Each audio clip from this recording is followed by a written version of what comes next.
Alright, people, let's go ahead and start the revision classes which are applicable for your May 26 exam as well as September 26. If you are a CMA student, you can also watch it for your June 26 exam. Okay, everyone. Now, so basically, all the students writing the exam in May as well as September can go ahead and attend this revision. I'll be talking about both the May as well as September. Okay. These revision classes are applicable for CA Intermediate. Specifically, CMA Inter students also can attend this revision.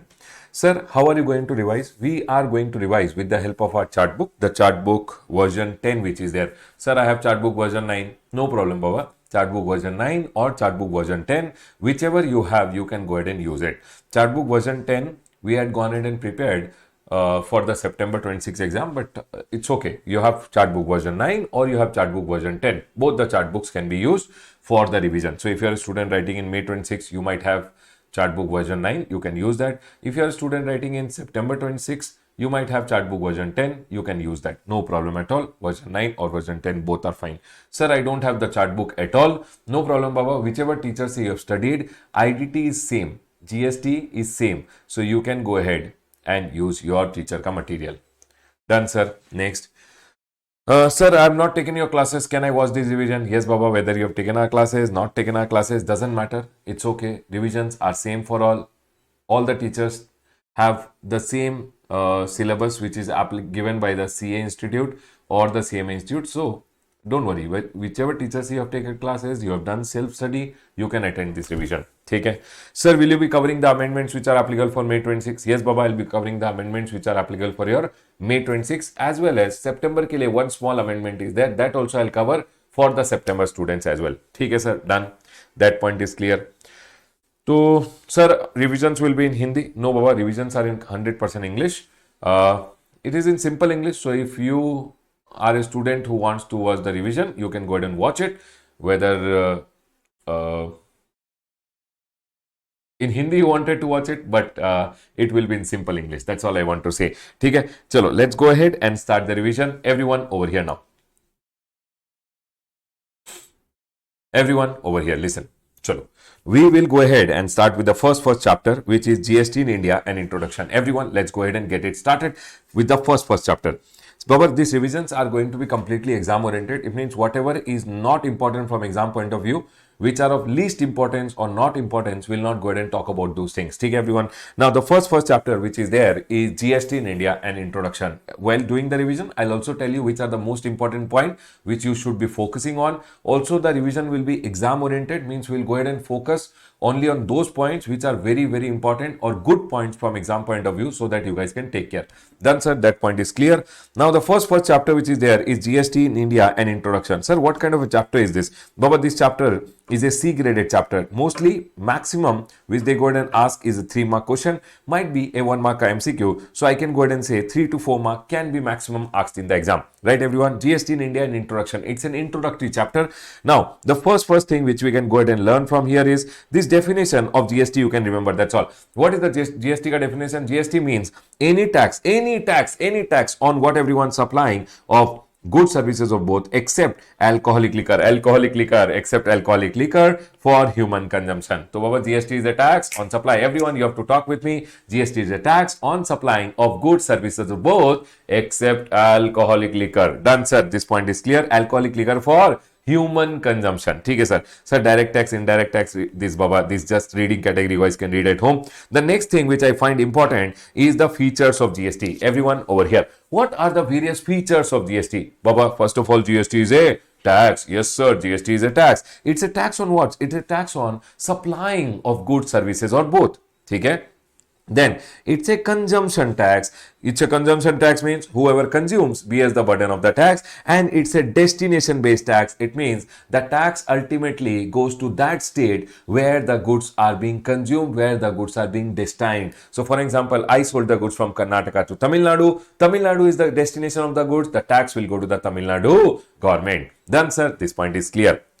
The next is it's a value added tax. It's a value added tax. Value added tax means it's a VAT ka mechanism has been adopted. Basically, whenever you purchase anything, you will get the input tax credit. Then you will go ahead and sell those items. Whatever value addition you do on that GST will come. So whenever you buy, you will get the credit. Whenever you sell, you will have output tax. Output and input you will set off, and you will always pay the GST on that is the balance. Sir, for first time listening, is this revision able to score marks? Baba, first time revision, first time if you are studying IDT, Baba, your first of all concept, see, it's a revision. Revision means we are putting vision again on what we have already studied. So if you are studying first time, then might be you might not get 100% out of the revision, but Baba, still attend it, you might get some help out of this, right? But it's a revision. It means what you have already studied, we are revising.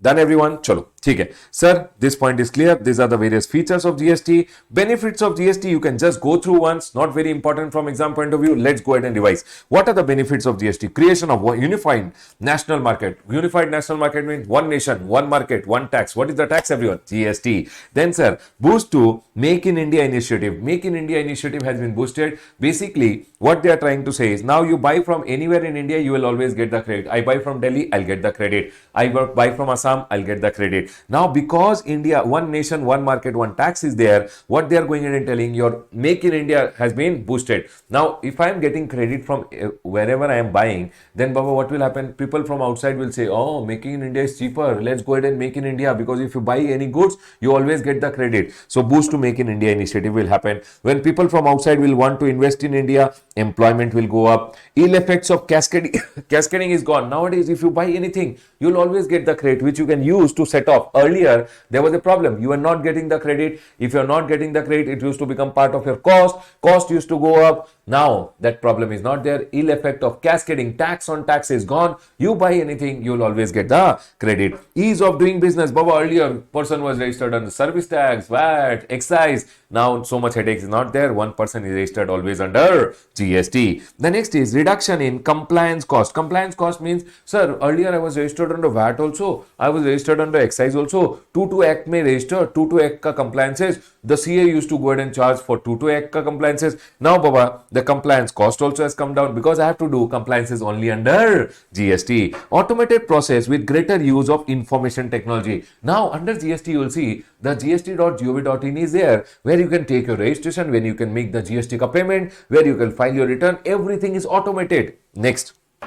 Elimination of multiple taxes. Multiple taxes are gone. Double taxation. There are no two taxes on one item. One item pay service tax is also charged. One item pay VAT is also charged. Earlier it used to happen, but now all those things are not there. On one item, only GST will be charged. The next way is benefit to small traders and entrepreneurs. Small traders and entrepreneurs. Small traders and entrepreneurs now get a limit of 40 lakh rupees when they are going in and supplying goods. Earlier this limit was very less. Now because the limit is very high, it's a benefit to small traders. The next one, which I feel can be important from exam point of view, wherein they can go ahead and ask you a 1 mark MCQ. You should remember what are the central taxes which are gone because of coming of GST, what are the state taxes which are gone because of coming of GST, and what are the taxes which are not gone because of coming of GST. This point I find it very, very important. What are the taxes which are gone because of coming of GST? Central taxes. Sir, central excise duty is gone, service tax is gone, countervailing duty. CVD means countervailing duty, and special countervailing duty, which is charged under custom, that is also gone. We'll learn it in CA final. The next is central sales tax gone, Baba. Any surcharge and cess which was there, Baba, service tax mein earlier, Krishi Kalyan cess, Swachh Bharat cess, all this used to be there. Now these are also gone. The next one, what are the state taxes which are gone? Any state ka surcharge and cess which was there, gone. Entertainment tax, gone. Taxes on lottery, betting, gambling, earlier it used to be charged by the state. Now it is no more there. The next is, sir, entry tax. Whenever one truck used to enter from other state to our state, entry tax used to be there. That is also gone. Purchase tax. If you are buying pay, purchase tax used to be there, gone. Then, sir, VAT is there. VAT was there earlier, gone. Sir, sales tax is gone. Hotels pay, luxury tax was there, gone. Now what is there, everyone? GST. All these are gone, and these have been converted into GST. However, there are some taxes which are not gone because of coming of GST. I find them important from exam point of view. 1 mark MCQ can come. Remember, sir, what are the taxes which are not gone because of coming of GST? Number 1, sir, basic custom duty, import duty, export duty, it is still there. excise entertainment tax levied by local body. Local body means local panchayat, local municipality. If they are charging any entertainment tax, that is still there.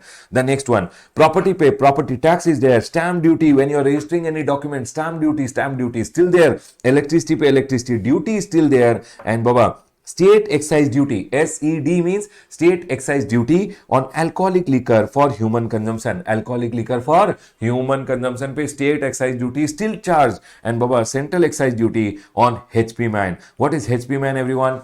H, high speed diesel. P, petroleum crude. M, motor spirit. A for aviation turbine fuel and natural gas. Can you tell me with me, everyone? HP man, high speed diesel, petroleum crude, motor spirit, aviation turbine fuel and natural gas. This 5 item pay central excise duty. They are going ahead and telling we will still go ahead and charge. So state excise duty on alcoholic liquor is there, and central excise duty on HP man, the 5 petroleum product, is still existing. Done, sir. This point is clear. Other than that, might be you get a small short note on, write a short note on dual model of GST. What do you mean by dual model of GST, everyone? Now, whenever a transaction is happening in India, both the government go ahead and charge GST. Central government charges CGST, state government or union territory government charges UTGST. This is called the dual model of GST. That's all they have gone ahead and told, that sir, India has adopted dual model which is imposed concurrently together by the central government and the state government. GST which will be charged by the center will be known as CGST, and GST which will be charged by the state will be known as SGST or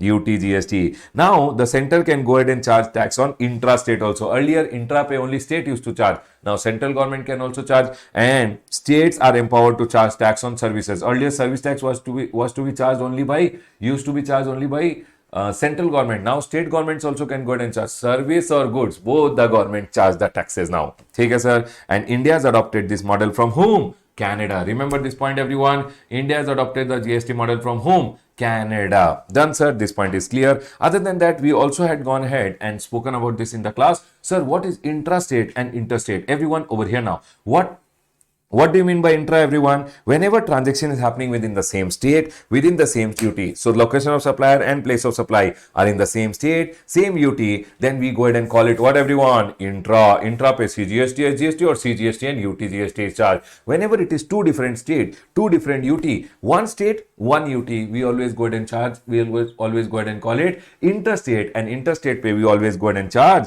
IGST. This is just for your knowledge, everyone. Now, this is 1 mark, which I feel they can go ahead and ask you for 1 mark. What are the various taxes which are levied on various goods and services? You can have a small question on this. Listen.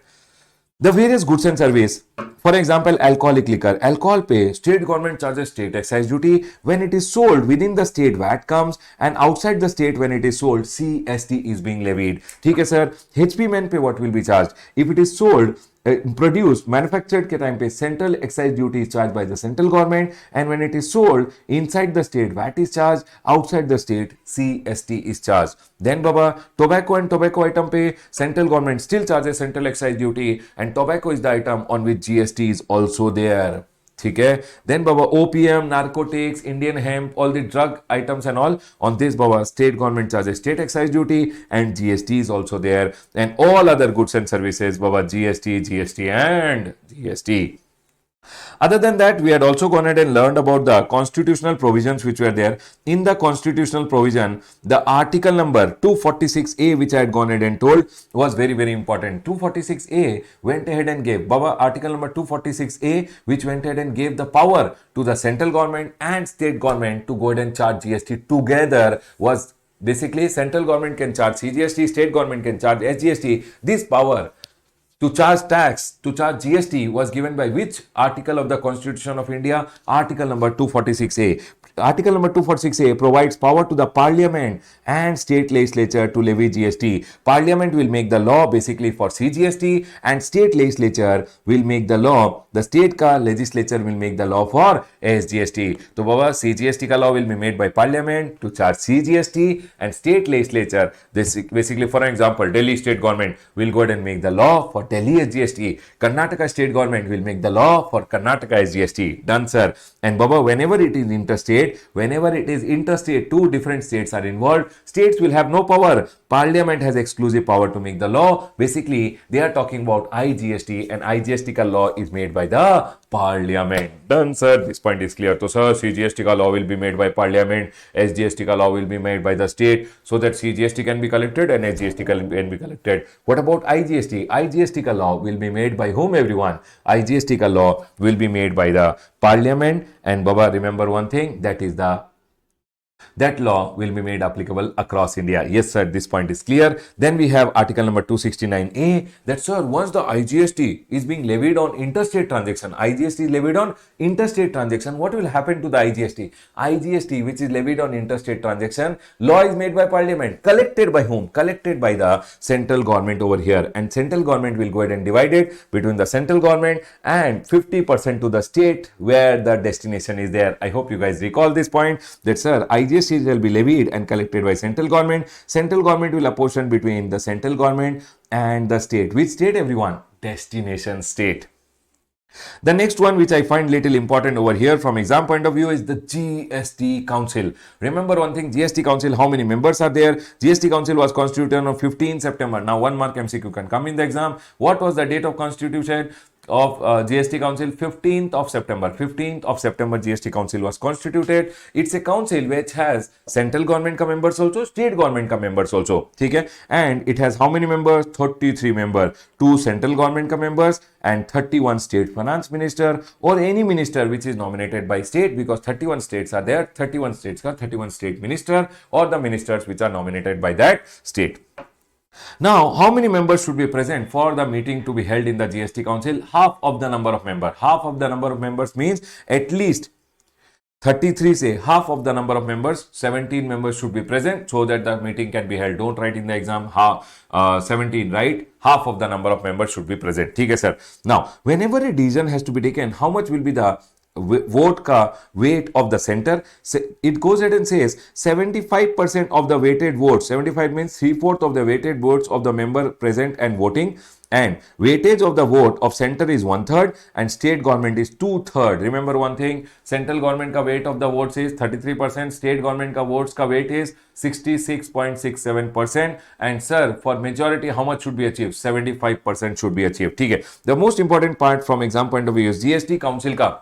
What are the functions of the GST Council? The functions of the GST Council is to make recommendation to the central government and state government on the taxes, cess, surcharges to be subsumed. Whichever taxes are gone, these taxes which are gone because of coming of GST, who told the state government and central government that these taxes will go because of coming of GST? It's the GST Council. Then rate of GST. Who went ahead and decided the rate of GST? The GST Council. Goods which are subject to and goods which are exempted from GST. Who decided which goods per GST will come? Which goods will be exempted? GST Council. Special provision with respect to special category state. Do you remember special category states, everyone? Yes, sir. You had gone ahead and told us special category state is humans of Tripura and Jammu and Kashmir. Yes, sir, you told. H for Himachal Pradesh, U for Uttarakhand, M for Manipur, Mizoram and Meghalaya. Yes, sir. And then you told, sir, Assam and Arunachal. Okay, sir. Then you told, sir, Nagaland, and S for Sikkim and Tripura and Jammu and Kashmir. These are the 11 special category states. Sir, can you please tell once again? Yes, what are the special category states? Humans of Tripura and Jammu and Kashmir. H for Himachal Pradesh, U for Uttarakhand, M for Meghalaya, Manipur, Mizoram, A for Assam, A for Arunachal, N for Nagaland, S for Sikkim, T for Tripura, U for Tripura and Jammu and Kashmir. These are called the 11 special category states. These are the northeastern and the hilly region states which are classified as special category state, because for them special provisions will be made by the GST Council. That is what is being told. Date on which GST will be levied on HP man. What is HP man, everyone? High speed diesel, petroleum crude, motor spirit, aviation turbine fuel and natural gas. This 5 item pay, they are telling the GST will come, but only the day the GST Council goes ahead and allows it. Means GST Council ka recommendation will come, only then GST will come on HP man. The next over here is threshold limit of turnover. People, what are we talking about over here? What is the threshold limit of turnover for registration? 40 lakh, 20 lakh, 10 lakh, some state 40, some state 20, some state 10. Who decided? The GST Council went ahead and decided that. Done, sir. This point is clear. Other than that, we have one GSP and ASP also, GSP and ASP also, which you can read over here. What is the GSP, Baba, everyone over here? For an example, this is Reliance over here. Reliance says, I want to go ahead and file my return on the gst.gov.in. Then, Baba, Reliance can go ahead and say that, see, I have 1 lakh invoices which are there. I want to upload on the GST portal. How to do it? So Reliance can go ahead and take the help of GST Suvidha providers. What will the GST Suvidha provider do? These are basically ITES companies which will go ahead and develop one software. For whom? For Reliance. So that Reliance का software से, Reliance का accounting software से, the data can be pulled and the data can be pushed on the gst.gov.in so that Reliance can go ahead and file its return easily. That's all is the work of a GST Suvidha provider. Sometimes GST Suvidha providers can't go ahead and develop the software themselves. So what they go ahead and do is they go ahead and take the help of ASPs, application service providers. What the ASPs will do, they will now develop the software. So basically, GSP acts as a link between the taxpayer and the GSTN, the gst.gov.in, and between the taxpayer and the GSP is the ASP. So ASP goes ahead and acts as a link between the taxpayer and the GSP. Basically, GSP and ASP ka work is to develop a software so that the taxpayer can go ahead and file his returns, upload the data on the GST portal easily. That's all is the work of a GSP or ASP, which I have gone ahead and written over here. Other than that, everything in this chapter is okay. You can just go through once, not a very important chapter, but a basic chapter, a C graded chapter, which we have gone ahead and covered quickly. Right, everyone, I'll go ahead and close my revision on the first chapter, which is GST in India and introduction.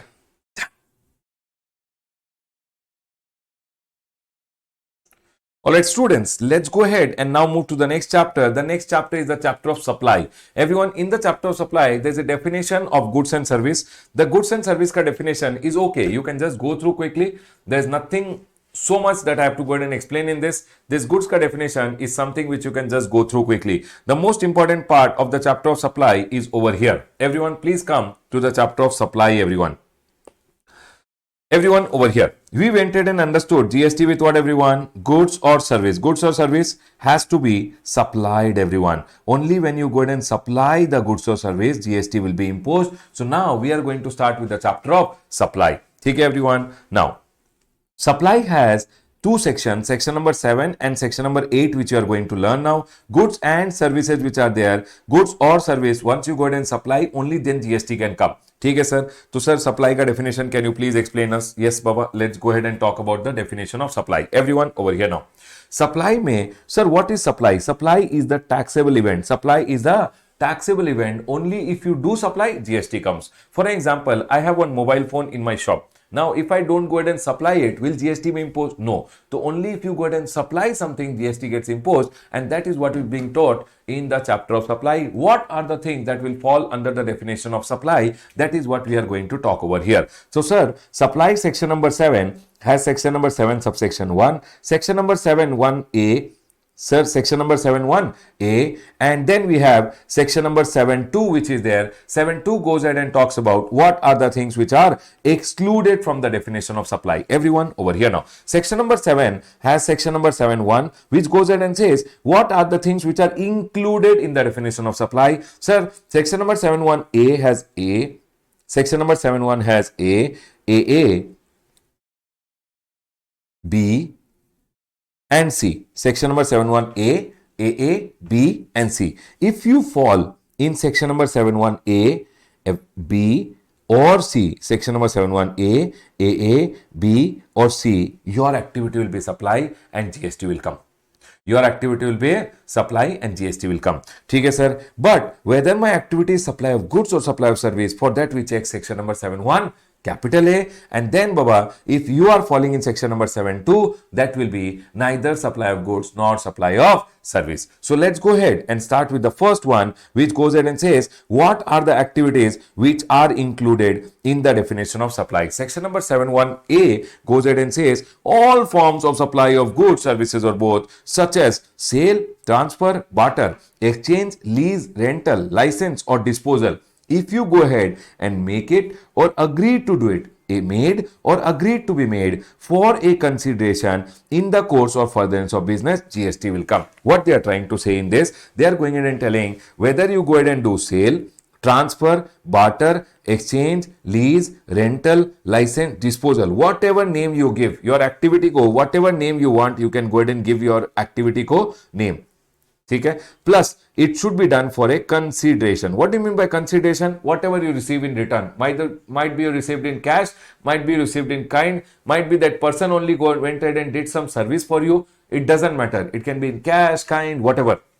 Plus, remember one thing, it should be in the course of your business, only then it is considered as supply. For an example, I went ahead and sold, I am a car dealer, I went ahead and sold a car. Is it supply, everyone? Yes. Section number 71A says, first of all, it should be a sale for a consideration. For example, the car was sold to one person, he went ahead and paid 1 lakh rupees. So it's a sale for a consideration. Is the car dealer ka business to sell car? Yes, sir. And hence it is termed as what, everyone? Supply. So section number 71A is very simple over here. Section number 71A goes ahead and says what are the activities that will be considered as supply if you do a sale, transfer, barter, exchange, lease, rental, license, disposal. Baba, these are just such as you can go ahead and give any name and it will be considered as supply if it is done for a consideration in the course or furtherance of your business. Means if I go ahead and do it in the course of my business. I hope this point is clear. Now you tell me one thing, everyone. Supposingly in the course of my business, I have one mobile phone in my business. I am not a seller of mobile phone.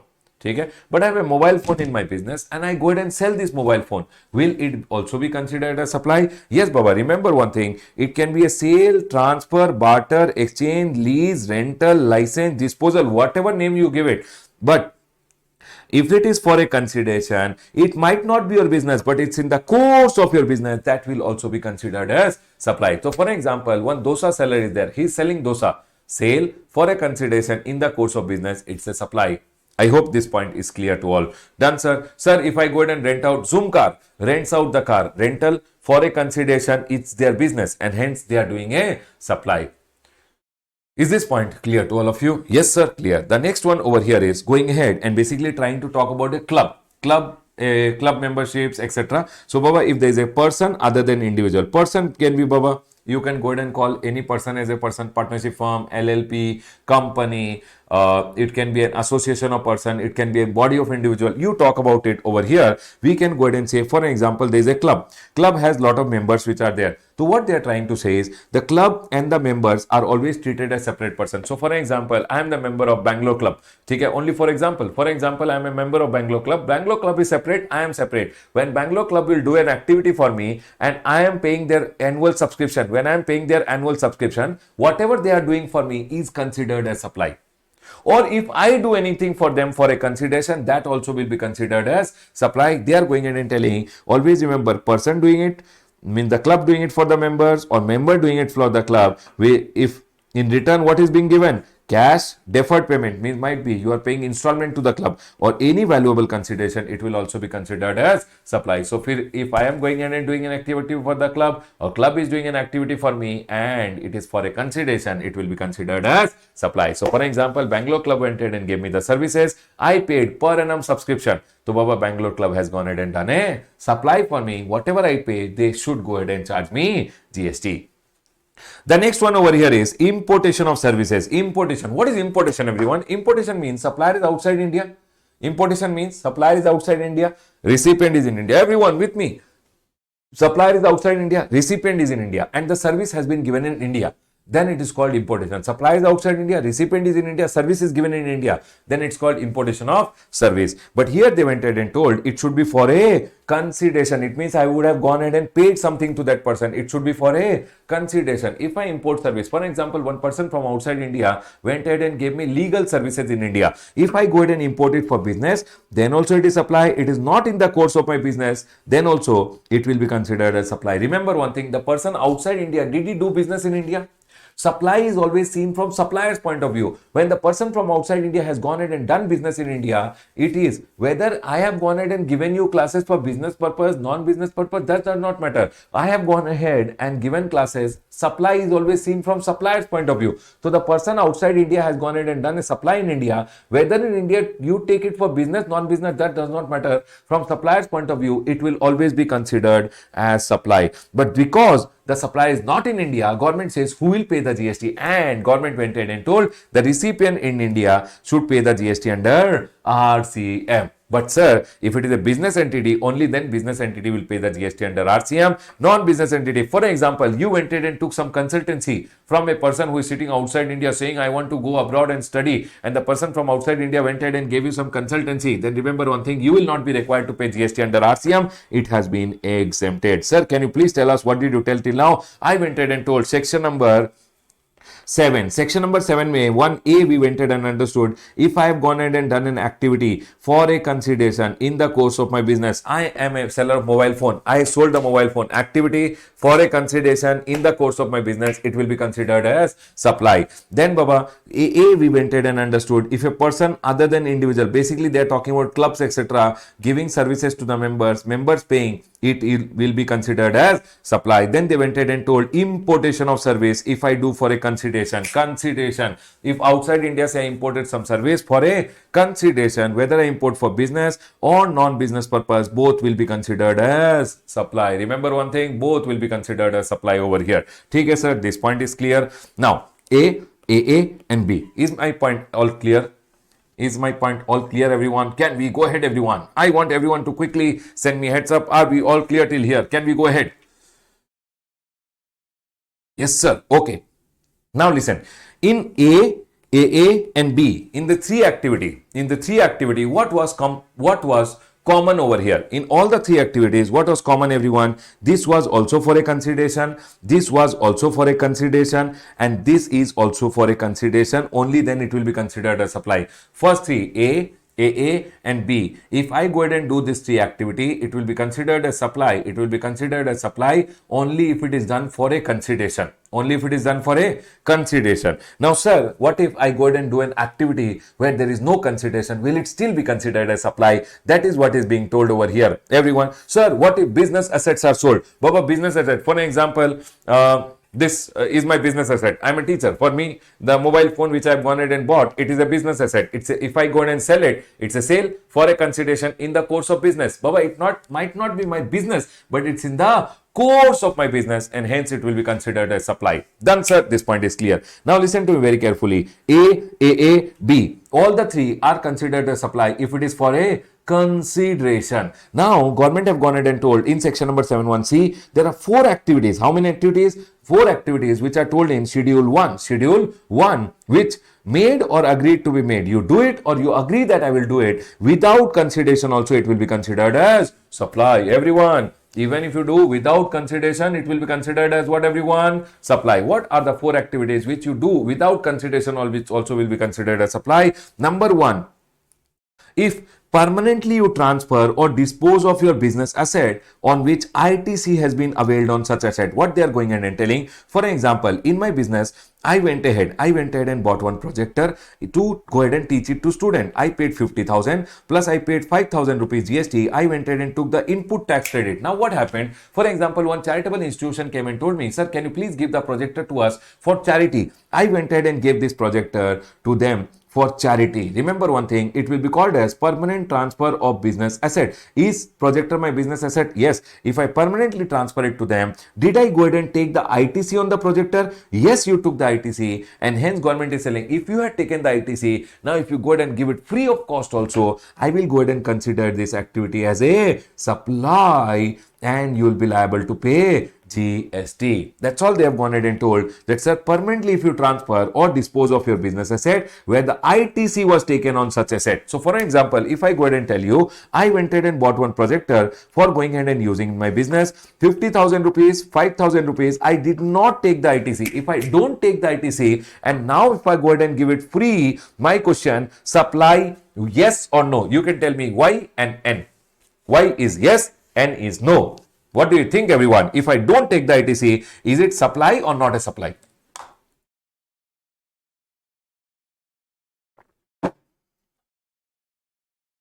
Yes, everyone. Is it supply or not a supply? Quickly tell me. Sir, in this scenario, it is also permanently transferring a business asset. But did you take the ITC? No, sir, you did not take the ITC. Hence, it is not a supply. Very good, very good, very good, everyone. ठीक है, चलो. Next, everyone over here. You have to be attentive, everyone. You have to be attentive in the class, okay? Whenever I am telling anything, I will go ahead and ask question. If I am asking question, you have to reply. Done, sir. We will go ahead and reply. We are all good boy and good girl. ठीक है, चलो. Next, I want to go ahead and ask you one thing. People, listen to me very carefully. One thing which I want to tell you over here. For an example, I went ahead and bought mobile phone. I went ahead and bought the mobile phone. I took the ITC of the mobile phone and I gave the mobile phone free. Then it's a supply. For example, I bought raw material. Raw materials I converted shirt and shirt I gave free. That is not a supply. What you bought, if you give the same item free, then it is supply. What you bought, for example, I bought raw material. From the raw materials, I manufactured mobile phone and then I give it free. It is not a supply. In that scenario, when it is not a supply, ITC will be blocked. I hope you guys remember, everyone. Sir, I bought this mouse. I took ITC. Mouse given free. It is a supply. ITC allowed. I bought raw material. Raw material converted into finished goods. Finished goods given free is not a supply. Because what you bought, you have not given that free of cost. And hence it will not be a supply. If it is not a supply, ITC will be blocked. I hope you guys remember. We had discussed this. Yes, sir. This point is clear. Chalo. The next one over here is supply between related person or distinct person in the course of furtherance of business. Everyone over here. Supply between related person or distinct person. Chalo, let's go ahead and understand what do you mean by related person. Sir, can you tell us what do you mean by related person? Everyone over here.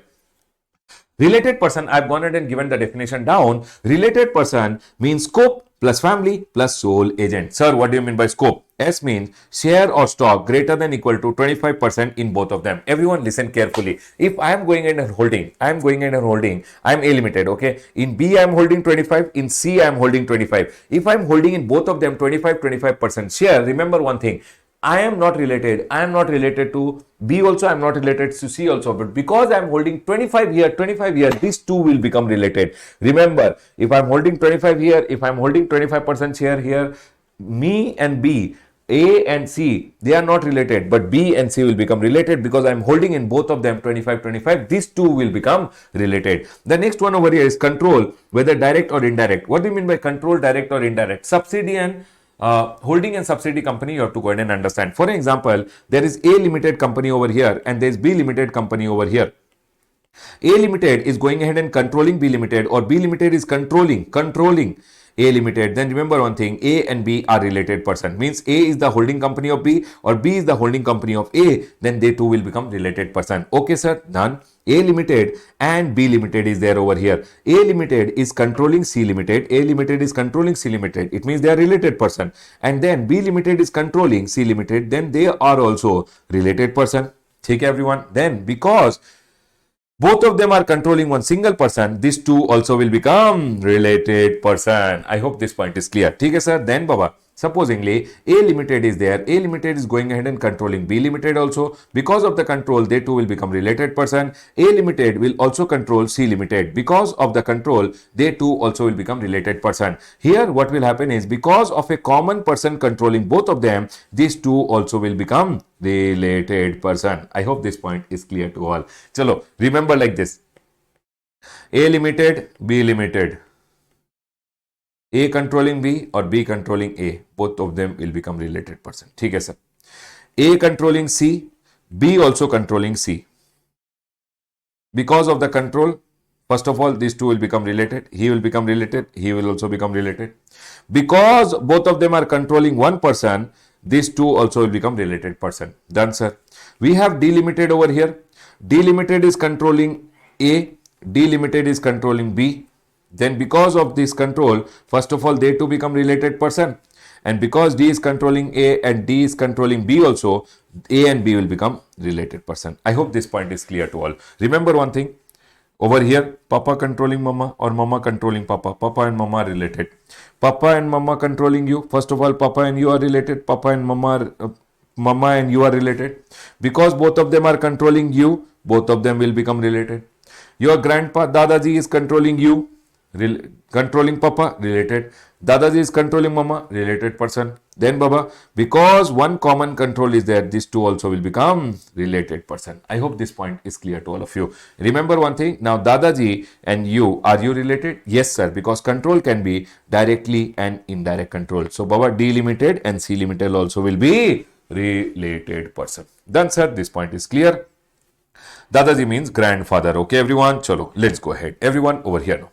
Baba, if you are officer or director of one another's business, Baba, officers and directors are also considered as what, everyone? Related person. The next one over here, partners in business. If I am a partner in your business, basically partners in partnership firm are always termed as related person. Employer and employee. If you are my employee, you will be always termed as my related person. Family means, sir, family can be Supreme Court, family can be PGBS.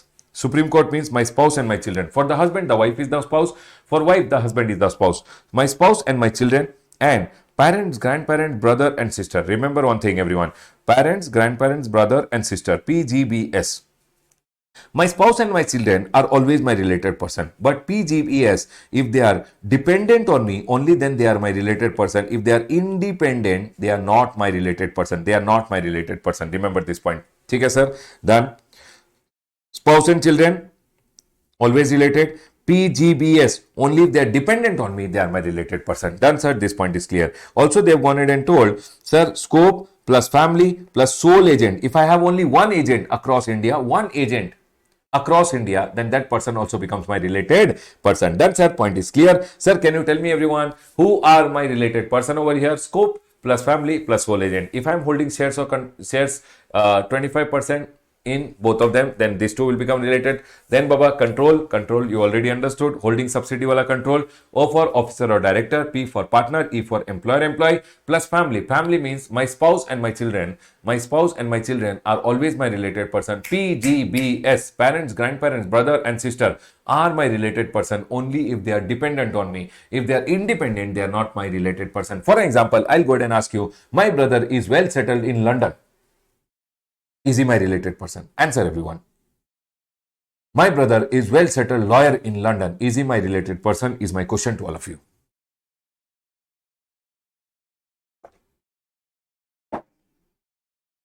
Yes, everyone. Quickly tell me. Yes or no?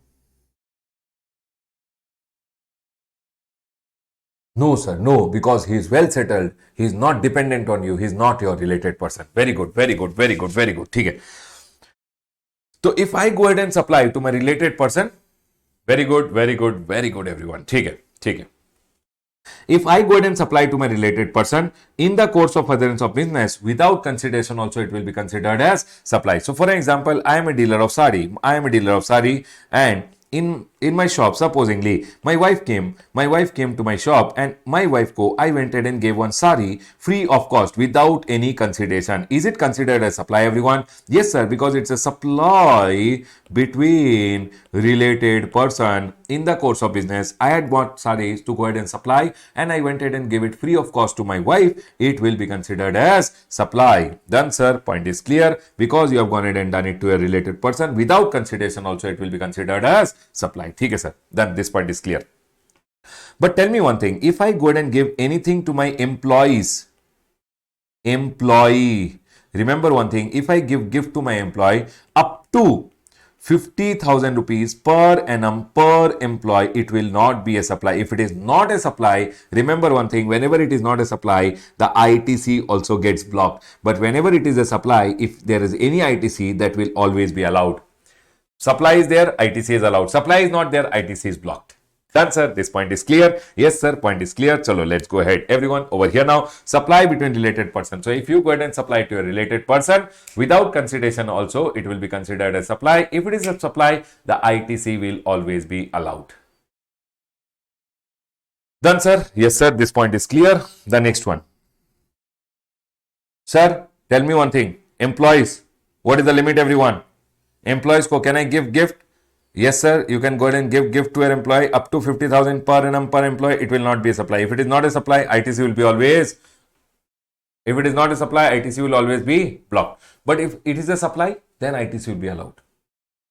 Done, sir. The next one over here is distinct person. Sir, what do you mean by distinct person? Distinct person, I hope you guys remember, supposingly in the state of Karnataka, I have two places of business which is there, one place and one place. Under my PAN number, I took one registration. Then Baba, this is the principal place of business and I showed the other place as additional place of business. My question to all of you, if I show the other place as additional place of business under the same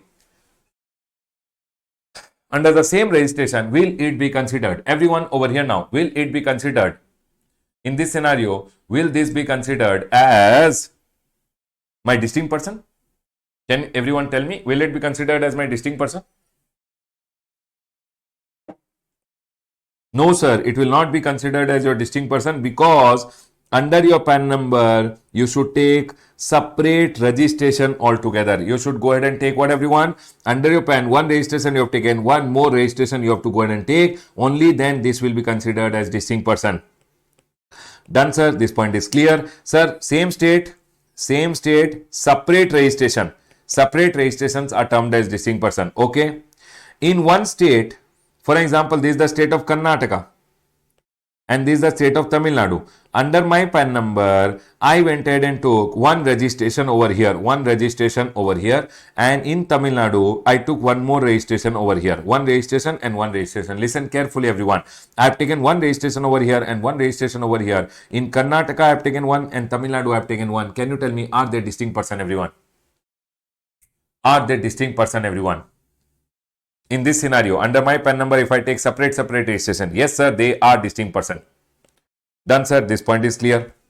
Now, I'll go ahead and ask you, for example, in the state of Karnataka, I have one electronic shop. This is a registered person. Registration taken in the state of Karnataka under my PAN number. Under me only, one more I have alcoholic liquor ka shop in the state of Kerala.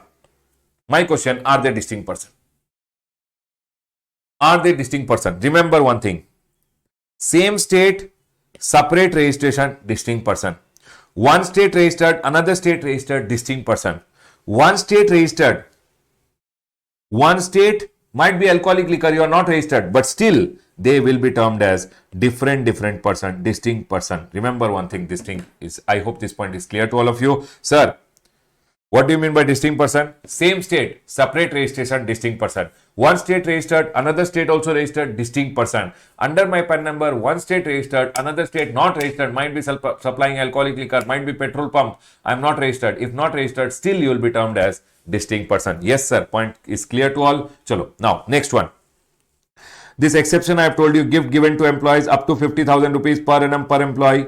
Yes, sir. This point is clear. 50,000 rupees will remember per annum per employee will always be exempted. It will not be a supply only. Okay. Now here there is a circular which is there, which is going in and talking about interstate movement. Circular on interstate movement of conveyances between distinct person. If I am going in and sending movement of conveyances. Chalo, we'll go ahead and talk about interstate movement of conveyances. The circular I've gone ahead and given down. Everyone over here now. For example, SRS travel is there and one is SRS travel. One is in Karnataka and one is in Tamil Nadu. Everyone listen to me very carefully. SRS travel has one bus which is there and this bus is going ahead and taking passengers from Karnataka to Tamil Nadu branch. Now, because they are separately registered, this is one distinct person and this is one distinct person. When the bus is going from here to here, the GST officer went ahead and told bus is supplied. Huh? Is the bus supplied? Bus is just a conveyance which is going from one state to another, dropping the passengers and coming back. So bus is not supplied over here because bus is just a conveyance. It's a medium wherein it will drop the passengers and it will come back. So here the clarification which came is when the bus is going from one distinct person to another, bus is not supplied. Only this person SRS travel has given passenger transportation service which is liable to GST. But when bus is going from one distinct person to another, you can't go ahead and say bus is supplied. Done, sir. This point is clear. That's all they have gone ahead and told. Interstate movement of conveyances or crane. Might be you are sending the crane from Karnataka branch to Tamil Nadu branch. Tamil Nadu branch wanted the crane. JCB machine. You went the JCB machine belongs to the Karnataka branch. You went and sent the JCB machine to the Kerala branch, Tamil Nadu branch. Then they are going in and telling whenever cranes are going for return distinct person on conveyance, rigs, cranes, there will be no GST. But if you give passenger transportation, goods transportation, on that GST will come. Chalo, I'll go ahead and give you one more example. For example, this is VRL Travel Karnataka branch. This is VRL Travel Maharashtra branch. Okay. Now what happened? From Karnataka, one truck is there. Truck is taking the goods and going. Everyone, when the truck is going from here to here, is the truck supplied or truck is just going as conveyance? It will drop and come back. So truck is not supplied. Truck is just going as conveyance. It will drop and it will come back. GST will come only on the goods transportation services which is given by VRL over here. I hope this point is clear. Yes, sir. For an example, you tell me one thing. This is the Karnataka branch of Brigade Builders. Brigade Builders has one JCB machine. You know JCB machine, everyone? Yes, sir, JCB machine. Okay? Now, when Brigade Builder, Tamil Nadu branch, which is there, Brigade Builder, Tamil Nadu branch, wanted the JCB machine. So, what they did, they went ahead and sent the JCB machine from Karnataka branch to Tamil Nadu branch. It will do the work and it will come back. Will you say the JCB machine is only supplied? No, it has just gone from here to here. It will do the work and it will come back. So, when it is going from here to here, it's a repair and maintenance services provided by one branch to another branch. You can't go ahead and say that the JCB is only supplied. I hope this point is clear to all of you. Yes, sir. So they have gone ahead and told over here on conveyance, rigs, cranes, there will be no GST. On passenger and goods transportation, GST will come. On repair and maintenance work, GST will come. But for example, this is Tata's ka factory. Everyone listen to very carefully. This is Tata's ka factory over here, which is in Maharashtra. Okay? And this is Tata's ka showroom, which is there in Karnataka. Now, from Maharashtra, what happened? No, the buses were made, trucks were made, and they were being sent from this one distinct person to another so that it can be sold further. Here, it is not conveyance, it is goods. In this scenario, when buses, trucks are sent from factory to the showroom so that it can be sold, here it will be considered a supply because it's a supply between distinct person. It is not a conveyance, it is goods over here. I hope you guys are clear with that point. They are telling whenever it is sent from one distinct person to another, stock transfer, that is always a supply and GST will be levied. Basically, this point over here is trying to cover stock transfer. Supply between whom? Distinct person. So if I go ahead and transfer to my branch, which is separately registered, is it a supply, everyone? People, if I transfer to my branch, which is separately registered, will it be a supply? Yes or no, everyone? Quickly tell me, will it be a supply?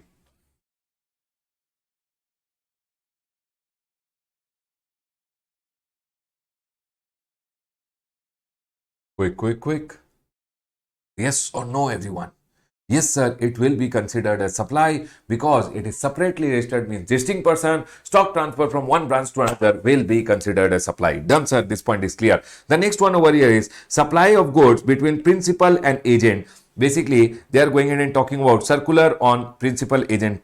Circular which is there also will go ahead and cover over here. So listen to me very carefully. Which kind of agents are being covered over here? You have to go ahead and understand. So for example, there is a principal. There is a principal over here. There is an agent and there is a customer. Principal, agent and the customer. Principal went ahead and told, I will send you the goods. You go ahead and sell the goods. Invoice should be given in the name of the agent. Agent will collect the payment. Later he will remit the payment over here. Remember one thing. When principal sends the goods to the agent, if agent is selling in his invoice, this agent is an agent under section number 71C and principal sending the goods is not sending, it's a supply even if there is no consideration. So for example, I am the agent, I went in and sold the goods in my own invoice, principal sending me the goods also will be considered as supply. Done, sir? This point is clear. Now, here the principal is sending me the goods. I am selling the goods in my invoice. Is the sending goods supply? Yes. What is the main criteria to see the agent is covered under 71C or not?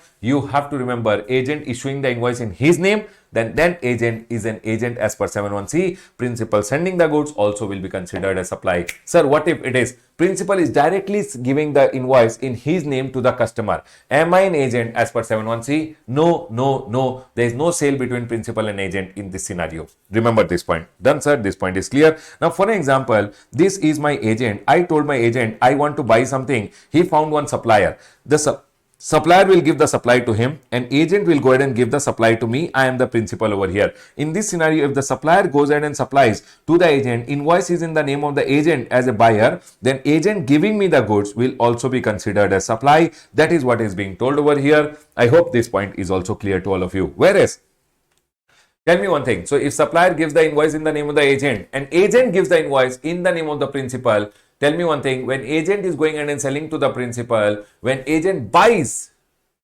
in his name and agent sends me the goods, is sending a supply? Yes, sir, because the buying ka invoice was in the name of the agent.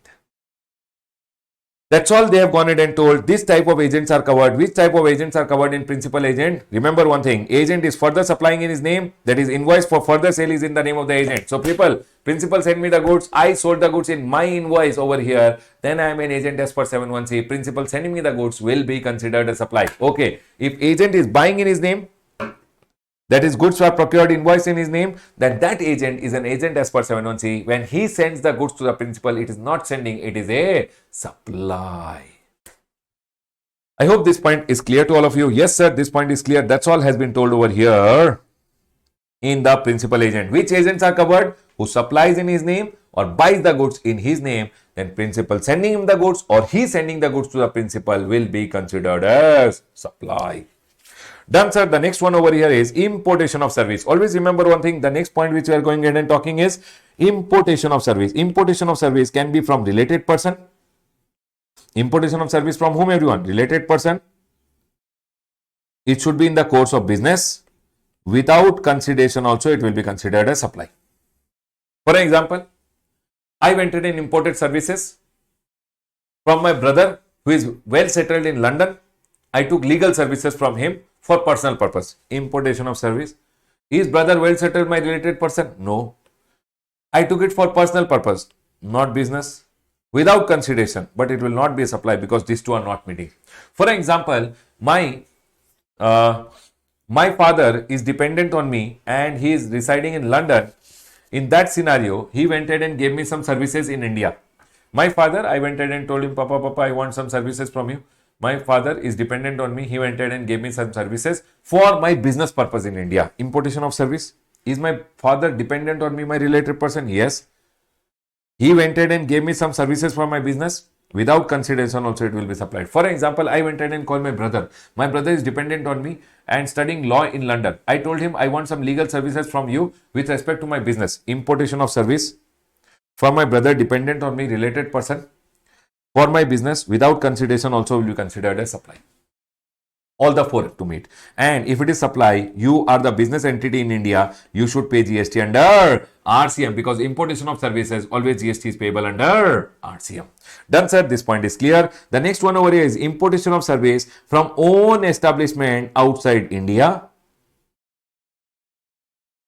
without consideration in the course of business also will be considered as supply. For example, I am the branch office of a company. My head office is outside India. Head office is my own establishment outside India. They gave me some service in India. Head office went in and told, India mein, whatever accounting work is there, no, the head office will go ahead and do all the accounting work. Tell me one thing. Importation of service from own establishment outside India? Yes, sir. For my business, they went ahead and gave me the service without consideration also it will be supply. For example, the head office is outside India. Head office is going ahead and invoicing for us. Whatever sales we do, no, head office does the accounting, head office does the invoicing. Is it importation of service? Yes. Is head office my own establishment? Yes. I did not pay them anything, but I took the services for business. I have to pay GST under RCM. I hope this point is clear to all of you. Yes, sir, this point is clear. Whether you import the services from related person or your own establishment, your head office, branch offices outside India, if it is in the course of your business, without consideration also it will be considered as a supply. You have to pay the GST under RCM. Can you tell me, everyone, what are the activities which we have gone ahead and considered till now? We went ahead and understood section number 7. Section number 7(1)(a). It should be an activity for a consideration in the course of business. Done. AA. Person other than individual, means a club, etc., doing an activity for a consideration with the member or member doing with them for a consideration will also be considered as supply. B. Importation of service for a consideration, whether I take it for my business or non-business purpose, both will be considered as supply. In case of business, I have to pay GST under RCM. Non-business purpose, not required to pay GST under RCM. It has been exempted. There are 7(1)(c) 4 activities which are told in schedule 1. Without consideration also it will be considered as supply. Can you tell me what are the 4 activities, everyone? Number 1, permanently if I transfer my business asset, permanent transfer of business asset on which I've taken the ITC. Secondly, supply between whom, everyone? Related person or distinct person. Related person or distinct person. Then also it will be supply. Related person or distinct person in the course of business. Okay? But related person, you have to remember, if employee is there, up to 50,000 has been exempted. The third one over here is supply between related person done. Third one is principal agent. Which agents are covered? Who are issuing the invoice in their name or buying in their name. Then principal sending the goods or they sending the goods to the principal. Both will be considered as supply. Done, sir. And the last one is supply between importation of service from related person. I imported from related person or I imported from my own establishment outside India. Without consideration also, it will be considered supply. You, the business entity, because you have imported for business purpose, you have to pay GST under RCM. Everyone, please tell me, are we clear with section number 71A, AA, B and C? Can we go ahead, everyone? People watching at home, are we all 100% clear till here? All right. Everyone says, yes, sir, got it. Baba, keep talking. The more you talk, the more you respond, you will remember everything. Okay? Chalo. Now, everyone, over here now. If I am falling under section number 71A, AA, B or C and my activity is a supply, then I have to go ahead and see whether it is supply of goods or supply of service. Everyone, supply of goods or supply of service. Section number 71A goes ahead and says whether it is supply of goods or supply of service. You have to go ahead and read schedule 2. When we go to schedule 2 has 1, 2, 3, 4, 5 and 6 paragraph. How many paragraphs, everyone? 6 paragraphs, everyone. Okay? In this 6 paragraph, the first paragraph went ahead and told if there is a transfer, sir, transfer of what, everyone? Title in goods. If I go ahead and transfer the ownership, for example, this is my car. If I transfer the ownership to someone, I'm doing what, everyone? I'm going in and doing supplying of goods. If there is a right in the goods or undivided share which I'm transferring, then it is supply of service. Sir, what do you mean by right in goods or undivided share? For an example, everyone, this is one JCB machine which is there. Okay? This JCB machine belongs to A, B and C. A, B and C went in and bought this machine. Now, A, B and C, for example, B is leaving the organization and going. You tell me one thing, if B is leaving the organization, what they did? No, they three went ahead and bought this JCB machine and they decided that we'll rent out the JCB machine and we'll earn rent. Okay. Now, B told, I don't want to do work with you guys. I want to leave and go. Does A have some right in this machine? Yes, sir. B has some right in the machine? Yes. C has some right in the machine? Yes. Now, tell me one thing. Can B say, I will take this portion and go because I'm leaving the organization and going? No, you can't do it. So, what will happen is B will transfer his share to him or he will transfer his share to him. That's his right which is transferring. Is it supply of goods or supply of service? That's what they are telling over here. When you transfer the right or the undivided share, it's always a supply of service. If it's a transfer of title in future, hire purchase, it will always be supply of goods. Sir, what do you mean by hire purchase? I am Maruti Suzuki. Maruti Suzuki went ahead and sold you the car and charging me installment. Now, in this scenario, what will happen? Only when you pay the last installment, the ownership will get transferred. So, ownership is not transferred now. Ownership is transferred in a future date. So, in this scenario, my question is when ownership will be transferred to you on a future date, today, I gave you only possession. I did not give the ownership. Is it supply of goods or supply of service? Ownership will be transferred on future, but government went ahead and told whether you have given the ownership today or whether you will transfer the ownership in future, it will still be a supply of goods. The next one over here is lease, tenancy, easement to occupy land is always, Baba, land, if you go ahead and give anyone to use it, rent it, lease it, it's always supply of service. Letting out of building is also a supply of lease. Letting out of building is also a supply of service. Done, sir? Baba, nothing. Land and building, lease, letting out, renting is always supply of service. Here, one circular is there on Pagadi system. Sir, can you please explain the circular? I have gone ahead and written down the Pagadi system over here. Listen to me very carefully. For an example, I am the owner of a residential building. Residential. It is residential building. Okay, everyone. And there is one person, he went ahead and told me, sir, and there is one more person over here. Okay? Now, listen. For example, he told me, sir, I want to be your tenant for lifetime. Can you please go ahead and give me the tenancy right? Tenancy right.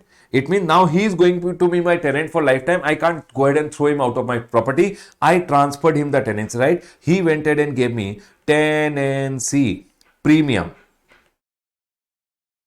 10 lakh, for example. Giving of tenancy right and receiving tenancy premium is called Pagadi. This system is called Pagadi. Means I went in and gave you tenancy right and I told now you can be my tenant for lifetime. I'll not throw you out of the property. But you have to keep paying the monthly rent to me. You have to keep paying the monthly rent to me, whatever is there.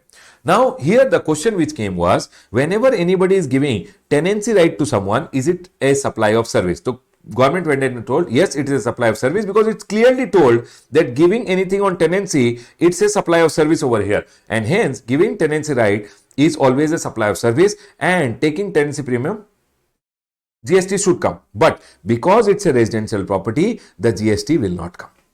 Sir, monthly rent, also GST will not come, because renting of residential property, GST is not there. Okay, sir. Then they went ahead and told, sir, what if this person is leaving the property and going, and he is transferring the tenancy right to another person, and he is going ahead and charging him 20 lakh rupees. In that scenario, Baba, this guy is not renting his property. He is going ahead and doing business in the tenancy right by transferring it to someone and charging them and earning money. And hence government went ahead and told, when somebody transfers or surrenders it further and earns money, on that is also a supply of service, and that will be chargeable to GST. There is no exemption in this. Now, this guy will go ahead and give his monthly rent. Baba, monthly rent for residential property, again, there is no GST over here. Done, sir. This point is clear. Sir, what if it's a commercial property? For example, one shop is there, and shop ka I am the owner. One person came and told me, please give me the tenancy right. He gave me the tenancy premium, and he is also giving me the monthly rent over here. Then remember one thing, everyone listen to me very carefully. In this scenario, I gave the tenancy right to him. He is giving me the premium of 10 lakh rupees. Because it's a commercial property which is there, it is always taxable, and Baba, it's a supply of service, and GST will come. Next, sir, monthly rent also GST will come, because it's a commercial property. And then what happened over here? He supposedly leaving the property and going, and he transferred the tenancy right to someone, and he went ahead and took tenancy premium. Then Baba, also remember one thing, because he is going in and doing business in the tenancy right, whatever amount is being earned, that will be chargeable to GST. He is paying the monthly rent. Baba, commercial property monthly rent is always chargeable to GST. So giving tenancy right, receiving tenancy premium is always taxable. If it is commercial property, always taxable. Monthly rent is also taxable. When he leaves the property and goes, transfers it further, collects an amount, that is also taxable. Monthly rent is also taxable. But if it is residential property, everyone listen to me very carefully. But if it is residential property, the tenancy right pay GST has been exempted. Monthly rent also GST has been exempted. But when this guy transfers the tenancy right further and he goes ahead and earns amount, that he is doing business in the tenancy right, and it will be taxable. It is not exempted. And here the monthly rent, because it's a residential property, when this guy pays the monthly rent to the owner, that also GST has been exempted. I hope this point is clear. One point you should always remember, everyone, this exemption I have taught you over here, it is on the assumption that these people are unregistered people. If these people are registered, they will have to pay GST under RCM, because anyone renting a residential property is exempted only if you are an unregistered person. If you are a registered person, just for your knowledge, I'll go ahead and remind you that, sir, any person renting residential property to registered person, there is no exemption. GST has to be paid under RCM.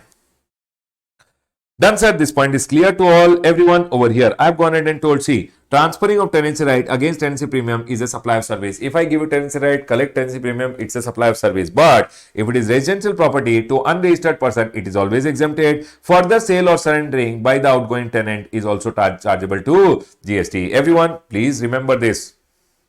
Okay? If I give tenancy right to you, collect tenancy premium, it's a residential property, exempted. Monthly rent, exempted. You sold it further, taxable. That other guy gave me monthly rent for residential property, exempted. Done. Commercial property, everything is taxable. There is no exemption at all. Done, sir. This point is clear. Everyone over here now. The next one is treatment or process applied on another person's good. If I go ahead and apply treatment or process on your goods, if I go ahead and apply treatment or process on your goods, then I'm going ahead and giving you supply of service. Sir, what do you mean by this? For example, I made this table. I went ahead and gave you this table, and I went ahead and told, I made this table. I went ahead and gave you this table. I went ahead and told, do the varnishing on the table, do the painting on the table, and give it back. When I give you this table, you do the painting or varnishing on the table and give it back to me, you are giving me a supply of service. That's all they have gone ahead and told. Anyone doing treatment or process on another person's goods is always a supply of service. Here there are two circulars which we'll go ahead and refer. Everyone over here now. For example, you came to my shop, you entered and told, sir, the car ka tire has become like this. Can you please take out the tire, do the rethreading? Can you put the new rubber and make the tire look like new? I went ahead and did the treatment or process on your goods. I am a job worker. This is called job work. Whenever you do some job for someone on his goods, that's called job work. If I do the job work for you, I did treatment or process for you. So I am your job worker. I've done the job for you. Remember one thing, whenever you do job work for someone, it's always a supply of service. So if I go ahead and do treatment or process on your goods, you gave me the goods, I did the treatment, gave the goods back, then it's always a supply of service. In case of rethreading of tire, if I go ahead and do rethreading for the customer, it is always a supply of service. You gave me the tire, I put the rubber on the tire, I made the tire look like new. What I have done for you is always a supply of service. Chalo, for example, I went to the market. I bought some old tires. On those tires, I did the rethreading. And now I am selling the rethreaded tire. Then it will be supply of service or SOS or SOG. I bought old tire. I did the rethreading. And now I am selling those tires. Then it is what everyone. Then it is what everyone. Sir, in that scenario too, because your tire only, you are only doing the rethreading and selling, then it will always be a supply of goods. But your tires, if supposingly you came to my shop, your tires pay, I did the rethreading, that's the supply of service. I bought the tire, I did the rethreading, and now I'm selling the rethreaded tire, it is always a supply of goods. Done, sir, this point is clear. Bus bodybuilding. For example, you entered and gave me this chassis and you told, sir, can you do the fabrication on the bus? Can you build the whole bus and give it to us? When I do the fabrication on the chassis which is provided, it is provided by you. I did the fabrication. I am going ahead and giving supplying of service. But for example, I bought this chassis myself. I built the whole bus and I am selling the bus. Then it is a supply of goods. That's all they have gone ahead and told. If you do fabrication on the chassis which is provided by whom? Customer, then it is a supply of service. But sir, I bought my own chassis. Volvo has its own chassis. Volvo built the bus and now supplying the bus, then it's a supply of goods. Done, sir. This point is clear. The next one over here is transfer of business asset. Everyone over here now, transfer of business asset. What do you mean by transferring of business asset? If supposingly this is my all the business, this is my business asset. If I go ahead and permanently transfer it to someone, what will you call it, as service or goods? So they have gone ahead and told, if you permanently transfer or dispose your business asset, it's always considered as supplying of goods. Remember one thing, okay, sir? Then if you put to private use or made available for non-business use, it is always supply of service. For example, my car of my business, my director went ahead and told, it's my son's wedding, can you go ahead and allow me to use the company ka car for some days? I went ahead and told, okay director, you can go ahead and use the company ka car, but you have to pay 30,000 rupees as rent for using the company's car for your personal purpose. Remember one thing, if I go ahead and allow my business asset to be used for personal purpose, what I have done is I've gone ahead and given a supply of service.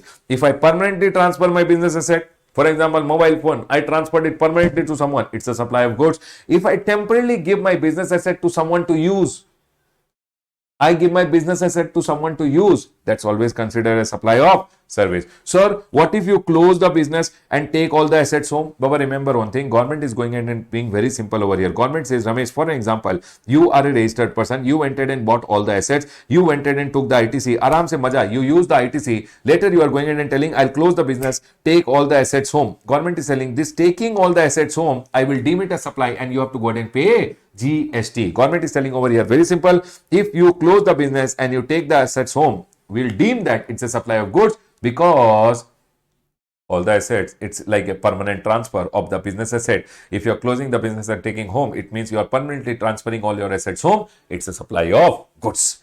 Done, sir. This point is clear. It's a supply of goods. But here, there is an exception. This exception, I will go ahead and explain you. People, listen. For an example, I am a registered person. Everyone listen to me very carefully. I went ahead and bought the assets. I went ahead and took the ITC. Everyone listen carefully. Now what happened? I went ahead and transferred my business to another person. I closed my business. I thought I'll close my business, but I will not close the whole business. I'll transfer it to someone. Rather than closing, I will transfer it to someone. I did not close my business. I transferred my business to someone else.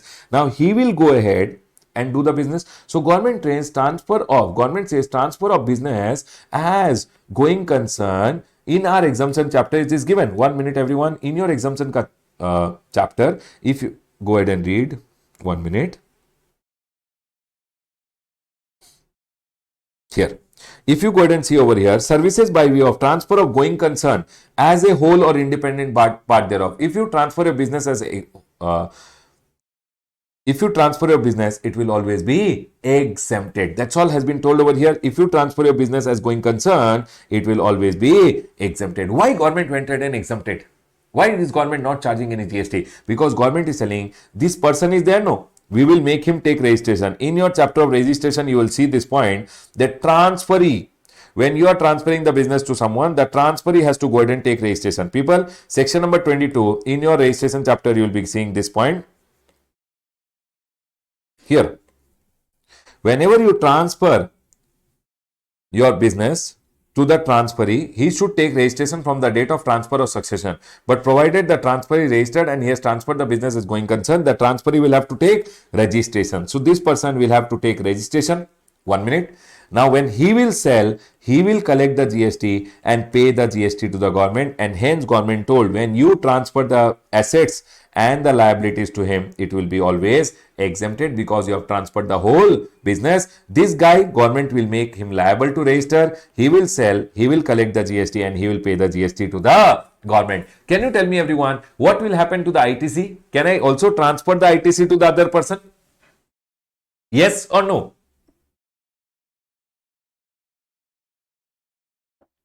Can I also go ahead and transfer the input tax credit to the other person? Yes, sir. You can also go ahead and transfer the input tax credit to the other person. You have to go in the ITC chapter. In the ITC chapter, it is told that, sir, whatever credit is there, you have to file one GST ITC02 and the credit can also be transferred to the transferee in their e-credit ledger. Yes, sir. We remember this point. So, always remember one thing, if you are going ahead and closing your business and you take all the assets home, it's a supply of goods. But if you go ahead and transfer it to another person and that another person is going to sell, collect GST and pay, then government goes ahead and says your transfer of business as going concern is exempted. Plus, you should also remember the ITC also can be transferred to the other person. You will learn this in your chapter of ITC where you can transfer your ITC to the other person. Just file one form ITC02 and the credit will be transferred. Done, sir. This point is clear. Everyone over here now. This same thing has been written over here. The next one is they have gone ahead and told that there are some things which are always considered as supply of service. It means these things will always be considered as supply of service. What are these things, sir? They are going ahead and telling if one person is going ahead and renting an immovable property. So if I am going ahead and renting my immovable property, it will always be considered. What do you mean by renting? Baba, any immovable property if you have. I have one hoarding which is there in my home. Outside my home, I have done one hoarding where people they can do advertisement. This hoarding, if I go ahead and give it on renting of immovable property, always supply of service. Construction of a complex or building. Baba, this point I'll talk little later. But if I'm doing construction for anyone, if I'm doing construction for you, what am I doing? I'm going ahead and doing supplying of service. Then temporary transfer of IPR, copyright, trademark, patents, etc. If I'm temporarily transferring it to you, what am I doing for you? I'm giving you goods or service? Service. Then development, upgradation of IT software. One computer software is there. I developed it for you. I customized for you. I upgrade it for you. If I develop software for you, customize software for you, what am I doing for you? I'm doing a supply of service. This next point which is there is a good one which goes ahead and talks about agreeing to the obligation to RTA, refrain, tolerate or to do an act. There is a circular also which is there on refrain, tolerate or to do an act. Everyone over here now. It says circular on agreeing to the obligation to refrain, tolerate or to do an act. It says over here agreeing to refrain means if I say I will not do something, that is also a service. Tolerate, I told okay, I am tolerating you, I am agreeing that I will tolerate you. Or if I do something for you, plus in return you are giving consideration, that's a supply of service. Here I have gone ahead and given some examples of agreeing to the obligation to refrain from an act. Number one, non-compete agreement. What is a non-compete agreement? For an example, I went in and taught you GST. You are telling, sir, I will put up one institute in front of your office only now. I told, please don't do no. You told, okay, sir, I will not do. Give me 5 lakh rupees. When you are not doing something for me and I am paying you money, what you have done for me, it is a supply. You are not going ahead and setting up an institute. You told, okay, sir, I will not do, but give me money. So you have gone ahead and given me a supply of service. That's all. There is a non-compete agreement. The next is builder refraining from constructing more floor against a compensation paid by neighbor housing society. For an example, everyone over here now, there's an apartment association over here, 1 floor, 2 floor, 3 floor, first, second, third, 3 floors are there in the apartment association. Okay? Now, this is a resident welfare association of the apartment. The apartment association, now one nearby apartment is coming up. This apartment has a permission for 5 floor.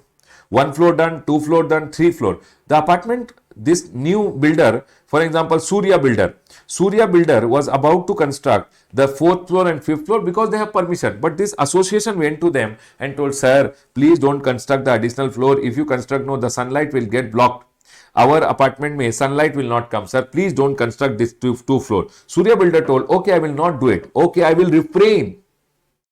I will not go ahead and do it, but you pay me 2 crore rupees, which is my loss. So in this scenario, what they are doing is they are not doing something, and for that they are charging 2 crore. It is also considered a supply of service. That's what has been told over here. The next one. For an example, over here, one school is there, and one factory is there.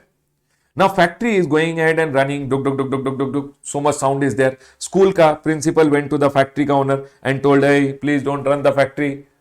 Please don't run the factory after working in the morning 9 to 12 because our school is going on, too much of noise is happening. He told, okay, I will not run. I will refrain from running the factory. You do one thing. You pay me 3 lakh rupees per month. When he says, I will refrain, I will not do something, and you pay me 3 lakh, what he has done is also a supply of service. If I go ahead and say, I will not do this, you pay me, what I am doing for you is a supply of service. Not doing something is also a supply of service. The next one over here is examples of agreeing to the obligation to tolerate an act or situation. Sir, what do you mean by tolerating? For an example, this is one shopkeeper over here. This is one Pani Puri wala. This Pani Puri wala is going ahead and putting his Pani Puri shop over here outside his shop. So this shopkeeper is getting angry every day. He told, hey Pani Puri wala, why are you putting the shop outside my shop? Do one thing, go side. So this Pani Puri wala told, sir, please, I'll give you monthly 5,000 rupees. You please tolerate me now. So when this guy is tolerating him, is also a supply of service. Yes, Baba. When he is tolerating him, it is a supply of service for which this guy is paying a consideration of 5,000, and tolerating is also a supply of service. The next one over here, example, loudspeaker wala point. Chalo, I'll go ahead and tell you. For an example, one school is there. This is one school. School may know every day morning they are going ahead and playing the national anthem and all. They put big speakers over here and too much of noise. One apartment is there over here. Here apartment where people are sleeping. Because of this noise, people are getting up every day morning.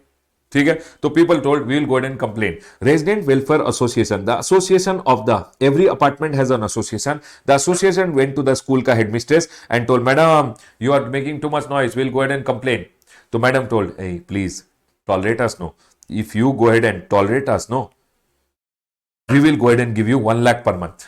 My question, when they are going ahead and tolerating the school ka noise and school is paying 1 lakh, is it a supply of service? Yes, sir. If I am agreeing that I'll tolerate you and I'll take money, I'm going ahead and giving you a supply of service. The next one over here is examples of agreeing to the obligation to do an act. Sir, what do you mean by to do an act? For example, there's an apartment over here.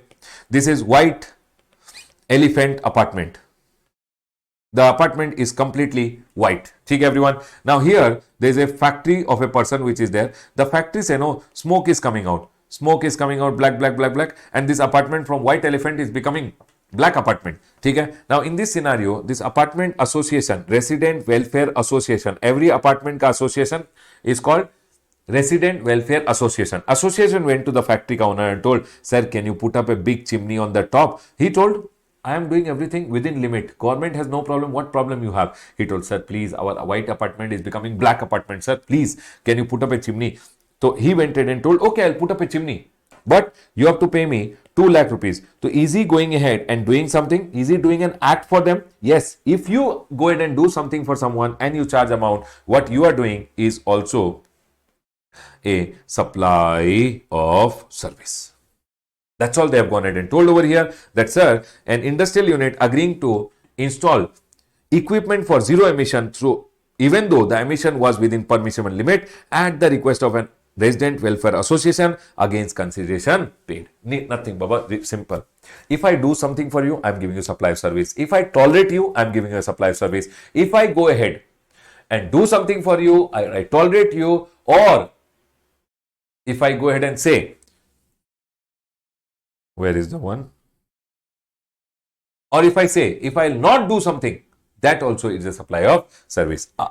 Refraining, tolerating, or to do an act is always a supply of service. These examples which I went ahead and just now explained you, same to same examples, they can go ahead and ask in the exam. Please be very careful about it. The next one over here is, sir,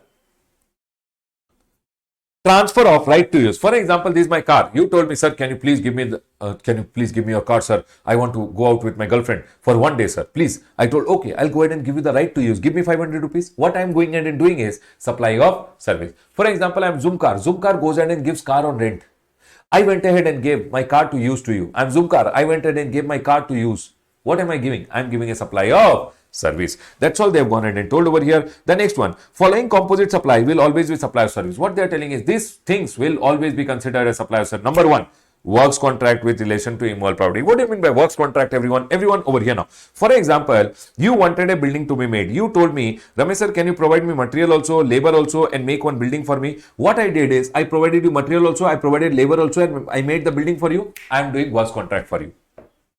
You told me, Ramesh sir, can you please come and make the ceiling of my home? I told, okay, I'll provide material, I'll only provide labor, and I'll make the ceiling. Whenever I provide material and labor to you, and I go ahead and construct one immovable property, renovate one immovable property, modify one immovable property, install something for you. For example, you told Windows, can you come and install the grill? The rods which are there. I told, okay, I gave material, I gave labor, I did the grilling work for you in your window. So in this scenario, I am going ahead and doing something for you where I am giving material also and labor also, and it is in relation to immovable property. Remember one thing, then it is always called supply of service.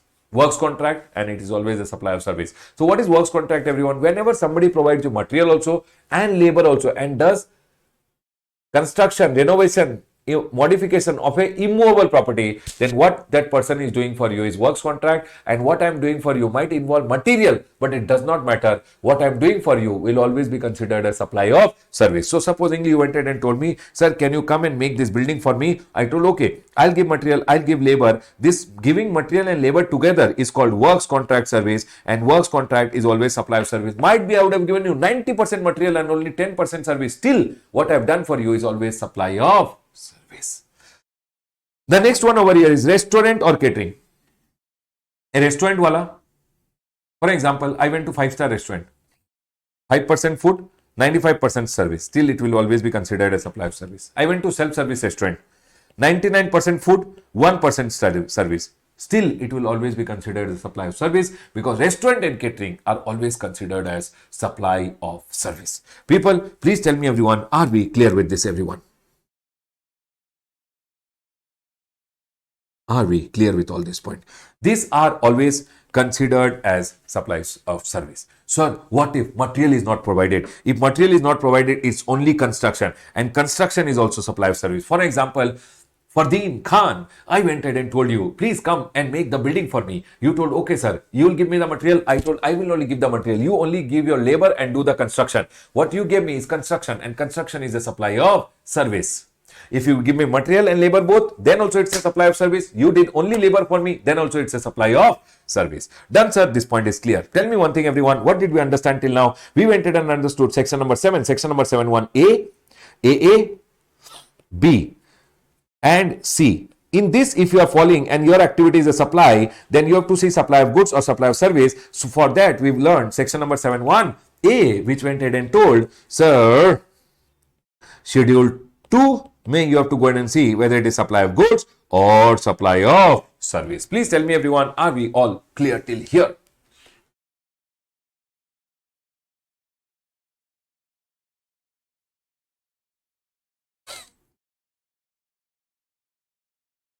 Yes, sir. Yes, sir. Yes, sir. Clear. Clear, everyone?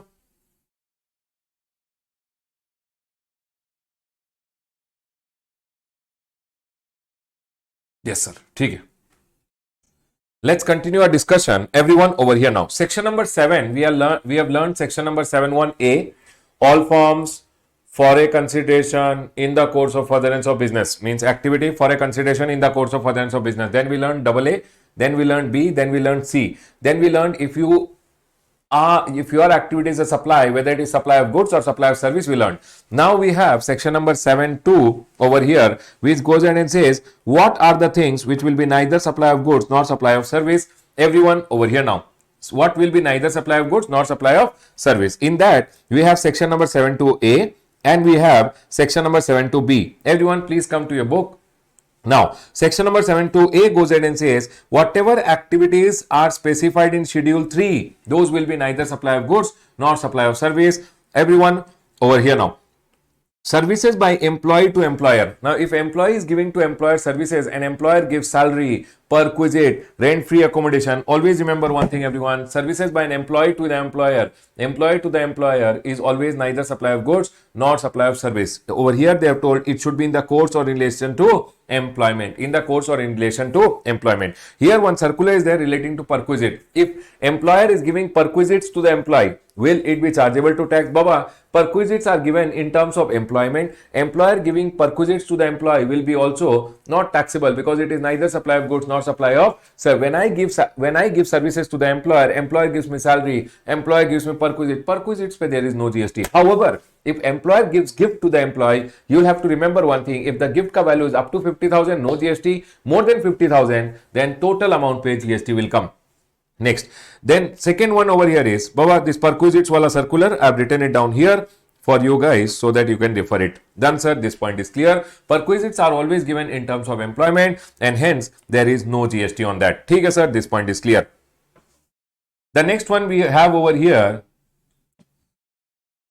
services by court or tribunal established by law. Baba, if there is a court or tribunal is giving you justice ka service, you have gone ahead and paid court ka fees. Baba, court ka fees pe there is no GST. Tribunal, like National Company Law Tribunal, all this tribunal, appellate tribunal, whatever fees is there, because those are tribunals under the law, tribunal ka services given to you, whatever amount of fees will be collected by the tribunal, basically court or tribunal, or they give you justice ka service, whatever amount is collected, there is no GST. Here, one CDRC ka circular was that circular has been removed by the ICA ka material and hence I have also gone ahead and removed it. It is no more relevant. So if you have the older version of chart book, you might see one circular over here relating to CDRC. That circular is no more relevant. Okay, sir, done.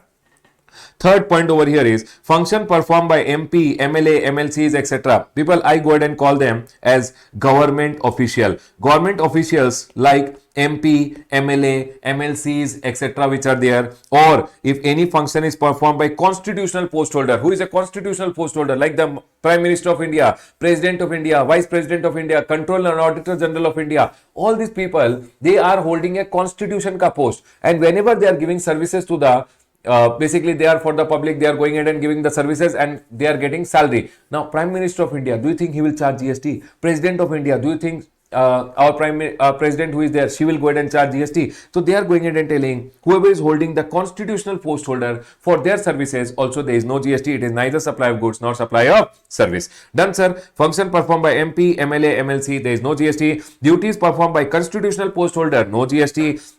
Duties performed by CMD, chairperson, member, director, CMD, chairperson, member, director of a body which is established by the government, where they are not an employee, that is also neither supply of goods nor supply of service. Okay sir, remember one thing, government official, MP, MLA, MLC ka service. MP, MLA, MLC ka services, no GST. Constitutional post holder, no GST. If I am a chairperson, member or director of a government body, where I am not an employee. If I am an employee, employer-employee relationship, neither supply of goods nor supply of service. If I am not an employee, still CMD ka services in a government body, there is no GST. Their services, no GST.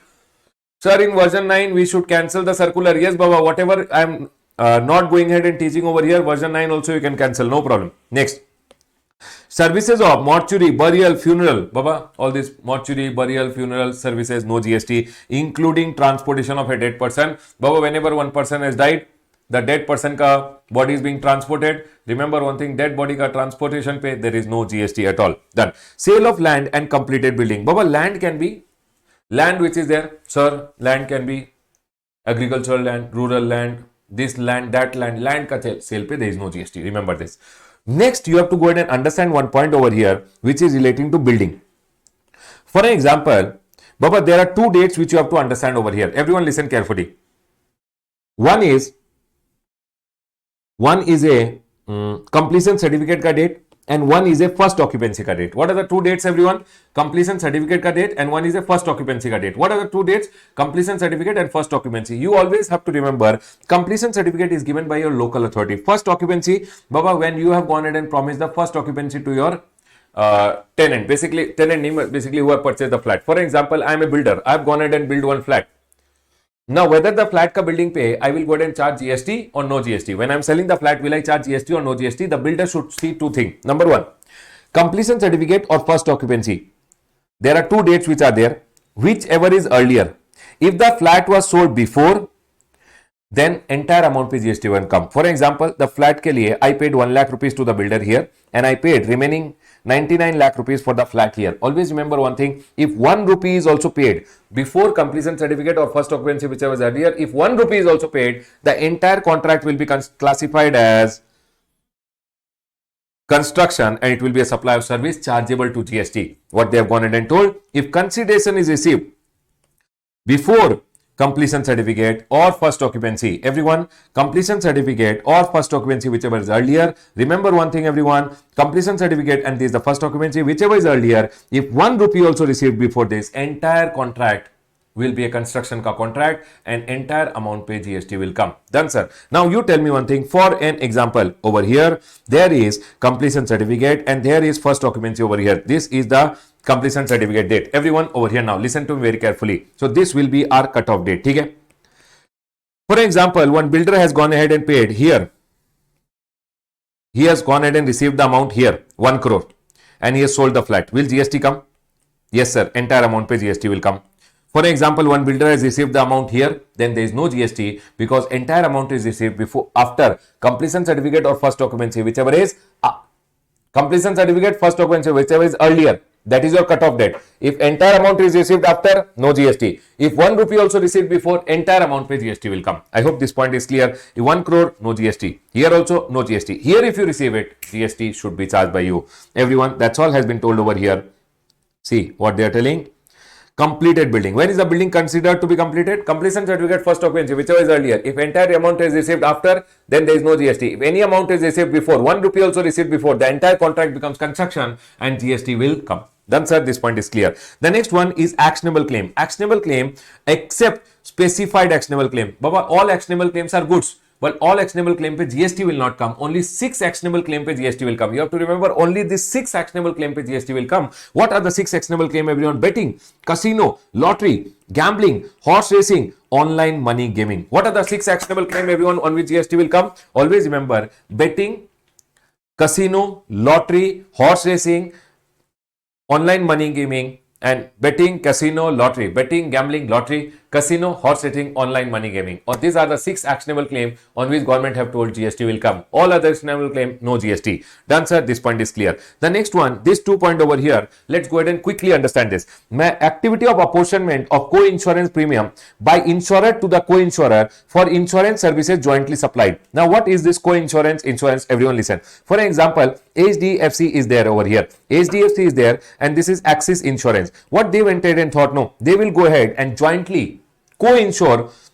For example, Reliance ka factory is there. Reliance ka factory ka insurance of 1000 crore has to be done. Now 1000 crore ka insurance ke liye HDFC told, I alone can't do it. I'll go ahead and take the co-insurance, means co-insurer will be there who will basically, so for example, he is telling he will go ahead and insure for 600 crore. Anything happens to the factory, he will pay 600 crore. Axis is telling I will pay 400 crore if anything happens. So in this scenario, what happened? Reliance say they have gone ahead and given the services to Reliance, for which Reliance went ahead and paid 10 crore rupees premium, for example, premium. The entire premium pay, if HDFC pays GST, now you tell me one thing, 60% risk is taken by him, 40% risk is taken by him. Now entire premium was 10 crore which came to HDFC over here.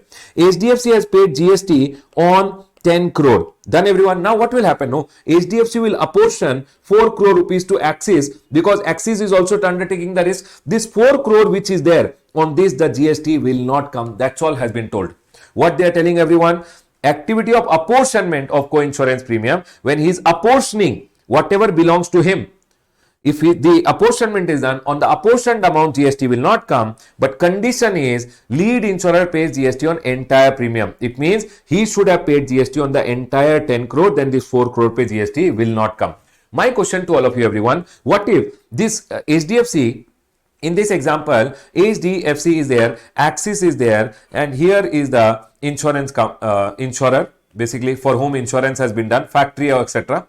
Now here they paid 6 crore to him, they paid 10 crore to him, 10 crore for the entire services given, entire amount was given to the lead insurer, the main insurer. He went ahead and paid GST on 6 crore only.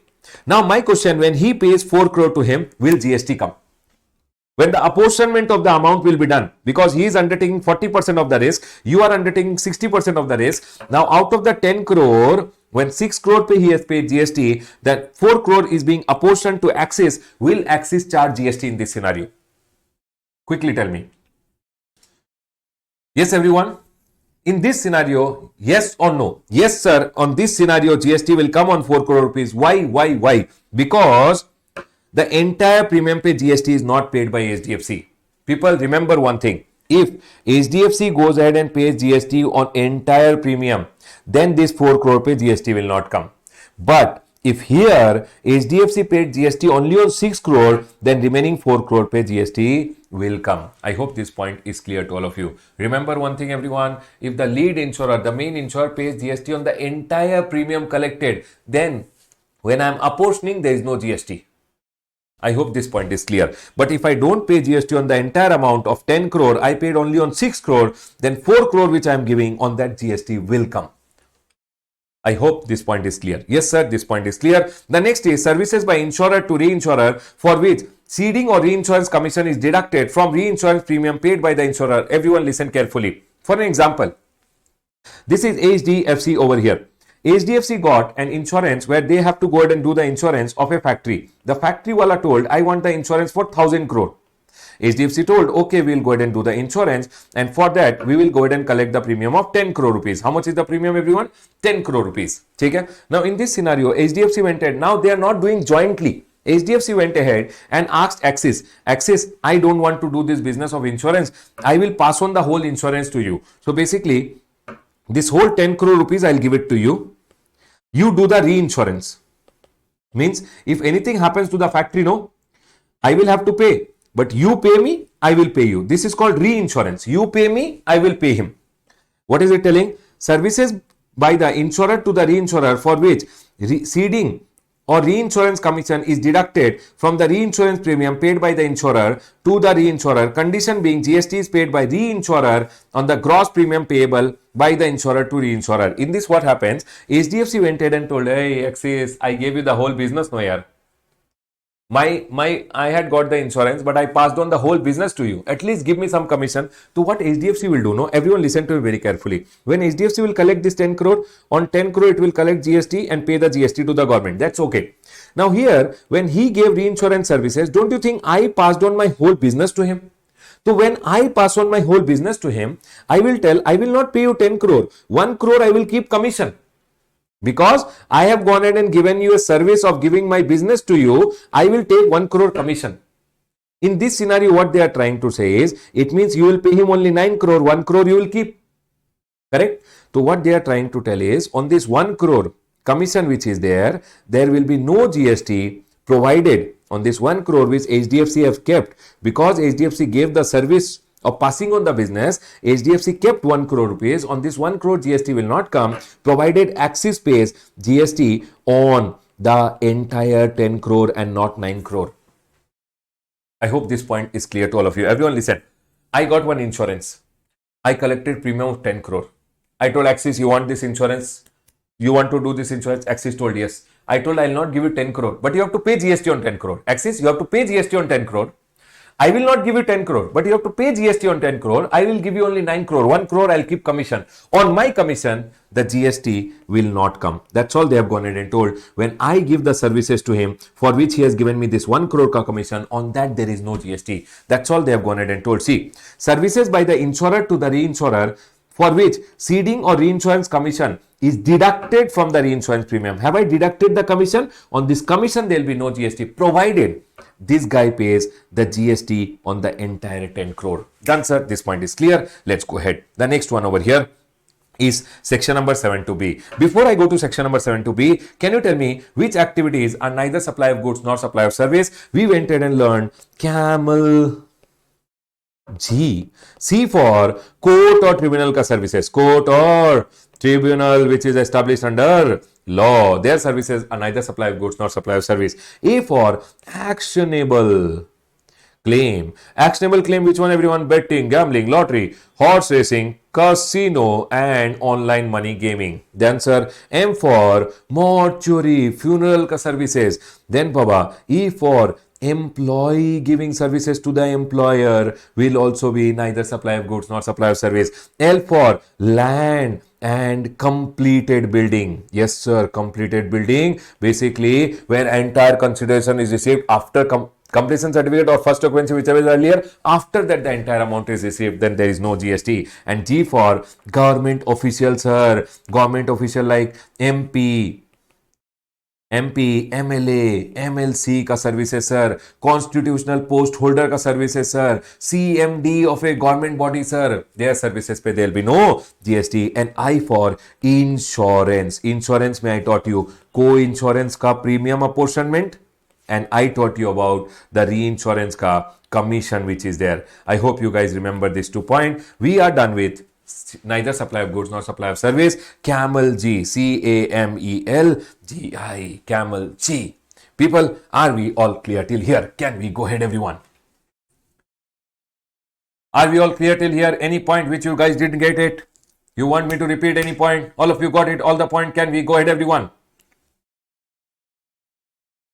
Yes, sir. Okay, everyone over here now, listen to me very carefully. The next one is section number 7(2)(b), which goes ahead and says notified activities or transactions which are undertaken by government as public authority, neither supply of goods nor supply of service. What are the notified activity, everyone? If activity in relation to function which is entrusted by whom, everyone? Panchayat or under 243G or municipality under 243W. Everyone listen to me very carefully.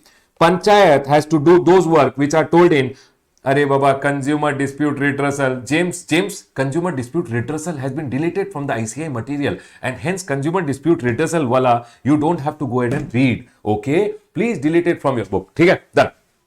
Now, what they are telling is Panchayat when they are doing 243G wala activity, municipality when they are doing 243W wala activity. Listen to me very carefully. When Panchayat is going ahead and doing 243G wala activity and municipality is doing 240W, sir, M ka ulta is W.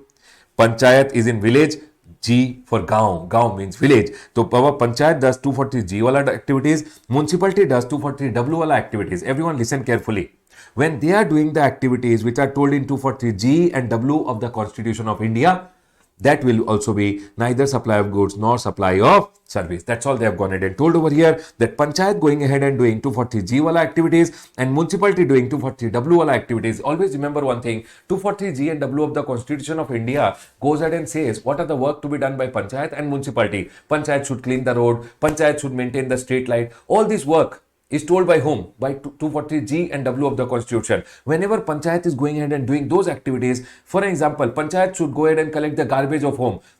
Municipality should collect garbage. For garbage collection, in municipality or Panchayat is going ahead and charging anything, they will not go ahead and charge any GST. That's all has been told over here, because their services in relation to 243G and W, whenever Panchayat does 243G wala activity, municipality does 243W wala activity, it is neither supply of goods nor supply of service. Another over here is grant of alcoholic liquor license against license or application fees. Baba, whenever state government is going ahead and giving you license, alcoholic liquor license and collecting a fees, government will not go ahead and charge any GST. Whether it is license fees, whether it is any application fees taken from you, there will be no GST at all. That's all has been told. Grant of alcoholic liquor license against license or application fees, there is no GST. That's all has been told, that whenever state government is granting alcoholic liquor license to a person and collecting any fees, there will be no GST. But tell me one thing, what about other licenses, other things which are given? So here one circular came which went ahead and clarified that granting of other licenses,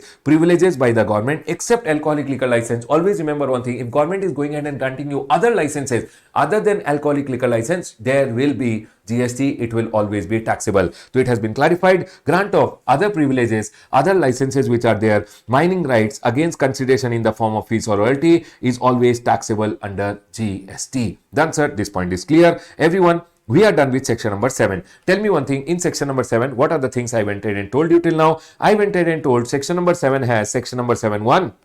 A. Any activity for a consideration in the course of business. Sir, A. Person other than individual doing an activity with the members for a consideration. B. Everyone. Importation of service for a consideration. Business or not in the course of business. Both will be considered as supply. Business person pays GST under RCM. Non-business purpose is exempted. Then we learned section number 7.1c. 4 activities which are told on schedule 1 will be neither supply, will also be considered as supply without consideration also. Yes, sir, we remember the 4 activities. If you are falling over here, then you have to see section number 7.1a to say supply of goods or supply of service. Done, sir. Then we learned section number 7.2a. What is neither supply of goods nor supply of service? That has been told in schedule 3. Schedule 3 told about camel.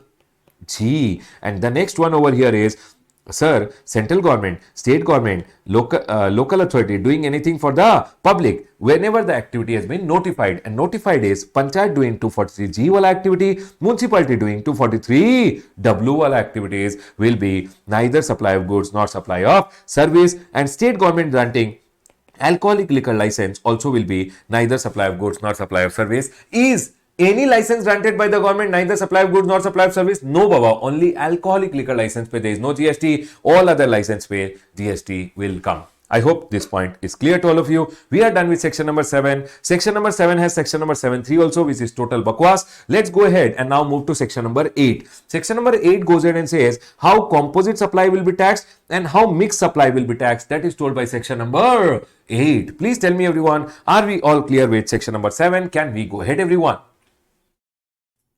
Yes, sir. Clear. Chalo. Everyone over here now. Now we'll go ahead and talk about section number 8. In section number 8, they say how the composite supply will be taxed and how mixed supply will be taxed. But first of all, you should know what is composite and what is mixed. Sir, what is composite supply? Always remember one thing. Composite supply means, for example, mobile phone and charger. Mobile phone and charger. It is what, everyone? It's a composite supply. 2 or more taxable supplies, they are naturally bundled. And supplied together in the ordinary course. Yes, sir. All suppliers are supplying mobile phone plus one charger. All the suppliers are supplying together. That's a natural bundle, sir. What is principal? In mobile and charger, what is principal? Mobile is principal. And hence, it is a composite supply. Sir, composite supply, what rate of GST? That is told by section number 8. Composite supply, please treat as supply of principal supply, whichever is the main. What is main supply over here? Mobile phone, and mobile phone ka rate will apply. Done, sir. This point is clear. Then they went ahead and told, what do you mean by mixed supply, everyone? Mixed supply means, so for example, mobile phone and glass, water glass over here. Is it a natural bundle? No. For example, one shopkeeper is selling, you use mobile phone and drink water. I am making it a combo and selling. In this scenario, these two, if they are put together, 10,000 ka mobile phone, 100 rupees ka water bottle, ka glass, they have put it together, bundled it and giving for one price. That is called a mixed supply, which is not a natural bundle. They are going in and telling 2 or more individual supply. This and this are both individual supply. They are joined together and they are supplying it for a single price. Then remember one thing, if it is not composite, it will be mixed supply, and mixed supply they are going in and telling what will be the rate, everyone. That is told by section number 8. Mixed supply, please treat as supply of that supply which attracts highest rate. It will be treated as if what is supply which attracts the highest rate. For example, 18% and 12%, 18% will apply. I hope that point is clear to all of you. Yes, sir, this point is clear. Now, we have some small points over here. Let's go ahead and talk about this. For example, I went to one shop. I went to one person to get my car repaired. He went and told, sir, for repairing of the car, we'll charge 5,000. If any parts are changed, we'll charge you separately. For example, 2,000 rupees ka parts are changed in your car, then we'll charge you 2,000 rupees separately. Now, my question over here, if goods which are parts and servicing which is repairing of the car, both के लिए separate charges are given, then what rate will apply? Separate rate will apply. That's all they have gone and clarified. It says servicing of car involving supply of goods and supply of services, which is labor, and value of goods and service are shown separately. Then Baba GST at the rate applicable to such goods and service separately. It means, for example, I went to one shop, I went in and told, sir, I want one milk packet, I want one chocolate, and I want one chocolate, milk, and supposingly I went ahead and bought, what else will I buy? I went ahead and bought one table also.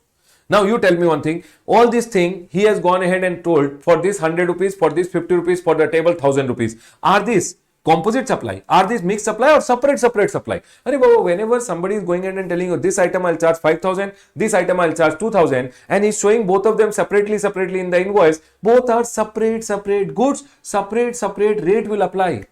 Even though he makes one bill does not matter. Bill does not matter over here. If he has charged 50 rupees for this, 100 rupees for this, 1000 rupees for that, all the three are separate supply, separate rate will apply.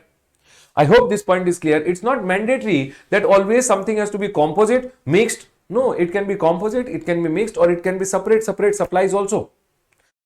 Done, sir. This point is clear. Now, the next one is taxability of printing contract. If you go ahead and get your book printed, for example, I went ahead and wrote the content of my book, and now I've sent my content to the printer to print and give it to me. Printer is giving me printing service, which is supply of service.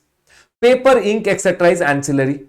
You tell me one thing, paper, ink, etc. is supply of goods. Printing service which the printer is giving is what, everyone? Supply of service. What rate will he apply? Printing of service, printing which is supply of service, or he will apply goods ka rate when he is giving me the books.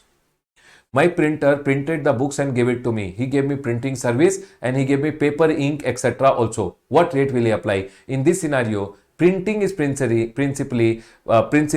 paper, ink, etc. is ancillary, and hence principal supply ka rate he will apply and give me the goods. I hope this point is clear. Okay. I went ahead and told one person, I want 100 carton boxes. When you give me the carton boxes, carton box supply of goods, print my logo also. So here printing of logo becomes ancillary, and when he is giving me the carton boxes, he'll charge me GST at the rate of supply of goods. That's all has been told. In case of printing, where content is supplied by the person who owns the IPR, I own the IPR of my book, I gave the content.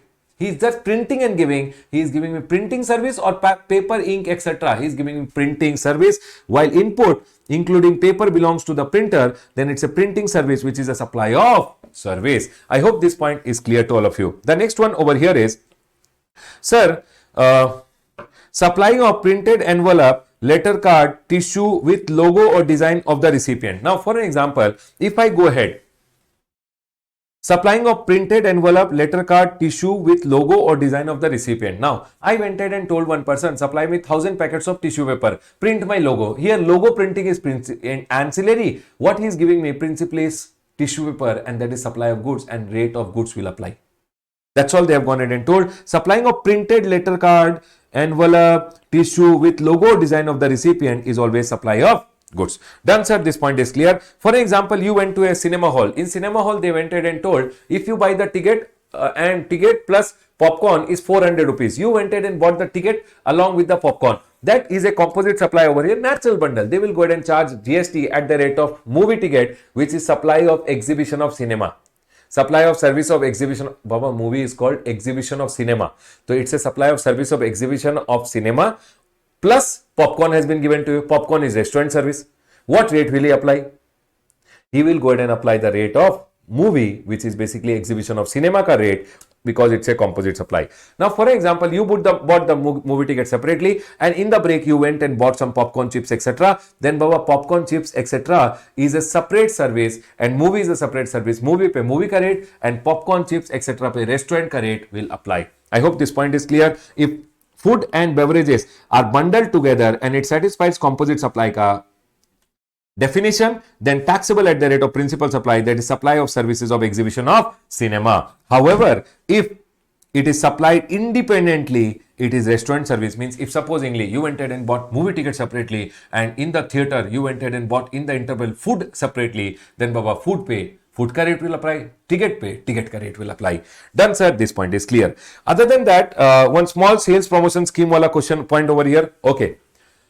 Sir, what is this point going ahead and talking about? This point is basically going ahead and talking about that, sir, supposingly, I went ahead, everyone over here now, I went ahead and bought this mouse and I gave this mouse free of cost. If I give free of cost, it's a permanent transfer of business asset on which ITC was available. It's a supply, ITC will be available. It's a supply. Okay?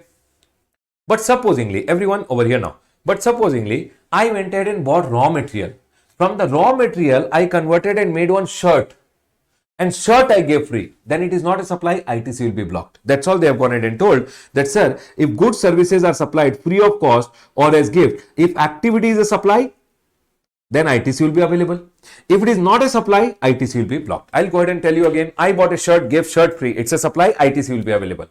I bought clothes se converted shirt, gave shirt free. That is not a supply, and all the raw material which I bought on that, the ITC will be blocked. Done, sir. This point is clear. Other than that, buy one, get one free. For an example, I am going ahead and telling everyone, tell me one thing.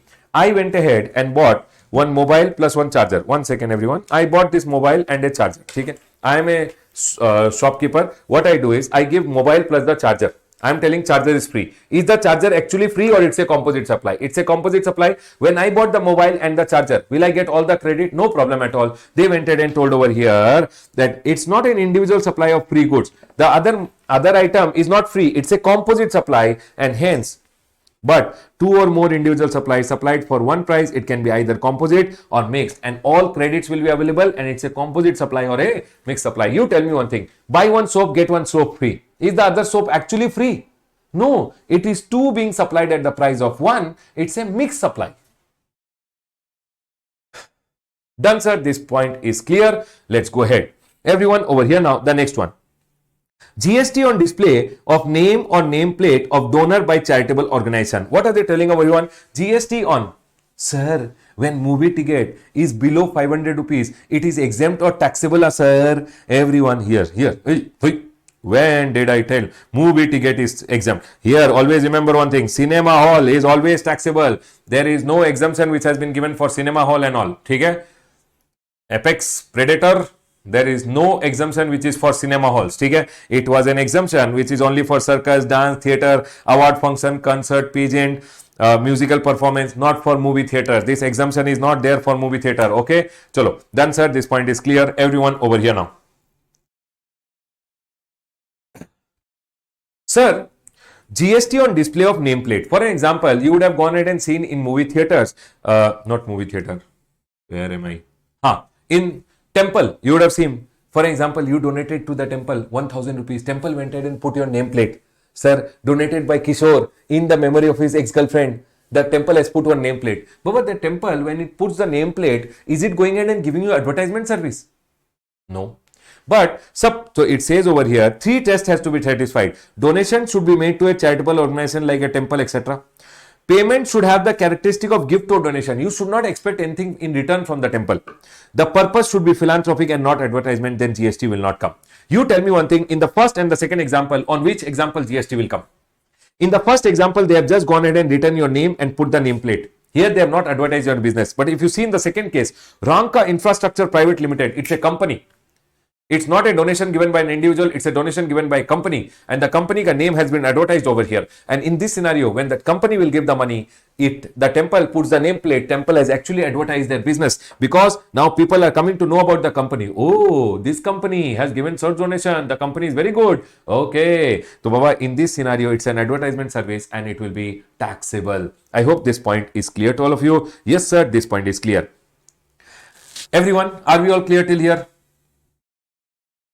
Chalo, now listen everyone. One small voucher related one circular is there. Everyone listen carefully. Which has come in your ICI has gone ahead and given one voucher related one small circular. What I've gone ahead and done is I've made a small summary over here.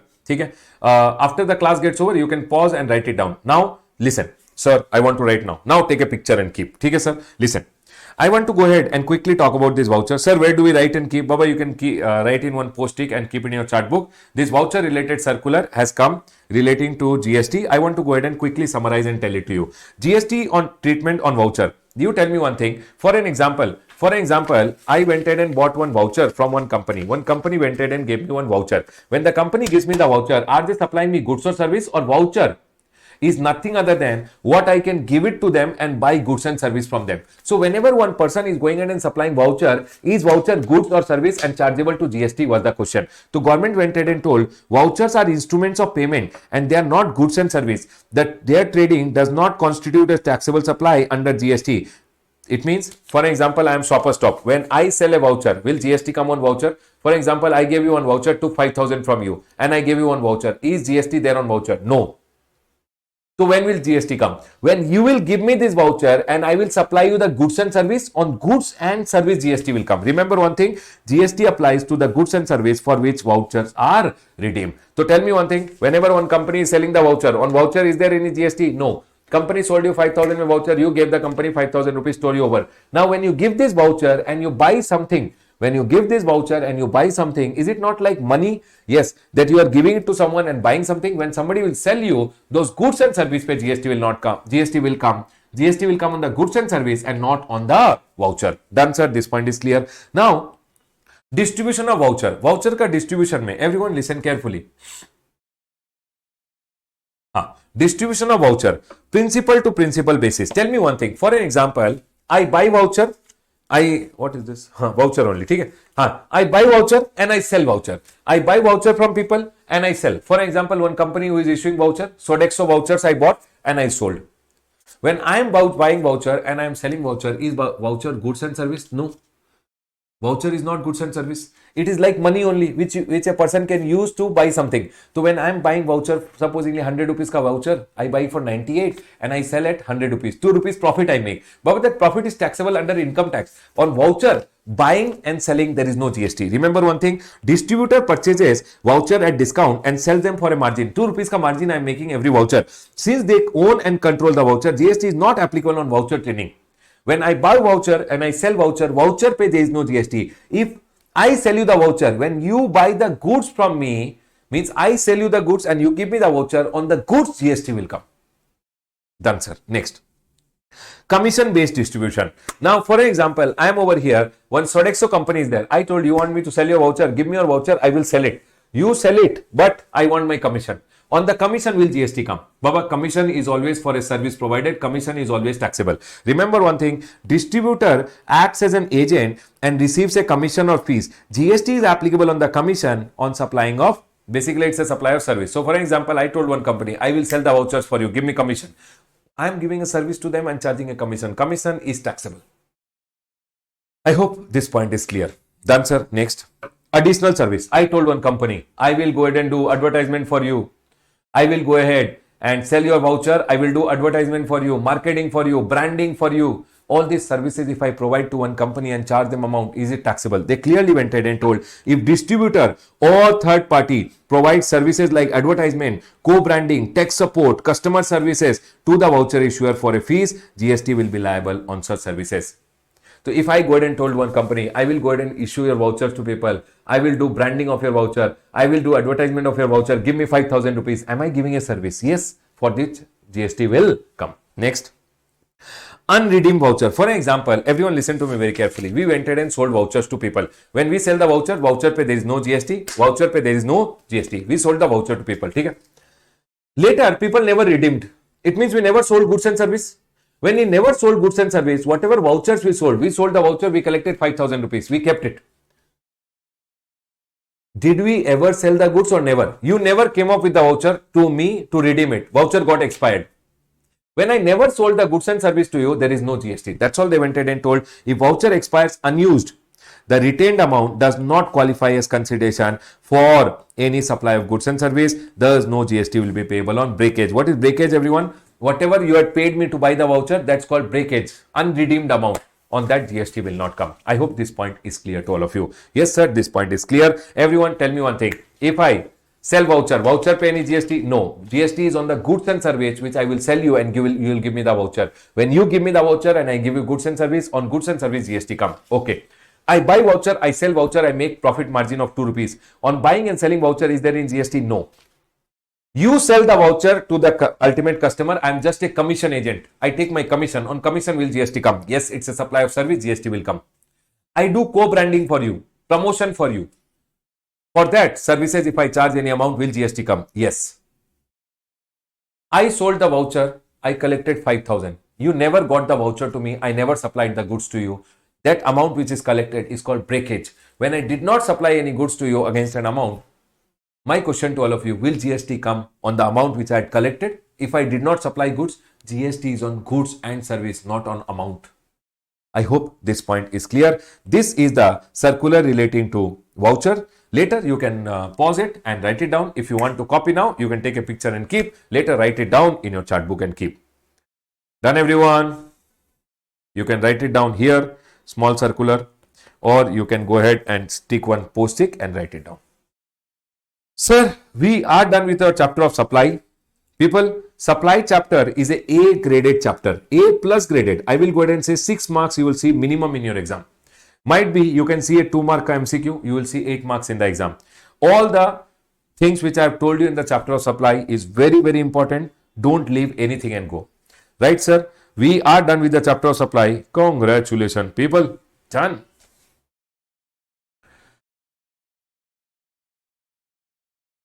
People are telling, sir, holding subsidy circular, hey, it's okay, removed.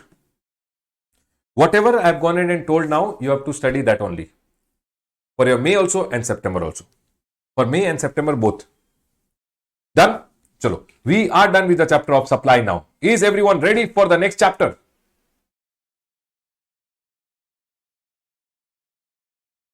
Here I'll close my chapter of supply. Don't leave anything, cover everything. And after you do every chapter, you must try and do some question answers. It is very, very important. People who don't do question answers, you score only 40, 45. You have to do question answers. Only then you will be able to score very good in the exam. Done? I'll close my revision on the chapter of supply over here. Chalo, let's go ahead and now do the next chapter. The next chapter is charge of GST. People, listen to me very carefully. Whenever I go ahead and say A graded chapter, B graded chapter, C graded chapter, what do you mean by it? A means 100% you will have one question. B means 50% chances. C means 33.33% chances. It means this 100% comes in all attempts. This comes in one attempt it does not come. 50% chances. This comes 3 attempts में से 1 attempt. Like chapter number 1, sometime it comes, sometime does not come. Very few chances of coming. Now, but supply chapter is very, very important. Supply chapter is very, very important. And charge of GST, Baba, which I am talking, is A graded. You will see this chapter in the exam. Okay? In charge of GST, the main point which we are going to learn now is the charge of GST has section number 9. Section number 9.1 total bakwas, 9.2 total bakwas, HP main pe GST will come, but it will come from a date notified by government on recommendation of council. 9.3 very, very important from exam point of view. You will see this as an independent question or you will see this as a part of the big question. Let's go ahead and do charge of GST. Reverse charge mechanism on notified services. What they have gone ahead and told, for some supplies, government went ahead and realized, everyone listen carefully, for some supplies, government went ahead and realized collecting GST from the supplier is very difficult and hence government went ahead and told GST can be collected from the recipient. Now, what are the services on which GST can be collected from the recipient or government went ahead and told GST should be collected from the recipient? Those services are kept under RCM. Now, what are the services on which RCM is applicable? Number 1 is GTA services. Everyone listen carefully. Sir, GTA services, can you please go ahead and explain? Yes, Baba. Everyone listen to me very carefully. Everyone over here now, listen. GTA services, let's go ahead and cover. Very, very important from exam point of view. You might see one small point coming in the big question. Everyone over here. GTA. What is a GTA, everyone? Goods Transport Agency. A goods transport agency is one who issues consignment note. Who issues a consignment note saying, sir, I am the sender, he is the receiver, these are the goods which are being sent, this is the vehicle number. That is called a consignment note. Everyone over here now. What they are going ahead and telling over here?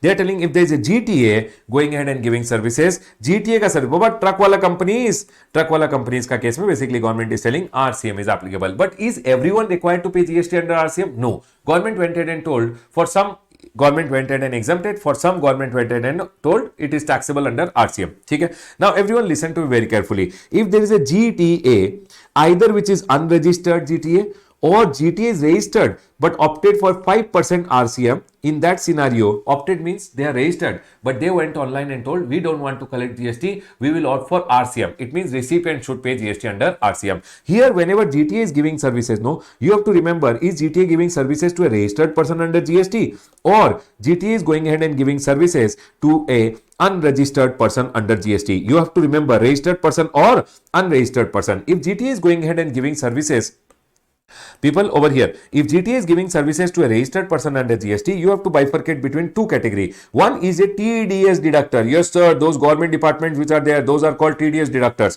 Yes, and the other one is other registered person. Sir, what do you mean by other registered person? Like a normal registered person, one composition person is there, NRTP is there. All these are other registered person who are there. Remember one thing, if GTA is giving supply to a TDS deductor, here also they had told RCM, but then they told it is exempted, not required to pay GST under RCM. But if it is other registered person, they will have to pay GST under RCM at the rate of 5%.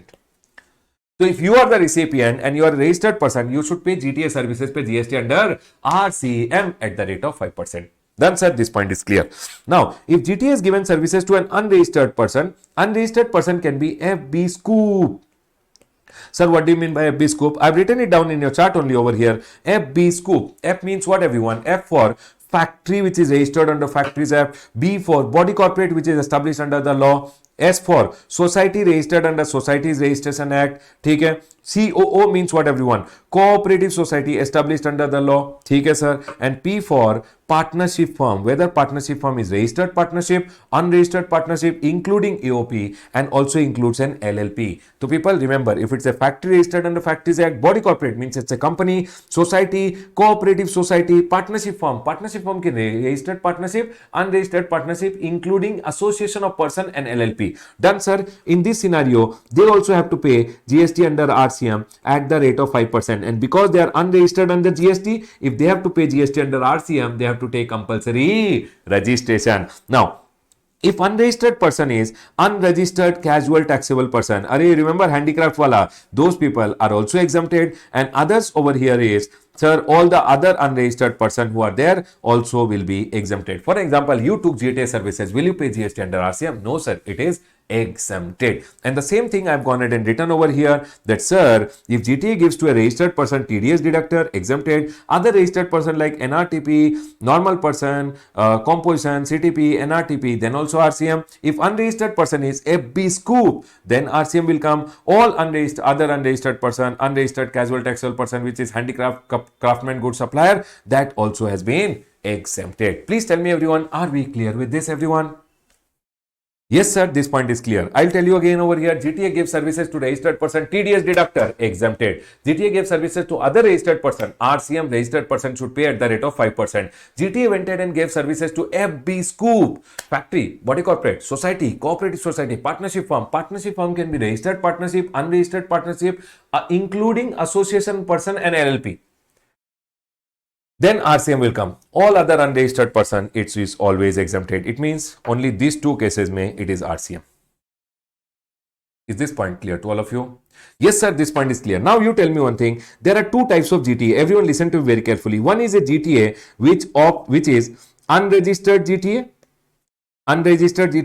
or GTA opting for 5% RCM. In this scenario, to sir, you told RCM is applicable. Now GTA can be registered GTA also. There can be a GTA who are registered, GTAs who are registered, and they are telling they will go ahead and charge 12%. This has been now made 18%. Remember one thing, GTA ka forward charge was 12%. Now GTA ka forward charge 12% is no more there. It is now how much, everyone? 18% under forward charge mechanism. Okay, this was made amendment in the last attempt only. You can still remember directly, sir, it is 18% forward charge mechanism, or GTA can go for 5% forward charge mechanism. Everyone listen to me very carefully. If I am a GTA and I am going ahead and telling I will charge 18% forward charge, then all the input tax credit is available to me. Whatever truck I buy, lubricant, oil I am buying, whatever I'll buy, I will always get the credit. Okay. If I am a GTA who is telling I will charge only 5% forward charge, or I am going for reverse charge 5%, then remember one thing, no credits are available. So sir, in GTA is registered, it can charge 18% forward charge. 5% forward charge. In this, all ITC available to GTA. Here, no ITC to GTA. In this scenario also, no input tax credit to GTA. Okay, sir? Now listen to me very carefully. If you are the recipient of GTA service, whether I am 12%, 18% GTA, 5% GTA, whatever you pay, you can take the credit. Remember, recipient gets the credit of the GTA services, what he is taking from the GTA, whether he pays 12, whether he pays 18, whether he pays 5% RCM, he will get the credit. GTA, I am the GTA. If I opt for 18%, I will charge GST to you. I will get all my input tax credit. You will also get the credit of 18%. Done. If I am charging 5% to you, you will get credit of 5%. But me as a GTA, I don't get any input tax credit. If I am a GTA who has opted for reverse charge, I will not charge anything. I will not get anything. You have paid 5% under reverse charge, you can get the credit. Recipient angle is whenever recipient pays 5 or 18, he always gets the credit. But as a GTA, if I am charging 18, only then I get credit of all my input. If I charge 5, I will never get the credits. Done, sir? This point is clear. Now listen to me very carefully. If I go in and say about GTA, GTA can be those GTAs which are unregistered or 5% RCM wala GTA. Or GTA can be 18% or 5% forward charge wala GTA. Done? Remember one thing, GTA can give services to various people. One can be registered person under GST, which is TDS deductor. One can be GTA can give services to a registered person under GST, which is others. Others means sir normal registered person, composition person, all these people. Okay?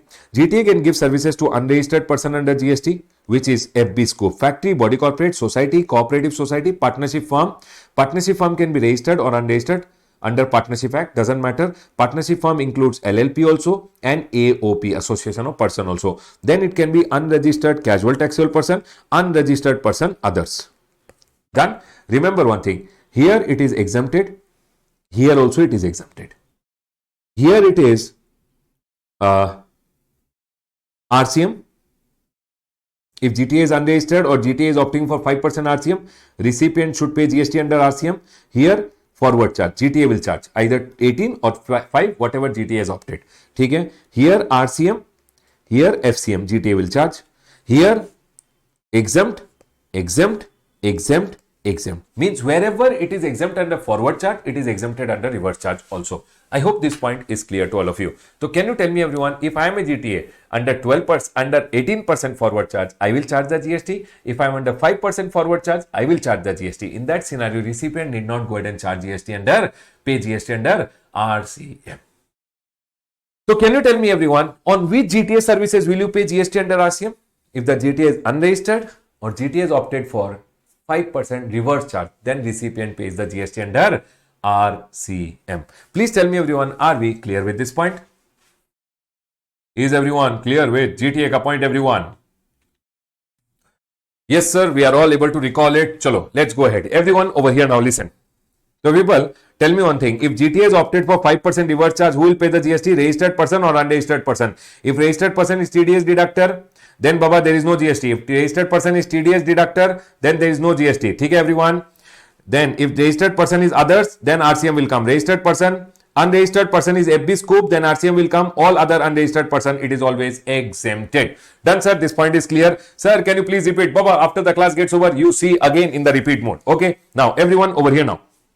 हाँ sir clear ठीक है sir it is useful for first timers if you are able to understand, useful only. Chalo, everyone, RCM is not applicable if supplier takes registration and opts to pay GST under forward charge. Forward charge, what are the two rate? 18% and 5% both are there. If GTA is opting for forward charge, then reverse charge not applicable. You don't have to pay GST under RCM. And supplier also issues a tax invoice charging GST to you and makes a declaration on the invoice issued by him. So sir, when is reverse charge not applicable? If I take registration, I issue an invoice to you and I charge GST to you, then Baba, in that scenario, you don't have to pay GST under RCM.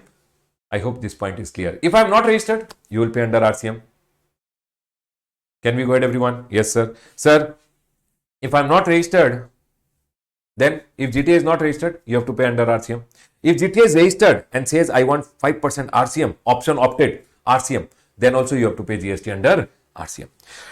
Done, sir. This point is clear. The next one is advocate and senior advocate and arbitral tribunal. For this, I would want you guys to come to your advocate arbitral tribunal wala chart. Sir, why is your chart very dirty? I think I have taken one chart which is already used during class. Okay, I'll rub it. Everyone over here now. Listen.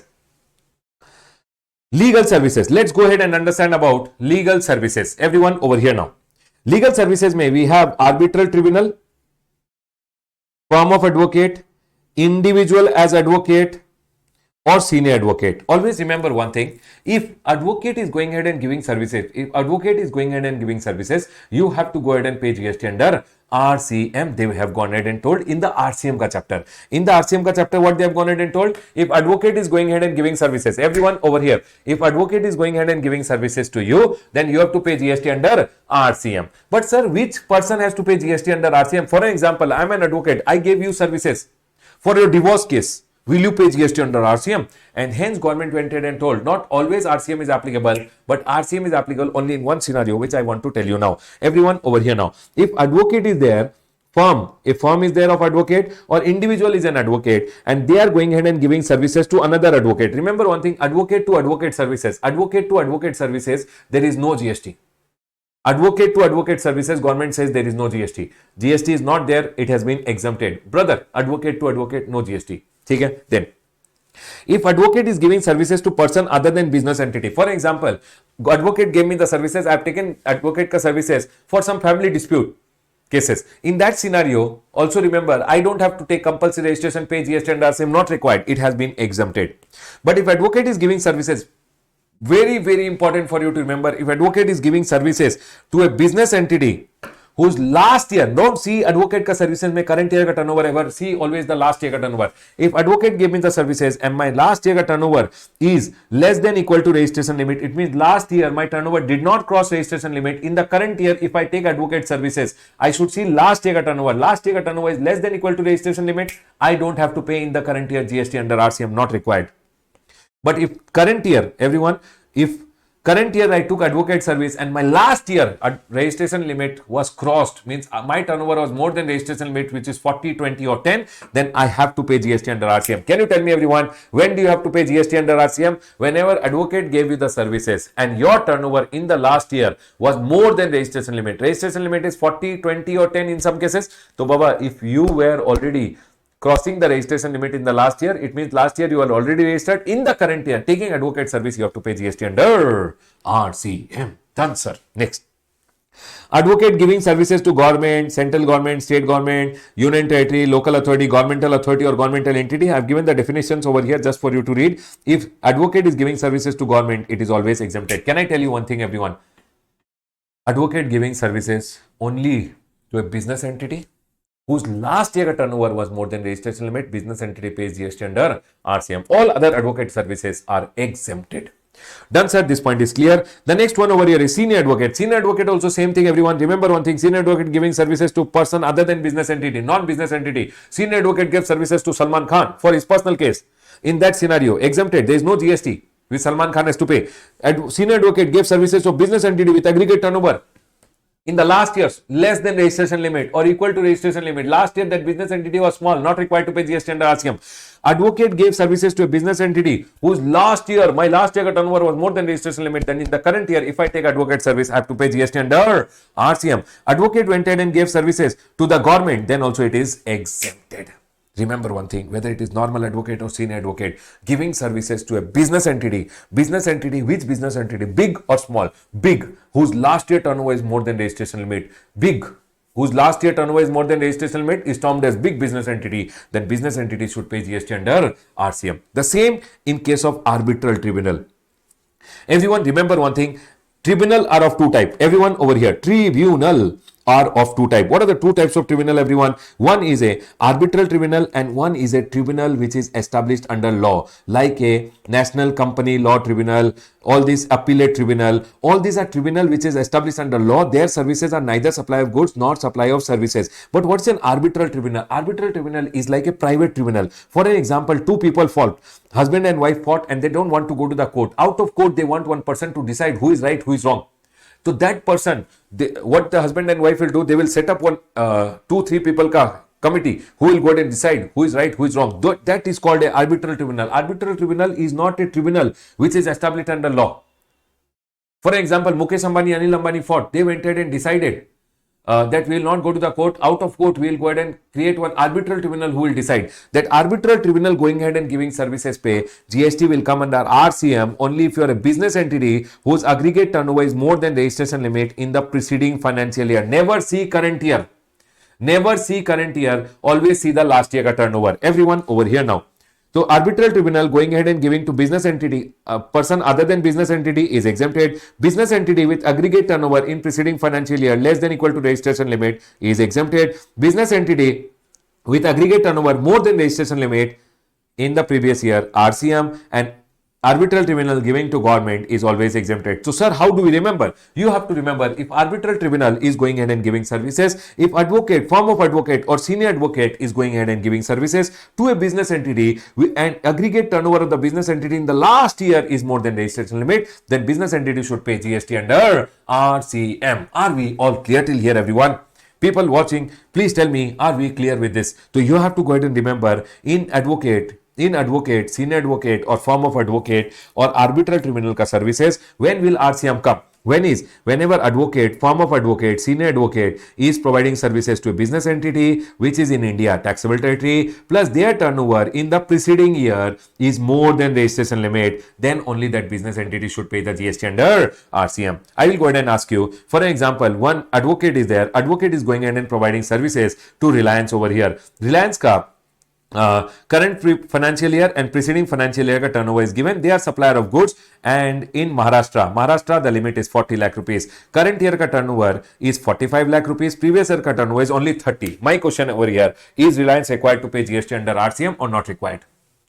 Is Reliance required to pay GST under RCM or not required? Quickly tell me, everyone.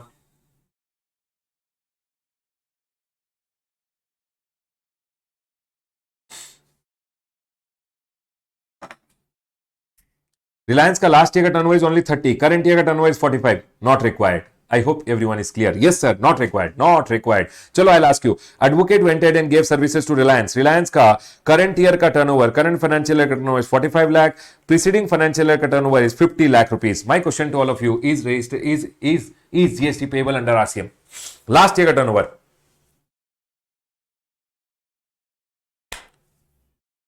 Yes, sir. Because last year turnover is more than registration limit. Here it will be required to pay GST under RCM. Done, sir. This point is clear. People, please be very careful. In your exam, you can see advocate ka point. Please see the turnover also in the question. Okay, sir. Done. Next, they have gone ahead and told, if there is any person other than body corporate, if any person is other than body corporate, means other than company, they are going ahead and giving sponsorship services to a body corporate or partnership firm, including LLP in India, then Baba, this body corporate or partnership firm has to pay GST under RCM. Any person should not be a body corporate other than body corporate. What is body corporate, everyone? It's a company which is incorporated under Companies Act, or any company which is formed under any law. For example, SEBI is formed under a law. RBI is formed under a law. Sir, IRDA formed under IRDA Act. So, Baba, whenever a company is formed under Companies Act or any other act, for example, SEBI under SEBI Act, RBI under RBI Act, IRDA under IRDA Act, that is also called a body corporate. Body corporate includes a company which is formed under Companies Act and other companies also like SEBI, IRDA, which are formed under law. Those companies are also called body corporates. Done, sir. This point is clear. Now, if body corporate is there, they are telling other than body corporate, other than a body corporate, giving sponsorship service to a body corporate or a partnership firm. Remember, partnership firm includes LLP also. Then these people have to pay GST under RCM. Done, sir. This point is clear.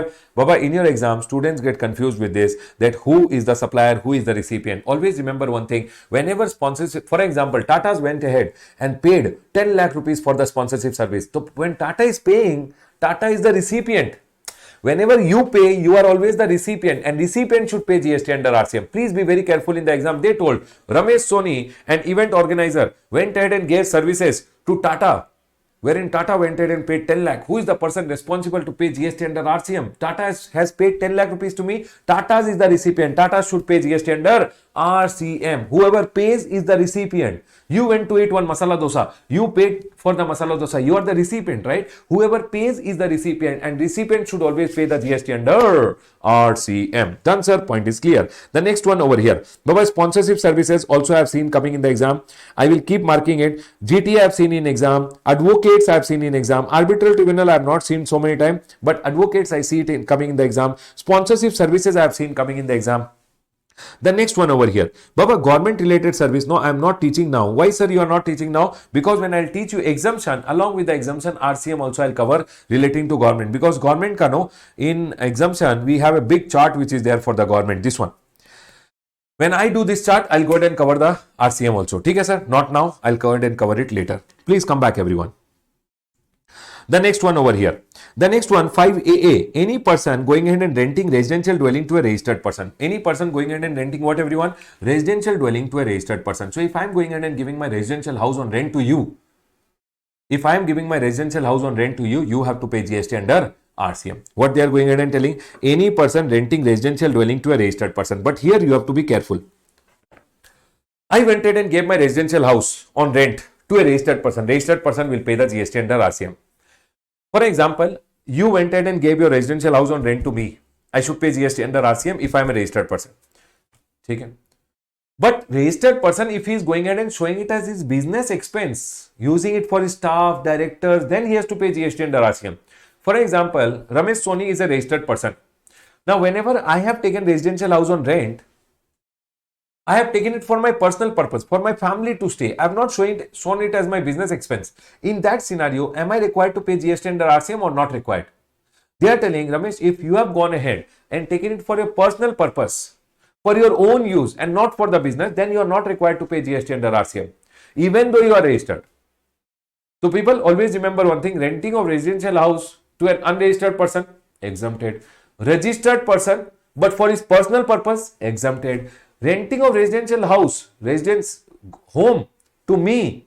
You have rented your home to me and I am using it for my business, showing it in my business expense. Might be for my employees to stay, directors to stay, or for my business I am using. I have to pay GST under RCM if I am a registered person. I hope this point is clear. Yes, sir, this point is clear. The next one is 5AB over here. Any unregistered person renting of any immovable property except residential dwelling. Renting of residential dwelling, I have already gone and explained you over here. Residential house, whenever it is rented, we have already discussed. The next one is any person renting of any immovable property except what, everyone? Residential property. To whom, everyone? Registered person other than composition. Sir, what are they telling? For example, one unregistered person is there. He has one, for example, this commercial building, I've taken it on rent. People, this commercial building, I've gone ahead and taken it on rent. My landlord is a registered person. He will charge me GST. My landlord is an unregistered person. Then what will happen, sir? If my landlord is an unregistered person, in that scenario, if I am a registered person, I should pay GST under RCM. That's all they are going to do. Sir, if you have taken it on rent, any immovable property other than residential property, might be I have taken this commercial building. If I am registered and my landlord is unregistered, then I should pay GST under RCM. So tell me one thing, unregistered person is there. He is renting commercial property. I am a registered person, normal. I should pay GST under RCM. But if commercial property is rented to a registered person who is composition dealer, remember one thing, it is exempted. It is not required to pay GST under RCM. Means here they have told it is an exception. Here RCM is not applicable. Is my point clear to all of you? In the exam, they can go ahead and tell you there is one unregistered person. He has one hoarding which is attached to the earth. Hoarding attached to the earth is also an immovable property. He has given this hoarding on rent to a registered person, and registered person is paying him 1 lakh rupees. Then, Baba, this guy, registered person, should pay GST under RCM, because they are going in and telling it can be any immovable property other than residential. Any immovable property means what, everyone? It can be commercial building, it can be a hoarding. Hoarding which is attached to the earth is also immovable property. Are we all clear with this point, everyone? Quickly tell me, everyone, are we all clear?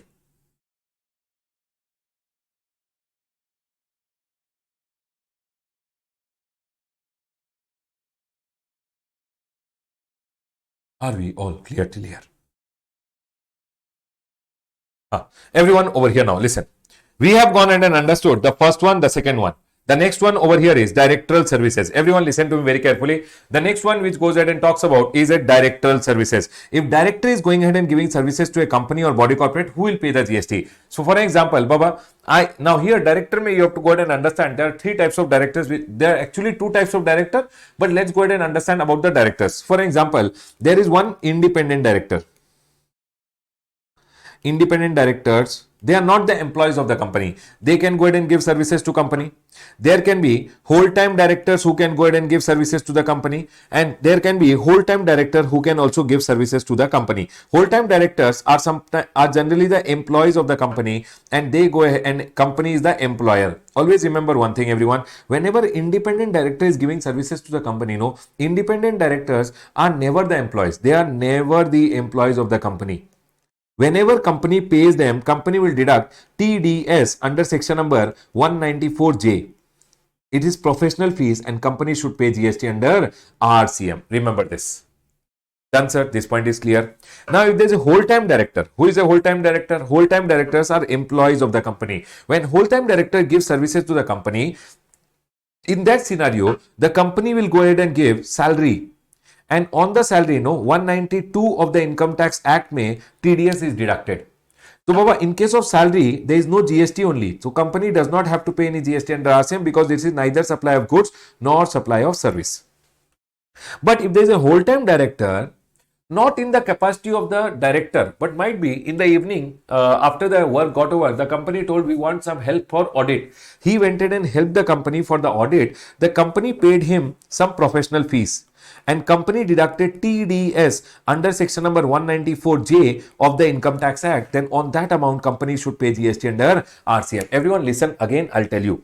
Independent directors, always remember one thing, are not the employees of the company. Whenever they give services, company deducts TDS under 194J, and hence company on the amount should pay GST under RCM. But whole-time director might be an employee, might not be an employee. If they are an employee, their services are neither supply of goods nor supply of service, and never GST has to be paid by company under RCM. But I am a whole-time director in a company, but not in the capacity of whole-time director. After my work gets over, I help the company with something. Company paid me professional fees. On that professional fees, company has to pay GST under RCM. That's about the circular relating to director. Everyone, you can see down the circular.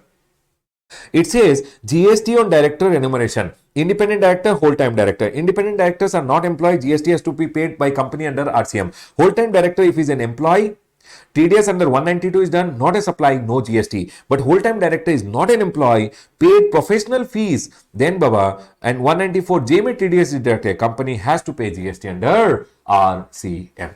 The next question which was asked by people was, sir, is it only directorial services on which company should pay GST under RCM, or if I go ahead and give other services to the company, also company has to pay GST under RCM? For example, I am the director of a company, I gave services to the company in the capacity of a director, then company should pay GST under RCM. If I supposedly come in the evening and start cleaning the office also, for my cleaning services, will company pay GST under RCM? No. Remember one thing, only director ka directorial services pe company pays GST under RCM, not other services. So they have gone ahead and told services supplied by director of a body corporate in the personal capacity of to the company, then what will happen? Services supplied by director of a company to the company in his personal or private capacity, there is no RCM. I came and started cleaning the office in the evening. On that, company will not pay GST under RCM.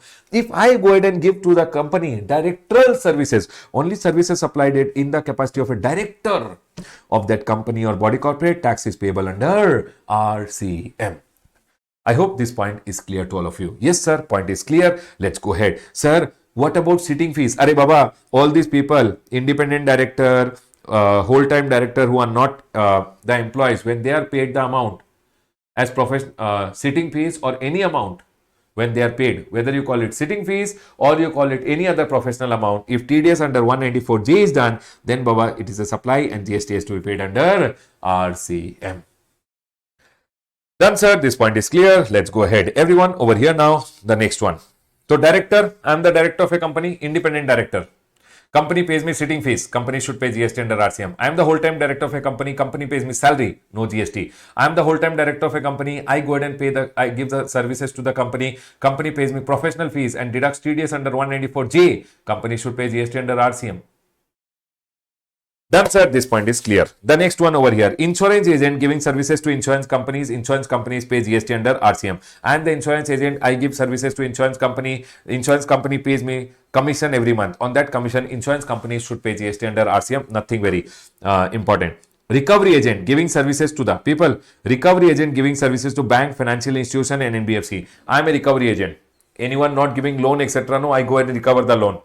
So for that, I'm giving basically services to the bank. Bank is going ahead and taking my services. So I'm the supplier, bank is the recipient. Bank should pay GST under RCM. Whenever recovery agents give services to the bank, bank should always pay GST under RCM. Remember one thing, everyone.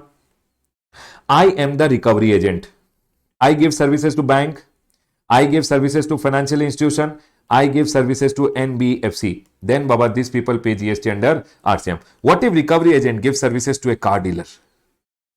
Everyone, if recovery agent gives services to car dealer, what will happen? Will RCM be applicable or not be applicable? Recovery agent giving services to car dealer, will RCM be applicable or not be applicable?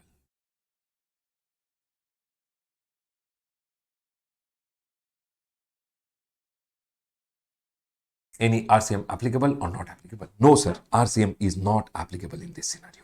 Why? Because in this scenario, FCM will be applicable because recovery agent giving to bank, financial institution and NBFC, only RCM is applicable. All other cases, forward charge will be applicable, reverse charge will not be applicable. Done, sir. This point is clear. The next one is music composer, photographer, artist.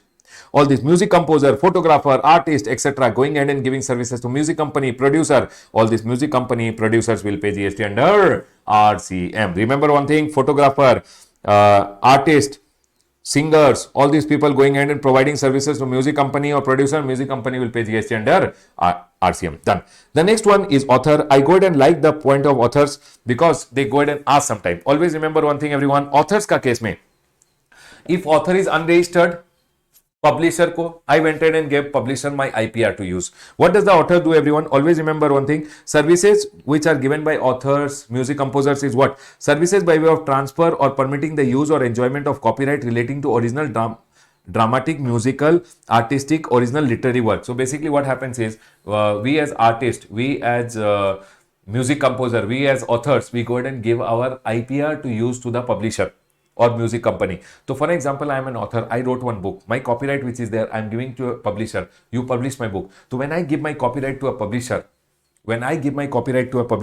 remember one thing, author, if he is unregistered and he has not taken the option to pay GST under forward charge, then publisher will pay GST under RCM. Author giving services to a publisher, publisher pays GST under RCM. But what if author takes registration? Can he do that? Yes, Baba. Here it is very, very important. They can go ahead and ask you a question. Author can go ahead and take registration. Forward charge is applicable if author has taken registration, filed a declaration that he exercises to pay GST under forward charge. Basically, he has filed a declaration with his GST officer saying, sir, I will pay GST under forward charge.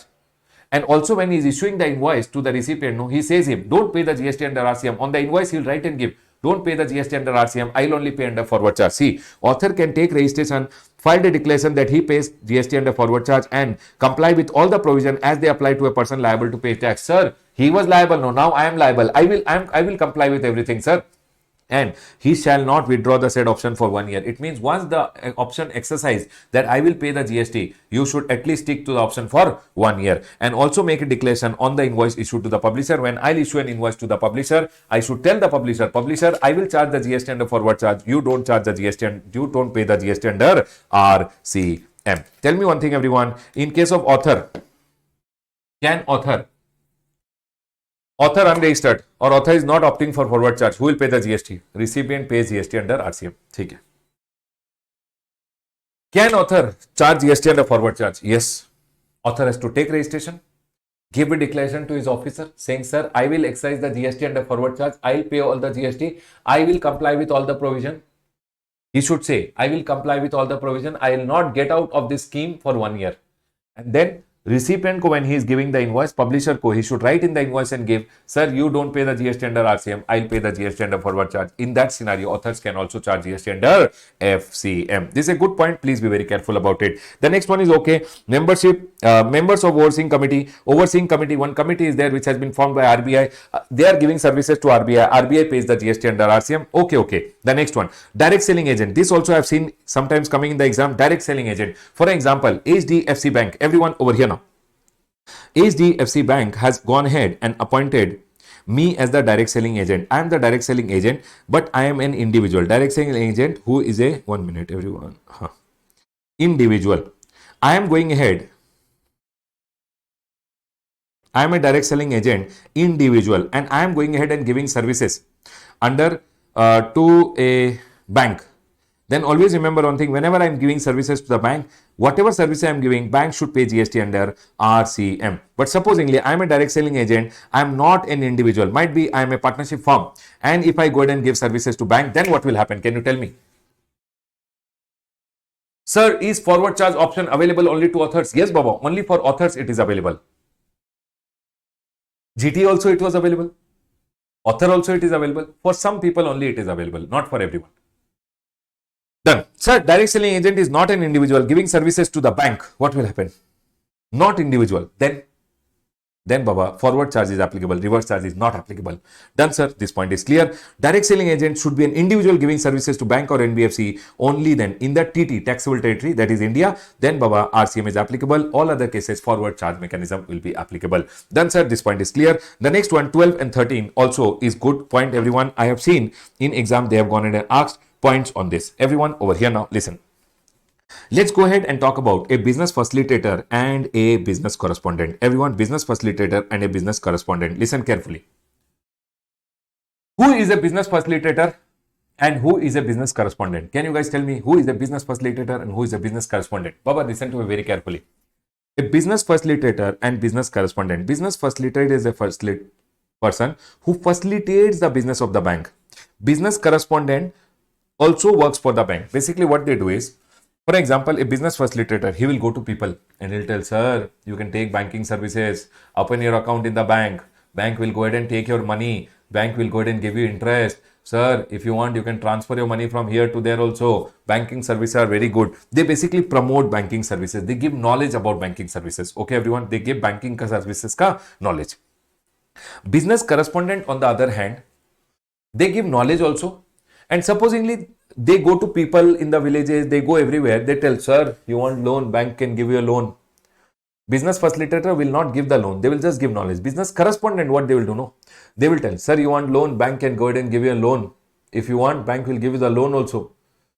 Take 10,000 rupees. They can give the money to the person also and every month collect EMI on behalf of the bank. So business correspondent, on the other hand, what they do? No, they touch money also. You want to deposit, you give it to me, I will deposit in the bank. You want withdrawal, we'll withdraw and give it to you. You want loan, we will go ahead and give you the loan, collect EMI from you, we'll deposit in the bank. Basically, they are going ahead and working with the bank, working for the bank, but they also go ahead and do transaction, giving money, taking back loan ka EMI, etc. also is done by a business correspondent. Business facilitators don't touch money. They only give knowledge about banking services. Done, sir. Now here, business facilitator, business correspondent can appoint one agent also. So agent will give services to them. They will give services to bank. They can also appoint agent under them. So agents will give services to them. They will go ahead. So this is an agent of business facilitator. This is an agent of business correspondent. Everyone listen to me very carefully. In this scenario, everyone over here, when agent of business facilitator gives to business facilitator and business facilitator gives to bank, here he gives to him and he gives to him, they have gone ahead and told only when facilitator gives to bank, RCM is applicable. It means bank will pay the GST under RCM. Then they have gone ahead and told agent giving to business correspondent, RCM is applicable. It means business correspondent will pay the GST. Done. Sir, what about the other two cases? When nothing is told, FCM is applicable. FCM means when they will give the service, they will only collect and they will pay the GST. FCM means when business correspondent will give the services to bank, business correspondent will collect and pay the GST. Please see this and tell me if you are clear till here. One thing, how to remember this. Business facilitator, F for free. Can you see on his head, no tension is there. It means when agent gives him services, no, agent will take the money, agent will pay, agent ka headache. When they give services to bank, bank ka headache, bank will pay. Facilitator is free of any tension, no tension at all. When they give it to bank, bank pays under RCM. When they take it from their agent collect and pays the GST. They don't have to pay any GST. Correspondent on the other hand is ulta. What happens? See, he has two headaches. Correspondent taking services from his agent, he pays. He gives to the bank, he collects and pays. Both the cases, his headache. So, Baba, you have to remember always, in case of facilitator is tension free, no tension. When he gives services to the bank, bank pays. When he takes agent service, agent collects and pays. So, he does not have any tension. Business correspondent on the other hand, giving to bank, will take the GST and pay under forward charge. When agent gives to him, he has to pay. Correspondent has to pay under RCM. In both the scenario, there is a headache for the correspondent. That's all, everyone. I had to go ahead and tell. Please tell me, everyone, are we all clear with this point? Are we all clear? Yes, sir, we are all clear. Now listen to me very carefully. For an example, bank has gone ahead and appointed business facilitator or business correspondent with respect to with respect to rural area. Means the agent and business facilitator, business correspondent and agent are helping the bank in rural area. Baba, remember one thing, in that scenario, all these services will be exempted. There is no GST at all. All the services will be exempted if the services are given in rural area. Services by business facilitator, business correspondent or their intermediary with respect to accounts in rural area, rural area ka accounts ke liye there is no GST at all. It means if agent or business facilitator, business correspondent or agent is going ahead and giving services to the bank with respect to what area? Rural area. Then, Baba, remember one thing, all the services pay, the GST has been exempted. And this point, I've seen it in the exam. Remember, if they tell you urban area, it is taxable. Rural area, it is always exempted. Please tell me, everyone, are we all clear till here? Quick, everyone. Are we all clear? Please see. Yes, sir, we are all clear. Chalo, let's go ahead. Everyone over here now. Now, the next one which we are going to talk about is security services. I have seen security services also being asked in the exam. Please mark it, everyone. They can go ahead and ask about security services. Listen to me very carefully. Security service means providing security guards. You would have seen under your apartment, security guards are there. They are talking about security guards over here. Supplying of security personnel by any person other than company to a registered person. Always remember one thing. First of all, supplier should be whom? Any person but not a body corporate. It should not be a company. Giving services to a registered person. Which registered person? Sir, if the registered person, for an example over here is TDS deductor or he can be composition, then what will happen? TDS deductor, recipient is TDS deductor and recipient is composition dealer or recipient is other registered person. You have to see. People, very important in exam, you have to be very careful. See, if any person other than company, first of all, supplier should be any person but not a company. If he is a company, forward charge. He should not be a company. If he is not a company, giving to a registered person. If registered person is TDS deductor, forward charge. This person only will charge. If it's a composition person, forward charge. Reverse charge will not apply. But if any person other than body corporate is giving security services to registered person and registered person is all other registered, normal registered person, casual taxable person, NRTP, all this other person, then in that scenario only RCM is applicable. Please remember this point, everyone. What they have gone ahead and told is any person other than company, any person other than body corporate. First of all, supplier should not be a company. Giving to whom? Registered person. Which registered person? Not TDS deductor, not composition person. In those scenario, forward is there. If registered person is all other registered person, then other registered person should pay GST under RCM. Is my point clear to all of you, everyone? Yes, sir. The point is clear. People, only here, any person other than body corporate giving to registered person, which is other registered person, reverse charge is there. All other cases, forward will come. Done, sir. This point is clear. The next one over here, which I have also seen questions being asked on this. Please mark it, everyone. Renting of motor vehicle. Everyone, renting of motor vehicle. What are they telling over here? If there is a person who is renting motor vehicle designed to carry passenger where fuel cost is included in the consideration charge. Sir, what do you mean by this? We did not understand. Renting of motor vehicle. For example, I have a car. I am renting it out to people. I have a Innova car which is there. I am renting it out. Designed to carry, is Innova designed to carry passenger? Yes. Fuel cost is included in the consideration charge. What do you mean by fuel cost is included in the consideration charge? In the consideration which is there, which I am going ahead and charging, I told I will charge 20 rupees per kilometer. So have I given motor vehicle? Yes. Is it a passenger vehicle? Yes. And I told I will charge 20 rupees per kilometer. Fuel cost is mine only. I will only fill the fuel. I'll charge you 20 rupees per kilometer. So I am giving what? Renting a motor vehicle. I am giving what, everyone? Renting a motor vehicle which is designed to carry passenger. Fuel cost is included in the consideration. Plus, I should not be issuing invoice charging. How much, everyone? Actually, GTA का services में the forward charge came from 12 to 18 and Baba renting of motor vehicle also no. Now it has become from 12 to 18%. You can mark it and keep. Recently, they have gone and made it 18% only. Although rates are not applicable to you guys, but still. Renting a motor vehicle pay. What is the rate of GST and a forward charge? 18%. ठीक है sir? He should not be charging invoice 18%. He should not be charging 18%. Means he should be either charging 5% or he should not be issuing invoice only. Then you have to pay GST under RCM if you are a body corporate. Any person other than body corporate. 1 minute, everyone. I'll go ahead and tell you. Number one, renting of motor vehicle. Which motor vehicle? Passenger vehicle. ठीक है sir. And fuel cost is included. First, you understand the service, everyone. I gave my motor vehicle on rent to you. I told use however you want. I'll charge you 20 rupees per kilometer. Fuel cost is mine. I will bear the fuel cost. I'll charge you 20 rupees per kilometer. It means I've given you renting a motor vehicle, passenger vehicle, fuel cost is mine. Done, sir. This point is clear. Given by whom? Any person, but not a body corporate. If he is giving renting a motor vehicle, he should not issue invoice at the rate of 18%. Not 12, now it is 18. 18% ka invoice, forward charge ka invoice should not be issued. Then what will happen? Recipient is a company, body corporate. Then recipient should pay GST under RCM. Chalo, I'll give you one question example. Ram has given renting a motor vehicle to Shyam Limited. Ram gave invoice at the rate of 5%. In this scenario, Shyam has to pay GST under RCM because Ram is any person but not a company. Body corporate. Is Shyam Limited a body corporate? Yes. Company. Non-company to company. And invoice 18 should not be given. It means invoice 5 is given. Then Baba recipient should pay GST under RCM. So I'll give him one more example. Ram Limited gave invoice at the rate of 5% to Shyam Limited.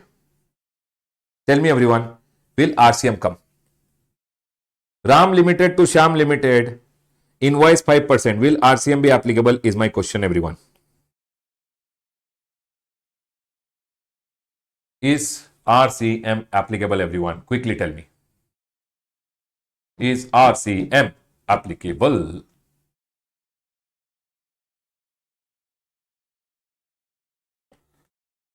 No, because it should be any person but not a company. Here it is Ram Limited and hence RCM will not be applicable. It will be FCM. Chalo, I'll ask you one more question. Ram has gone ahead and given invoice at the rate of 18% to Shyam Limited. Is RCM applicable or FCM applicable? RCM or FCM? RCM or FCM? Yes, everyone.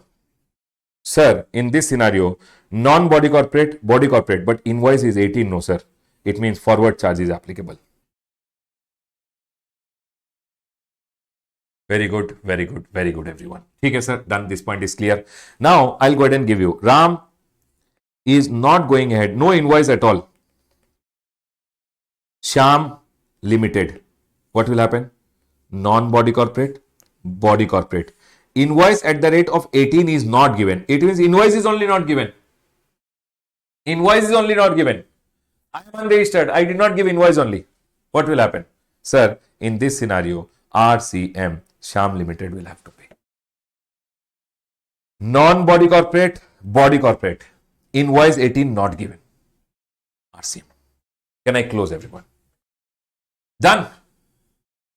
Done. Chalo. Next. Everyone over here, the next one over here is services of lending of securities by a borrower under securities lending scheme. Everyone, before I talk that, I want to talk about this refer circular wala. Tell me one thing, everyone. For an example, I am one company. Everyone listen to me very carefully. I am one company. I went to one bus operator. I told him I want 5 tickets. People listen to me very carefully. I told him I want 5 tickets from Bangalore to Hyderabad. The bus operator gave me 5 tickets from Bangalore to Hyderabad. He did not charge me any GST. Do I have to pay GST under RCM as a company? I bought 5 tickets for he gave me passenger transportation service of transporting me from Bangalore to Hyderabad. 5 tickets I bought from him. Do I have to pay GST on the tickets also under RCM? Is it motor vehicle renting? Or is it passenger transportation service? It is passenger transportation service. I don't have to pay GST under RCM. What is renting a motor vehicle? If I go ahead and give you the motor vehicle on rent, you can use it however you want. That is renting a motor vehicle. You are required to pay GST under RCM, but not passenger transportation service. Clarification came. GST on renting a motor vehicle designed to carry passenger to a body corporate. Where body corporate hires a motor vehicle for a period of time, which motor vehicle is at its disposal, then RCM is applicable. You gave me the motor vehicle, I can use however I want, then I have to pay GST under RCM if I am a body corporate. If I take from you passenger transportation service for a specific journey, I did not take the motor vehicle on rent, then I don't have to pay any GST under RCM. Done, sir. This point is clear. Next over here. The last one is lending of securities. Everyone, please tell me one thing. What is the next point talking about? Let's go ahead and understand. For an example, this although not very important from exam point of view, but still, everyone over here.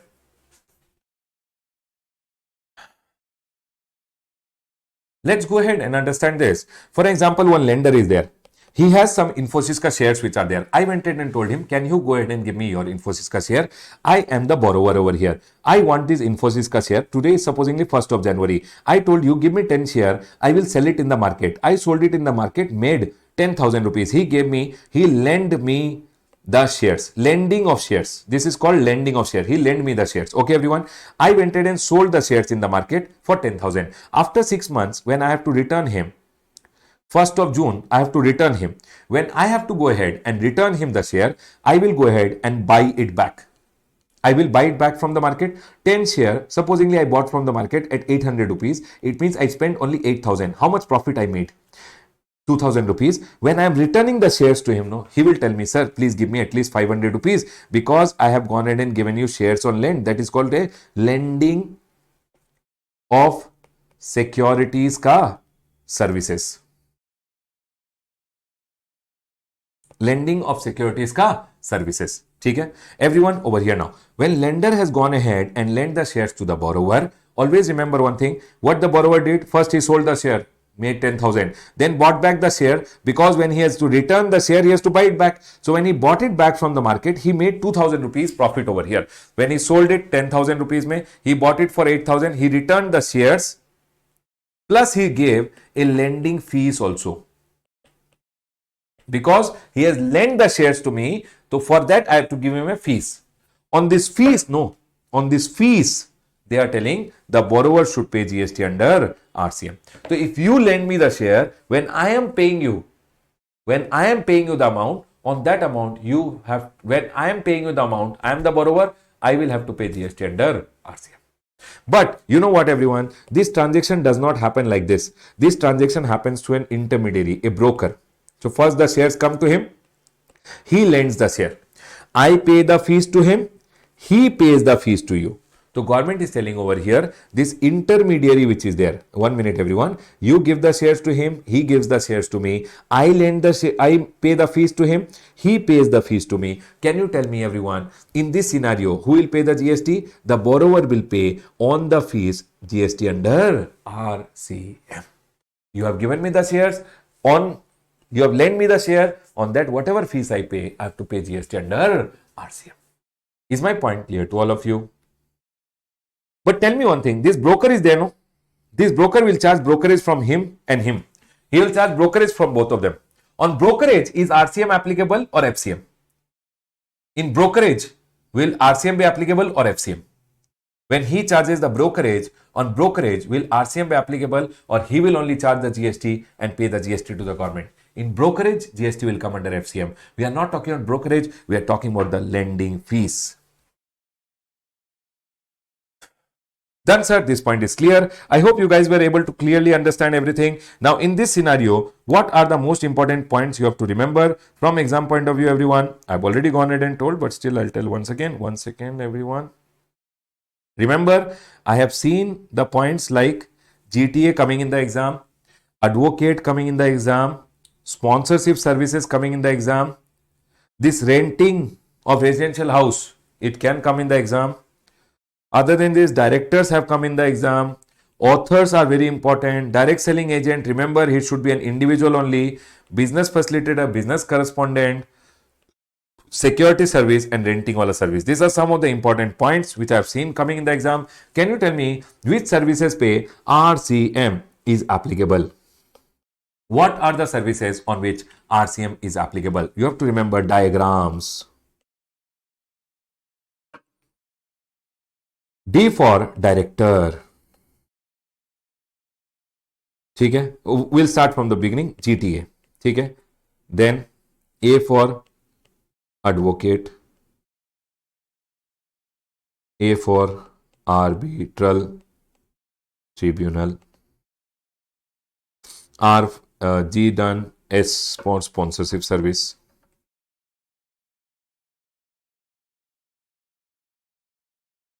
Government, I am yet to teach you about government, but I am just writing over here. Renting of residential house, that is residential dwelling, ठीक है. Then Baba, renting of immovable property, other immovable property other than residential dwelling. Yes, sir, we have learned that also. Then I went ahead and told you about what, everyone? Directors. So D for director. Then I told you about insurance agent. Insurance agent also RCM is applicable. R for recovery. Recovery agent ka services also RCM is applicable.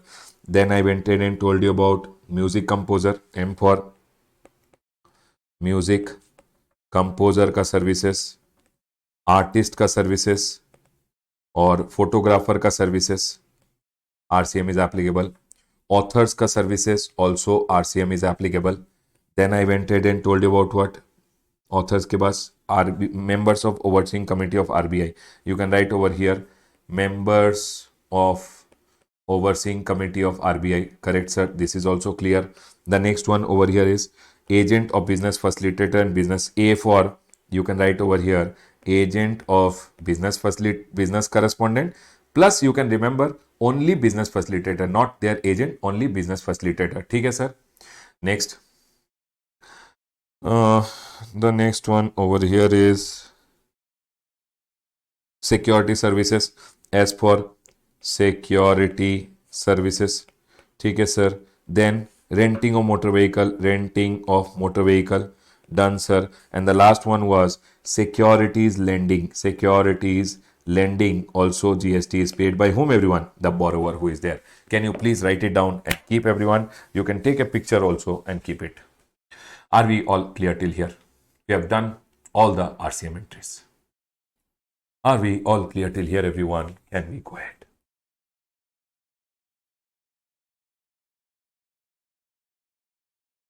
Are we all clear?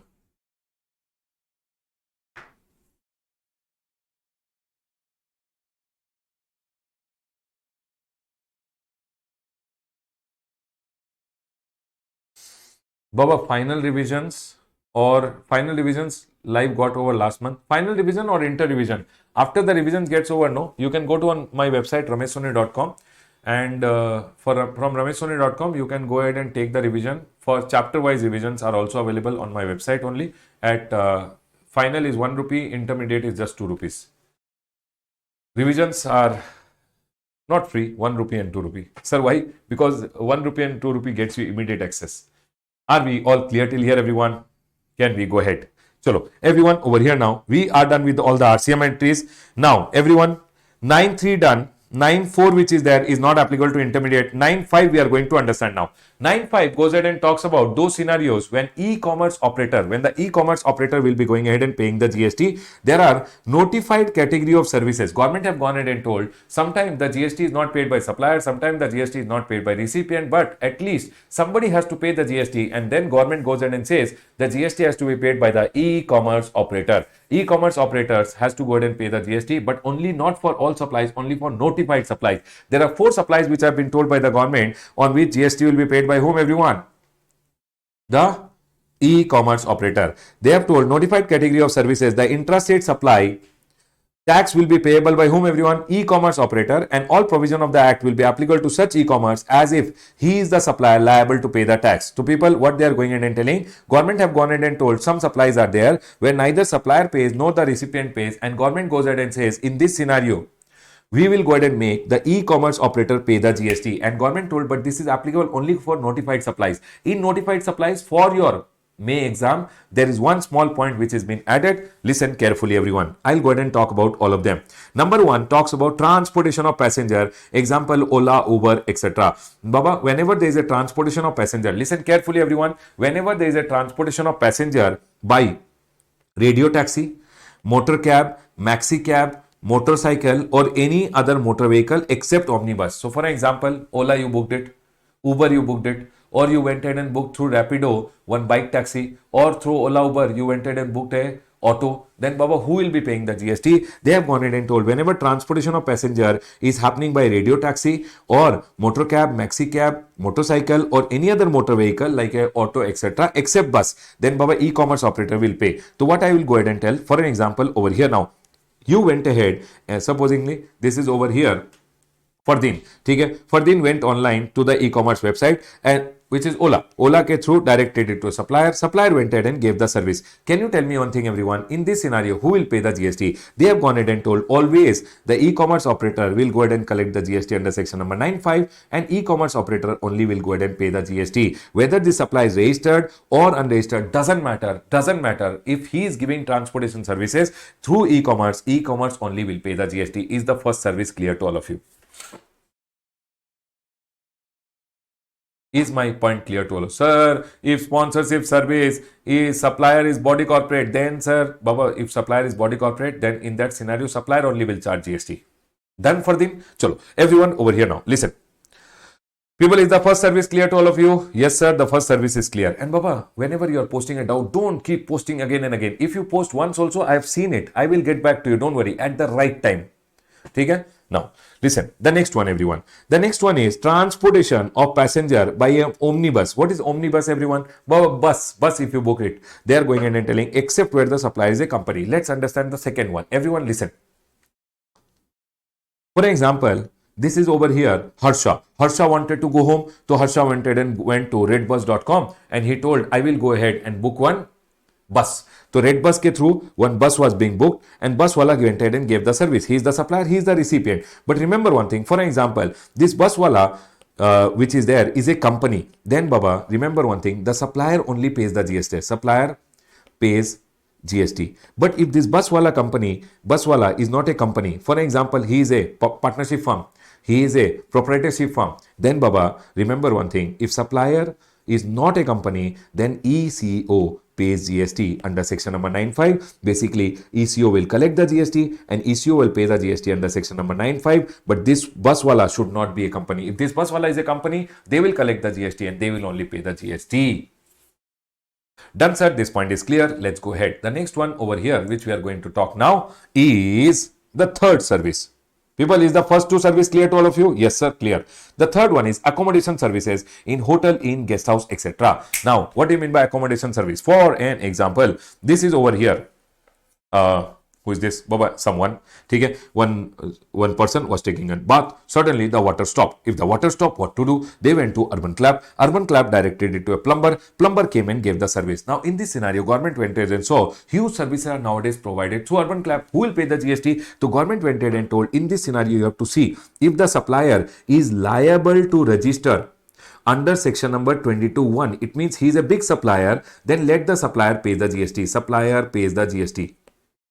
But if this supplier is not liable to register under section number 22(1), means this supplier is a small person, then small plumber, he is not liable to register, he will not pay GST, then e-commerce operator will pay the GST. It means e-commerce operator will collect the GST from you and e-commerce will pay the GST under section number 95. I hope this point is clear to all of you. Yes, sir, this point is clear. The next service over here is housekeeping services like plumbing, carpenting, etc. का case में तो they have gone ahead and told. So for an example, Baba, hey, accommodation services, I went ahead and explained.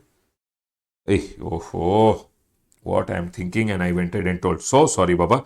This is talking about plumbing services. Somebody had come outside. I was concentrating on that and I told something. Okay. Chalo, what I'll tell again. Everyone over here now. Accommodation service, I'll talk again later. First, I will go ahead and talk about which service, everyone. I'll go ahead and talk about the housekeeping service. Everyone over here now. Housekeeping service. For example, this person ka shower was not working. He went to Urban Club. Urban Club directed to plumber. Plumber came and gave the service. Always remember one thing. In this scenario, if supplier is liable to register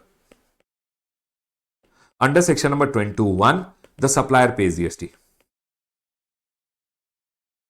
If supplier is not liable to register under section number 22(1), means he is a small supplier, then Baba, in that scenario, the ECO pays the GST. It means e-commerce will collect the GST from you and pay under 95. This was about housekeeping services like plumbing, carpenting, etc. Done, sir. Now, if accommodation services are provided, the same thing is applicable for accommodation service also. For example, this is, who is this, everyone? This is supposingly Lokesh and his wife. Okay, everyone. After marriage, they went on honeymoon. So they went and booked Oyo. Oyo directed to a hotel. Hotel mein they went and stayed. Now here is the supplier and here is the recipient. Who will pay the GST? So government went and told the same thing again. Government told, in case of hotel, all this accommodation service provided through e-commerce platform, if supplier is liable to register under section number 22, liable to register under 22(1), then supplier pays. If supplier is not liable to register under section 22(1), then Baba, ECO pays the GST. I hope this point is clear to all of you. Done, sir. This point is clear. The next one, everyone. The next one is restaurant services. Everyone listen to me very carefully. In case of restaurant service, what will happen? I have gone ahead and given restaurant service over here. For example, this is one girl. She told Mama, I am hungry. What Mama did? Mama went to Zomato. Zomato directed to a restaurant. Restaurant came and gave the service. Basically, restaurant supplied the food. Who will pay the GST? Government told if supplier is registered or unregistered, doesn't matter. E-commerce operator only will collect the GST and pay the GST under section number 95. I hope this point is clear to all of you. Yes, sir, point is clear. People, first one. In case of transportation of passenger by Ola, Uber, etc., who will pay the GST? Always e-commerce operator will pay. Supplier registered, unregistered, doesn't matter. In case of bus, what will you see? You will see whether the supplier is a company, supplier pays. Supplier is not a company. You will not see registered, unregistered. Supplier is not a company, then e-commerce will pay. Okay. In these two cases, housekeeping and accommodation service. Supplier is liable to register, supplier pays. Supplier is not liable to register, e-commerce will pay. Done. Last service, over here I told you, restaurant service. Restaurant services ka case mein, everyone listen to me very carefully. Restaurant registered, unregistered, doesn't matter. E-commerce only will collect the GST and e-commerce will pay the GST to the government. Done. But here one small point is there. But if the restaurant is located in specified premises, then Baba, restaurant will pay. Sir, what do you mean by specified premise? Chalo, I'll go ahead and explain you. Everyone over here now. For example, this is Taj ka premises. Taj. Taj group of hotels. Everyone over here now. This is Taj group of hotel. Okay? In Taj group of hotel, the room rent which is there is 5,000 rupees, 7,000 rupees, 8,000 rupees. Is the room ka rent, any room ka rent more than 7,500? हाँ sir. Taj group of hotels में room का charges are more than 7,500. ठीक है, तो it means it is 8,000 over here. Oh, what to do? तो बाबा, in this scenario, these premises, because the room charges are more than 7,500, these premises will be called as specified premise. Done, sir. In specified premise, who pays the GST? So government went ahead and told, if it is a specified premise, always remember one thing. For example, in Taj group of hotel, one hotel is there, one restaurant is there which is called Blue. The restaurant ka name is what, everyone? Blue. Okay? So who will pay the GST? For example, you went online to Zomato. Zomato mein you told, I want to order food from this restaurant, and the restaurant supplied you the food. In this scenario, always remember one thing, because the restaurant is located in a big premise means where the room ka charges are more than 7,500. In this scenario, this restaurant which is located in specified premise, this is called specified premise, where the room, any room ka charge is more than 7,500, that premises are called specified premise. And in that premises, if your restaurant is there, then baba, who will pay the GST? Always remember, restaurant only will collect the GST, e-commerce operator will not be liable. Done, sir. That's all they have gone in and told. I will still read for you. A premises from where supplier has provided in the preceding financial year hotel accommodation having value of supply of any unit above 7,500 per unit per day or equivalent. But people, can you tell me, 7,000 above 7,500 per unit per day or equivalent means what? It does not mean equal to 7,500. Room ka charges should be more than 7,500. Room ka charges should always be more than 7,500 or equivalent. Equivalent means rupee equivalent dollars. For example, one person came to my premises. I told him 8,000 rupees. He told, I don't have rupee, I'll give you 100 pounds or 100 euros. So baba, instead of giving 8,000 rupees, he gave me equivalent amount of what? Dollars or pound. So what they are trying to tell over here, it is not equal to, no. It should be more than 7,500 per day or rupee equivalent if they gave dollar or pound. That they are trying to tell over here. But room rent should be more than 7,500 only. Done, sir. Then this premises will be called a specified premise. Okay? Or a premise for which a registered person has filed a declaration on or after 1st January and not later than 31st March, declaring the premises specified premise. If you want, no, your restaurant ko, you can go ahead and classify as specified premise. You can go online and file a declaration. On what date, everyone? Sir, declaration should be filed anywhere between 1st January to 31st March. 1st January to 31st March, online you can go and declare yourself as specified premise. From 1st April, you will become specified premise. You will only, on the restaurant services, you will only collect the GST and pay the GST to the government. What they are telling over here? Number one, who is a specified premise? Any premise where hotel accommodation is provided, room rent is more than 7,500. If I am a restaurant located over there, I should only pay the GST. Done. Now, for example, my restaurant, I am declaring myself as a specified premise. Can I go online and declare? Yes. From 1st January to 31st March, you get a window open online. Go online and say I am a specified premise, and that in that scenario, e-commerce will not pay your GST. You only have to collect the GST and pay. Done. A premise from which a person applying for registration has filed a declaration within 15 days of obtaining acknowledgement for registration, declaring a specified premise. New registration. I went ahead and applied for registration. I got an acknowledgement. Within 15 days, go online and declare yourself as specified premise. If I declare my restaurant as a specified premise, when I supply the food, I will only collect and pay the GST. E-commerce will not pay. Are we all clear till here? Baba, in all the three, what I told you, the most important part for you is this one only. Wherein, what is a specified premise? Always remember one thing. If restaurant services are provided by specified premise, they will only collect the GST and pay. What is specified premise? Where the room charges is more than 7,500 per day. Is my point clear to all of you? Yes, sir. That's all I've gone ahead and told over here. And you can see over here, I've drawn also. So for example, Taj Group mein any room ka charge is more than 7,500. Who will pay the GST? Baba, in that scenario, they will only collect the GST and restaurant only will pay the GST because it is located inside a specified premise. Can you also declare yourself as specified premise? Yes. That much you can remember. If you declare yourself as specified premise, then also you only have to pay GST. E-commerce will not pay. Please tell me everyone, first of all, is these 4 services clear to all of you? T, H, A, R. Thar. Transportation. Transportation, always remember, if it is through radio taxi, motor cab, maxi cab, then Baba always remember e-commerce liable. If it is through bus, remember company will be liable. If it is not a company, e-commerce will be liable. Housekeeping and accommodation, remember, housekeeping and accommodation ka case mein, if supplier is liable to register, then supplier will pay the GST. If supplier is not liable to register under 22, then Baba ECO will pay the GST. Restaurant mein supplier registered or unregistered, always ECO pays. But remember one thing, if restaurant is inside a specified premise, then restaurant will supply the food, it will only collect the GST and pay the GST. E-commerce will not be liable. Are we all clear till here? Can I explain the amendment part which is applicable for your May exam now? Can I explain the amendment part, everyone?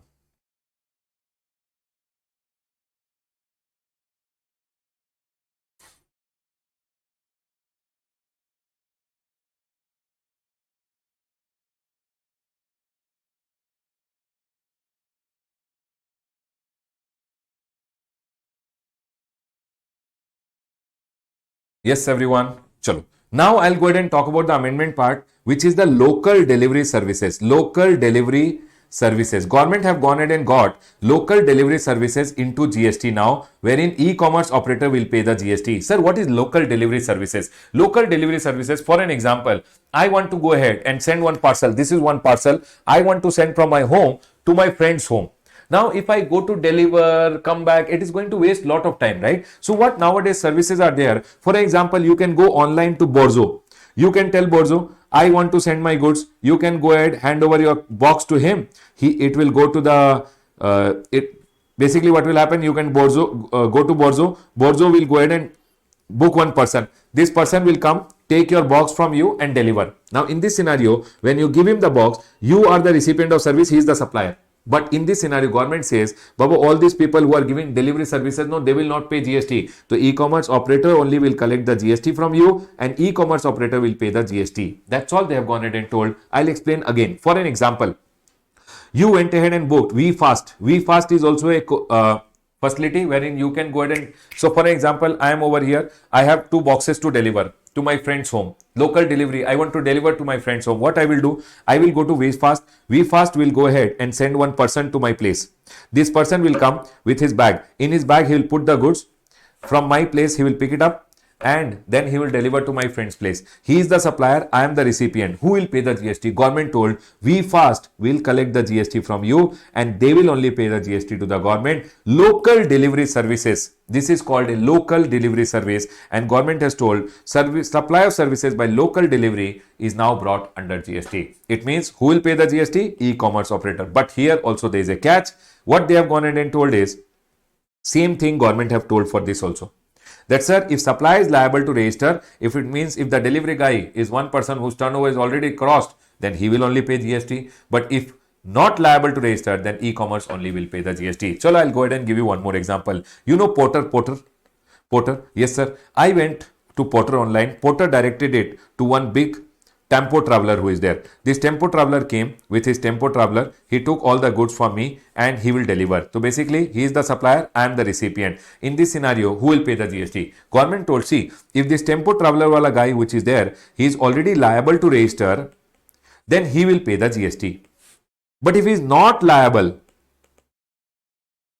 to register, means he is a small guy, his turnover is not crossed, then in that scenario will pay. The government told in that scenario, e-commerce operator will collect the GST and pay the GST to the government. Please tell me everyone, is local delivery services clear to all of you? What is local delivery? Picking up from your location and delivering it locally.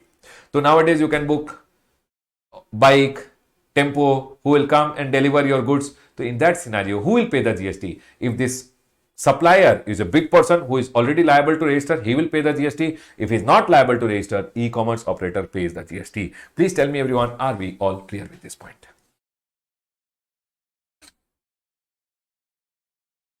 Are we all clear with this point?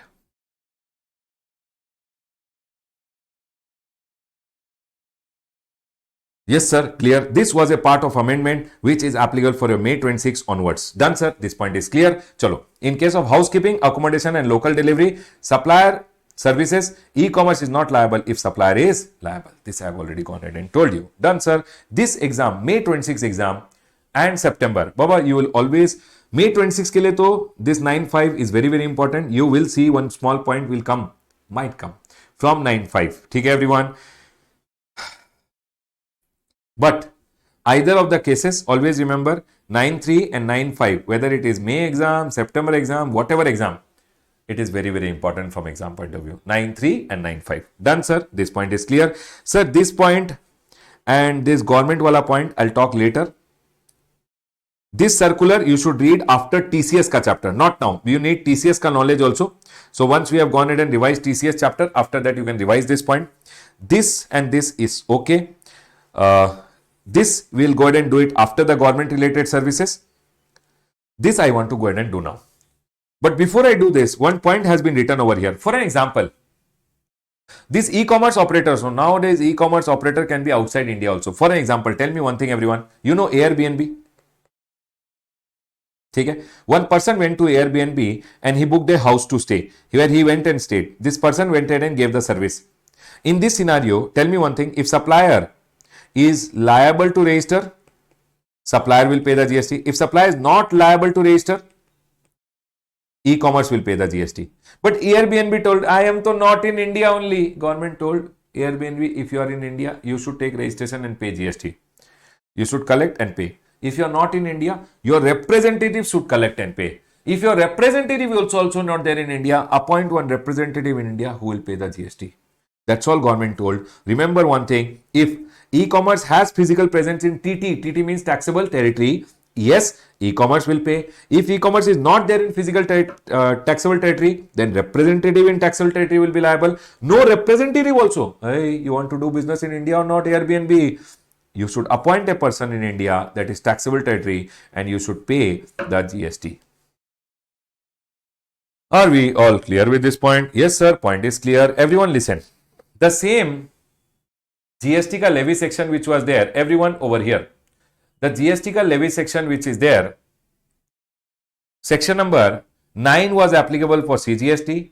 For IGST, it is section number 5, which is 5.1, 5.2, 5.3, 5.4 and 5.5. Nothing, Baba, everything remains same.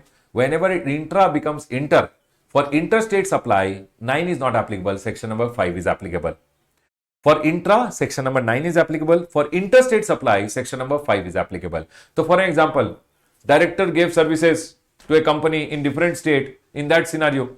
So I'm telling, whenever you have gone ahead and given services, e-commerce operator gave interstate, Ola Uber gave interstate supply, transportation. Baba, in all those scenarios, IGST will be applicable. That is told by section number 5. In section number 5, only one point which you can see over here is important. That, sir, supposingly one person is outside India and he has given services to me in India, then who will pay the GST? This you guys already know. Supply is outside India, recipient is in India, then recipient should pay GST under RCM. That is told over here. One additional point. Any services from outside India, then any person in taxable territory India will pay the GST under RCM. Is this point clear to all of you? Are we all clear with this point, everyone? Yes, sir, clear. Done. Listen, this relates to government wala point. This you will do after TCS wala point. Government wala point, don't worry. When I will go ahead and do exemption chapter, we'll go ahead and cover government wala point 5A and 5A, 5 and 5A, and this also relates to government. Rest everything we have gone ahead and covered. Tell me one thing, the most important point which you have covered in this chapter, section number 9, May 3. When is RCM applicable? RCM is applicable on diagrams, which I went ahead and told you. Done. And Baba, I went ahead and told 9.5, e-commerce operator when it will be liable to pay the GST. Remember local Thar. L for local delivery service, the amendment part. T for transportation, H for housekeeping, A for accommodation, and R for restaurant. I hope this point is clear to all of you. I'll go ahead and close my chapter of charge of GST over here. People, A graded chapter, 4 marks to 6 marks, anything can be expected. Very, very important for your May exam and September exam. Done. Closing my revision on the chapter of charge of GST.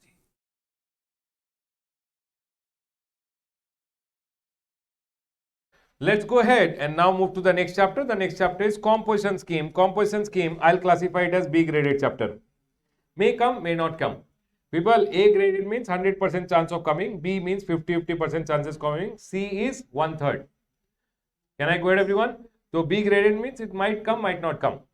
Everyone, either it will come in September or it will come in your January attempt. Whoever is writing in September might come, or January also it might come. Any attempt, it will come. Everyone over here now. See, we started learning GST with goods or service. Goods or service has to be supply, can be either inter or intra.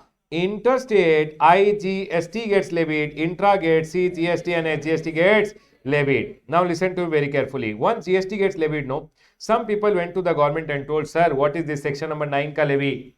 Take input, charge GST, set off, pay balance, all this headache we don't want. Please give us a simple scheme. And government, instead of telling them to go for normal scheme, government told you can go. It's an option we are giving. You can go for simple scheme, and the simple scheme was named as composition scheme. Are we clear, everyone? Under section number 10.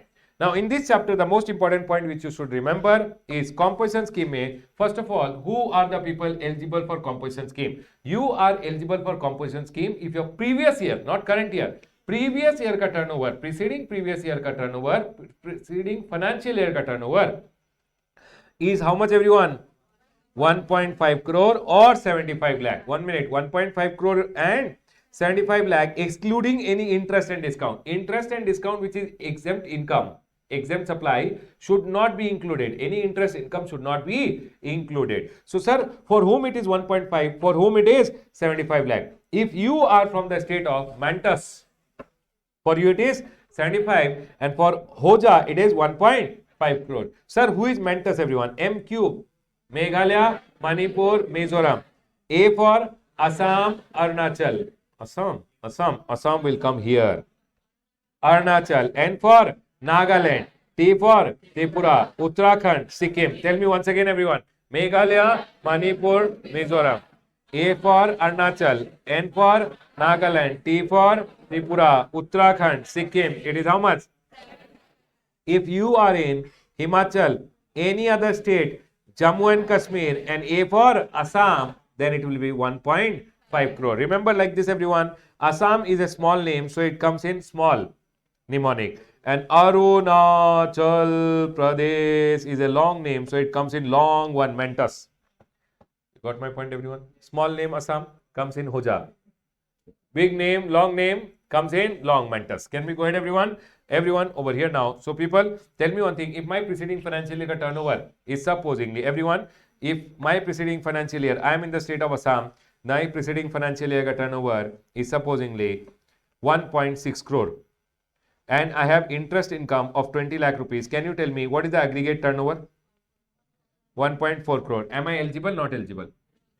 Eligible? Not eligible? Eligible, because interest should always be excluded, and I will be eligible for composition scheme. Do you guys agree with me? Done, sir. This point is clear. Now remember one thing, whenever in your preceding financial year your turnover is 1.5 crore or 75 lakh, in the current financial year, up to a turnover 1.5, I am not talking about 50 lakh now, up to a turnover of 1.5 or 75 lakh, you are given an option that you can go for composition scheme. Now tell me one thing, under my PAN number, I have 3 places of business. Under my PAN number, I have 3 places of business, one in Karnataka, one in Tamil Nadu, one in Delhi. Can I go for one firm composition scheme and others in normal scheme only? Not possible. Remember one thing, PAN wise, all India basis has to opt in together for composition scheme. Now, who are the people who are eligible for composition scheme? Who are the people not eligible for composition scheme? Very, very important from exam point of view. Who are the people eligible for composition scheme? Remember one thing, eligible person is MTR, manufacturer, trader, restaurant. Manufacturer, trader, restaurant. Manufacturer has to always pay 0.5% and 0.5% of their turnover. Trader, people, what is this simple scheme? No input, no output. Just pay out of your pocket 0.5% CGST, 0.5% HGST, story over. Is my point clear to all of you? So they have gone ahead and told trader will pay 0.5, 0.5, restaurant will pay 2.5 and 2.5. This is their own obligation. They cannot collect it from the customer. Remember one thing, they will never take any input tax credit. They will never charge GST to their customer. When they are not charging, they can't give a tax invoice because GST invoice is called tax invoice. You can't give a GST invoice. You have to give a bill of supply. If I don't charge you any GST, you will also not get any input tax credit.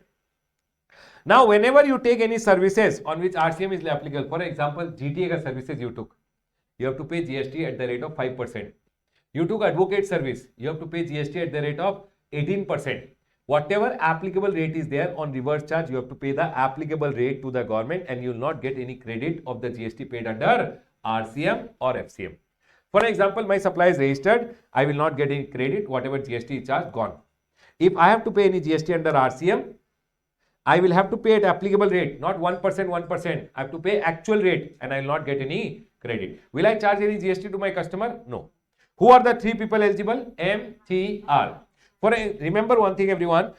For example, my turnover over here is taxable supply is 80 lakh rupees, exempt supply is 20 lakh rupees. My total turnover is 1 crore. As a manufacturer, I have to pay 0.5% of 1 crore rupees and 0.5% of what, everyone? 1 crore. It means how much, everyone? Hey, 50,000 and 50,000. Do you guys agree with me? But if I am a trader, no, I will not pay of 1 crore because trader pays only of taxable supplies. They pay of the complete turnover, but traders pay only of the taxable supply. So can you tell me, if I am a trader, I will pay 0.5% and 0.5% of what?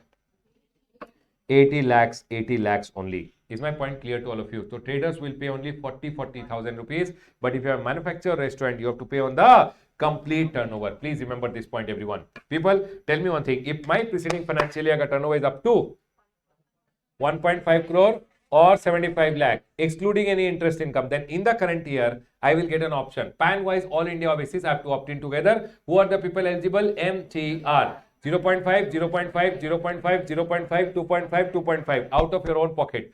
Don't take any credit, don't charge any GST.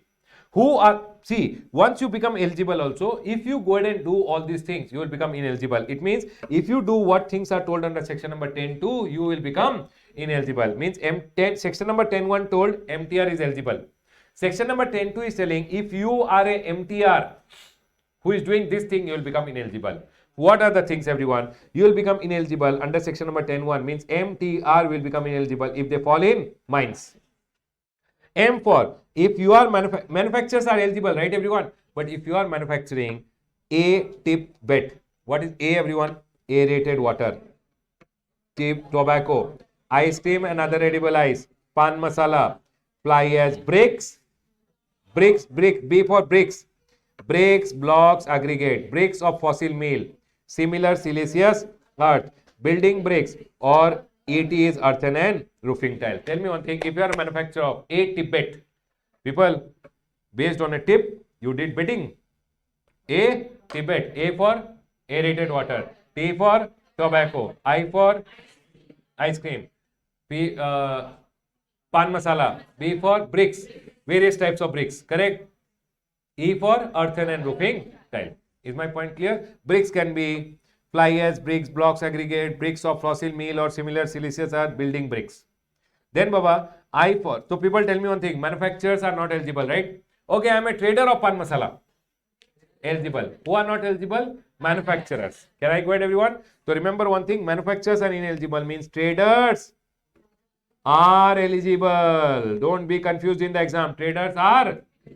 If you are a manufacturer of a tip bet, not eligible. Traders of a tip bet, eligible. I for if you are interstate outward supplier of goods and service, you can't supply from one state to another state. You will become ineligible. Can I buy from other state? Yes. Can I buy from other country? Yes. But can I sell outside? Can I sell outside India? Inter is not eligible. Interstate purchase is eligible. Interstate sales is not eligible. So if you are a person who is MTR, can I sell from one state to another state? No. You will become ineligible. Can I go ahead, everyone? Next, if you are a supplier of non-taxable goods and services, what is non-taxable under GST? Alcoholic liquor for human consumption and HP man. Arre, now the alcoholic liquor for human consumption is there, HP man is there, and undenatured extra neutral alcohol or rectified spirit is also there. Those things you should not be supplying. Plus, you should not be NRTP or CTP. And you should not be supplying services through e-commerce operator, where e-commerce operator will deduct your TCS. People, can I supply goods through e-commerce? Yes. You can't supply what? Service through e-commerce. You will become ineligible. Can I go ahead, everyone? And the next one is service providers are ineligible as for service providers. But tell me one thing, everyone. 1 minute. Service providers are ineligible. Everyone over here, service providers are, and hence you will go ahead and tell me, sir, if I give someone, so people tell me one thing. First of all, 1 minute. In my preceding year, my turnover should be up to 1.5 crore or 75 lakh. Then in the current year, I'll be eligible. If I'm eligible, who are the people eligible? MTR, manufacturer, trader, restaurant. 0.5, 0.5, 0.5, 0.5, 2.5, 2.5. Can they take ITC? No. Can they charge GST? No. Done. Out of their own pocket, they pay the taxes. If MTR is eligible, but if they do mines, they will become ineligible. M for manufacture of A Tibet. I for interstate outward. N for non-taxable goods and service or NRTP or CTP. E for if you are supplying e-commerce ke through services, you will become ineligible. S for service provider. Can I go ahead, everyone? But now you tell me one thing. If I give money to use to someone, I am a manufacturer, trader, restaurant. If I put money in the bank account and I receive interest, I am a service provider, because putting money in the bank and receiving interest is service. But then they went ahead and told in composition chapter, wherever you see service, no, you ignore it. And hence you will not be considered a supplier of service. So if I have interest income, still I will be considered a supplier of goods only, and I will be eligible for composition. Now, composition dealer went ahead and told, sir, if I provide little service, then I am a seller of specs, but I repair specs also. I am a seller of laptop, but I repair laptop also. Then government told little services you can provide. So manufacturer, trader, restaurant, along with their manufacturing, along with the restaurant, along with the trading, along with the restaurant ka service, other services also they can provide little, which is 10% of their last year turnover or 5 lakh, whichever is higher. Is my point clear? So they are telling service providers are ineligible, but except with service provider, restaurant and catering. But also, if you are providing 10% of your turnover or 5 lakh, whichever is higher, then also you will be eligible for composition scheme. So people tell me one thing, if I am a composition dealer, which is manufacturer, trader, restaurant, can I provide little services? How much services I can provide? My last year turnover ka 10% or 5 lakh, whichever is higher. Is my point clear to all of you? People, so tell me one thing. For example, my last year turnover over here, this my last year turnover is, for example, I am in the state of Karnataka in the last year. My turnover is 80 lakh rupees in the last year. My interest income in the last year is 20 lakh rupees. Can you tell me, first of all, I am in Karnataka, right? Am I eligible for composition scheme? Why? My aggregate turnover is how much? This 20 is not required, right? 80 lakh. Is my point clear? This is taxable supply. This is interest income, which is exempt supply. 60 lakh. Am I eligible? Tell now, Baba. If I am eligible, can you tell me how much services I can provide? 80 lakh ka 10% is, or 5 lakh, which is higher? It means current year also I should not cross 1.5 crore. That can include how much services? 8 lakh. Is my point clear to all of you? Now, let's go ahead. So people, I've gone ahead and written, MTR is always allowed to supply services up to 10% of the last year turnover. Last year also you should exclude what? Interest. And it can be of the last year turnover 10% or 5 lakh, whichever is higher. Now, current year I can provide how much service? Is this 8 lakh purely, is this 8 lakh also including in the current year any interest income? Or current year this 8 lakh means only other services other than interest? For example, this current year also I have given loan to someone, I am receiving interest. That is the exempt supply. Exempt supply of service. Will this loan ka I received interest of 2 lakh rupees? Will that 2 lakh rupees come in this 8 lakh? Or I can provide other services. How much? 8 lakh. People, last year turnover, exclude interest. Of that turnover, take 10% of 5 lakh, whichever is higher. 10% of 5 lakh came 8 lakh. So 8 lakh also purely other services other than interest income. Can I go ahead, everyone? And that's all I have written. After calculating 10% of 5 lakh, exclude interest or income in the current year also. Is my point clear to all of you? Now tell me one thing, people. I became ineligible. Okay, I'm a pure service provider. I'm a pure doctor, chartered accountant. Or I'm a MTR. But in one state I'm doing manufacturing, in one state I'm doing service. Goods also, manufacturer also, service provider also. Ineligible. Or I'm a pure service provider. Ineligible. What to do? If you become ineligible under 10.1 and 10.2, you can come for what, everyone? 10.2. It's an option which is given for a person whose aggregate turnover is up to how much, everyone? 50 lakh in the preceding financial year, and the last year turnover, when you take 50 lakh rupees, you should always exclude what? Interest or discount. And remember one thing, this 50 lakh is for any state. It is not meant to soja. Any state you are there, your option is how much, everyone? 50 lakh. Then they are telling you are ineligible under 10.1 and 10.2. Please come to 10.2A and pay how much, everyone? 3% CGST and 3% SGST of your turnover. Please don't pay on what, everyone? Interest or discount. You have to pay 3% of your people. Last year turnover, exclude interest. Current year turnover, exclude interest. Everywhere in composition, exclude interest. What is the condition? Your aggregate turnover should be up to 50 lakh in the last year, and you are ineligible under 10.1 and 10.2. Then you can go for 10.2A. 10.2A is a scheme for whom? Mainly service provider. So who are the people ineligible under 10.2A? Mine. M-I-N-E. They have not written S. Why? And the scheme is mainly for service providers. Can I go ahead, everyone? So you should not be manufacturing a Tibet. You should not be engaged in interstate outward supply. You should not be engaged in non-taxable service goods, non-taxable supplies. You should not be CTP or non-RTP, and you should not be supplying services to whom? E-commerce, where e-commerce is required to collect what, everyone? TCS. Please tell me, everyone, are we all clear till here? People, listen to me very carefully. Tell me one thing.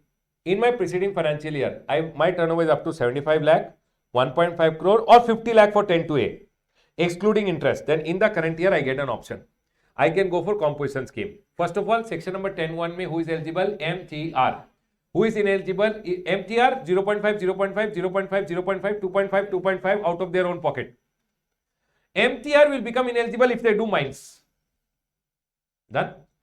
10.1 and 10.2 mein if you are not 10.1 and 10.2, if you are not eligible, then you can go for 10.2A. For 10.2A, last year turnover should be up to 50 lakh, and current year you have to pay how much? 3% and 3%. 3% CGST and 3% SGST. Is my point 100% clear to all of you? Done. One more point. All other points in this chapter is just for the purpose of reading. One more point which I'll go ahead and tell you is this one. Listen. Tell me one thing, everyone. This is my current financial year. Okay, everyone? This is 1st of April 2025. I started my business. This is 31st March 2026. Done, everyone? Everyone. This year, up to this date, my turnover is 40 lakh. I am not liable to register only. Here I became liable to register. Here my taxable supply is 40 lakh. After this, my taxable supply is 60 lakh. Here my interest income is 20 lakh rupees. Can you tell me, everyone, on which turnover should I pay tax? From 1st April up to the date of becoming liable, I did not become liable to register only. Will I pay tax on that amount or not required? Not required. So I will not pay tax on this. After this, I went for composition scheme. So I have to pay tax on which amount? 60 plus 20, 80 or only 60? Sure, everyone? So whenever you have to pay tax, for determining tax payable, when you are taking the turnover, please exclude 1st April up to the date of becoming liable. 1st April up to the date of becoming liable, 40 lakhs should be excluded. And also you should exclude what? See, also in your turnover, you should exclude exempt supply of service, which is interest and discount. Is my point clear? Arey? Now tell me one thing. Next year, 26-27, I want to check if I am eligible or not. People, here turnover for paying tax is how much? 60 lakh, right? Now I want you guys to tell me, next year I want to check whether I am eligible or not. I need aggregate turnover of last year. Can you tell me last year aggregate turnover is how much? Will this 40 lakh also come? Will this 60 lakh also come? Will interest come? So, Baba, it is 1 crore. Am I eligible in the current year? So people, when you are checking aggregate turnover, include 1st April up to the date of becoming, means this should be included in aggregate turnover. This too anyways is included. Please include this also. But whether it is turnover or aggregate turnover, you should always exclude what, everyone? Interest should never be included. Shall I explain again or got it? Sure, everyone. To pay tax, 1st April up to the date of becoming liable. Include, don't include? Don't include. Interest? Don't include. To check eligibility, I have to check last year aggregate turnover. Aggregate turnover will be from 1st April up to the date of becoming liable plus the next one also. Interest? No. Shall I explain again or got it? Baba, revision mein this much only, but understood. Anyways, you got it or not? Shall I repeat or got it? Got it, everyone? Chalo. People, this much only is important from this chart. Remember, first thing, who are the people who are eligible? MTR. Who are the people who will become ineligible? This point is very important. 10 to A wala point is very important. Remember this turnover limit which I have told you. Remember, PAN wise all India basis has to take together. Remember these 2 points which I told you at the last over here. 1, 2, 3, 10, 1. Correct, everyone? 4, 5, 6 points I have told you. And remember, this MTR is allowed to provide how much service, everyone? Last year ka turnover ka 10% or 5 lakh, whichever is. This much is enough. Now all you do is practice some questions and you're done, everyone. I'll close my revision on composition scheme. Done?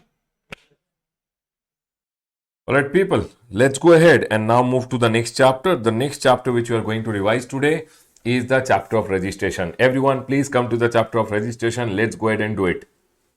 Everyone, registration as a chapter from exam point of view is A graded for all of you.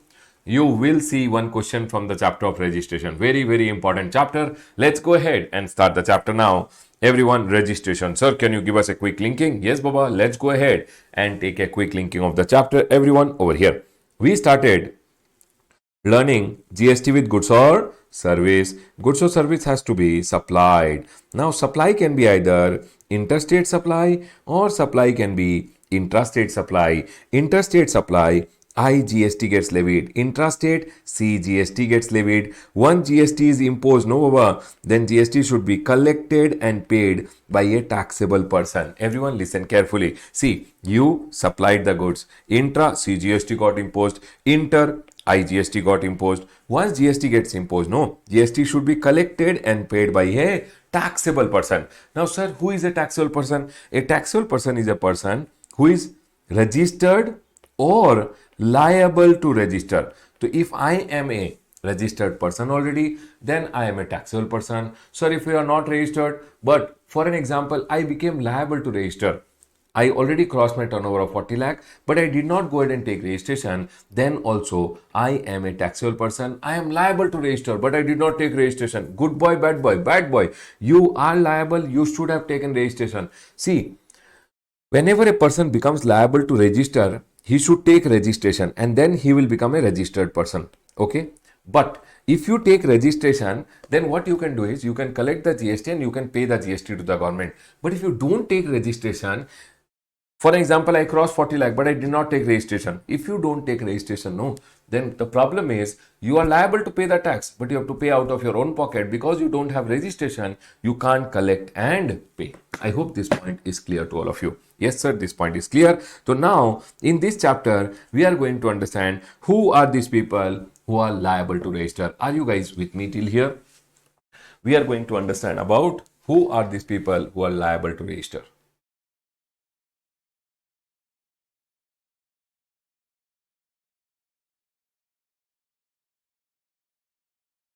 Chalo.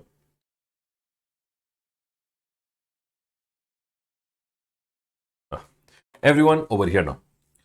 Sir, who are the people liable to register? That is told in section number 22. Everyone, we have section number 22 up to section number 30 over here. What are the sections we are going to learn? Section number 22 till section number 30.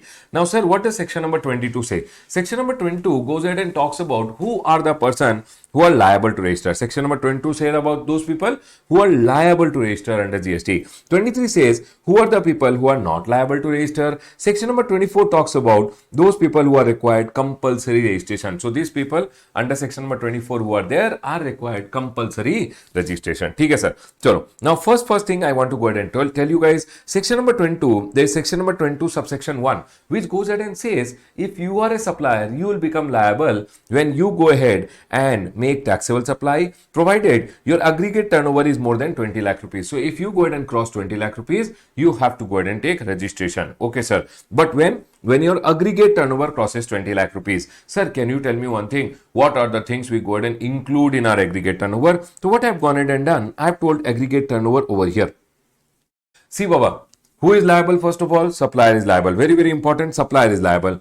Recipient or supplier? Supplier. Where from the state he is going ahead and making taxable supply. So if from Karnataka, I'm going ahead and making taxable supply. So I have to take registration in the state of Karnataka. Okay, sir. When do I have to take registration? When I cross my aggregate turnover of 20 lakh rupees. For some state, it is when you make taxable supply from M square NT. Sir, what is M square NT? Manipur, Mizoram, Nagaland, Tripura. Manipur. Everyone with me. Manipur, Mizoram, Nagaland, Tripura. Manipur, Mizoram, Nagaland, Tripura. For these people, the limit which is applicable is only 10 lakh rupees. Done, sir. This point is clear. Now, the aggregate turnover always carries a definition. You should always remember, you know what government went ahead and tried over here? Government went ahead and tried to include everything in your turnover so that if your turnover is more than 40 lakh rupees or 20 lakh or 10 lakh as applicable. I'll teach you guys about the turnover now here. So what they are going ahead and telling is we'll include everything in your turnover because the earlier your turnover crosses, you will become liable to register. And if you're liable to register, you will collect GST and pay GST to the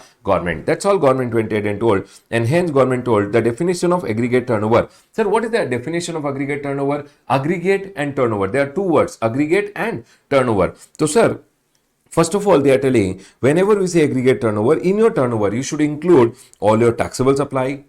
Whichever taxable supply I'm going ahead and doing, I have to go ahead. So, for example, I'm supplying goods on which 5% GST is there, 12% is there, 18% is there, 28% there. All these are taxable supplies should come in my turnover. Then, Baba, interstate supply, basically they talk about interstate supplies. See, when you talk about taxable supplies include taxable intra and inter both. Taxable supplies include intra and inter supplies both. But then why did they say intrastate? Interstate supplies over here, they are talking about interstate supplies to person under the same PAN number. So if I have gone ahead and supplied from my Karnataka branch to my Tamil Nadu branch, that's an interstate supply to person under the same PAN. Baba, from Karnataka I supplied to Tamil Nadu. That also should come in your turnover. Then they went ahead and told exempt supply. Sir, can you tell what are the different types of exempt supply? There are three types of exempt supply. Yes, sir, we remember. Exempt supplies are of three types. One is nil rated supply, one is wholly exempt, and one is non-taxable supply. Nil rated means on which rate of GST is only nil, 0%. Wholly exempt means which is exempted by notification, which services or goods are exempted by notification. And non-taxable means alcoholic liquor for human consumption and HP man. These are the two things which are non-taxable under GST. Can you tell me everyone, what do you mean by alcoholic liquor? Baba, alcoholic liquor for human consumption. And secondly, they are talking about HP man. What is HP man everyone? High speed diesel, petroleum crude, motor spirit, aviation turbine fuel and natural gas. These five items are also non-taxable under GST. So sir, whatever non-taxable supplies, wholly exempt are those which are exempted by notification, and nil rated are those supplies on which rate of GST is only 0%. So, Baba, in my aggregate and turnover, everyone listen to me very carefully. Aggregate and turnover. Turnover may I should include, what are the things I should include? Everyone remember one thing, one is your taxable supply you should include, one is your interstate supply to person under the same PAN. Under my PAN number, if I have one Karnataka branch, I have one Tamil Nadu branch, whatever I have supplied from Karnataka to Tamil Nadu, that should come in my interstate supply.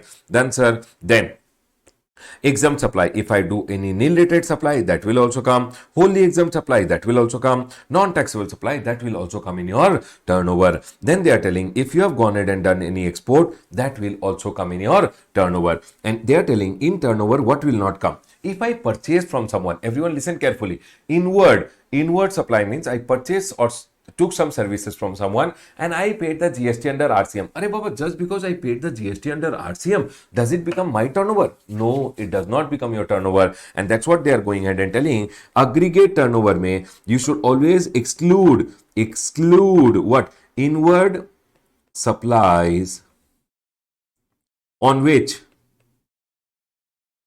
tax is paid under RCM. Everyone, if I took any inward supply and I have gone ahead and so inward means your purchase. If you have paid the GST under RCM, just because I paid the GST under RCM, does it become my turnover?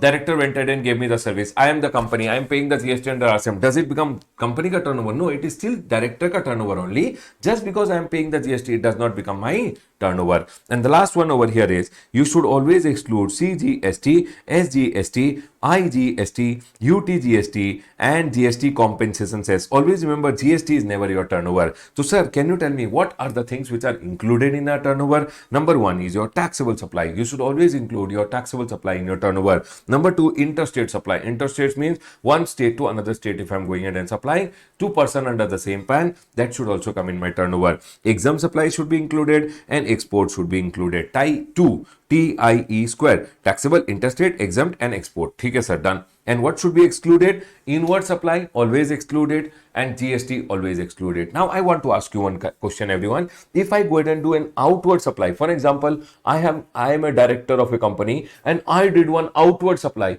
Now, outward supply, if I have gone ahead and done, the company is going to pay the GST. Just because the company pays GST, company can know it is not the company ka turnover. But will it be my turnover? Yes. If I am doing a supply on which supplier is paying, recipient is paying the GST, it is not the turnover of the recipient, but it is my turnover because I have done an outward supply. Remember, if you do any outward supply on which you have gone, on which recipient pays GST under RCM. Baba, outward means it is always your sale and it will come in your aggregate turnover. Done, sir. This point is clear. That's what I've gone ahead and written. Taxable, interstate, exempt and export should always be included. What should exclude? Inward supplies under RCM and GST. Remember one thing, whenever you are calculating turnover, it should always be aggregated. One state ka turnover, one state ka turnover, one state ka turnover, all the turnover put together should be aggregate turnover. I hope this point is clear to all of you. Yes, sir, this point is clear. Remember, always supplies made on behalf of principal should be included. So I am the agent. I am supplying on behalf of my principal. Means principal sends the goods to me. I issue the invoice on my name. If I am issuing the invoice in my name, it will be my turnover. If principal issues the invoice, it is principal ka turnover. But if I am issuing the invoice, it is my turnover. Done, sir. This point is clear. So remember, invoice for further sale is in the name of the agent, that will come in agent ka turnover. Then they have told outward supply tax is payable under RCM, include in your aggregate turnover. If I do an outward supply, recipient is paying the tax. Outward, it is always your turnover. Inward, never your turnover. Done, sir.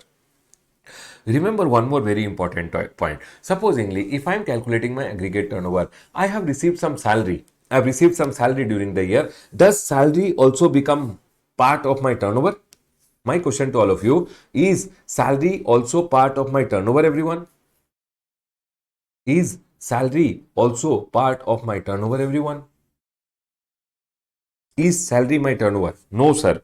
Activities or transaction which are in Schedule 3 never include in your aggregate turnover. Schedule 3 ka item. Schedule 3, whatever we had gone ahead and learned. Schedule 3 ka, if you are going ahead and doing any activities, Schedule 3 ka activities are never your turnover. Remember, because they are never supply only. If they are not supply, they will never come in your aggregate turnover. Done, sir. This point is clear. Now, sir, you went ahead and told whenever you are going ahead and doing whenever you are going ahead and crossing your turnover of 20 lakh or 10 lakh, you have to take registration. Now, they have gone ahead and told over here, everyone, one section number 23(2 may one exemption notification is there, which have gone ahead and told that there are some notified category of people who are exempted from registration. Okay, everyone, listen to it very carefully. And here they went ahead and told that, sir, if you are exclusive supplier of goods up to 40 lakh, you are exempted. Huh, sir? 20 lakh, you told before some time up to 20 lakh or 10 lakh registration limit. Now you are going in and telling 40 lakh ka limit, up to 40 lakh exempted from registration. So sir, when should a person take registration? Let's go ahead and understand this point, everyone. What I've gone ahead and told is you have to remember registration limit like this. See, Baba, there are three categories in registration limit. Number one, it is whether you are a supplier of goods or you are a, okay, I can go ahead and say number one, M square NT. What is M square NT? I've written over here. Manipur, Mizoram, Nagaland, Tripura. Manipur, Mizoram, Nagaland, Tripura. You should remember this. Whether you are a supplier of goods from there, or you are supplying exclusive supply of service, or you are supplying goods plus service, in either of these two, your limit will always be 10 lakh rupees. Your limit will always be 10 lakh rupees. Done, sir. This point is clear. If you are from the state of Pumas of Telangana, what are you from the states of, everyone? Pumas of Telangana. Remember one thing, if you are from the state of Pumas of Telangana, what is Pumas of Telangana, everyone? P for Puducherry, Uttarakhand, Meghalaya, Arunachal, Sikkim and Telangana. P for Puducherry, Uttarakhand, Meghalaya, then sir, Arunachal and Sikkim and Telangana. Then for you guys, always remember one thing, whether you are a supplier of goods or you are a supplier of service or you are supplying goods plus service, limit will always be 20 lakh rupees for you. Then sir, one more category is over here, which I call the oak of Himachal Pradesh. Himachal Pradesh has long oak trees. Okay, sir? See, O for any other states which are there, A for Assam, Jammu and Kashmir and Himachal. Sir, why you couldn't write only other states over here? Why did you include these three? Baba, these three are also special category states, which we had learned no special category state, 11 special category state. These are special category states who have been given higher limit of 40 lakhs. So in your exam, it will become easy for you if they ask you which are the special category state for which the limit is 40 lakh rupees, then you will be able to answer very easily. Done, sir. This point is clear. Here, they had told supplier of goods or supplier of service or goods plus service if you are supplying, the limit was actually for them also 20 and for them also 20. But here government made a change and government told the limit will be 40 lakh rupees. Is my point clear to all of you? Quickly tell everyone, are we all clear with this point? This was the place where the government made the change and government told the limit will be how much, everyone? 40 lakh rupees. Government went ahead and increased the limit. Done, sir. But then government went ahead and told this 40 lakh limit which is there, we will not go ahead and give you if you are a person who is falling under compulsory registration under section number 24. Baba, if by chance, even after getting 40 lakh rupee limit, I am from the state of Assam, if I go ahead and do, my limit is 40 lakh, but if I go ahead and do anything among this, if I am falling anywhere among them, this gone, Baba, gone. You will not get 40 lakh limit. Now your limit will again fall down to 20. So if you are not 20, you are required compulsory, not 20. You are required registration compulsory then, because you are falling in compulsory registration. 40 lakh limit will not be available. Secondly, if you are going ahead and you are telling voluntary registration, I want to voluntarily, sir, take registration, then government is telling you voluntarily you want to take registration voluntarily, so a person can take registration when his turnover is 10 lakh also. So government is telling at that time, so there is no point talking to you, because 10 lakh also you can take, 2 lakh also you can take voluntary. If you are intending to take registration voluntarily, or you intend to continue with registration. For an example, the limit was 20 lakh rupees, but then government increased the limit to 40, right? But still some people are telling my turnover is only 25, but I still don't want to take, I don't want to cancel registration, I want to continue with registration. You are telling 40, my turnover is only 25, I will continue. I will continue. I will not cancel my registration. You have now increased the limit to 40. No, I don't want 40. If you don't want 40, government is telling you are self-made bakra. No problem at all. It's okay. You want to continue registration, continue. Done, sir. This point is clear. The next one over here is third point. If you are a supplier of tip bet, on the basis of tip, you are doing betting, tip bet, T for tobacco and manufactured tobacco substitute, I for ice cream and other edible ice, P for pan masala, B for T for tobacco, ice cream and pan masala. Tip, bet. B for bricks. Bricks are of various types. Bricks, you have to remember, bricks, they have gone ahead and spoken of various types. One is building bricks. ठीक है, one. Then that brown color ka bricks, baba, building wala bricks. These are building bricks. ठीक है, sir. Then they have told fly ash bricks. Fly ash bricks means this ash color ka bricks will be there. No, array, this one. this ash color ka bricks which will be there, these are made of fly ash, ashes. ठीक है. Blocks or aggregate, you call them fly ash brick, you call them block, or you call them aggregate. Aggregates are the small stones which will be there, no, which will be made out of those fly ash. ठीक है sir. Next, bricks of fossil meal or similar siliceous earth. Baba, nothing Baba, these are also bricks only. Bricks of earth, out of the earth they will cut and take out the bricks which are called fly ash bricks or bricks of fossil meal. Earthen or roofing tile. On the roof you would have seen this kind of tiles being fitted. These are called earthen or roofing tile. Done sir, this point is clear. Now what they are going in and telling is, if you are a manufacturer, if you are a manufacturer or supplier, supplier can be manufacturing and supplying, supplier can be buying and supplying. Supplier, whether you are manufacturer and supplying, whether you are buying and selling, trader, doesn't matter. Both ka case mein, any kind of supplier who is there, who is supplying tobacco, ice cream, pan masala, bricks, earthen and roofing tile, for them also 40 lakh limit is not applicable. For them the limit will become 20 lakh rupees. Please tell me everyone, are we all clear with these limits? What are the various registration limits which are there? Sir, you went ahead and told about, sir, section number 22, section number 21, read with section number 23 2, you went ahead and told, sir, what are the various registration limit, everyone? Registration limit, you have to go ahead and remember that, sir, if you are in the state of M square NT, the limit will be 10 lakh rupees, whereas supplier of goods, supplier of service, supplier of goods plus service, 10 lakh rupees. If I am in the state of Pumas of Telangana, Puducherry, Uttarakhand, Meghalaya, Arunachal Pradesh, and as for Sikkim and Telangana, then Baba, for me the limit will be 2020. So if I am from the state of Oak of Himachal Pradesh, supplier of goods, the limit is 40 lakh rupees, supplier of service, the limit will be 20 lakh, or goods plus service also the limit will be 20 lakh rupees. Done sir, this point is clear over here. But they went ahead and told this 40 lakh limit will not be available to you if you fall anywhere in compulsory registration, then to Baba registration is compulsory. Okay. Secondly, if you intend to continue, take voluntary registration or continue with your registration. Voluntarily you are telling, I don't want 40, I don't want 40, I will take registration in 1 lakh. Government is telling, who can stop you? That's your wish. And the last one is, if you are a supplier of tip bet, then also you can't go ahead and take this limit. Your limit will become 20 lakh rupees. And also, Baba, Pumas of Telangana and M square NT ke liye, the limit of 40 lakh is never available. Done sir, this point is clear. People, can you tell me, are you all clear with this point? Is everyone 100% clear? Can we go ahead?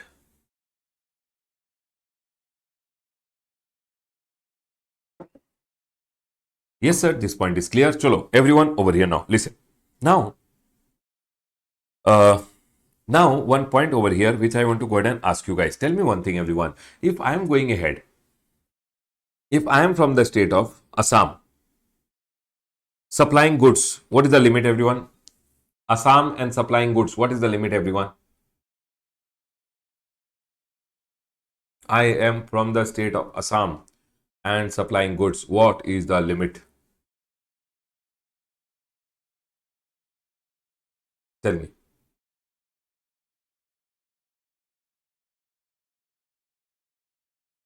I am from the Assam. Yes, sir, 40 lakh rupees. Now, tell me one thing. Now, I went ahead, very good, very good, very good. Okay. I went ahead and this is the bank. Okay. In the bank, I went ahead and deposited some money and bank went ahead and gave me interest. People, can you tell me, depositing money in the bank and basically giving money to use to the bank and in receiving interest is what, everyone? If you put money in the bank and you receive interest, you become a supplier of service. Yes, sir, I become a supplier of service. Now, you tell me one thing. For supplier of goods, as well as if you deposit money in the bank and you receive interest, you become a supplier of service. So, if you are a supplier of service plus supplier of goods in the state of Assam, what will be your limit? If you are supplying goods as well as service, giving money to the bank, receiving interest is a supply of service. Can you tell me what will be the limit? What will be the limit now? If you are going ahead and putting money in the bank and receiving interest, what will be the limit? Sir, the limit will be because now you become what?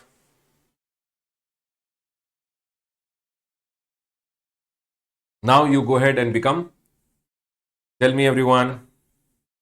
supplier of service and supplier of service के लिए limit is, so sir supplier of goods के लिए limit is 40. If you are supplying service 20, because you went ahead and supplied goods plus service both, lower limit 20 lakh will apply to you. Correct everyone? Yes sir. But you know what, government went ahead and told one thing. Government told, see baba, you will be deemed as exclusive supplier of goods even if you make exempt supply of service by way of giving loans and advances and receive interest. It means even if you are giving money to the bank and receiving interest, or you are giving money to anyone and receiving interest, still your limit which is there will be 40 lakh rupees only. You will get a higher limit of 40 lakh. We will close our eyes and say, no, we did not see any interest. You are still a supplier of goods only, and you will get a higher limit of 40 lakh rupees. That's all they are going ahead and telling over here, that sir, person will be deemed as exclusive supplier of goods even if he makes exempt supply of service of extending loans and advance and receives interest. I want to ask you guys one question.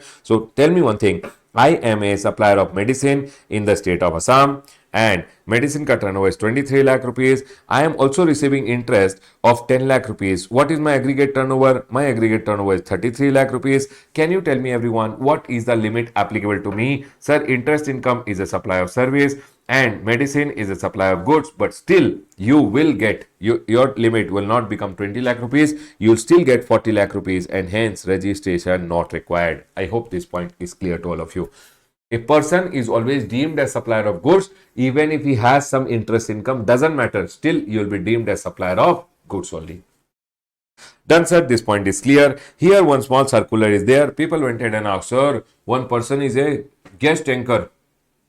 One person is a guest anchor in, so for example, I am going to TV shows and I am a guest anchor over there. Then what will be the limit that will be available to me? So government went ahead and told, you are a supplier of service, and if you cross 20 lakh rupees or 10 lakh, 20 lakh in other state, 10 lakh in M square NT, then you will also be liable to register. So guest anchor ke liye one small circular came, whose aggregate turnover crosses 20 lakh or 10 lakh shall be liable for registration. Please tell me everyone, are we clear with this registration ka limits now?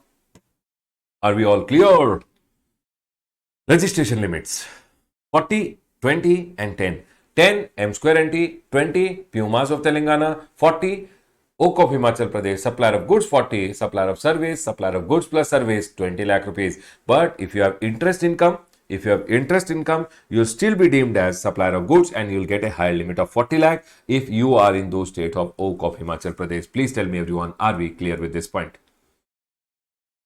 I hope everyone is clear. Yes, sir. Chalo. Now listen to me very carefully. Here we have section number 22(3) over here. 22 is total bakwas, useless. 22(3) goes ahead and says who has to take registration. The second person is going ahead and talking about, supposingly, I am a transferor. I am going ahead and transferring business to a transferee. Then they are going ahead and telling this transferee has to go ahead and take registration. The day I go ahead and transfer the business as going concern, I am transferring my business as going concern. Means all the assets and liabilities I am transferring to you. If I am already a registered person, then Baba, government had gone ahead and told, if you transfer your business as going concern, GST will not come. It has been exempted. But what is the condition is over here? This guy will take registration, supply goods, collect GST and pay the GST to the government. So for that, this guy has to take registration under section number 22(3). That's all they've gone ahead and told. Transferee. If I am going ahead and transferring the business to you, you should take registration from the date of transfer or succession.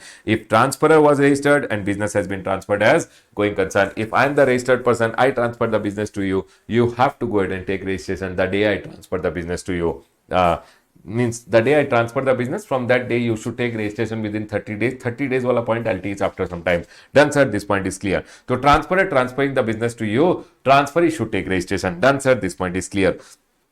First one is done, second one is done. The next one over here is they have gone ahead and told. So for example, A Limited and B Limited company is there. Okay, these both companies became AB Limited. They became AB Limited. The board of director decided. Then they went to the court went ahead and gave an order saying, okay, from today you guys are AB Limited. Court went ahead and gave an order. After the court order, you go to the ROC and ROC goes ahead and issues you a certificate of incorporation. Can you tell me, once the ROC goes ahead and issues a certificate of incorporation that A and B are now AB Limited, AB Limited is the transferee.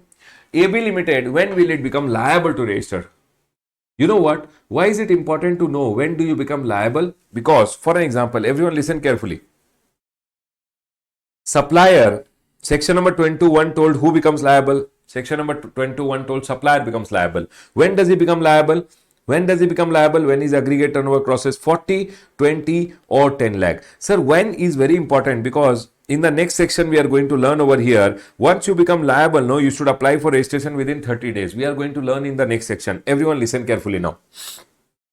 So tell me one thing, if I am a supplier and if I become liable over here, I should apply for registration within 30 days. Sir, I went in and transferred the business to you. You are the transferee. When do you become liable? You become liable the day I transfer the business. The date of transfer of business, you become liable. You should take registration within the next 30 days. Now, supposingly A Limited is there and B Limited is there. A Limited and B Limited ka board of director decided that they will become AB Limited. Okay, Baba, after the board of director decided, they went to the National Company Law Tribunal or they went to the court, and court went ahead and gave one court ka order that okay, you guys are AB Limited now. Now AB Limited will have to go to the ROC and ROC will give certificate of incorporation. Can you tell me which is their birth certificate ka date? Certificate of incorporation, and this day they become liable. Why do you have to know when do they become liable? Because from this day they should apply for GST registration as AB Limited. The new company has to apply within how many days? 30 days. That's why knowing when do you become liable is very important. Section number 21 went ahead and told us about supplier becoming liable. Supplier becomes liable when his aggregate turnover crosses 40, 20 or 10. We have learned. Section number 23, transferor transferring the business to transferee becomes liable. Okay? The next one, section number 24, sir, A, B Limited is there, A and B is there, A and B went ahead and became AB Limited. Now who will be liable? AB Limited will be liable. From which day, everyone? From the date I have transferred the business to them. Now they will go to the ROC. ROC gives certificate of incorporation. Certificate. So A and B transferred the business to AB Limited. AB Limited went to the court. Court ka order came. After that they went to the ROC. ROC ka order came. ROC basically does not give order. ROC gives certificate of incorporation. From the date of certificate of incorporation, the new company will be liable. Please tell me, everyone, are we clear with 1, 3 and 4, everyone? In this, the most important part is the first one, which they go ahead and generally ask in the exam. Done, sir. This point is clear. Chalo, everyone over here now, we'll go ahead and move to section number 23. Section number 23 goes ahead and talks about those people who are not liable to register. It means these people don't need to take registration. Who are these people who don't need to take registration? Section number 21. A is there and B is there. A goes ahead and says, if you are a person who is not liable to pay any tax, don't take registration. Sir, any person who is exclusively engaged in supplying of goods, services or both that are not liable to tax or wholly exempt from tax. So for an example, everyone listen carefully. For an example, I am going ahead and supplying those goods and services on which I am not liable to pay anything. I am supplying wholly exempt supply, nil rated supply, non-taxable supply on which I don't have to pay anything only. Now you tell me one thing, I am a supplier of alcoholic liquor, alcohol ka shop is there, 5 crore ka sale also if I do, I don't have to pay any GST. If I don't have to pay any GST, I don't have to take registration only. That's what they are trying to say. Any person exclusively engaged in supplying of goods, services or both that are not liable to tax or wholly exempt. So if I am going and supplying nil rated item, I am supplying milk. Milk pe there is no GST only, I am not liable to take registration at all. That's all they are trying to say. Secondly, if you are a agriculturist, sir, who is an agriculturist? Agriculturist is one person who puts sweat in the land. Agriculturist, they are telling if you are an agriculturist to the extent of supply out of produce of land. So for an example, I go ahead and grow potatoes. I am growing potatoes and selling. Baba, not liable to take registration. I sold potatoes, vegetables, fruits for 5 crore, 10 crore. Doesn't require. Why? Because agriculture does not have to go ahead and pay any GST if they produce and sell. Whatever they grow out of their land, whatever they are growing and selling, they don't have to take registration. That's all they have gone ahead and told. Now, who is an agriculturist, everyone? It can be an individual or HUF. Baba, definition is this one. It can be an individual or HUF who is doing what, everyone? Cultivation of land. It can be an individual or HUF who is doing cultivation of land either by own labor or from his family labor or servants on wages or hired laborer under personal or family supervision. For example, I am an agriculturist. How will I be an agriculturist? If I am putting sweat in my land, I get my family to work in the land, or me and my family are standing and watching and people are working in the land, then we are agriculturists. Who are agriculturists, everyone? If I am putting my own labor, then I'm an agriculturist. I'm getting my family to work in the field, then we are agriculturists. Me and my family are watching and people are working on wages, then also I'm an agriculturist. Done, sir. This point is clear. Now remember one thing, agriculturist, individual and HUF, who is basically growing and selling, he does not have to take registration. Please tell me everyone, are we clear with 22 and 23 everyone? People watching in the class, are we all clear with 22 and 24? Yes, sir. Yes, sir. Yes, sir. Quickly tell me, everyone, are we all clear till here? Okay, take it. Are you guys able to recall everything? What you had learned in the class? Do you guys recall everything? Okay. Now, everyone over here now, the very important part is compulsory registration. People remember one thing, these people are required compulsory registration. It means there are some people whose you will not see the turnover, but they will have to take compulsory registration. Who are these people? Number one, following person are required compulsory registration. Person making interstate taxable supply. Interstate may you have to go ahead and remember everyone. If I am supplying from one state to another state, compulsory I have to go ahead and take registration. Sir, can you please elaborate this a little? Everyone listen to me very carefully. Interstate. Just give me a minute. Interstate may you can be a supplier of goods also or a supplier of service also. Okay. If you are a supplier of goods, you will have to see there are, if you are supplying handicraft goods or craftsman goods and these goods are made predominantly by hand, it means more than 50% should be made by hand. Predominantly by hand means 51% at least should be made by hand. Means maximum of these goods are made by hand. So what they are telling is, if any goods are there which are handicraft goods, you can call them handicraft goods only if you can call them handicraft even if you have used 5% also hands. No, they are going ahead and telling only those handicraft goods will get the exemption from registration compulsory whom you have gone ahead and mainly made by hand. It says which more than 50% is hand, that is predominantly it should be made by hands. Okay, sir. Then you will get compulsory registration is not required. You will be exempted from registration, up to 20 lakh or 10 lakh. 10 lakh if you are in M square entity, 20 lakh if you are in any other state, then you are exempted from registration. Done, sir. This point is clear. If I am a supplier of other goods, then what will happen? Compulsory registration. For example, I am supplying mobile phone from one state to another state, compulsory registration. Done, sir. This point is clear. The next one. Supplier of service, the first they told compulsory registration, then they went ahead and told no. You are also exempted up to 20 lakhs or 10 lakhs. So if I am a supplier of service from one state to another state, then also up to 20 lakh or 10 lakh, I am not required registration. 10 lakh in the case of Manipur, Mizoram, Nagaland, Tripura, and 20 lakh in all other cases. Done, sir. This point is clear. So people, in your exam, one thing which I have gone ahead and seen is, they go ahead and say, Ram is a supplier of handicraft goods or craftsman goods which are made 50% hands and 50% machine. My question to all of you, are they exempted? Ram is a person who is going ahead and supplying handicraft goods and craftsman goods from one state to another state, and he is making the handicraft goods 50% by machine and 50% by hand. Is there any exemption or compulsory? Please tell me. CR is compulsory, or E is exempt. Exempt from registration up to 20 lakh, 10 lakh, or compulsory? CR, compulsory registration. Quickly tell me everyone.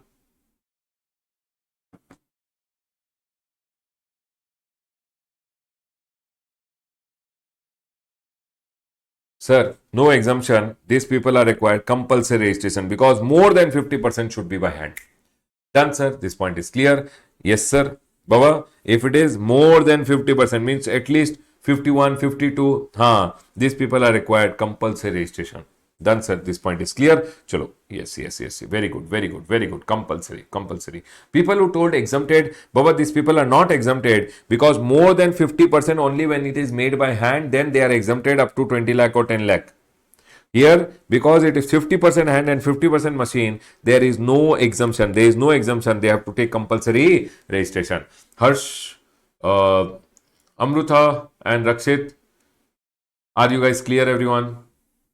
ठीक है, चलो, the next one over here is, so what I've gone ahead and told, who are the people who are exempted? They are telling exempted under section number 22, handicraft and craftsman goods का supplier who up to 20 lakh or 10 lakh, basically those goods which are predominantly made by hand. The second one is, if you are interstate supplier of services, then also you are exempted up to 20 lakh or 10 lakh. Done, sir. This point is clear. The next one over here is, if you are a casual taxable person. Sir, can you please tell who is a casual taxable person? Who is a casual taxable person if you are making taxable supply? What they are telling, casual taxable person. Sir, who is a casual taxable person? See, interstate supplier though, if I am sitting in this state only and selling in other state, if I am supplying from one state to another state, I am called interstate supplier. Karnataka में registered, from Karnataka only selling to Tamil Nadu, Karnataka से I am selling to Delhi, then I am called interstate supplier. Who is a casual taxable person? He is very casual, Baba. From one state, supposingly Delhi में one trade fair is there, I packed all my goods and I told Delhi I will go and sell my goods and come. So if I go to Delhi, sell my goods and come back, in Delhi I will be called as a casual person who is casually come for the trade fair. So in Delhi I should take compulsory registration. Government is telling, if you are a casual taxable person who is interstate, I am sitting in this state and selling to other state. If I go to other state and sell, I'll be called as casual taxable person. In that state where I'm going, where I don't have a fixed shop, I'm just going temporarily for a trade fair, I will sell my goods and come back. So I have to take compulsory registration over there. That's all they are telling. But there's an exemption over here. If I am going to other state and selling handicraft or craftsman goods which are mainly made by hand, then I'm exempted up to 20 lakh or 10 lakh. Done, sir. This point is clear. Thirdly, if you are required to pay tax under RCM. The other day we had gone ahead and learned who are the people and diagrams. Yes, sir. Diagrams are those people who have to pay tax under RCM. Yes, sir. You had gone ahead and told under this that there are diagrams. Yes, sir. Directors. I for insurance agent. Yes, sir. In all these scenarios, you had gone ahead and told the other people will go ahead and pay the GST under RCM. Now, if these people have to pay the GST under RCM, they have to take compulsory registration. Whenever you are required to pay tax under RCM, you are required compulsory registration. That's all they have gone ahead and told over here. That, sir, if you are required to pay tax under RCM, then you have to take compulsory registration. Okay, sir. Now, but here they went ahead and told, supposingly, one director is going ahead. Everyone listen carefully. I am the director and always in my case, the company pays the GST under RCM. Means company should take compulsory registration and company should pay the GST under RCM. Sir, can you tell me one thing? For example, this director which he is a supplier of service. Now, director ka, if the aggregate turnover exceeds 20 lakh rupees, what will happen? Will they have to take registration? Can you guys tell me, everyone? Will they have to go ahead and take registration? If director ka turnover exceeds 20 lakh rupees, will they have to go ahead and take registration?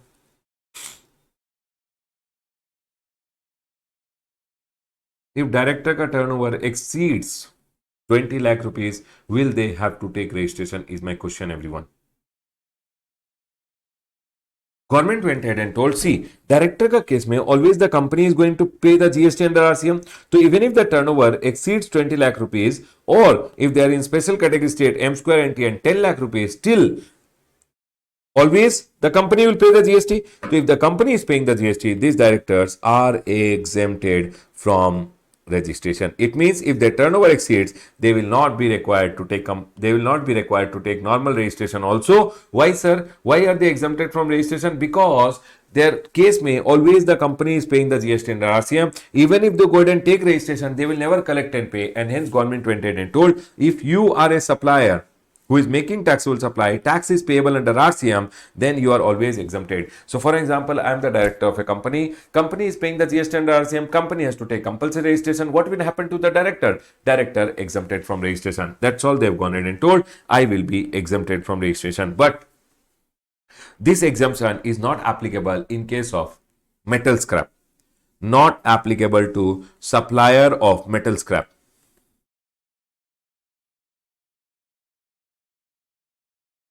Baba, this metal scrap wala point, no, at intermediate level to understand it is little difficult. Why, sir? Because at intermediate RCM with respect to metal scrap is not applicable.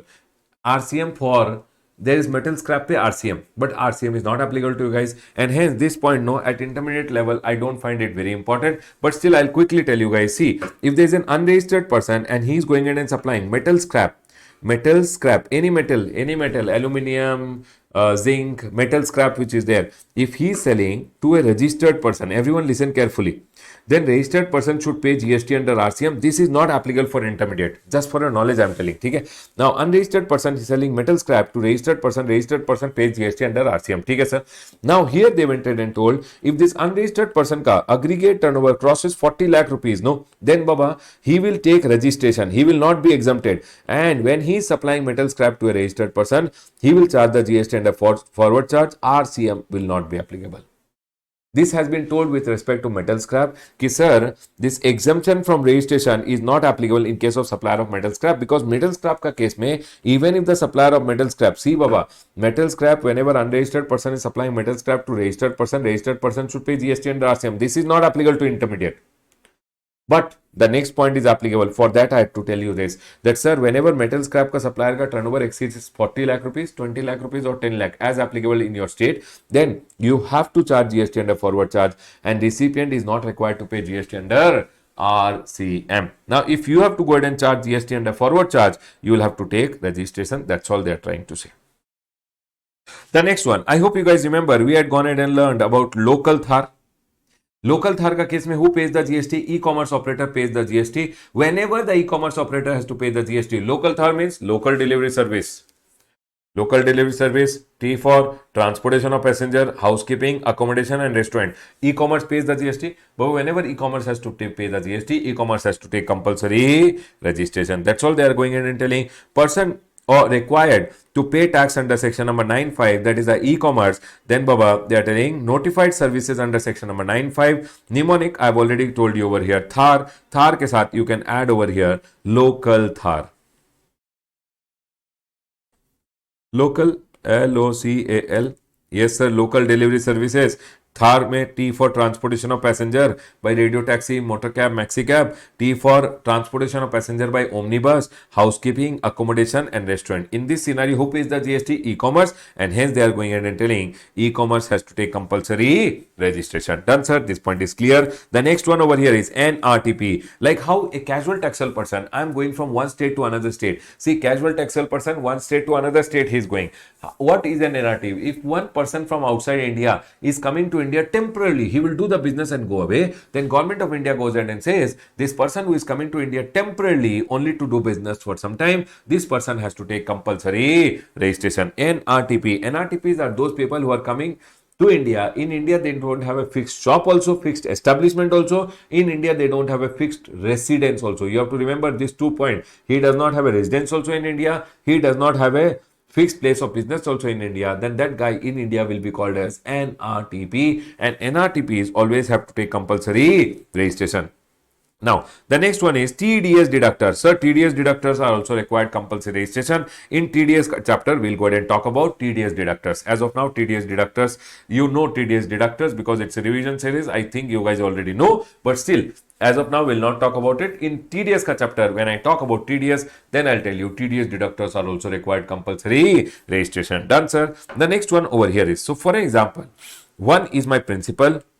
I am the agent, principal, agent and customer. Okay? I am issuing the invoice in my name, agent's name. Now what they are trying to say is, if my principal is a registered person, he will supply me, he will charge me GST. So I will be able to take input tax credit. I should be able to take input tax credit. So for that they are telling I have to take registration compulsorily, so that when I supply to the customer, I will charge GST. GST will be my output tax liability, output and input set off, and I can pay the balance. So government goes in and says, if you are a registered person who is supplying on behalf of someone else, that person will supply you and you will supply to the customer. If your boss, your principal is a registered person, you should also take compulsory registration. Done, sir. This point is clear. And here it is, person making taxable supply of goods, services or both on behalf of other taxable person as an agent or otherwise. If I am supplying on behalf of my boss, who is a registered person, then I have to take compulsory registration. Done, sir. This point is clear. The other 2 point relates to TCS ka chapter, which we'll go ahead and talk when we are discussing TCS ka chapter. Not now, everyone. Here they have gone ahead and just told one small thing. They have gone ahead and told, if I am a person who have to collect TCS, I should also take compulsory registration. ठीक है, e-commerce operator like Flipkart, Amazon, they have to take compulsory registration, and the suppliers who are supplying through e-commerce also have to take compulsory registration, but the suppliers were exempted up to 20 lakh or 10 lakh in case of services, and goods ka case mein also 40, 20 and 10. That is being told over here in these two paragraphs. If you have read earlier, you will already remember this, but these 2 points you should always read with your TCS ka chapter. So, sir, can you tell us who are the people who are required compulsory registration? You have to remember creations. So, what is creations?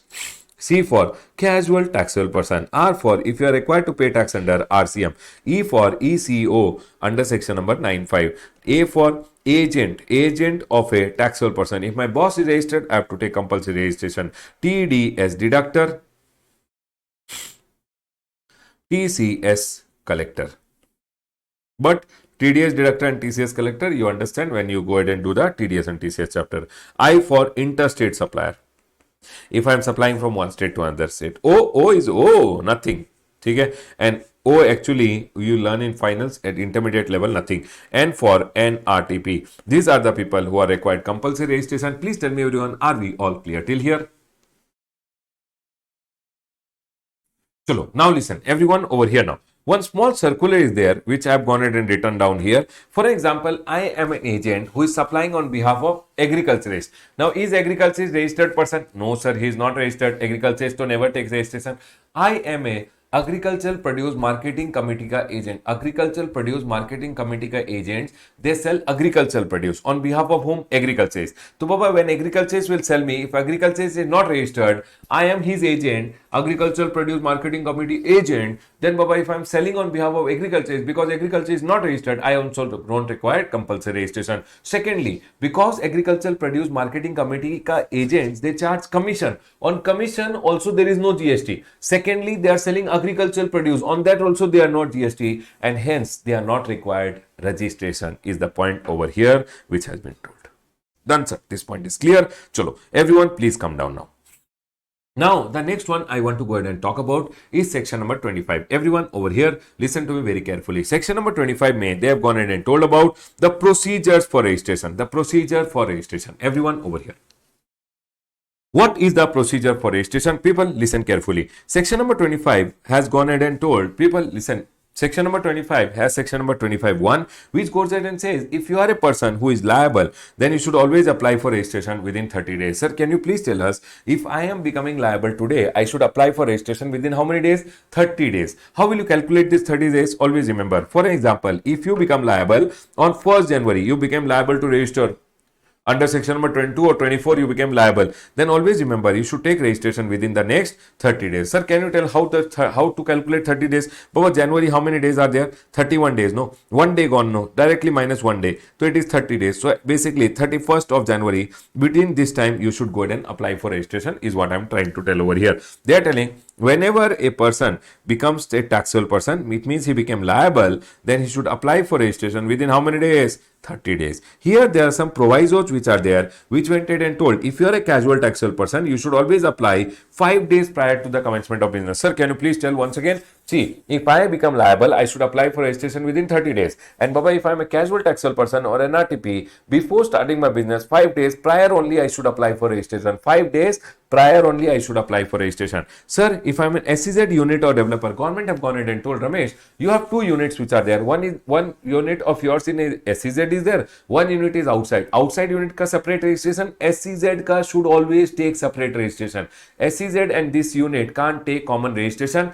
Can't take common means it cannot say this is principal place, this is additional place. No. SEZ unit ka or developer ka always you should take separate registration. Done, sir. This point is clear. Sir, if you are in the territorial waters of India, everyone, for example, I am doing business in a boat over here. Take everyone in a boat. I am running a restaurant. Can you tell me where should I take registration? If the distance from here to Kerala is 5 nautical mile and to Goa is 7 nautical mile. Can you tell me everyone where should I take registration?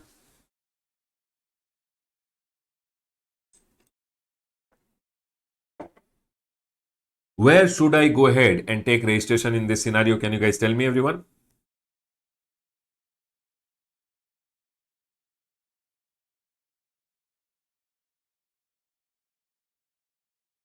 Sir, in this scenario, you should take registration in the nearest coastal state, and the nearest is 5 nautical mile Kerala, and you should take registration in the state of Kerala, whichever is nearest. Very good, everyone. So this I have gone ahead and seen sometime the questions in the exam, so I have gone ahead and told you, sir, as you are in the territorial waters of India, take registration in the nearest coastal state. Done, sir. This point is clear. Everyone, listen to me very carefully. Now here, section number 25(1) we have gone in and understood, which went ahead and told you should take registration within how many days? 30 days. CTP and RTP, how many days? CTP and RTP, always remember one thing, CTP and RTP should take 5 days prior to the registration. Prior to the starting of business, they should apply for registration. Sir, if I am in the territorial waters of India, I should take nearest coastal state. SEZ should always take separate registration. Done, sir. This point is clear. Now listen to me very carefully.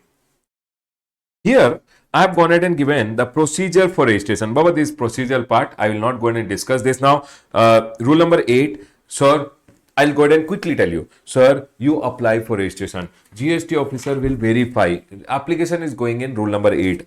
You should apply. I will go ahead and do the verification. If everything is fine, I'll grant you registration. If I don't like something, I'll go ahead and ask you. If I like it, you go ahead and provide the detail. I like it, I'll approve. If I don't like it, I'll reject. This is the procedure for registration, which I've gone ahead and told you. Now, in your procedure for registration, no, everyone listen to me very carefully. There are a lot of discussions which are there. I don't find them very important from exam point of view, but you can just go through once. At home, you can go through. Okay? In this chart, the most important point which I want to go ahead and tell you, you applied for registration. Everyone over here, you applied for registration. It went to the proper officer for verification. Once the proper officer verified, he went ahead and gave you within 7 working days, he will go ahead and grant. You have to remember one thing. Whenever you apply for registration, if everything is fine, you get registration within 7 days. But if you don't go ahead and do Aadhaar authentication, then always they will come for physical verification of your place of business and then grant you registration, and that registration takes 30 days. Okay, everyone, that time the registration comes within 30 days. So this point you should remember, everyone, that sir, if I go ahead and apply, if I go ahead and give application, officer will go ahead and do verification. If everything is fine, he goes ahead and grants registration within 30 days. And Baba, if supposingly any physical verification etc. is required, then they will go ahead and do the physical verification of your place of business, and now the registration comes within how many days? 30 days. Done, sir. This point is clear. Once you get your registration, now you become a registered person. Listen carefully, everyone. Once you get registration, you become what, everyone? Registered person. Okay, sir. Now, they have gone ahead and told, once you become registered person, no, you should always go to your online GST portal, and you have to fill your bank account detail. This point I've seen being asked sometime in the exam. Sir, once I'm granted registration, what happened? I became liable. I should apply. Officer will verify. Officer gave me the registration. Once I got the registration, you should go online and you should give your bank account detail. Sir, can you tell bank account details should be given within how many days? Rule number 10A goes ahead and says your bank account details should be furnished within 30 days from the grant of registration or before GSTR 1 or using invoice furnishing facility, whichever is earlier. Sir, can you please explain this? I'll go ahead and tell you. For example, I was granted registration on 15th of January. Can you tell me within how many days I should fill my bank account detail? 30 days. January 31 days, 15 days gone, 16 days in January plus 14 days. So 14th of February, on Valentine's Day, 14th of February, you should have gone ahead. Everyone, on 14th of February, till 14th of February, you should have gone ahead and furnished your bank account detail or your first GSTR 1. What is the GSTR 1 ka due date, sir? Sir, for the month of January, the GSTR 1 ka due date is 11th February. So which is earlier in these two? So remember, from the day you are granted registration within 30 days or January month ka, you will furnish GSTR 1 on 11th February, whichever is earlier, 11th of February, and hence answer will be what? 11th February. So remember, you should always furnish your bank account details within 30 days or your GSTR 1, whichever is earlier. Done, sir. This point is clear. Here, one more point is there which I want you guys to remember. Very important point. Everyone listen carefully. Everyone over here now.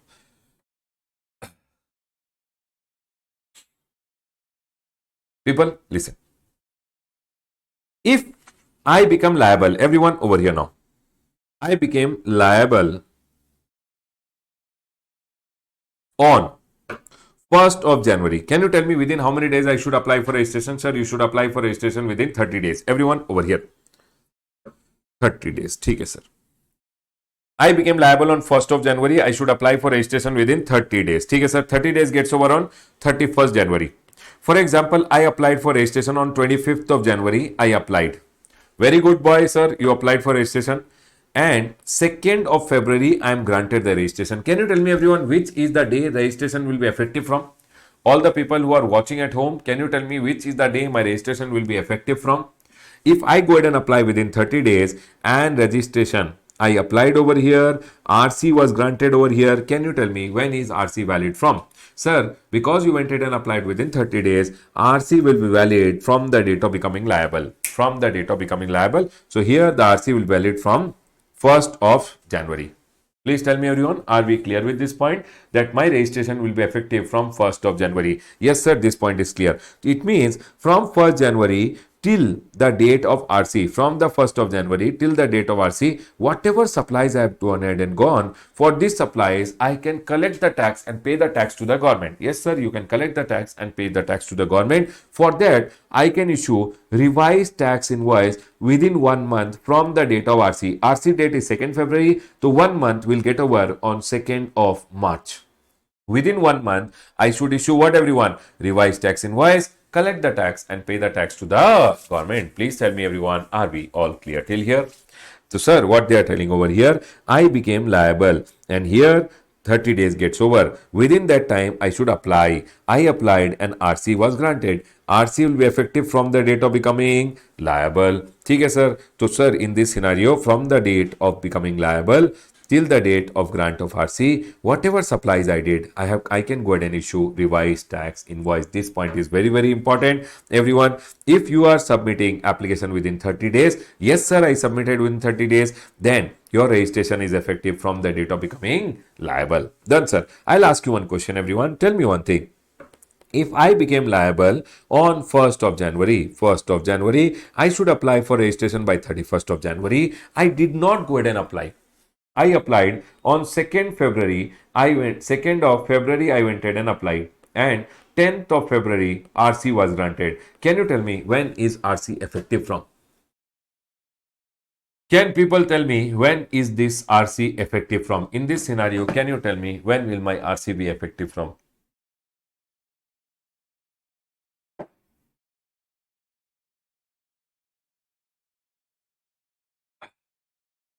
Everyone, please tell me when is my RC effective from?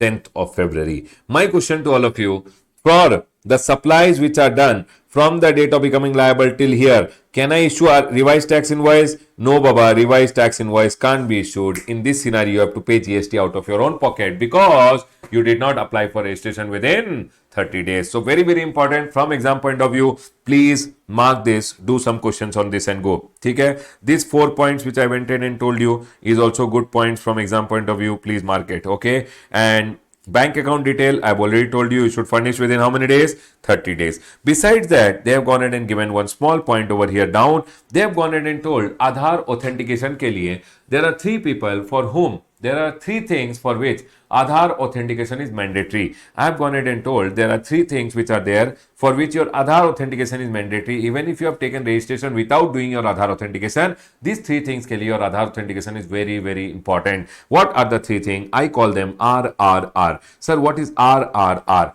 R means number 1.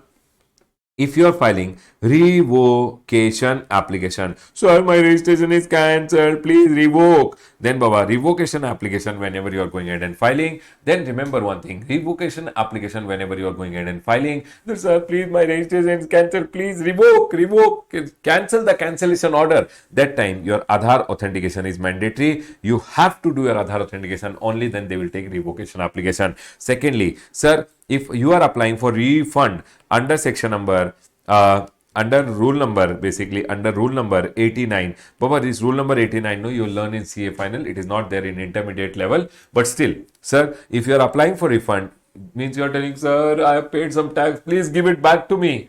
Okay? So this refund, you will go ahead and talk in CA final.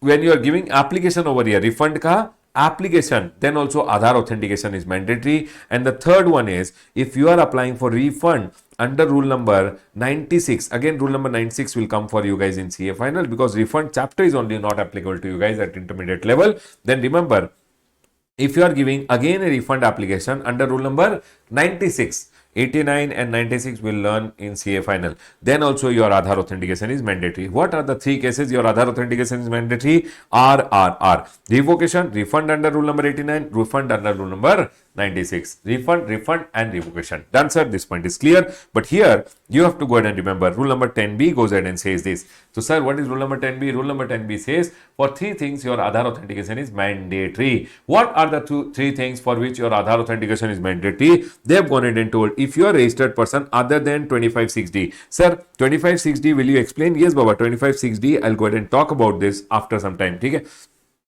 1 second, everyone. See, everyone here now.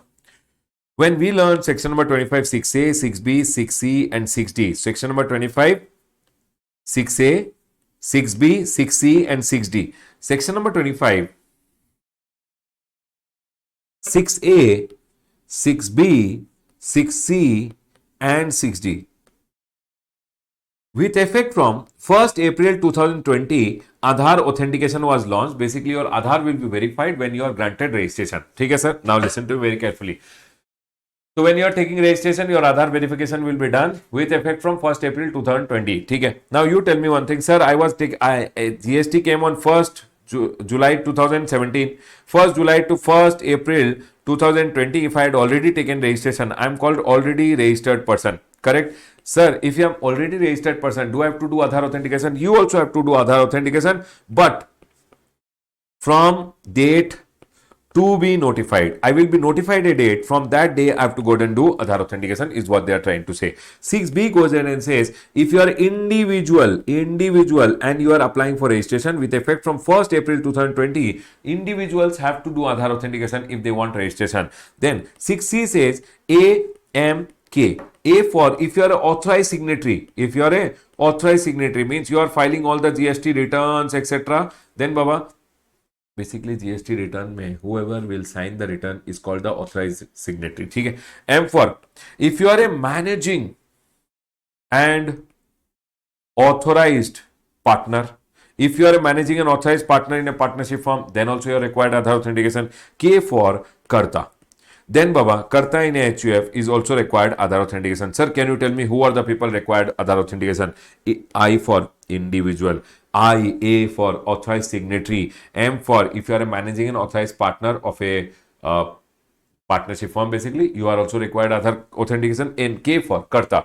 I am the Karta. These are the people who are required Aadhaar authentication. Who are the people who are not required Aadhaar authentication? I go ahead and call them as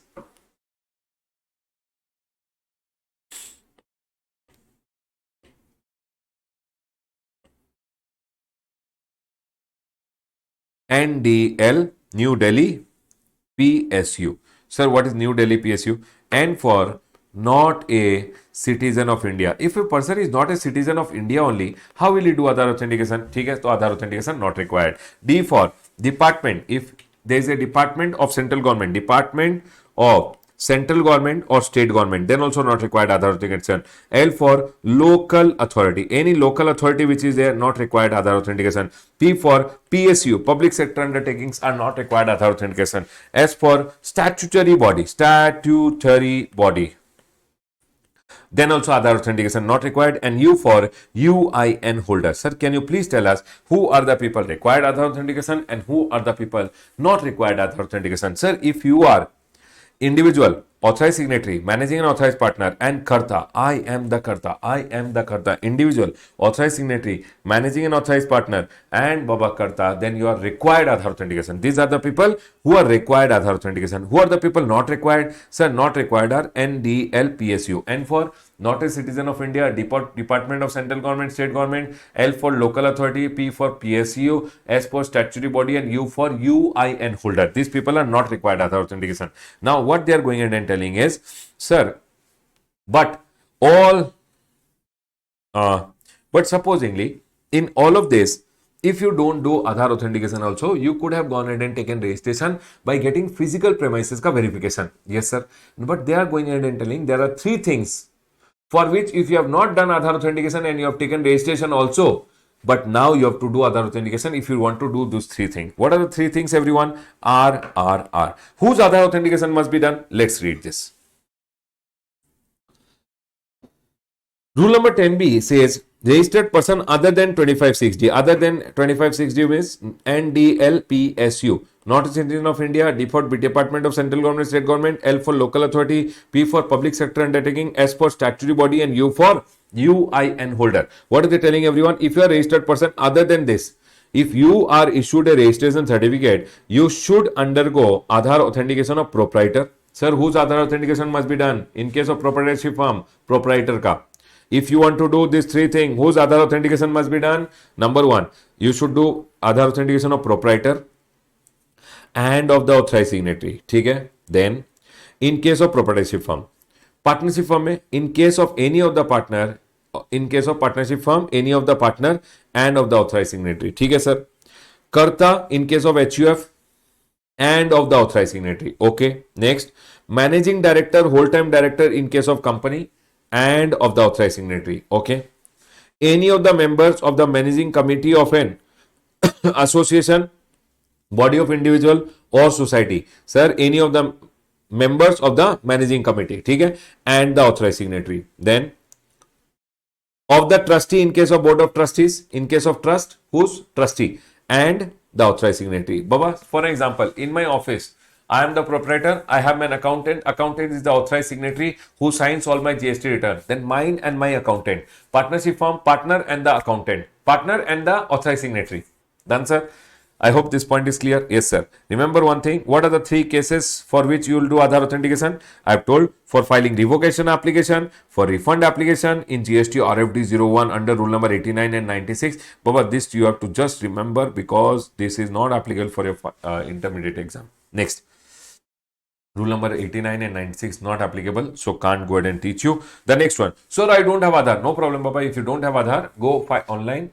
Apply for Aadhaar enrollment ID slip with passport or bank passbook with photo, voter ID, driving license, anything. Sir, you have applied for Aadhaar and this proof, photo, basically driving license, passport, etc. Along with this, you can submit your application, and once you get your Aadhaar, you should go ahead and do your Aadhaar authentication within the next 30 days. That's all they have gone ahead and told. People, the most important part in this chart I've already gone ahead and told you. Please remember this chart from exam point of view. Everyone over here, what I've told, this one. You should apply for registration within 30 days. CTP and RTP 5 days prior. SCZ separate registration. TWI nearest coastal state. Then, sir, you should always apply within 30 days. If you apply within 30 days, registration granted, registration is effective from the date of becoming liable. But if I don't apply within 30 days and I applied after that and RC is granted, RC is effective from the date of grant. This point is very clear. Sir, bank account details should be furnished within 30 days or your first GST one, whichever is earlier. What are the three things for which Aadhaar authentication is mandatory? Number one, revocation application. Number two, refund application. And the last one, revocation, refund and refund. There is three things for which your revocation, for which your Aadhaar authentication is mandatory. Done, sir. This point is clear. Everyone over here now, listen. There is only one amendment which is there for your September 26 exam. Whoever is student is writing in May 26, this rule number 14 and rule number 9A is not applicable. Okay? Whoever is writing in May 26, this rule number 14 and rule number 9A is not applicable. Those students who are writing their exam in the September 26, this rule number 9A and rule number 14A is applicable. I'll quickly go ahead and tell. Those students who are writing in May 26, Baba, you can ignore this. Those students who are writing in September 26 and onwards attempt, this rule is applicable. What is rule number 14A? See, Baba, they went ahead and made registration very difficult. How? By going ahead and telling, we will come for physical verification, okay? And registration will be, generally registration will be granted within 7 days. But if we have any doubt on you, then we will come for physical verification of your place of business, and physical verification will do and will grant you the registration within 30 days. You have gone ahead and applied. People told, sir, please do something simpler. Please give registration within 3 days. Government told, okay, fine. If you want, we'll go ahead and give you the registration within 30 days. But for that, government went ahead and told, your every month ka outward supply on which you are paying the tax, on basically your sales pay, the tax should not be more than 2.5 lakh. If you are showing a tax payable of more than 2.5 lakh, then you have to go under normal registration. So, sir, what is this rule number 14A? Rule number 14A, government went ahead and introduced one rule, new rule. May 26 students, again I am telling this is not applicable to you. Okay? This is only for September 26 and onwards. So this is the chartbook version 10. In chartbook version 10, I have included this point, which is the only amendment for your September 26. Okay, everyone, see. Whenever you are applying under rule number 8, a person whose monthly output tax liability, your output tax liability with respect to B2B supplies, means when you are selling to registered person, not unregistered. Unregistered person I have sold, whatever is the liability doesn't matter. But if my B2B supply, B2B means if I have sold to registered person and my supplies do not exceed, my output tax liability is up to 2.5 lakh, then I can go ahead and take electronic registration under this rule. Basically nothing but a simple registration, 3 days mein registration is granted. Person who are ineligible under this rule, if you are a person who is under 2560, New Delhi PSU, not a citizen of India, Department of Central Government, State Government, Local Authority, PSU, Public Sector Undertaking, Statutory Body and UN holder, these people are not qualifying under this electronic 3 days registration. And if you have not opted for Aadhaar authentication, then also you will not get this registration. Number one, sir, if you are doing B2B supply and your liability is only 2.5 lakh, then you can go for this rule. Secondly, if you are New Delhi PSU, you can't go for this rule. If you have not done Aadhaar authentication, then also you can't go for this rule. Sir, single registration in one state under the same PAN. What they are telling everyone? You can take only one registration. In Karnataka, can I take multiple registration? No, you can take only one registration under this rule. Single registration in a state under the same PAN. My PAN number in Karnataka, I can take only one registration. In Delhi, only one registration. Okay, sir. Registration will be granted within 3 working days of successful Aadhaar authentication. What is the benefit of this rule? Quick registration. Quickly government is telling you can take registration within 3 days only. Done, sir. Registered person intending to withdraw, but Baba, you know what? Entry is made easy, but exit is difficult. If you enter in this rule, no, government told 3 days will give registration, come.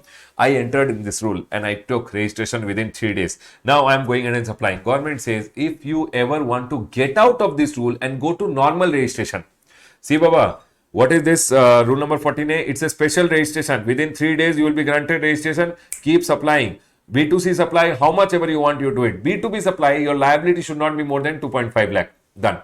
Supposingly this month I am seeing my liability on my sale is going to be 5 lakh. What to do? You have to get out of this rule. Baba, when you get out of this rule, no, then they will go ahead and do all the verification which was told over here. All verifications under rule number 9 will be done for you now.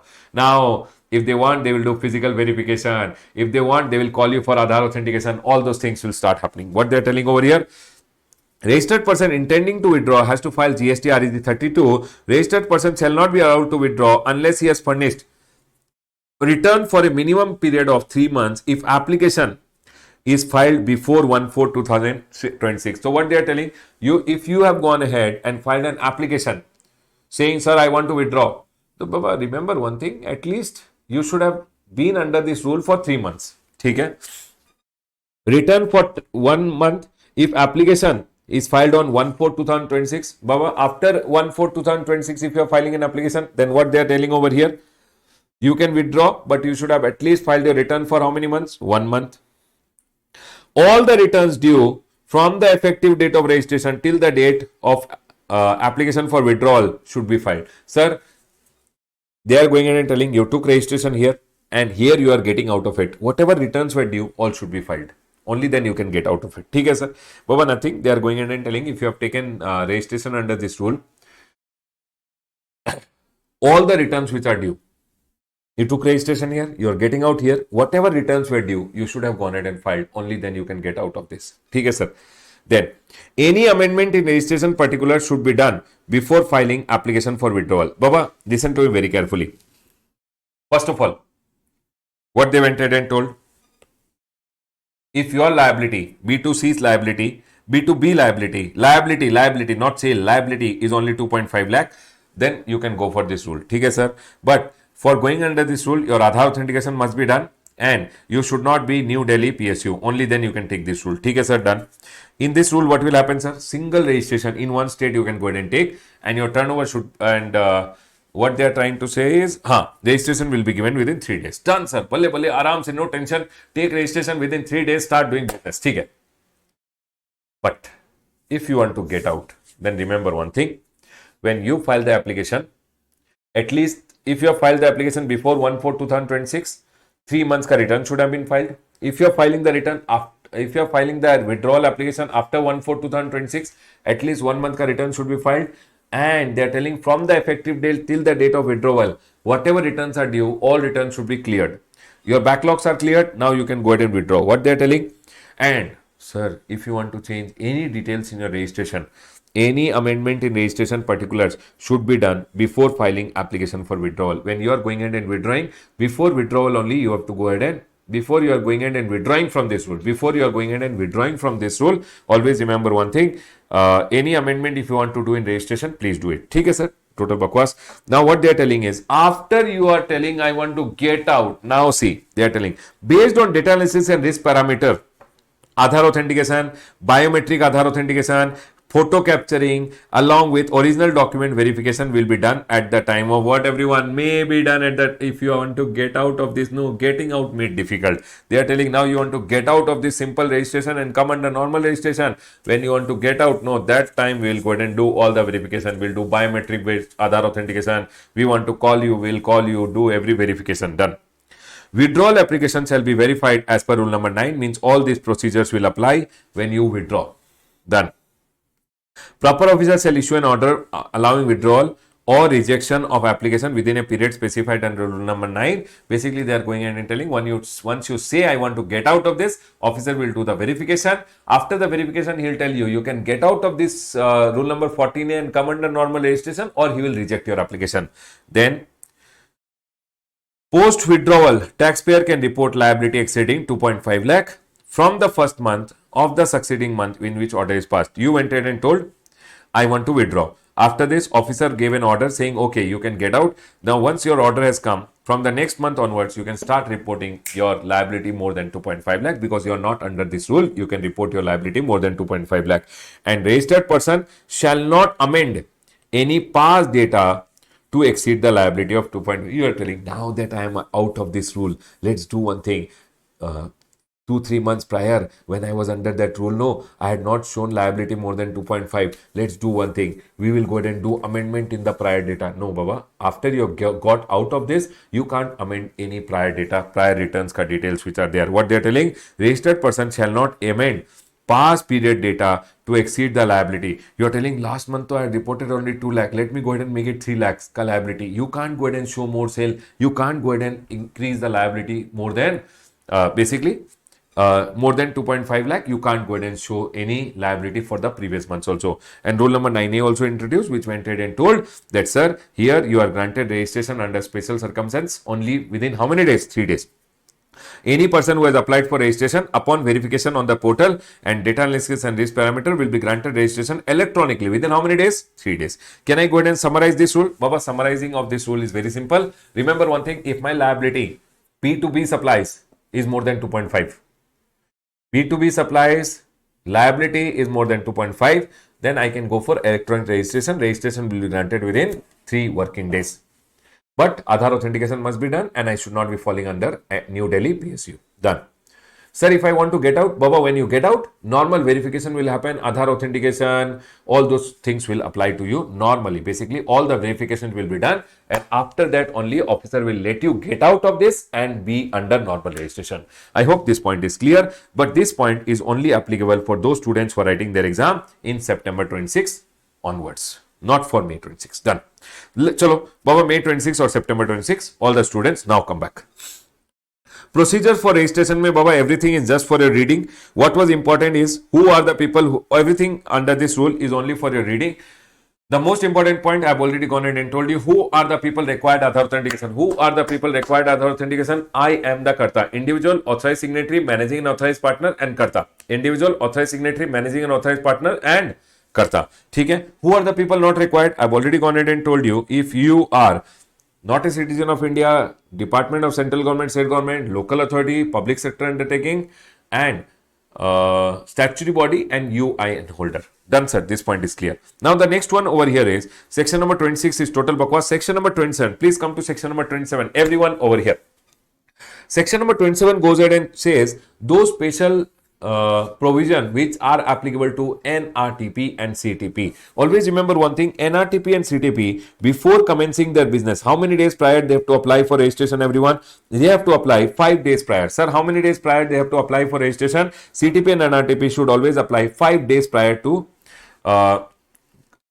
commencement of business. They should apply for registration. ठीक है sir. CTP normal registration forms are not required to be remembered, but NRTP is generally go ahead and take registration on the basis of passport. You have to remember 5 days prior. Sir, once they have commenced the business, can you tell how many days के लिए they are granted registration? Sir, remember this point, everyone. Whenever they are going ahead and taking registration, they are given registration for the period specified or 90 days, whichever is earlier. Sir, can you tell what do you mean by period specified? If they ask 15 days, they will be granted registration 15 days. If they ask 90 days, they will be granted registration 90 days, whichever is earlier. Earlier means whichever is less.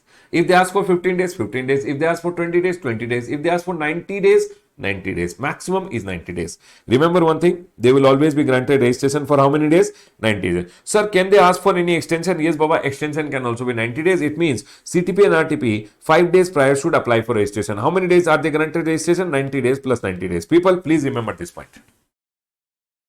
Sir, can you please tell us CTP and NRTP will be granted registration for how many days? 90 plus 90. 90 and 90. Are we all clear with this point, everyone? How many days prior they have to apply? 5 days prior. They are given registration 90 days and 90 days. Done, sir. Please come to amendment, everyone. People, tell me one thing. What did we learn till now? We went in and learned section number 22, person who are liable. 23, person who are not liable. 24, we learned about compulsory registration. 25, I told you about the procedures which are there. 26, total bakwas. 27, CTP and RTP. 5 days prior they should apply. 90 days ke liye they should take registration. Further extendable by 90 days. But remember one thing, don't write 90 directly in the exam. How many days are CTP and RTP granted registration? Period specified means how much they have asked, or 90 days, whichever is earlier. Done, sir. This point is clear. And 90 days can be further extendable by 90 days. Done. Now, the next one over here is amendment. Everyone, let's go ahead and talk about amendment now. People, can I go ahead and apply for amendment of my registration? Remember, amendments are of 3 types. One is core field ka amendment, mean the major fields of your amendments, major field of your registration are changing, means main field you are changing. The second is non-core field. Non-core field means what, everyone? Non-core means non-important fields of your business are changing. And the last one over here is PAN change. Baba, always remember one thing, whenever PAN number is changing, you should always apply for fresh registration. You should always apply for fresh registration in case of PAN change. In case of PAN change, you should always apply for what, everyone? Fresh registration. Done, sir. This point is clear. But what is non-core field? Non-core means non-important fields of your business are changing. Anything you started supplying some additional goods or service, you are telling I'll do amendment. Remember one thing, nothing. Just go online, file an application, your amendment will happen. But in your exam, they can go ahead and ask you, what are the 3 main fields of amendment? Main fields or core field which you can go ahead and amend. What are the core fields basically in your registration when you have gone ahead and taken registration? What are the 3 core fields of 3 core field which if you go ahead and apply for amendment, officer will do the verification. So if you go ahead and apply for amendment of these 3 things, officer will do the verification. What are the 3 core field? Number 1, legal name. If you change the legal name of your business, when you go ahead and apply for amendment, officer will do the verification. Secondly, address of principal place or additional place of business. If there is a change in your address, principal place or additional place, then officer will do the verification whether you have uploaded the new rental agreement or not, document, address proof, etc.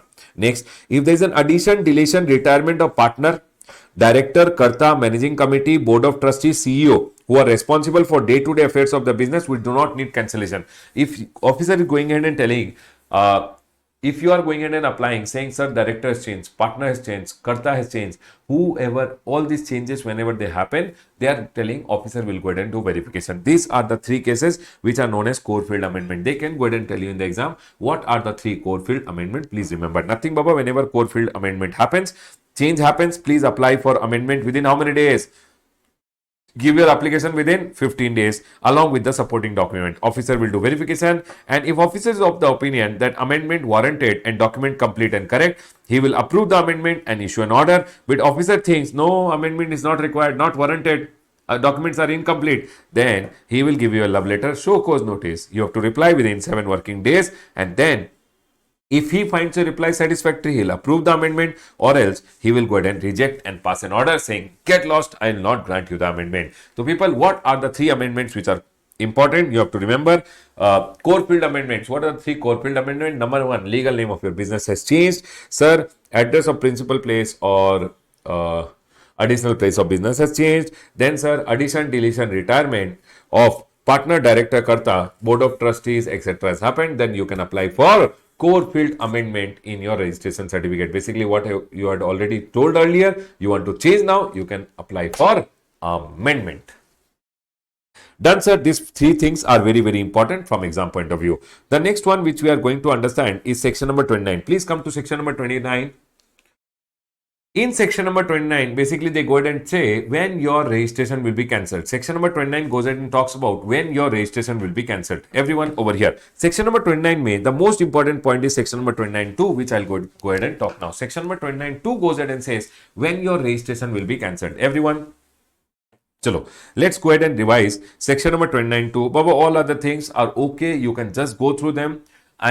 We are doing the revision exam oriented. How much is the most important point we are going ahead and revising, right? Right. Everyone over here now. Proper officer can go ahead and cancel your registration when A, B, C, D, E. Everyone listen to me very carefully. What are the 5 cases when your registration will be cancelled? I've seen this question coming multiple times, so please be careful in the exam. Number 1. If you are a registered person and you have contravened such provision of the act or rules, means they are going in and telling if you do contravention of the provision of act and rules ka violation if you do, your registration will cancel. But tell me one thing, which provision? All provision or any provision or only some provision? They have gone in and told, we will tell you which provision if you violate the act or rules ka provision, your registration will be cancelled. Number 1. Rule number 21 says, no business from declared place of business. Officer came to your premises to see, are you doing business or not? He came and saw one cow is roaming here and there. In that scenario, because you are not doing business from the place you have declared place of business, your registration will be cancelled. If you issue invoice or bill without supply of goods, violating the provision of act or rules, you are issuing bogus invoice. Hey, you want credit? I'll give you an invoice. You are not supplying the goods. You are giving bill. You are giving bill. You're giving people fake bills to take credit. Your registration. You are issuing bogus invoice. Your registration will be cancelled. If you violate the provision of section number 171 of the act or rules, and section number 171 talks about profiteering, but section number 171 is not applicable at intermediate level. This point you can ignore. The next one, if you violate the provision of rule number 10A, bank account details should be furnished within 30 days. You did not furnish your bank account detail within 30 days of registration will be cancelled. If you avail ITC in violation of section number 16 of the rules made thereunder, but section number 16, basically what they are trying to say is avails ITC in violation of section number 16 of the act or rules made thereunder. What's section number 16? Baba, when we go ahead and learn section number 16 ITC ka chapter, the first section, you should take registration or you should take credit only if you have tax invoice. All those things are told by section number 16. So what they are telling over here, if you take the ITC violating section number 16 of the act or rules they are made thereunder, your registration will be cancelled. Okay, sir. Then registered person shows outward supply in GSTR 1 or 1A more than outward supply in GSTR 3B. Valid return under section number 39 is your GSTR 3B. You know what happened? In my GSTR 1, I am showing my sales is 1 crore, 18 lakh ka liability. It goes to the front person took 18 lakh ka credit. Balle balle, aram se, no tension. And when you had to go ahead and file GSTR 3B, you had to go ahead, and show 1 crore ka sale and you have to pay your tax. You know what you did? You told my sale is 1 lakh only. 18,000 is the tax. Are you doing cheating? If you go ahead and show details in your GSTR 1 more, but in 3B when you have to pay the tax, if you are showing less, then your registration will be cancelled. If you violate the provision of rule number 86B, rule number 86B we learned in payment of tax chapter. Rule number 86B goes ahead and says at least 1% of your liability should be paid in cash. At least 1% of your liability should be paid in cash. If you do the violation of rule number 86B, your registration will be cancelled. Done, sir. This point is clear. If you does not furnish pending returns within 30 days of revocation order. Baba, you know what, everyone? If your registration is cancelled, no, you have to apply for revocation. Officer went ahead and revoked your registration ka cancellation, saying, okay, your cancellation order, we are cancelling. Everyone listen carefully. What is it telling? Your registration was cancelled. You went to the officer, please don't cancel my. He told, okay, cancellation order, I will revoke. But you should file your return within 30 days. If you don't file all your pending returns, whichever returns you have not filed, then he will cancel your registration again. That's what they are going ahead and telling over here. If you don't furnish all your pending returns within 30 days of revocation order of cancellation of registration, then again your registration will be cancelled. Then, if you are a person who have not filed his return for how many months? 6 months. 6 months return not filed, GSTR 3B not filed for 6 months, registration cancelled. If you are a person who have required to file return for each quarter or part thereof, quarterly return. If 2 quarter you did not, 6 months means 2 quarter, did not file your return for 2 continuous period means 2 quarter, registration will be again cancelled. Done, sir. This point is clear. Number 1. If you don't do business from declared place of business, registration cancelled. Sir, if I go ahead and issue bogus bill, registration will be cancelled. Sir, if I violate provision of 171, total bakwas, bank account detail not furnished, registration cancelled. Section number 16, if you don't go ahead and follow the rule, registration will be cancelled. If you are showing more sale in GSTR 1, GSTR 3B में less sale, registration will be cancelled. Rule number 86B का violation, registration will be cancelled. Sir, if you don't furnish your pending return within how many days? 30 days of revocation, then also your registration will be cancelled. Sir, if you don't file your GSTR 3B monthly return, 6 months not filed, registration cancelled. GSTR 3B did not file for 2 quarter, registration cancelled. You are a composition dealer. Baba, composition dealer is required to file his return by 30th June of the next year. This year ka return by next year, GSTR 4. By what date? 30th June. If you don't file within 1, 2, 3 months from the due date, you did not file your return within how many months? 3 months, your registration will be cancelled. Composition dealer has not furnished the return for a period beyond 3 months from the due date of furnishing the said return. The next is registered person other than composition has not furnished return for such continuous period as may prescribe. Sir, registered person other than composition, a normal person who does not file his return for 6 months, registration will be cancelled. Sir, if voluntary registered person has not commenced business, you told, sir, I want registration, I want voluntary registration. You took voluntary registration. And now, after taking the voluntary registration,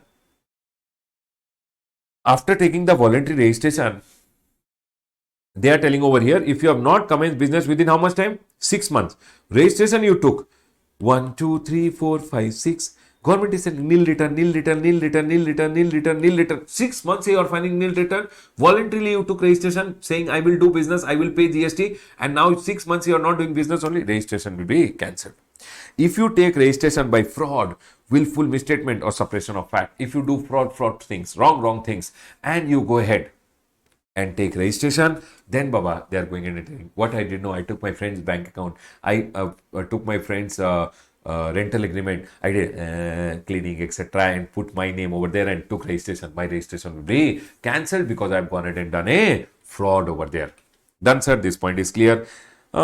That's all is the most important point which you should remember from cancellation of registration. If you go ahead and do all these things, your registration will be cancelled. Do questions on this, very, very important. Now, sir, my registration is cancelled. Please revoke.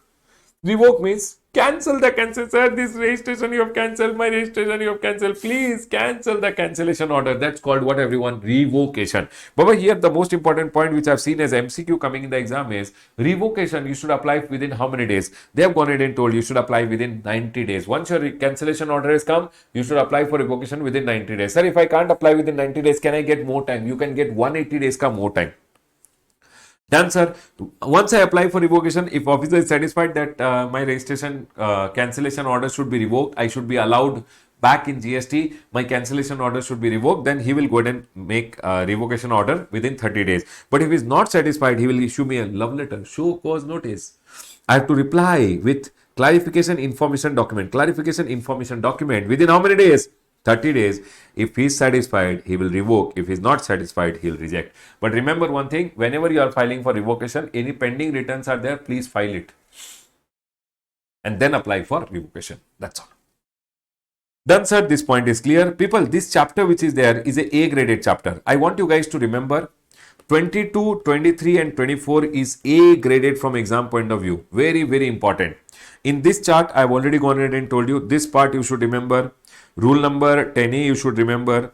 You should remember rule number 10B also, which I've gone ahead and told. And this left hand side wala part which I've gone ahead and told you, you should remember. The next over here, this two part is only applicable for those students who are writing in September. May students not applicable. May students can remember this point that who are the people required Aadhaar authentication? I am the Karta. Who are the people not required? New Delhi PSU. Done, sir. 27 May you should remember 5 days prior you should apply for registration. You are given registration for the period you have asked or 90 days. Can it be extended by further 90 days? Done, sir. What are the three core field amendment? You should remember what are the three core field, three important fields of amendment. You should remember this point. Done, sir. Then what are the cases your registration is cancelled? This point is very, very important from exam point of view. What are the cases your registration can be cancelled? Please remember this. Revocation when you are applying, when how many days may you should apply? 90 days. Further extendable by 90 days. These are the most important part from the registration chapter.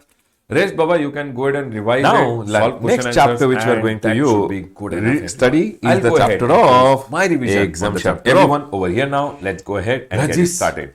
Exemption from GST. Everyone listen to me very carefully. Exemption as a chapter is A graded. In your exam, you will see exemption say 1 or 2 points coming. Baba, you might see an independent question also. It is a very important chapter. Sir, very big chapter. Baba, very big chapter. So what? You can't do anything about it. If you don't know this chapter, 1 or 2 question in the exam you will not be able to do. So this chapter is very, very important. Let's go ahead and start. Exemption can be for goods also. Goods are not applicable for your exam, but exemption for services are applicable for you guys, and hence we are going to study. There are approximately 100 services you will see, those are exempted. Now out of these 100 services, what I have gone ahead and done is I have gone ahead and done 9 to 10 charts which are there. From the with the help of the chart, let's go ahead and revise. Now section number 11, total bakwas Baba. Section number 11 just gives the power to the government to grant exemption by issuing a notification, and government has issued this primary notification, the main notification issued 12/2017. Basically it is the notification number 12 which was issued in 2017, because of which exemption was granted. In the first exemption area, we have the charitable and religious activity. Before I go ahead and start with exemption, where does exemption fall in the flow chart? We started learning GST with goods or service. Goods or service has to be supplied. Supply can be either interstate supply or intrastate supply. Interstate supply,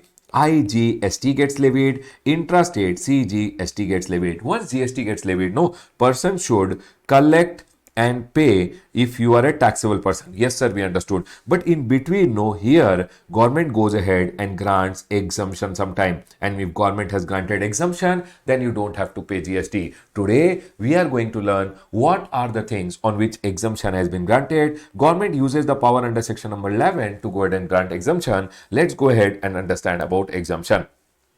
Baba, this one is also an important one. You can see one small point in your exam.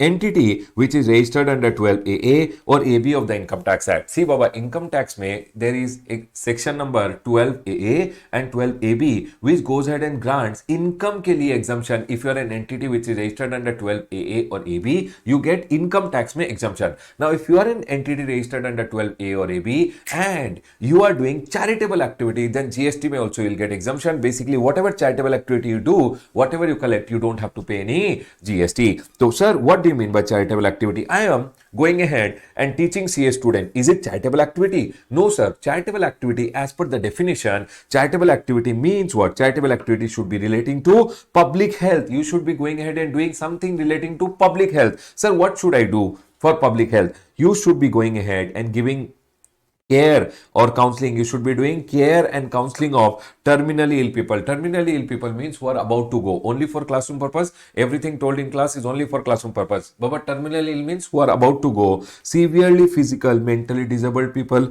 Okay. HIV or AIDS infected or drug addict, alcohol addict. All these drug addict, alcohol addicts are always about to go only. Correct everyone? The government is going ahead and telling, if you are doing something for the public health by doing care and counseling. So for example, one person is terminally ill and in your charitable institution, you are taking care of that person and you are charging some amount, don't charge any GST. If you are doing public health ke liye, public awareness you are doing. But basically you are organizing seminars so that people don't become about to go, so that people don't become drug addict, HIV infected, so that they don't get disease and all. Basically you are going ahead and doing something for preservation of, not drug addict, alcohol addict. You are doing preventive health. Preventive health means so that people don't become about to go, people don't die. Okay, you are doing something for family planning, prevention of HIV infection, so that people don't get HIV infection. All those ke liye you are doing awareness programs, might be you are doing seminars, etc. Okay, you are doing advancement of religion, spirituality and yoga. You are conducting yoga classes, spirituality classes.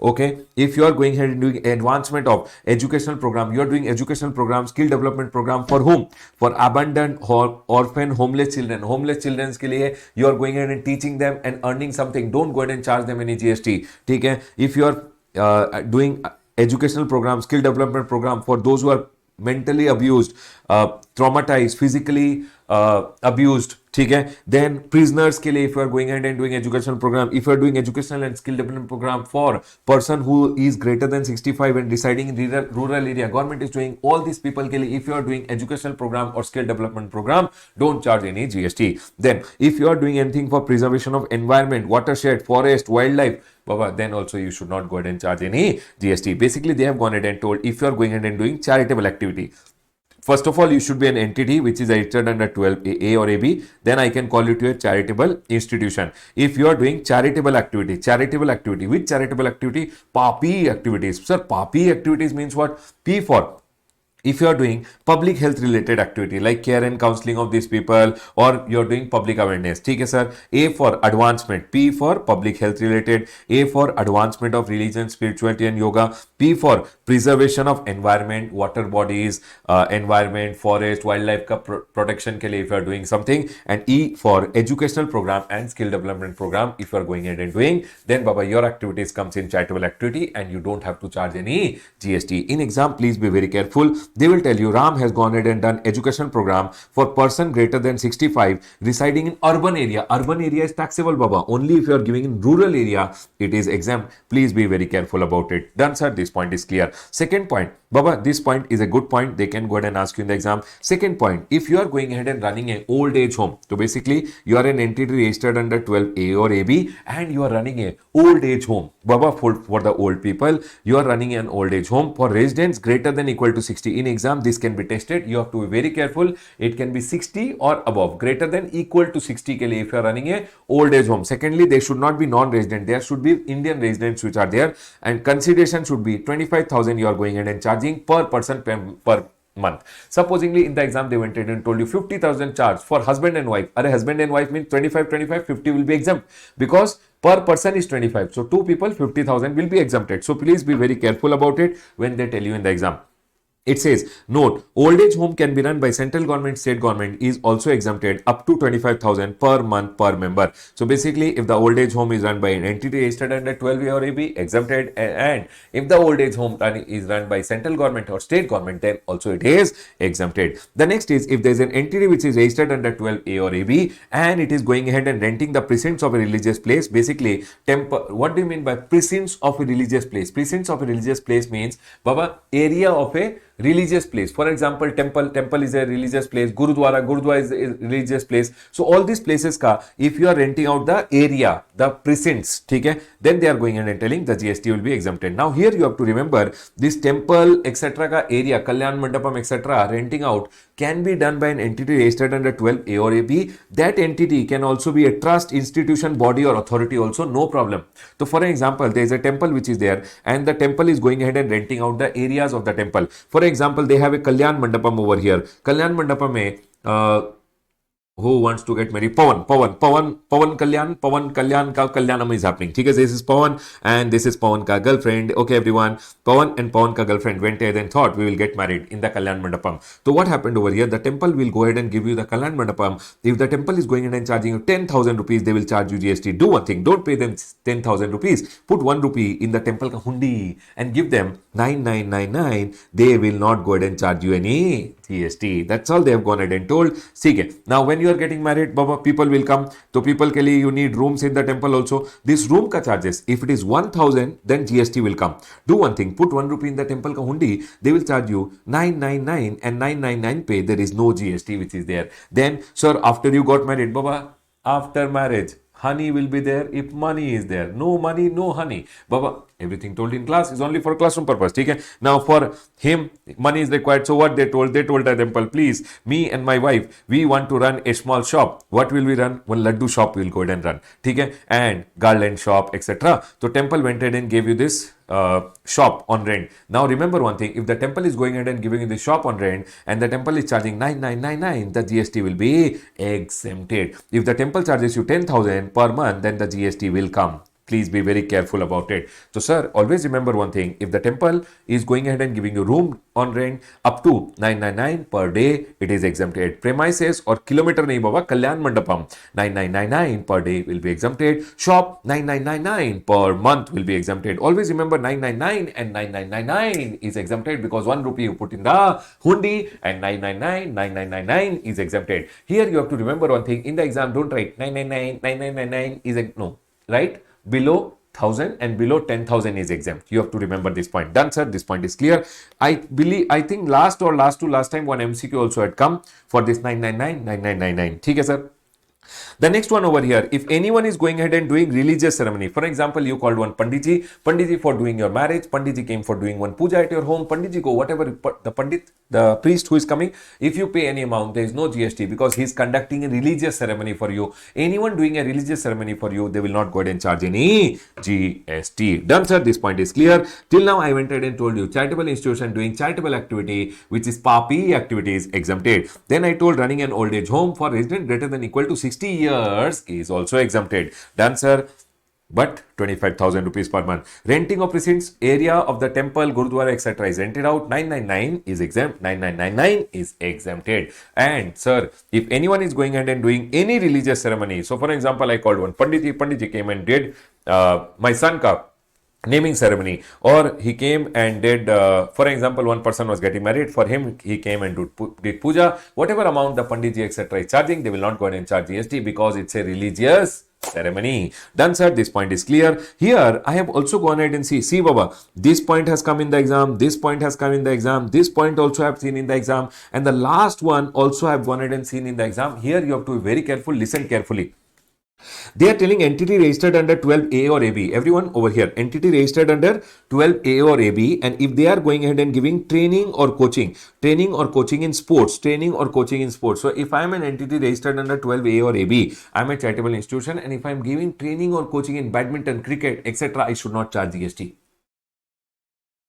But it is only in sports given by whom? Entity under 12A or AB, and if it is giving training or coaching in sport, it is exempted. Done. Next, here one independent point is there, the training or coaching in recreational activity relating to art or culture. Baba, I am giving cultural classes, art ka classes, Bharatnatyam classes, drawing classes, sketching classes, all these are art and culture related classes. If it is given by individual, only it is exempt. In exam, they will go ahead and tell you individual giving sports related classes, taxable.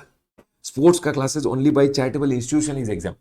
They'll tell you charitable institution giving training or coaching in art and culture, but taxable because training or coaching in sports is exempted by entity under 12A. Individual, Baba, remember one thing, 12AA or AB wala institution, sports is exempt. Sir, training or coaching in art and culture by whom? By individual is exempt.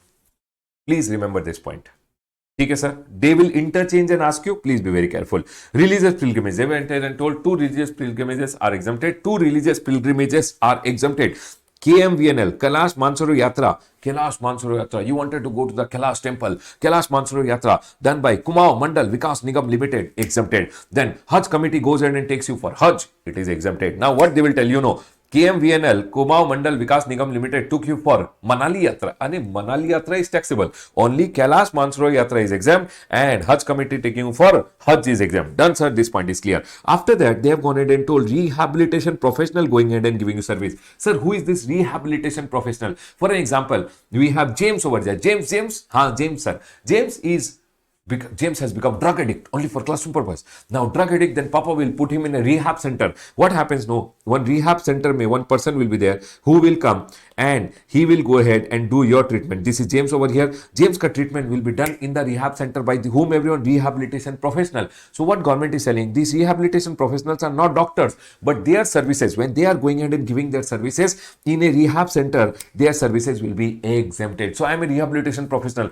I will treat you. I'll do your treatment. I'm not a doctor, but I'm a rehab professional, and my services, when I'm giving by way of rehabilitation, therapy and counseling at a medical establishment, or I'm giving at an educational institution, or I'm giving services at a rehab center which is set up by the government, or I'm giving at an entity registered under 12A or AB, I am going ahead, rehabilitation professional giving his services will be exempted. Done, sir, but provided he should be giving at medical establishment and educational institution, rehab center, or entity registered under 12A or AB. 4 places. Done, sir. This point is clear. Now here we have some circular which is there, which is going ahead and talking about residential program. Now for example, you went to one yoga classes, okay? Those yoga people, those yoga classes were residential program. They went ahead and told, we'll give you yoga plus we'll give you food and stay also. You went to do yoga or food and stay? Baba, you went to eat and sleep? No, you went primarily for yoga, and the entire will become composite supply and it will be exempted. For example, you went for a spirituality classes. They went ahead and told, along with spirituality, we'll give you food and stay also. 3 days residential program.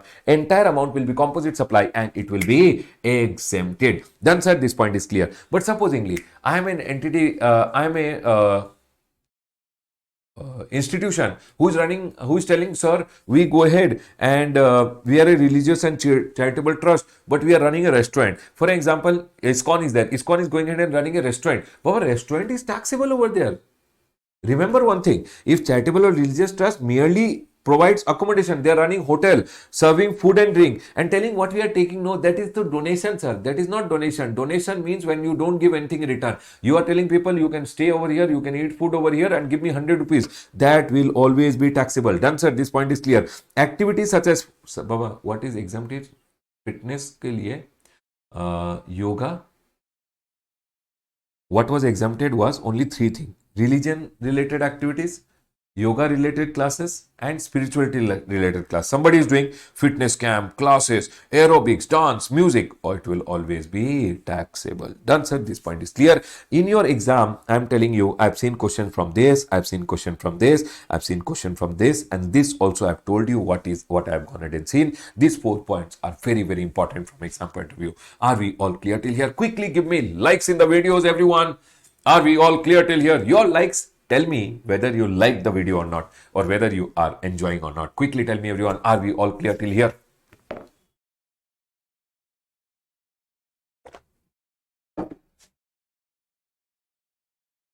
Everyone over here to the next chart. The next chart, everyone. The next chart. Now remember one thing, if you are using any previous version of the chart book, I am going ahead and using this one. I am using this version, the version 10 which is there. I am using the version 10 chart book which is there. Sir, this is our chart book, Baba. Only some 39 pages ka chart book it is. Okay? I am using this chart book, the version 10 which is there. If you have any previous chart book which is there, which you are going ahead and using now, Baba, it's okay. But one thing you have to be careful. If supposedly in this chart, you see in your chart, one point is there which is now not there. Now not there in this chart book, it means the ICI has deleted from the material only. You also don't have to refer that point. I hope you guys understood this point. If you find any point in your chart book which is additional, delete it. If any point in your chart book, if you have any version, old version, 8 version, 9 version, and if you see any point is not there, then add that point. Done, sir. Please keep a pen with you. Everyone over here now, very, very important from exam point of view, again, government related services. Let's go ahead and continue, everyone. Now, government related services. It says services provided to government. Okay, this before I go ahead and do, I'll go ahead and do it like this. Central government, state government, local authority or union territory. Everyone over here. Central government, state government, local authority or union territory government. They are going ahead and telling if government ka department, the government ka first department which is there, everyone over here. The government ka first department which is there is Department of Post. Everyone, Department of Post. Baba, Post Office. A post office is going ahead and providing 4 services. What are the 4 services, everyone? PIB. Postcard, sir. What are the 4 services? Postcard, sir. Can you show postcard? Yes, I have one postcard over here. Wait. I have one postcard. See, this used to be one post. This is a postcard, everyone. Uh, Now, government is going ahead and telling this is a postcard. Postcard ka services were only 50 paisa, everyone. 50 paisa. ठीक है? If you write this postcard, if you write a letter to your girlfriend, the postmaster will read and come. I love you. You have written over here everything. No privacy. ठीक है, everyone. This used to be there earlier, the postcard which was there. Now, this postcard, if you are going ahead and using it, then the post office will not go ahead and charge you any GST. Baba, postcard is only 50 paisa. On 50 paisa, what GST they will go ahead and charge? ठीक है? So, postcard which is there. The next one over here, sir, can you show what else is there? The next is inland letter card. I have one inland letter card also. This is the inland letter card. What is an inland letter card? If you want some privacy, you want to write one full letter to your girlfriend, then you can write your letter over here. You can put like this, and then you have an option to seal also here, and you can seal it. Now the postmaster can't read your letter. This is called a inland letter card. Okay, everyone. Now inland letter card is also 2 rupees 50 paisa something. Now on this also there will be no GST which is there. They are telling postcard no GST, inland letter card no GST. Book post is whenever you want to send book through post office, that the post office will go ahead and call it as book post, or ordinary post where you are sending envelope which is less than 10 gram, only envelope which is less than 10 gram, then GST will be exempted. Postcard, inland letter card, book post and ordinary post weighing only 10 gram up, less than 10 gram, sorry, not 10 gram, it should be less than 10 gram, less than 10 gram, then it will be exempted. All other services, remember one thing, speed post, agency service, life insurance, express parcel, all other services will come under forward charge mechanism. But Baba, life insurance ke liye, no, one point I want to tell you. Nowadays, now a new point has come, which I'll be teaching you after some time. Then you have to, then I link this point over here. With regards to life insurance, I'll link that point later. ठीक है sir? But as of now, you take it that it is always taxable. ठीक है sir? I hope everyone's point is clear to all of you. All other services which are given by the post office giving you speed post services, taxable.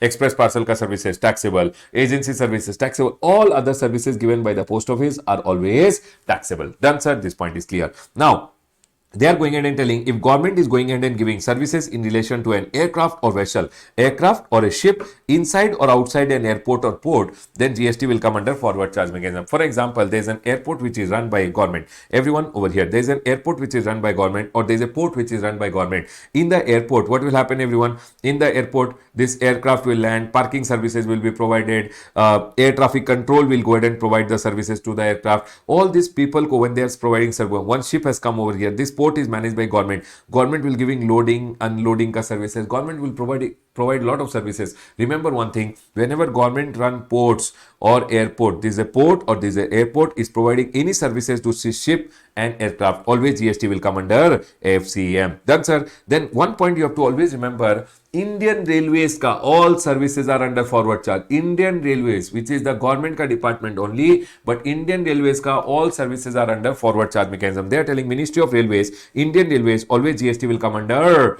FCM. Done, sir? This point is clear. After that, we have over here renting of immovable property. Renting of immovable property. If government is going ahead and renting any immovable property to you and you are a registered person, then you should always pay GST under RCM. But sir, if I'm an unregistered person, then government will go ahead and charge you the GST under forward charge mechanism. Here one point is there. If government is going ahead and renting a immovable property for period more than 3 months, it becomes a continuous supply of service, and continuous supply of service ka case mein also government have gone ahead and told there will be an exemption up to 5,000 per annum. Means if government is renting your property and the amount which is charged per month is 200-300 rupees, means it is not crossing 5,000 per annum, then that amount also will be exempted. So government has gone ahead and rented me a property where government is charging 5,000 per month, taxable, per annum 5,000 ka exemption has been given. I hope this point is clear. This is total bakwas actually, because 5,000 per annum, there is no property which is generally being rented out by government where government will charge you 5,000 per annum. Okay, everyone? Done, sir. So generally, whenever renting of immovable property is done, remember one thing, if you are a registered person, you should pay GST under RCM. If you are unregistered, government will charge under FCM. And this RCM ka point is there in your RCM ka chart also. 1 minute, I'll go ahead and show you over here. Baba, here. When I was teaching you, I told you I'll talk to you guys later about it, that sir, whenever government, excluding Indian Railway, because Indian Railways ka all services are under forward charge, government excluding Indian Railway or state government union territory or local authority renting of immovable property to a registered person pays GST under RCM. This entry I had gone ahead and left it when I was teaching you RCM. Now I've gone ahead and covered it. Done, sir. This point is clear. Now here they have gone ahead and told, where are we? They have gone ahead and told, sir, the next point over here. The next point is transportation services. Everyone, please tell me, everyone, are we clear with post, aircraft or vessel, Indian Railways, and immovable property? Please tell me, everyone, are we all clear with this? Now we'll go ahead and learn T. Post, aircraft or vessel, Indian Railway, immovable property, and transportation. Now we are going to talk about transportation. Baba, always remember one thing. Whenever government is going ahead and giving any transportation services, they are telling GST, whether on goods or passenger, the GST will come under forward charge mechanism. Government going ahead and government going ahead and giving transportation service, always GST will come under FCM. Government giving transportation service, always GST will come under FCM. But here they went ahead and told there is some exemption which will be going ahead and learning relating to transportation services in the next chart. The next chart we will go ahead and talk about it. Done, sir. This point is clear. Now we are going to talk about all other services. People, please tell me, are we clear with post? PIBO exempted. Other services taxable. Aircraft or vessel forward charge. Indian Railways always forward charge. Immovable property, registered person RCM, unregistered person FCM. Done. Transportation always FC. Are we all clear till here?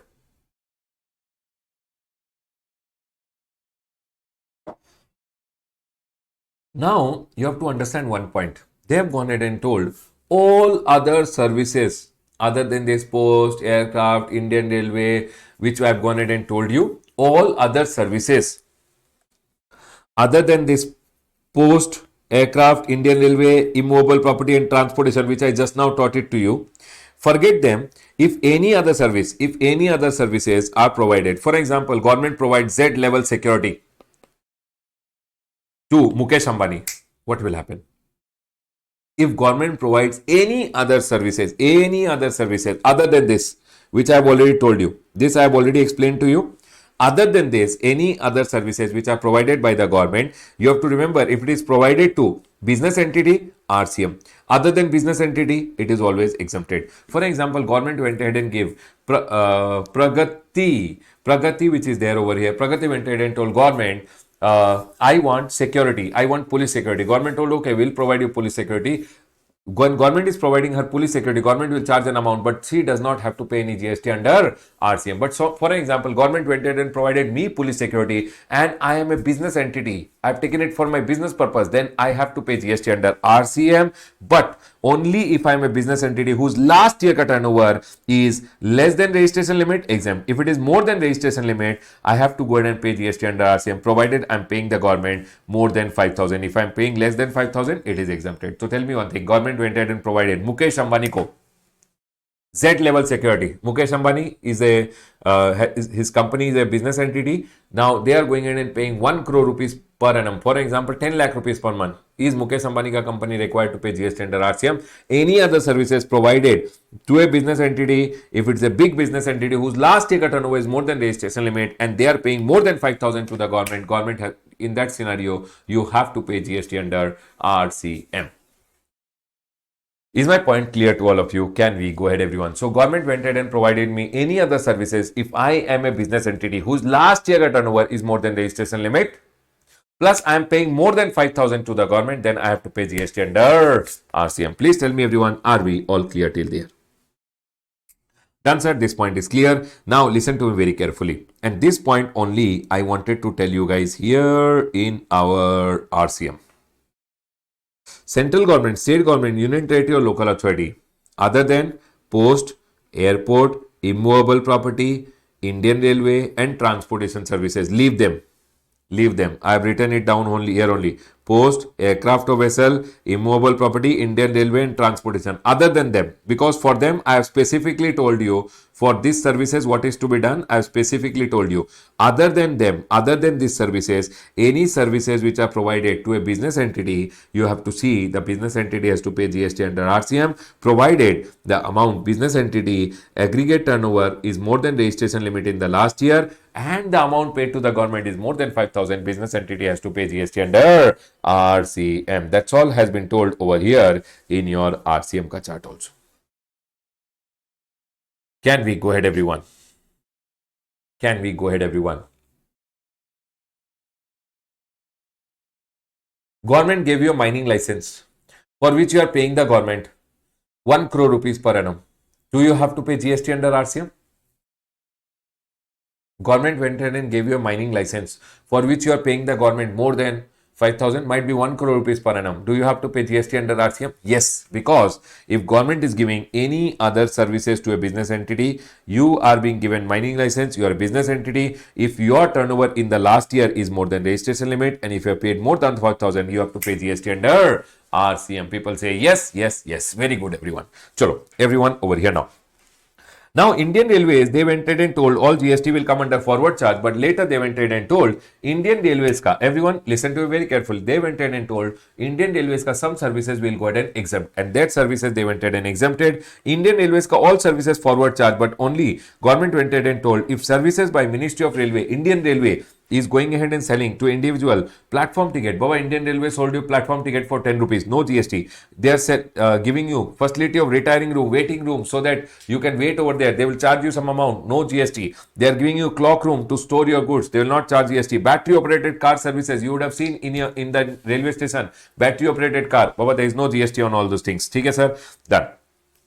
Services by one zone division under the Ministry of Railway to another zone division under the Ministry of Railway. Baba, Indian government ka Ministry of Railway is there. Ministry of Railway ka southern zone. Southern zone is going ahead and providing services to northern zone. Northern zone is providing to eastern zone. Remember one thing, one zone of Indian Railway providing services to another zone. One zone to another zone, there is no GST at all. Done, sir. This point is clear. After that, we have some small services which they have gone ahead and told that there will be no GST. If government is going ahead and guaranteeing the loan, government told the bank, I will give guarantee, give the loan to my public sector undertaking. If government is guaranteeing the loan from the PSU, government will charge some amount that, I PSU, I'm guaranteeing your loan. You give me 10 lakh rupees. When government is giving these services of guaranteeing the loan, whatever amount charged by the government, government will not charge GST. Guaranteeing loans of their undertaking means Government of India undertaking or PSU from bank or financial institution. Remember one thing, government told the bank, I give the loan to the PSU, I give the loan to the Government of India undertaking. When government is going ahead and giving guarantee to the bank, government will charge some amount to the PSU or the Government of India undertaking for going ahead and giving these guaranteeing services. And on that guaranteeing services, there is no GST. Done, sir. This point is clear. After that, if government is going ahead and providing any registration required under law, you want shops and establishment registration, you want PT registration, government is going ahead and giving the PT registration, shops and establishment registration, whatever government ka fees is there, on that government will not charge any GST. Testing, calibration, safety check, certification for protection of worker, consumer, public at large, including file license which is required under law. Remember one thing, file license, all the registrations which you go ahead and need, file license if you need, all this kelly, if government is going ahead and charging an amount, government will not go ahead and charge any GST. For your labor, safety, labor ke liye, safety ke liye, protection of the worker, if any license etc is given to you, government will not charge any GST. Baba, passport, visa, driving license, birth certificate, all these are issued by the government. Whatever charges will be taken by the government, government will not charge any GST. Baba, next. The next one over here is merchant overtime charges. What is merchant overtime charges? For an example, everyone over here now. For an example, your ship came to India, ship say goods are being unloaded, okay? And now you want your goods, you want to go to the port and clear your goods and take it home. But now it is after working hours. You want the custom officer, custom. This is the customs. Customs ka officer has to come to the port after working hour because of, yes, if you call them after working hours, Government of India ko, you have to go ahead and pay something which is called merchant overtime charges. Because you called the officer after working hours on a holiday, they will go ahead and charge you merchant overtime charges, and merchant overtime charges pay, there is no GST. They are telling what, everyone? Services by way of deputing officers after working hours or on a holiday for inspection or container stuffing in relation to import export cargo on payment of merchant overtime charges. You wanted to export this or you have imported this, then this officer had to come after the working hours. If he had to come after the working hours, government will charge from you merchant overtime charge, overtime charges. Those are called merchant overtime charges, and government will not charge any GST. The next one over here is tolerating non-performance of a contract or against fine or liquidated damage. For example, government went ahead and told me make this building for me in 1 month. I told okay, I'll do it. If I don't go ahead and make the building, government told we'll charge you a fine. Whatever government is charging the fine, government will not charge any GST. Whatever damages government is charging from me, government will not charge any GST. Because I did not go ahead and adhere to the time, government is charging me fine, and that fine I don't have to pay any GST. The next one over here.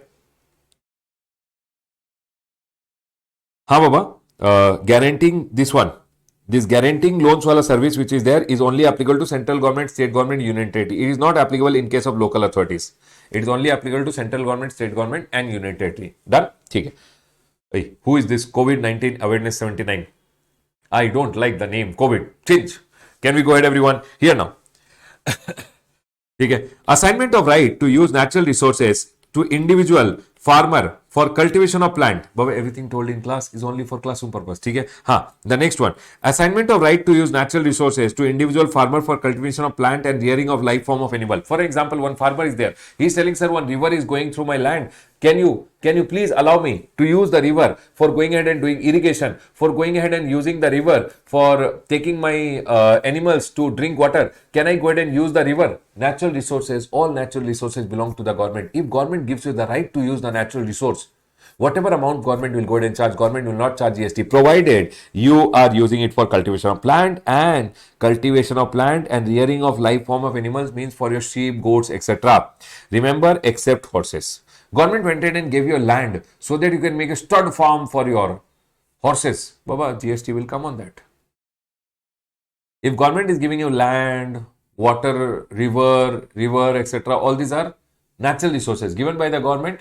Government will not go ahead and charge any GST over there. Done, sir. Point is clear. Other miscellaneous services. Baba, fair price shop. You know this ration wala is there? Just a second. Everyone over here now. You know this ration wala is there? Ration wala, everyone.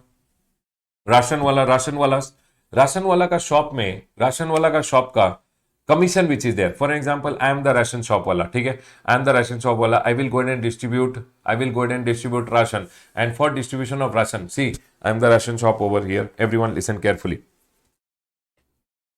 I am the ration shop guy. ठीक है? Ration shop guy. Now people will come. I will distribute the ration. I will charge them amount. Basically, I am doing the ration distribution. I am the ration shop wala. I am doing it for the government. So I am providing my service to the government and I'll charge a commission. On the ration wala ka shop ka commission, the ration wala does not go ahead and charge GST. Done, sir. This point is clear. Sir, why horses are always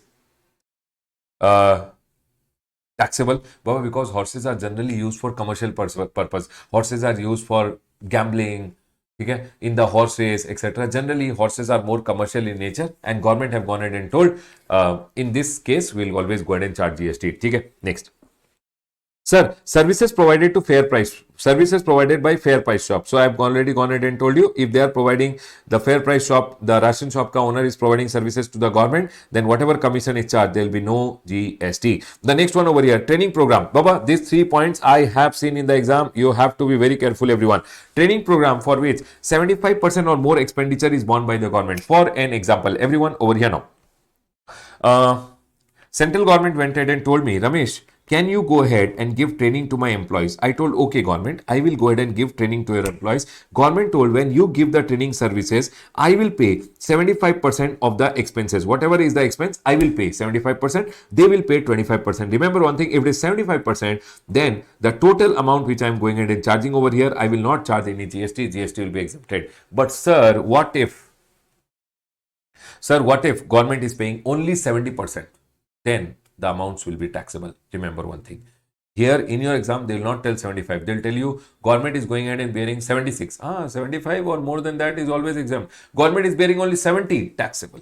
Done, sir. This point is clear. The next one. Here they have gone ahead and told services provided by any institution, NGO under central scheme of scholarship for students with disability where total expenditure is borne by the government. So, Baba, government is going ahead and telling over here, one institution or NGO is there. They are going ahead and teaching whom? Everyone, students with disability. So if NGO is teaching students with disability and total amount is paid by the government, there will be no GST because 75% or more expenditure borne by the government. If I am giving training or coaching to anyone and 75% is borne by the government, then the total amount anyways goes exempt.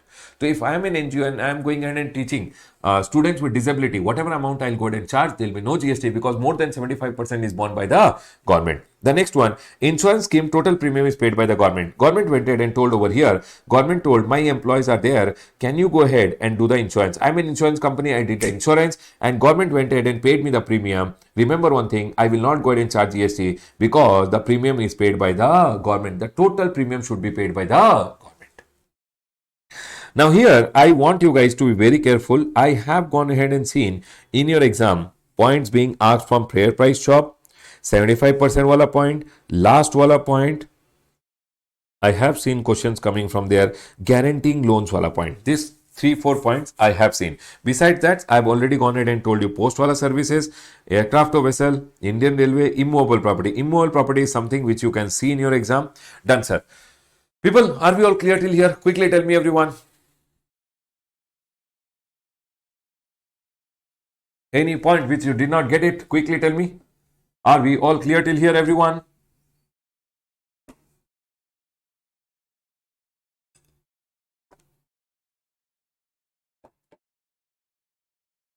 Are we all clear?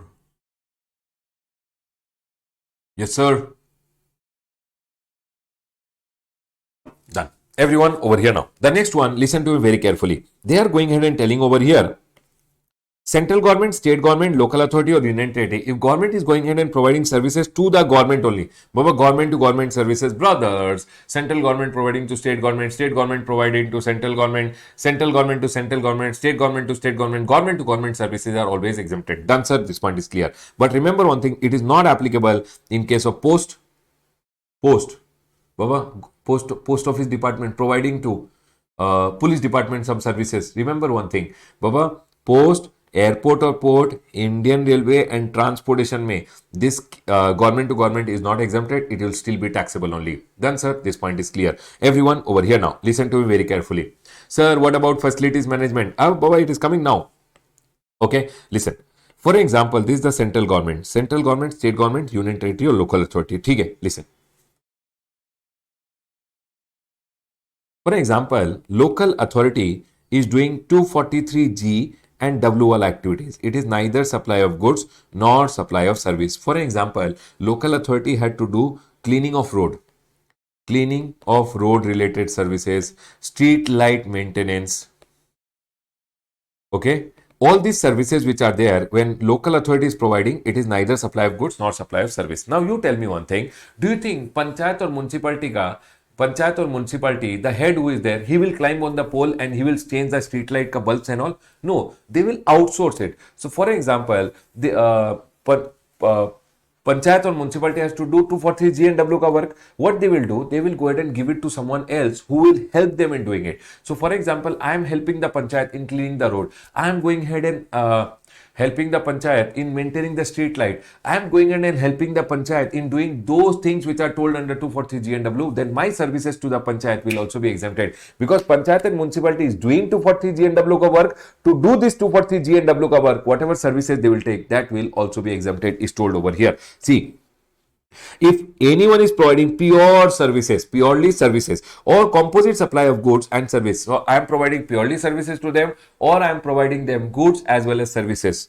where goods ka value is only 25%. This also I have seen in the exam coming where they have gone ahead and told 35% goods, then it is taxable. Remember, it should be 25% goods and 75% services by way of activity in relation to function entrusted to panchayat under 240G and municipality under 240W. What they are going ahead and telling, everyone listen. Panchayat and municipality is doing 243G and W ka work. If they go ahead and take from anyone, so I went ahead and provided purely services. I did not provide any goods. I did only purely services. I cleaned the road for them. Then, Baba, I should not go ahead and charge them any GST because it's in relation to 243G and W. For example, I went ahead and gave goods as well as services. Both I gave. Where goods is only 25% and it is in relation to 243G and W, then my services also will be exempted. What they are trying to say is, Panchayat and municipality does 243G and W ka work. To do this 243G and W ka work, if they take services from someone which is in relation to 243G and W, that services also will be exempted. Done, sir. This point is clear to us. Now you tell me one thing. For example, central government ka department is army ka department. You tell me one thing. Is army ka work to do 243G and W related work? No, sir. Army ka work is to fight in the battlefield, war, to do the defense of the country, to take care of the country, basically to manage the borders, all those things, right, everyone? Now, in this scenario, what they are trying to say over here, Baba, army ka work, I'm not talking about that. What I'm telling is army doing 243G and W ka work? No. Now, if army ko, I go ahead and provide 243G and W related services, will it be taxable or exempt? It will be taxable. See, always remember one thing. If Panchayat and municipality, which is a local authority, they are doing 243G and W work, it is neither supply of goods nor supply of service.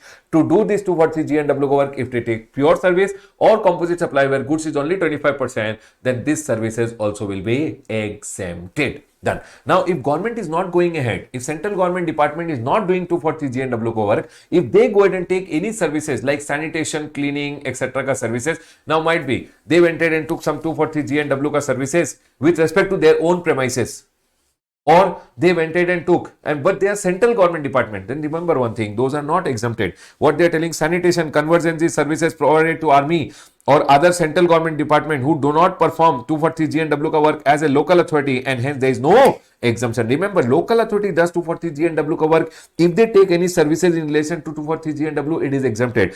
Central government department does not do 243G and W ka work. If they take 243G and W related service, it is always taxable and no exemption.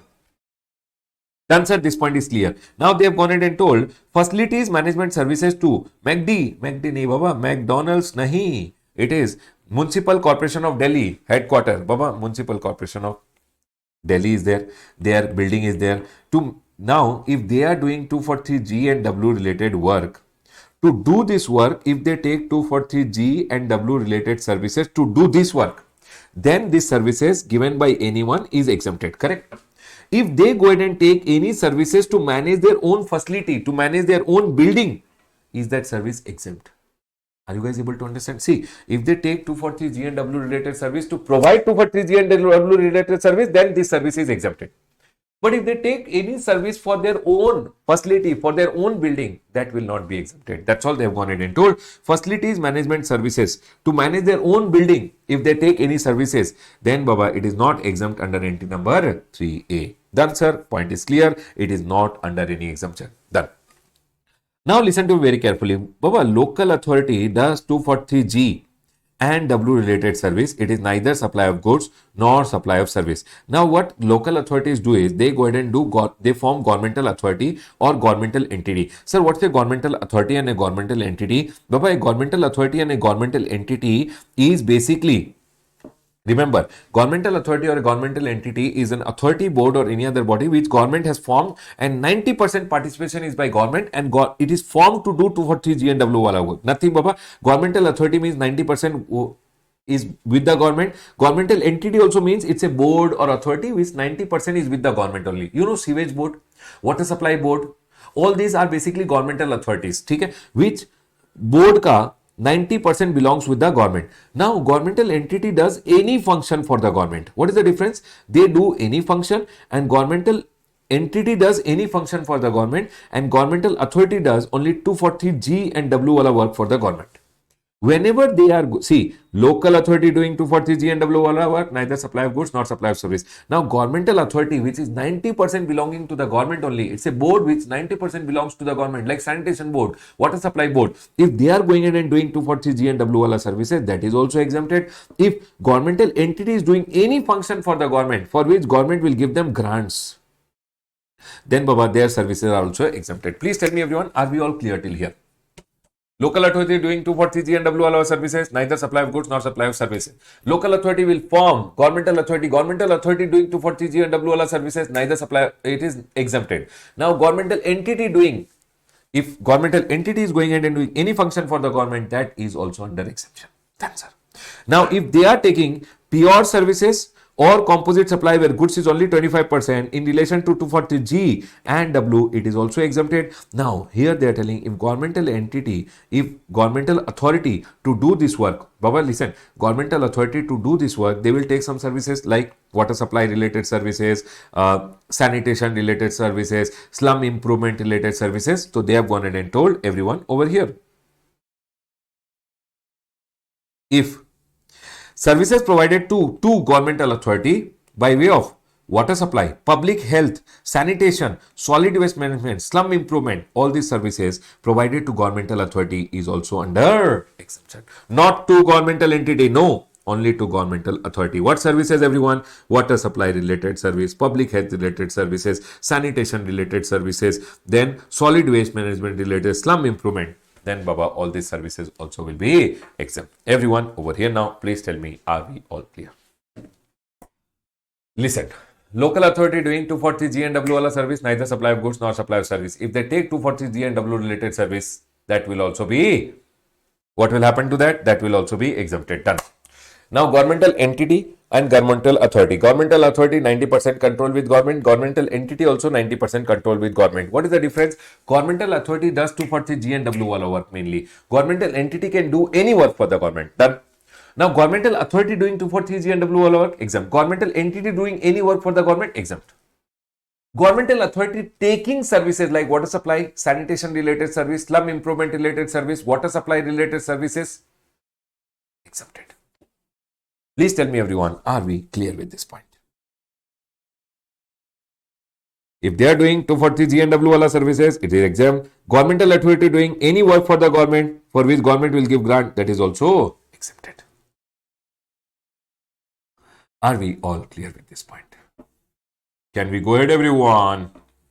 Yes, sir. We are all clear till here. The next one over here is one circular that everyone over here now. The next circular over here is, Baba, revisions are meant to be fast, Chetan. Revision is not a regular class. Regular class, if I go ahead and start, then we'll take revision ke liye 80 hours. It is a revision. Take everyone. Now, everyone over here now. Accommodation services provided by our Air Force, Army, paramilitary, police force, mess to personnel or any other person other than business entity is exempt. Baba, we have gone ahead and learned that if government is going ahead and providing services to other than business entities, it is exempted. Now, for an example, Army ka mess is there. Army ka mess is going ahead and telling people, you can come and stay. We will go ahead and give you accommodation service and charge an amount. So when Army, Navy, Air Force, all these ka mess, where they go ahead and provide accommodation service to people saying, okay, you can come and stay with us. And if they go ahead and charge any amount, there will be no GST. But if it is given to business entity, big business entity whose turnover in the last year is more than registration limit, then Baba, the business entity has to pay GST under RCM. Yes, sir. We are all clear with this point. People, for your exam purpose, please mark. You will see these 240G and W related services. They can go ahead and ask you. I have seen points on this being asked over here. Then this post wala services, anyways, I have gone ahead and told you. Indian Railway wala point you can see in the exam. Here I have told you guaranteeing services. You can see. And these 3 points which are there are really important from exam point of view. Done, sir. Rest, we have gone ahead and covered everything. I'll go ahead and close my revision on government related services over here.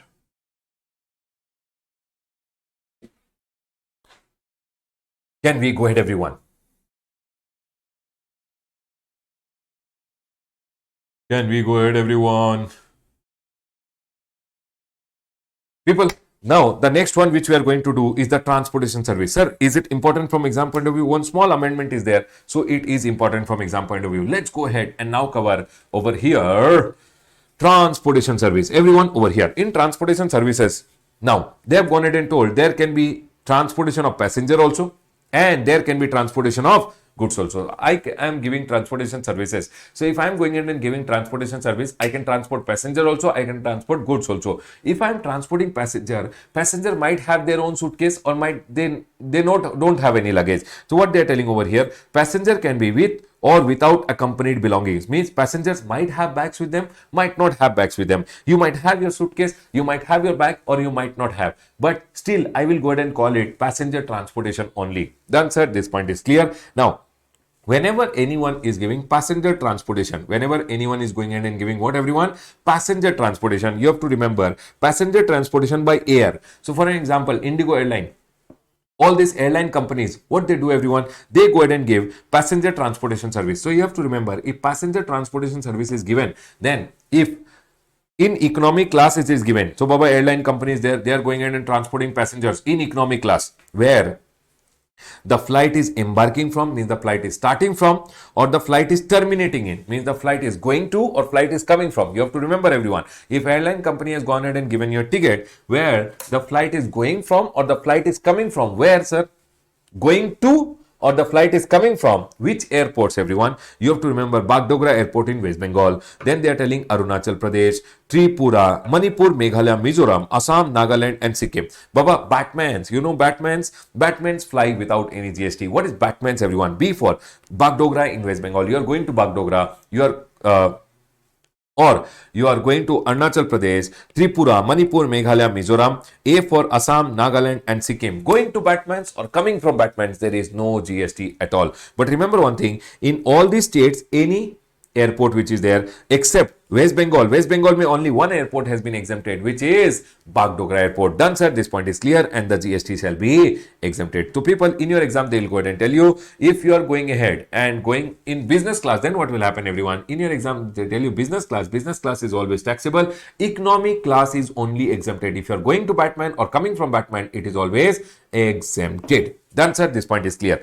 The next one over here is, if transportation of passenger means human beings, correct everyone, who are paying fare. If you are going ahead and doing transportation by road transportation may, the first one is stage carriage. What do you mean by stage carriage everyone? Stage carriage means any carriage which is going in stages. Baba, you have seen your local bus goes from one stop to another stop, another stop to another stop, another stop to another stop, another stop to another stop. So that is why it is called stage carriage. So remember one thing, if your local buses which are there, if you are going in non-AC, they will never charge you GST, but if you are going in AC, it is always taxable. For example, in Bangalore, BMTC runs the buses.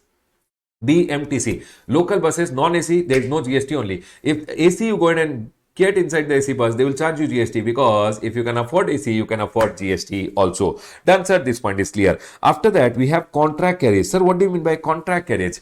Contract carriage means which you have gone ahead and taken under a contract to go from one point to another point. Point to point transportation, or you have taken it under a contract for going from, for number of hours, might be 6 hours, 8 hours, then that contract, that carriage is called a contract carriage, which you take under a contract to go from one point to another, or which you have taken under a contract to go from to for number of hours, then it's called a contract carriage. For example, I'll go ahead and tell you, one guy is there, supposedly he is going ahead and standing outside a bus stand. This is the bus stand. Outside, one Tata Sumo wala guy is standing. Okay, everyone, he is standing over here and he has raised his hand and he is telling everyone, come, I'll take you from Bangalore to Mysore. Everyone, please get inside the contract carriage, I will transport. He's doing transportation of passengers over here. If he's doing in a non-AC contract carriage, Baba, he's telling, I'll take you from Bangalore to Mysore. Bangalore to Mysore means what everyone? He's taking under contract from Bangalore to Mysore, people. Now, in this scenario, always remember one thing, non-AC, then he will not charge GST. If it's contract carriage is AC, he will always charge GST. Now, I booked a radio taxi. Means Ola Uber from my home to the airport. But one point to another point. Under a contract, Ola will take me from my home to the airport. Contract can be written or oral also. So from my home to the airport, Ola will not charge me GST. They will charge me GST because radio taxis are always taxable. Tourism ke liye, I went ahead and told. For example, this guy was telling, I am taking people from Bangalore to Mysore, Bangalore. I told everyone, make everyone get down. I told him, hey, do one thing. Tell everyone to get down from your contract carriage. Now, this contract carriage, I will go ahead and take. Me and my wife, we will go on a tour with you to Mysore. Take us to Mysore. Take us and get us back. Then that is selling. Tourism, if you are taking, will charge you GST. Conduct tour ke liye, if you are taking, will charge you GST. Charter or hire me, if you are taking, will always go ahead and charge you GST. AC, non-AC, does not matter. Charter, hire, tourism, radio taxis, AC, always taxable. Done, sir. But here, non-AC is always exempted. I want to ask you guys one thing. I am a company. I have gone ahead and taken one contract carriage under a contract for 1 month. I have gone ahead and taken a contract carriage under a contract for 1 month for going ahead and taking from my employees from office to home, home to office, office to home, home to office. It is non-AC. My question over here, taxable or exempted?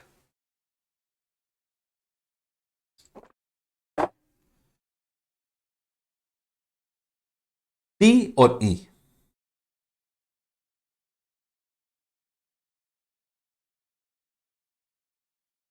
T or E?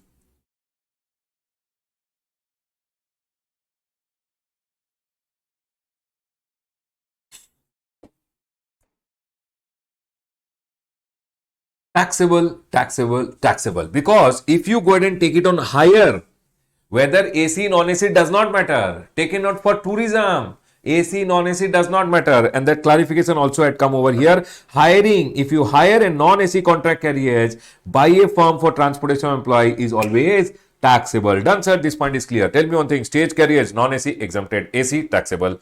Then contract carriage, which you took under a contract, if it is non-AC, it is always exempted. AC, taxable. But then, sir, I took it for hire, charter, tourism, then always taxable. Done, sir. Government is selling passenger transportation is exempted. Tourism and all is not exempted. The next one, if you, Baba, what is the next one? All these are which you show the hand and they will stop. Metered cab, auto rickshaw, e-rickshaw, always exempted. Government told me will not go ahead and charge them in GST. But remember one thing. Wherever I told exempt no, if the services are provided through e-commerce, e-commerce will be liable under section number 95. It will not be exempted. That's all they have been telling over here. Exemption will not be available. Whatever exemption I have gone ahead and told you, if you are going ahead and booking, for example, auto is exempt. But if you book through e-commerce, e-commerce will charge GST from you and pay to the government under section number 95. They are telling if services are supplied through e-commerce, the exemption will not apply. Then, sir, the next one is transportation by rail. Rail का case में you have to see metro rail exempted, monorail exempted, tramway exempted. Sir, always remember rail का case में metro, monorail, tramway is always exempted. All these are for transportation of public and government says it will be exempted. Indian Railways का case में non-AC is always exempt. Indian Railway का you booked a ticket, non-AC exempted. AC, first class, second class and non-AC. Second class and non-AC is also always exempted. Okay? But if you book a first class, basically all this non-AC, sleeper class and all which are there are exempted. But first class and air conditioner, if you can afford, you can afford GST also. They will go ahead and charge you GST. Done, sir. Next. Water ke through transportation. But water ke through transportation can happen like this. You know, people who stay over here in the coastal areas from one place to another place, they go by ferry. Remember one thing, when sea is used, it is called vessel. Okay? Now, for example, once ferry is there, ferry is transporting you from one area to another area. But remember one thing, public transportation by sea is always exempted. Now, for example, over here, one ferry is there, okay? And who is there? This is Sri Hari. This is Sri Hari and this is Sri Hari ka girlfriend. Okay, everyone. Sri Hari and Sri Hari ka girlfriend went ahead and told this person who was ferry guy, no, hey, don't take anyone in the ferry. We want to go for a tourism. We'll see the sunset and come back. Baba, in that scenario, always remember, because it is tourism, it will always be taxable. Okay? For example, Sri Hari and his girlfriend told this guy, take us outside India. Gone. Hey, remember one thing, outside India is also fully tourism is also taxable. Outside India, cruise, etc. are also always taxable because only public transport has been exempted. Tell me one thing, everyone. Now, for example, if I go ahead and tell you, this is the Andaman and Nicobar Island. One ferry is there. Ferry is going ahead and taking people from one island to another island. Hey, you understood island? Why is it sticking here? Huh. Now, one island to another island to another island to another island. Ferry. Ferry is always exempt. Whether ferry is run by any government entity, public sector undertaking, doesn't matter. Ferry is always for public transport and it will always be exempted. Is my point clear to all of you, everyone? I've written down here, private ferry ticket for transportation of passenger is always exempted. Baba, ferry is for public transport and public transport done by anyone, whether the ferry is owned by private sector, PSU, government, doesn't matter. If this ferry is there, ferry is transporting people from one location to another location. Ferry is always used for public transport and it is always exempted. Done, sir. This point is clear. The next one over here is inland waterways. Government is going ahead and telling, for an example, Baba, India may know the rivers are flowing over here. Government is telling use the river so that road may traffic will be less. So inland waterways, whenever you are using what, everyone, river for transporting people from one location to another location, don't charge any GST. But tourism always taxable. But normal transportation of passenger, it is always exempted. They are telling it is always exempted. Please tell me, everyone, are we all clear till here? Please see on the left hand side. Tell me if you are clear. Going to Batman's, air का case में, going to Batman's, coming from Batman's, always exempted. If it is economy class, business class, taxable. ठीक है. Stage carriage, non-AC exempted, AC taxable. Contract carriage, non-AC exempted, AC taxable. Tourism, charter, hire, taxable. Metered cab, auto rickshaw, e-rickshaw, exempted. But all these people who are exempted are not exempted if the services are provided through e-commerce. Done. Monorail, metro rail, tramway, exempted. Train का case में first class AC taxable, second class non AC exempted.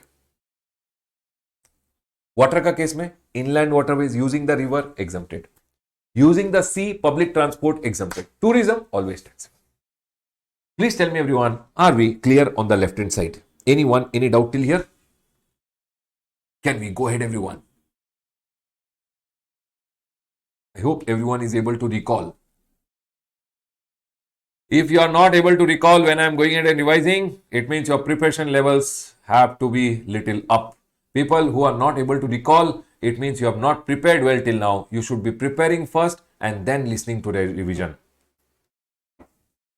If you have done self-study or at least you have attended one class of any teacher earlier, then you will 100% understand. But if you have never studied, first time listening, then you will definitely find it difficult. Can we go ahead everyone? Yes sir, let's go ahead. Now, anyone, any doubt till here? Air, road, rail and water, all clear? Yes sir, please go ahead. Done. Now in this scenario, if you go ahead and talk about goods transportation will happen by air, water, rail or road. Air ka case mein always remember, domestic transportation of goods is always taxable.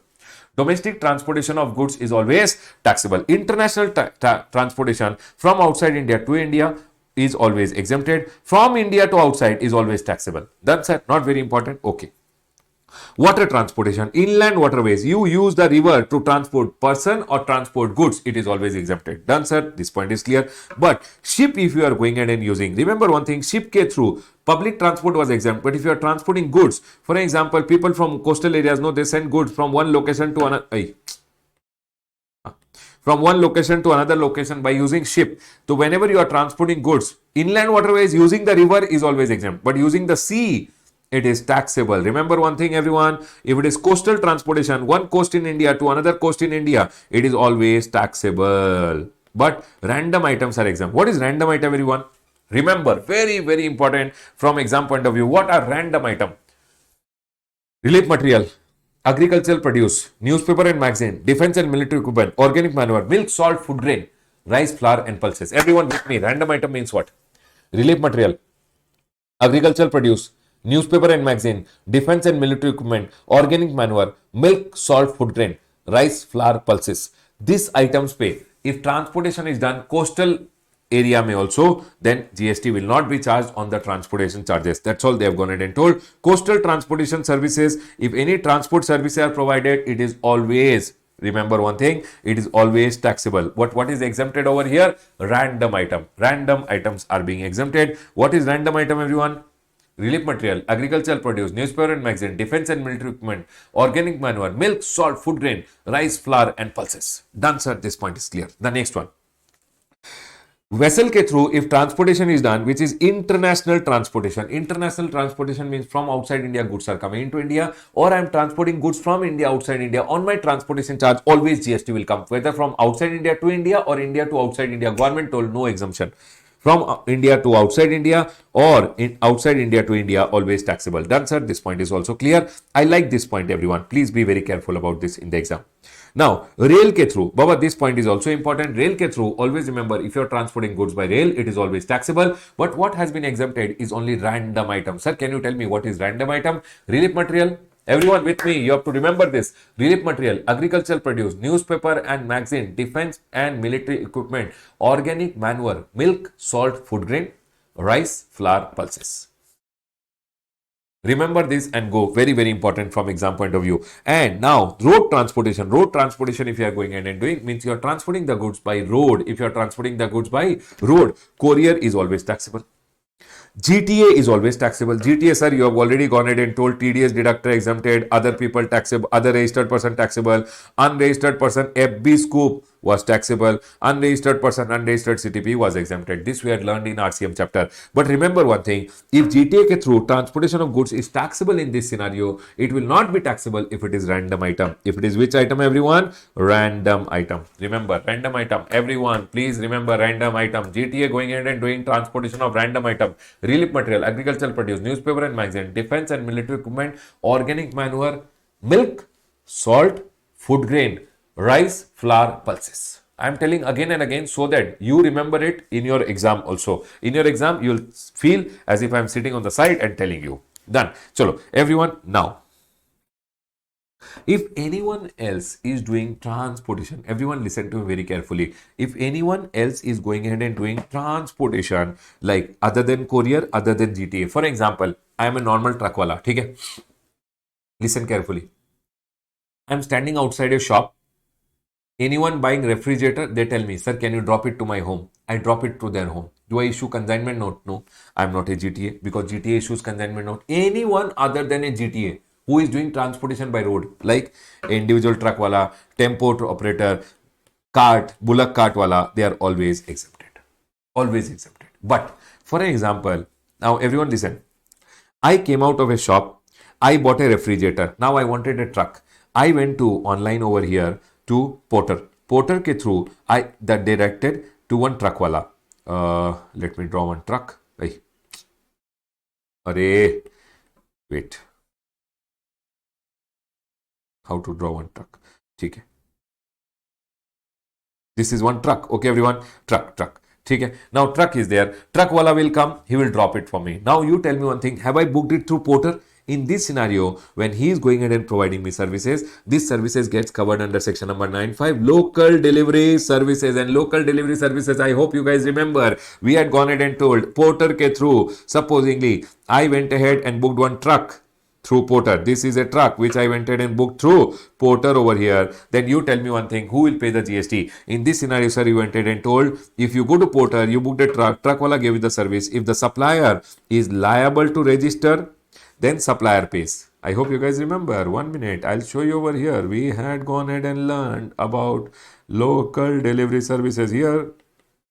Yes, sir. You had gone ahead and told about local delivery services. Yes, sir. Now, local delivery service supplier is liable. Supplier pays GST. If supplier is not liable to register, then who will pay? E-commerce. And hence, government is going ahead and telling, sir, supplier to will not pay. So, e-commerce only will be liable to pay under section number 95. So, tell me one thing. I booked one bullock cart, horse cart, or donkey cart. There is no GST over there. I went ahead and booked a truck.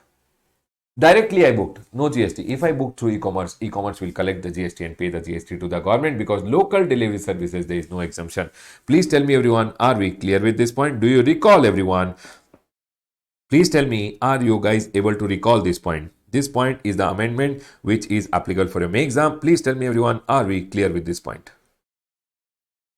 Except local delivery services by or through e-commerce. In that scenario, e-commerce will pay the GST. So tell me one thing, I had to transport something. I booked a truck, put my goods and send it. The truck wala did not issue a consignment note. It's not a GTA. GST, no GST. Taxable or exempt? Taxable or exempted, everyone?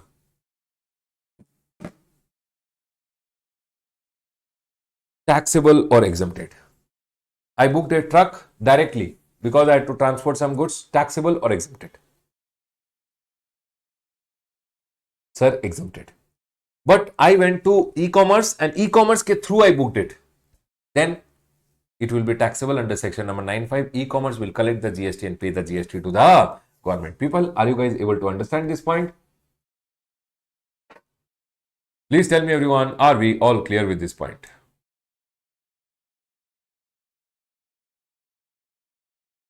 Very good. Very good. Very good. People who are replying, I mean to say, you are concentrating. Very good. Very good. Very good. Very good. Chalo, everyone over here now, let's go ahead. In this chart, all the other things are okay for reading purpose. One point which I want to go ahead and explain you guys is this point. everyone, which I have seen sometime coming in the exam. All other points you guys can just go through. Okay? Now this point I want to go ahead and talk about giving on hire or renting. Now for example, I am over here. People, I've seen this point in the exam, so I'm going ahead and telling you, I am going ahead and giving to state transport undertaking a motor vehicle to carry more than 12 passenger. What they are telling over here, see, if you are giving to a state transport a motor vehicle to carry more than 12 passenger. For example, Karnataka state government is there. Karnataka state government ka KSRTC is there. Okay? And Karnataka state transport undertaking is there. Now, Karnataka state transport undertaking went ahead and told me, can you please go ahead and give us a bus on rent? If I give them a bus on rent, I should not charge any GST. That's all. Motor vehicle to carry more than 12 passenger. To carry more than 12 passenger, if you are giving to a state transport undertaking on rent, don't charge any GST. Done. If I go ahead and give a electric vehicle, which is a motor vehicle to carry more than 12 passenger, electric vehicle to whom, everyone? Electric vehicle to a local authority. Baba, our local authority, BBMP, not BBMP, BMTC, who is running the local buses, they wanted buses. I went in and gave them the buses on rent. I bought the bus, gave it on rent to them. I should not go ahead and charge any GST because it's an electric vehicle, motor vehicle, more than 12 passenger. If I am giving to a local authority, I should not go ahead and charge any GST. Or if I am going ahead and giving to a GTA, goods transport agency, one truck, I should not go ahead and charge any GST. See what they are telling? If you are giving to a GTA a means of transportation of goods, then also you should not charge any GST. This is one very important point from exam point of view. People, all the other points which are there in this chart are just for you to read at home. Now tell me one thing. It's not that it's not important, but whatever the most important points were there, we have already gone ahead and covered. Tell me one thing, everyone. In your exam, if they go ahead and tell you, Ram has gone ahead and given to the state transport undertaking motor vehicle to carry more than 12 passenger. State transport undertaking exempt. Ram has gone ahead and given an electric vehicle to the local authority to carry more than 12 passenger exempt. Ram has given his truck to the GTA exempted. I hope this point is clear to all of you. Done, sir. This point is clear. Except other than that, this local delivery services which I have told you, please remember that point. The examples which I told you, please remember. Done, sir. This point is clear. Sir, what kind of a chart is this? I believe it's an A-graded chart. You might go ahead and see one point in the exam, especially because there is an amendment this time. Local delivery services. Done, sir. Sir, can you please tell us to mark some point? Yes, Baba, I'll tell you to mark some point which you can mark and keep. This flight wala embarking wala point is very good point. Railway wala point you can mark and keep over here. This random item, please remember what is random item. This GTA, so anyways, I have gone ahead and told you. Yes, sir. Then local delivery services wala point I have told you. And I have seen big question with this point being asked, giving on higher wala point. Please mark this and keep. These are some of the most important points. I'll go ahead and close my revision on transportation services over here. Please tell me if you have a doubt or else we'll go ahead, everyone. Are we all clear till here, everyone? Yes, sir, we are all clear. The next one, which is their admission related services. Everyone, please come to admission. Admission means basically selling entry tickets. Admission means what, everyone? Selling entry tickets. Okay? Now, for example, I'm going ahead and selling entry tickets. I'm going ahead and selling entry ticket for museum. I have a museum. Baba, all these museums which are there, how will I have a museum? One museum is there. Museum is selling the ticket. National Park is selling the ticket. Wildlife Sanctuary is selling the ticket. Tiger Reserve is selling the ticket. Zoo, you went to meet your friends in the zoo. Only for classroom purpose, everyone. You went to meet your friends in the zoo. Whatever tickets are there, there is no GST. Whatever value, 1 lakh rupees ka ticket also no GST because it's a museum, national park, wildlife sanctuary, tiger reserve or a zoo, there is no GST. Done. The next one, if entry tickets are sold for protected monument like the Taj Mahal, all these protected monuments are declared as a protected monument under the archaeological sites and remain act of the government or any state government ka act mein, if it is declared as a protected monument, nothing, they will not tell you in the exam, they'll tell you Qutub Minar, a protected monument ka tickets are sold. Baba, there is no GST. Any amount, there is no GST. The next one over here.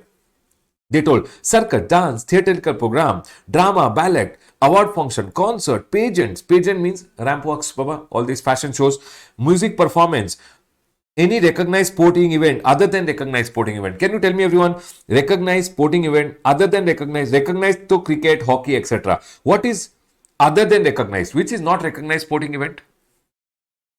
Can you tell me the example? You remember my drawing, everyone?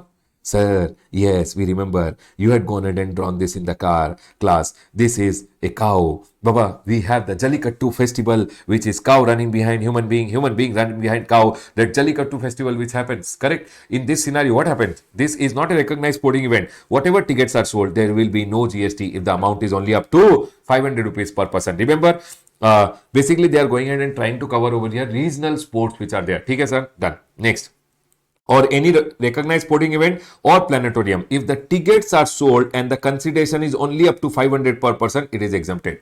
More than 500, full amount goes taxable. Done. People, on the right hand side, all these FIFA related activities which are there, no, this time they have gone ahead and means I don't like it. You can just read it. Don't cut it and all. Read if you want to. Total bakwas, not required, everyone. You can ignore it also if you want to. Done, sir. This point is clear. Now, if you want to go down over here, you see some examples I've gone ahead and given. Water park, not exempted, taxable. Amusement park, taxable. Film city, snow city, theme park, always taxable. Cinema hall, always taxable, everyone. Okay? This only for example I've given. Now, one of the most important point which you can see in the exam is over here. If there's an artist who is there, if there's an artist who is there and they're performing in folk or classical art form of music, dance, theater. Baba, I'm going ahead and I'm a folk and classical. Government is trying to preserve over here the folk and classical art form of music, dance or theater.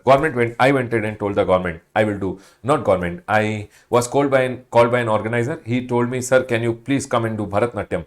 I went and did Bharatnatyam. Or he went in and told me, sir, can you please do Kathak? I went in and did Kathak for the opening ceremony. Now what they are trying to say over here, if anyone is going ahead and performing in folk or classical art form for someone, in whether I'm singing music for them, dance for them or theatrical program, it is exempted if the consideration I am charging is only up to 1.5 lakh. You tell me, you called Shah Rukh Khan. Shah Rukh Khan came and did lungi dance for you. Baba, it is always taxable. It is not exempted. If anyone is coming and doing folk and classical art form of music for you, dance for you or theater, then he will or she will not charge any GST. Shah Rukh Khan came and did lungi dance for you. Always taxable. Those are never exempted. Okay? Now remember one thing, one person you went and hired as the brand ambassador of your company and that person is now doing promotion of your product.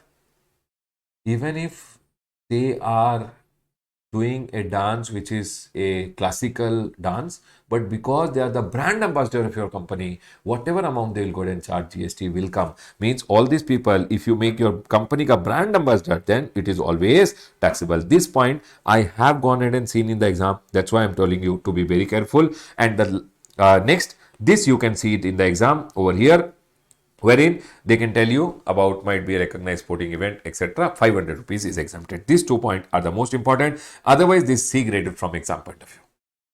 Done, sir. This point is clear. We are done with your admission related services. Please tell me if you have a doubt or else can I close the discussion, everyone?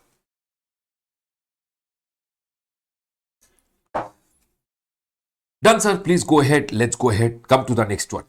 The next one is agriculture. Please come to agriculture. I'll give you 2 minutes time to talk and then we'll go ahead. 2 minutes break. Now, the next exemption which you are going to learn is relating to agriculture. Everyone, listen to me very carefully. Agriculture, what I have gone ahead and done is from the beginning till the end, whatever is relating to agriculture, from growing till selling, I have gone ahead and covered everything saying what is exempt and what is not exempt. Everyone over here now. Agriculture, what do you mean by agriculture? First of all, you have to understand agriculture means growing plants or growing animals. Growing animals, we don't call growing animals, we call it rearing of animal. So if you are going ahead and doing cultivation of plant or rearing of life form of animal except horses, you are doing cultivation of plant or rearing of life form of animal, means you are growing plants or you are growing animals. For what? For your food, fiber, fuel or raw material or any other similar product. Now sir, can you tell me how you can grow animals for food? Baba, pig for food, eggs, okay, chicken for food, cow dung for fuel. This is fiber. So what they are trying to tell over here, or for example, you are doing fish, you are growing for food, you are going ahead and growing silkworm cocoon for what? silk. So what they are going ahead and telling, if you are growing plants or you are growing animal, you are going ahead and doing agriculture. And agriculture के लिए, Baba, agriculture is never charges any GST. So what government went ahead and told, no, whatever services will be given to an agriculture by anyone should also not be chargeable to tax, and hence government went ahead and told it will be exempted. Not all services, some of the services have been exempted by the government when you are going ahead and giving to a person who is doing agriculture. What is agriculture? He is growing plants or he is growing animals. Growing animals, don't write in the exam. It's called rearing of life form of animal. Okay, sir. So if I'm going ahead and growing plants or I'm going ahead and growing animals, then whatever services I'll take, it will be exempted, but not all, some of them. So government is telling, if any service has taken in relation to agricultural operation directly relating to producing the agricultural produce, when agriculture is growing agricultural produce, to make the agricultural produce, whatever services are taken directly in relation to this will be exempted. So what do you mean by directly in relation to this? Including cultivation related services, harvesting related services, threshing related, plant protection, testing. Baba, remember one thing, to cultivate any services taken, to do the harvesting, any services taken, threshing related, threshing, plant protection, fumigation ka services, all these services will always be exempted. So for example, I want to do agriculture. If agriculture ke liye I go ahead and take cultivation के लिए any services, soil testing का any services, after the crops have grown, plant protection, fumigation, you know, fumigation, this fumigation, they will go ahead and do fumigate, they will put smoke on the plants. Yes sir, this point is clear. Then they are going ahead and telling, now over here they went ahead and told, if anyone is renting agricultural machine, I wanted a tractor on rent, I took it on rent, that person will not charge in GST. I wanted a land to do agriculture, one person gave me a vacant land, with or without one small hut is there or not there, doesn't matter, with or without any incidental structure, if anyone is giving me a land, he will not charge in GST. To do agriculture, I want laborers, one person is supplying me laborers, there will be no GST. So sir, can you tell me in the first stage what happened? Government went ahead and told, Ramesh, you want land on rent, no GST. If somebody is giving you one tractor on rent, no GST. You want laborers to do the agriculture, no GST. Now, if anyone is helping you with cultivation of plant, no GST. Soil testing, soil plant protection, no GST. After the agriculture is done, what will happen? Now, after the agriculture is done, there will be a lot of processes which will be done at the farm. Agricultural farm, a lot of process will be done, like husking, dehusking, trending, pruning, cutting, drying, cleaning, fumigation. Fumigation means again poisonous gas will be put so that all the insects will die. Sorting, which is the good one, which is the bad one, sorting will be done. Grading, A graded, B graded, C graded, all the grading services will be given. Cooling, bulk packing, so that big gunny bag mein packing will be done by someone for you. All those services when you take from someone, which do not change the essential characteristic but just makes it marketable for the primary market. Primary market means mandi. What happened? No, you went ahead and took fumigation का service, plant का sorting का services, husking, dehusking, all these services which you took at your agricultural field, because of which your agricultural produce remaining agricultural produce only, you got the cleaning of the agricultural produce done, you got it packed in a big bag so that you can go ahead and take it to the primary market, the mandi, then all those services which are given by someone to you will also be exempted. So for example, I told one person, please come and do the grading of my apples which are there, please come and do the sorting of my apples which are good, which are bad one. All the services given to me will be exempted, provided my agricultural produce remains agricultural produce. If any service I take because of which my agricultural produce becomes non-agricultural, then it is taxable. Remember, it should not change the essential character. Sir, can you please explain? For example, I went ahead and took services relating to grading of apple, exempted. I went ahead and took services in relation to converting apple to apple juice, then Baba, it is taxable. Remember one thing, I went ahead and took services of sorting of tomatoes, packing of tomatoes, exempted. But if I went ahead and took one service because of which my tomato became ketchup, taxable. I went ahead and took services related to sugar cane, exempted. Sugar cane became jaggery, that service will be taxable.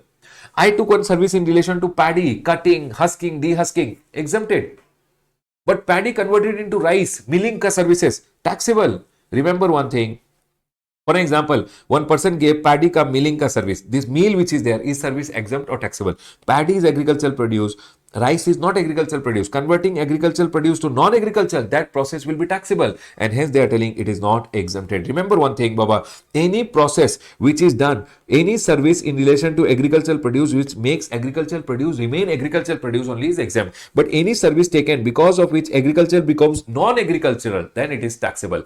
I hope this point is clear. Apple is agricultural produce. Any service taken for because of which Apple remains Apple only, that service will be exempted. But if I took any service because of which Apple became juice, then that service is taxable. I took a service because of which potatoes remains potatoes only, cleaning etc. is done, no GST. But I took a service because of which potatoes became cheap, then that service is taxable. Is this point clear to all of you? Yes, sir, this point is clear. Everyone over here now. First of all, I took a land on rent, no GST. Then I did cultivation related. Cultivation ke liye any service taken, no GST. I took tractor etc. on rent, no GST. I took laborers on rent, no GST. Agriculture done. After the agriculture is done, I got lot of services done like curing, sorting, grading etc. Because of which agriculture produce remains agriculture produce, exempted. Because of which agriculture produce became non-agricultural, then that service is always taxable. After the agriculture is done, I will go ahead and store my goods in a warehouse. Remember one thing, everyone. I went ahead and told one person, can you store my goods? He went ahead and gave me warehousing services. Whenever anybody gives me warehousing services, so for example, I have a big godown which is there. I told you want to store your goods, you can store your agricultural produce with me. Whatever rent I'll charge you, I'll not go ahead and charge any GST. If I'm going ahead and giving you warehousing service, whatever warehousing charges I'll take, I'll not charge any GST. What they're telling everyone, warehousing of agricultural produce or rice is not agricultural produce, but if I'm giving warehousing services for agricultural produce or rice, it will always be exempted. If I am giving warehousing of minor forest produce like tamarind, curry leaf, tendu patta means bidi leaves, or bamboo, honey, all these warehousing services are also exempted. If I go ahead and give warehousing services for all these things, which is minor forest produce like tamarind, curry leaf, tendu patta, bamboo, honey, then also my services will be exempted. If I do warehousing of cereal, pulses, fruits, vegetable, my services will be exempted. Remember one thing, everyone, if you get fumigation done here, it is exempted. If you get fumigation done here, it is exempted. But fumigation done in a agricultural produce ka warehouse is always taxable. Warehouse is always taxable. So for example, I run a big warehouse. You are going ahead and doing fumigation services in my warehouse for the agricultural produce. You came and did the fumigation. You put poisonous gas. Your services to me will be taxable because you are doing it in a warehouse. Done, sir. This point is clear. After the agricultural produce is ready, it will be sold. Correct, everyone? So for selling of the agricultural produce, there are agricultural produce marketing committee. They will go ahead and take your agricultural produce and they will sell it. Whatever is their commission, on their commission also there is no GST. For example, I am an agent.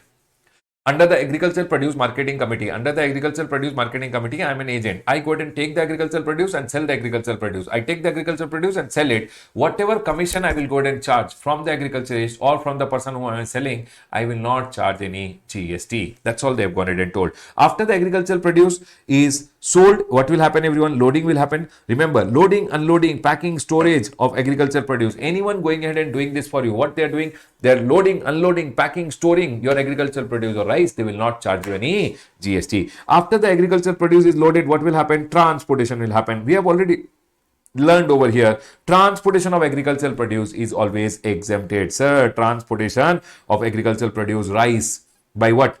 GTA, rail, or ship is exempt. Air is not exempted because I did not write air here. Air is not exempted.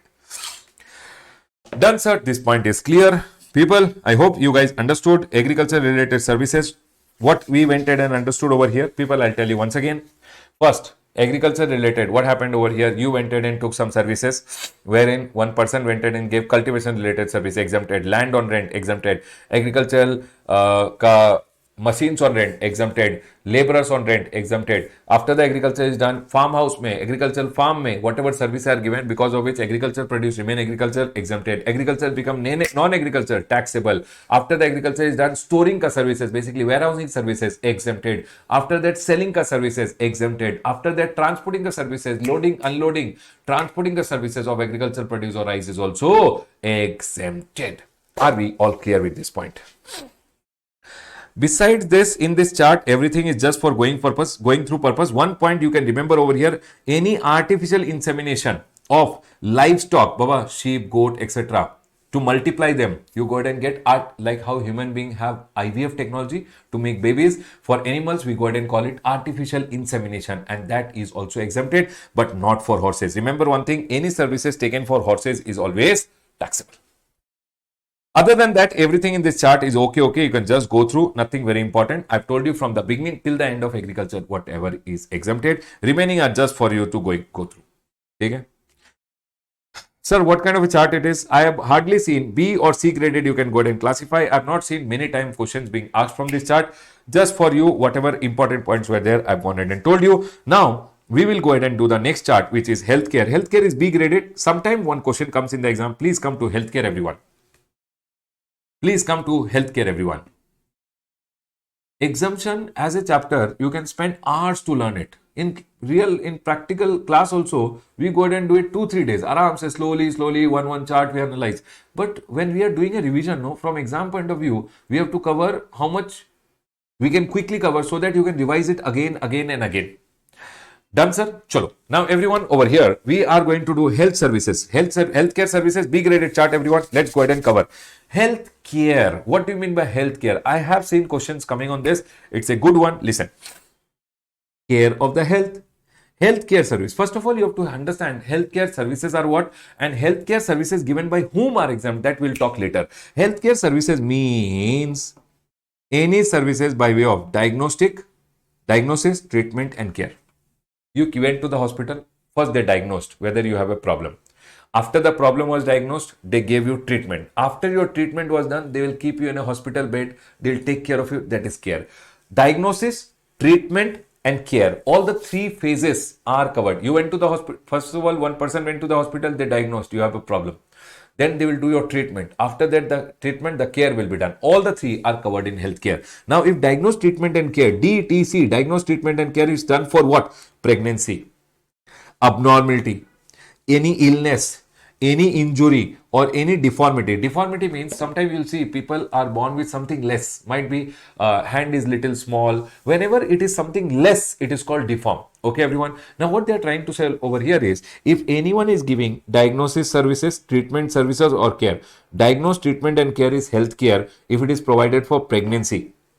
One madam, she was diagnosed, she is pregnant. After that, the treatment kept on happening for 8-9 months. Any treatment was there. Then after the baby delivered, care was being taken. The madam was taken care in the hospital. All these are relating to healthcare. Pregnancy, any abnormality is there. Diagnose, treatment, and care for abnormality. Any illness is there. Any injury is there, or any deformity is there. Diagnose, treatment, and care for all of them is covered. But remember one thing, it should always be the diagnose, treatment, and care should be done in recognized system. What do you mean by recognized system? Ayushan. Sir, what is recognized system? Baba, see, you went to one Baba. Baba took out one lemon, and Baba is telling, now I diagnosed, you have a problem. Lemon treatment he did. Baba, all those are not recognized in India. You have to remember one thing. If the treatment is done through recognized system, only then it is healthcare. Only then it is exempt.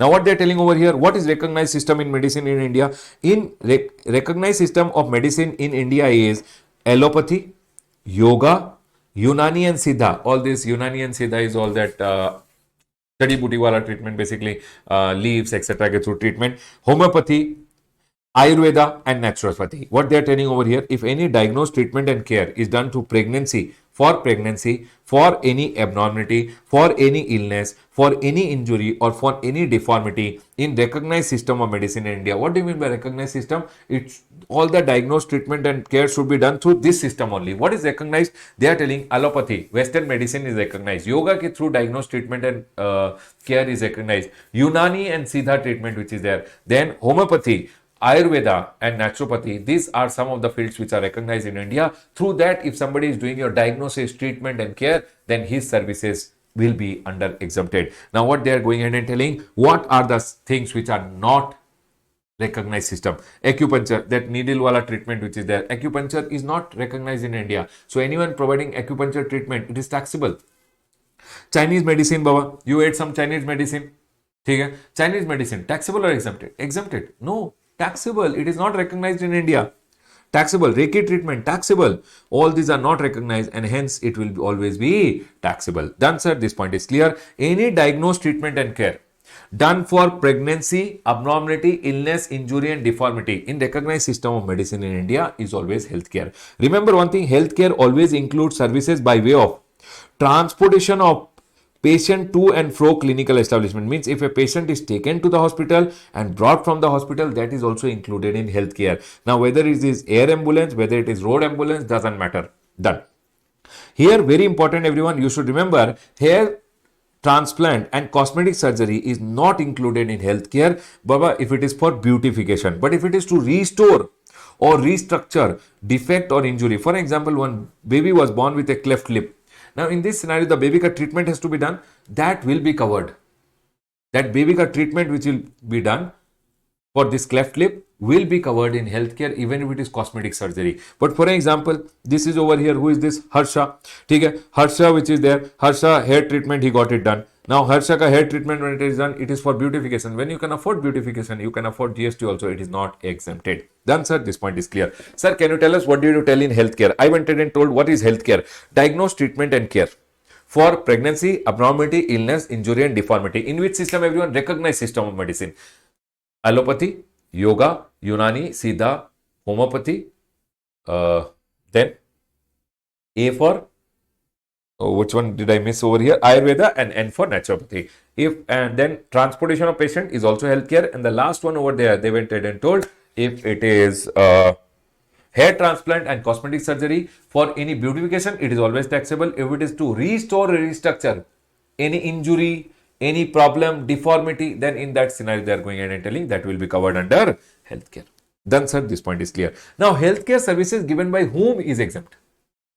Healthcare by whom is exempt? They went in and told healthcare services given by CAP is exempt. What do you mean by CAP, everyone?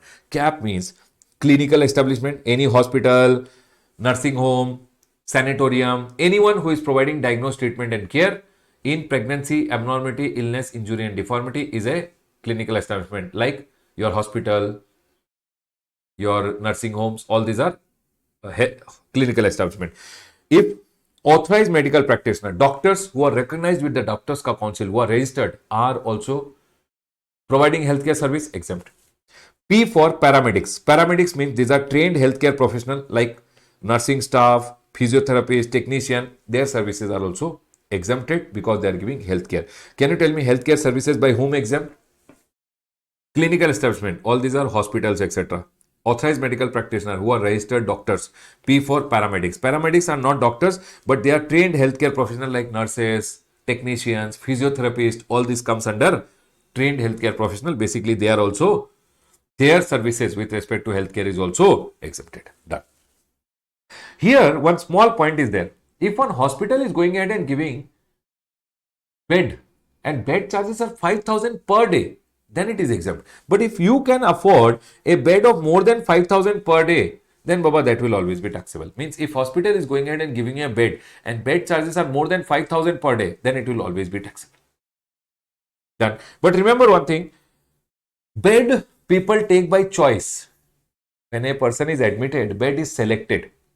But ICU, ICCU, NICU are not selected and their charges per day might be 20-30,000 rupees. Government told, don't charge any GST on ICU, ICCU, etc. charges. See, intensive care unit, intensive cardiac care unit, neonatal intensive care unit charges, any amount will always be exempted. Any amount will always be exempted. But normal room charges more than 5,000 are taxable. Okay, sir. Now these people going ahead and running an ambulance will come under healthcare. What if I started ambulance service individually? I told I will also start ambulance services. Then they are telling if anyone other than A, other than CAP, clinical establishment like hospitals, etc., authorized medical practitioners, doctors who are recognized, and paramedics. Other than these people, if anyone is also running an ambulance, that will also be exempted. So, for example, in COVID, I went in and told I will start running ambulance services. If I run ambulance services, that will also be exempted.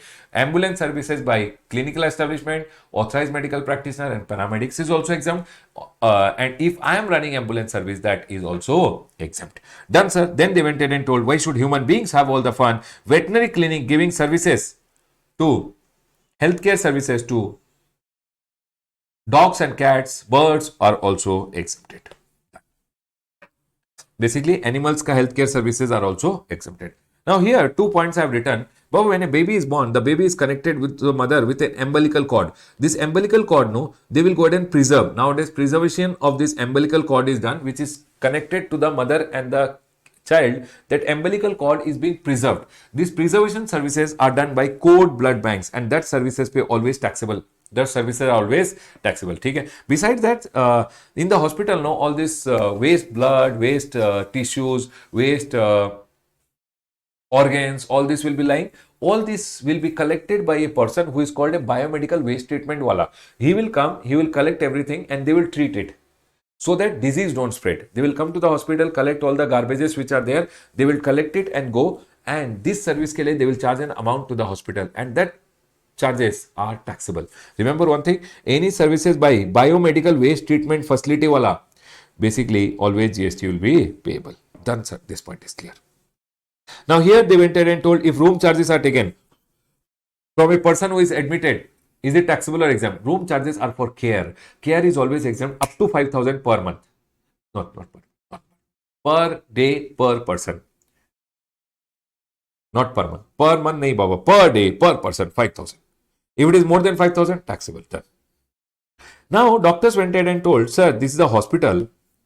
We go ahead and give the services in the hospital and hospital pays us. Whether our services also will be exempted? Government told yes. Whenever doctors and consultants are hired by hospital and hospital pays them, that service is also exempted. Okay. One person was admitted in the hospital. Hospital charged him 10,000 rupees. 7,500 was for the treatment. 2,500 hospital retained it. Hospital told, we went ahead and checked your BP. We went ahead and checked your thyroid. We went ahead and checked this. For this, we'll charge you 2,500. Is this services of retaining the money? Treatment के लिए 10,000 taken deposit, 7,500 का treatment done, 2,500 retained by the hospital is also exempted. Remember one thing, retention money charged from patient is also covered in healthcare. That will also be exempted. Whenever a person is admitted in the hospital, you are giving healthcare plus food also. Food pay there is GST, healthcare pay no GST, but it is composite supply and entire amount becomes exempt. They are going in and telling food given to inpatient is a composite supply bundled with healthcare and that will also be exempted. The next one, food given to outpatient or attender or visitor. Baba, your family members come to eat. Your family members came to visit at the hospital. Baba, first they will go to eat and then they will come and visit. When they go to eat, they are not given healthcare services. That is always taxable. The next one over here. If hospital is going ahead and giving shops on rent, auditorium on rent, advertisement services, always taxable. Sir, services of IVF. IVF is for treatment of pregnancy and pregnancy treatment is exempted. Done, sir. This point is clear. That's all we had to go ahead and remember over here. Please remember this point, everyone. And these circulars are very, very important. You have to remember also in your exam that, sir, 5,000 rupees wala point which I told you, NICU, etc. ke liye all amount has been exempted. These points I've gone ahead and seen. Sometimes they go ahead and talk about it.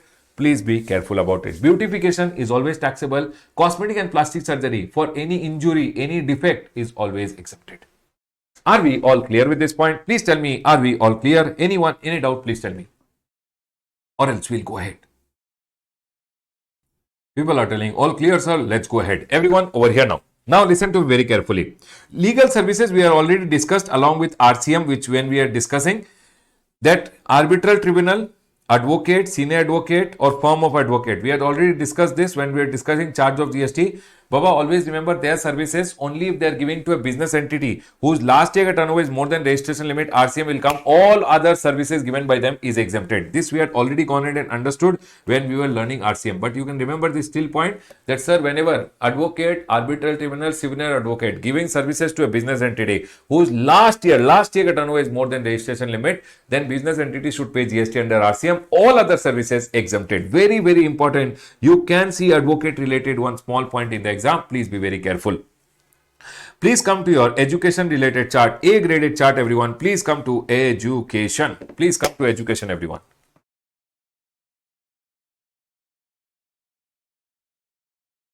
Please come to education, everyone. Now, educational services provided by an educational institution is exempted. Whenever educational services, everyone listen carefully.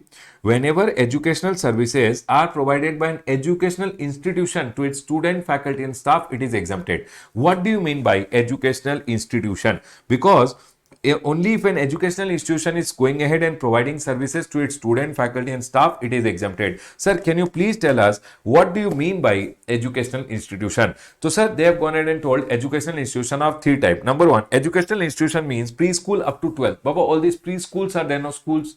Your अरे बाबा all these Montessori schools and all preschools, ठीक है, nursery schools and all that plus up to 12th वाला is called preschool up to 12th, ठीक है sir. Then education as a part of curriculum for obtaining qualification, all your degree colleges, post graduation degree colleges are covered in the second one. And the third one over here is if anyone is providing education as a part of vocational education course. Sir, what do you mean by vocational education course? Everyone listen carefully. Number one, preschool up to 12th, ठीक है. Number two, degree colleges, post graduation degree colleges. Number three, if anyone is providing approved vocational education course. Sir, can you please explain what is approved vocational education course? Although they will not ask you in the exam, but just for a knowledge, I'll tell you. For example, there is a course which is given by Industrial Training Institute or center affiliated to National or State Council for Vocational Training. Baba, 1 minute. National Council for Vocational Education and Training is there, ठीक है. Under that, one Industrial Training Institute is there or Industrial Training Center is there. What they will go ahead and do, no, they will go ahead and give courses. For example, one guy is there, useless fellow, he is not studied, only nothing he has done, only for classroom purpose I am telling. People who have not studied, not useless, only for classroom purpose I am telling. For example, this guy, he never went to school. When his papa told, mama told, go to school, he did not go. Now he is after 10th, he has failed. Now what to do? So he went to the ITI, Industrial Training Institute or Industrial Training Center, and he did one skill course. Skill course like computer course. Okay? And he came and told me, Ramesh sir, please give me job. I know computer. I will give him job. So basically, all this approved vocational, you don't have to read completely. You have to understand this. Approved vocational education courses are those courses which are provided by this Industrial Training Institute and Industrial Training Center, and they go ahead and give these courses. Whatever fees they will charge, no, they will not charge any GST because these people are under the National Council for Vocational Education and Training. Whatever skill courses, etc., they will go ahead and give. Whatever charges they will charge, they will not charge any GST. So can you tell me, everyone, educational institutions are of three types. One is educational institution up to 12th. One is educational institution which is college, etc. or post-graduation college. One is approved vocational courses who are providing courses which goes ahead and basically makes you employable, which gets you jobs, is called approved vocational courses, basically approved under the National Council for Vocational Education and Training. Done, sir. Now remember, whenever they are providing any services to their student, faculty and staff, for example, I am a college. To all my students, whatever fees I charge, tuition fees, migration certificate fees, examination fees, this fees, that fees, whatever your schools and colleges charge you fees, no, they will not charge any GST because they are an educational institution. Tuition fees, dress fees, food fees, college fees, no GST. Exam fees, no GST. Migration certificate, no GST. Any fees which is charged by educational institution, any amount which is given, any service which is given by educational institution to its student, faculty and staff. College is giving faculty training, charging a fees, no GST. College is giving staff training, charging a fees, no GST. Remember one thing, any services given by all three of them to their student, faculty and staff, there will be no GST. Now all this educational institution, what they can also go ahead and do it, that might be they went ahead and told, okay, we'll go ahead and conduct entrance test so that people can take admission to our school or college. Now, those people are not our student. Those people are not yet our student, but they can become our student if they write entrance test and pass. Now, for example, when they are taking entrance test and charging a fees, whether it will be taxable or exempt, because those fees is collected from those people who are not yet your student. They are your prospective student. So, they went ahead and told over here, any services by way of conduct of entrance exam against entrance fees is also exempt. So whatever you charge to a student is also exempt. Entrance fees if you charge, that is also exempted. Done, sir. This point is clear. Now educational institution giving services to student, faculty and staff is exempted. Now whatever services they take, they will take also, no, taking is taxable or exempt. So they went ahead and told over here, you remember 5 services. If an educational institution, people first tell me, are we all clear till here? Educational institution means up to 12th. college, post-graduation college or approved vocational course was providing. If they are giving the services, all the three, if they are giving the services to their student, faculty and staff, always exempted. Is this point clear to all of you? Is this point clear, everyone? Yes, sir, this point is clear. Now, whenever they are taking the service, whether it is exempted or taxable, whenever they are taking the service, whether it is taxable or exempt, they went ahead and told over here, whenever they are taking services, you have to remember 1, 2, 3, 4, 5 service. Everyone, 5 services. Listen. Number 1, transportation of student, faculty and staff. Listen, educational institution is giving student ko transportation, it is exempted. If they are taking transportation, for example, school is running a bus, but the bus ka work is outsourced to one company. The company is providing the service. Basically, principal is not running the bus. School is providing the services of transportation to student, but this transportation service is outsourced to someone. When somebody is providing the service, whether it is taxable or exempt, so if somebody is providing me transportation ka services and I am an educational institution up to 12th, it is exempt. If somebody is giving me catering ka service, including midday meal, for example, in my school, there is a function which is there. For that, I want catering ka services. Somebody provided me catering, no GST, it is exempted. Somebody provided me school ke liye security guard, cleaning people, housekeeping people, then also it is exempt. But remember one thing, only when they provided you within the campus. Cleaning, security, housekeeping, only when they provided you within the campus. Somebody provided me housekeeping staff, cleaning staff, security staff, they will not charge me any GST if it is provided within the campus. For example, everyone listen. This is annual day of your school, which is happening in one field.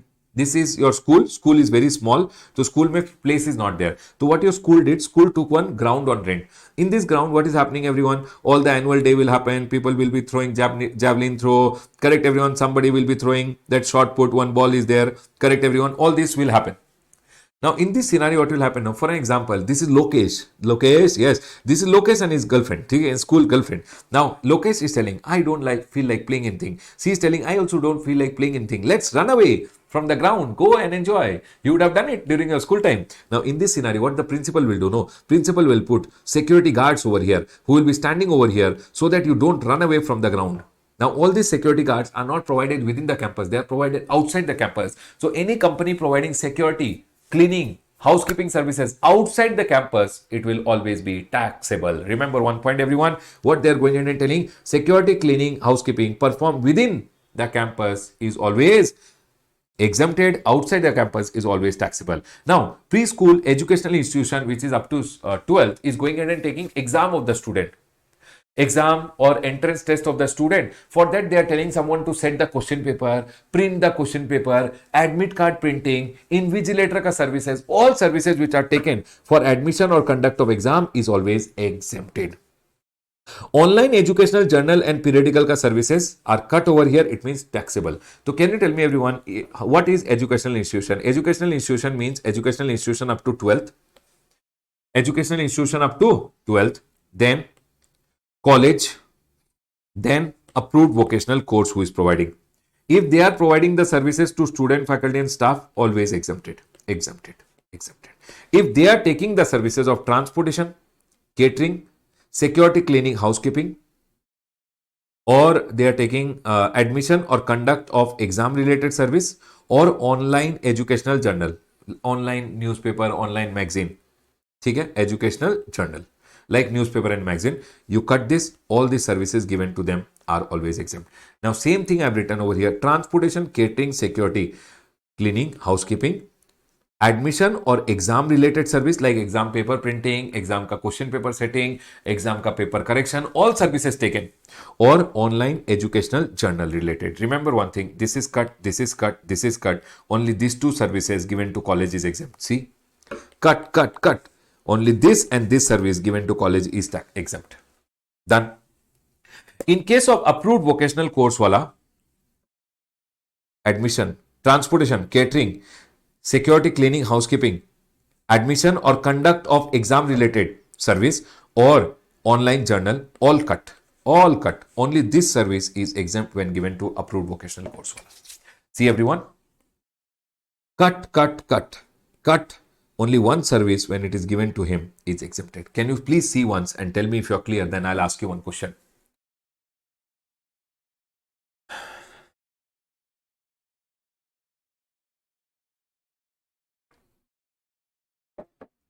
Yes, everyone.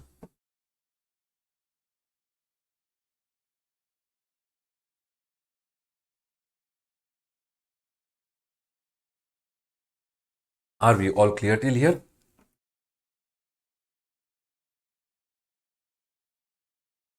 Yes, sir. Yes, sir. Yes, sir. Tell me one thing. College is going ahead. College is going ahead and providing transportation services to student, faculty, and staff. Transportation services given by college. Transportation services given by college. Tell me the answer. Transportation services given by college.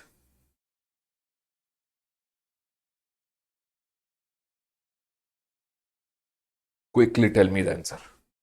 Sir, transportation services given by college is exempt. Who told taxable? Exempt. Given is always exempted. Given is always exempted. Whether school, college, or approved vocational course wala, given is always exempted. Taken, you will have to see. Arey Baba, people who are telling taxable, given is always exempt. Any services given by college, school, approved vocational course to student is exempt. Taken may it is taxable. If taken by school, it is exempt. Taken by college, it is taxable. Taken by approved vocational course, it is taxable. I'm not telling about taken. I'm telling about giving. Is this point clear, everyone? Remember one thing. All the three, giving any service to the student, faculty, and staff, fees collected is always exempted.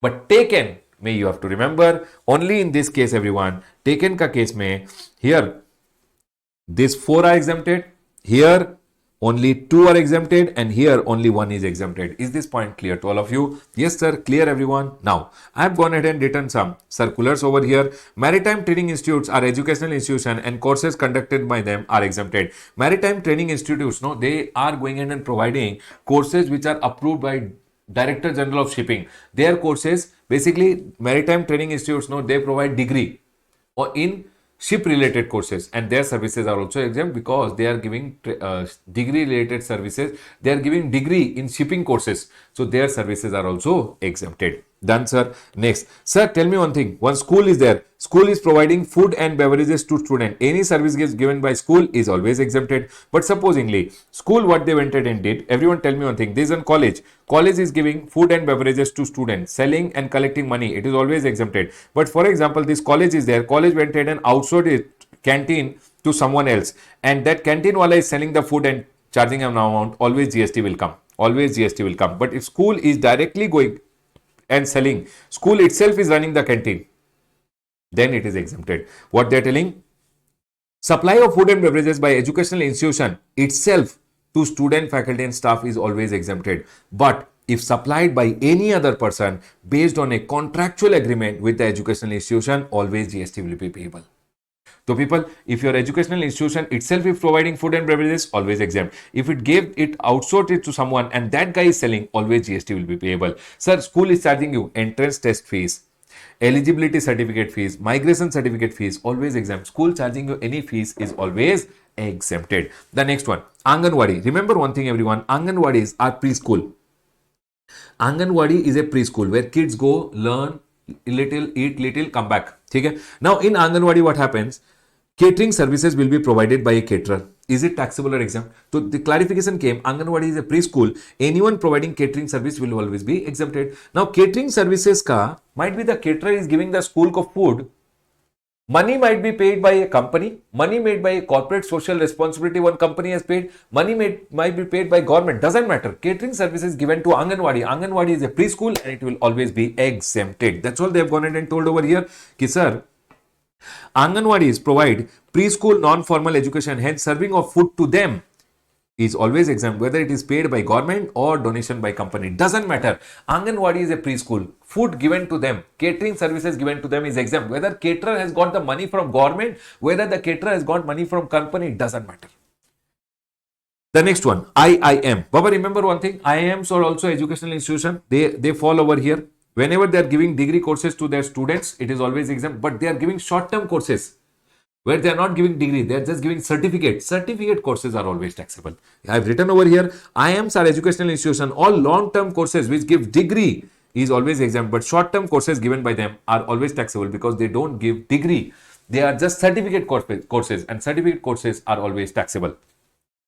Fees charged by college from prospective employee. People, if college school is going ahead and giving services to student, faculty and staff, it is exempt. College went ahead and told companies, you can come and take our all students who are there qualified, you can take them, hire them, you give us some money. They went ahead and gave services to prospective employers who will come to the school campus.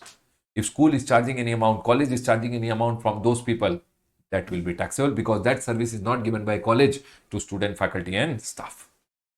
Done, sir. This point is clear. Everyone tell me one thing. What did I tell you till now? I went ahead and told educational institution is of three types. One is up to 12th.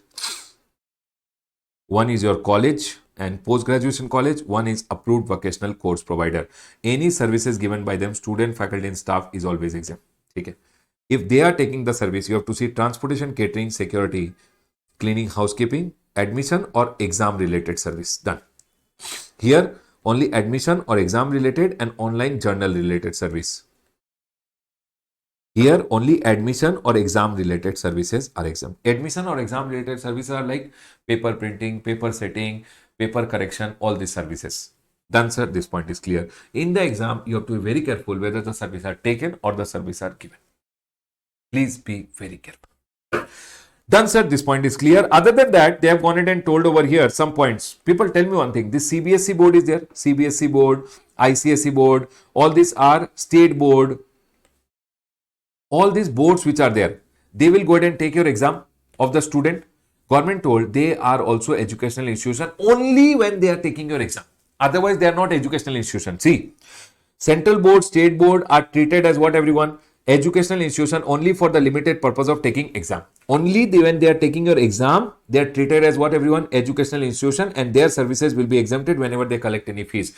Whenever they are treated as educational institution and collecting any fees from you, it is exempted. Now, to conduct the exam, they will take paper printing, paper setting ka service, invigilator ka service, that will also be exempted. It means when anybody is giving the services in relation to this exam, that will also be exempted. Please tell me, everyone, what did you understand? For example, I am CBSE board, I am the state board, I am going ahead and taking my students ka exam. Whatever fees I'll charge, exempted. Okay? To do this exam, whatever paper setting, paper correction, paper printing ka services I'll take, that will also be exempted. That's all they went ahead and told. They told over here, see, services provided by board by way of conduct of exam is exempted.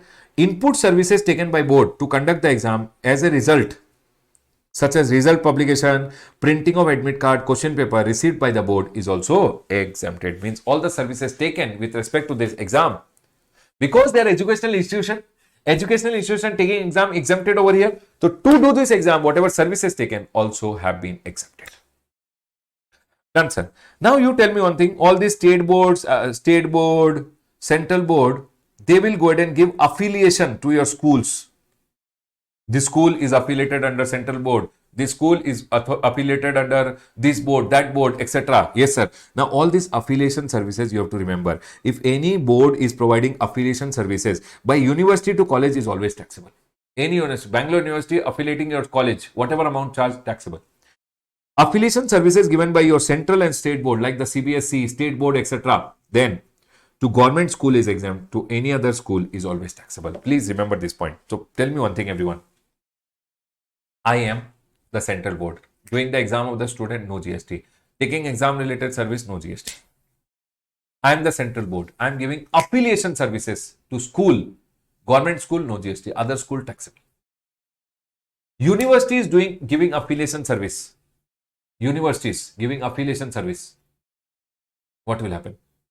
Any university going ahead and giving affiliation services. Always remember one thing. Affiliation services are always affiliation services given by your university to college is always taxable.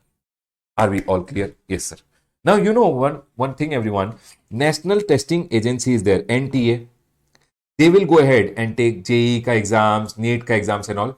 Government have told when they are taking JEE ka exam, NEET ka exam, their services are also exempted. It means whatever input services they will take, that is also exempted, because what they are telling over here, see, Any authority board set up by the central government, including National Testing Agency for conducting of entrance exam for admission to an educational institution, shall be treated as educational institution for the limited purpose of providing education by way of conduct of entrance exam. So what they are trying to tell over here, if National Testing Agency or any board which has been set up by the exam by the government and it is taking exams of the student so that student can get admission in a good college, like the National Testing Agency does NEET ka exam, JEE ka exam, they are treated as educational institution and their service will be also exempted. Now, to do the exam, whatever services they will take, that will also be exempted. Done, sir. This point is clear. This approved vocational course wale ka, you don't have to remember the, what do you say? The definition, you don't have to remember this. On the left hand side, I have given one small point. Listen. Giving on hire, for example, there's one guy, he's giving transportation service to school. His transportation service is exempt. Anyone giving transportation service to school is exempt. Now, if he went to one rich person and told him, please give me a bus on rent, that person will give him a bus on rent, it will be exempted. That's all they're trying to say. Everyone tell me one thing. This is one educational institution up to 12th. If they are taking transportation services, it is exempted. When this guy went ahead and took one bus on rent from someone, that is also exempted. This is one college. Whenever anybody is giving transportation service, that is taxable. When they will go ahead and take a bus on rent, that will also be taxable. If it's a college, if it's a 12th wala institution, because they giving services exempt, they taking a bus on rent is also exempted. That's all they have gone ahead and told. If giving on hire motor vehicle for transportation of student, faculty and staff to a person providing services of transportation of student, faculty and staff to an educational institution up to 12. So, Papa, if I am providing transportation service, it is exempt. If I take a bus on rent, it is also exempted. Please tell me, everyone, are we all clear till here, everyone? Are we all clear till here?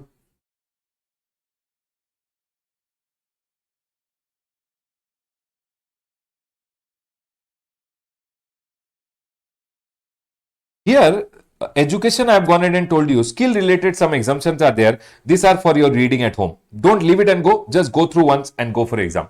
Okay? Corner mein, the skill related services which I have gone ahead and written, the skill related services exemption, you can just go through. Sir, what is important in this? Baba, everything is important in this. The most important point being this one. These 5 services which I have gone ahead and told you. Remember one thing, simple. Any service by educational institution, 12th up to 12th, college or approved vocational, any service to student is always exempt. Taking services, please remember. That is the most important. Done, sir. This point is clear. The next one over here is insurance services. Please come to insurance, everyone.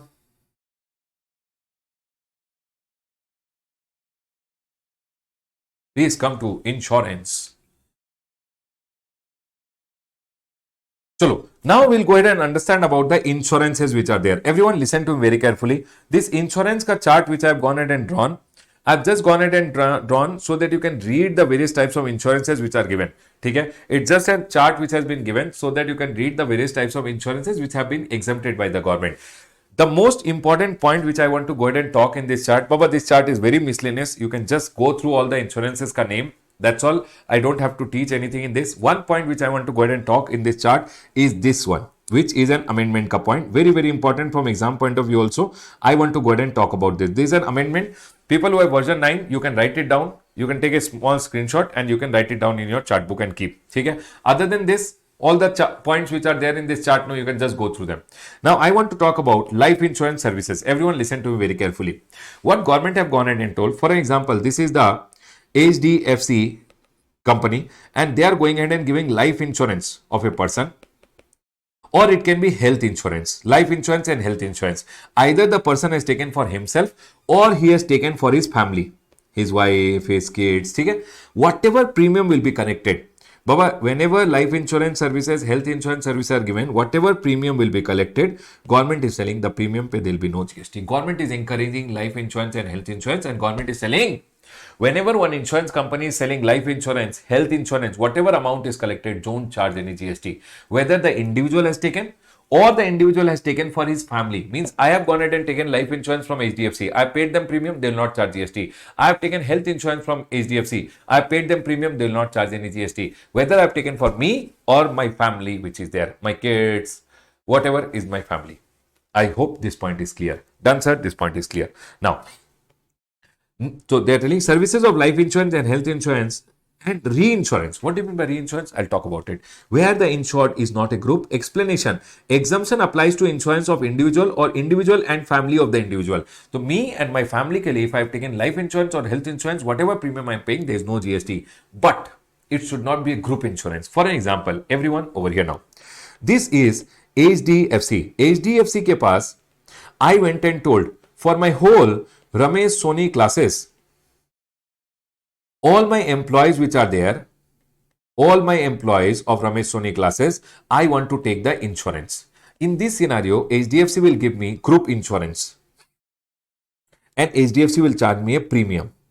Although this is a life insurance only, or might be I've taken health insurance with respect to my whole group, whatever premium charge GST will come. There is no exemption. Companies, what they do? Big companies, what do? For all the employees, they go ahead and tell the insurance company, do the insurance of all my employees. You charge a premium, life insurance, whatever premium charge, no GST. Whatever health insurance ka premium charge, sorry everyone, sorry. If it is group, whatever premium charge GST will come, whether it is for life or it is for health. If it is group means all the employees ke liye, GST will come. If it's a group. But if supposingly I went ahead and told HDFC, do my insurance, premium charged, no GST. I told HDFC, do mine and my family ka insurance, whatever premium charged, no GST. Is my point clear to all of you? That's all they've gone ahead and told. Services of life insurance and health insurance services where the insured is not a group. Explanation. Exemption applies to insurance of individual or individual and family of the individual. Sir, can you tell me what do you mean by reinsurance services? For example, HDFC did the insurance of Mukesh Ambani. And Mukesh Ambani told, I want 1,000 crore rupees ka insurance. For example, I'm telling. So HDFC went ahead and told Mukesh Ambani or any big person who is there who is going ahead and taking a big insurance, okay, or small insurance, doesn't matter. I'm just giving for example. HDFC gave the insurance, life insurance over here. Okay. Now HDFC gave the life insurance and collecting 10 crore rupees premium. HDFC told Axis Bank, hey, can you please do the reinsurance? What if something happens to this guy? I have to pay 1,000 crore. I don't have. You do the reinsurance. When they will do the reinsurance, whatever premium will be collected, they will also not charge any GST. Both the premium pay, there will be no GST. Is the point clear to all of you? Because it's a life insurance. Life insurance I did. I got the life insurance ka reinsurance done. Also no GST. Health insurance I did. Reinsurance also no GST. But if I do group insurance, I will charge GST. If I do group insurance ka reinsurance, also GST will come. Is the point clear to all of you? Remember, only exemption is for group, and that is the amendment ka point. Other than that, this chart is just to go through. Nothing very important from this chart. Just go through this chart. Okay, everyone? Go through once. Don't leave it and go. Please come to the next chart. All the miscellaneous exemptions I have gone ahead and written here. Please come to the next chart. All the miscellaneous exemptions I've gone ahead and written here. Everyone, first tell me one thing. Are we all clear with this amendment which I have told you? Is everyone 100% clear? I'll now move to all the other exemptions which are there. In the other exemption, please come to other exemptions which are there.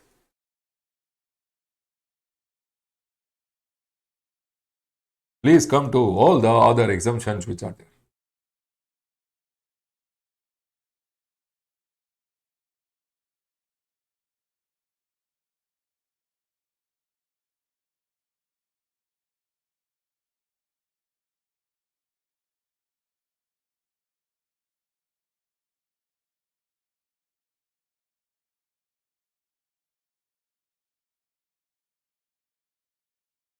Sir, can you show that amendment? Okay, here. Sir, please rub and show no. Okay.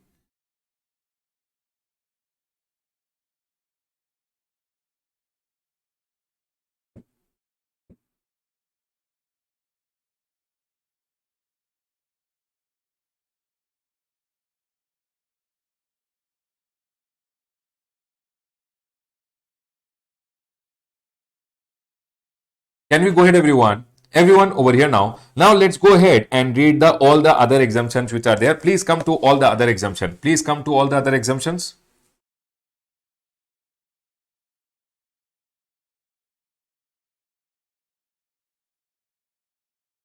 Wait, let me see if there is any amendment.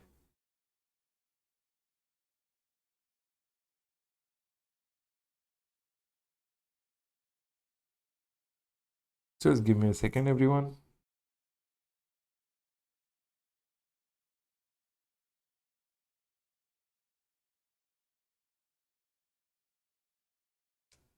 Okay.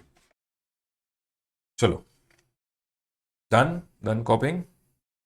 ठीक है. Everyone over here now, listen. Everyone over here. In these other exemptions, no.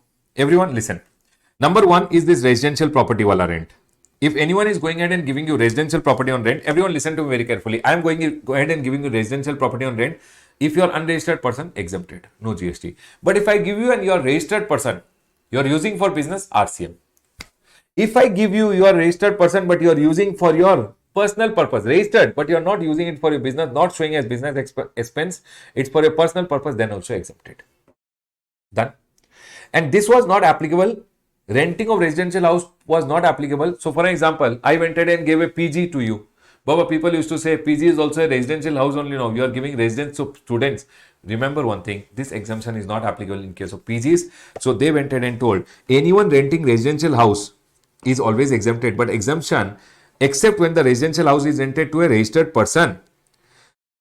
ठीक है everyone, registered person should pay GST under RCM, and exemption covers services by way of renting of residential property to a registered person, where registered person is a proprietor renting residential dwelling in personal capacity for use as own residence, and such renting is on own account and not for the firm, then also it is exempted. Done, sir. Then but they went ahead and told in case of PGs, etc., this exemption is not applicable. You can't go ahead and say PG is given on rent, it's like a residential house only for the student. Students are registered, it will be exempt. No. They went ahead and told services by way of accommodation like PG's hostel, if they are going ahead and giving and the value of supply is less than equal to, please make it less than equal to, less than or up to 20,000 rupees per person per month, provided that accommodation is supplied for minimum continuous period of 90 days. So, for example, one student came to stay in my PG and I have given the PG on rent for 90 days. How many days, sir? 90 days at least. And I'm charging, means I've given for 3 months and I'm charging per month 20,000 rupees or less than that, then I'll not charge any GST. So, less than 20,000 or up to 20,000 and I've given for minimum 3 months. For example, one person came to stay in my PG, I'm charging less than 20,000. But only 1 month he came, taxable, I should charge GST. 2 months he came, I should charge GST. I am charging 25,000, I should charge GST. It should be less than equal to 20,000 plus I should have given it for minimum 3 months, then it will be accepted. Done, sir. This point is clear. Other than that, everything is reading category, reading category, reading category. 1 minute. I like this point, I like this point. All others are reading, okay, everyone? Just go through quickly.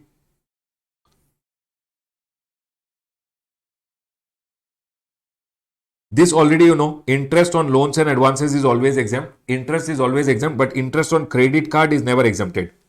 Interest, if you are going in and charging an interest, interest is always exempt. But credit card company is charging credit card ka interest. You defaulted, you do not make payment, they charge you interest. That interest is always taxable. Okay, sir. This point is clear. This I had already told you, business facilitator, business correspondent in rural area. Business facilitator, business correspondent ka services in rural area is always exempted. Okay, this you already know. This I have added one new point. Any R&D services against a grant supplied by governmental entity or a research association, university or college. For example, one governmental entity is there, a university is there, or a college is there, and they are going ahead and giving R&D services to the government, for which government is going ahead and giving them grant. Baba, giving of R&D services to the government. No GST, exempted. They are telling what? R&D services against grant. Government is giving grant and supplied by whom? A governmental entity or a research association or university, college or any other institution which is notified. So basically these people, if they are going ahead and giving what everyone? R&D services, and government says they are receiving what? Grant, then their services always will be accepted. ठीक है sir, R&D services. This I have seen in exam sometime. If you are giving any services to anyone for an exhibition which is held outside India, whatever amount you collect, don't charge any GST. For example, Ram came to me. Ram told Ramesh, you are doing an exhibition outside India. I want to put up a stall. I charge him 10,000 rupees. I should not charge any GST because exhibition is outside India. In exam, they will go ahead and tell you about exhibition in India. That will always be taxable. Done. I have seen this also coming sometime. Services by a foreign diplomat mission, embassy, consulates, all these people, when they are in India, any consulate, embassy are called foreign diplomat mission. When they are giving services, services by them is always exempt. But if they are taking the service, it is always taxable. Remember, services given by them is always exempted, but services given to a foreign diplomat mission. So for example, I am a foreign diplomat mission. We are an embassy, consulate. We are giving the services. Giving is exempt. Taking, taxable. Please remember this point. Done, sir. This I have gone ahead and seen. In the next one, this third point which is there, no, I have seen coming in the exam. I want to tell you this third point. Everyone listen. For example, one apartment is there. Everyone concentrate. One apartment is there. In the apartment, 10 flats are there. Okay? Resident Welfare Association. Apartment has created one association. This association does the maintenance of the flat. It's basically providing services to all the people who are staying in the apartment by maintaining the flat. So from every flat owner, they will go ahead and collect per month an amount. If the amount is only 7,500 per month per flat, they will not go ahead and charge any GST. So basically, one apartment association is there. It is going ahead and providing services to the apartment ka people, and it is collecting basically maintenance of the common area, lift, pool, all this का maintenance is done by the apartment association. That's called resident welfare association. ठीक है? Association giving services to the apartment by maintaining the flats and collecting an amount. If it is 7,500 per month per member, it will always be exempted. Done, sir. Now here questions were asked and one clarification has come. This clarification I want you guys to remember. Listen. For example, this apartment association is charging from the member 7,500 per month per member. Will that be taxable? Sir, 7,500 per month per flat is exempted. Correct, sir. No GST. On the service, there will be no GST. Association giving services to the flats, collecting an amount, no GST. Done. Okay. Now, one association is there. Resident Welfare Association is there. The apartment is there. In the apartment, 10 flats are there. Apartment association is giving services for which the association is collecting 8,000 per month. Is it taxable? People will say yes, but they went ahead and told 1 minute. This association is collecting 8,000. 10 flats are there. For example, 10 flats are there. Into 10 flat is 80,000 per month. 80,000 into 12 month is 9.6 lakh per annum. If it is 9.6 lakh per annum, it means apartment association is not registered person only. If it is not registered, even if it is charging 8,000, they will not charge GST. So, sir, when will GST come? They went in and clarified, listen. First of all, they should be providing services.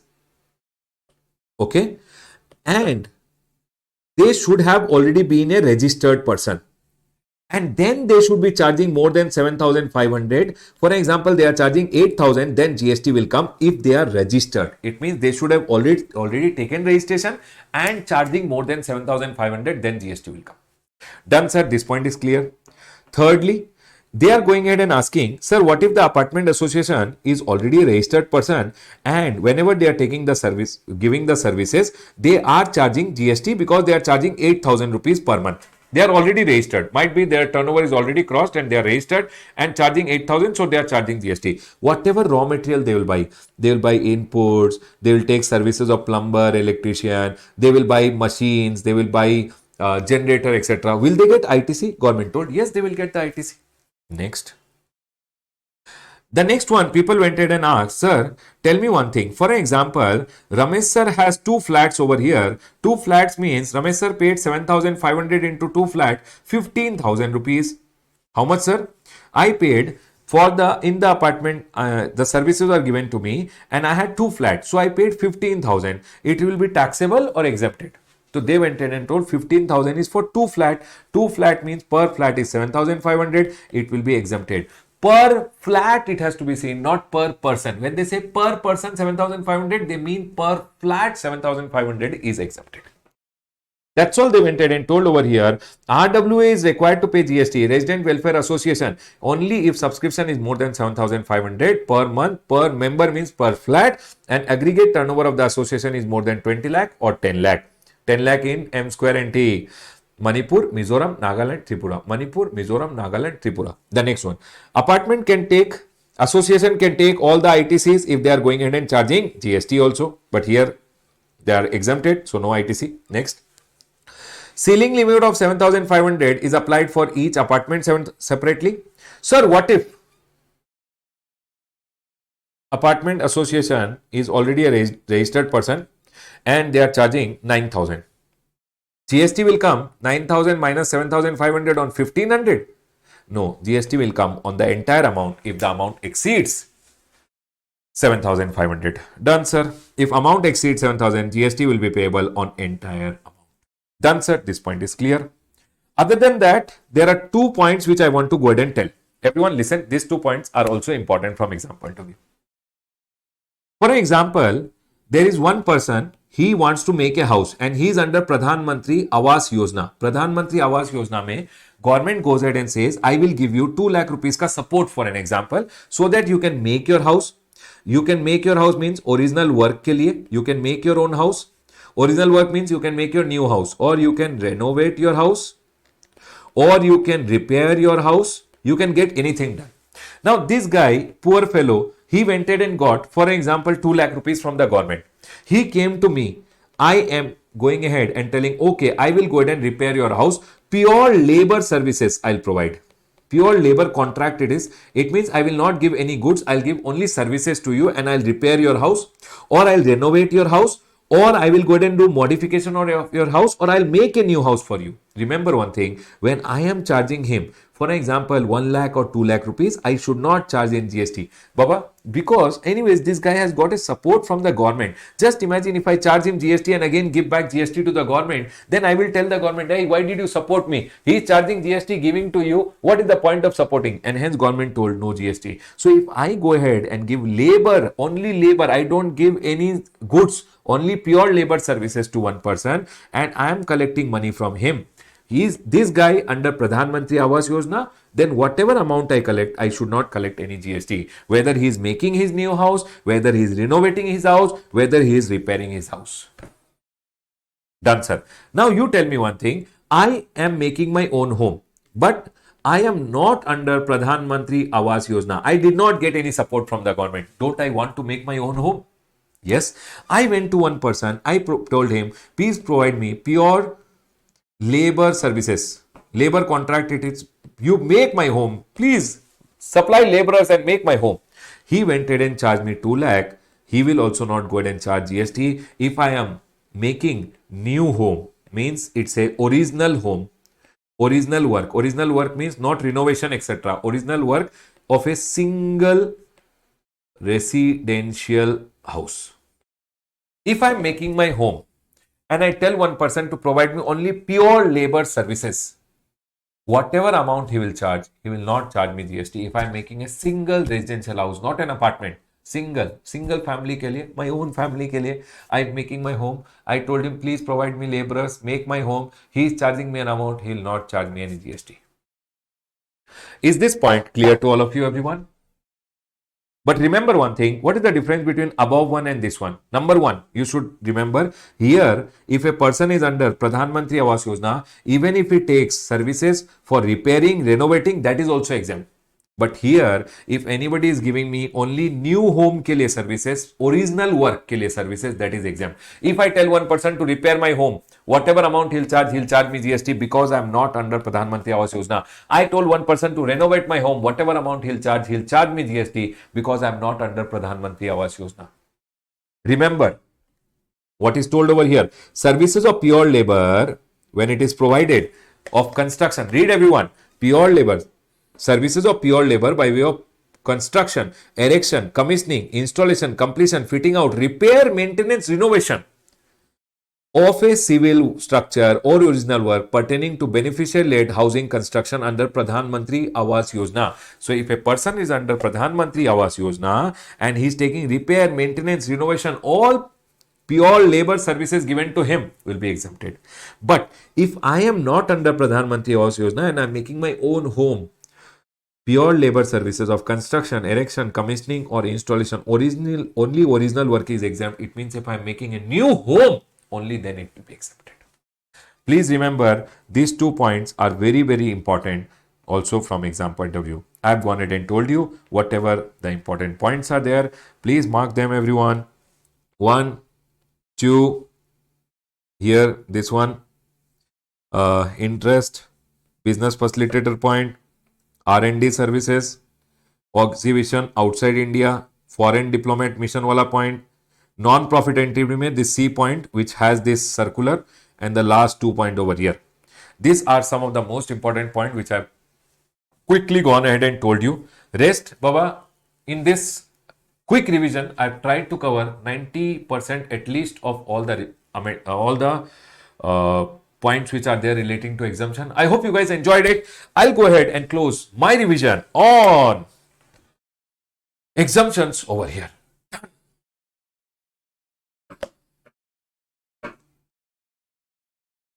Alright, people, let's go ahead and now start the next chapter. The next chapter which we are going to do now is the chapter of value of supply. Everyone, please come to a chapter of value of supply, everyone. Very, very important chapter from exam point of view. A graded chapter. You will see 4 to 5 marks coming from this chapter in your exam. Everyone, over here now, listen carefully.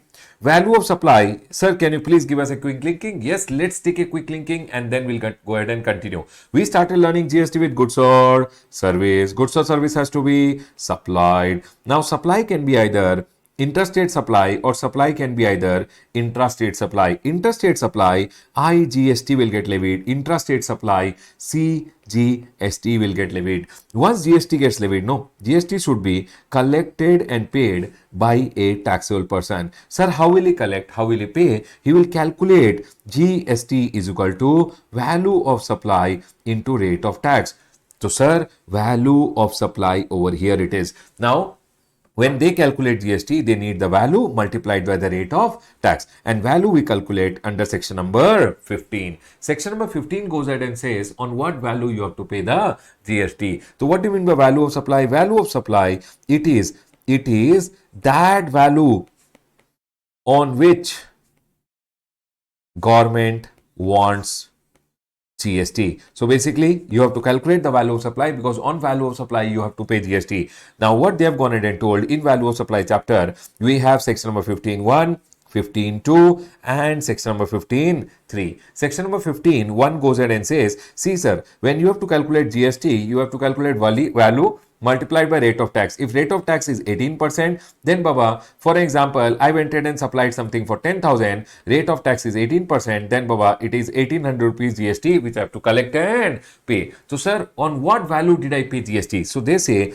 value of your supply is always the transaction value. On what value the transaction between two parties is happening, that's called the value of supply. I went ahead and gave you a class for 3,000 rupees. The value of supply between us is 3,000. On 3,000, I should collect the GST and pay the GST to the government.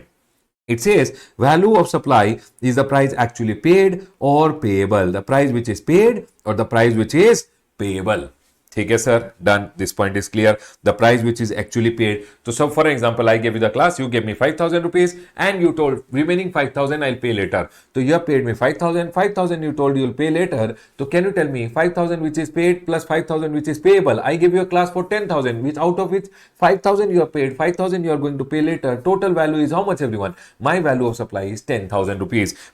Plus they are telling the transaction value will be taken only when the parties are unrelated. Means me and you should not be related, because if we both are related, for an example, you went ahead and paid me, for the class 1 rupee because you are my related person. Now you tell me one thing, will government take GST on 1 rupee only? No, government says parties should be unrelated, only then the value can be taken. Okay? For example, my wife came to my class and she paid me only 10 rupees for the class. What, my value of my supply is only 10 rupees? No, in that scenario government says we'll apply valuation rule, and valuation rule comes as a part of your CA final, not intermediate. Done, sir. Then so, sir, what do you mean by value of supply? Transaction value, which is the price paid or payable. What you are going to pay me, or what you have paid me, or what you are going to pay when we are unrelated, and price is the sole consideration. Between us, there should be only price should be the sole consideration. So, if I have gone ahead and given you class, you paid me 5,000 rupees plus you gave me your watch. No, then 5,000 can't be taken as the value of supply because you have given me something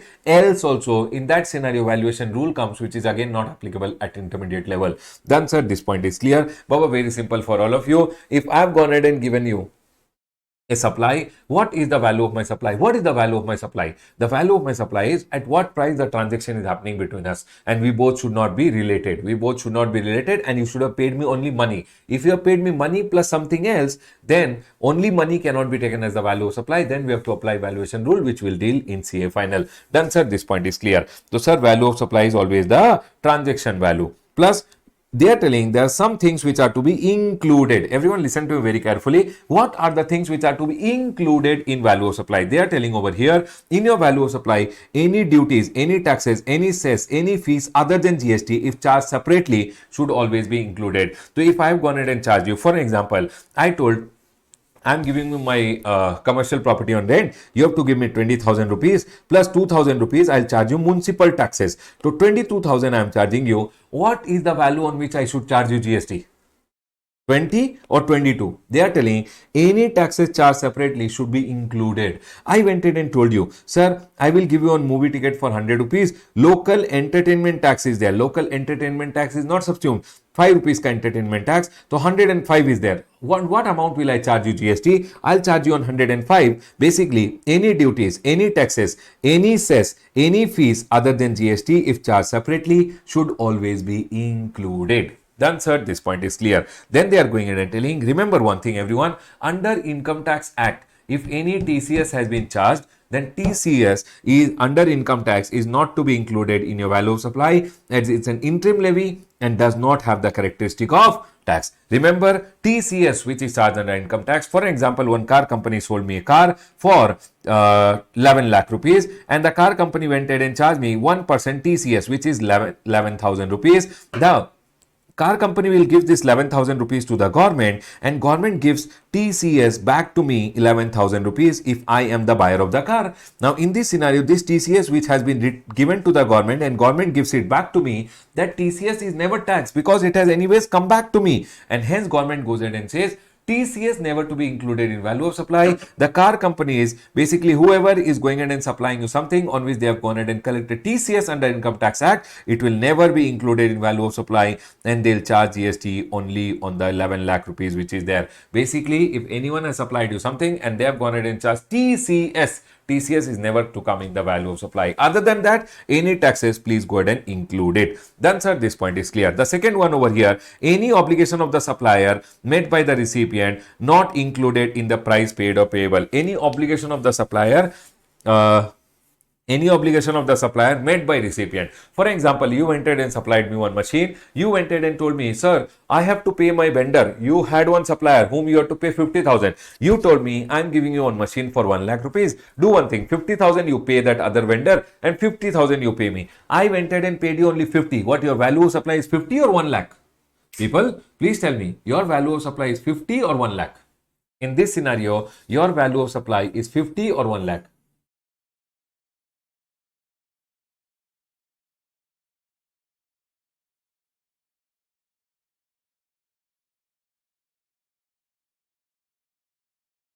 In this scenario, your value of supply is 50,000 or 1 lakh rupees is my question. You went ahead and supplied me a machine. I went ahead and gave you 50. On your behalf, I paid someone else also 50,000 rupees. So, sir, actually, I paid you 50. On your behalf, I paid 50 to someone. So, there your value of supply is 1 lakh rupees. That's all they have gone ahead and told. Any obligation of the supplier made by the recipient is not included in the price paid or payable. Done, sir. This point is clear. So, on your behalf, if I paid someone, that is like I paid you only. So, that will also be included in your value of supply. Done, sir. This point is clear to all of you. Yes, sir. Then, incidental expenses charged by the supplier, including selling commission, packaging, any amount charged for anything done by the supplier with respect to the supply at the time of or before delivering the goods or services. For an example, I went ahead and supplied your machine. I went ahead and supplied your machine for I told 50,000 rupees. I went ahead and told you I will charge you installation charges of 10,000 rupees. I told you I will charge you packing charges of 10,000 rupees. I told you I will go ahead and charge you weighment charges, weighing the machine, weighment charges, I'll charge you 10,000 rupees. Can you tell me, everyone, in this scenario, on what amount I'll go ahead and charge you GST? If I supplied you the machine for 10,000, 50,000 rupees, I told installation charges, packing charges, weighment charges, all this I'm going to charge you. Can you tell me on what amount will I go ahead and charge you GST? Sir, 50, 60, 70, 80. On 80,000, I'll go ahead and charge you GST. Any incidental expenses, if I have done and I have charged you, that will also come in my value of supply. Is my point clear to all of you? Yes, sir. That's all is being told over here. Any incidental expenses, if I've charged by the supplier, including selling commission and packaging. Remember, any amount charged for anything done by the supplier, anything if I do for you and I charge you, that will come in my value of supply. Done, sir. And they are telling with respect to the supply at the time of or before the delivering of goods or service. Okay, sir. This point is clear to all. Now, they are going ahead and telling over here, remember one thing, selling commission is included. Sir, what do you mean by selling commission? Tell me one thing. This is the seller. This is the seller's agent. And this is me, the buyer. He went ahead and supplied me one machine. And he told me, sir, for the supply of the machine, you have to pay me 1 lakh. Do one thing, pay only 80,000 to me. Seller told his agent is there and he told me to pay his agent 20,000 rupees for commission. Seller had to pay his agent, but he did not pay. He told buyer, you pay my agent over here. Can you tell me what is the value of supply of this machine now? What is the value of supply of this machine?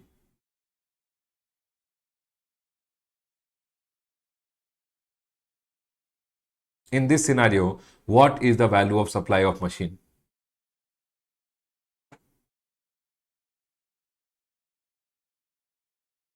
Sir, here he has gone ahead and supplied your machine. Machine ke liye you are paying him 80. On his behalf, you are going ahead and paying 20. The value of supply of machine will be 1 lakh rupees. Done, sir. This point is clear. That's called selling commission. Sir, can you tell one thing, everyone? Now listen to me very carefully. There is one seller, there is one buyer. Seller went ahead and sold one machine to the buyer. Buyer has one agent. This is buyer's agent. I appointed one agent who can find this kind of suppliers. Supplier went ahead and supplied me the machine. I paid my supplier 80,000 rupees and I paid my agent. Buyer paid his agent 20,000. Can you tell me what is the value of supply of the supplier? Can you tell me, everyone, in this scenario, what is the value of supply by the supplier?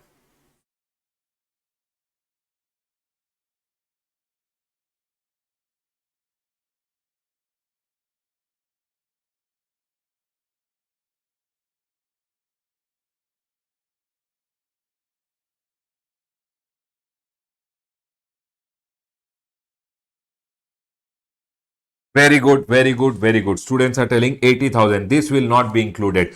Correct. So in this scenario, you have to remember one thing, everyone. Here, you write and keep. Selling commission is included, but buying commission, buying commission. Or in exam, if they tell you purchase commission, buying means purchase. So buying commission, purchase commission never included. Remember one thing for your exam. Done, sir. This point is clear. The next one over here is buying commission, purchase commission. All these are paid by buyer to his people. Buyer paying anything to his people is never to be included in supplier's thing. Done, sir. This point is clear. Okay, sir. Next. The next one is interest, penalty, and late fee. Interest, penalty, and late fee. They have gone ahead and told IPL. If supposingly I went ahead and supplied you something, I supplied you one machine. I went ahead and supplied you one machine. Everyone listen carefully. I supplied you a machine and I told you, you have to go ahead and pay me 1 lakh rupees. So, sir, value of my supply is only 1 lakh. But I went ahead and told you, if you don't make the payment of the machine to me on time, I will take 10,000 rupees per month interest. Can you tell me, everyone, if you pay me 10,000 rupees interest also additionally, what is the value of my supply over here? 1 lakh or 1 lakh 10,000? With respect to the supply, if I charge anything extra, interest pe generally GST will not come. But if it is the principal supply is machine, that is taxable, interest also will become taxable. Can we go ahead, everyone? Are we all clear with this point? And that is what is being told over here. Any interest, any penalty, any late fee for the delayed payment, if you have gone ahead and charged, that will also be included in the value of supply. Done, sir. Very good, students. Students are telling, sir, IPL will also be included in the value of supply. Yes, sir, this will also be included. But here one catch is there, which you have to always go ahead and remember. Interest penalty and late fee का case में, interest penalty and late fee का case में, whatever amount they have gone ahead and given, you have to be very careful in the exam. If they have gone ahead and told, for an example, they have gone ahead and told me, Ramesh, you have gone ahead and supplied a machine and machine pay rate of GST is 18% and you have gone ahead and supplied the machine, you have received 1 lakh rupees for the machine plus you have received 10,000 rupees interest. Now remember one thing, everyone, 10,000 rupees you have to always assume, unless told in the question, you always assume it is including the GST. And can you tell me, everyone, if my value of supply is 1 lakh and 10,000 is including GST, 18% is the rate of GST, how much of the interest should be included in the value of supply? Will it be 10,000 or something less? Can you tell me the amount, everyone? Can you tell me the amount?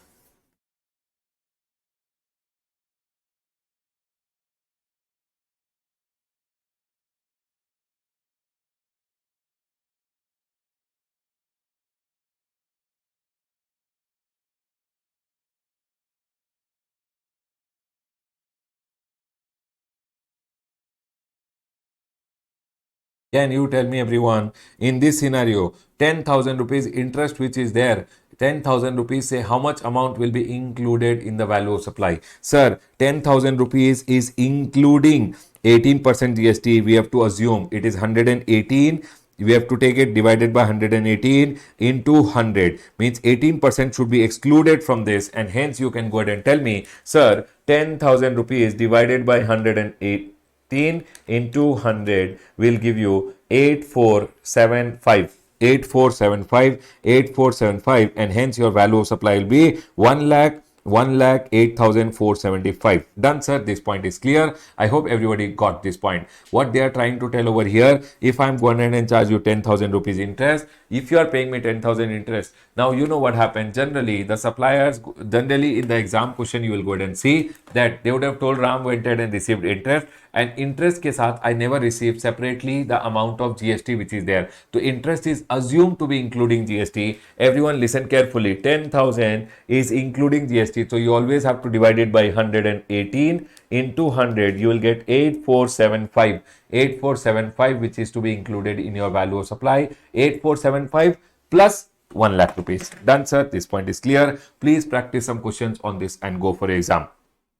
I've always told over here, remember, interest, penalty and late fee always assume inclusive of GST, and hence always do a back calculation. What they are telling over here, in this scenario, amount divided by 100 plus rate into 100 has to be done. But if your question does not give you the rate of GST only, for example, in this whole question, I did not give you the rate only, then what will you divide by? If you don't know the rate, in this scenario, you can take the whole 10,000 rupees in the value of supply only, because you don't have the rate given in the question paper. They complete IPL in the value of supply ka calculation. Done, sir. This point is clear. Next, everyone over here now. Can you tell me what are the things which have been included in the value of supply? Can you tell me, everyone, what are the things which have been included in the value of supply? This insect was dangerous. Where it came? Okay, everyone over here now. Sir, I went ahead and told you TOPIICS you have to include. Sir, T for any taxes, cess, fees, excluding GST. Don't include GST. ठीक है. O for obligation of supplier met by recipient. Supplier का obligation but paid by me. ठीक है. P for packing charges. Please include packing charges. I for incidental expenses. I for IPL. C for commission. Which commission? Only selling commission. Don't include any other commission. S for subsidy. Everyone over here now, subsidy. Let's go ahead and talk about subsidy. Please tell me everyone, are we all clear till here? Everyone is 100% clear till here?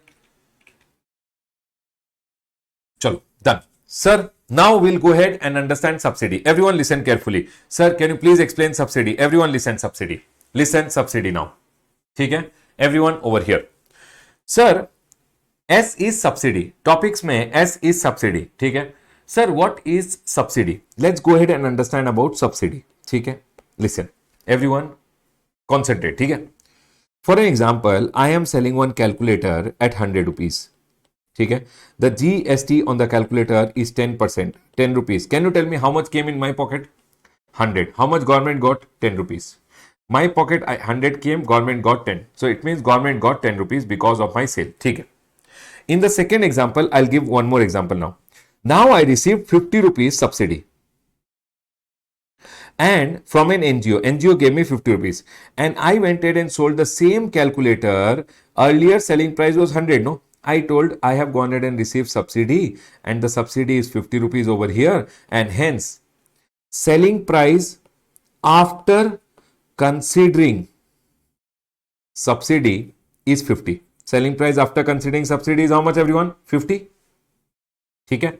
Now this is also called as selling price after subsidy.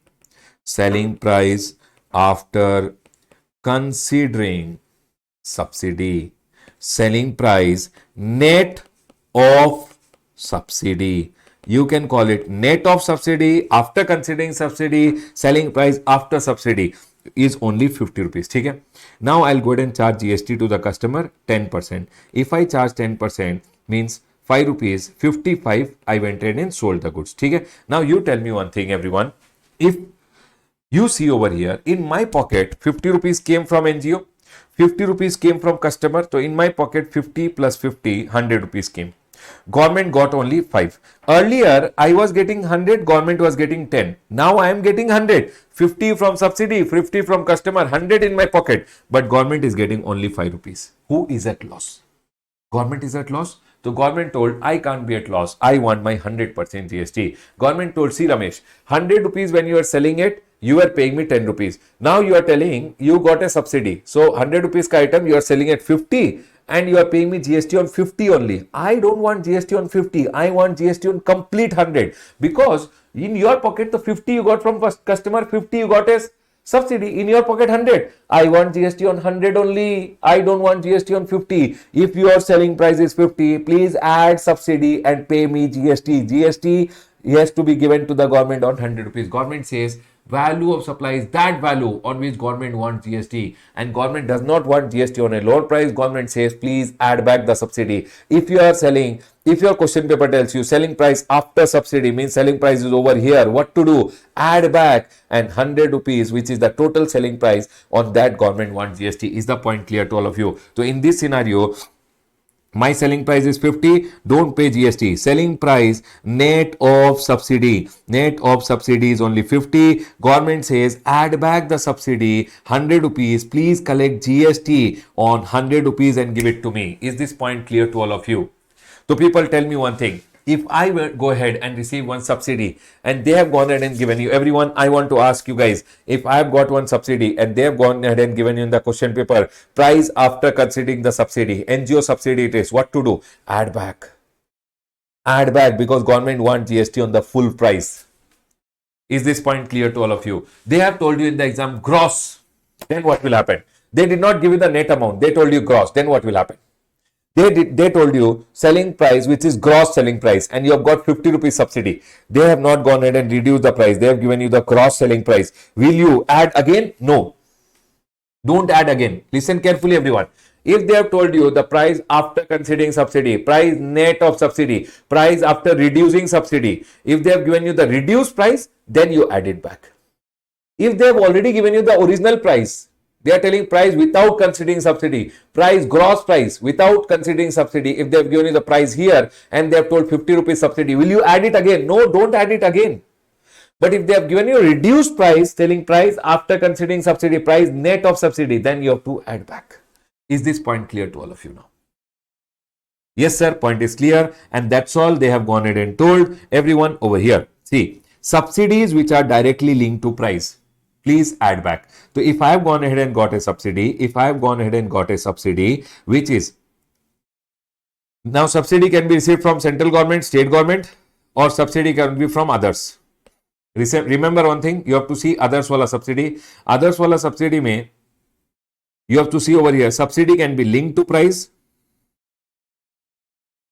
and subsidy can be lump sum or not linked to price. Everyone, I want to ask you one question. Subsidy linked to price. I received NGO subsidy. Everyone listen carefully. I have received one NGO subsidy and price has come down. I have received one NGO subsidy and price has come down. What to do? Add back. I have gone ahead and received one government ka subsidy and they have gone ahead and told government ka subsidy, price after considering subsidy. Don't add back. Government ka subsidy should not be included in the value of supply. If your value of supply, if you are earlier selling here, government ka subsidy you received and the price has come down, don't add back. Government subsidies never add back. Government subsidies should never be added back. But other than that, any subsidy which is there, please add back. Sir, what if I go ahead and get a subsidy which is 1 lakh rupees ka lump sum subsidy? Government went ahead and gave me 1 lakh rupees and told Ramesh, buy good machines, make good office, and government gave me one lump sum subsidy of 1 lakh rupees. Now what to do? Lump sum subsidy, what to do? Lump sum subsidy ke liye, Baba, do not add back. Nothing to be done. Don't add it again. Lump sum subsidy, 1 lakh, 2 lakh, 3 lakh, 10,000, one lump sum subsidy, because of which how much price has been impacted on the selling, how much selling price has been impacted, you don't know. For example, government went ahead and gave me 1 lakh rupees and government told keep 1 lakh rupees, Ramesh, make a new office. Is that price, 1 lakh rupees directly impacting my selling price of the item? No. Then don't do anything about it. So what should be considered? Everyone listen. I got a 50 rupees subsidy from the government. They told you price here already reduced. What to do? Government subsidy. Do not add back. Do not add back. No. Okay, I want to ask you guys. For example, they gave 50 rupees subsidy. Government gave you a 50 rupees subsidy. Price reduced is not given. Price is given over here only. Full price is given. What to do? Government subsidy received and full price has been given. What to do? Reduce, because government subsidies, this should not be included in the value. It should always be reduced from the value. I hope this point is clear to all of you. Very good, very good, very good. Okay. Chalo, I want to ask you one question. I received one subsidy from my parent company. 50 rupees ka subsidy. Okay. And the price has already been reduced. I received subsidy from my parent company and the price is already reduced. What to do? Price has been given here. What to do, everyone? If price is already reduced, what to do? What to do? Non-governmental subsidy, non-governmental. Is my point clear to all of you? Yes, sir. Yes, sir. Yes, sir. Chalo, okay. Everyone over here now, listen to me very carefully. Any subsidy linked to the price, please add it back. And what they are telling over here, excluding central government and state government subsidies. Done, sir. Point is clear, everyone. Sir, what if we get subsidy from the local authority? Baba, only central government, state government subsidy they have gone in and told. Any other subsidy which is there, please include in your value of supply. Any other subsidy, please include in your value of supply. Only central government, state government, they have told any other subsidy, if your value should have been here, value is given reduced, please add it back. Done, sir. This point is clear. Everyone over here now, please tell me one thing, everyone. If I go ahead and tell you value of supply, section number 15, one went ahead and told you value of supply is always the transaction value. Correct, sir? In value of supply, secondly, what are the things which should include? Taxes, obligation of supplier made by recipient, packing charges, incidental expenses, IPL, commission, and S for subsidies. Done, sir. Point is clear to all of you. Third is discount, everyone. Discount ka case mein, there are two types of discount, everyone. Remember one thing, if discount has been given, discount is given before or at the time of supply and recorded in the invoice. For example, I was supplying you an item, 10,000 rupees item, and I gave you 2,000 rupees immediately discount. In the invoice, I recorded 10,000 minus 2,000 and I am going ahead and selling you the item only for 8,000 rupees. On what value I should charge you GST? 10,000 or 8,000? Always remember, do not include. It means if I am selling one item, 2,000 is the discount given, then Baba, value of supply is 8,000. Don't add it back. Value of supply is always 8,000. Discount should always be excluded. Any discount by whatever name called, cash discount, trade discount, if it was recorded in the invoice, please always reduce it. Exclude it. Don't add it to the value. Done, sir. This point is clear. Now, I want to go ahead and talk about the next one. Then they are going in and telling there are some discounts which are given after supply or year-end discount or turnover-based discount. I went ahead and already sold you the item. Everyone listen to me very carefully. What they are going in and telling. For an example, I'll go ahead and tell you. I went ahead and sold. Everyone, I want to ask you one question. I went ahead and sold one goods. I am the supplier. There is one recipient. I sold the goods. I sold 10 Hawkins cooker for 1,000 rupees. 10,000 rupees I sold over here. And I went ahead and gave immediately I gave a discount of 10% over here, 1,000 rupees. Can you tell me what is the value of supply on which I will go ahead and charge GST? Immediately I gave a discount at the time of supplying only. In the invoice I am showing it. Can you tell me what is my value of supply over here? Can you tell me, everyone, what is my value of supply in this scenario?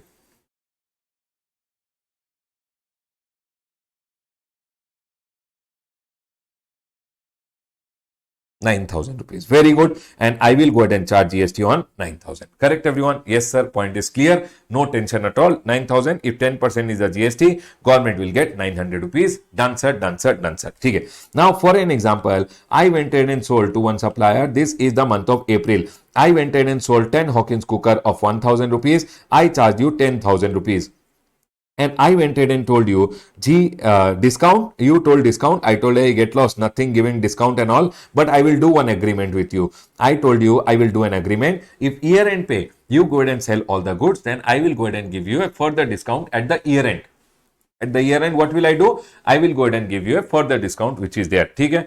Further discount of 10% I'll give you at the year end. Not now, later I'll give you. This is called discount given after the supply is done. Okay? Now here I gave you a tax invoice of 10,000 rupees, discount is there, and 9,000 rupees is the value of supply today. And I will charge GST, for example, 10%, 900 rupees. Can you tell me in the month of April, when I file the GST R3B for the month of April, I will tell government my value of supply is 9,000 and I'll pay GST to the government 900 rupees. Yes, sir, this point is clear. Now what happened? Everyone listen carefully. So this is clear to all of you. Yes, sir, this is clear. Now what happened over here? I went ahead and told you I will give you a further discount of 10% if you go ahead and come to me at the year end saying I've sold all the goods. Year end pay you came. You told Ramesh, I sold all the goods. I told very good. You have gone and you deserve 10% discount, and hence I went ahead and told you now to return you your money. Whenever I have to return your money to you, I will give you a credit note. So I went ahead and gave you a credit note. Linking to the invoice, I gave you a credit note saying, sir, 10,000 rupees pay, I should give you 1,000 rupees ka discount. And you told Ramesh, on this, please give my GST also back. I gave you 100 rupees ka GST back. The value of supply, I returned you 1,000 rupees. GST, I returned 1,100 and I returned you 1,100 is the total credit note. Now, in this scenario, can you tell me, everyone, what will be my value? In this scenario, for example, this is the month of March, I issued a credit note to you. So in the month of March, when I file the March month ka return, in the month of April, March month ka 3B when I file, I will tell government, I went ahead and returned that guy 1,000 rupees. His discount amount I went ahead and returned, sir. And GST which I returned is 100 rupees, sir. So in this scenario, government will say, Ramesh, you return 1000 rupees. Please return is 100 rupees GST. Government will give an adjustment of liability. Government will return my GST of 100 rupees over here. And my value of supply will become 9000 and the GST to the government will become sorry, what I did over here is a mistake. Oh, this was 10,000, no? By mistake, I told 9,000 over here. Okay, I'll go ahead and tell once again. 1 minute, everyone. So sorry. I'll repeat this. Everyone over here now. Listen. What happened over here? For an example, I went ahead and sold you. I went ahead and sold you some goods. You went ahead and told me, Ramesh sir, can you give me discount? I told nothing doing. I will go ahead and give you my value of supply 10 Hawkins cooker of 1000 rupees. I will sell you for 10,000 rupees. Okay, sir? Everyone. Then what happened, everyone? I went ahead and told discount. I will not go ahead and give you any discount and I sold you the item for 10,000 rupees only. Okay. Now in this scenario, I told I'll do one thing, but year end pay, I will go ahead and give you 10% discount. Everyone listen carefully. I'm repeating again. The earlier one which was there was a small mistake which I did. Now listen. Year end में I will go ahead and give you a further discount which is there. ठीक है sir, year end पे you will give us a discount. ठीक है. Now I'll go ahead and sold you for 10,000. GST which is there is 10% over here. 1,000 rupees का GST came. तो 11,000 rupees I charged you. ठीक है. April month में I sold these goods to you. So April month ka, I will go ahead and file the GSTR 3B. I told government value of supply is 10,000 and I told the government GST is equal to 1,000 rupees. Please tell me everyone, are we all clear till here?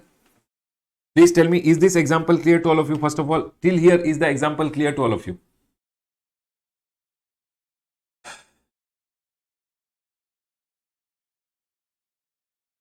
Is the example clear, everyone, till here?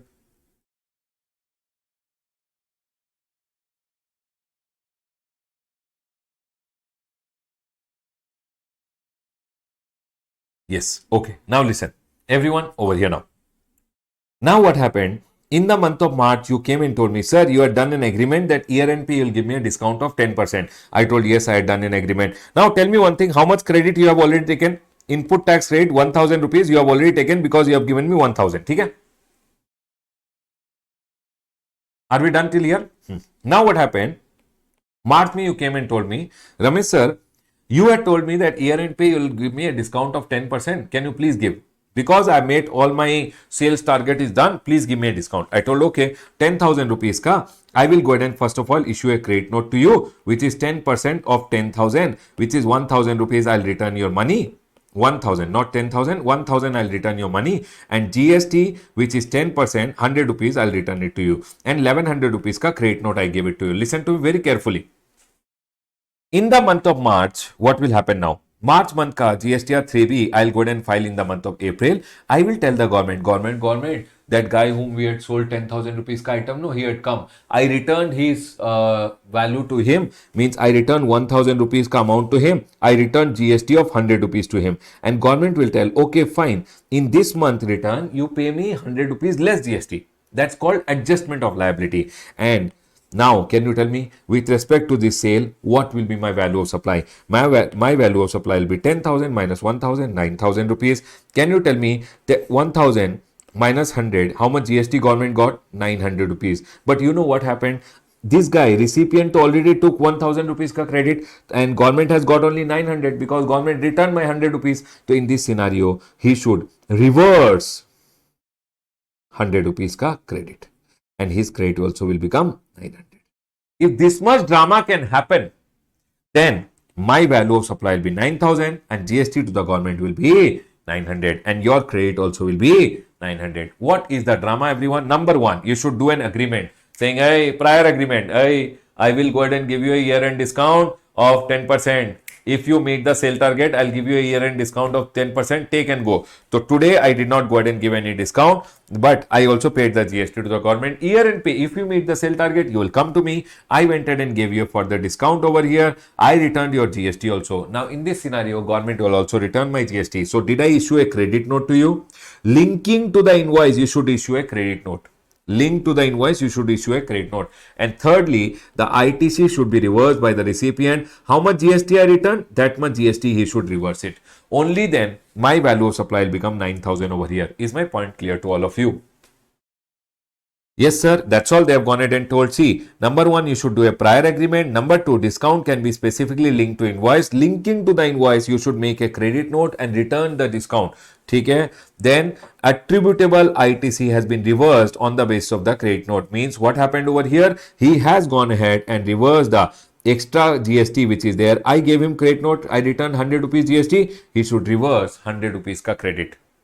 If he does that, then they are telling discount will be excluded from value of supply. Means my value of supply will not be 10,000. It will exclude the discount and my value of supply will become only 9,000 and government will get GST only on 9,000 rupees. I hope this point is clear to all of you. Otherwise, any other case, discount is never to be excluded. For an example, everyone over here now, I went ahead and sold you some goods. I went ahead and sold you some goods. But at the time of sale, I did not have an agreement with you. Now, one day I was going from outside your shop. You told Ramesh sir, come here inside my shop. I went inside your shop. You told me, Ramesh sir, these biscuits, etc., which you sold me, not even dogs are eating this biscuit. I told, oh, very bad, very bad. Not even dogs are eating this biscuit. No problem. I'll give you a further discount.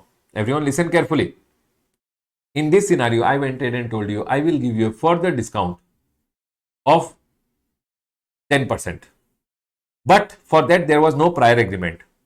I gave you a discount immediately on the spot for which there was no agreement. If no agreement was there and I go ahead and give you a discount, that's called a secondary discount.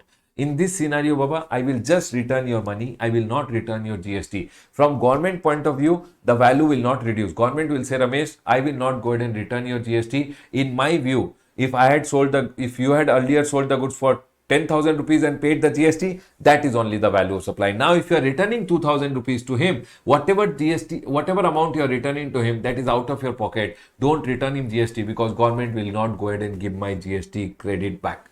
Basically, government will not go ahead and give my GST back.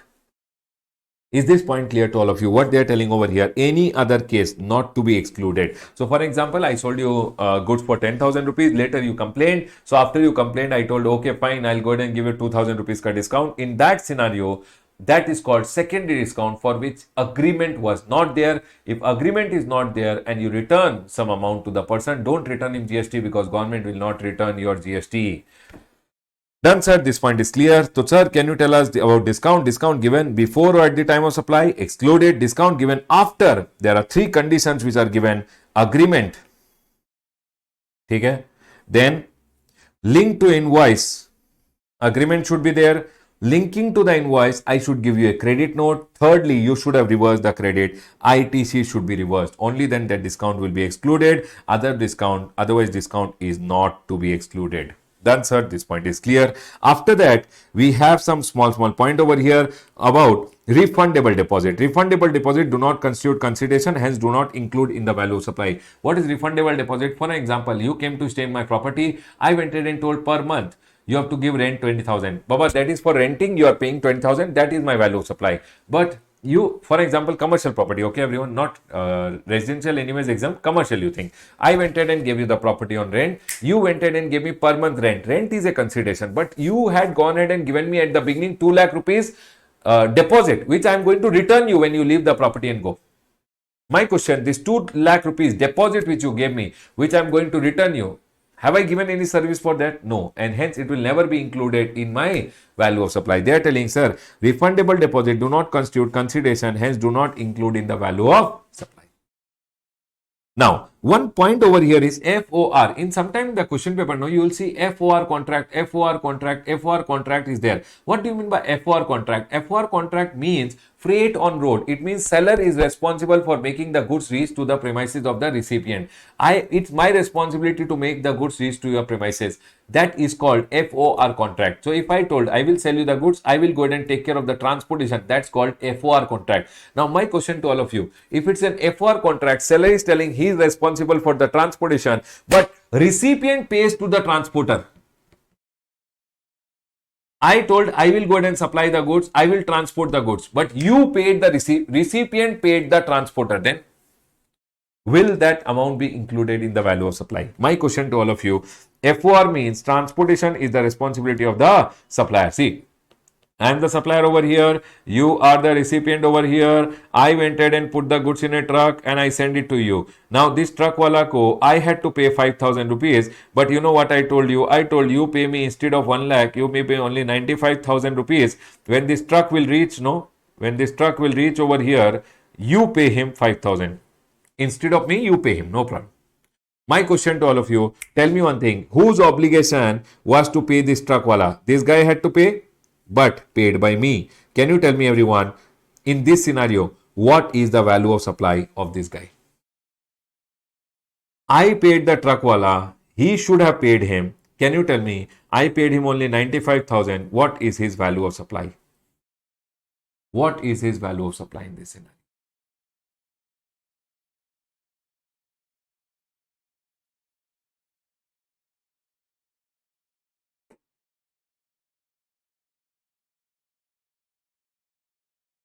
Sir, it should be included. Very good, everyone. Because this 5,000 paid by me is obligation of the supplier made by the recipient. Very good, very good, very good, everyone. That's all they have gone ahead and told over here. People, tell me one thing. I went ahead and started with section number 15. Section number 15.1, value of supply is always the transaction value. Section number 15.2, sir, TOPIICS to be included. Section number 15.3, discount, everyone. Discount ka case mein I told discount can be of two types, given before or at the time. If you have recorded in the invoice, please exclude it. Given after, did you have an agreement linking to the invoice, give a credit note, and ITC should be reversed. Then Baba discount will be excluded. All other cases, discount is never to be excluded. Please tell me, everyone, are we all clear with this point? Anyone, any doubt till here? Can we go ahead, everyone? Can we all go ahead? Are we all clear till here? Yes, sir, clear. Chalo, everyone listen to me very carefully now. Now we have some circulars which are there, which we'll go ahead and discuss. Everyone, let's go ahead and discuss the circulars which are there. Circular mein, the first circular goes ahead and talks about EMI. Everyone listen carefully. EMI mein what happens, sir? For example, there is one shopkeeper over here, there is one uncle, there is one seller over here, and I went to uncle. Or for example, sir, who went to uncle? We will send... whom will we send? We will go ahead and send Harsha. Harsha will go ahead and send to uncle. Harsha went to uncle and told uncle, I want a mobile phone. Uncle told, okay, I'll give you a mobile phone. Give 40,000 rupees. Uncle ko he gave 40,000. Can you tell me in this scenario, what is the value of supply? The value of supply of mobile phone by uncle is 40,000. Done, sir. This point is clear. Value of supply is 40,000 rupees. Okay. Now, this is one seller over here. This is uncle over here. And this is over here. Harsha, ठीक है. Harsha went to uncle and told uncle, I want mobile phone. Uncle told, okay, fine, I'll go ahead and give you the mobile phone. Uncle gave the mobile phone and told Harsha. Harsha told, sir, uncle, I want EMI. Can I please pay you like 10,000 every month? And so uncle told 10,000 every month. Then I want, along with the EMI, I want 1,000 rupees ka interest also. I want 1,000 rupees every month interest because you have gone ahead and given EMI. Plus any month you delay, I will charge penal interest also. Can you tell me, everyone, in this scenario, when uncle sold him the mobile phone and charged him 10,000 rupees every month plus 1,000 rupees interest plus uncle went ahead and charged him 500 rupees penal interest also. Can you tell uncle ka value of supply over here? Can you tell me what is the value of supply over here? In this scenario, what is the value of supply? 40,000 or 44,500? 44,500 because interest and penal interest will also be included in the value of supply. Is this point clear to all? Yes, sir, this point is clear. Now, supposingly, I went ahead and told you, this is one seller, uncle is over here. You went to uncle and told uncle, I want a mobile phone. Uncle told, okay, I will go ahead and give you a mobile phone. Okay? But he told, uncle, I don't have money. I want EMI. I want EMI. Uncle told, get out of the shop. I don't give EMI. So this guy got very hurt. Harsha got very hurt. And Harsha went to Bajaj Finance. He told Bajaj Finance, give me one loan of 40,000 rupees. Loan was given of 40,000. He threw the check on uncle's face and took the mobile phone. Can you tell me, everyone, in this scenario, when uncle gave him the mobile phone and took 40,000, what is the value of supply? Value of supply is 40,000 rupees only. But sir, Here he has taken a loan for which he is going to pay the EMI to them. 10,000 rupees, 10,000 rupees, 10,000 rupees, 10,000 rupees. Plus he told, I will go ahead and charge 1,000, 1,000, 1,000, 1,000. And also if you delay, they will charge 500 rupees penal interest. Can you tell me everyone, in this scenario, yes, value of supply is 40, very good guys. But in this scenario, when Bajaj Finance gave you a loan and you are paying the interest, is this interest taxable or interest is exempt over here? Taxable or exempt? T or E? Tell me everyone. In this scenario, is interest taxable or exempted? Here, it's a proper loan transaction. Loan ke liye if you go ahead and pay interest, interest is always exempted. It is, and interest is not included in the value of supply. Interest is not included in the value of supply because this seller did not go ahead and give the EMI. Done, sir. Done, sir. Done, sir. See, if seller himself gives the EMI, interest will form part of the value of supply. But if finance company loan is given by them, then such penal interest is exempted from GST. In this scenario, this interest is exempt. Very good, guys. Very good. Everyone over here now, the next one. Let's go ahead and understand the Del Creditor Agent wala circular. What is this Del Creditor Agent ka circular? Going ahead and telling. Everyone listen carefully. What is Del Creditor Agent? A Del Creditor Agent is an agent. Everyone over here. A Del Creditor Agent is an agent who goes ahead and tells the boss, you don't worry. If this guy, customer who is there, I am the agent, boss, and the customer. Sir, if the customer does not go ahead and make the payment, I will pay you. Don't worry. I will go ahead and make sure that your payment comes on time. If you have sold the goods to me, I sold him. Now, if this guy is not making the payment, I will make the payment to you, principal. Don't worry. And later, I will recover the money from him along with interest. That's called a Del Creditor Agent. A Del Creditor Agent is an agent who goes ahead and assures his principal that, sir, don't worry. Don't worry, I will go ahead and recover the money from him with interest if he does not make the payment on time, but I will make sure your payment is done on time. Done, sir. So in this scenario, what happens? For example, there is one principal, there is a Del Creditor Agent, and there is a customer. Okay? Now what happened? You tell me one thing. Principal sold the goods. Agent, customer was not making the payment to the principal. Invoice in the name of the principal only. Invoice in the name of the principal. Principal sold the goods, invoice in the name of the principal. Customer was not making the payment. So I, as a Del Creditor Agent, I made the payment. But I told the customer, hey, shameless fellow, because you did not make the payment on time, I paid him. Now it's like I have given you a loan. Please give my money back with interest. My question over here, in this scenario, will interest be forming part of value of supply of the principal? For example, this value of supply over here is 1 lakh rupees and I have gone and received an interest of 1,000. Can you tell me everyone, in this scenario, what is the value of supply by the principal to the customer? 1 lakh only. Will interest be included in the value of supply? No, it's a loan transaction. Interest which is received by me will be exempted. Are we clear everyone? Yes. Chalo. But if I go ahead and tell you, for example, there is the principal, there is the agent, Del Creditor Agent, and here it is the customer. Principal went ahead and sold me the goods. I sold the goods. Invoice in the name of the agent only. But customer was not making the payment, so I made the payment to the principal. And later I told the customer, when I made the payment, it's like I've gone ahead and given you a loan. Please pay me the value of the supply, plus you have to pay me the interest on the loan also. In this scenario, my question to all of you, will interest be included in the value of supply? Yes or no?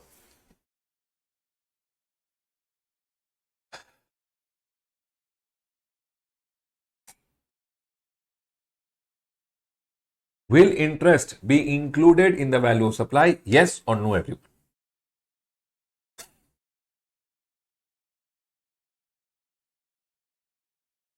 Yes, sir. Yes, sir. Yes, sir. Yes, sir. Interest is includable because I have done the principal supply and loan is ancillary over here and the interest will be included in the value of supply. Done, sir. Very good. Very good. Very good, everyone.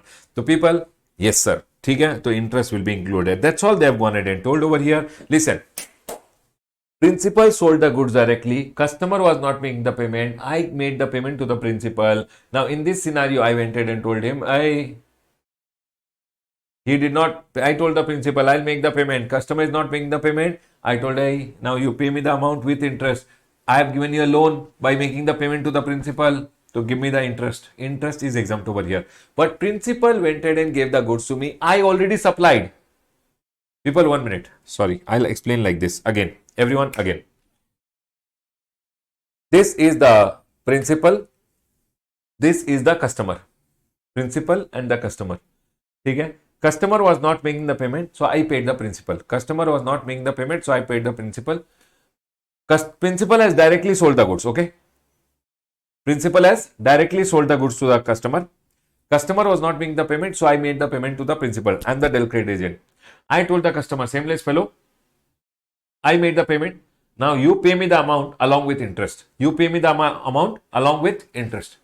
My question over here, in this scenario, is interest included in principal ka supply? No. I gave a loan and when I made the payment, it's like I've given you a loan, pay me interest, interest is exempted. Okay. Principal gave me the goods. I sold the goods in my invoice. He was not making the payment, so I paid to the principal. Now my main invoice ka value I am recovering plus interest I am recovering. In this scenario, is interest exempted or taxable? So the clarification given over here was, because you have already done a supply and interest is received because of the supply, interest will also be included in the value of supply. That's all they have gone ahead and told. Del credit agent, an agent who guarantees payment to the supplier where the buyer fails. What they are telling everyone, if the buyer does not make the payment, I will pay you, don't worry. Okay. In order to guarantee timely payment, del credit agent pays supplier himself and later recovers from the buyer with interest. What they are telling over here, in order to guarantee timely payment, del credit agent pays the supplier himself and later recovers from the buyer with interest. Okay.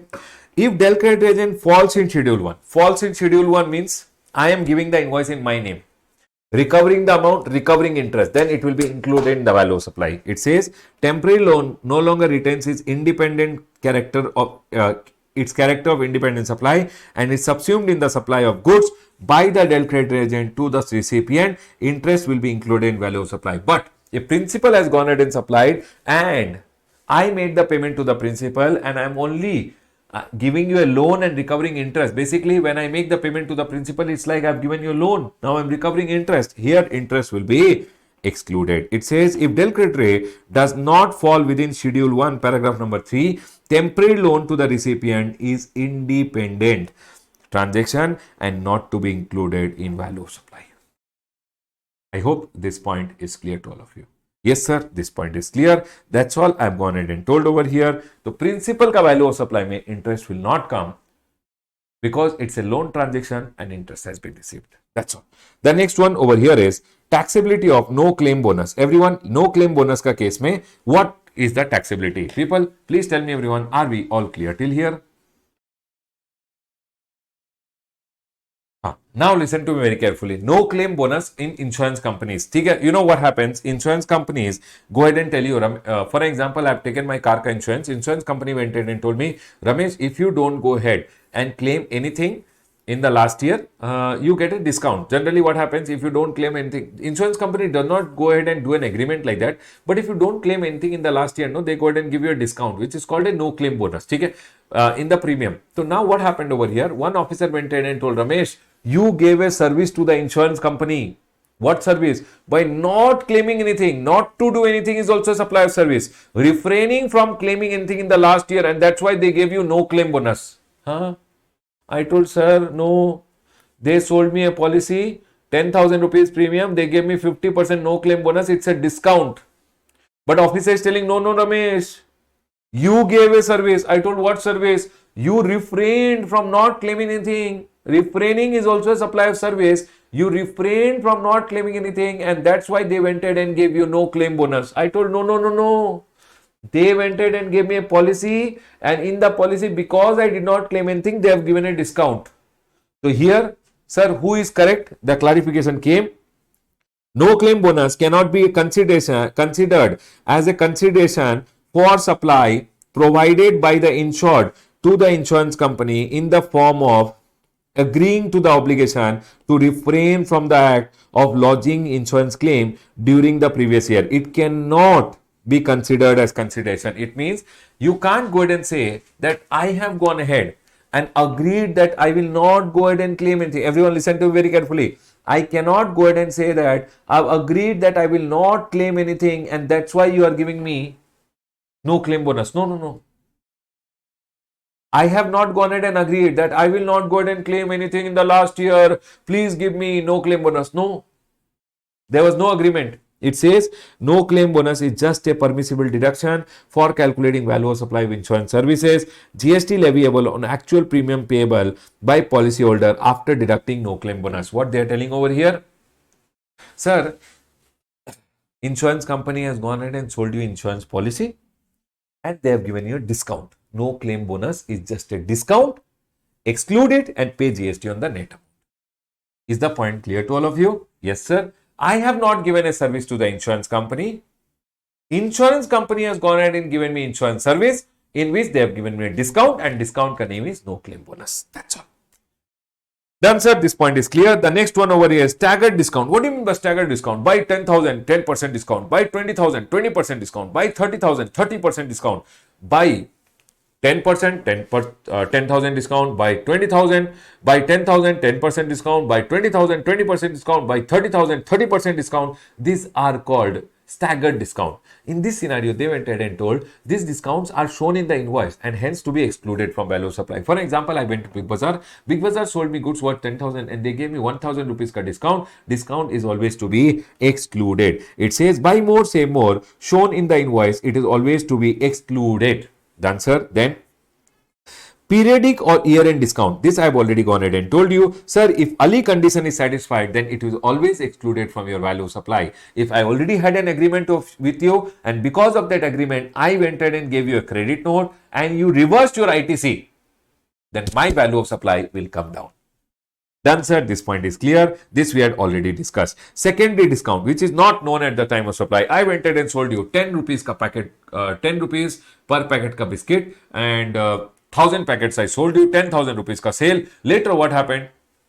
I was going from outside your shop. You told, sir, not even dogs are eating this biscuit. I told, okay, fine, I'll give you 2 rupees ka discount and 1,000 packets pay 2 rupees discount. I gave 2,000 rupees. In this scenario, I should give you a commercial credit note. I should not give you a GST credit note. I should not return your GST because I did not have a prior agreement with you. And hence, the value of supply in the eye of the government will be 10,000 only. It will not be reduced by 2,000. That's all they have gone in and told. Commercial credit note can be issued, not GST credit note. Don't return GST, only return the value. Only return money from your pocket. Don't return in GST. Government will not return your GST. It says such discount cannot be excluded from the value of supply since not known at the time of supply and 15(3)(b) condition is not satisfied. 15(3)(b) condition means you did not have a prior agreement only. Then in that scenario, remember one thing, if you don't have a prior agreement and you give any discount, don't return the GST. Government will not return the GST to you. You should just return the value of supply. Please tell me everyone, are we clear with this point? Everyone, are we all clear? Now, this small portion which is there is only remaining in this chapter. This small portion which is a treatment of secondary and post-sale discount. This portion I've gone ahead and taught at the end of the marathon. At the end of the marathon, you will be able to see I will also attach the amendments which are applicable for your May 26.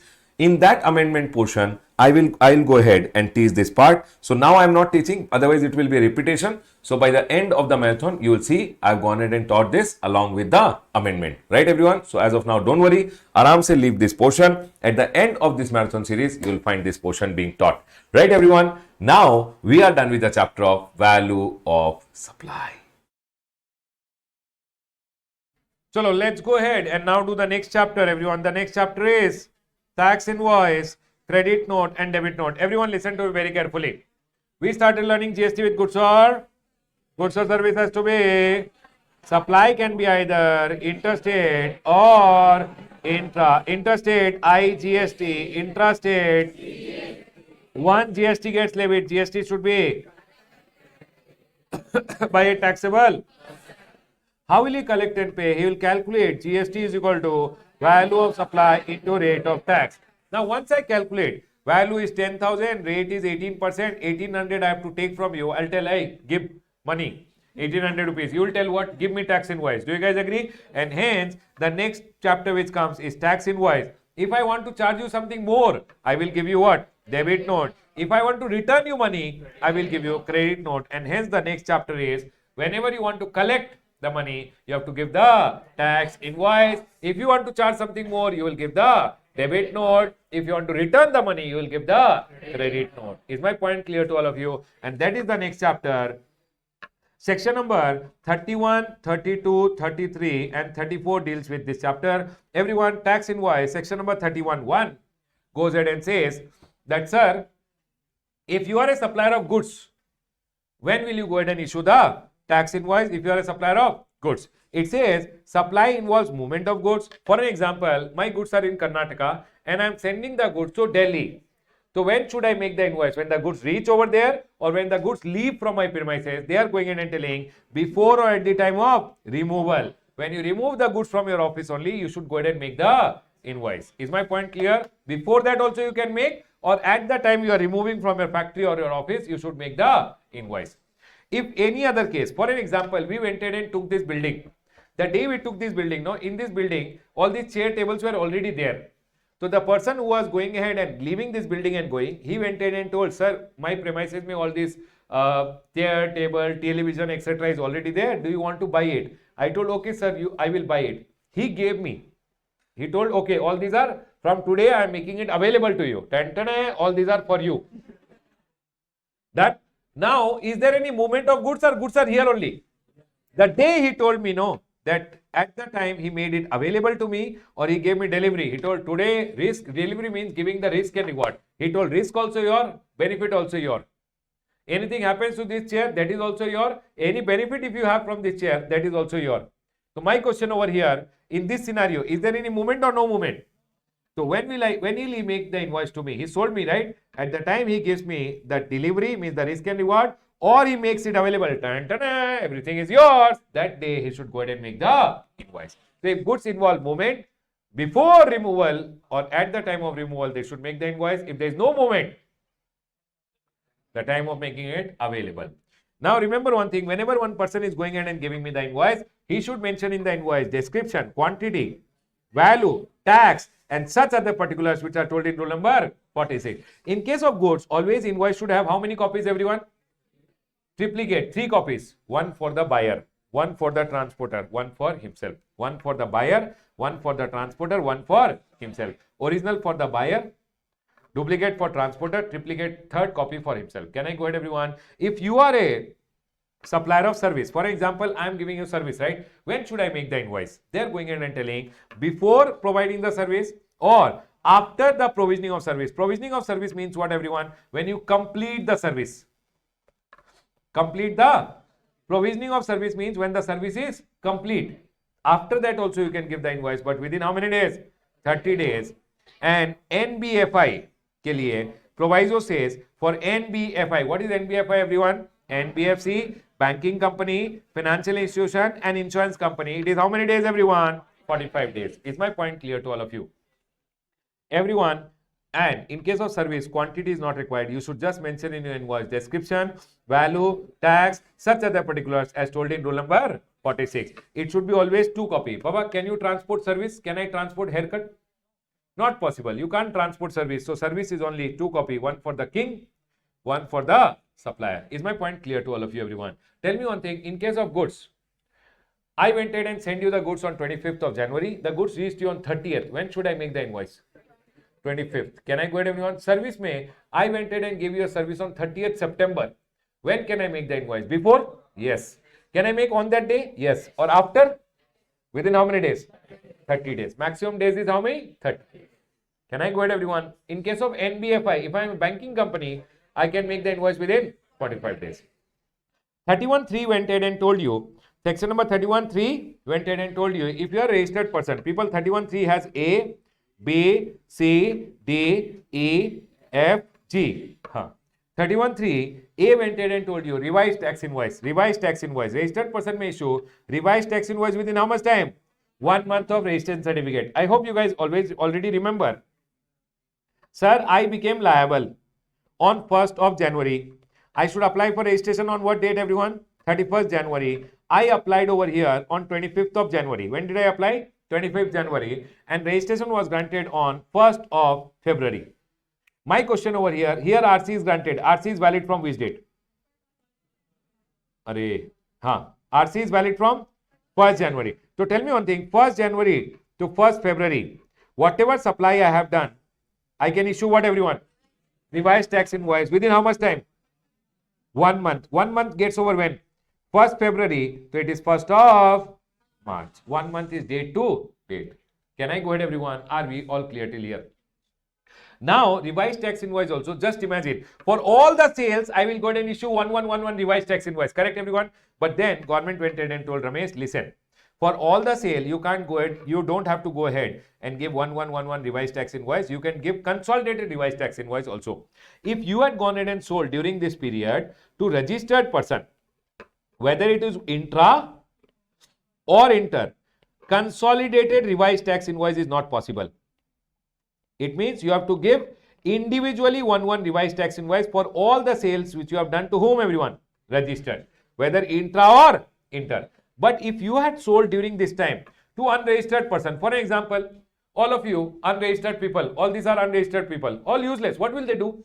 Invoice or revised tax invoice, they will throw outside my shop only. Are everyone, yes or no? So government says, Baba, only for classroom purpose you are useless. Only understanding ke liye, okay? Now, unregistered person, if I had sold them intra or interstate, remember one thing, for all the intrastate, means whatever I had sold to all these people within my state, I don't need to give. I can just make one consolidated revised tax invoice and pay the GST to the government. All these people are gone. They will pay me GST now. The government says just make your consolidated revised tax invoice and pay the GST to the government. But for interstate supplies, no. For them also, you can make state-wise. Every state ke liye, whatever sales you have done to the people in Kerala, for example, so you can go ahead and make, what happened? 1 minute. For every state-wise, you can make what, everyone? Consolidated revised tax invoice. And here one point is there. If the value of a supply was more than, for that, you have to make individual revised tax invoice. You can't consolidate that amount. Is my point clear to all of you, everyone? People, tell me one thing. The date I became liable, very, very important. The date I became liable till the date of issuance of RC. If I applied within 30 days and RC is granted, RC is valid from the date of becoming liable. From the date of becoming liable till the date of RC, whatever supplies I have done, I can issue revised tax invoice within how much time? 1 month. Now, all this revised tax invoice, I don't have to make for all supplies 111 revised tax invoice.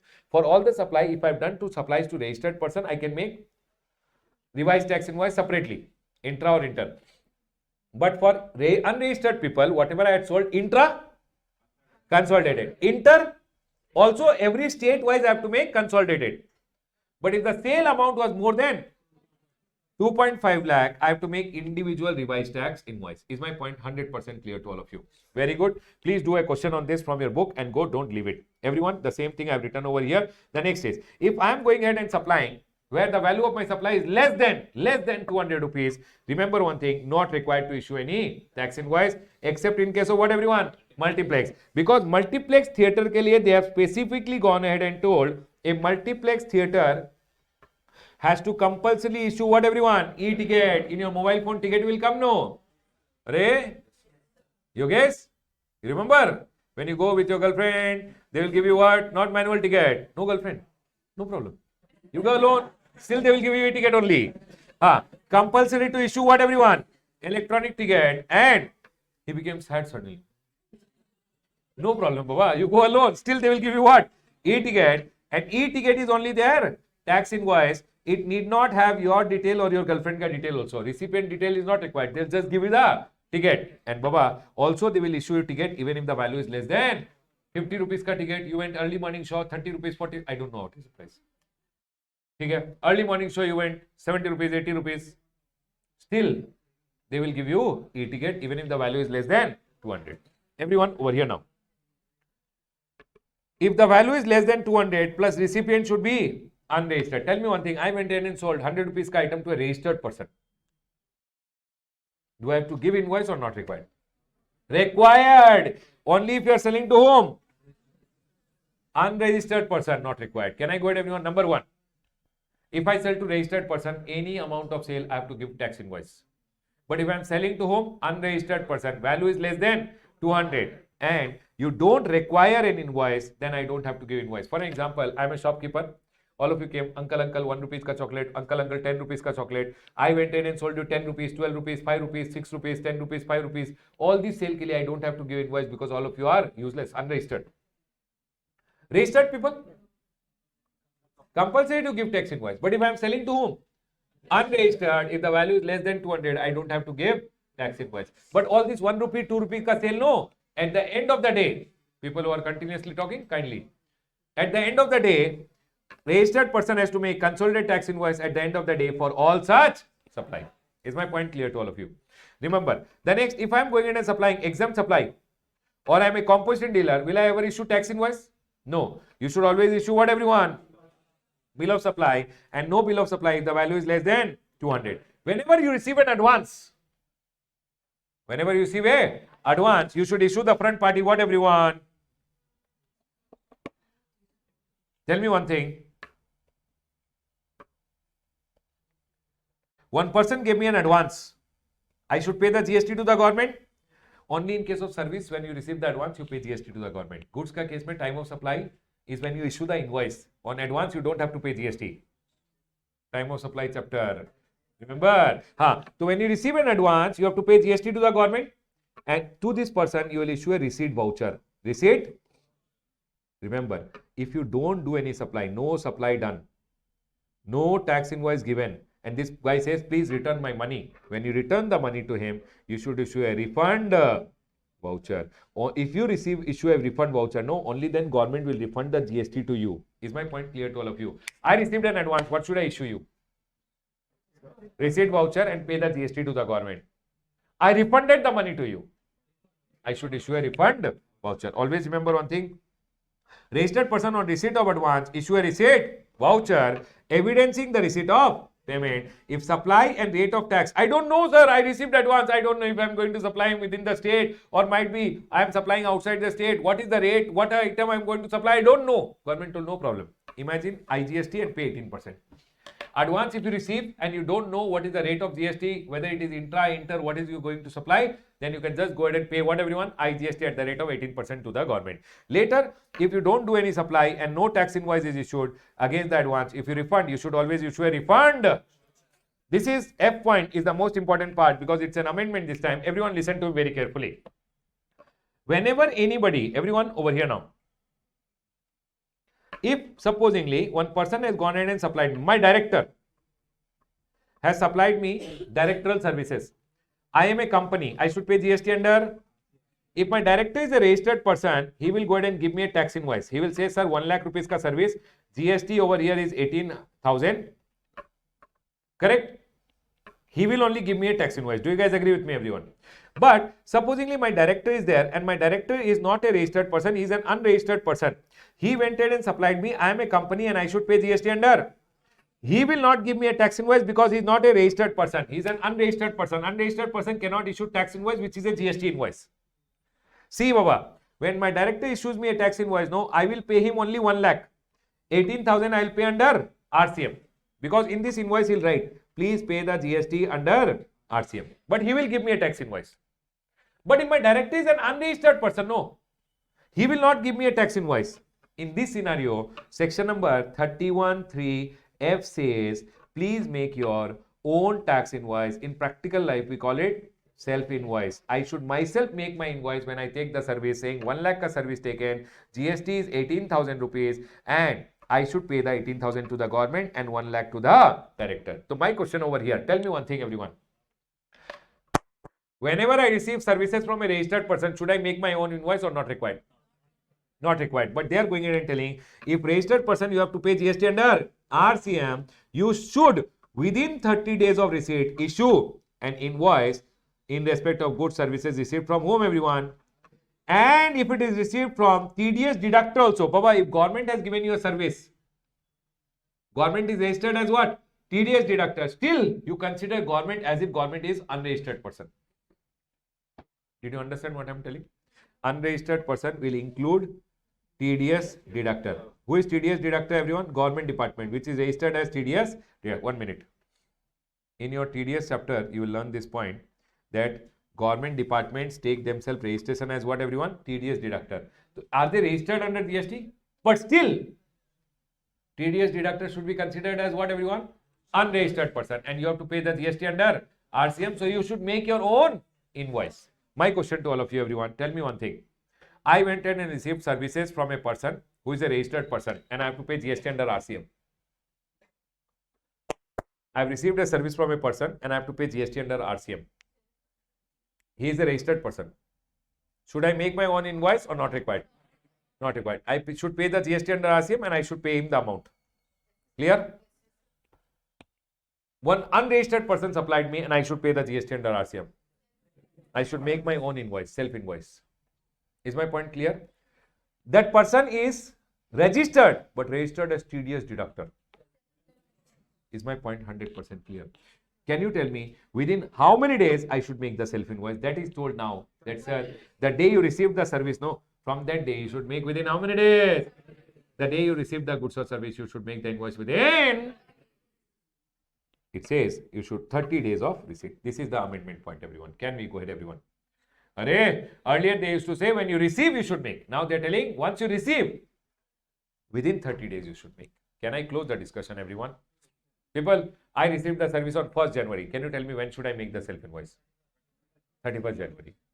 Is my point 100% clear? Within 31st January, I should make it. Can I go ahead, everyone? Are we all clear? You understood? Yes. 100%? Yes. Chalo. Now listen.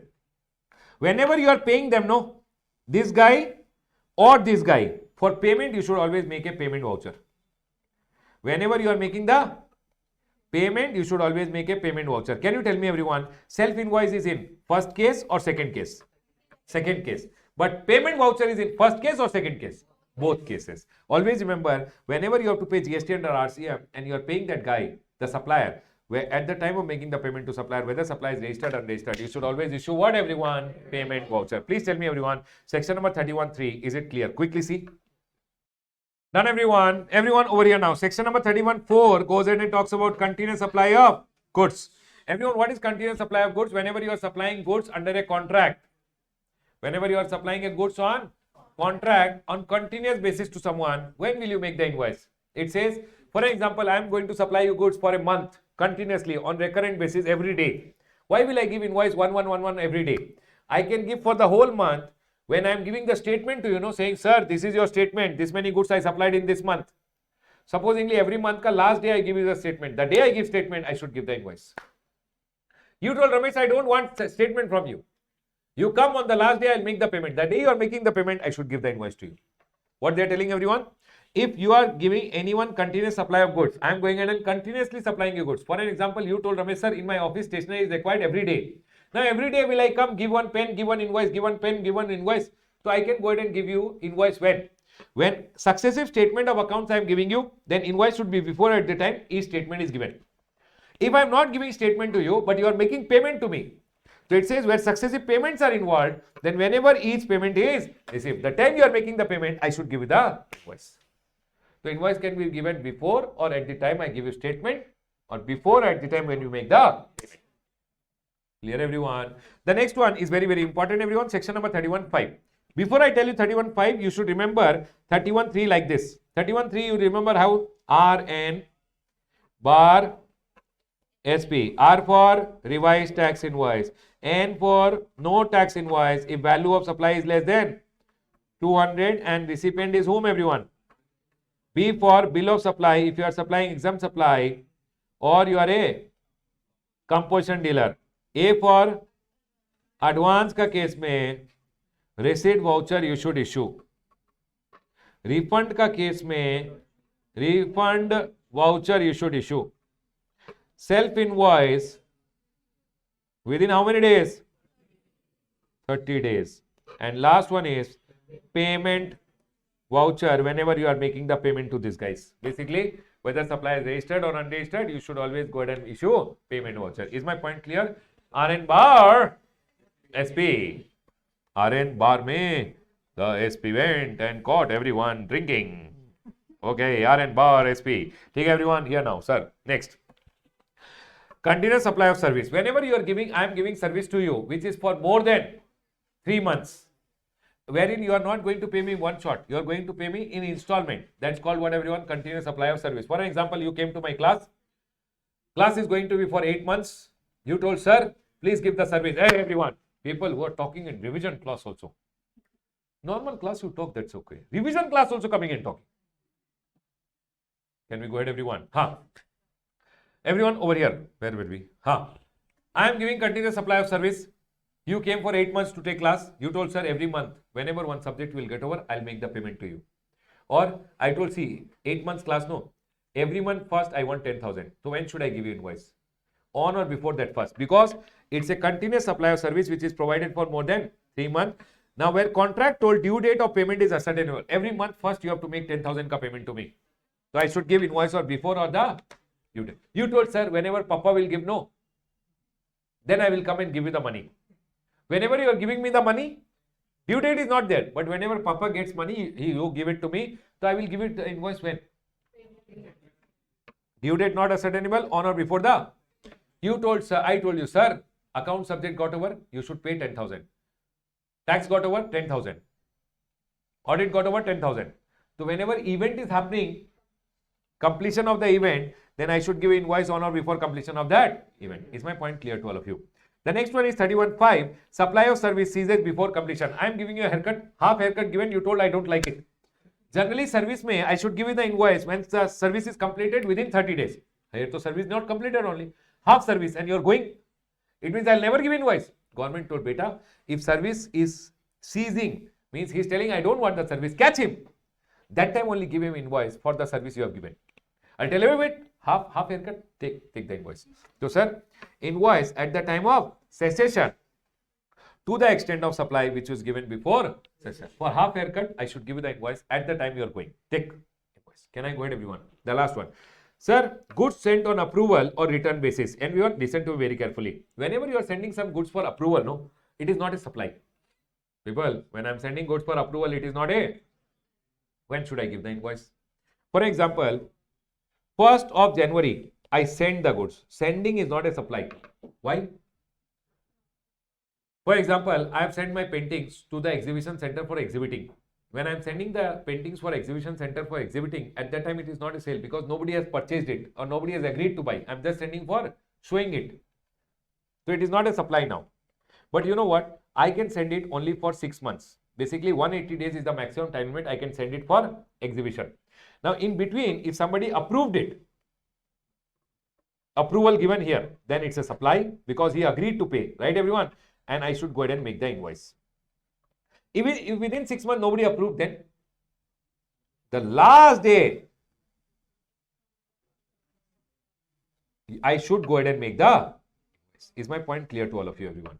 They are going ahead and telling invoice should be at the time of supply, means when the approval was given. If approval is not given, 6 months from the date of removal, whichever is earlier. Is my point clear to all of you, everyone? 6 months from the date of removal means, what is that 6 months? 1st January, not 180 days. 6 months means 1st of July. Array, 6 months gets over. 6 months means date to date. 1st Feb, 1st March, 1st April, 1st June, 1st May, 1st June, 1st July. 6 months. Date to date. Not 180 days. It is 6 months. Date to date. So, 1st July, you should have gone ahead and made the invoice. If approval given here, on the date of approval, that is the time of supply. If approval not given within 6 months, the last day when you should have made the invoice, that day you have to go ahead and make the invoice. Is my point clear to all of you? Everyone, we are done till here. Section number 31 done. Section number 32 goes ahead and says prohibition. People, I have not written 32 here. Not required. Total bakwas. I'll tell you what 32 says. 32 says if you are unregistered, don't collect any tax. Okay. If you are registered, collect how much is told. That's all. Section 32 says what? Section 32 prohibits you from collecting any tax if you are not registered. It says, I'm unregistered. Who told me not to collect? Section 32. Section 32 says if you are unregistered, don't collect. And if you are registered also, no, collect how much is told in the act. That is told by whom, everyone? Section number 32. Total bakwas. 33 says, wait, 33 says, whenever you are issuing any document, no, like tax invoice, receipt voucher, refund voucher, please mention tax amount separately. Who told please mention tax amount separately? Section 33. When any supply you have done for a consideration, every person who is liable to pay the tax shall predominantly, means you should indicate all document relating to assessment, tax invoice, etc., the amount of tax. If they tell you in the exam, Ram, a person went ahead and told he will go ahead and not show the tax amount separately. Is the law telling him to show the amount separately? Yes. Section number 33. Is my point clear to all of you? People, we are done with section number 31. Section number 31 told about tax invoice. 32 told prohibition. Unregistered person don't collect. Registered person collect how much is told. If it is told 18, collect 18. Don't collect 28. Can I go ahead, everyone? 33 told please show the tax amount separately. 34 is going ahead and telling about credit note and debit note. Very important section, everyone. Listen. 34, one goes ahead and says, when should you issue credit note? People, can you tell me, everyone? I went ahead and sold you something. I sold you something, I gave invoice. You returned the goods to me. What to do? How to cancel the tax invoice? By issuing credit note. I gave you a tax invoice where I charged you more amount or I charged you more GST. How to reduce it and return? Clear this invoice. To remove the amount from tax invoice, you should issue what, everyone? Credit note. Remember one thing, where one or tax invoice is already issued. When one or more tax invoice I have already issued. Taxable value and tax charge is more. How to reduce? I will go ahead and issue you a credit note. Is my point clear? Goods supplied are returned. I supplied you goods, you gave it back to me. What to do? How to delete this invoice? By issuing a credit note. See, when I give you tax invoice, I'll give tax to the government. When I return the goods, no, I'll give you credit note and government will return my GST. If I show the credit note in my return, government will return my GST. Can I go ahead, everyone? Okay. Goods services found deficient. I gave you invoice for 20 goods, but I actually supplied you only 10. What will you tell? Hey, you charge me for 20. So how will I go ahead and return you your money and GST? By issuing a credit note. Remember, what are the three circumstances when credit note is issued? Who will issue? The supplier will issue one or more credit note. Tell me one thing, everyone. Who will issue? Recipient will issue or supplier? Can you tell me the three circumstances I will issue a credit note? I gave you an invoice, amount charged more, or GST charged more. Credit note. I supplied you goods return. I gave you service return. Hey, service return is not possible. Wake up. It is only goods. Service I will return. I gave haircut. You will add your hairs back. It's not possible. Next. Goods or service found to be. I gave you invoice for this many goods, but supplied only this many. So remaining ke liye, to return the money and GST, what should I give you? Credit note. Who will give? Supplier or recipient? What is the maximum time limit I should give you a credit note? For an example, I give you an invoice this year, 25-26. Can you tell me by what time I should give you a credit note? The maximum time limit for issuing a credit note is 30th November or this year related annual return ka due date nahi, actual date. Due date is what? 31st December, no. But actual date, I filed the annual return on 15th August only. Which date? 15th August. Remember one thing, registered person should declare the credit note in the return for the month it was issued, but not later than what date, everyone? 30th November of the next financial year or of annual return ka filing date, whichever is earlier, and my liability will be adjusted. It means, everyone listen, if I give you a tax invoice, I paid the GST to the government. You return the goods, I give you a credit note. If I give the credit note on time, government will also return my GST. Is my point clear to all of you? And I will also return your GST. If I don't return your GST, will government give my GST back? Simple it is, remember. Now, what is debit note, everyone? I gave you an invoice, paid the GST to the government. I gave you an invoice, I paid the GST to the government. Done? Now I went ahead and told you, you have to pay me little more. I charge you less. So for charging you more, what will I give you? Additional invoice. That additional invoice is called what, everyone? Debit note. I will collect GST and pay to the Government. Remember, if I have charged taxable value or tax is charge is less, I will give you a debit note, collect the GST and pay to the government. Is government getting GST or government returning GST? Getting. So there is no time limit to give debit note. When government has to return, there is a time limit. Registered person, there is no time limit to issue. Just declare in the month you have gone ahead and issued. Whenever you collect, give GST, that month you declare the credit, debit note in the return. Credit note, there is a time limit. Debit note, there is no. Is my point clear to all of you, everyone? Tell me one thing, everyone. Now, there are some cases when government have gone ahead. Everyone over here, people, please see this one still here. Please see quickly. People, tell me one thing. There are 4 cases when instead of issuing tax invoice, if a person is issuing something else also, that is also fine. Number 1, if you are a NBFI, NBFC, banking company, financial institution and insurance company, NBFC, banking company, financial institution and insurance company, do you think banks issue you tax invoice? If bank issues you statement, if bank gives you consolidated tax invoice for whole month, or bank issues other document also, bank gives you statement, no? Bank statement, that is only deemed as their tax invoice. Or if bank wants, bank can go ahead and give you for the whole month, whatever NEFT, RTGS you do, whatever charges bank takes you from you, bank can give you a consolidated tax invoice also, and that is only their tax invoice. So if bank is giving you a statement, that is only their tax. They will not give separate tax invoice. Is my point clear to all of you? Secondly, you know GTA, goods transport, they issue you tax invoice or what is the other document? Consignment note. And their consignment note is only deemed as their tax invoice. You know, passenger transportation service, you are coming in bus every day. Do they give you one printout of invoice or they give ticket? Ticket only is deemed as their tax invoice.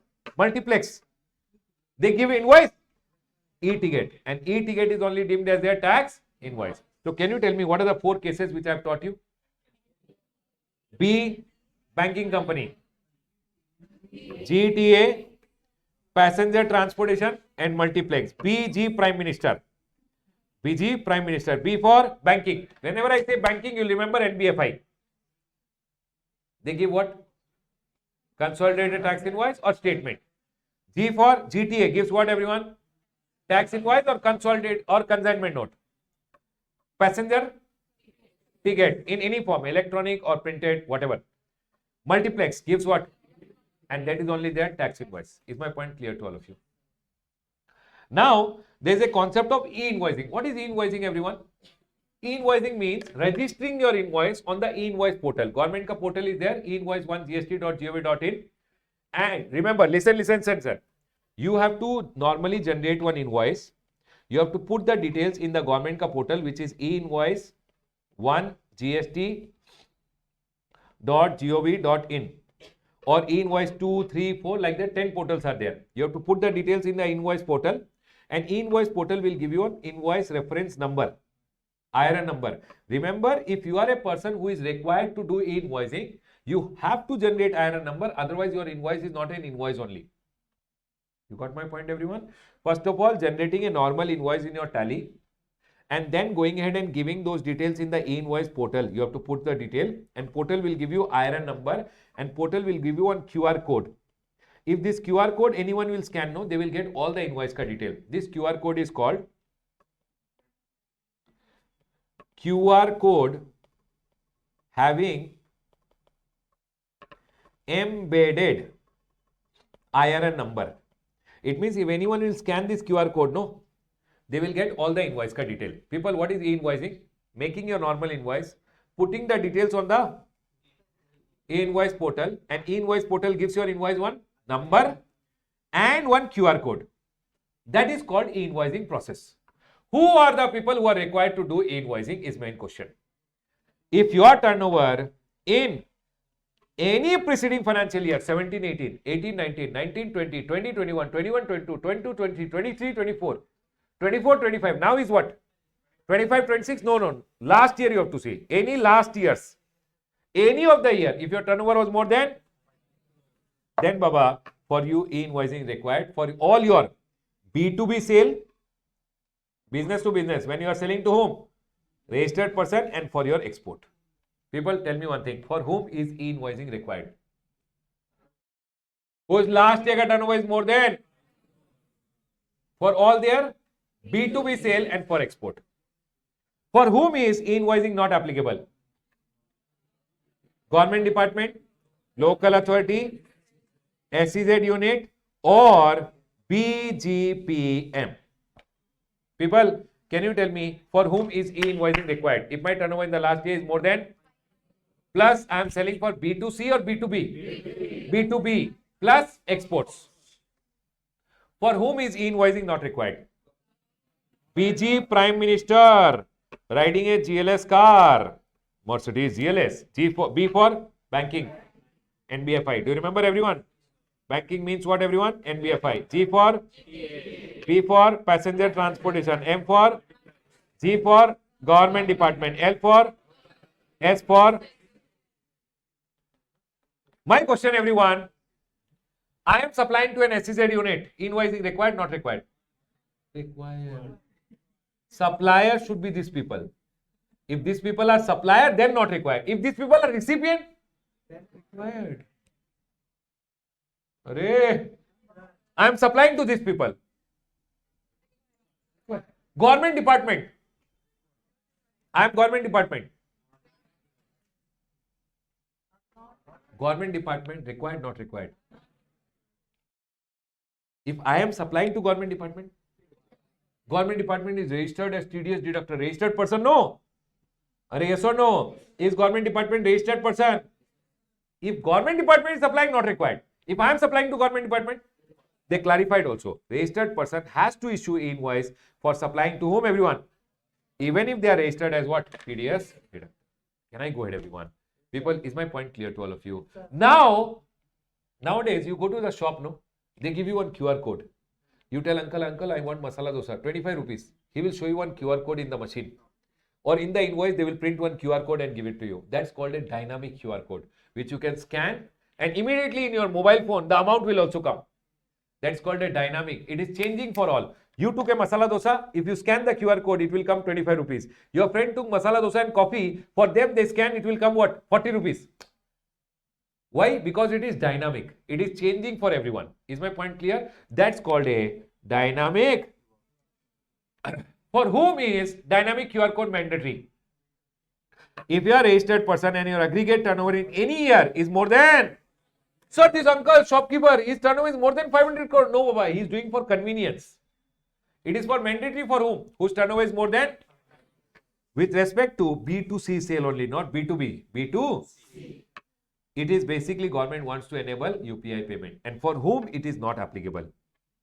BG Prime Minister. You remember OIDR?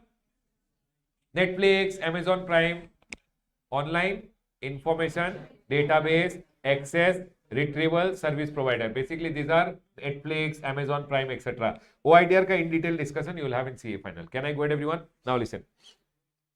What is the difference between both of them? E-invoicing is basically to generate IRN number. Correct, everyone? Dynamic QR code is basically to enable UPI payments. E-invoicing is when your turnover is more than 5 crores. Dynamic QR code more than 500 crore. E-invoicing is not applicable for BG Prime Minister GLS. Dynamic QR code is not applicable for BG Prime Minister O. BG PM O. O for OIDR. You know what is OIDR? Online Information Database Access Retrieval Service Provider. Basically, they are basically whom everyone? Netflix, Amazon Prime, etc. Done everyone? Now listen. This chapter, now one more small point is there. You can just read and go. HSN code wala point. One small point, delivery challan. I'll just tell you about delivery challan. Whenever you are sending any goods for approval or you are sending any goods, when you can't issue an invoice, you will issue what everyone? Delivery challan, and you can send your goods. That's all I'm going ahead and telling. Delivery challan just for your reading purpose. People, this chapter is actually a B graded chapter, or you can call it C also.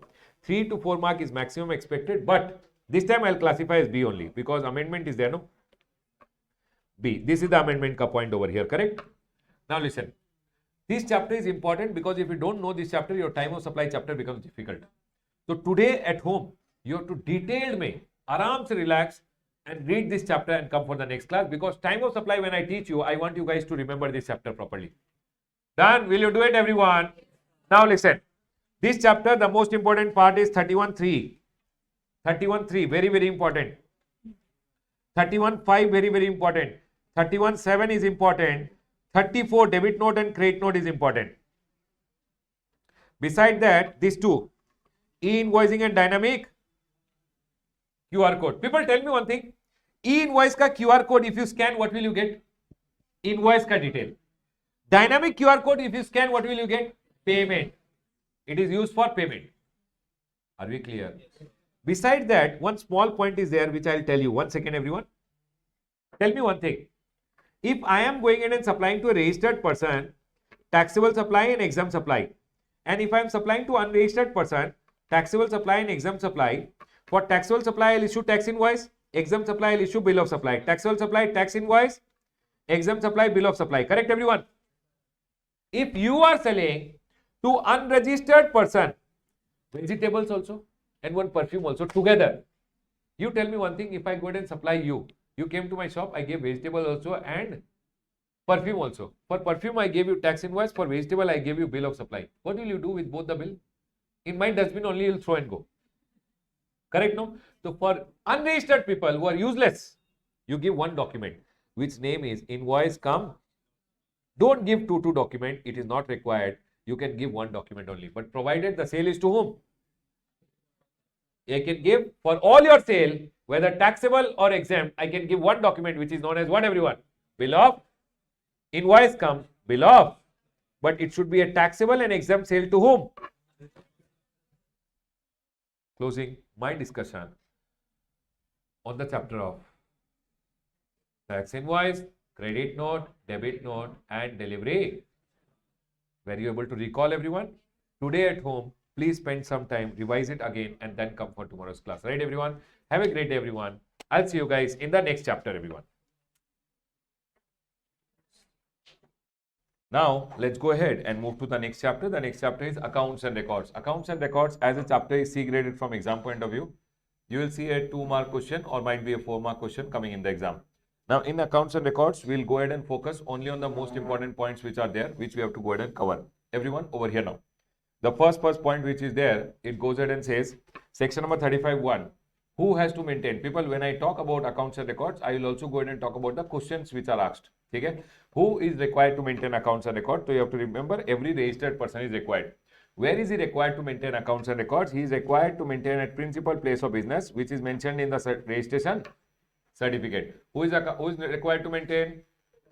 Registered. Where is required? Principal place. What is he required to maintain? You have to remember, he is required to maintain PCOs. He is required to maintain PCOs. Now, students in the exam, what they go ahead and do is, they go ahead and write true and fair. Remember one thing, it is not accounts. It is not accounting ka subject. It is GST. In GST, they don't say true and fair. They say true and correct accounts. You can't go ahead and say true and fair. You have to maintain true and correct accounts of production and manufacture of goods, inward and outward supply, stock related detail, ITC availed, then output tax payable and paid, and such other particulars as told in rule number 56. Rule number 56 I have given down for the purpose of reading. Can I go ahead, everyone? Now, everyone over here now. Now, the next question which they go ahead and tell you, if a person has more than one place of business, can all the other place of business ka account be maintained only at the principal place of business? No, Baba. Remember one thing, additional place of business ka account should be maintained at additional place of business. So they have gone ahead and told over here, if a person has more than one place of business in the registration certificate, accounts relating to each place of business should be maintained at such additional place of business. So my first question, everyone, who is required to maintain accounts? Everyone. Who is required? Registered person. Where is the required? Principal place. If he has more than one place of business, accounts relating to each place should be maintained at such place. And what is he required to maintain? He is required to maintain PCOs. Can I go ahead, everyone? Don't write PCOs and come, write full form and come. Can we go ahead, everyone? And sir, can we go ahead and maintain books of account in electronic form? Yes, Baba, you can go ahead and maintain electronic form also. But there are 3 things to be taken care when you are maintaining books of accounts in electronic form. Number 1, proper backup of records should be maintained and preserved. You should always maintain the proper backup of, supposingly you are maintaining accounts in electronic form. What if the system is gone? So they are telling, please maintain the proper backup. Whenever officer is demanding, you should give the records and document. You can't say I will not give. No, you have to give whenever he is demanding. And also on demand, please provide the files, passwords, etc. You can't say I will give you the file, but I will not give you the password. You have to go ahead and give everything what he is asking for. Can we go ahead, everyone? The next one. The next question is, who are the people who are not registered also has to maintain books of account? Who are the people who, even if registered or unregistered, has to maintain books of account? Remember, whether registered or unregistered, if you are owner operator of a godown or warehouse, or if you are a transporter, you should go ahead and maintain your books of accounts. Are we clear, everyone? Who is required? Who are the people unregistered required to maintain books of accounts? Even unregistered, owner operator of warehouse or go down, or a transporter. Can we go ahead, everyone? Now, sir, what are the books of account? Again, one question, everyone. What are the books of accounts which are required to be maintained by owner operator of warehouse or transporter? Remember, a transporter who is there, he should maintain, and transporter and owner operator of warehouse, what is the books of account they are required to maintain? Owner operator or transporter is required to maintain people what goods he transported, what goods he stored for transit, what goods he has stored, what goods he has delivered, all the details is required, right? So it says record of goods transported, delivered, stored in transit along with the GSTN number of registered consignor and consignee for each of his branches. For each of his branches, he has to maintain the accounts and record relating to what, everyone? What goods he has transported, what goods he has delivered, what goods he has stored, along with the GSTN number of the consignor and consignee. What accounts are records to be maintained by owner operator warehouse or godown? He is required. People, what goods he has kept it, what goods came, what goods went, what goods were stored, how many days it was stored, all details are required. See, books of account with respect to period for which goods remain in the warehouse, including particulars of dispatch, movement, receipt, disposal of goods. They shall store goods in such a manner that they can be identified item-wise, owner-wise, and facilitate physical verification and inspection by proper officer. If proper officer is asking you which goods belong to Ramesh, you should be able to say this goods belong to Ramesh, and Ramesh ka which is the textbook, which is the chart book, which is the question answer book, you should be able to tell that, sir, I maintain item-wise, owner-wise details are ready.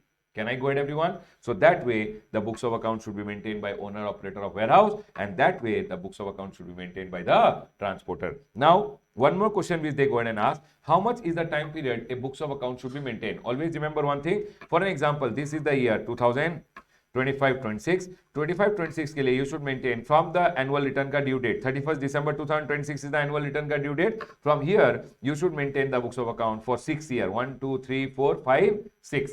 So can you tell me, everyone, 6 year means 27, 28, 29, 30, 31, 31st December 32. Till here you should maintain your books of accounts. Are we all clear till here? But by chance, supposingly, for this year, one demand order came. Against the demand order, you have gone for appeal.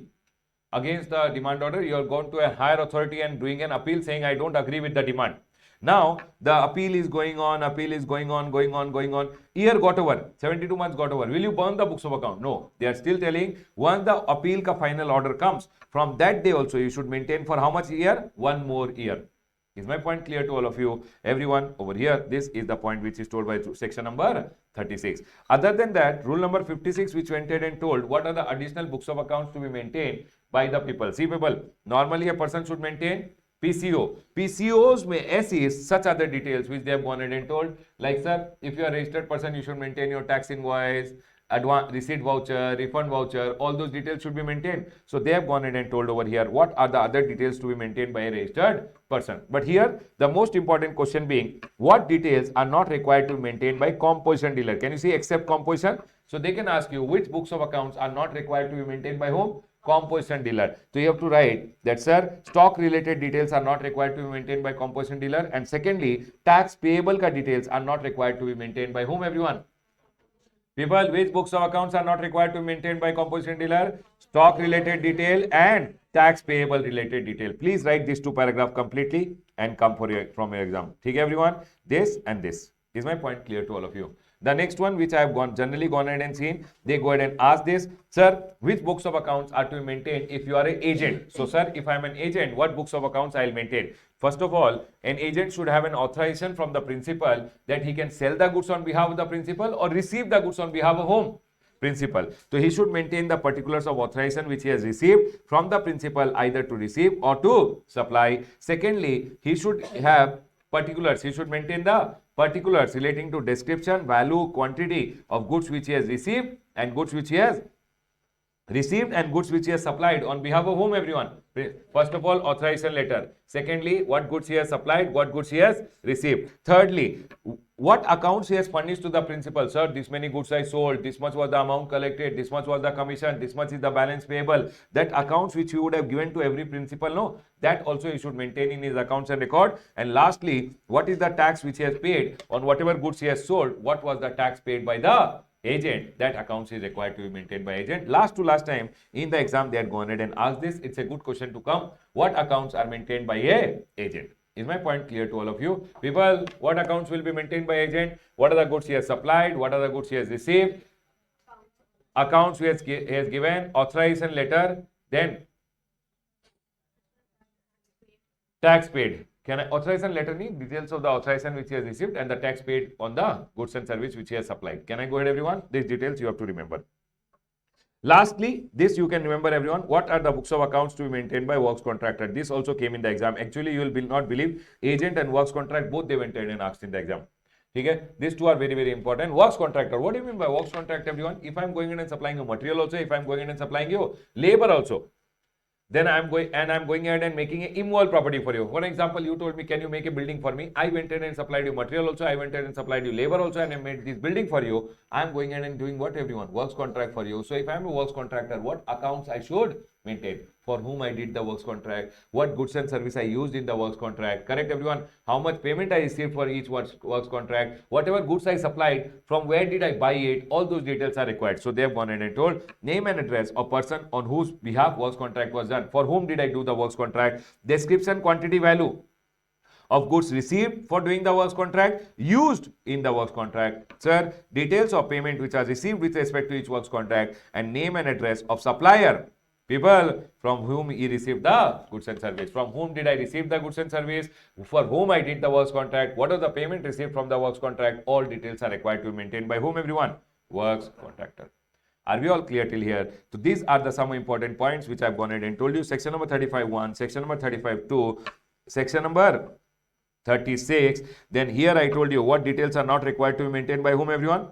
Composition dealer. I told you what accounts are required to be maintained by agent and what accounts and records are required to be maintained by a works contractor. These are some of the most important points. Rest, just read the question answers and go for exam. You don't have to write and practice. You can read the question answers from your book and go for exam. Right, everyone? I'll close my revision on accounts and records. Done, everyone. Now, let's go ahead and move to the next chapter. The next chapter is E-way bill. A big graded chapter from exam point of view. They can go ahead and ask a 4-mark question out of this chapter. Might be a 2-mark MCQ or might be a 4-mark question, but you will see mostly one question from this chapter, right, everyone? Now, listen. A bill means a document which you need on the way, which you have to generate electronically, is called an electronic way bill. A bill means a document which you need when you are going on the way, which you generate electronically, is called electronic way bill. The most important part, let's go ahead and cover from this chapter. Everyone listen. First of all, why is a person required, or why or when is a person required to generate a e-way bill? Very, very important question from exam point of view. Sir, when am I required to generate? Number one, whenever you are causing the movement of goods where the consignment value is more than, equal to, more than, not equal to, more than 50,000, whether intra or inter, doesn't matter. If you are moving your goods where the consignment value is more than how much, everyone? You have to generate e-way bill. Can I go ahead, everyone? Remember this point, everyone. Or there are two cases where irrespective of the value, you are required to generate e-way bill, and these are the two cases. Number one, interstate movement of goods to a job worker. Whenever you are sending goods for a job worker. Okay, if I am selling intra, sending goods intrastate to a job worker, is e-way bill required? Yes, when the value is more than 50. But interstatement is mandatory, you will not see the value. Is my point clear to all? Normally, everyone listen, normally e-way bill is required whenever intra or interstate you are sending the goods and the consignment value is how much, everyone? More than 50,000. Is my point clear to all of you? But if there are two cases where irrespective of the value you have to generate the e-way bill. Number one, interstate movement for job work. Whenever I am sending something for job work, which is intra or inter? Inter. Secondly, do you remember we have learned casual taxable person or interstate supplier of handicraft goods. are exempted from registration. Those people up to what limit, everyone? 20 lakh or 10 lakh, they were exempted from registration. Remember, exempted from registration, but not exempted from e-way bill. For them, they are mandatorily required to generate e-way bill. Interstate movement of handicraft goods or by a person who is exempted from compulsory registration under section number 25(1), which is talking about interstate supplier of handicraft goods, 24(2), which was talking about casual taxable person supplying handicraft goods. They were exempted from registration, but not from e-way bill. Are we clear, everyone? This is one of the most important point why when you have to generate e-way bill. Secondly, whenever they are going in and telling you have to calculate consignment value, right, everyone? Consignment value means what? Invoice is given. Invoice ka value including GST total is called consignment value. Supposingly they have gone ahead and told you here is an invoice. Invoice mein 45,000 is there, 8,000 is GST. Can you tell me the consignment value, everyone? 53,000. Remember one thing, consignment value always includes what? GST. Supposing they have gone in and given you invoice cum bill of supply, invoice cum bill of supply, where the value which has been written is 40,000 rupees over here. Exempt supply which is there, this taxable supply, exempt supply is 10,000 rupees, and taxable supply with GST which is there is supposingly 10% over here. 10% means what? 4,000 rupees. Total, can you tell me, everyone? 54,000 rupees. What is the consignment value, everyone? This exempt supply always exclude, and the consignment value will be how much, everyone? Not this one, 44,000. Is e-way bill required? Not required. Not required. Always remember one thing, e-way bill always includes GST, but e-way bill always excludes the value of exempt supply. Is my point clear to all of you? Whenever you see in the exam, remember every invoice, every bill of supply, every delivery challan, every invoice cum bill of supply is a separate consignment, and for every document you have to see the value and then generate e-way bill. Is my point clear to all of you? For example, I have gone ahead and got an order from a person. People listen carefully. He gave me 1.5 lakh rupees ka order. Plus he told I will pay the GST. I went ahead and told my 3 shops. Okay? I have 3 shops from where I went ahead and sent the goods. They put the goods in one truck. They put the goods in one truck. And I sent the goods. Order came one. Order came one. But I put 3 invoices. People, I put how many invoices? 3 invoices in one truck and send the goods. Now you tell me one thing. 3 invoices means 1 consignment or 3 consignment? 3 consignment. 3 consignment means 1 e-way bill or 3 e-way bill? 3 e-way bill. Can I go ahead, everyone? But you have to check. For example, this is 40,000 rupees plus 8,000 rupees GST. This is 60,000 rupees plus 12,000 rupees GST. This is 50,000 rupees plus 5,000 rupees GST total. Can you tell me this 55, right? Is e-way bill required? This is 72,000. Is e-way bill required? Yes. This is 48,000. Is e-way bill required? No. Why? Because the consignment value is not more than 50,000. Remember one thing, every document is a separate consignment. In your book, there is a question which is there. Please go ahead and do it and go. Don't miss it. Where one order has come, Ram store, Shyam store, Mohan store, one question is there. Please do it. Can we go ahead, everyone? Everyone, over here now. The next one. So consignment value, I've gone ahead and written whatever is the value which you have told in the invoice, bill of supply, delivery challan, include GST. That will give you the consignment value. Remember, consignment value always includes what? GST, but it always excludes the value of exempt supply. This is one very important point. The third point which I find very important is what is the validity of the e-way bill? Whenever you are generating an e-way bill, always remember the validity is very important. They have gone ahead and told over here e-way bill ka validity. Over-dimensional cargo or multi-modal shipment where ship is involved. Sir, what is over-dimensional cargo? Big truck. Or if you are using multiple modes of transportation. So for an example, I am sending the goods from here to here and I am using road also, train also, ship is also involved. Then Baba, always remember one thing. I will get how many kilometers? 20 kilometers ke liye 1 day ka validity. Is my point clear? But if I am sending the goods only by a normal truck, or I am using multiple modes but ship is not involved, then always remember one thing, from here to here I am sending the goods and ship is not involved, then I will get normal cargo or means other than over-dimensional cargo and other than multimodal shipment where ship is involved. Other than this, then always I'll get 200 kilometers 1 day ka validity. Is my point clear to all of you? Tell me one thing. I am sending the goods by big truck, over-dimensional cargo, validity. 20, quickly, 20 kilometers one day. Multi-modal shipment, ship is not involved. 200 kilometers one day. Multiple modes I am using from here to here. Road, train, but ship is involved. 20 kilometers one day. Is my point clear, everyone? If I am sending my normal truck, 200 kilometers one day. Can you tell me, everyone? I have to send goods 450 kilometers by normal truck. 450 kilometers, 2.5 means 3. Got it? If it is over dimensional cargo,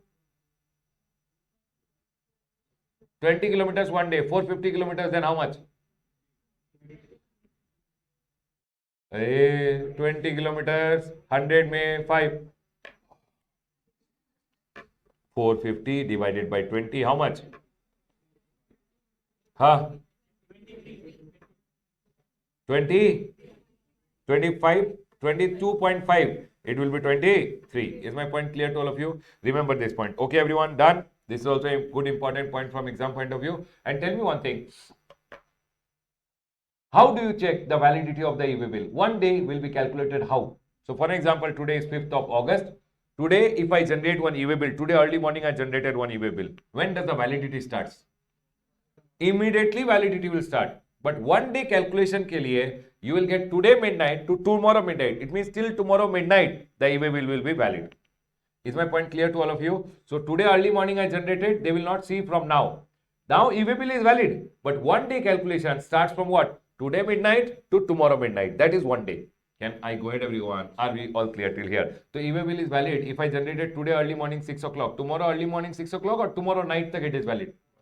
Tomorrow night 12 o'clock tak it is valid. Is my point clear to all of you? Everyone over here now, this point is clear. Now listen, whenever you are sending the goods, you know what, everyone, you have to remember this, because in the exam, what they did this time, no, they told please write a note on rule number 138C. So students think only this is important. This, no. They can tell you, write a note on rule number 138. Then rule number 138 says what? Rule number 138 says, whenever you are sending the goods, please send along with documents and devices which are required to be carried by whom, everyone? Documents and devices which are required to be carried by the person in charge. So sir, invoice should be there, bill of supply should be there, delivery challan should be there, plus e-way bill. Either invoice or bill of supply or delivery challan plus the e-way bill. Along with that, e-way bill is not required to be carried by person in charge in case of what? Rail, air or ship. Baba, ship ka case mein, do you think the master will carry the e-way bill? Not required. For them, all this e-way bill is not required to be carried. In case physical tax invoice you are not giving along with this driver, then Baba, do you remember I had gone ahead and told you, in case of e-invoicing, you will have one QR code that will give you invoice ka detail. That QR code also can be carried by whom? The everyone person in charge. Is my point clear? This is told by what, everyone? Rule number 138A. Then comes rule number 138B. They can go ahead and tell you, write a note on verification of documents and conveyances. So whenever you are going on the way, the inspector will go ahead and stop you. Authorized proper officer is now the inspector, which has been authorized by whom? Commissioner. He will check your document, that is the e-way bill plus other invoices, etc. And he will check the conveyance. Remember always, the inspector only will do the physical verification. But if you are going on the way and this inspector is not available, then any other officer can also do the physical verification with prior approval from whom, everyone? Commissioner. Is my point clear? If they get any intelligence information, then any other officer also can do the physical verification. Now write a note on rule number 138C which came. Now you tell me one thing. What is rule number 138C, everyone? Inspection and verification of goods. Now when you are going on the way, if they have done the checking of the document, they have done the checking of the truck. Now, so that the checking does not happen again and again, what the officer who is checking will do, he will go online, inspection and verification of goods. Whatever, after the inspection of goods in transit, he will go online and upload a summary report saying, sir, we have inspected the goods and these are the goods which are there. E-way bill EWB 03 का part A में within 24 hours he'll upload. GST e-way bill form number 3 में he'll upload saying these are the goods which are there. 10 cartons are there. After that, he will open the 10 cartons and detailed report also he'll upload within how much time, everyone?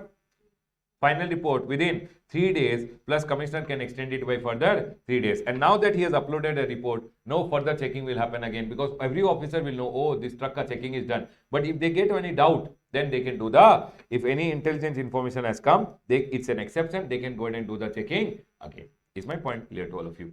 Everyone, this is one small note. Now, these are the cases when e-way bill is not required. Again, important point from exam point of view. What are the cases when e-way bill is not required? Please remember this point, everyone. What are the cases when e-way bill is not required? People, this you can just read and go once.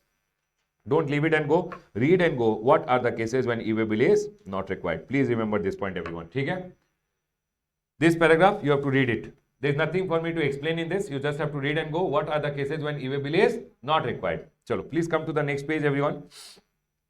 In the next page, the most important point is rule number 138E, where your e-way bill portal can be blocked. Everyone, listen to me very carefully. What are the cases when your e-way bill portal can be blocked?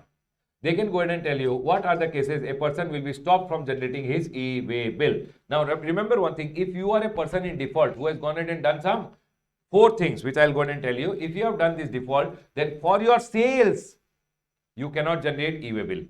Or anyone, if you tell, can you please generate e-way bill on my name, showing me as the seller, that person also can't generate e-way bill for your sales. Is my point clear, everyone? Which means if you are selling goods to someone, you also can't generate e-way bill and send the goods. He also can't go ahead and purchase from you if you are the person in default. But if I'm a person in default, can somebody sell to me? That person can sell, but I can't sell. The government have gone ahead and told, you can sell, but you can't generate e-way bill. If you can't generate e-way bill, you can't send the goods only. So for a defaulting person, will not be able to generate e-way bill for his purchase or sale. Sales. Is my point clear, everyone? Now, what are the 4 defaults which a person, if he does, his e-way bill portal gets blocked? Number 1, I am a composition dealer, composition registered person, and I have not furnished my CMP 08 for how many quarter?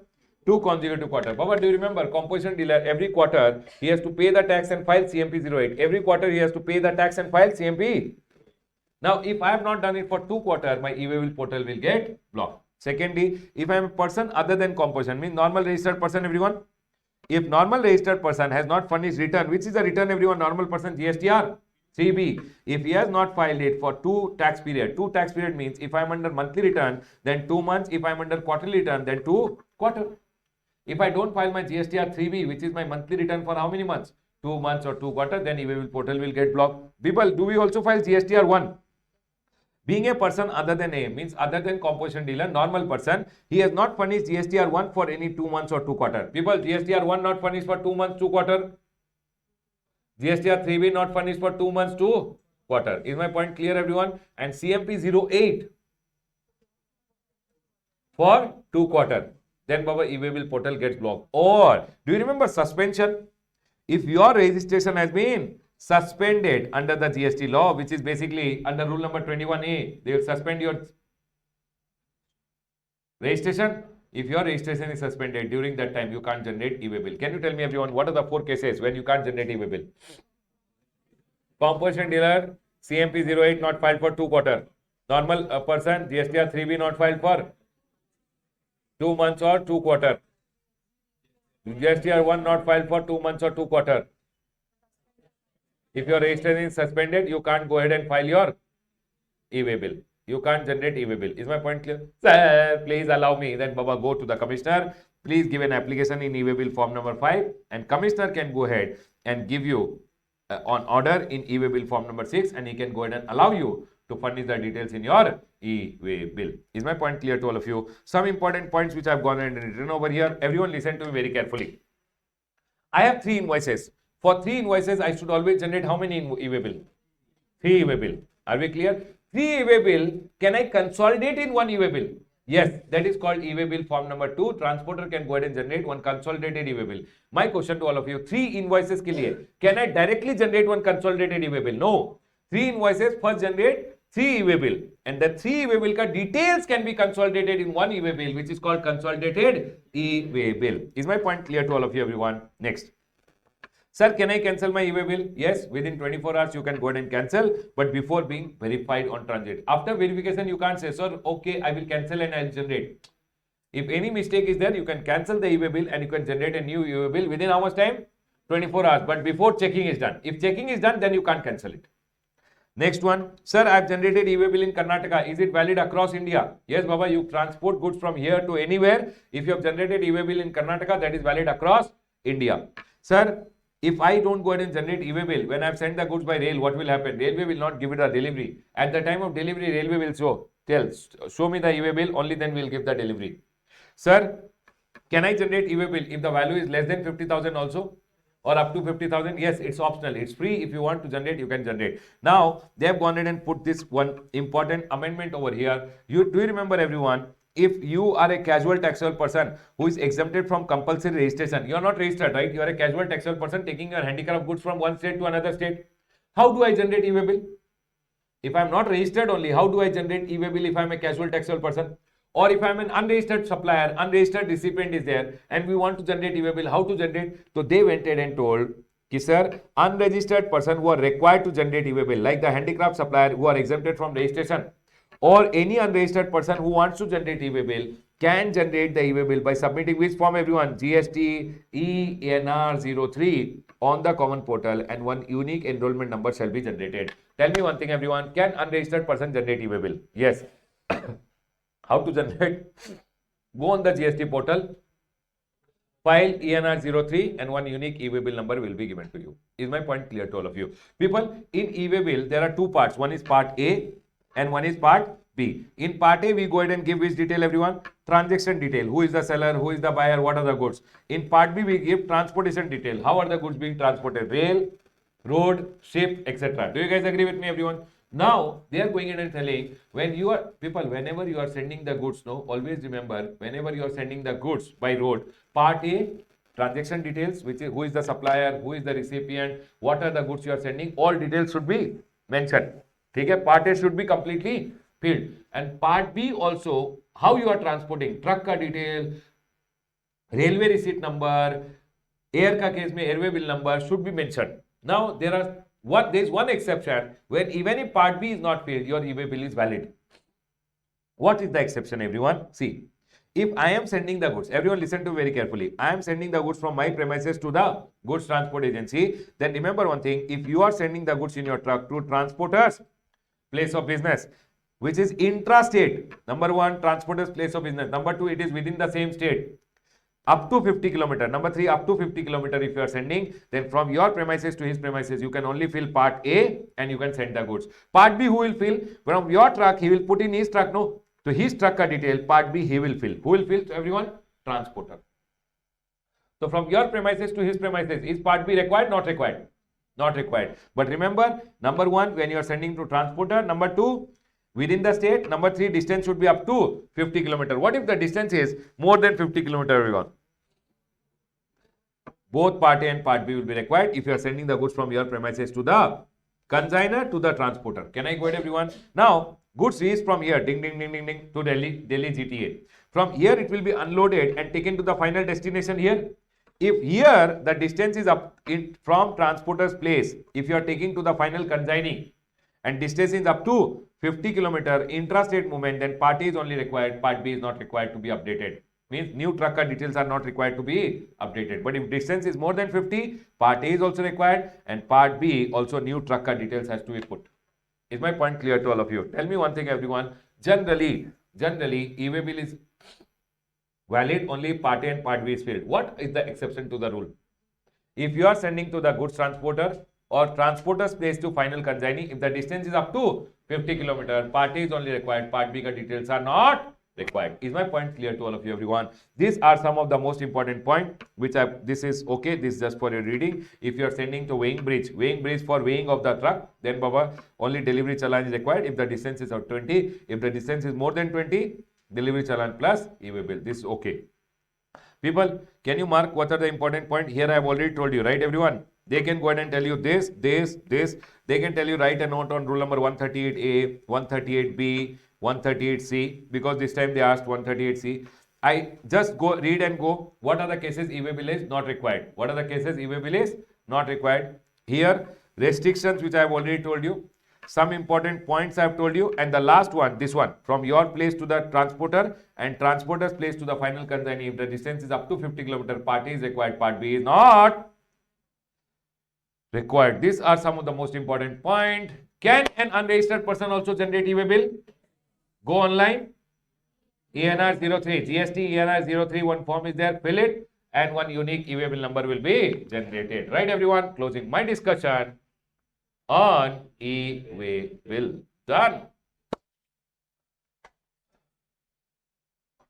All right, students, let's go ahead and now do the next chapter. The next chapter which we are going to revise today is the chapter of time of supply. Everyone, time of supply as a chapter from exam point of view is B graded. I feel that you can go ahead and get a small 4 to 6 mark question in the exam. 4 mark is something which I am expecting. From exam point of view, good luck is very good. You can get a small 2 mark MCQ also. Okay. Now let's go ahead and do this chapter of time of supply. Sir, can you give us a quick linking? Yes, Baba. Let's take a quick linking of the chapter. Everyone over here now.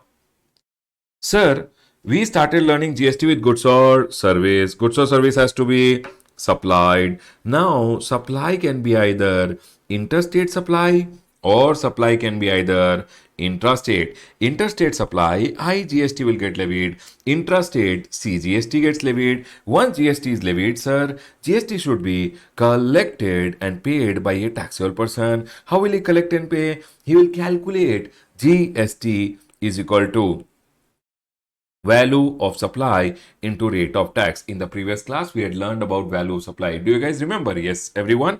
Value of supply. Section number 15, 1. Transaction value. 15 to TOPIICS is to be included. Sir, 15.3 told about discount. Yes, sir, we remember. Now, once you know the value, you will go ahead and prepare the tax invoice, credit note, debit note and delivery challan. Now you will go ahead and maintain your accounts and records and you will send the goods to the other person with the help of e-way bill. See, listen.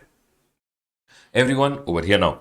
Goods or service supplied. GST got imposed. GST should be collected. For that, you went ahead and calculated the GST. You made the invoice. You maintained your accounts. You sent the goods to the other person with the help of e-way bill. Now, government is telling Ramesh, what are you waiting for? Your liability to pay GST to the government has come, and now comes the liability to pay GST to the government. And when does your liability come? You become liable when it is the time of supply. When your time is bad, that is called the time of supply. You become liable to pay tax to the government. See, the government, you supplied today, supplied on 1st January, invoice given on 1st February, payment received on 1st March. You would want to pay later of the three because you would not want to pay GST early. You would want to pay later of the three. Government made the law, so government always say whichever is earlier.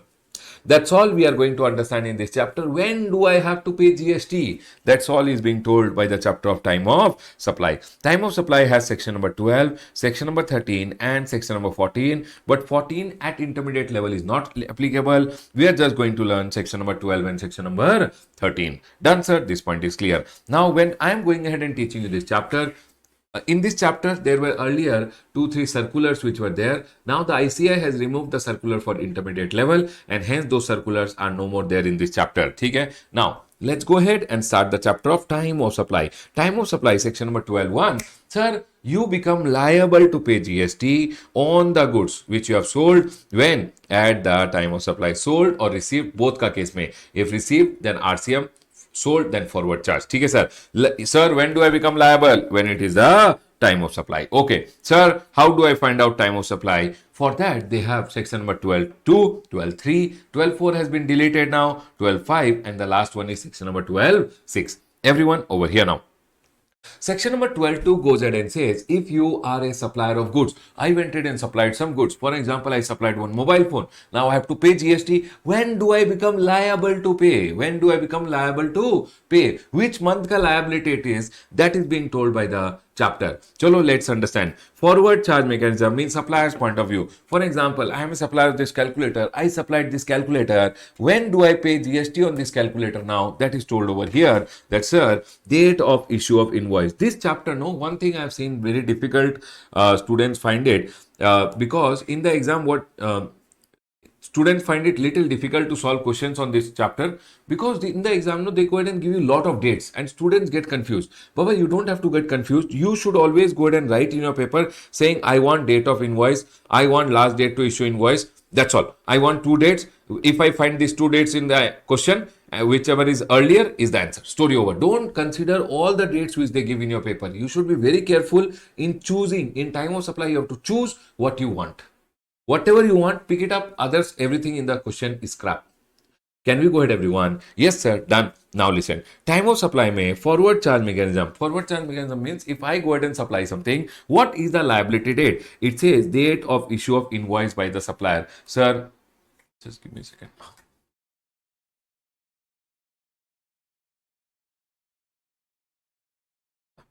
Date of issue of invoice by the supplier. For example, I went ahead and sold something and I issued the invoice on 1st of January. Okay, sir. Then it says last date to issue invoice. Sir, what do you mean by this last date to issue invoice? This is the day when you should have gone ahead and issued invoice as per section number 31, your tax invoice ka chapter. In your tax invoice chapter, you have gone ahead and learned, no, in case of goods, when do you have to issue invoice? Yes, sir. If goods are moving, then on or before removal. Yes, sir. We had learned over here. If not moving, then at the time of delivery or making available continuous supply of goods. If statement is given before or at the time of e-statement, if statement is not given, then whenever payment is received. Yes, so what same thing I've gone and received over, written over here saying, sir, in case you are a supplier of goods, the day you issue the invoice or the last day to issue the invoice. Sir, what is the meaning of last day to issue the invoice? It says on or before removal, delivery, making available. If it is a continuous supply of goods, whenever successive statement or the payment is received. For example, I went ahead and actually supplied the goods on 25th of January. Means I have removed the goods on 25th January. The last day to issue invoice was 25th January, but I issued the invoice already on 1st of January. With then they are going ahead and telling B point, date of receipt of payment. When did I receive? So for example, I am a supplier of calculator. I supplied the calculator the day of issue the invoice, the day when I should have issued the invoice, the last day, or they are going ahead and telling the date of receipt of payment, and means the day you made your book entry that you have received the payment, or the day it is credited in the bank account, whichever is earlier. Now here they went ahead and issued one circular which went ahead and notification which went ahead and told government has notified supplier of goods other than registered person supplying actionable claim. Leave actionable claim wala people. Other than that, all the class of people who shall pay GST as per 12(2)(a. It means you will not go ahead and pay GST when you go ahead and receive the payment. You have to pay on the date of invoice or last date to issue invoice. Done, sir, whichever is earlier. So can you tell me, everyone, if you are a supplier of goods, you always have to remember you are a supplier of goods which is actionable claim. Sir, actionable claim, lottery, betting, gambling, horse racing, casino, online money gaming, all these are actionable claim. Actionable claim mein you should pay GST on date of invoice, last date to issue invoice, or the day you receive the payment, whichever is earlier. But in all other goods ka case mein, remember the time of supply in case of goods is always date of invoice or last date to issue invoice. Date of receipt of payment by the supplier is not considered, whichever is earlier. Done, sir. Is this point clear to all of you? People, this is something which you have to remember for your exam. Actionable claim, okay, no problem. Okay, done, sir. Reverse charge mechanism. See, Baba, on which goods you have to pay GST under RCM, that is not applicable for your exam. For intermediate level, on which goods do you have to pay GST under RCM, that is not applicable. But if you have received the goods and you have to pay GST under RCM on goods, when do you have to pay GST? That is applicable. So for that, you have to understand one example. Sir, here that if somebody has supplied me goods and I have to pay GST under RCM, when does my liability come? Everyone over here now. So for an example, there is one agriculturist, and agriculturist supplying BD leaves, BD ka leaves, okay? Now you are a person over here who is a registered person, then you have to pay GST under RCM. This is only for an example I am giving on which goods RCM is applicable, that is not applicable for CA intermediate. But you should know this, that for an example, one agriculturist is there, agriculturist not registered. When he supplies BD leaves, BD ka wrapping ka leaf, BD ka one leaves will be there to wrap the BD. That BD ka wrapping leaves, the registered person has to pay GST under RCM if he is buying from an agriculturist. Now, when will he pay GST under RCM? They have gone ahead and told the day he received the goods. Done, sir. The day he received the goods. Secondly, he has to go ahead and see the day he made the payment, the date of making the payment to the agriculture. Number one, he received the goods. Number two, he made the payment. Thirdly, this agriculturist would have gone ahead and given some bill, some invoice. That invoice say he has to take 31st day from the date of invoice by the supplier, and among these three, whichever is earlier. See what I've told? The date of receipt of goods, the day he received the goods from the agriculturist. Secondly, the day he made the payment. When you make the payment, you make a book entry in your books of accounts also, and from your bank account, the money gets debited because you made the payment. So bank account se money gets debited, whichever is earlier, or date immediately following 30 days from the date of invoice or other document by the supplier. Can you tell me, everyone? For an example, the agriculturist has gone ahead and given me an invoice of 1st of January. Can you tell me from here, if I have to calculate date immediately following 30 days, which is basically meaning 31st day from the date of invoice, can you tell me which will be the 31st day? Everyone sitting in the class, can you tell me which will be the 31st day?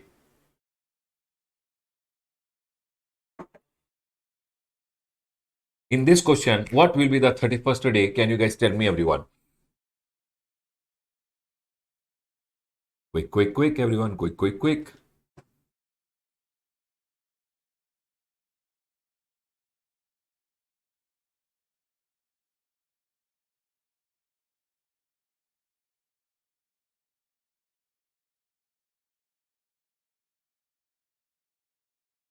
Which will be the 31st day?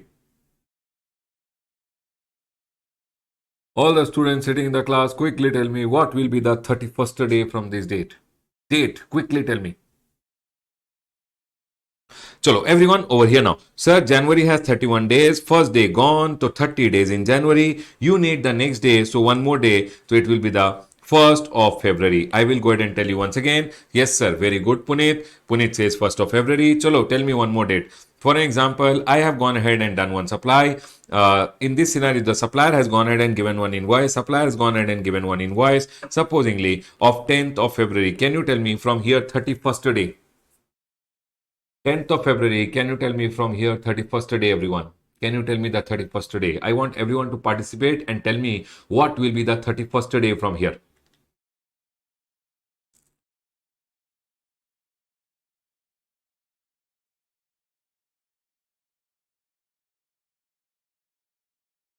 Sir, 10th of February, na? 10th of February means February 28 days are there, 10 days gone, 18 days in February, plus you need 13 more days. It will become, so it will be 13th of March. 13th March, 13th March, 13th March. Baba, 31st day. You have to remember 28 days may say 10 days gone, 18 days in February, plus 12 in March, plus one more day. It will be 13th of March.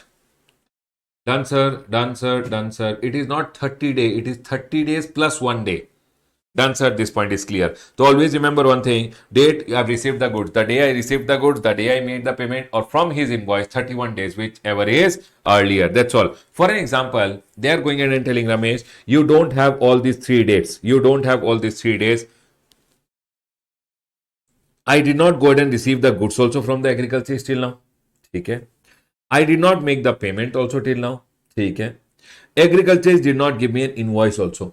But in my books of accounts, I have passed one entry saying, sir, BD leaves account debit, BD leaves account debit to agriculturist. I have gone ahead and made one entry in my books of account saying, sir, BD leaves ka expenses, BD leaves account debit to payable to the agriculturist. It means, sir, I have not received the goods also till now. I've just placed the order and I passed this entry on 1st of January that I have placed the order with the agriculturist. BD leaves expenses account debit to agriculturist. Agriculturist ko payment also yet to be done, goods also yet to be received, and agriculturist did not give me the invoice also till now. But in my books of account, I have made one expense entry saying BD leaves account debit to the agriculturist. That day is the liability date. I will become liable to pay GST to the government. It means as a recipient, even if I pass an expense entry, that also becomes the liability date. I hope this point is clear to all of you. Yes, sir, point is clear. Section number 12.4, which used to talk about a voucher. Voucher has been clarified with the help of a circular. You will see circular in chapter number 2. Supply ka chapter mein one circular has come. Yes, sir. Supply ka chapter mein that circular which you taught, that circular which had come in the last attempt only, that circular ke baad, they have gone ahead and deleted section number 12.4. Deleted, not there anymore. Okay, sir. 12.5 says if you are not falling under any of these cases, this case, then what will be your liability date? If says if you are not falling under section number 12.2, 12.3, 12.4, so anyway is not there only, then what is your liability date? For example, I've gone ahead and collected some tax, and now I want to pay this tax to the government, but government ko I'm telling on this tax, no, forward is also not applicable, reverse is also not applicable, but I have to pay some tax to the government. Then government went ahead and told, if you are a registered person, what is the liability date? For example, in the month of January, I have some 10,000 rupees tax collected, on which forward is also not there, reverse is also not there. Actually, I just like that collected from the customer. Baba, if you collect anything from the customer, you have to pay it to the government. What is the liability date? So they are going ahead and telling, if you are a registered person, for example, you collected in the month of April, when is the due date of return? 20th February, please pay the tax. That is the due date. That is the liability date, due date of return. For example, you are an unregistered person, but you are collecting tax from the people. You are not supposed to collect tax from the people, but you are going ahead and collecting tax from the people. That in that scenario, government caught you one day and government told, now we'll put you in jail because you are collecting the tax. You should not collect the tax. Why are you collecting? You are unregistered. You told, sir, sorry, I will pay. But then you asked, sir, what is my liability date? So government told, if you are an unregistered person, the day you make the payment, that day only is your bad day. That day is only the liability date. Done, sir. This point is clear. 12.2 done, 12.3 done, 12.5 done, 12.6. Also, I have seen sometime coming in the exam. Please be very careful. 12.6 talks about IPL, interest, penalty, and late fee. For example, I went ahead and sold some goods in the month of April. I issued the tax invoice. Sir, for example, I sold mobile phone in the month of April. That ke liye to as per section number 12.2, GST will come. Section number 12.2 mein GST will come. Now, but section number, after I sold the goods, I told him that, see, if you don't make the payment within 1 month, then I will go ahead and charge you interest. In the month of June, I went ahead and gave you a debit note and I went ahead and charged you interest over here. In this scenario, can you tell me what will be my liability rate for the interest which I am going ahead and charging you? Now, in this scenario, government went ahead and told, might be you would have sold the goods in the month of April, but because interest you are going ahead and receiving in the month of June, the month you receive it, that month is a liability date. For example, I told you in the month of June, pay me interest. You told I will not pay.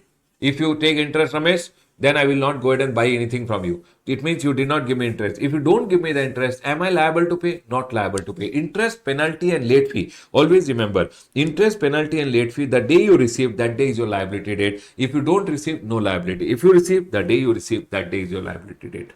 Is my point clear to all of you? People, kindly tell me, are we clear with forward charge mechanism? Can I move to, are we clear with time of supply in case of goods? Can we move to time of supply in case of service now?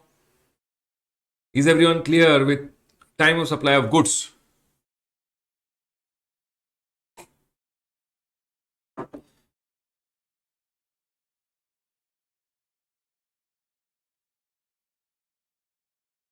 Yes, sir. Chalo. Everyone over here now. Now we'll go ahead and talk about time of supply in case of services. So in case of service also same thing they have. Section number 13.1, 13.2, 13.3, 13.4 is deleted. 13.5 and 13.6 exactly as goods only. Now here 13.1 goes ahead and says, when do you become liable to pay? When do you become liable to pay? In case of service also you become liable to pay when it's your time of supply. Sir, how to find out time of supply? Section number 13.2. Section number 13.2 says very simple. Sir, if you have gone ahead and given a service, for example, I am a chartered accountant, I have gone ahead and given a service. Now, you have to understand one thing, everyone. Listen carefully. I went ahead and signed one balance sheet on 30th September. For example, I am a chartered accountant. Not example, I am a chartered accountant. Okay? I went ahead and signed one balance sheet on 30th September. Now, I should go ahead and raise the invoice within 30 days. Can you tell me, everyone, when does 30 days gets over? Can you all tell me when does 30 days gets over? When does 30 days get over here? Can you all tell me, everyone? In this scenario, can you tell me when does 30 days gets over? Quickly tell me, everyone.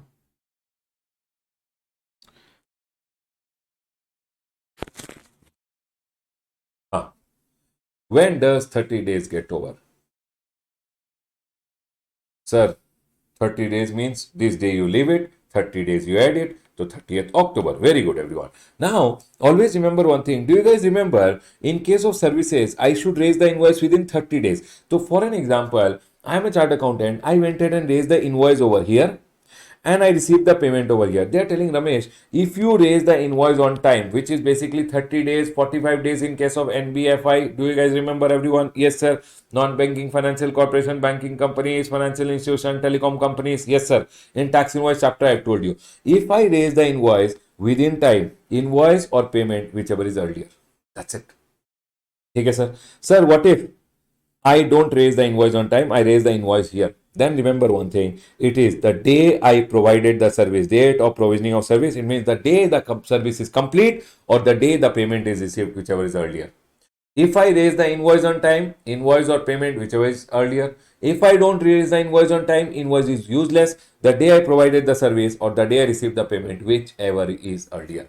Everyone over here now, see, you have to go ahead and understand, if I am going ahead and providing a service, is the invoice on time? If invoice is on time, yes sir, the day I raise the invoice or the day I receive the payment, whichever is earlier. If I don't raise the invoice on time, then they are telling, sir, the day you provided the service or date of receipt of payment, whichever is earlier. So simple as that, everyone. If invoice was on time, everyone over here now, invoice is here, invoice or payment, whichever is earlier. Invoice is late, then sir, the day I provided the service or the day I received the payment, whichever is earlier. Okay, sir, done. This point is clear. Now, for an example, I went ahead and gave one service, and that service was for. So, people, in case of services, tell me one thing. In case of services, if I go ahead and ask you, for example, I raised the invoice here, but payment was received here only, before the service only. Can you tell me, everyone, if the service is given, and invoice has been raised on time, it's always invoice or payment, whichever is earlier. It means payment, if received in advance, also I have to pay GST in case of service. See, payment was received here, it means I have to go ahead and pay GST on receipt of payment, because invoice and payment, whichever is earlier. It means if you receive advance also, you have to go ahead and pay GST in case of services. Yes, sir. Now you tell me one thing. For example, I went ahead and gave one service of 49,500. 49,500. You know the fund party, what he told? He told Ramesh, sir, take 50,000 and go. 500 rupees he gave me advance for the next service. The service is yet to be given, invoice is yet to be done for the next service, but he gave me 500 rupees advance. He told, keep it, next time we'll see. Now, this 500 rupees which I have received the advance, government says any advances which are less than 1000, you don't have to pay GST on receipt of advance. You can go ahead and pay GST as per your option. You can pay when you raise the invoice, not required to pay GST. In small cases, up to 1000 rupees, not required to pay GST when you receive the advance. Done, sir. This point is clear. Now, everyone over here now, listen. Here, I've gone ahead and told what is the time limit to issue the invoice. This you guys have already learned in your tax invoice chapter. Okay. Now, for example, I am a supplier. Invoice I did not give. I went and did deep cleaning services in one person's home. I told I will do the cleaning services in your home. I did the cleaning. Invoice I told, hey, why do you want? Payment, I took it in cash, did not make a book entry. Cash payment. Service, how will government come to know when I provided the service in my books of account? Date of providing the service is also not clear. DOPOS means date of provisioning of service. It means in my books of account, the day I provided the service, those dates are also not clear. Okay, sir, done. Then, date of receipt of payment. When did I receive the payment? I took in cash and did not make an entry. All these dates are not there in my books of account. Now, in this scenario, what will happen? If these dates are only not there in my books of account, what will happen? Tell me. So in this scenario, they went ahead and told supplier ka books of account say it could not be find out what is the time of supply, but supposingly in the person who has received the services from me, he passed one entry. Deep cleaning services expense account debit to Ramesh sir. To deep cleaning expenses account debit to cash, being cash paid to Ramesh Soni for cleaning services. Now in my recipient books of account on 1st of January he has passed the entry. In his books of account, audit happened and I can get caught. Because in my books of account, I did not make any entry. Supplier did not make any entry in his books of account. But supplier ka liability will be recipient's books of accounts ka date. It says if 13 to A and B are not applicable, all these dates are not available, then time of supply is book entry date of the recipient. The name my recipient made a book entry, that day is my liability date. Done, sir. This point is clear. Now we are going to talk about the last point over here, reverse charge mechanism, RCM, in case of services. Sir, can you tell me one service, everyone, on which RCM is applicable, people?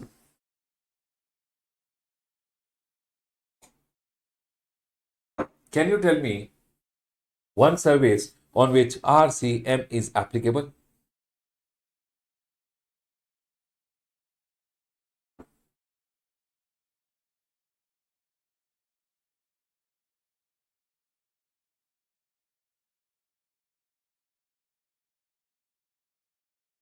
One service on which RCM is applicable. One service, you tell me at least, everyone. Sir, you told a lot of services, GTA services, the sponsorship services, director services, insurance agent services. Yes, sir. Now, listen to me very carefully. Now, they are going in and telling over here what services pay. GTA service. Now, in case of RCM, when do you have to pay the GST? So, it says, for example, one advocate went ahead and gave me the services. I am a business entity. Whose turnover in the last year is more than registration limit. I should pay GST under RCM. When do I pay the GST? One advocate provided me the services. I am a business entity, so I have to pay the GST under RCM. When? So number one is over here the day I made the payment. The day I made the payment to him. Okay. Secondly, he gave me an invoice. If he gives me an invoice, second point says 61st day from the date of invoice given by the supplier. If the supplier is a registered person, he will give me an invoice. From his invoice, I have to take 61st day, whichever is earlier. But the supplier is not registered, then what will happen? Then you would have made the payment to him. Yes, sir, date of payment. Secondly, he has not given you an invoice, but you will make a self invoice. Sir, the day you receive the services, no, from that day you should make your self invoice, own invoice within 30 days. I hope you guys remember. Yes, the day you receive the service, you should make your invoice within how many days? 30 days. So, what they have gone ahead and told over here, sir, the day you make your self invoice, own invoice you make, whichever is earlier. And self invoice should be made within 30 days of receipt of service. Okay. See, it says over here, the day I made the payment, if invoice is given by the supplier, reverse charge we are talking about. Supplier gave me a services, advocate services received, I have to pay GST under RCM. When I made the payment to him, if he has given me an invoice, from his invoice I have to take 61st day. It says date immediately following 60 days from the date of invoice. 60 days means 61st day. 60 days ke baad wala, 60 days ka next day. It is 61st day. Sir, if supply is not registered, recipient has to make his own invoice the day of issue of invoice by the recipient. So people, can you tell me everyone, RCM ka case mein what are the two cases? RCM mein you should always remember one thing, is my supplier registered person or is my supplier unregistered person? ठीक है? If my supplier is a registered person, then he will give me the invoice the day I make the payment to my supplier, or from his invoice I have to take 61st day from the invoice by the supplier, whichever is earlier. Then, if my supplier is not a registered person, still I will make the payment to him. The day I make the payment and the day I make my self invoice. Self invoice means invoice under section number 31(3)(f). Sir, we had gone ahead and learned in our tax invoice ka chapter that if I have gone ahead and received one service on which I have to pay GST under RCM, if the supplier is unregistered, I should make my own invoice within 30 days of receipt of service. That invoice ka date, whichever is earlier. Done, sir. This point is clear. That's all they have gone ahead and told in case of RCM. And here they have gone ahead and told, if supposingly you have gone ahead and received, for example, I went ahead and passed one entry in my books of account saying expense ka entry, directorial services account debit. I have received directorial services account debit to Mr. Khanna. I have only passed one entry on 1st January. As of now, I have not made the payment to him also. He has not given invoice also. Nothing is done. Sir, I have not made payment also. He is unregistered. I have not made the self invoice also. These dates are not available in my books of account. The day I made the expense ka booking, no, saying, sir, director ka professional services, account debit, whatever, expense account debit, whichever expense you call it, GT expenses, advocate services, expense account debit to Mr. Khanna, Mr. Ram, I would have passed payable entry. I have not paid yet. I have passed payable entry. Date of payment is not there because payable entry I passed, just expense entry. That day is my liability date. If all the three are not available, then remember one thing. Then Time of supply is the expense entry date, the day you made an entry in your books of accounts. Done, sir. This point is clear. I've written down here. In case of RCM, remember, if supplier is registered, supplier will issue an invoice. If supplier is unregistered, you yourself make a tax invoice, which we had learned in our tax invoice chapter. Done, sir. This point is clear. People, I believe this is very, very important from exam point of view. You must practice questions on this and go. Now, here one point is there which goes ahead and talks about importation of services. What does it say, everyone? It talks about importation of services. It says importation of services from associate enterprise. Associate means your head office which is outside India, your branch office which is outside India. All these people are your own people outside India. Those are basically your associate enterprise. Now, associate enterprise from outside India, if they go ahead and give a service, number one. So, for example, US mein my parent company is there. Parent company gave me the service. In that scenario, what is the liability date? They are telling over here the day you make the payment, the day I made the payment. Secondly, I would have booked an expense entry saying business consultancy services received debit to my head office. I passed one entry in my books of account. The day I passed an entry, the day I made the payment, or the day I passed the entry in my books of account, whichever is earlier. Here, you have to remember one thing, everyone. If you import services from whom? Associate enterprise. Always you have to follow this rule. Saying, sir, the day I made the payment, or the day I made the payment, or the day I made one expense entry saying, sir, business consultancy services received debit to the head office, the payable country, whichever is earlier over here. That's all they have gone ahead and told. Done, sir. This point is clear. This chapter, Baba, it comes only with practice. The more you practice question answer, the more you will be able to do. Whatever I have told just now is just to make you recall what we had learned in the class. If you don't solve question answer, this chapter is very difficult in the exam. People, and I'm very sure many of you might be finding a difficult chapter because you're not solving question answer. The day you sit and start solving one by one, relating to all of them question answer, you'll find this chapter very easy. I find this and this very, very important from exam point of view. A graded points from exam. See, B graded chapter ka A graded question can come from all these 4 points. Other than this, IPL also you can remember might be a small point you see somewhere. That's all, everyone, is from the chapter. I'll go ahead and close my discussion on the chapter of time of supply. Other than this, all the other earlier circulars which were there have now been deleted by the ICI, and hence you don't have to remember for your exam. Now listen to me very carefully. One point which I want to tell you guys, this chapter is very, very important to solve question answer. If you solve question answer, only then you will be able to do it in the exam. So after this revision, you must solve question answers on time of supply. Done, sir. This point is clear. I'll go ahead and close my revision on the chapter of time of supply. Now, the next chapter which we are going to revise is the most A++ graded chapter. Somewhere around 8 marks is what we can expect from this chapter. The next chapter is input tax credit. Now, I believe a lot of you people love this chapter, saying, sir, it is very lengthy. Okay, Baba, this chapter is very beautiful. I believe all of you should love this chapter because of the marks. At least 8 marks comes in the exam approximately. A++ graded chapter, everyone. Let's go ahead. Input tax credit. It is one of the most easiest chapter, Baba, if you concentrate and do it. Listen carefully. Input tax credit. All the inputs which you buy, whatever tax you pay, you get the credit. So, sir, can you tell what do you mean by input? See, input actually means only those goods other than capital goods which you have used or intention is to use in the business. If I go ahead and buy this calculator is not a capital goods. I'm not going to put it in the balance sheet. So this is a goods which I bought for my business. Now, if I've used it or intention is to use in the business, whatever GST I pay, I'll get the credit. For example, this water bottle, it's not capital goods, but these goods I bought for my business. I will go ahead and get the credit. So they say, which are used or intention to use in the business, those are called inputs over here. Goods which you have gone ahead and bought to use in your business. For example, I am a manufacturing company. Raw materials are my inputs. Done.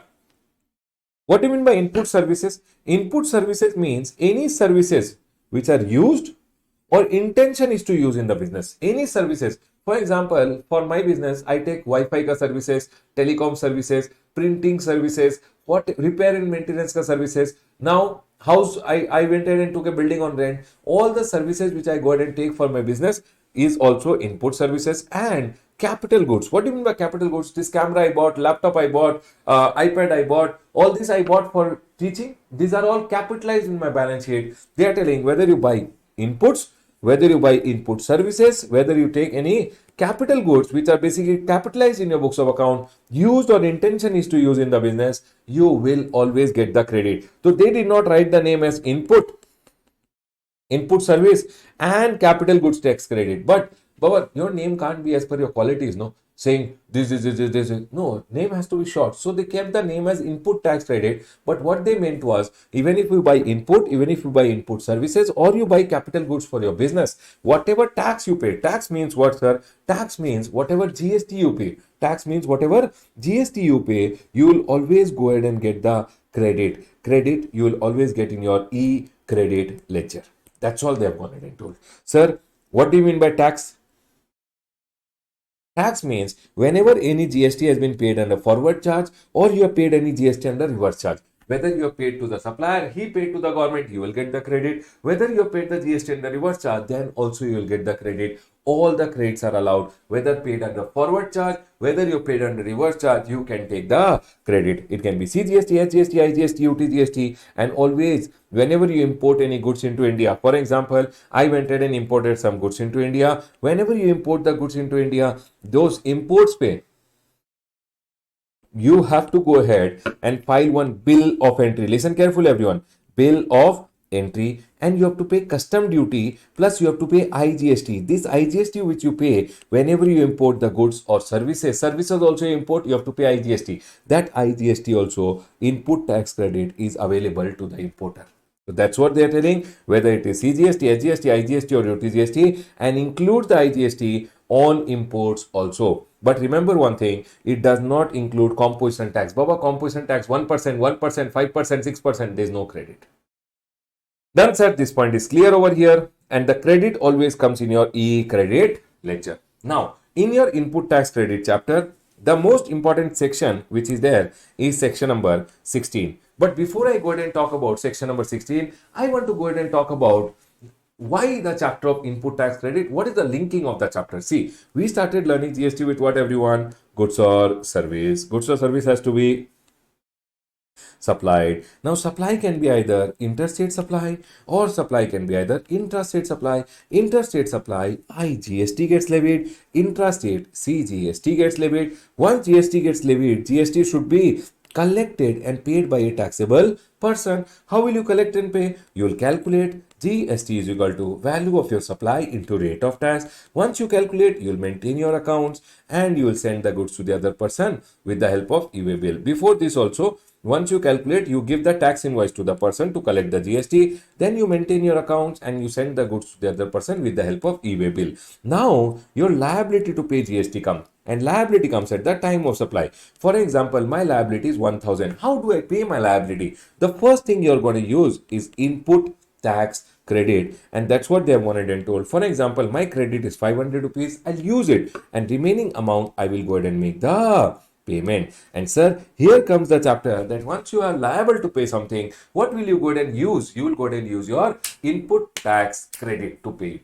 And that's what we are going ahead and learning now. Input tax credit ka most important section is section number 16. Remember, in your registration chapter, section number 29, we go ahead and learn that, sir, violation of section number 16, your registration will be cancelled. I have written down here just for your reference.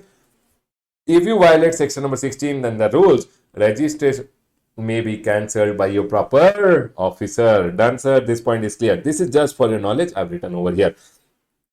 Section number 16 says eligibility and condition for taking the credit. Who are eligible? What are the conditions you have to fulfill in order to be eligible? Are we all there? People, quickly tell me, is everyone there? Can we go ahead? Who is eligible and what are the conditions you have to fulfill to go ahead and be eligible? Section number 16 has section number 16.1, section number 16.2, section number 16 subsection 3 over here, section number 16 subsection 4 over here, section number 16 5 is deleted, and total bakwas it is. Section number 16 6 we have to go ahead and learn. Done, sir. Now everyone, let's go ahead and start with section number 16.1. Section number 16 का first subsection is section number 16.1, which goes ahead and says, sir, who are the people eligible? The name of the section is eligibility, right? Who are the people who are eligible? That is told by section number 16(1).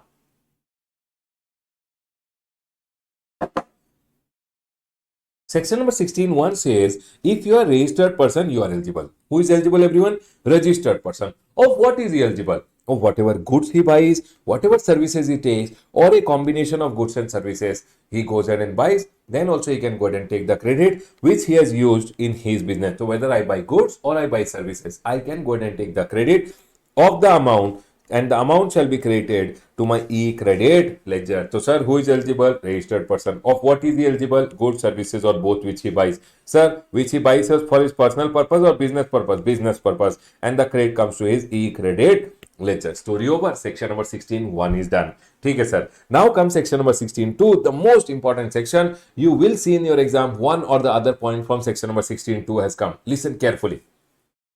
Section number 16(2) goes ahead and says, what are the conditions to go ahead and take the credit? What are the conditions to go ahead and take the credit? Listen carefully. Section number 16(2) says, possession of tax invoice. You should always possess the tax invoice. Section number 16(2)(a) says, you should have tax invoice. Okay, only then I can take the credit. You should have the debit note, only then you can take the credit. Or you should have such means as per the rules we will tell what are the other document which you should have, and that is told by rule number 36. So what they are going in and telling, you should have tax invoice, you should have debit note, or you should have such other document as told in rule number 36. And when you read rule number 36 says documentary requirement and condition for taking the credit. What are the documents required and what are the conditions to take the credit? In rule number 36, they have gone ahead and told. And rule number 36 has 4 sub rules over here. 1, 2, 3, 4. Everyone, very easy. Listen carefully. Rule number 36(1) says you should always have the supplier's invoice. Supplier has supplied me. I should have the invoice. Then, sir, self-invoice. If the supplier did not give the invoice and I have to pay GST under RCM, I should have self-invoice, that is the invoice as per section number 31(3)(f), subject to payment of tax. Means supplier was unregistered, I was registered. Supplier went ahead and supplied me the goods and I have to pay the GST under RCM. If I have to go ahead and pay the GST under RCM, then they are going ahead and telling over here, Ramesh, if supplier has supplied you and you have to pay the GST under RCM, then you should have what, everyone? Self-invoice over here, and that self-invoice is also approved to go ahead and take the credit. The next one, supplier would have gone ahead and given me a debit note. I should have a debit note. If I have imported the goods, if I have gone ahead and imported the goods from outside India, to clear the goods, we always go ahead and file bill of entry. That bill of entry may, I would have gone ahead and paid GST on the importation of goods. That credit also I can go ahead and take, provided I have bill of entry. The last one is ISD invoice, but ISD invoice at intermediate level is not required because ISD as a chapter comes only for your final. Is my point clear to all of you? Is my point clear to all of you? Please tell me, everyone. ISD invoice. Done, sir. Sir, can you please tell once again what are the documents required? Yes, Baba, you should remember bill of entry. If you have imported goods, bill of entry document is required to take the credit. ISD invoice, not required to remember, just for your knowledge purpose. ISD invoice is also required. Input service distributor. ISD means input service distributor. Okay? R for RCM ka case mein you should have self invoice. Debit note and supplier's invoice. It means you should have birds in order to take the credit. What is birds, everyone? You should have bill of entry, ISD invoice, supplier's invoice, reverse charge ka case mein self invoice, debit note and supplier's invoice. Only then you can go ahead and take the credit. Done, sir. This point is clear. Sir, tell me one thing. In this document, you are telling I should have birds to take the credit. In the document, what details should be there at least? Only then I can take the credit. See, tax invoice chapter went ahead and told lot of details to be captured in an invoice. Now, for example, one person went ahead and gave me one invoice. One person went ahead and gave me one invoice. And in the invoice, he went ahead and missed to put some detail. This tax invoice came to me. This tax invoice may, whatever details he has gone ahead and put, in that detail, one point he missed it. He did not make the invoice as per GST. Everything is there, but 1 or 2 points as per the GST. Tax invoice chapter told lot of details to be captured. One detail is not there. Can I take the credit of the invoice? So they went ahead and told in your invoice, if these details are there, you can take the credit. What details should be there? Description, value, tax.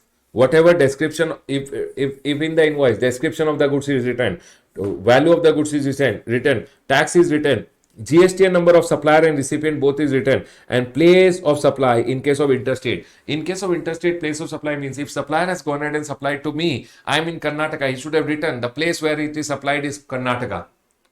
So what they are going ahead and telling, Ramesh, can you tell us what are the documents on the basis of which GST credit can be taken? If I have bill of entry, ISD invoice, debit note, RCM का case में self invoice and suppliers invoice I can take the credit in this document at least these details should be there, description of the goods should be there, value of the goods or service should be there, tax which has been charged should be written, and GST and number of supplier and recipient both should be there. Only then I can go ahead and take the credit, and the place of supply should be there. If supplier has gone ahead and supplied me from other state, he should always write which is the state he is supplying. Only then I can take the credit. These details should be there in your document. Only then you can go ahead and take the credit. Done, sir. This point is clear.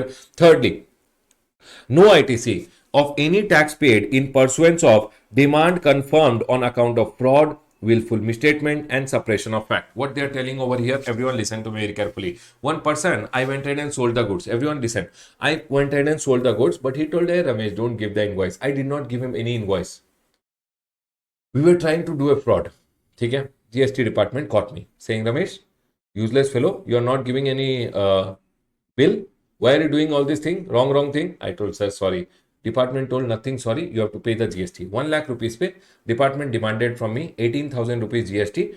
They gave me a love letter. Demand order came. I paid 18,000 because I was trying to do a fraud. Plus they charged me penalty, etc. Also penalty, you leave it now.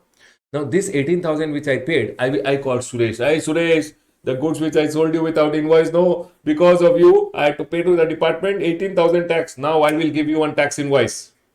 Give me the amount of 1 lakh rupees plus give me the GST also, and you can take the credit. No, Suresh will not be able to take the credit because this tax which was paid by me was because of a fraud. So if I do any fraud and I pay any tax, that tax ka credit is not allowed. Remember one thing, everyone, no ITC of any tax paid in pursuance of demand confirmed on account of fraud, willful misstatement, and suppression of fact. Sir, done, sir. This point is clear. The next one, people, can you tell me, everyone, what did I teach you till now? I went ahead and told section number 16. Section number 16, 1, everyone, who is eligible? Registered person. Of what is he eligible? Of the goods, services, or both, which he has gone ahead and used in his business. And the credit is given in the e-credit ledger. Done, sir. Section number 16, 2 went ahead and told what are the conditions that should be fulfilled to go ahead and take the credit. Section number 16, 2A went ahead and told there should be tax invoice, there should be debit note, and such are the document as told by rule number 36. Done, sir. This point is clear. Now, they are telling everyone, listen carefully. They are telling over here tax invoice, debit note, and such other document as told in rule number 36. Okay. Now, rule number 36 went ahead and told the rule number 36 1. You should have birds, BIRDS. Sir, what document I should have to take the credit? I should have bill of entry, ISD invoice, RCM ka case mein self invoice, debit note, and suppliers invoice. In my document, at least in this document, description should be there, value should be there, tax should be there, GST number and place of supply should be there. Only then I can go ahead and take the credit. Done. Thirdly, sir, if I have gone ahead and paid a tax because of a fraud, willful misstatement means I was doing wrong things. Willfully I had gone ahead and written wrong details. Willfully I had stated, might be in the invoice, I am sending mobile phone, I had written calculator. Willful misstatement I had done, or any suppression I had done. I had not told something which I was which I had to tell, which I was required to tell, but I have suppressed some detail. Then that is called fraud. Baba, you talk about this as fraud only. If you do any fraud, willful misstatement and suppression, we'll understand in CA final level. If you are trying to do any fraud, you sold, this is the perfect example. You sold some goods, you did not go ahead and give the front person any invoice. You told, sir, take the goods without any invoice. Later you got caught, so you told the front person, I'll give you an invoice, you can go ahead and take the credit. Remember one thing, this tax which was paid by me was because of a fraud. The front person will not get any credit. Done, sir. Fourth point over here goes ahead and talks about, see, Ramesh, just because you have an invoice, you can't take the credit. Supplier gave me an invoice. Can I take the credit of this? No. They are telling over here, supplier should show the details in GSTR1 and the details. Supplier should show the details in GSTR1 and the details should come in my GSTR2B. GSTR2B, only that details I can take the credit. Please tell me, everyone, are we all clear till here? I want everyone to quickly tell me, are we all clear till here? Are we all clear till here? Yes, sir. Clear. Yes, sir. Clear, clear, clear, clear. I hope you guys are able to recall. Yes, sir. We are able to recall. Now listen to me very carefully. They had gone ahead and written this saying, sir, no ITC shall be availed by registered person with respect to invoice or debit note, the details of which are required to be furnished under section number 37 means that the details are required to be furnished in GSTR 1 unless the details have been of such invoice or debit note have been furnished by supplier in GSTR 1 and the details have been ITC in respect of such invoice or debit note have been communicated to registered person in GSTR 2B. So only if the supplier showed in GSTR 1 and it comes in my 2B, I can go ahead and take the credit. You know what happened then? The same thing which was told by rule number 36, they had to go ahead and write in the act also because this was written in the rule. Anything written in the rule should be supported by act, and hence in section number 16 AA they wrote the same thing again. They told over here the details of such invoice and debit note referred to in clause A has been furnished by the supplier and such details have been communicated to the recipient of such invoice and debit note in the manner prescribed under section number 37. Means supplier should have shown in GSTR 1 and the details should have come in my GSTR 2B. Only then I can go ahead and take the credit. Done, sir. This point is clear. The next one, same thing they went ahead. Sir, same thing they went ahead and wrote over here. Sir, what is this IFF? Baba, IFF is Invoice Furnishing Facility, GSTR1 or GSTR1A or using IFF. IFF is Invoice Furnishing Facility. In your return chapter, you will see people who go ahead and file quarterly return, they don't file every month GSTR1, they file Invoice Furnishing Facility, Invoice Furnishing Facility and GSTR1. In your return chapter, it is there. Okay, sir? Done. Everyone over here now, tell me one thing. What did I tell you till now? I went ahead and told about section number 16. I went ahead and told section number 16 1 who is eligible registered person. Section number 16 2A went ahead and told I should have tax invoice, debit note and such other document. What other document I should have? I should have birds. What are the 5 documents, everyone? Bill of entry, ISD invoice, then sir R for RCM का case में self invoice, D for debit note and S for supplier's invoice. Only then I can go ahead and take the credit. In this document, what details should be there? Only then I can take the credit. In this document, it should be description, value, tag, GST number and place of supply should be there. Only then I can go ahead and take the credit. Done, sir. Sir, if I go ahead and pay anything because of a fraud, I did a fraud and I went ahead and gave an invoice to you. That invoice ka credit you can't take. Supplier should show the details in GSTR1. It should come in my 2B. Only then I can take the credit. And the same thing government went ahead and wrote in AA also. Government told supplier should show the details in GSTR1 and the details should be communicated to you in GSTR2B. Only then you can go ahead and take the credit. I want to ask you guys one question. For an example, I have gone ahead and purchased from 1 supplier, 2 supplier, 3 supplier. All the people had to file their GSTR1. Now, supplier number 1 filed his GSTR1. Supplier number 1 filed his GSTR1. It came in my 2B. Supplier number 2 filed his GSTR1. It also came in my 2B. Supplier number 3, he gave me the invoice, but he did not file his GSTR1. Will I get the credit of the supplier number 3? Yes or no? Whatever sales he has not shown in his GSTR1, will I get the credit? Yes or no?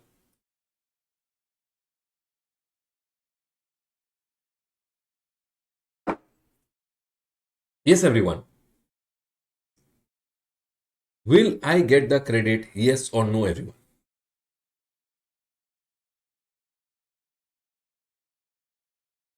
No, no, no. Because the amount would not have come in my 2B. If it does not come in my 2B, I will not get the credit. Very good, everyone. ठीक है, sir. Done.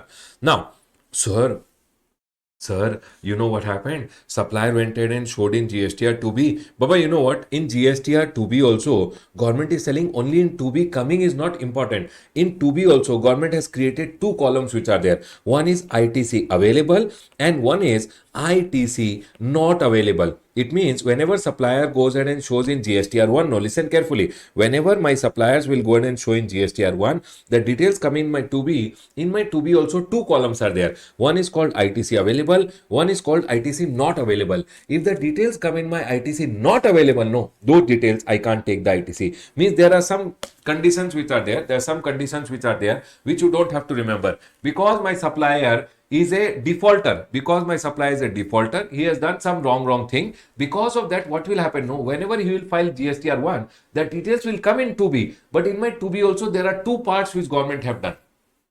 If my supplier is a good guy, the details will come in my ITC available. If my supplier is a bad guy who has done something wrong, then the details will come in my 2B, but ITC not available.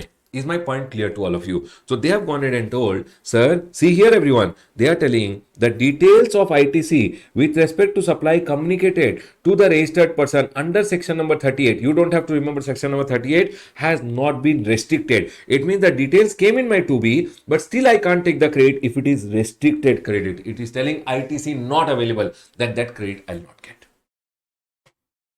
I hope this point is clear to all of you that whenever supplier shows in GSTR1, it comes in my 2B. In my 2B also there are two parts, ITC available, ITC not available. If it is coming ITC not available, I can't take the credit. Gone.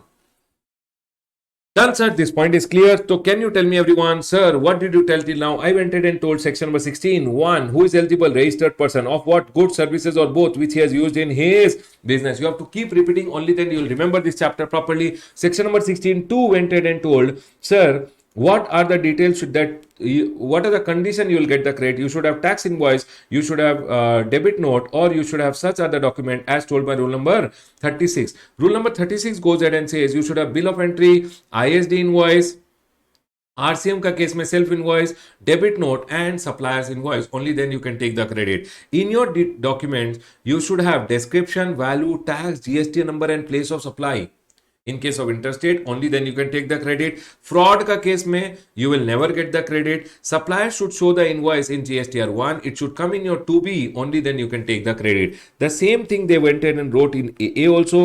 Supplier should show in GSTR1. Details should come in my 2B. And in 2B also, sir, remember one thing everyone, BA point got inserted. In 2B, it is not restricted. If in my 2B the credit shows as restricted credit, I will not get the credit. Please tell me everyone, are we all clear till here everyone? Are we all clear till here?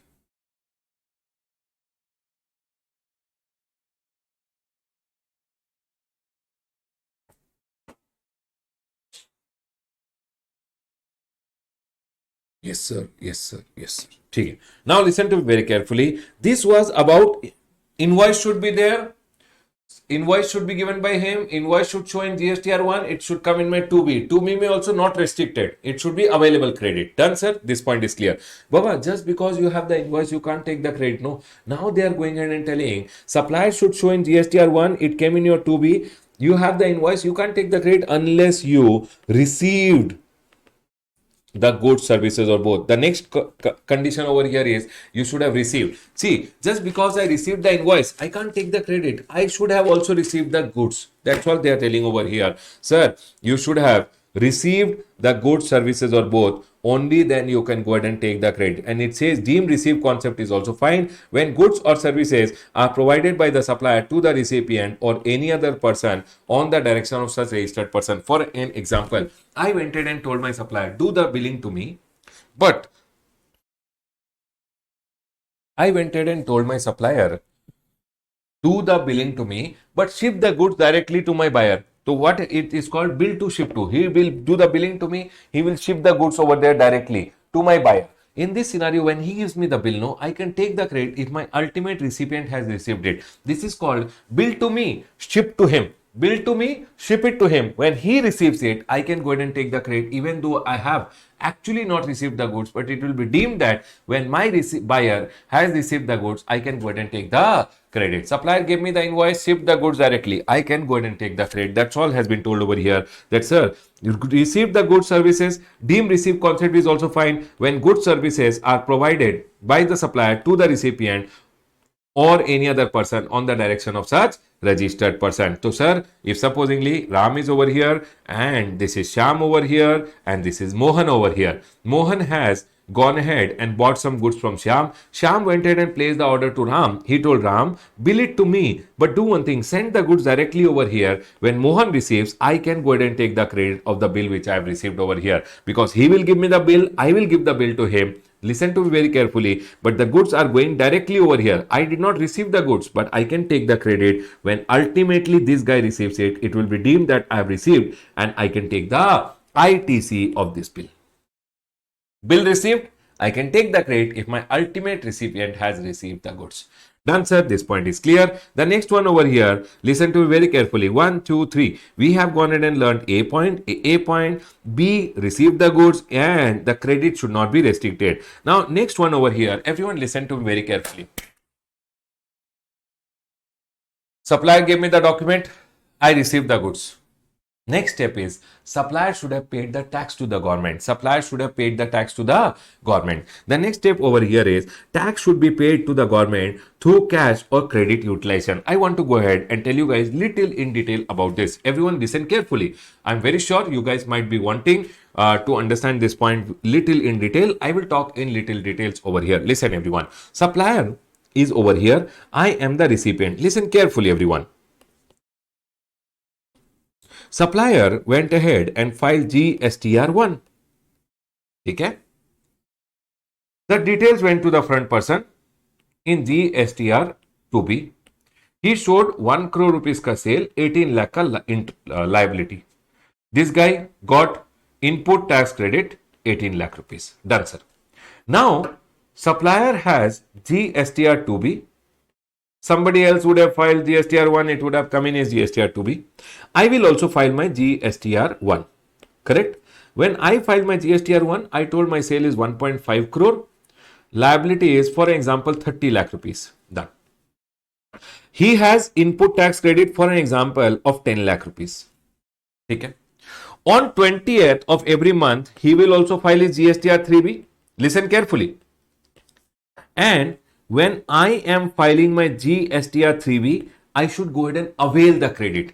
So I should go ahead and say, how much is my output tax liability? Sir, my liability is 30 lakh rupees over here. My input tax credit, how much is my input tax credit? 18 lakh rupees over here. And sir, remaining payment I should do, which is 12 lakh rupees. Okay? Now listen. He should also file his GSTR3B. Output tax liability, input tax credit. Sir, how much is the output? 18. How much is the input? 10. And he should pay 8 lakh to the government. Now listen to me very carefully. Supplier should pay the tax, but tell me one thing. You know what happens? On 20th of every month, he should pay the tax also by using his credit, and remaining amount he can pay in cash. So by his credit or cash, he should pay the tax. Okay? And then only I can go ahead and take the credit. He should have paid the tax 10 lakh plus 8 lakh, 18 lakh. Only then I can take the credit of 18 lakh. But you know what, everyone? I already took the credit on 20th. But on 20th, this guy did not file his return. Oh, but I already took the credit. What they are telling over here? It is subject to section number 41. It says, sir, did he pay the tax? Did not pay the tax. Did I already take the credit? Yes. But why did you take the credit if your supplier did not file the return? So it says over here, every registered person shall be entitled to avail the ITC as self-assessed in the return, and such amount will be given in the e-credit ledger. Whatever I ask in the e-credit ledger, no. See, whatever ITC ask in the GSTR 3B, no, that credit is given to me. I get the credit immediately. Self-assessed. Self-assessed means whatever you tell in your return. In your return, you told 18 lakh credit, no, government will give you the credit immediately. But remember one thing. The ITC availed by registered person with respect to such supplies, the tax has not been paid by the supplier shall be reversed with interest. It means, did my supplier pay this 18 lakh? No, sir, useless fellow, he did not pay. So what to do? You have to pay it back to the government with interest. Interest we'll learn in payment of taxes chapter. Okay? Now, what happened over here? He did not pay the tax, but I have to reverse. Now I'll tell, hey, shameless fellow supplier, you did not pay the tax. Whatever credit was there, I already took it. And you did not pay the tax, so I have to pay it back to the government with interest. Done? Now, here government went ahead and I told, sir, how is it possible that on 20th, I'll wait for all my suppliers to file their return and then I will take the credit? What if they file the return at 11:30? Should I wait in my office till 11:30 to take the credit? No. Government told you take the credit. You take the credit. If supplier don't go ahead and file the return, whatever credit you took, you should reverse it. But sir, when should I reverse? Next day morning when I come to the office, I should reverse it. When should I reverse? The government told over here, see, rule number 37A got introduced. People, are you guys with me on the same page, everyone, till here? Supplier went ahead and did not file his GSTR 3B. He filed his GSTR 1, it came in my 2B. I went ahead and took the credit already when I was filing 3B. When I was filing GSTR 3B, I took the credit, but my supplier, useless fellow, he did not go ahead and pay the tax to the government. Now what to do? Now, Baba, wait for him. Tell him to go ahead and file his return. Remember one thing, for an example, this is the month of April. and April month ka 20th May, he should have filed his GSTR 3B. He did not file. You filed and you took the credit. Tell him, hey, listen, April month, 20th May, 3B not filed. But I already took the credit. Hey, useless fellow, you have not filed the 3B. File no. File next month. File little later. You don't have to reverse the credit. I don't have to reverse the credit. I can tell him, file. Next month you file it. The government is telling over here, Ramesh, if your supplier files the GSTR 3B late, also it's okay. You can keep the credit. But sir, till what time? Government is telling full year got over. Sir, this fellow did not file his GSTR 3B. Full year got over. No problem. Tell him to file till next year 30th September. Till what time? This GSTR 3B can file till next year 30th September. If he files on 30th September, no problem. Whatever credit I've taken, I can keep it. Whatever credit I've taken, I can keep it. But if he does not go ahead and file by 30th September, listen carefully, then 30th November, I should reverse how much credit I took, 18 lakh. I should reverse along with interest. Done, sir. Then they are going ahead and telling, if you don't reverse, Ramesh, for example, my supplier did not file the return, which was supposed to be filed over here till 30th September also he did not file. Then they are going and telling on or before 30th November, the recipient who has taken the credit should reverse the amount with interest. Sir, what if I don't reverse? If you don't reverse on 30th November, whatever credit you had taken, then Baba, supposingly you reversed on 31st December, then for this period you have to pay interest. Okay, sorry. Here you don't have to pay any interest. If you don't reverse on 30th November, you reverse late, then you have to reverse this 18 lakh with interest. It means till 30th November, if I reverse, do I have to pay interest or not required? Not required. But if you go ahead and reverse after 30th November, any date, then you have to pay with interest. I reversed it. Later, my supplier filed the return. Huh? Hey, you filed the return. If my supplier filed the return, supplier filed the 3B, then what to do? Then recipient can re-avail the ITC. I can take the credit again. Interest I will not get back. Sir, can you please repeat this? I will repeat. This is the month of April. Everyone, I'll repeat for you guys. Listen. April का GSTR 3B to be filed on 20th May. ठीक है, GSTR 3B. ठीक है, done sir. When I was filing GSTR 3B, supplier did not file. My supplier did not file his 3B, but as a recipient, I filed the 3B. 18 lakh ka ITC I took. I filed the 3B, I took the credit. Now what to do? But my supplier did not file the 3B. What to do? Tell him to file next month. Tell him to file. He can file once the year got over till 30th September. If he files the 3B, if he files this GSTR 3B, I can keep the credit. I don't have to reverse. But if he does not go ahead and file by this date, then 30th November, whatever credit I had taken 18 lakh ka credit, I should reverse. No interest payable. But if I don't reverse 30th November, I reversed supposingly 1 month late, then this period ke liye I have to pay interest plus reverse. Reverse with interest. Done. Sir, what if my supplier later went in and filed the return? I already reversed and then he filed the return. Then what will happen? If your supplier later filed the return in the month of February, 3B filed by your supplier, then what to do? February month ka, when you are filing your return, recipient on 20th March, I can go ahead and take the ITC again. What I had gone ahead and reversed over here, I can go ahead and take it back. Please tell me, are we all clear? The same thing is told in rule number 37A, reversal of ITC in case of non-payment by the supplier and re-availment thereof. It says, where the ITC has been availed by the registered person in GSTR 3B with respect to invoice or debit note, the details of which have been furnished by the supplier in GSTR 1, you think 1. Okay? But corresponding 3B has not been filed by the supplier. Supplier went ahead and showed in GSTR 1. It came in my 2B, but 3B has not been filed by him. Then they are going ahead and telling,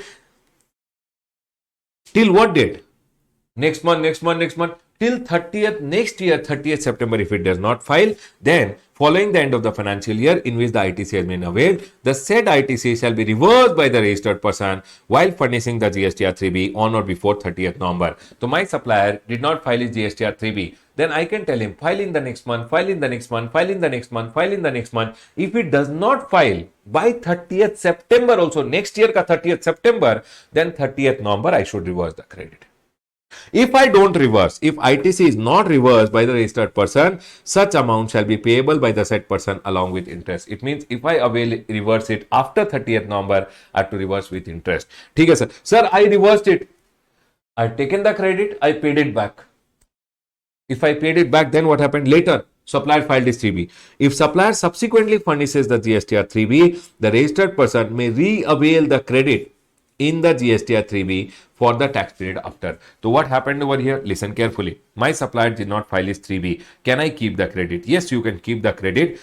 I already took the credit. I can keep the credit. Tell him to file by 30th September. If he files, no problem. If it does not file, 30th November, you reverse it. If you don't reverse, then you have to reverse with interest. What if later he filed the 3B? I can take the credit again. Please tell me everyone, is rule number 37A clear to all of you? Are we all clear with rule number 37A? Please tell me everyone, are we all clear with rule number 37A? Done. Everyone, listen to me very carefully. Now tell me one thing, everyone. Supplier should have filed his GSTR 1. It should come in my 2B. Baba, he filed his GSTR 1. It came in my 2B. If me as a recipient, I want the credit, then what I should do? They went ahead and told you as a recipient, you want the credit? Recipient, see, tax should be paid by the supplier. By whom? By supplier. Supplier should have paid the tax to the government. You as a recipient, you should have filed your return. Means tell me one thing. Everyone, whenever you want the credit, what should you always file? GSTR 3B. That's all they are telling. You should file your 3B to take the credit. See, return should be filed by the recipient. Which return, everyone? GSTR 3B. Sir, can you please repeat once again? I will repeat with you guys. Everyone listen carefully. First of all, section number 16, I taught you section number 16.1. Who is eligible to take the credit? Registered person. Of what is he eligible? Goods, services or both, which he has used in his business. Credit comes in your e-credit ledger. Done, sir. Section number 16.2 goes ahead and says, sir, what is the condition to go ahead and take the credit? Condition. Section number 16.2A, sir, you should have tax invoice, debit note, such other document as told in rule number 36. Done, sir. Then, sir, rule number 36 told you should have bill of entry, ISD invoice, RCM का case में self invoice, debit note and supplier's invoice.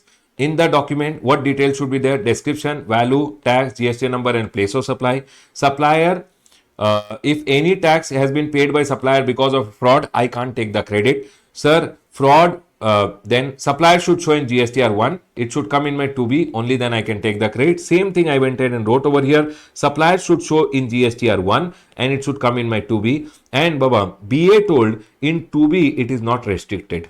It should not be restricted. If it is restricted, you will not get the credit. Done, sir. Then I went ahead and told I should have received the goods, services or both. Only getting the invoice is not enough. You should have received the goods also. And thirdly, they went ahead and told supplier should have paid the tax to the government. Basically, tax paid by supplier. If he does not pay, I can still keep the credit. He can file the return little late also till next year 30th September also. If he files, it's okay. I can keep the credit. Number D over here, he paid the tax. I want the tax, no? So I should also file my GSTR 3B. Return filed by recipient. Only then recipient can go ahead and take the credit. Please tell me everyone, are we all clear till here?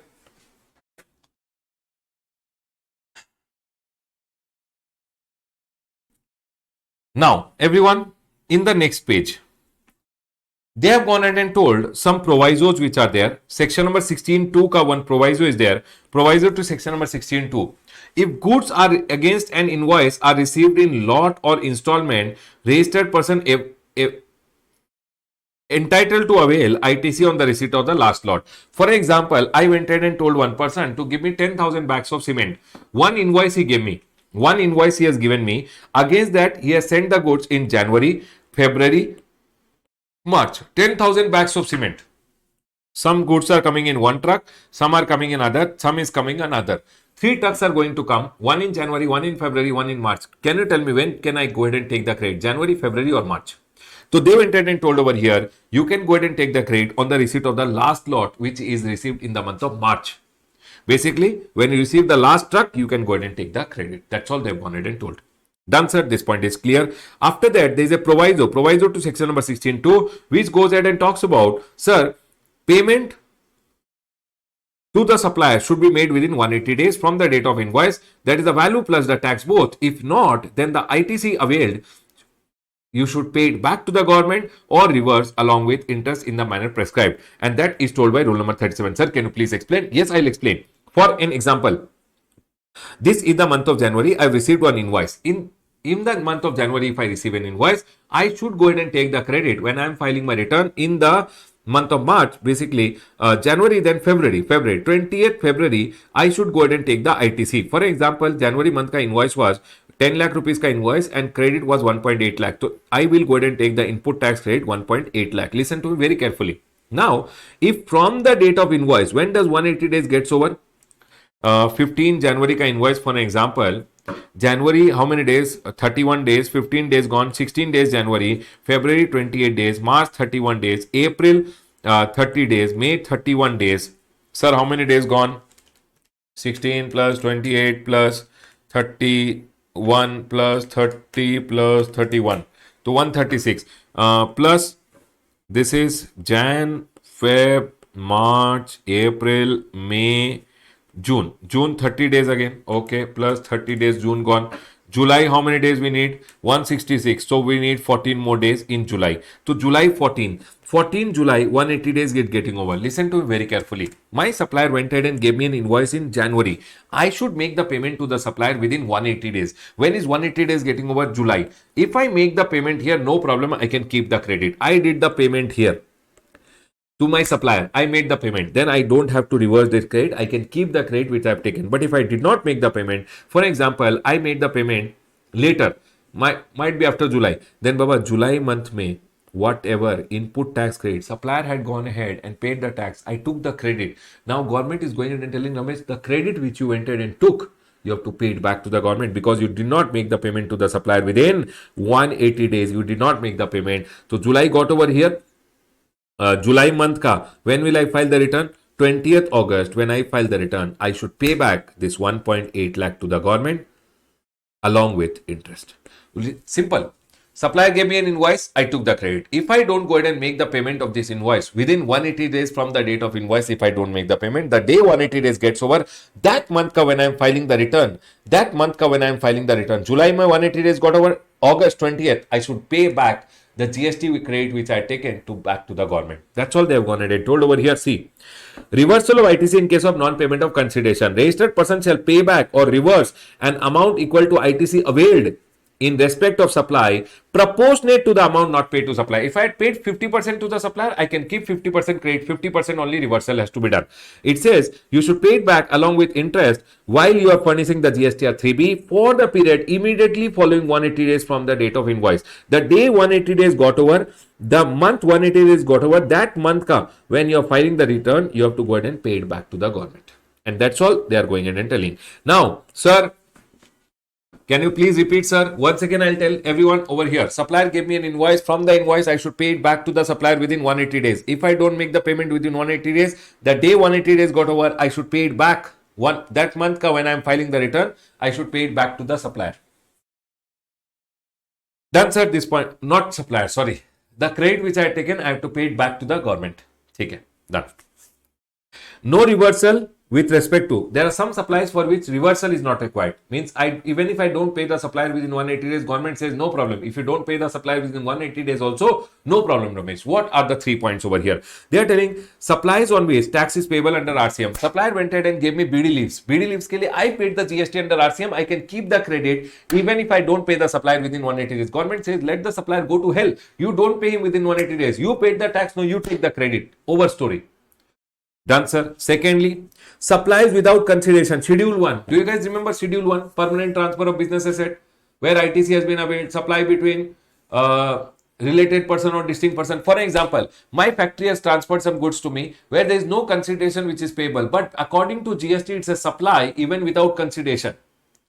So in this scenario, my factory would have paid the tax and me as a branch would have gone ahead and taken the credit. My factory says some goods came to me. Both of us are distinct person. They paid the tax, I took the credit. But it is without consideration. I don't have to pay them anything. If I don't have to pay them anything, there is no reversal attracted because I don't have to pay only. It says supplies without consideration, and the last one is on that part of value of supply which is made by the recipient. So what they are going ahead and telling, for example, my supplier went ahead and supplied me one machine for 1 lakh rupees. Out of that 1 lakh, I paid 50,000 to my supplier ka vendor. Supplier ka vendor was there, him I paid already 50,000 rupees. So reversal will happen for 1 lakh or 50,000 only, because only 50,000 I have not paid him. So reversal will happen only with respect to 50,000 rupees. That's all they are telling. Ki sir, if it is on that part of value of supply which is met by the recipient, means if I had paid someone on behalf of the supplier, that is like I've already paid the supplier, and for that amount reversal is not attracted. Done, sir. Sir, tell me one thing. 180 days got over from the invoice, 180 days got over, I did not make the payment, so I reversed the credit. After I reversed the credit, no, I made the payment to the supplier. Can I take the credit again? Yes, you can take it. No time limit. ITC can be taken again when the payment is made to the supplier. There is no time limit to retake the credit. Section number 16(4), etc. ka time limit is not applicable. Tell me one thing, everyone. What is this rule number 37A? Rule number 37 is very simple. It goes ahead and says, supplier gave you an invoice. From the invoice, you should make the payment to him within 180 days. If you don't make the payment to him within 180 days, whatever credit you took for that invoice, you should pay it back to the government with interest. Done, sir. This point is clear. Later, I made the payment to the supplier. If you made the payment to the supplier, whatever credit you had reversed, no, you can take it again. That's all. They have gone ahead and told this in rule number 37. Now here, one question came over here. This clarification, I'll go ahead and explain you quickly. Everyone listen to me very carefully.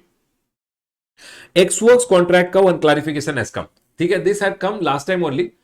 Last time we had learned it in amendment. Now in version 10 is a part of the chart book. Okay, everyone, people listen carefully. What is this ex-works contract wala point talking over here?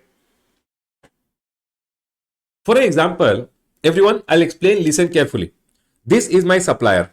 My supplier ka factory is in Delhi. This is his factory. He told me, I told him I want to buy 10 cars. My supplier went ahead and told, he is called the original equipment manufacturer. He is the original equipment manufacturer. He is the car manufacturer. I am in Karnataka. I went ahead and told, this is my Karnataka ka showroom. I told him I want 10 car. He told 10 car, I will give you X-Works contract. X-Works contract means outside my factory gate, I will give you the delivery. After that, the goods are yours. You do whatever you want. Now, in this scenario, what I did, I hired one goods transport agency on 1st of January. The goods transport agency put all the trucks in his, put all the cars in his truck, and he got the trucks to my premises. Now, in this scenario, the question which came was, 1st January, the goods are received at the factory gate. And now the goods are going to come to my premises. Might be it took 20 days or 1 month. It came to my premises on 20th of February. It took 50 days to reach to my factory. My question to all of you, from here to here, the communication was how many months? 50 days it took. Now, should I take the credit when I am filing the return for January, or should I take the credit when I am filing the return for the month of February? Because credit can be taken only when the goods are received. Now, when he gave me the goods outside his factory gate only, can I consider the goods as received by me? And can I take the credit in the month of January only, or the goods should be physically received in my premises? Because goods should be received to take the credit. Here the clarification came. He has passed on the goods to you in his factory gate. It means the goods ka, I am the owner in the factory gate only. It means I have deemed, it is deemed that I have received the goods in the factory gate only. From here, when the transportation happens here, physical receipt is not important. Have I received the goods at the factory gate? Yes, the goods are mine now. Might be I had one GTA. I told the GTA, take the goods and come. But when did the goods ka ownership transfer to me? The goods ka ownership was transferred to me at the factory gate only. I can take the credit in January only. That's all they went ahead and told. Unless it happens that goods are coming on the way, there's a fire, goods burned, ITC also burned. Or I took some car for my personal purpose, then no ITC. They went ahead and told that's all. Clarification. Whether ITC can be availed by dealer only when the vehicles are physically received by the automobile dealer at his business premise, or ITC can be availed on the day The vehicles are built to the dealer and handed over to the transporter by the OEM. OEM means original equipment manufacturer, like Maruti Suzuki. All these are original equipment manufacturer who manufactured the car at his factory gate. So they have gone ahead and told ITC can be availed on the date the vehicles are built and handed over to the transporter by the original equipment manufacturer at his factory gate. It means when can I go ahead and take the credit? The day the goods are handed over by the original equipment manufacturer at the factory gate, that day I can go ahead and take the credit. It says unless no ITC if goods are diverted for non-business use or goods are lost, stolen, destroyed, etc. So people tell me one thing. For example, these trucks were these goods were coming on the way. Here one fire happened. Goods gone. ITC also gone. Goods stolen. ITC also stolen. Or might be out of this car. No, one car I went ahead and took for my personal purpose. If personal purpose, then you don't get the credit. I hope this point is clear to all of you. Yes, sir, this point is clear. They went ahead and told Ramesh, he handed over the goods at the factory gate. You can take the credit today only because according to him, the ownership is already transferred. Done, sir. This point is clear. That's all they went ahead and told over here. At the factory gate, I can take the credit. It is not important that physically I should receive the goods at my premises only. Section number 16(3) goes ahead and says, if you go ahead and take, everyone, sir, please show. Okay, you want to see this? See, quickly. No problem. Please see. ठीक है?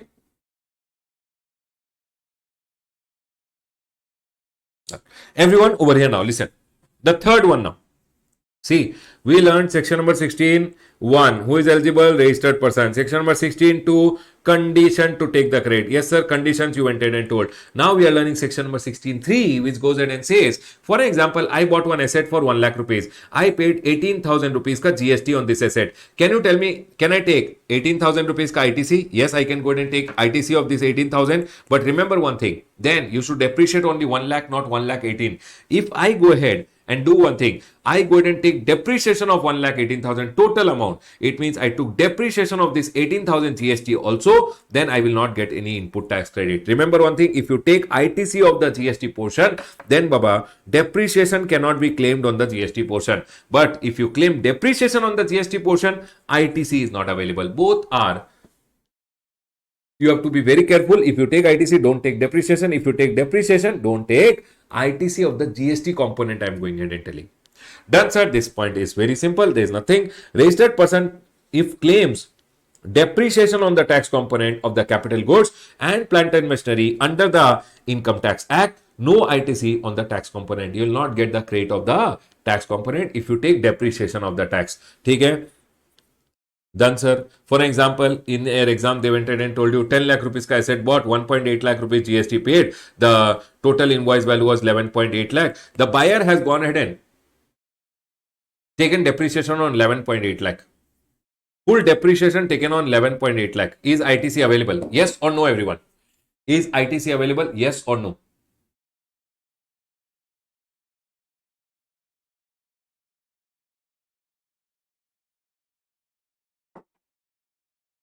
Is ITC available? Yes or no?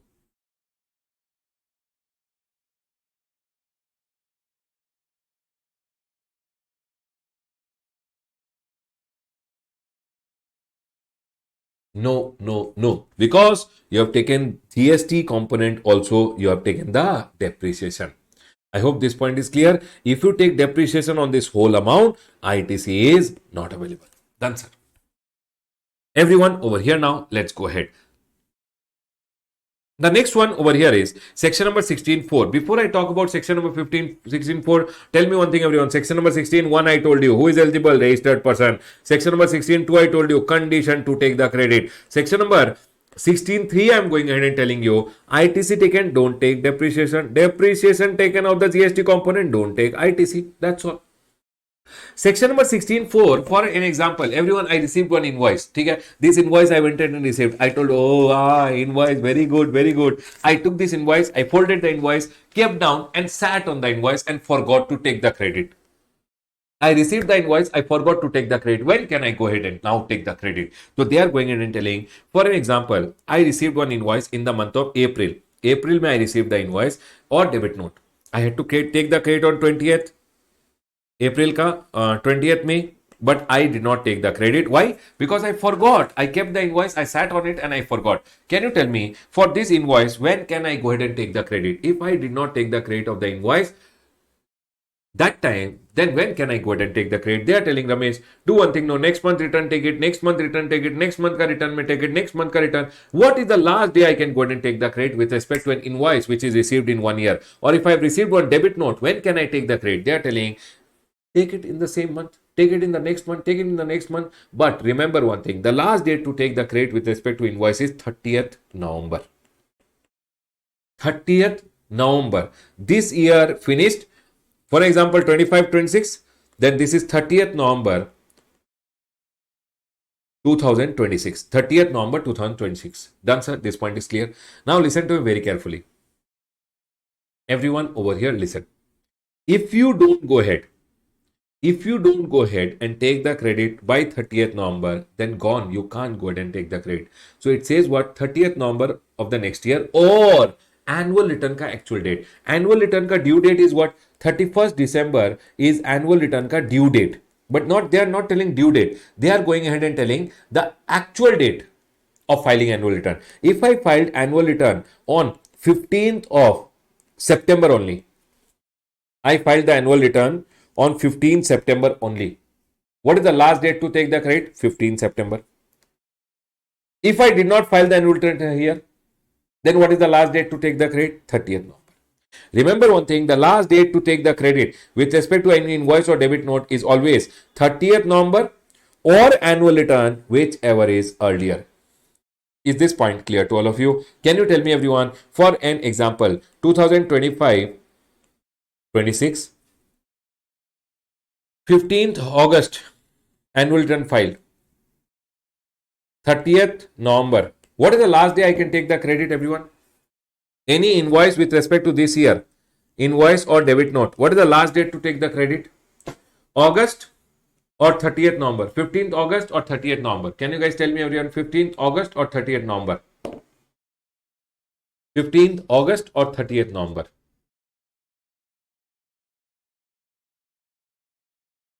Sir, 15th August. Very good, everyone. For example, if I go ahead and ask you now, the next question. I went ahead and filed the annual return on 31st December only. I filed the annual return. Actual date of filing. Can you tell me what is the last date to take the credit? What is the last date to take the credit? Sir, the last date to take the credit is, because annual return is filed here, 30th November. I hope this point is clear to all of you. Yes, sir, the point is clear. Chalo, let's go ahead. Everyone over here now. Next.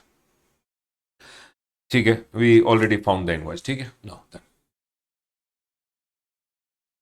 The next point we'll go ahead and understand now. Everyone over here. Very good, very good, very good, everyone. Okay, this next point I want to go ahead and talk about it. For example, now you have to go ahead and pay GST under RCM. Yes, in case of RCM supplies, when do I go ahead and get the credit is the question over here. For example, one director is there. Director gave services to the company. This is the company. Company should pay GST under RCM. Correct. For example, the director went ahead and gave the services on 1st of April 2025. Everyone listen carefully. Director gave the services to me on 1st of April 2025. I am a company. Sir, this invoice should be raised within 30 days. It means when should I raise the invoice? 1st April. April 30 days are there. First gone means 29 days in April. It means 1st of May I will raise the self invoice. Kindly tell me everyone, April gone here. 1st of this date I'll raise the self invoice. For example, 1 lakh rupees director ka services received, GST 18,000. 18,000 I should pay under RCM. Correct. RCM when I should pay? May month. When will I file the return? 20th of June. I should pay this 18,000 rupees under RCM. And I can go ahead and take the ITC also. Please tell me everyone, are we clear with this point? Is this point first of all clear to all of you? I received one director ka services. Director services, when I received it, I made one self invoice over here. Within 30 days, I should make the self invoice. For example, I made the self invoice on 1st of May. May month ka, I should file the return on 20th June. 20th June, reverse charge me, I should pay the tax and I should take the credit. First pay the tax and then I can take the credit also. Is this point clear to all of you? Yes, sir. This point is clear. Okay. You know what happened? I did not make the self invoice also. I did not pay the GST under RCM also. Bad boy. But you know what happened? After 25, 26 gone, in 2026-27, GST officer told me, hey Ramesh, in the month of September, the GST officer caught me. He told, hey, useless fellow, why didn't you pay the GST under RCM? Why didn't you make a self invoice? I told, sir, I didn't know about it. I'm really sorry. Then he will tell, no problem. Now make the self invoice. I made the self invoice over here. Okay? Because this self invoice I did not make, I did not pay the tax. Now I made the self invoice. And September means 20th October, I paid the GST under RCM. Can I take the ITC was the question. Government told, yes, you can take the ITC. You pay the GST under RCM and you take the credit, no problem. But you should have paid the tax on 20th June over here. You are paying the tax late. Because you are paying the tax late, you have to pay the tax along with interest and you can take the credit also of the GST which is paid. That's all is the clarification given by the government. If one RCM had to be paid in 2025-26, but I paid later, might be after 1 year, can I still pay and take the credit? Yes, you can take the credit. But remember, because you are paying it late, you have to pay with interest. Is the point clear to all of you? See what they are telling. In case of supplies under RCM, where the tax has to be paid under RCM and where the invoice is to be issued by the recipient in accordance with 31(3)(f) self-invoice, the relevant financial year for calculation of the time limit under section number 16(4), that is the maximum time limit to take the credit, the financial year in which invoice is issued by the recipient. People, when did I issue the invoice? 2026-27. Yes, sir. You made the invoice in 2026-27. So this invoice ke liye, what is the last date to take the credit? Which year I made the self invoice? That year ka next year, 30th November or annual return ka actual date, whichever is earlier. But remember one thing, because you made the self invoice here, you paid the tax here, you have to pay with interest because you should have paid the tax here only, you are paying it late. This is okay, sir. But tell me one thing, if I raise the invoice in 2026-27, I made the self invoice, when can I take the credit? Last day, next year, 30th November or annual return ka actual date for this year, 26-27, when you made the self invoice, that year ka next year, 30th November or annual return ka actual date, whichever is earlier. That's all they clarified over here.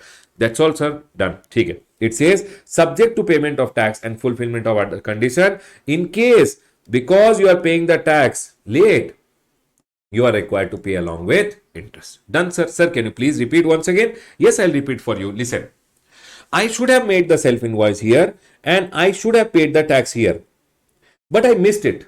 I didn't know I should have made the self invoice and pay. Might be. I didn't know.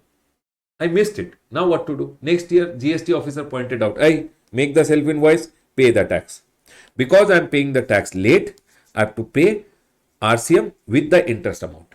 Now, can you tell this self invoice, what is the last date to take the credit? Can I take the credit here? Yes. If you don't take the credit here, then what is the last date to take the credit? When you made the self invoice, not when you received the set. When you made the self invoice, that year ka, next year 30th November or annual return ka actual date, whichever is earlier. That's all. That year you make the self invoice, that year ka next year 30th November or annual return ka actual date, whichever is earlier, you can go ahead and take the credit. Done, sir. This point is clear. That's all they have gone ahead and told. Last one is section number 16(6) over here. Let's go ahead and understand section number 16(6). Section number 16(6) goes ahead and talks about time limit to take the ITC. Everyone, time limit to take the ITC in case of cancellation of registration, order is revoked. Sir, can you please explain this? I will explain this, but first you have to tell me, are we all clear with this circular which I with this clarification which I've gone and explained now? Is everyone clear with this clarification? Please tell me, everyone, are we all clear?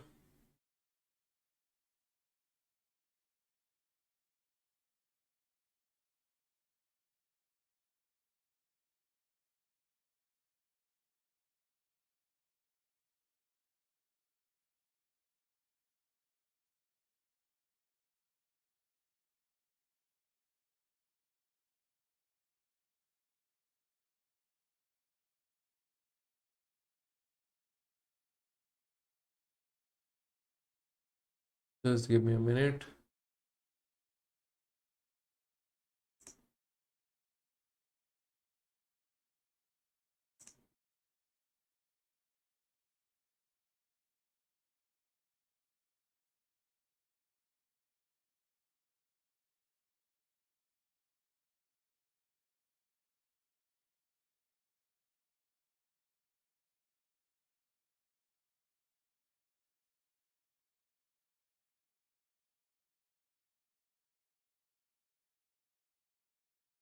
Ah. Please tell me, everyone, are we all clear with this point till here? Yes, sir, clear. Cholo, let's go ahead. Everyone over here now, listen. Now, the last part which I want to go ahead and talk, listen carefully, everyone. Everyone over here now. For an example, this is the year 2025-26. I received one invoice for this year. This invoice was received in the month of June, but I did not go ahead and take the ITC. I missed it. Okay. What is the last date to take the credit? 30th November or annual return, actual date of filing, not due date, actual date of filing, whichever is earlier. Okay. You know what happened? On 20th October, my registration got cancelled. Registration cancelled. But this invoice ka credit I did not take till then. I did not take. I forgot. I could have taken the credit on 30th November or annual return ka actual date of filing, whichever is earlier. But you know what? Because my registration was cancelled, everyone listen carefully. Here, I could not take the credit. You know what? 90 days I should apply for revocation. I took 90 days. Revocation applied. I applied for revocation. I told sir, please don't cancel my registration. I applied for revocation. ठीक है. After revocation के लिए, I applied. Might be in the month of December. I applied. They took 30 days. January, they revoked. Revocation order came. They told sir, okay, we are not cancelling your registration. Don't cry. I told, thank you, thank you, thank you. You're not cancelling. But you know what? The day revocation order came, my time limit already gone to take the credit of the invoice. That invoice, I had not taken the credit. Here, I missed it. But I wanted to take the credit on 30th November or inverter actual date, whichever is earlier. I had to take the credit. But sir, 30th November is already gone. I could not take the credit. Now that you have given me the revocation order, I applied. You gave me the revocation order. They're telling whatever invoice you could not take the credit because your registration was cancelled. Do one thing. From the revocation order, within 30 days, take the ITC of those invoices. I hope this point is clear to all of you. Please tell me, everyone, are we all clear till here? Are we all clear with this point, everyone? Are we all clear with this point? What are they trying to tell over here? They are trying to tell, sir, here only, one invoice was there. I did not take the credit of the invoice. Okay? Now, 20th October registration got cancelled. They are telling you should have taken the credit. I did not take the credit. I could have taken the credit on 30th November, but my registration already got cancelled. Okay? So what to do? No problem. Apply for revocation. Revocation order comes. No. Once the revocation order has come, you could not take the credit. No. Within the next 30 days, please take it. No problem. Sir, 30th November gone. No problem. Your registration was cancelled that time. How can you take it? Now you can take it within the next 30 days. Once you get the revocation order, within next 30 days, whatever invoices you could not take the credit, take it now. That's all they are telling everyone. Where the registration of a registered person is cancelled and subsequently the cancellation of registration is revoked, and where ITC in respect of invoice or debit note was not restricted under section number 16(4) on the date of cancellation of registration, the said registered person shall be entitled to take the ITC of such invoice or debit note in a return under section number 39 filed up to 30th November following the end of the financial year or actual date of filing annual return, or for the period from the date of cancellation or effective date as the case may be till the date of revocation. People, from the registration cancellation to the revocation order, now you will file the return within how many days? Where the return was filed within 30 days from the date of revocation of cancellation of registration. The day revocation order comes, no, from that day within the next 30 days, these invoices which you could not take the credit, you can now go ahead and take the credit. That's all they've intended to. Done, sir. This point is clear. We are done with section number 16 over here. People, please tell me, are we all clear with section number 16? Done?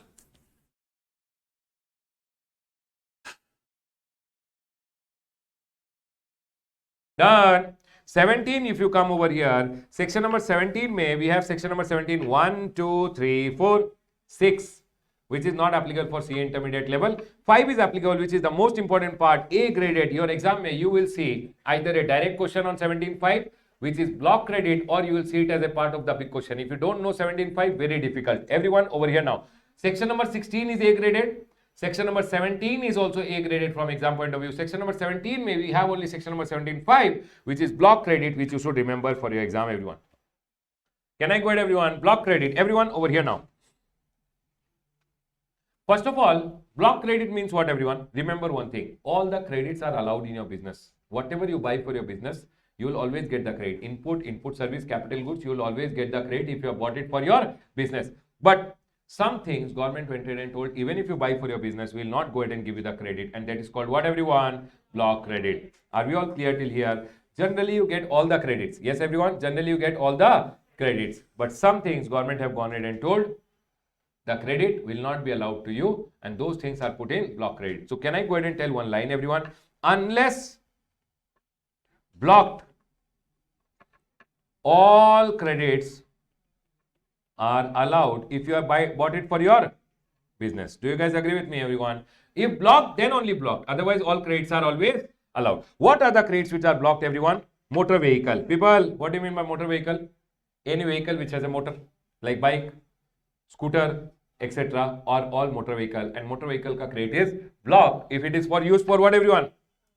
Transportation of person, and approved seating capacity is less than equal to 13, including the driver. Remember one thing, everyone, if you have gone ahead and bought a motor vehicle for transportation of goods, it is not blocked.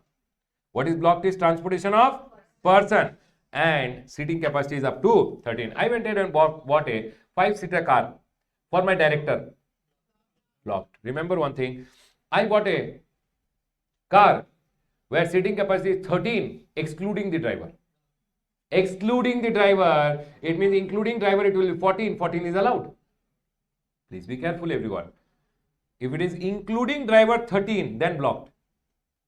Excluding driver means if you take driver also, it will become 14. More than 14, so not blocked only. What is blocked, everyone? Motor vehicle. People, motor vehicle for transportation of person, seating capacity should be less than equal to 13. Then it is blocked. Can I go ahead, everyone? Now, but this motor vehicle where seating capacity is 13 also will be allowed if you are going ahead and using it for making taxable supply, which are namely what? Further supply of such motor vehicle. Further supply of such motor vehicle. Further supply means I buy a motor vehicle to sell a motor vehicle. I buy a motor vehicle to rent a motor vehicle. Can I go ahead and take the credit? Yes. If I go ahead and buy a motor vehicle to sell a motor vehicle, I buy a motor vehicle to rent a motor vehicle, I buy a motor vehicle to lease a motor vehicle, that is called further. They did not say further sale, they told further supply, and supply can be sale, transfer, barter, exchange, lease, rental, license, disposal, everything. Can I go ahead, everyone? So you go ahead and further supply motor vehicle, you will get the credit. Everyone over here now, here one circular had come which went ahead and told, everyone listen to me very carefully. I went ahead and bought I-10 car. Okay, I am a car dealer. I am not further selling that motor vehicle, but such kind of motor vehicle I am selling. Can I take the credit of the demo vehicle? So they went ahead and clarified, because you are selling such kind of motor vehicle also, you can go ahead and take the credit of the demo vehicle which you have gone ahead and bought. They told ITC of demo vehicle is available to the dealer engaged in further of such motor vehicle. Is my point clear to all? So demo vehicle ka credit, is it allowed, not allowed? Allowed. Then they went ahead and told, if you are using it for transportation of passenger, I bought a car for, I am a cab driver, using it for transportation of passenger, can I take the credit? Yes. If I am using it for training on driving of such motor vehicle, people say motor vehicle ka credit is blocked. But if I am going ahead and using the motor vehicle for training, I am a driving school, can I go ahead and take the credit? Yes. So remember one thing, motor vehicle, number one, motor vehicle, transportation of persons and seating capacity is less than equal to 13, then credit is blocked. But if I go ahead and use it for what, everyone? Further supply, transportation of passenger and training, then the credit will always be allowed. Is my point clear to all of you, everyone? The next one over here is vessel and aircraft. Remember one thing, ship and aircraft, if you are going ahead and buying for your business also, the credit will always be blocked. But if I am going ahead and buying ship and aircraft for people, whether transportation of goods or transportation of person, first they block both of them, right, everyone? But then they told, if you are using this vessel and aircraft for making further supply of such motor vehicle, such people, I am buying ship, such vessel and aircraft, if you are further supplying, I bought ship to sell ship, allowed, not allowed? Allowed. I bought ship to rent ship, allowed. I bought ship to lease ship, I will get further supply of such vessel and aircraft is allowed. Transportation of passenger, I am using it. People, I bought ship and aircraft. Indigo airline, buying ship and aircraft for transportation of person, passengers, allowed. Passenger ke liye it is always allowed. Imparting training. If I am teaching people how to drive ship, how to drive aircraft, they don't say driving, they say navigating vessel and flying aircraft. If I am using it, basically I am giving training in ship and aircraft. Can I take the credit? Yes. Is my point clear to all of you? And then they went ahead and told, if you are using a ship and aircraft for transportation of goods, allowed. Is my point clear to all of you, everyone? People, tell me one thing, ship and aircraft, generally if you buy for your business, the credit is always blocked. But if you are going ahead and using it for further supply, transportation of passenger or training, credit will be allowed. If you are going ahead and using it for transportation of goods, also allowed. Is my point clear to all of you, everyone? The next one, tell me one thing, everyone, wherever main vehicle pe credit was allowed, no? Main vehicle, ship and aircraft pe credit was allowed. If you get, can you tell me, everyone, I bought a car for my use coming to class, can I take the credit or I can't take? Motor vehicle, transportation of person, seating capacity is less than equal to 5. Will I get the credit or credit is blocked? Blocked, right? Credit is always blocked. If that car ka, I get repair and maintenance done, servicing done, insurance done, repair done, sir, servicing, insurance, repair and maintenance, credit is also blocked. Now you tell me one thing, I bought a truck for transportation of goods. Is truck ka credit allowed? That truck ka, if I get sir done, sir means servicing, insurance, repair and maintenance, credit is allowed? They told generally sir ka credit is blocked, but sir ka credit is allowed when motor vehicle is used for the specified purpose. What is specified purpose, everyone? Further supply, transportation, training, then Baba, it is always allowed. People, remember one thing, wherever main vehicle pay credit is blocked, servicing, insurance, repair and maintenance blocked. Main vehicle pay credit is allowed, servicing, insurance, repair and maintenance also allowed. I am a person who is doing motor vehicle, vessel and aircraft ka manufacturing. If I take motor vehicle ka insurance, servicing, repair and maintenance, I'll get the credit. Remember one thing, if all this sir ka credit is blocked, but sir ka credit will be allowed when received by a taxable person engaged in what? Manufacturing motor vehicle, vessel and aircraft. And or if you are in supplying general insurance services in respect of such motor vehicle, vessel and aircraft. 1 minute. I did the insurance of one vehicle. Insurance of one vehicle, car. That car met with an accident. The car went to the showroom. Showroom wala will give me the bill. I am the insurance company. Repair and maintenance ka bill came to me. I am the insurance company who has done the insurance of a car. Repair and maintenance ka bill came to me. Servicing ka bill came to me. Can I take the credit? Yes, because I am doing business in insuring the motor vehicle, vessel or aircraft. People, my question to all of you, everyone. Ready? Ready? I bought a truck for transportation of goods. Allowed. I bought a car for transportation of my directors. Seating capacity is 13. Not allowed. I bought a bus for transportation of my employee. Seating capacity 25. Allowed. I bought a car for giving transportation of passengers, charging them fare. Allowed. I bought a car for renting car. Allowed. I bought a car to sell a car. Allowed. I bought a car to give training in car. Is my point clear to all of you? I bought a ship or aircraft to sell a ship or aircraft. Allowed. I bought a ship or aircraft to rent a ship or aircraft. Allowed. I bought a ship or aircraft for use of my directors for going for meetings. Allowed, not allowed? Not allowed. I bought a ship or aircraft to teach ship or aircraft ka training. Allowed. I bought a ship or aircraft to transport goods. Allowed. I got servicing, insurance, repair and maintenance of a ship which is used for transportation of my directors. Not allowed. I got servicing, insurance, repair and maintenance done of a car which is used for transportation of passenger. Allowed. Is my point clear, everyone? Close, Baba. Next. Remember one thing, everyone. Motor vehicle does not include three things. Motor vehicle does not include three things. It means the credit will always be allowed. What is not included in motor vehicle? They gave in the definition. They told motor vehicle does not include a vehicle running upon fixed rail. Mukesh Ambani went ahead and bought a train. Is train motor vehicle? Is train motor vehicle? No. It is running on rail. Is it motor vehicle? Not motor vehicle. If it is not motor vehicle, is the credit blocked or not blocked? Not blocked. Can I go ahead, everyone? A vehicle of special type for use in factory or closed premises. You will see in airport, many small vehicles are running here and there cleaning the airport premises. Or you would have seen in big companies like this one, forklift will be there. This forklift way, will me and my wife sit and go on a date? No. So this forklift which is there, is it motor vehicle or not motor vehicle? Not motor vehicle. So is the credit allowed? Yes. Or a vehicle having less than 3 wheel fitted with engine capacity of 25 cc. Baba, small vehicles are there which are with sitting capacity is how much only? Where not sitting capacity, where? 25. Having less than 4 wheel, not 4-wheeler, less than 4 wheel. Might be one small scooter is there. The sitting capacity, the cc is only up to 25 cc. People are working faster than you. So they are going in and telling this vehicle ka credit is always allowed. It is not called motor vehicle. It means for motor vehicle, this is motor vehicle is blocked. This will be allowed. Can I go ahead, everyone? Less than 4 wheel and up to 25 cc. Is my point clear to all? Rail allowed. Special purpose vehicle allowed. Vehicles inside the factory allowed. Are we clear, everyone? Remember this. Now they have gone ahead and told some goods and service the credit will always be blocked. Number 1, A. Food and beverages. I bought biryani for my employees. Food and beverage blocked. Outdoor catering. I took catering for my office, saying today is Women's Day. For all the women in the office, we'll take catering service. Catering ka bill will come. I'll never get the credit. Beauty treatment. Baba, my wife took beauty treatment. Gave me the bill in the office. Denting, printing done. Will I get the credit in my office? No, Baba. Beauty treatment, credit is not allowed. I told I have to become beautiful for going in class. I went to salon, got the bill. Will I get the credit? No.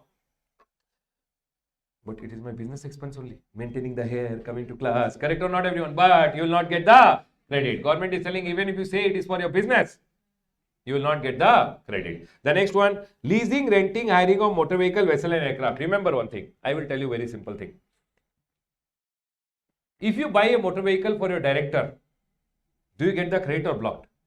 Blocked. If you rent it or lease it, also credit is blocked. Got it?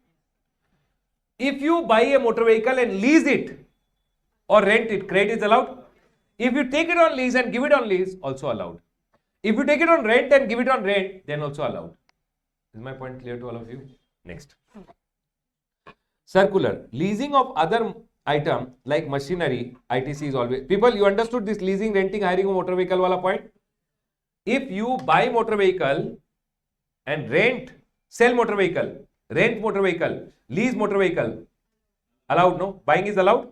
Leasing, renting, hiring, to leasing, renting, hiring is always allowed. If I buy for my own use in the business, blocked. If I take it on lease or rent for using in my business, then also blocked. Is my point clear to all of you? Everyone? Now, leasing of other machinery. People, I took one plant and machinery on lease. Is it blocked? Is it blocked or allowed?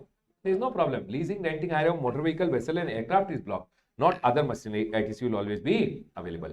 Now, you entered into health services. Baba, generally health services where there is no GST. But you remember, more than 5,000 rupees room rent, GST will come. That credit also you will not get. Remember one thing, health services. For example, my director of my office was not well. We admitted him to the hospital. Hospital gave the bill in the office. That bill pay, whatever GST is there in the room rent, might be the room rent is very good. The room rent pay, oh no, battery is not there. 1 minute. Oh. Huh.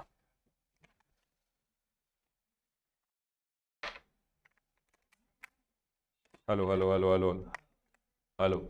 Okay. Now listen, everyone over here. Tell me one thing. Now room rent pay, whatever GST is there, will I get the credit or I'll not get?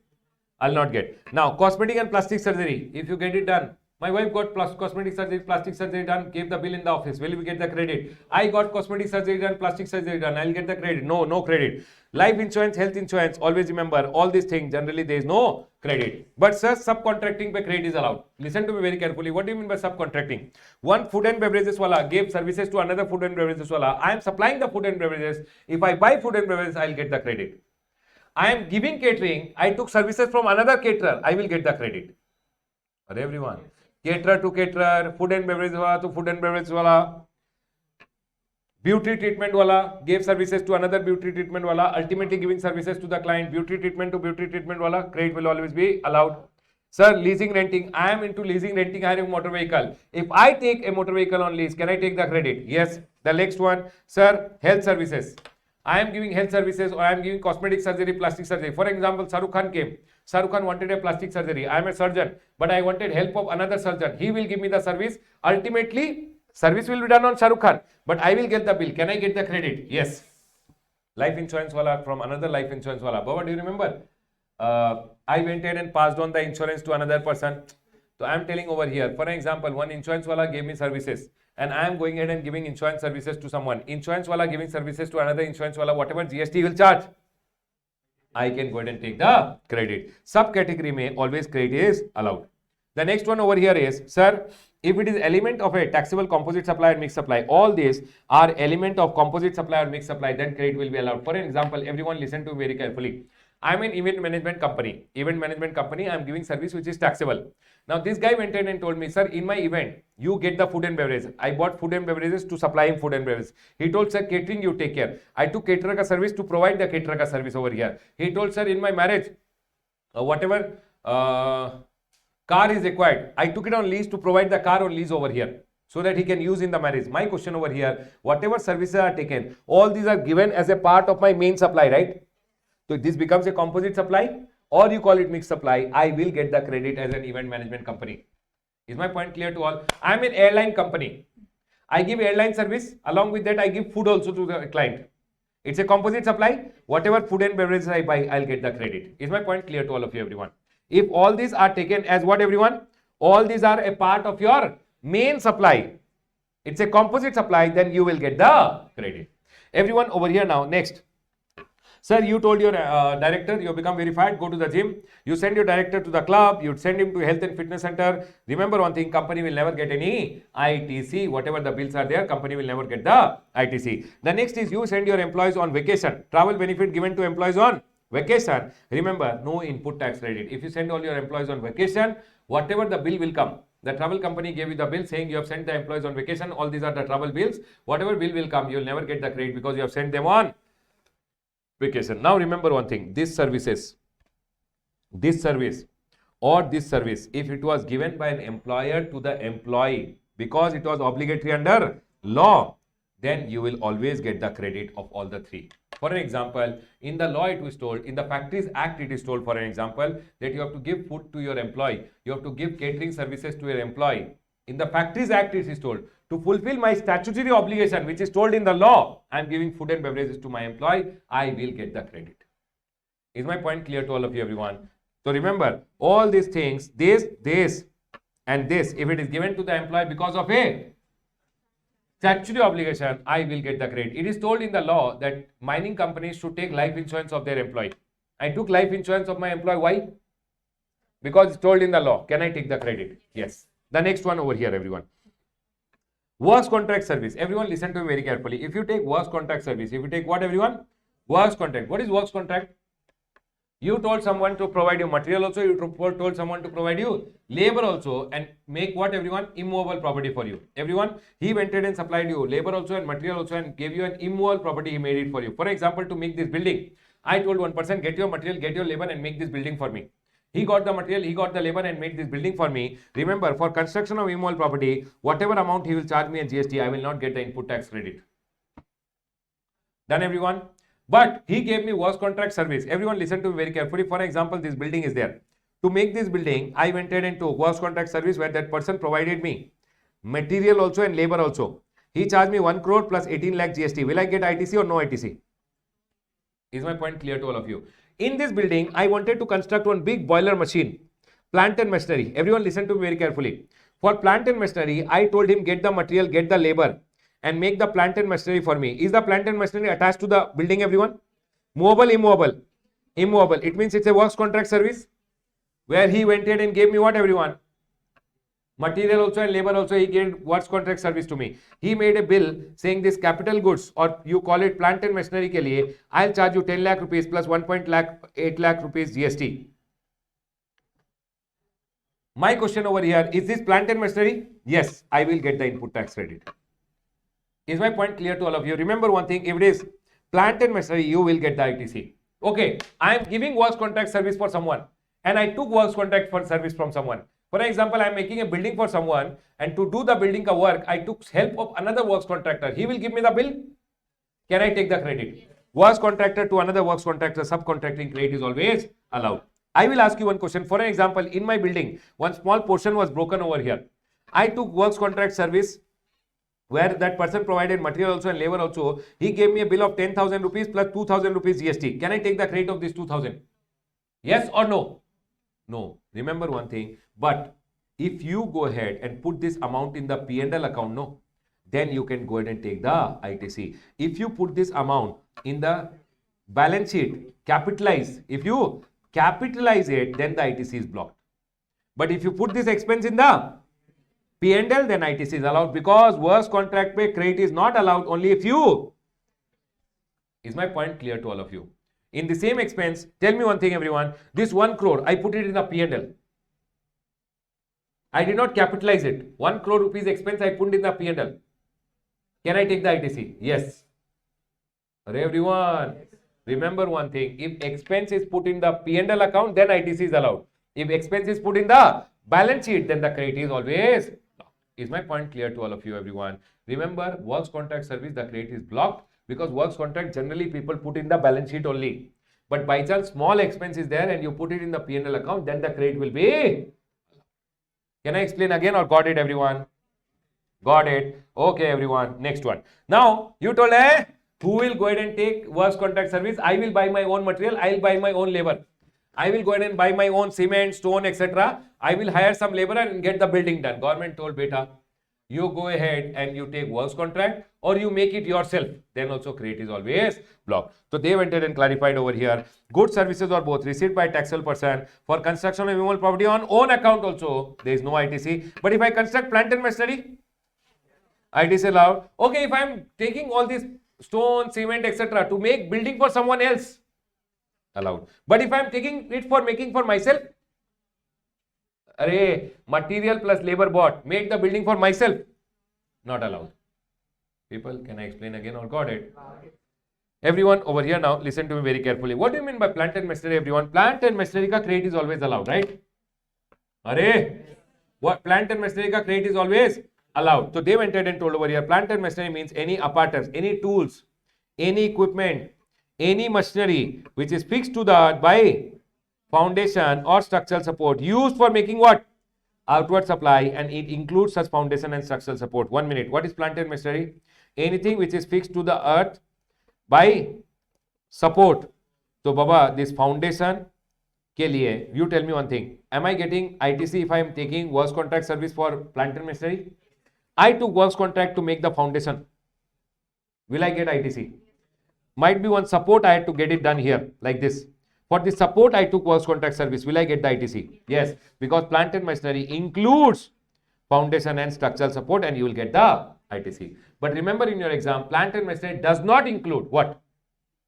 Land and building, civil structure. You know what, everyone? For this plant and machinery over here, you made one full shed only like this. But shed ka crate is not allowed. Civil structure crate is not allowed. Any telecom tower which is inside the factory, if you get it done inside the factory, one telecom tower or outside, doesn't matter. If you get any telecommunication tower done, might be for smooth telecom line in your factory, you got one installation done of telecom tower, you will not get the crate. Sir, any pipeline which is outside the factory also, no ITC. Is my point clear to all of you, everyone? Please tell me, are we all 100% clear till here? I want to ask you one thing, everyone. I got works contract service done for making this building. Capitalized in the books of account. Crate allowed, not allowed? Not allowed. I took works contract service for making plant and machinery. Allowed. I took works contract service to provide works contract service. Allowed. I went ahead and bought goods and services to make the building for myself. Not allowed. Building for someone else? Allowed. I went ahead and took plant and machinery. I went ahead and bought material and labor to make plant and machinery. Allowed. Is my point clear to all of you? Can I go ahead, everyone? Now, there are some more things which they have. Okay, tell me one thing, everyone. Here, one small point is there. You know, all this optical fiber network. Optical fiber network means this one thin fiber line will come. Now, what happens? No, this thin fiber line, basically, suppose this is the Airtel company. Airtel company say this thin fiber line will come out. It will go inside the earth. Inside the earth, no, it will go and it will come to your home.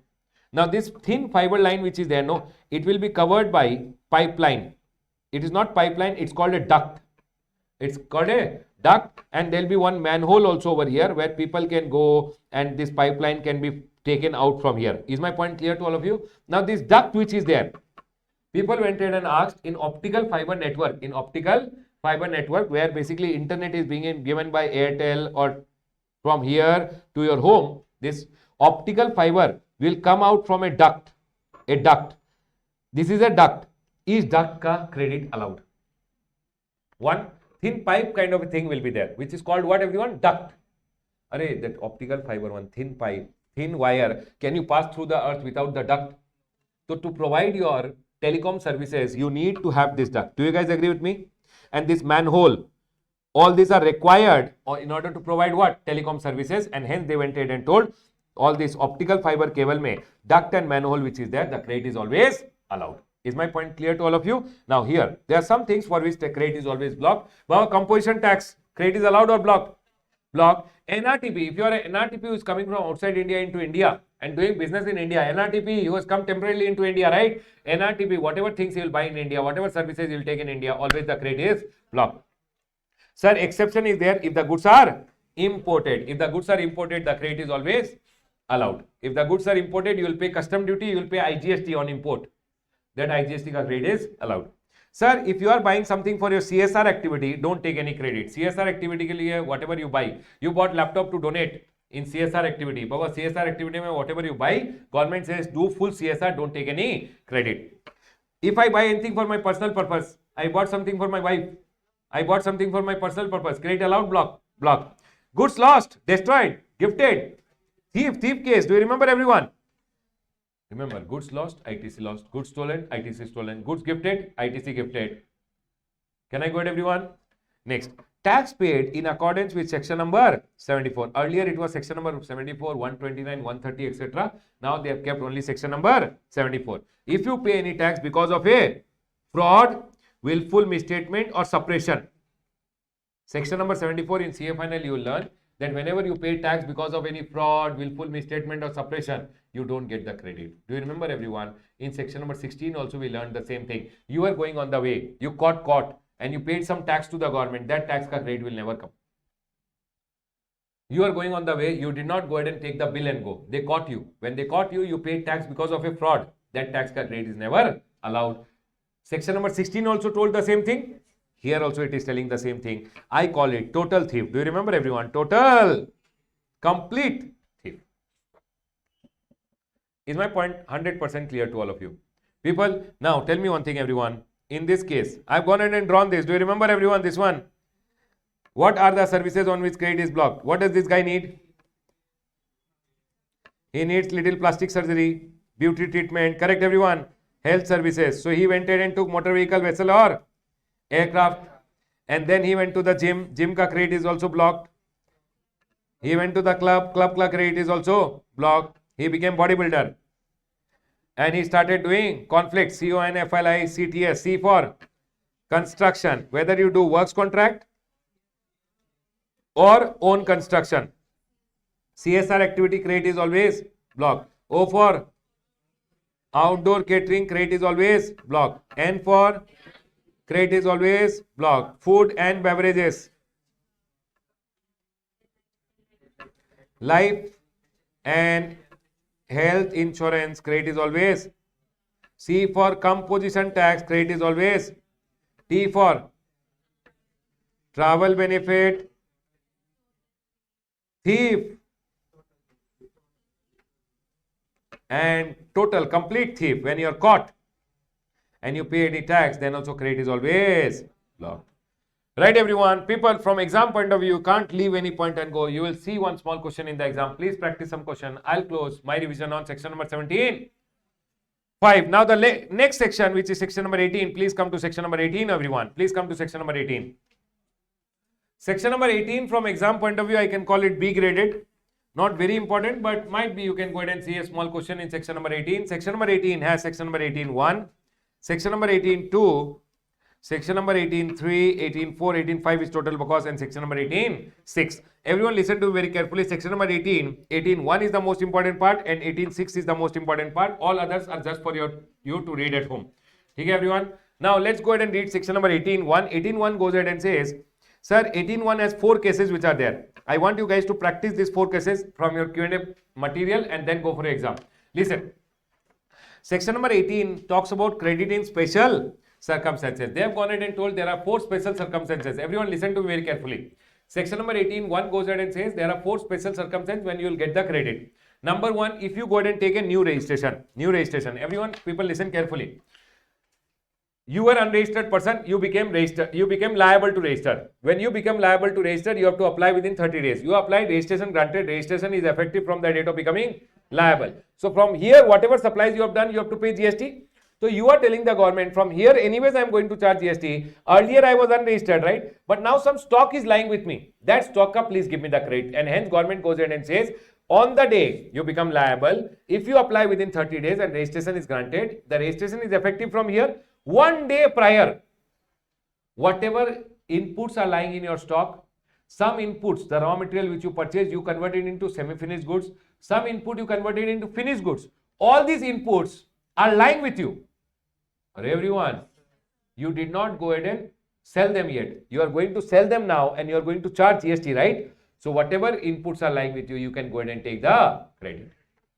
People, I became liable. Now you tell me one thing. If you become liable over here, you should apply within how many days? Registration granted, registration effective from here. So 1 day prior, whatever inputs are lying in my stock, semi-finished goods, finished goods. On those input, did I take the credit? Did not take. Did not take. Now government says you can go ahead and take it. Is my point clear to all of you? But remember one thing, if you don't apply within 30 days, no, then stock ka credit is not given to you. Is my point clear to all of you? So government says new registration, if you apply within 30 days, the person shall be entitled to take input tax rate of input in stock, semi-finished goods, finished goods held on the day immediately preceding which day? The date from when it becomes liable. Is my point clear to all of you? Tell me one thing, everyone. If I don't go ahead and apply new registration, credit available only if applied within how many days? 30 days. If you don't apply within 30 days, stock ka credit will not be allowed. Is my point clear to all of you? Now the next point over here is voluntary registration. Sir, if I go ahead and take registration voluntarily, then what will happen? People, tell me one thing. Voluntarily, do you become ever liable or never? Never. But voluntarily you are going ahead and telling, I want to take registration. So government says, if you want to take registration voluntarily, apply, registration will be granted. From which day registration is effective? From the date of grant. So for government is telling, from this day you will start charging GST 1 day prior.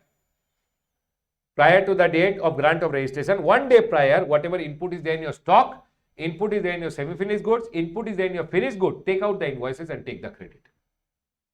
People got it? So people, the day when you are granted, 1 day immediately preceding ka, from the date of grant of registration, 1 day prior ka credit, you can go ahead and take it. Third one, Composition dealer became a regular taxpayer. People, I was already registered as compo. Was I taking the credit or not taking the credit? Array, was I taking the credit? Not taking. Not taking the credit. Now I became normal person. Section number 9. Can I take the credits? So government says the day you start paying tax under section number 9, 1 day prior, whatever input is lying in your stock, input is there in your semi-finished goods, input is there in your finished goods, you can go ahead and take the credit. But in this case, you are given capital goods ka credit also. But remember, capital goods, whatever GST you had paid, minus 5% per quarter, 5% per quarter, 5% per quarter, you have to reduce, and then balance only you can go ahead and take the credit. Per quarter, how much you have to reduce, everyone? 5%. From the day you start paying tax under section number 9. Please tell me, everyone, section number 18(1)(a), what did I tell you? If you become liable, everyone here, if you become liable, you should apply within how many days? Here you became liable, you should apply within 30 days. You applied over here, registration granted, registration effective from this date.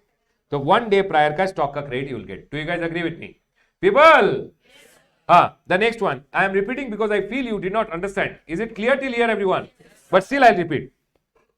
I never became liable. I voluntarily went ahead and took registration. Registration granted. RC granted. When is RC valid from? From the date of grant. 1 day prior. Whatever inputs are in your stock, semi-finished goods and finished goods, you can go ahead and take the ITC. Remember one thing, in this scenario also, input in stock, semi-finished goods and finished goods, you can take the ITC only. Correct, everyone? Capital goods? No. Capital goods? No. Now, third case, everyone. Third case says you are a compo. Where you taking ITC or not taking ITC? Now composition means section number 10. Now you are already registered person as a composition dealer, but you are not taking credit because composition dealer can't take the credit. Now you came under section number 9. So sir, now you will start charging GST. So government says the day you start paying tax under section number 9, 1 day prior, whatever inputs are in your stock, semi-finished goods and finished goods, you can take the capital goods also, you can take the ITC, but this is reduced by how much, everyone? 5% per quarter. Can you tell me, everyone, this was 1st of January 2020? Okay, everyone? 2025, and this day is supposingly when you are going ahead and taking the credit. This is 30th of November 2025. Can you tell me how much credit you can go ahead and take it? Here it was 5 lakh rupees, 60,000 GST paid. 60,000 minus how much? How many quarter gone? In GST, quarter is always fixed. If Jan, Feb, March, April, May, June, July, August, September, October, November. How many quarter? Part of the quarter is also, Baba, there is no half quarter, full quarter only. Correct, everyone? So till here it is how many quarter? 4 quarter. Minus 5% into 4, 20% gone. 60,000 minus 20%.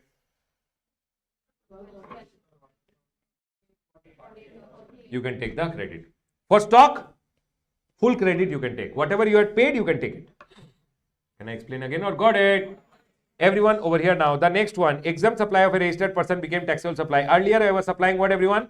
Exempt supply, but might be I was registered for something else. Now my supplies became taxable supply. So 1 day before, whatever input is there in my stock, semi-finished goods and finished goods, I can take the full ITC. Do you guys agree with me, everyone? Because I was supplying exempt supply, I did not take the ITC. Now I can take the ITC. Capital goods, how much, everyone?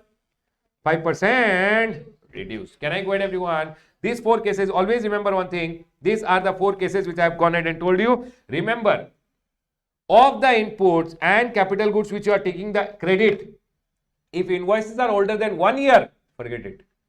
You will not get the credit. Is my point clear to all of you? If invoices are older than 1 year, you will not get the credit, and that is what is being told over here. 18.2. No ITC of capital goods, of goods, services, or both, for which invoices are older than 1 year.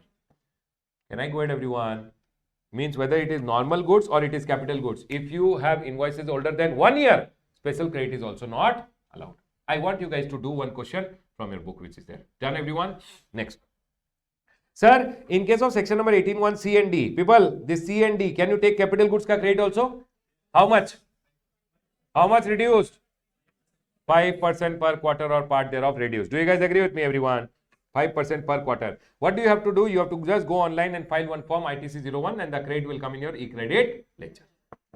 Now everyone over here, the second one, 18.3 goes ahead and says nothing but total bakwas. 18.3 says if you transfer your business to someone, you can transfer your credit also. Sir, how can I transfer the credit? You have to go online and file ITC02. That's all. You file ITC02 and the credit will go. So people, if I sell my business to you as going concern, correct? Can I transfer my credit? What do I have to do? Go online and file ITC02. Buyer will accept it and the credit will go to his ledger. I sold the business, I can transfer the credit also.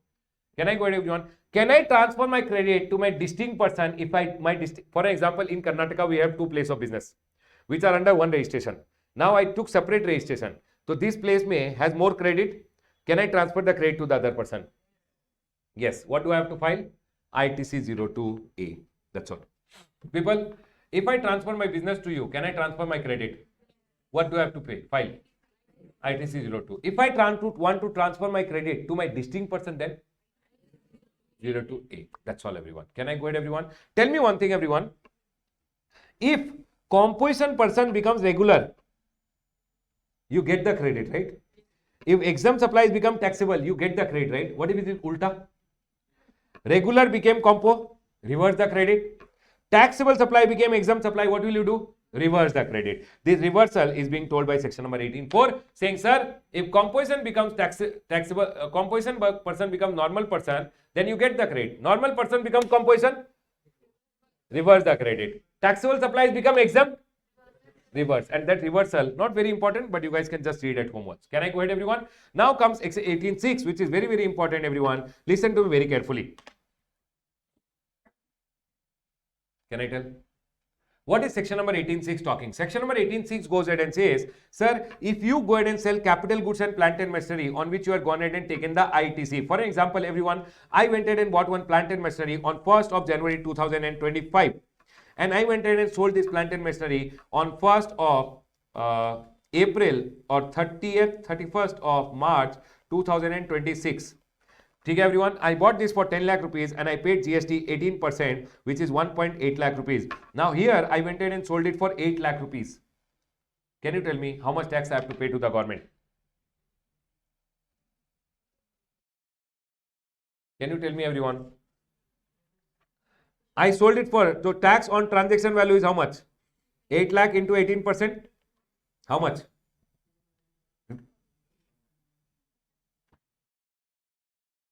One lakh 44,000, or this minus 5%, how many quarter? One quarter. One quarter. This is 5 and this is 6. One quarter. Huh? How many quarter? 5 quarter. Jan, Feb, March, April, May, June, July, August, September, October, November, December, Jan, Feb, March. How many quarter? 5. 5% into 5 quarter. Reduce the credit. How much? 25% gone. 1 lakh 80 say 25% gone. How much, everyone? 1 lakh? Can you tell me, everyone, which amount you have to pay to the government? Sale value pay GST or reduced amount of GST? Whichever is higher. So 1 lakh 44 has to be paid to the government. They are telling reduce the credit or tax on transaction value, whichever is higher. Remember, if you are selling all these refractory bricks, mold, jigs, and fixtures, then always remember you can pay the tax on the, if you are selling them as what, everyone? Scrap. For example, this mold was broken from here. You are selling it for 100 rupees only. You can pay GST on 100 rupees. No problem. Can I go ahead, everyone? Always remember, if mold, dies, all these are also capital goods. These molds are your capital goods of your asset business. If you go ahead and sell all these mold, dies, etc. as scrap, pay the tax on the sale value chapter over. Is my point clear to all of you? Everyone over here now, listen. This point which I told you is very, very important, and this point is very, very important from exam point of view. Done, everyone? People, are we all done?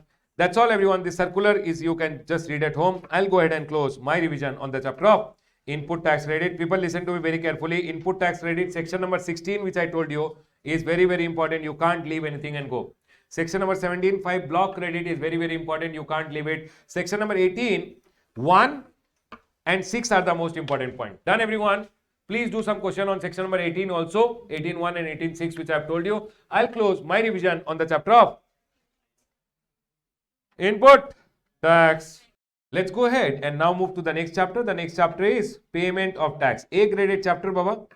If it does not come as a direct question also, your big question which will come in the first chapter, first exam ka question, that question to solve, you need this chapter of payment of tax. Very, very important chapter. Let's take a quick linking. We started learning GST with what, everyone? Goods or service has to be.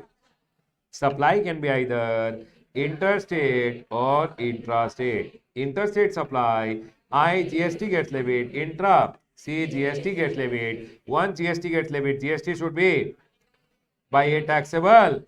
How will he collect? How will he pay? He'll calculate GST is equal to value of supply into rate of tax. You know the value. You will prepare the tax invoice, credit note, debit note, and delivery.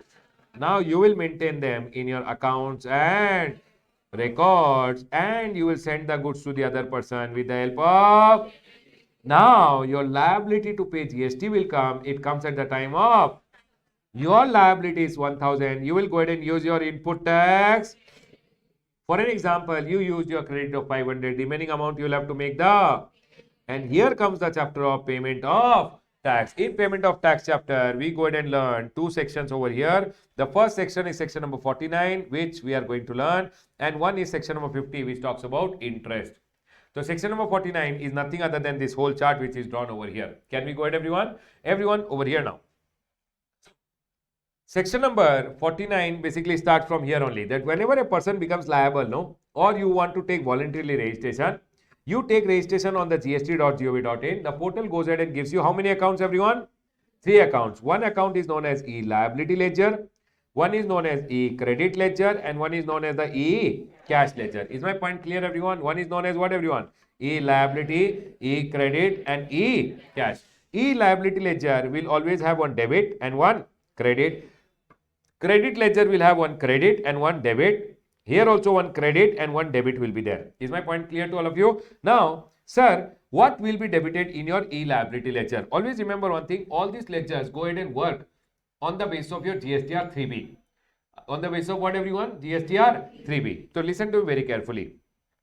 Your supplier filed his GSTR 1. He went ahead and told in the GSTR 1, he has sold goods worth rupees 1 crore to you, 18 lakh is the GST. This amount comes in your GSTR 2B. In your 2B, 18 lakh rupees is appearing over here as credit. Do you guys agree with me? Now, when you go ahead and file your GSTR 3B, no, when you file your GSTR 3B, you will tell my output tax liability, which I have gone ahead and you will self-assess over here, telling my output tax liability is 18, supposing 30 lakh rupees. My sales pay liability is how much? The time you tell, when you're filing your GSTR 3B, no, first you have to tell your liability. The time you tell your liability, no, it will come and sit over here saying amount payable, which is tax, interest, late fee, or any other amount payable as per the return. You are telling how much, everyone? Is my point clear to all? Your liability will come and sit over here when you are filing your GSTR 3B. Then, any amount payable, tax, interest, penalty, or any other amount payable as determined by proper officer in proceeding or as determined by the said person, your officer gave you a love letter, demand order. An officer is telling Ramesh, you have to pay 10 lakh rupees. You have not paid correctly, you have to pay 10 lakh. So, or now, this 30 lakh you did not pay on time, 10 lakh you did not pay on time. So, there might be some interest also will come. 2 lakh rupees interest. How much is the amount payable, everyone? 42 lakhs. How will you pay? So, government goes ahead and says, you can use your payment can be done through your credit and then through your cash. So, sir, you will use your credit ledger first and then you will use your credit ledger and then you will deposit the amount in your cash ledger and use your cash ledger and make the payment. Is my point clear to all of you? Now, sir, people, are we clear with this point? First of all, tell me one thing. In the e-liability ledger, what will be debited? Whatever amount you tell in your return, that will come as a liability. Demand order liability, any interest. That liability will come. How will you pay? First use your credit and then use your cash. Is my point clear to all of you? Sir, always remember this point. Very, very important from exam point of view also. What are the things you always have to go ahead and make the payment in cash? What are the amounts you always have to make the payment through your cash ledger? It means you can't go ahead and use your credit. People, remember one thing. Whenever you buy something from a person, no, you go ahead and pay him what? Tax. He pays the tax to the government and you get credit of tax. Tax can be used to pay tax only. You can't use your input tax credit to pay penalty, late fee, etc. No. Remember one thing, always amount to be paid in cash, TDS and TCS. Baba, next chapter we'll learn TDS and then TCS, right? TDS and TCS always to be paid in cash. People, TDS, TCS always to be paid in cash. TDS, TCS, RCM. People, somebody supplied me, I have to pay the tax under RCM. I have to always pay in. Array, big question when you do. First pay in cash, then take the credit. Do you remember? First pay in cash, then take the credit. And composition tax, always pay in cash. Interest, penalty, late fee or any other amount, always pay in cash. Can you tell me what are the things you will always pay in cash? TDS, TCS, RCM, composition, IPLO. Always to be paid in what, everyone? Cash. Is my point clear to all of you? Now, sir, I have some liability which is there. What liability I should pay first? Should I pay current month ka liability first, last month ka liability first, or demand order ka liability first? What should I pay first? So they went ahead and clarified. What should you discharge first? Always pay self-assessed tax and dues relating to return of the previous paid tax period. Last month ka liability is there, what you have told in your return. Any interest, penalty, late fee, etc. of the last month ka return, you have to pay first. Then any self-assessed tax and dues relating to what, everyone? Of current tax period you pay. First, always pay your last month ka tax and dues. Dues means what, everyone? Interest, penalty, late fee, etc. Then current month ka liability. Then any other amount payable, including any demand. If officer has given you a demand order, that is to be paid last. Is my point clear to all of you? People, first of all, is e-liability ledger clear to all of you? E-credit ledger mein amount will be created. How does the amount get created? When you are filing your GST or 3B, no, you have to self-assess how much is your input tax credit. You are telling, sir, my input tax credit is out of this 18, no, you are thinking 2 lakh is block credit, I should not take. Might be you bought a car from a car company, you gave them their GST number, they filed the invoice, it came in your e-credit 2B. This came in your GST 2B. Can you take the credit of the car ka credit? No. So you should claim only how much credit is allowed to you. You are claiming 16. So whatever you ask, no, that amount will come over here. What will you do with it? It can be used for making payment of your tax. So 16 lakh rupees you will use to pay your tax. Is my point clear to all of you? So people, what will you do? You will use it to make the, see, availed means asking. The time you ask, no, this amount comes in your e-credit ledger. For an example, this month output tax liability is 0. Did you use it or did not use? Did not use. You only availed it. You asked and the amount came in your e-credit ledger. Now you are not hungry, so you did not use it. Next month you will be hungry when you have something to pay, so you will use it. Is my point clear, everyone? That is called what? Utilization. Availment means what, everyone? Asking. Using means what? Utilization. Using it to pay your liability. For an example, this month I have a liability of 30 lakh rupees. I told set off. There is one button called set off in your return. You click set off, the amount will be used to pay your liability, and remaining how much you have to pay? What will you do for 14 lakh? You have to deposit the money in your e-cash ledger 14 lakh and then you have to use it to make the payment of the liability. Is my point clear to all of you? Tell me one thing, everyone. First of all, sir, how will the money come in the e-credit ledger? Whatever you ask in your GST or 3B comes in the e-credit ledger. Can I use it to pay my liability? Yes. Done. People, do you remember the set-off ka mechanism? How can I use? What can I use first? Can you tell me, everyone? Always remember, IGST should always be used to pay what, everyone? Then IGST should be used to pay CGST or SGST. Any manner, any proportion you can use it. You can use it full for CGST or 50-50, 60-40, 40-60, however you want, you can use it. No problem. Can I go ahead, everyone? But remember one thing, first always use your IGST. IGST should be used for what, everyone? Input tax rate of IGST should be used to pay your output tax of IGST only. Then IGST can be used for CGST or SGST. Any order, any proportion, you can go ahead and use it. But remember one thing, everyone. What are they telling? IGST. Second step, your IGST should be exhausted, completed, used. Third, IGST is over, right? Then you should use what, everyone? CGST to pay what? CGST. If anything CGST is remaining, IGST you can use it. Fourth, SGST should be used for SGST. If SGST anything is remaining, you can use for IGST. CGST to SGST or SGST to CGST is not possible. The same thing I've gone ahead and told over here. Very, very important. Baba, when you are setting it off, your output. Exam में they will give you your output का detail, input का detail. How to set off? You have to remember. IGST should be first used for IGST, then IGST for CGST or HGST. Any order, any proportion you use. IGST should be used. C to C, C to I, S to S, S to I, C to S, no, S to C. No. Is my point clear to all of you? Now listen to me very carefully. Sir, I had some liability which was payable. I use my credit first. Now if anything else is payable, whatever is payable over here, how will I pay everyone?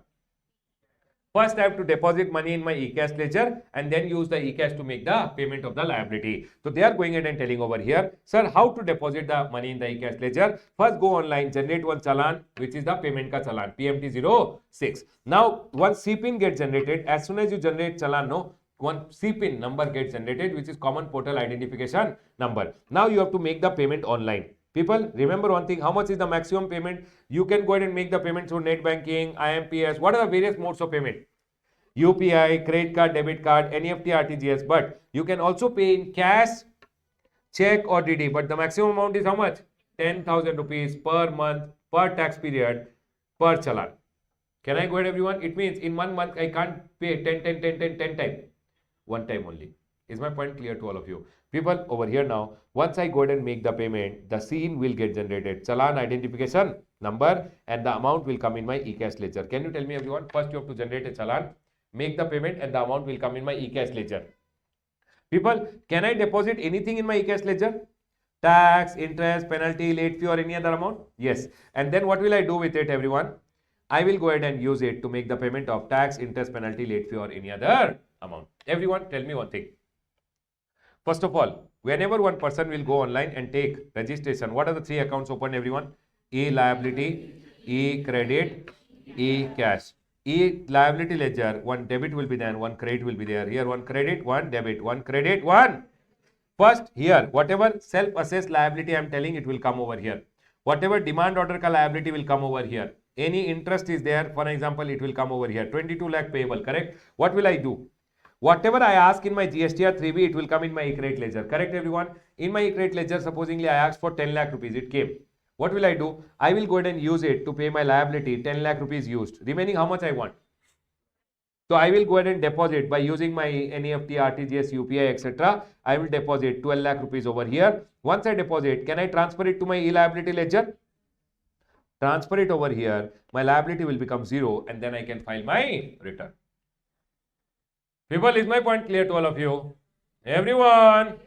Chalo. Now, what are they going ahead and telling? Sir, if an unregistered person is caught and he has not paid GST, etc., and he is not taken registration also, how will he go online and generate challan? The government told we will go ahead and give him what, everyone? Temporary identification number. He can use that and make the payment. People, now what happened? I went ahead and deposited. When I deposited, no, I deposited in CGST tax. Where did I deposit, everyone, money? CGST tax. But I have to pay SGST tax. Can I pay CGST tax? Can I use to pay SGST tax? E-credit ledger cross utilization is possible. E-cash ledger, where you deposit, you have to use to pay that only. If you deposit in CGST tax, you can use to pay what? CGST tax only. My liability is SGST, but I deposited in CGST tax. What to do? First, you have to transfer from here to SGST tax account, and then you can go ahead and use and make the payment. Is my point clear to all of you? So, sir, registered person can transfer tax, interest, penalty, late fee, or any other amount from where, everyone? E-cash ledger to the e-cash ledger for IGST, CGST, SGST, UTGST, and cess by using which form? PMT09. Sir, can I transfer tax, interest, penalty, etc., which is there in my e-cash ledger to my distinct person? Yes. For that also you can use GST PMT09. People, 1 minute. My e-cash ledger में CGST penalty में amount is there. I have to pay SGST tax. Can I pay? No. So CGST tax से और CGST penalty से I have to transfer the amount where, everyone? SGST tax, and then I can use to make the payment. Remember, in cash ledger where you deposit, people, are you understanding? Do you remember? Sure. So where you have deposited, you can use for that only. If you deposited in wrong place, correct place you can transfer by using what? PMT09. Is my point clear? Can I transfer to my distinct person also?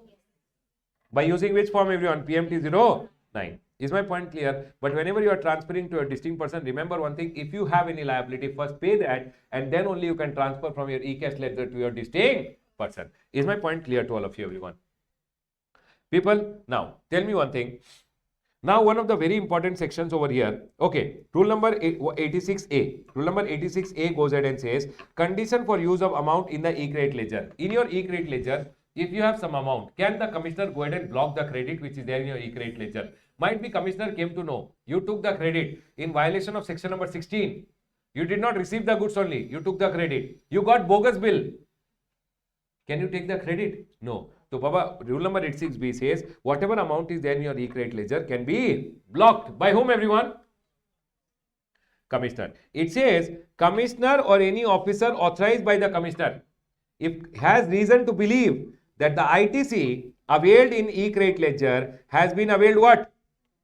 Or you are ineligible but you went ahead and took the credit. It was taken by you fraudulently or you are ineligible and you took the credit. Then what they are telling? He may not allow debit of such amount equal to the credit in the e-credit ledger for discharging liability or for claiming any refund. What they are going ahead and telling, whatever amount is there in your e-credit ledger, you will use it to make payment of your liability. But government is saying that e-credit ledger ka amount can be blocked.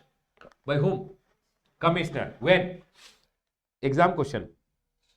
What are the reason they can go ahead and block your credit? Whatever amount is available in your e-credit ledger, can I go ahead and use it or they can block it? They can block it. Can I claim a refund? But still they can go ahead and block it. You can't claim a refund also, you can't go ahead and use it also. When? ITC has been availed on the basis of invoices or debit note issued by whom? Non-existent supplier. Officer told Ramesh, you took the goods from Radha and Co. When we went to see Radha and Co, company is only not there. One cow is going here and there. So, Baba, in that scenario, officer will go ahead and block your credit. I went in and took the credit on the basis of a supplier who is not existing or who is not doing business from the declared place of business. So, don't buy from useless people, otherwise your credit will be blocked. The next one, ITC without receipt of goods. Baba, you should take the credit only once you have received. Without receiving the goods, if you take the credit, blocked. ITC on the basis of document, the tax with respect to which has not been paid. I bought it from the supplier, supplier ran off. He did not pay the tax only to the government. My credit will be blocked. Recipient availing the ITC is not found existing or not conducting business from declared place of business. I am taking the credit online. Officer is telling Ramesh, online when we go and see, we always see that Ramesh Soni is taking the credit, using the credit. When we went to see in your place of business, recipient, one cow is there, going here and there. Where is Ramesh? So in this scenario, they are telling your credit will be blocked. ITC without any invoice, debit note or such other document. Can you tell me what are the other documents? If you take the credit without any birds, what is birds? Bill of entry, ISD invoice, RCM self invoice, D for debit note and supplier's invoice, then also your credit will be blocked. But remember one thing, maximum time limit they can block your credit is only for 1 year. People, are we all clear till here? Very important exam question. Who can block your credit? Commissioner or any person authorized by commissioner? What are the reasons for blocking? Supplier not existing or not conducting business from his declared place of business. Recipient not existing or not conducting business from declared place of business. I don't have birds or I did not receive the goods. Then the credit can be blocked. By whom, everyone? The commissioner or the person authorized by the commissioner. Now here, one rule number 86B is there, which goes ahead and says, restriction on use of amount in the e-credit ledger. People, can you please sit till here and tell me if you are clear? People done? Done? Now everyone listen to me very carefully. Rule number 86B goes ahead and says, whatever amount is there in your e-credit ledger, you can't go ahead and use 100%. You have to use 1% in. You have to pay 1% in cash. So, Baba, people, they are going ahead and telling, registered person, first of all, for whom is this rule applicable? If you are a registered person plus value of your taxable supply, excluding exempt supply and zero rated supply. People, you have switched off all the essays, no? No. Oof. Very hot. Okay, fine. Registered person plus the value of taxable supply, excluding what? Exempt supply and zero rated supply in a month is how much, everyone? More than? For an example, my turnover My month ka turnover is 130 lakh minus exempt supply is 50 lakh rupees minus zero rated supply. Baba, exports ka another name is what? Zero rated supply. Export, when you don't know, it is called what, everyone? Zero rated. For example, zero rated supply is 60 lakh rupees. How much is my turnover? 1.1 gold, only 20 lakh. Is this rule applicable to me? This rule is applicable only when your turnover is more than how much, everyone? For example, over here, my zero rated supply exports was only 20 lakh. Can you tell me, everyone? 60 lakh? No. So is my turnover more than 50 lakh? So Baba, is this rule applicable to me? Yes. If my turnover in a month is more than 50 lakh, turnover is more than 50 lakh, then this rule is applicable to me. And they are telling he shall not use e-credit ledger to discharge his output tax liability in excess of how much, everyone? 99%. It means 1% should be paid in cash. Is my point clear to all of you, everyone? Now they are going and telling restriction is not applicable. When is this restriction not applicable? Restriction is not applicable if people, government went ahead and told Ramesh, if your turnover in a month is more than 50 lakh plus,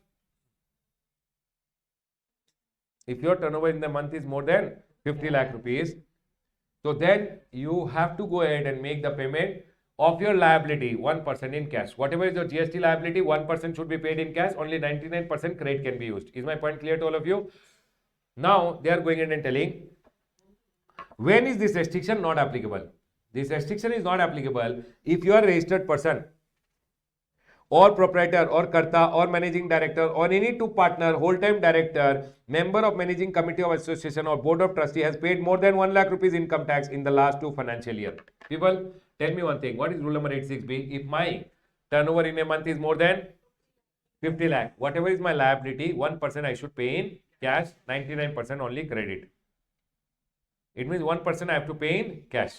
So government went ahead and I went ahead and told the government, for whom is this restriction not applicable? Government went ahead and told, if you have already paid income tax more than 1 lakh rupees in the last 2 years, then this rule is not applicable to you. People, for whom is this rule not applicable? If I have gone ahead and paid income tax more than how much, everyone?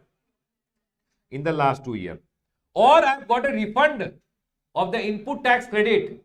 People, I have got a refund of rupees 1 lakh, more than 1 lakh. People, you have paid income tax more than 1 lakh, or you have got a refund more than 1 lakh in the preceding financial year on account of unutilized ITC. How much ITC refund you have got, everyone? More than 1 lakh in the last year. Then government is telling, for you also this rule is not applicable. And this rule is not applicable if you have already discharged output tax liability through e-cash ledger more than how much, everyone? 1% of the output tax liability applied cumulatively up to the said month. Sir, what do you mean by this? Everyone listen to me very carefully. For example, this is the month of April. April month, my liability, everyone, my output tax liability was supposedly 20 lakh rupees. People, turnover should be more than 50 lakh. Turnover was more than 50 lakh and my liability was how much, everyone? 20 lakh. Can you tell me, everyone, I have to use my input tax credit and remaining I have to pay in cash. Can you tell me of this how much I should pay in cash? 1%. 1% means 20,000. 20,000. But this month I did not have so much credit. I should have 19.8 lakh credit also. No, I had only 15 lakh rupees credit. So 5 lakh I already paid using my cash. Is it okay? Can I pay more in cash? Yes. Now May month, supposingly again my liability is 20 lakh rupees. Can you tell me how much is my total liability till date? 40 lakh. 40 lakh ka 1% means 40,000 should be paid in cash. Are everyone, how much have I already paid in cash? So Baba, in this month, nothing is required to be paid in cash. You can use, if I have 20 lakh rupees credit, I can use my credit and I don't have to pay anything in cash. Third month, June, my liability is supposedly 30 lakh rupees. How much is my total liability cumulatively? 70 lakh ka 1% is 70,000. Correct, everyone? But how much I have already paid in cash? 5 lakh, no? Array, have I paid more than 70,000 already in cash? So in this month, any cash required? Not required. If I have credit 30 lakh, can I use full 30 lakh? Okay, July. My liability is 30 lakh rupees. Can you tell me how much is my total liability? 1 crore. 1 crore ka 1% is how much? 1 lakh. Have I already paid more than 1 lakh in cash? In this month, anything to be paid in cash or I can use full credit? If I have 30 lakh credit, I can use my full credit. Is my point clear to all of you? Cumulatively, you have to see that you should have at least paid 1% in cash. And also, this restriction is not applicable if you are a government department, public sector undertaking, local authority, or a statutory body. This rule is not applicable to whom, everyone? Government ka people, basically government department, statutory body, local authority, or a public sector undertaking. People, please sit till here. Tell me if you are clear. Can we go ahead, everyone? Please see once quickly. Now we have one small point over here, section number 50, which talks about interest on delayed payment of tax. If you go ahead and delay your payment of tax, there is an interest which is payable. This has to be read with rule number 88B. Everyone over here, it says every person who fails to pay the tax due on the due date, basically, you should pay along with interest at the rate of 18%, and interest shall be payable on that amount which is paid by debiting your e-cash ledger, and interest will be calculated from the day succeeding the due date. And the same thing has been told over here in manner of calculating. Everyone listen to me very carefully. For example, this is the month of April. For the month of April, everyone listen to me very carefully. For the month of April, which is there, your 20th of May, people, you have to file your GSTR. Your output tax liability is supposedly 10 lakh. Your input tax credit is supposedly 5 lakh, and remaining amount which you have to pay in cash is 5 lakh rupees. Done, everyone? Now, on the date of on the 20th of May, on 20th of May, you did not have the money, so you did not file your GSTR 3B. But you went ahead and filed your GSTR 3B on 30th May. Can you tell me, everyone, on 30th May, when I am going ahead and filing my GSTR 3B, 10 lakh, 5 lakh rupees input tax credit, remaining amount I paid in cash 5 lakh. Correct, everyone? On which amount I have to pay interest? 10 lakh, which is the gross liability, or 5 lakh, which I am paying through my cash? 5 lakh. How much interest I have to pay? 18% for how many days? From 20th, I have delayed to 30th, right? How many days? 30 minus 20 is 10. 10 divided by 365, interest will come. Do you guys agree with me, everyone? So, interest should always be paid on which amount, everyone? Net tax liability at the rate of 18% for the number of days of delay beyond the due date. After the due date, you start calculating till the last day. Is my point clear to all of you? Now, my question over here, for an example, on 20th of May, I had to pay 5 lakh rupees. I did not have 5 lakh. But what I did, I deposited 2 lakh rupees. I still have to deposit how much? But I did not have 3 lakh rupees. If you don't pay your 3 lakh rupees, no, you can't file your return. It means you did not file your return only. Now, what happened? On 30th May, you filed your return saying 10 lakh rupees, input tax rate is 5 lakh, remaining 5 lakh payable in cash, out of which 2 lakh was already paid. Do you guys agree with me? And you now have to pay how much? Can you tell me, interest will come on this net or net ka net 3 lakh? 3 lakh. Because you had already deposited 2 lakh here. From here till here, you already had this 2 lakh deposited. So you don't have to pay interest on that 2 lakh. You have to pay only on the 3 lakh rupees, 18% for number of days, which is 10 by. Can I explain again or got it, everyone? Sure, everyone? That's all is being told over here, that sir, every person who fails to pay the tax due shall pay along with interest 18%. Interest shall be payable only on the amount which is paid by e-cash ledger, and interest shall be calculated from the day succeeding the due date. It means next day of the due date till the last day, you have to go ahead and pay the interest. Is my point clear to all of you? And they have gone ahead and told the same thing over here, where supplies made during a tax period are declared in the return for the said period after the due date. The interest shall be 18% on the amount paid from the e-cash, and proviso, any balance already in the e-cash ledger shall not be taken for interest calculation. Means if you have already deposited some amount, that pay interest will not come. Can I explain again or got it? Got it, everyone? Now, everyone over here, listen to me very carefully. Tell me one thing, everyone. You know what happened? This is the month of April. People listen carefully. This is the month of April. April month ka when I am filing the 20th May ko, April month ka I have to go ahead and file. April month ka output tax liability is 10 lakh. Input tax credit is supposedly 0. Net I have to pay in cash how much, everyone? 10 lakh. You know what, everyone? I have to pay net 10 lakh rupees, right? If I don't pay on this date, and if I go ahead and file my GSTR 3B, I did not file on this date, I filed my GSTR 3B on this date. People, I filed my GSTR 3B little late. I have to pay interest on which amount? 10 lakh. Do you guys agree with me? You know what I did? I took the invoice. This is the invoice. I took it. I kept it. I sat on this. I told I forgot. And I did not show here. I told output tax liability is how much? 0.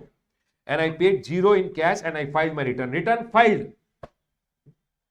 This invoice Oh, next month I saw. Oh, invoice is there. Now what to do? Next month, May month. May month ka when I was filing, May month ka GST or 3B. This is the May month ka. I showed April month ka liability of 10 lakh rupees. May month में actually I knew I will get some credit in the month of May. I will use that. So I used May month ka ITC of 10 lakh rupees and I paid 0 to the government and I became hero. Now you tell me one thing. Did I delay my 10 lakh rupees ka payment from here to here? Interest will come on net or gross? Gross. That's all. People listen. This month ka liability shown in this month ka return only. Return got delayed. Gross or net? This month ka liability shown in this month ka return only. Return got little late. Interest will come on gross or net? Net. This month ka liability shown in next month ka return.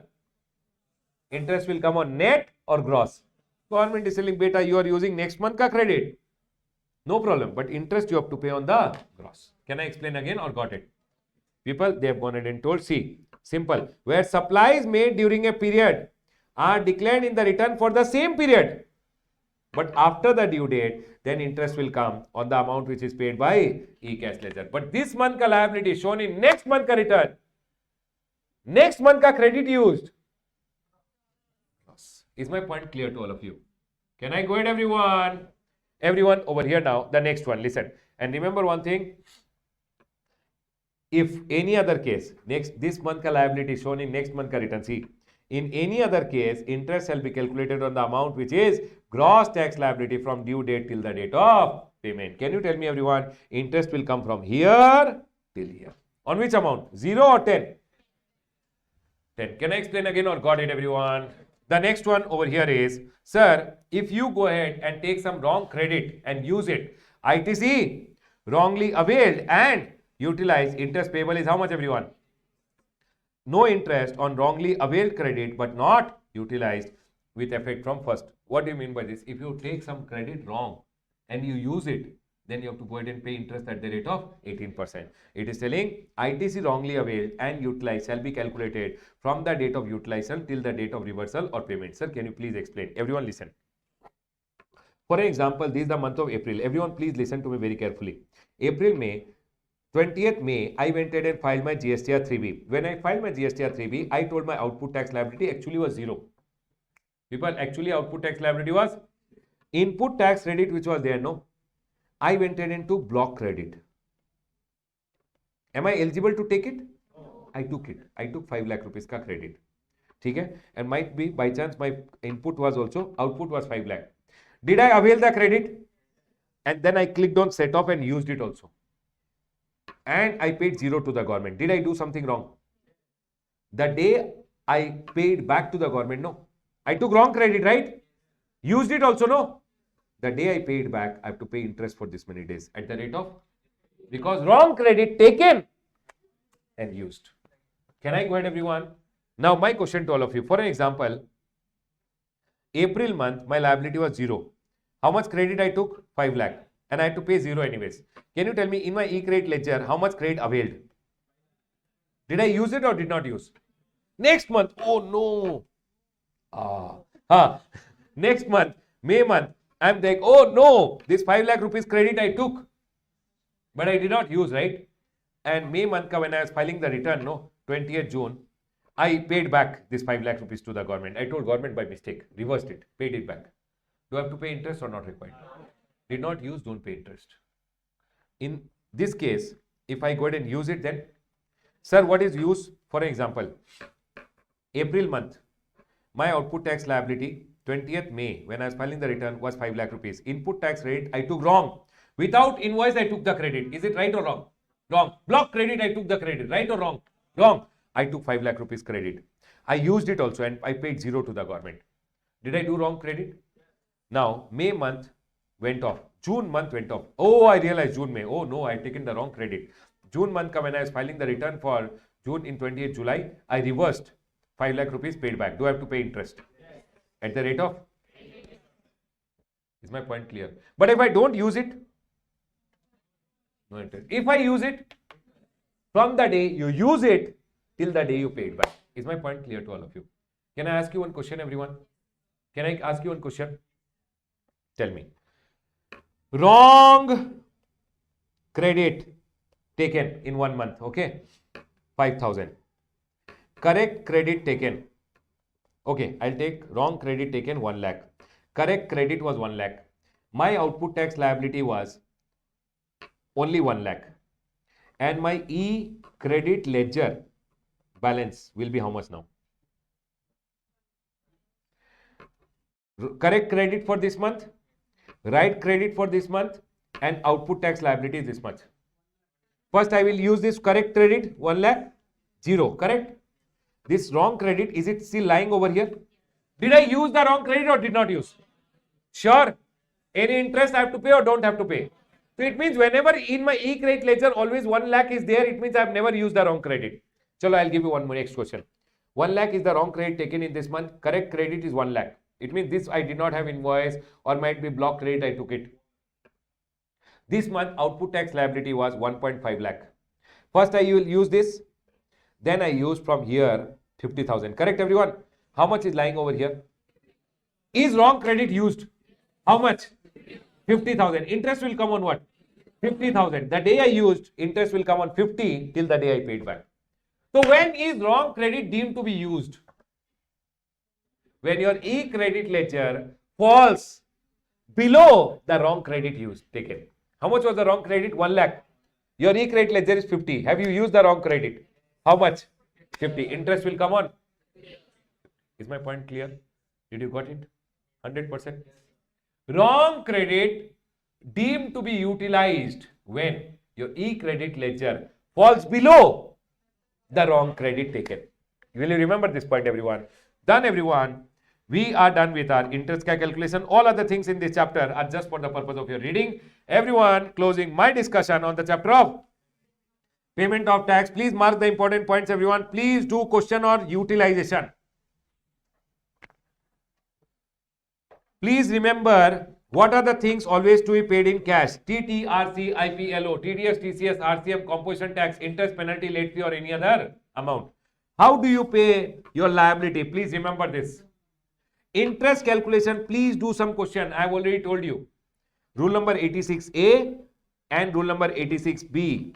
Please remember. And you know what, everyone? Remember one rule number 86B ka 1 point. If violated, registration cancelled. Okay, everyone. 1 mark MCQ. You know what, everyone? Can you transfer credit from one e-cash ledger to another e-cash ledger? Using which form? PMT09. Remember this. How to make payment? These are the modes of making payment. Correct, everyone? 1 mark, 1 MCQ can come. That's all, everyone. Rest all are reading purpose, everyone. I'll close my revision on the chapter of payment of tax. Done, Baba. Done. People, now we'll go ahead and move to the next chapter, which is TDS ka chapter. Everyone listen carefully. Along with your payment of taxes chapter, the attached chapter is your TDS ka chapter and TCS ka chapter. TDS and TCS. TDS and TCS as a chapter from both of them, no? Either of them, you will get 1 3 marks ka question in the exam. Either you will get from TDS or TCS. I'll go ahead and classify both of them as B graded. Might be here 1 3 mark question comes, or here 3 mark question comes, or both of them say it does not come. Okay, everyone? Chalo. Or might be both of them say 1.5 mark, 1 small question, 1.5 mark, 1 small question, 1 combined question comes. Can we go ahead, everyone? Now, TDS. Everyone listen to me very carefully. TDS ka concept comes how? See here. For an example, if a person is going ahead and supplying to the government department, and the value of his supply is more than how much, everyone? 2.5 lakh. Remember, first of all, if a person is supplying to whom, everyone? The government department, and the value of supply is more than 2.5 lakh, excluding GST. Means the taxable value of your goods or service is more than 2.5 lakh. If you are supplying to the government department, then TDS provisions are applicable, wherein government department will go ahead and deduct TDS. Is my point clear, everyone? Now, sir, For example, I have written one invoice is there 3 lakh rupees plus 18%. Value is 3 lakh rupees plus 18% GST over here 3 lakh 54. This government department being the recipient of goods services, they are first of all required compulsory registration, which is a separate registration to be taken as a TDS deductor. Who will take, everyone? All these TDS deductors who are there. Who are the people who are required to deduct TDS? Always remember one thing. Who are the people who are required to deduct TDS? Person who are liable. I have drawn Modi ji over here because government department. Just for understanding purpose, everyone. You will see over here, department or establishment of central government, state government, they will deduct TDS. Or any local authority is there, like panchayat, municipality, they will deduct TDS. If any governmental agencies are there, they will deduct TDS. Or any person or category of person who are notified by the government on the recommendation of GST Council, they will also deduct TDS. Can you tell me, everyone, 4 people who are required to deduct TDS? Department of central government, state government, local authority, governmental agency, or any person or category of person who is notified by the government. Who are the people who are notified by the government? Number 1, any authority, any board, or any other person which is set up under an act of what, everyone? Authority, board, or any other body which is set up under an act of parliament or state legislature. Baba, any authority or body which is set up under an act of parliament or which is set up under by the government, and in each of them the government ka equity or control is more than 51%, then Baba, that authority, that board, or any other body will be required to deduct TDS. Now you will say ICI is a body which is set up under an act of parliament, but ICI may 51% of control is not with the government, and hence we will say that ICI will not deduct TDS. Any authority, any board, or any body will deduct TDS only if the set up under an act of parliament, state legislature, or set up by the government, and control is with government how much? More than, then that is government ka body and they will deduct TDS. Next, if any society which is established by the government and which is registered under the Societies Registration Act, then that society also will deduct TDS. If any public sector undertaking is there, they will also deduct TDS. Or any registered person, if they are supplying what? Metal scrap to another registered person. People, one metal scrap wala, if he is a registered person supplying metal scrap to another registered person, then our recipient has to deduct TDS. Is my point clear to all of you, everyone? One metal scrap wala supplying metal scrap to another registered person, then that recipient metal scrap wala has to deduct TDS. Can we go ahead, everyone? Everyone, tell me one thing now. They have gone ahead and told government department is Ministry of Defense. You know Ministry of Defense, everyone? Arey, Defense Ministry. They are government department, but Ministry of Defense is like, sir, we are there to fight in the border. You are telling deduct TDS. We'll sit and keep deducting TDS. People who are supplying to us, they might be gun ka supplier, hand grenade ka supplier. Correct? When they are supplying to us, we will not deduct TDS. Government went ahead and told, okay, Ministry of Finance, Ministry of Defense, even though you are government department, but you are not required to deduct. Is my point clear to all of you? So whenever one person is going in and supplying to whom, everyone? Government, these 4 people, which you have already understood. Correct, everyone? All these people, then they have to go ahead and deduct TDS. How will they deduct TDS? Whatever is the invoice value minus the GST. It means on this amount, only TDS will be deducted. TDS will be deducted only on the 3 lakh rupees. Now, if you and the government department are in the same state, TDS which will be deducted will be CGST and SGST. If government department is in different state, they will deduct 2% IGST. Everyone over here now, either CGST, SGST. If it is an interstate transaction, 2% IGST. So in 3 lakh rupees, what is deducted? 6,000. So government department will pay the remaining amount to you. 3,54,000 minus 6,000 is 3,48,000. So 3,48,000 rupees will come to you. Is my point clear to all of you? Now what will you take? Hey government department, where is my 6,000 rupees? Correct or not? Hey government department, why did you deduct my 6,000? Government department will say, I will pay the 6,000 to the government. So what will government department do? Government department will generate one challan and pay the amount to the government. So how much amount paid to the government? This 6,000 they will pay and they will file one return called GSTR 7. By what date, everyone? Every month ka next month 10 GSTR 7 is filed, where in GSTR 7 they will tell, sir, this GSTR number is of Ramesh. Ramesh had come, for him we have deducted 6,000 rupees ka TDS. You know what will happen? Government will go ahead and give this TDS to me in my e-cash ledger. It means in my e-cash ledger 6,000 rupees came plus 3,48,000. Government department gave me 3,48,000 plus they paid 6,000 to government and government gave me my 6,000 rupees. So I got my 3,54,000. Do you guys agree with me? But in this whole transaction, Who got 6,000 rupees first? Government. So government will go ahead and say 6,000 is 2%. 6,000 divided by 2% into 100 means how much? 3 lakh. Now, if I don't show my sale of 3 lakh rupees, then government will catch my neck and say, hey Ramesh, why are you not showing your sales correctly? Is my point clear? This is the only purpose of TDS. Can I go ahead, everyone? People, tell me one thing. When is TDS required, first of all? When the amount value is more than 2.5 lakh, then recipient will deduct TDS. Who are the 4 people who are required to deduct? Department of Central Government, State Government, Local Authority, Governmental Agencies, and notified people. And notified people, I've gone ahead and told you A, B, C, D. Is my point 100% clear to all of you? Please tell me, Baba, if you have any doubt till here. Now, what is the amendment this time? Earlier, no, this government department, they had to file GSTR 7 only if any TDS was deducted and paid. Now, they have to file GSTR 7 nil also. Earlier, nil GSTR 7 ka concept was not there. Means if they don't have to pay any TDS, they don't have to file any GSTR 7. But now, return should be filed irrespective of any deduction. This is the amendment which has come, everyone. The TDS deductors, even if they don't deduct anything, they have to file GSTR 7.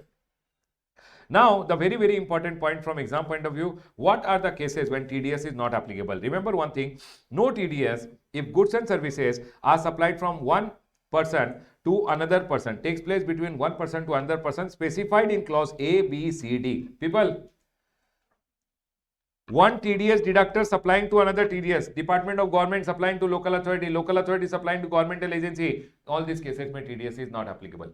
But metal scrap wala supplying to another metal scrap wala TDS is applicable. So they went in and told one TDS deductor supplying to another TDS deductor, no TDS, but except in case of person referred to in clause D, that is metal scrap ka case mein, because metal scrap mein if one registered person is there who is supplying metal scrap to another registered person who is a supplier of metal scrap, then metal scrap to metal scrap, this recipient has to do TDS. But all other cases, if I am government department supplying to another government department, I am government department supplying to local authority, TDS is not required to be deducted. Is my point clear to all of you? The next one, everyone. Goods and service supplied from one PSU to another. Tell me one thing, everyone. Public sector undertaking is a TDS deductor. PSU supplying to another PSU. No TDS anyways. Can I go ahead, everyone? Next. Sir, where the taxable value is less than equal to 2.5 lakh. Remember one thing, only if it is amount is more than 2.5 TDS is required. Up to, not required. Less than, not required. People, this is very, very important which you have to remember. Sir, if supplier is in Karnataka, place of supply is also in Karnataka, recipient is in other state, there is no TDS which is required. Sir, I am in Karnataka, place of supply is in Karnataka, recipient is in Tamil Nadu, TDS, no TDS, no TDS. Okay, tell me one thing. Supplier is in Karnataka. Recipient government department is in Karnataka. Location of supplier, location of recipient Karnataka. And there was one building which was made for the government department, which I went in and did the construction for the government department. The building is in Karnataka. It means place of supply is what, everyone? So when I am going ahead and giving bill, I will see location of supplier and place of supply. Recipient is in the same state. I will charge him 1 crore rupees for the building. I charge him CGST and SGST. How much CGST I'll charge? 9 lakh rupees and 9 lakh rupees for an example. Now you tell me one thing, whether they will deduct TDS. Yes? Baba, all the three are in same state, right?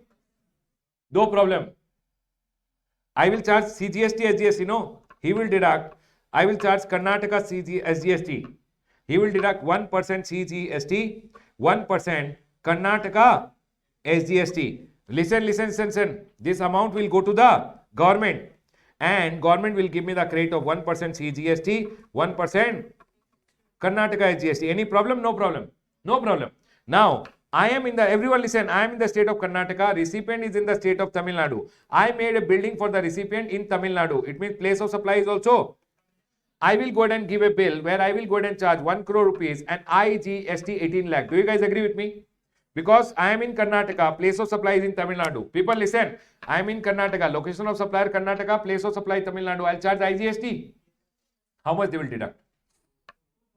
2% IGST. They will pay IGST to the government and IGST credit I can go ahead and take, no problem at all. Is my point clear to all of you? But tell me one thing. I am in the state of Karnataka. Listen carefully. I made a building for Andhra Pradesh government in the state of Karnataka. Place of supply is what, everyone? Karnataka. But here it is Andhra government. Now my question to all of you, tell me one thing. When I give a bill, 1 crore, what will I charge? What will I charge? CGST, HGST or IGST? Why IGST?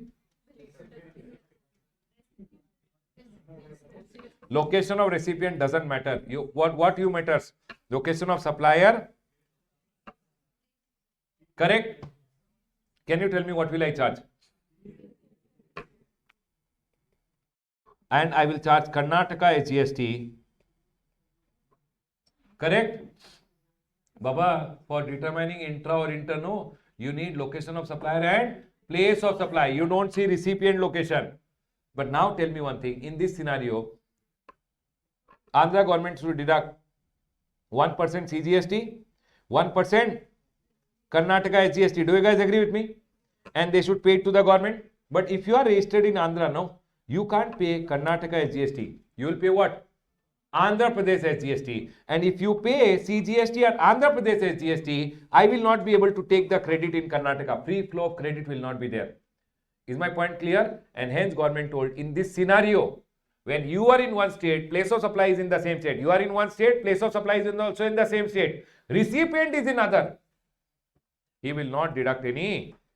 Is my point clear to all? TDS will not be done in this scenario. Can we go ahead, everyone? People, in the first scenario, you are in Karnataka. Place of supply also in Karnataka. Recipient in Karnataka. No problem at all. He will deduct CGST, HGST. He will pay to the government and you will get the credit. He is in Tamil Nadu. Place of supply in Tamil Nadu. You will charge what, everyone? IGST. He will deduct IGST. IGST free flow. No problem. You are in one state. Place of supply in one state. Recipient is in other. Then Baba, in that scenario, you will charge CGST and HGST. If that guy deducts and pays that state ka SGST, you will not get the credit in your state, and hence government says TDS or no TDS? No TDS. Is my point clear to all of you, everyone? Can we go ahead, everyone? People, tell me one thing. Location of supplier, place of supply, location of recipient. I am in Karnataka. Place of supply in Karnataka, recipient also in Karnataka. TDS, no TDS.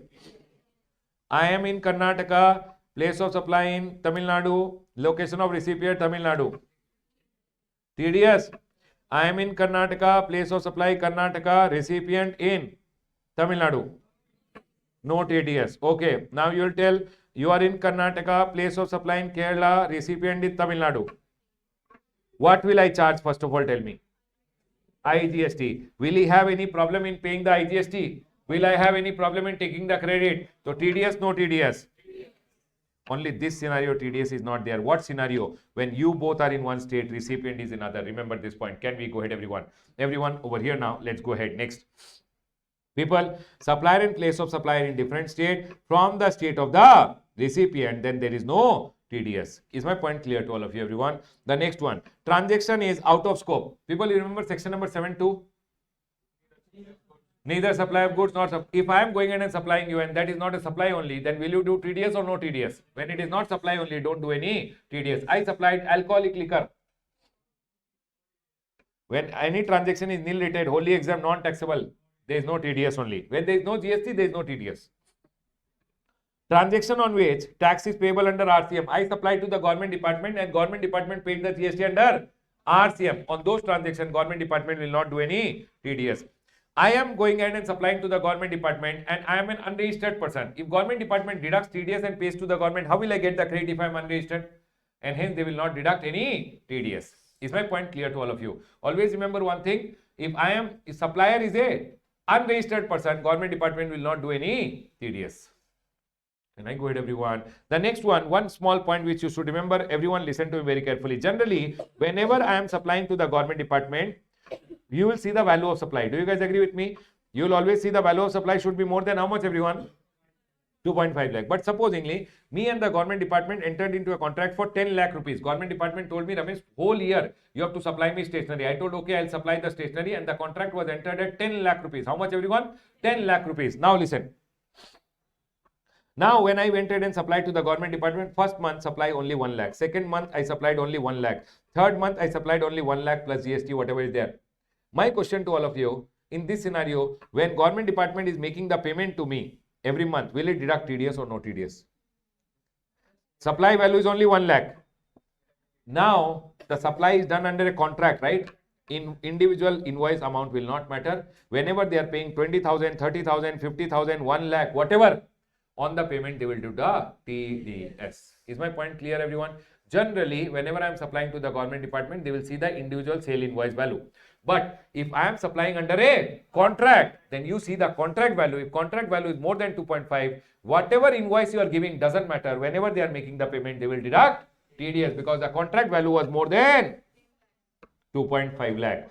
In case of supply under a contract, check for total contract value. If value is more than, then TDS. Now every single invoice value will not matter. Always see contract value for determining TDS or no TDS, but deduct on invoice amount. Means whenever they are making the payment to you, they will go ahead and deduct.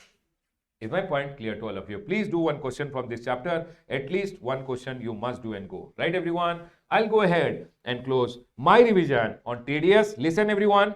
TDS में this contract wala point which I told you is very important. You must remember who are the people who are required to deduct TDS and what are the cases TDS is not required. And here the most important point being this one, that sir, supplier and place of supplier in one state, recipient is in other, and there is no. These are some of the most important points. Closing my revision on TDS.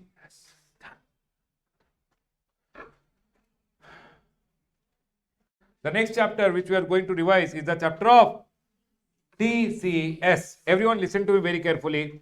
TCS as a concept was developed because many people are going ahead and supplying from home nowadays through the e-commerce. What is happening? Order comes on e-commerce, order gets directed to you. You go ahead and sell the goods to the other person, and those people who are sitting at home also can go ahead and do business, but they are not paying their taxes correctly. And hence government wanted to identify who are these people sitting at home and going ahead and doing business. And hence government went ahead and told e-commerce operator, whenever order comes to you, you will give the order to this guy. This guy will go ahead and supply. Now when you receive the payment, no, you deduct 1% TCS. Earlier it was 0.5, but now it is 0.25% and 0.25%, not 1% also, 0.25% and 0.25% they will deduct TCS paid to the government.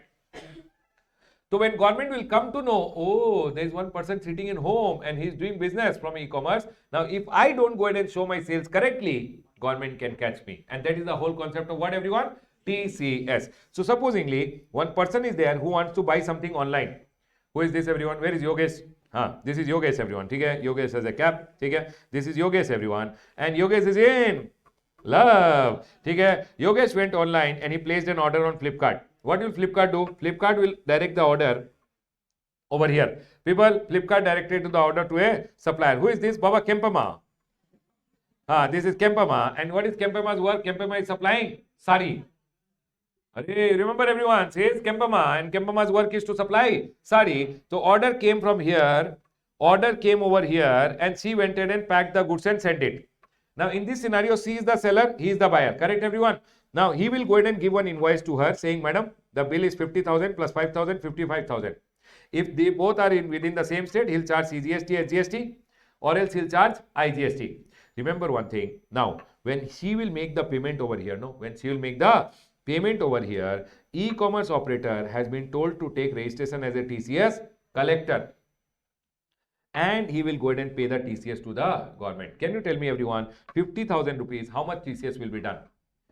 It will be 0.5%, 2.5% CGST and 0.25% SGST, or if it's an interstate transaction between both of them, then e-commerce will deduct 0.5% IGST. People, whatever the amount will be deducted, can you tell me 50,000 rupees pay?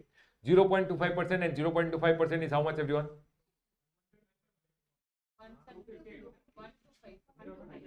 1 to 5 and 1 to 5, is it?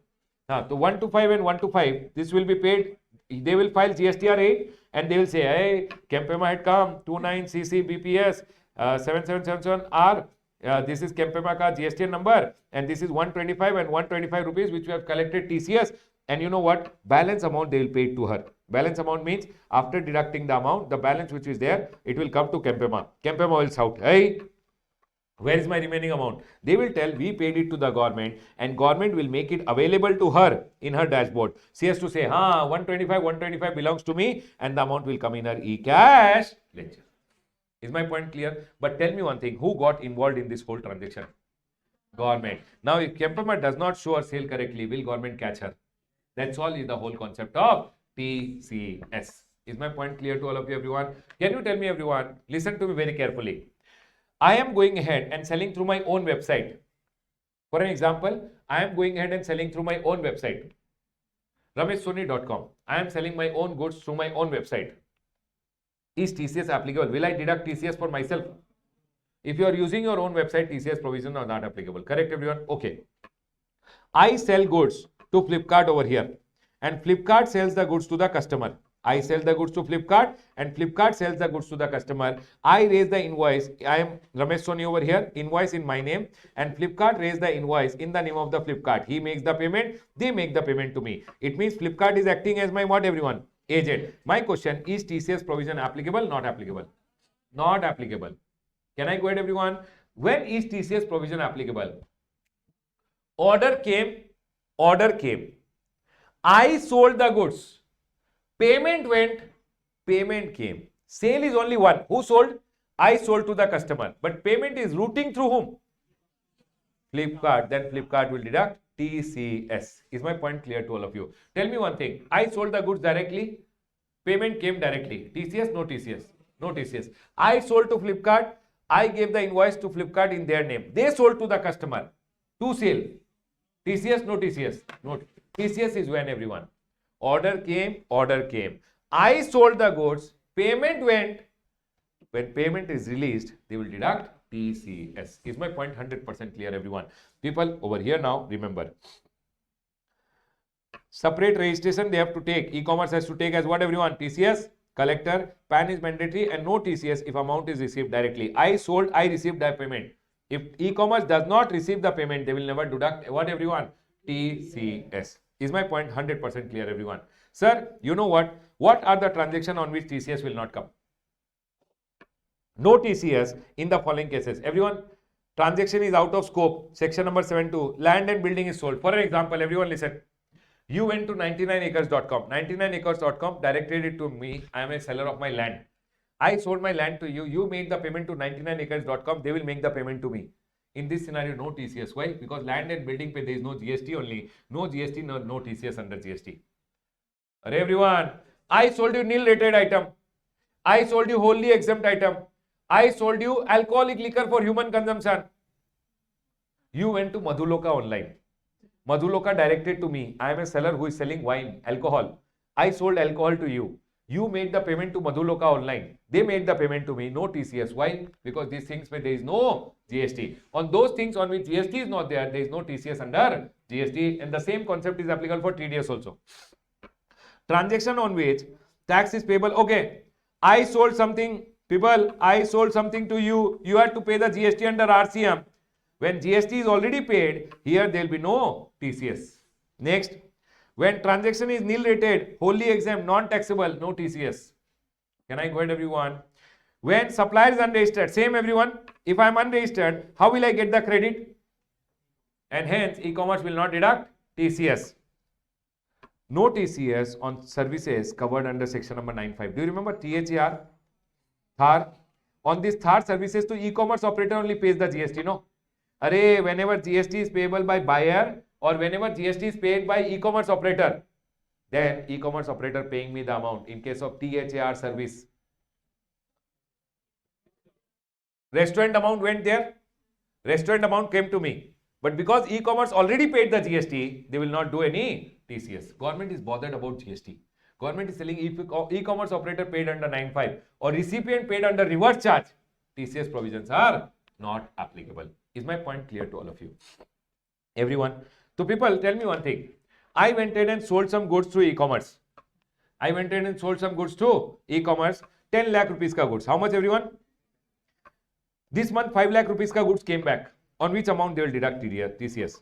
Remaining 5 lakh only. So every month they will see Ramesh Soni has sold goods worth rupees 10 lakh.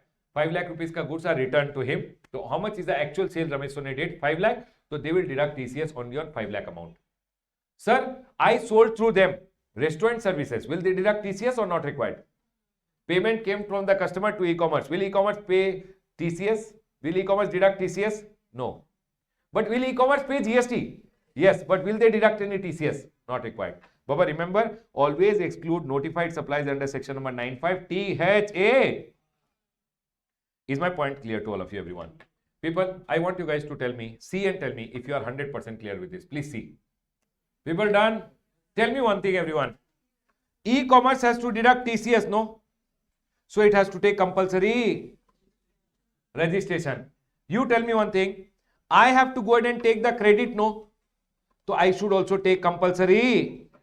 That is told in your registration chapter, compulsory registration. But then people went ahead and told, sir, please, we are small people. Please don't tell us to take compulsory registration. Kempema told, sir, I am a small seller. Please don't tell me to take compulsory registration. And hence government went ahead and told, if you are a supplier of service up to 20 lakh or 10 lakh, you don't have to take registration. If you are a supplier of goods up to 40 lakh, 20 lakh or 10 lakh, you don't have to take any. But you know what, everyone? If you are not registered, they will not do your TCS also will not be done. Is my point clear? Tell me one thing, everyone. E-commerce operator has to do TCS, correct? Will they take compulsory registration?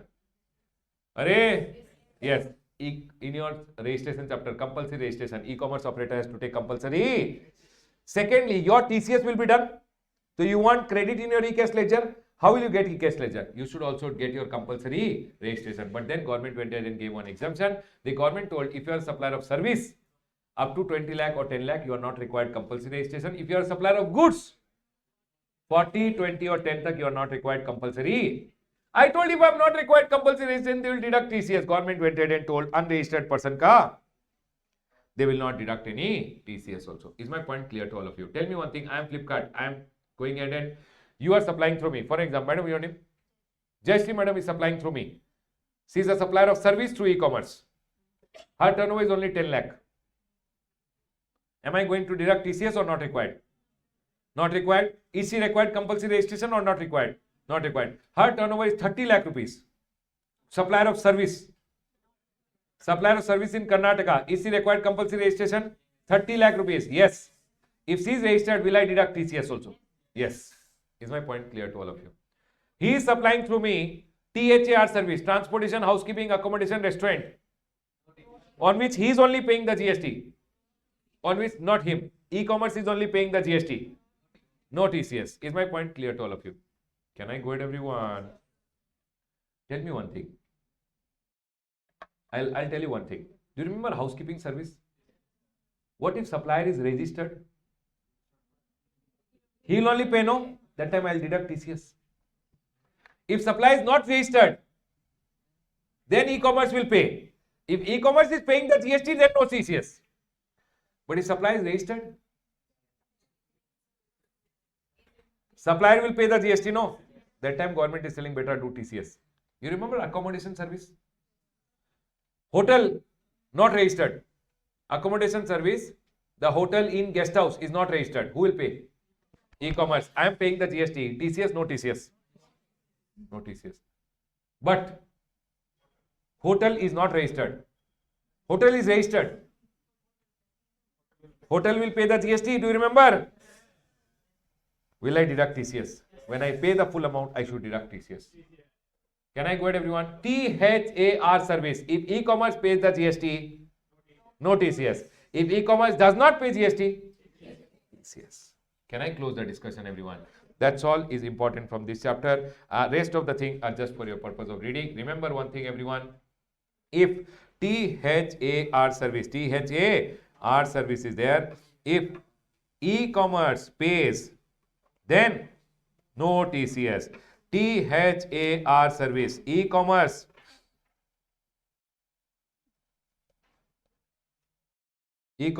pays GST, correct? If ECO does not pay GST, then Baba, remember TCS will be applicable because supplier will be paying. Is my point clear to all of you? Most of the cases to e-commerce only pays. Whenever e-commerce will not pay, then TCS will be required. Is my point clear to all of you? I'll close my revision on this chapter. Rest all of the things are just for the purpose of reading. I'll close my revision on TCS. Done. Let's go ahead and now move to the next chapter. The next chapter is returns, everyone. Listen to me very carefully. See, we started learning GST with goods or service has to be. Supply can be either interstate supply or intrastate supply. Interstate supply, IGST gets levied. Intra what gets levied, everyone? CGST and SGST gets. Once GST gets levied, GST should be collected and paid by taxable. How will he collect and pay? He will calculate GST is equal to value of your supply into rate of. Once you know the value, you will prepare the tax invoice, credit note, debit note, and delivery. Now you will maintain them in your accounts and records, and you will send the goods to the other person with the help of what, everyone? E-way bill. Now once you go ahead and send the goods also, your liability to pay comes, and liability comes at the time of. If you are liable to pay 1000 rupees, remaining you will go ahead and use your input tax credit which is there. Now remaining you will make the payment. Supposingly you made the remaining amount ka payment also. Now all these stories, sir, my liability was 1000. I used my credit, remaining amount I made the payment.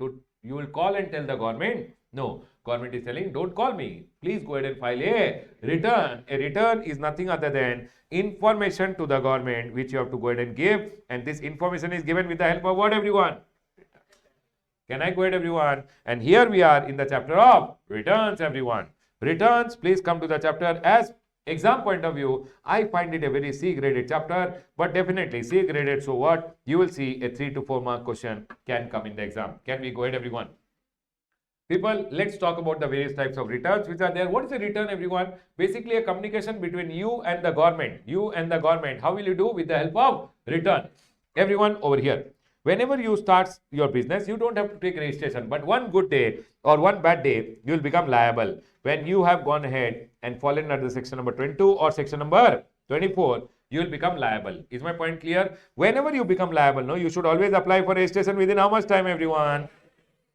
When you apply within 30 days and registration is granted, registration will be effective from which day? From the date of becoming liable. So from the date of becoming liable till the date of grant of RC, whatever supply you have done, for all those supply, how will you pay the GST? By issuing a revised tax.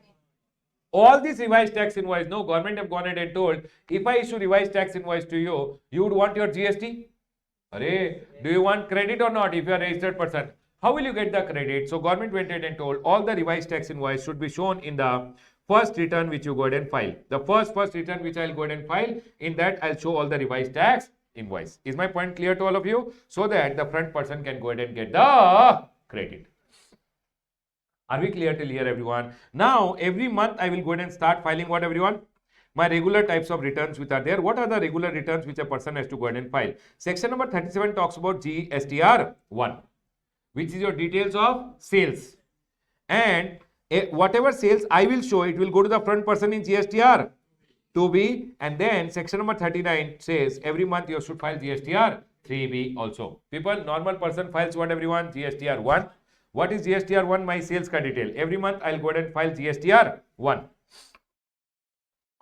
It will go to the front person in GSTR 2B. Is my point clear to all of you? So that he can go ahead and take the credit. So 11th, every month, 11th, I'll file GSTR 1, which is my sales ka detail, outward supplies ka detail, and whatever credit has to be gone, it will go to the front person in their GSTR 2B. Is my point clear? Now, on 20th, what will I do, everyone? Somebody else would have filed GSTR 1. That would have come to me in my GSTR 2B. For an example, I told my sales is 1 crore, 18 lakh liability. In my 2B, it is showing over here 10 lakh. What will I do now? When I file GSTR 3B on 20th, I'll say on GSTR 3B, my output tax liability is 18 lakh, my input tax credit is 10 lakh, and remaining 8 lakh I'll go ahead and pay it to the government. Is my point clear to all of you? So that is what is being told over here, that you will file your monthly return, which is GSTR 3B. Now listen to me very carefully. GSTR 3B is your normal monthly return. What about composition dealer? What is the return for composition dealer? CMP 08 is not a return. They have to go ahead and file every month, every quarter they have to pay the tax and file CMP 08. Every quarter they have to pay the tax and file CMP 08. This is for composition dealer. Every quarter they have to file what, everyone? CMP 08. And once the year gets over, By 30th June, they file their return, which is by what date, everyone? Annually. By 30th of. Besides that also, a composition dealer has to go ahead and file a normal, their return is which one, everyone? GSTR 4. Sir, what is CMP 08 then? CMP 08 is just an intimation that I have gone ahead and paid the tax. Is my point clear to all of you? They also have to file a return which is GSTR 4 annually by what date, everyone? Can you tell me CMP 08 how many they will file in a year? Every quarter, one. That is just an intimation. Return, how many they will file? GSTR 4. By what date, everyone? 30th of. And they will file one annual return also. Annual return means whatever amendment, whatever changes, whatever correction they have to do, they can do it and file one annual return which is GSTR 9A. By what date, everyone? 31st of December. Is my point clear? NRTPs also have to go ahead and file GSTR 5 within how many days? After the end of the month. But tell me one thing, if NRTP has got registration only for 15 days, once 15 days gets over, within the next 7 days only he should go ahead and file his return. Or within how many days? After the last day of the validity, whichever is, and they don't have any annual return. So tell me one thing, I am an NRTP, I came to India for the month of April and only for 15 days in the month of May. So April month ka return to I'll file by 13th. May month ka return I should file within the next 7 days. I'll not wait for May to get over and then after that 13 days. No. If I've come only for 15-20 days, once the days gets over, by next 7 days, I should go ahead and file my GSTR 5. That is for whom, everyone? NRTP. The next one over here is rule number 67A. Sir, can I file my GSTR 3B, GSTR 1, CMP 08 by composition dealer by SMS? No network where I am going to roam about. I am going to roam somewhere. I am going for traveling. I will not have network. No problem. If you don't have internet, no problem. Nil GSTR 3B, GSTR 1 and CMP 08 can also be filed through what, everyone? If you don't have internet, file through SMS using registered mobile number which will be verified through OTP, but only if it is nil. Nil means every column should have 0, no nil. Sir, what if I don't file my GSTR 1, GSTR 3B or return? You will get one love letter. Section number 46 says non-submission of return. One notice will come under section number. Notice will come with notice name is GSTR 3A to furnish the return within how many days? Is my point clear to all of you, everyone? People, can you tell me what are the various returns I have gone ahead and told you? GSTR 1 I told you, which is your outward supplies ka detail. Correct, everyone? Then I told you GSTR 2B. 2B is what, everyone? Your ITC ka details. Array, ITC statement. Correct, everyone? It will come. GSTR 3B I told you, which is your monthly return for normal person. Array, everyone? GSTR 4. Can you tell me, everyone, what is GSTR 4? This is return which you go ahead and file annually. Correct, everyone? By whom? Composition dealer. GSTR 5. Return by whom, everyone? NRTP. GSTR 6 is not applicable to you. 6 is not applicable. GSTR 6 not applicable to you guys. GSTR 7 TDS deductor. GSTR 8 TCS collector. Do you remember, everyone? And now we have GSTR 9 also, which is by whom, everyone? Annual return. Everyone listen to me very carefully. Annual return is GSTR 9. Done, everyone? Listen. Can I go ahead, everyone? Done? Okay. Listen. Every month you will file GSTR 1, GSTR 3B, GSTR 1, GSTR 3B, GSTR 1, GSTR 3B. Once the year gets over, what will you file for the whole year? If you have any changes, any amendment, anything to be done, you can go ahead and file one return where you can make all the adjustments, etc. And you can file one annual return, which is GSTR 9. People, composition dealer, it is 9A. Yes or no, everyone? Annual return plus annual return ke saath you have to give one self-certified reconciliation statement if your aggregate turnover is more than 5 crore. Now, I want to go ahead and tell you about annual return. Everyone listen to me very carefully. Annual return and reconciliation statement. People, please listen. Annual return and reconciliation statement. Annual return is GSTR 9. Reconciliation statement is GSTR 9C. Okay, everyone? Just for your knowledge, you can remember this. Now, listen. Annual return is required to be filed by every registered person.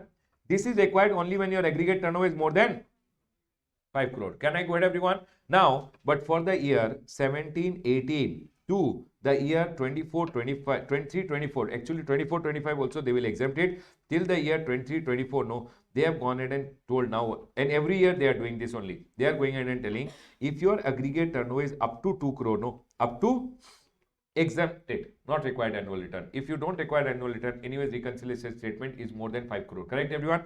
If your turnover is more than 2 crore up to 5 crore, then annual return is required, but reconciliation statement is not required. If your aggregate turnover is more than 5 crore, this is also required, this is also required.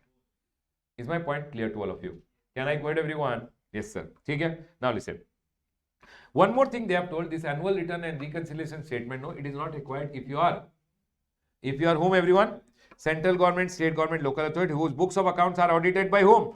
C&AG or auditor appointed. Basically, if your books of accounts are audited by the Controller and Auditor General of India, in your scenario, GSTR 9 is not applicable. Everyone over here now. Then, sir, every month I'll file monthly return, full year got over, annual return, monthly. I got tired. I told I don't want to do business only. A business discontinued and I applied for cancellation. What will happen now? Suspension will happen. Once the cancellation order comes, everyone listen to me very carefully. Once the cancellation order will come, or the date of cancellation, they gave cancellation order here. They gave cancellation order here. Registration cancelled retrospectively. Remember one thing, date registration was cancelled or cancellation order, whichever is later. Whichever is later, from that day, within 3 months, you have to go ahead and file GSTR 10, which is your bye-bye return, your final return. What is the name, everyone? GSTR 10, which is your... Tell me one thing, my exam question for all of you guys. Sir, what is the difference between annual return and final return? Annual return is required to be filed for the whole year by every registered person whose aggregate turnover is more than 2 crore. What is final return, everyone?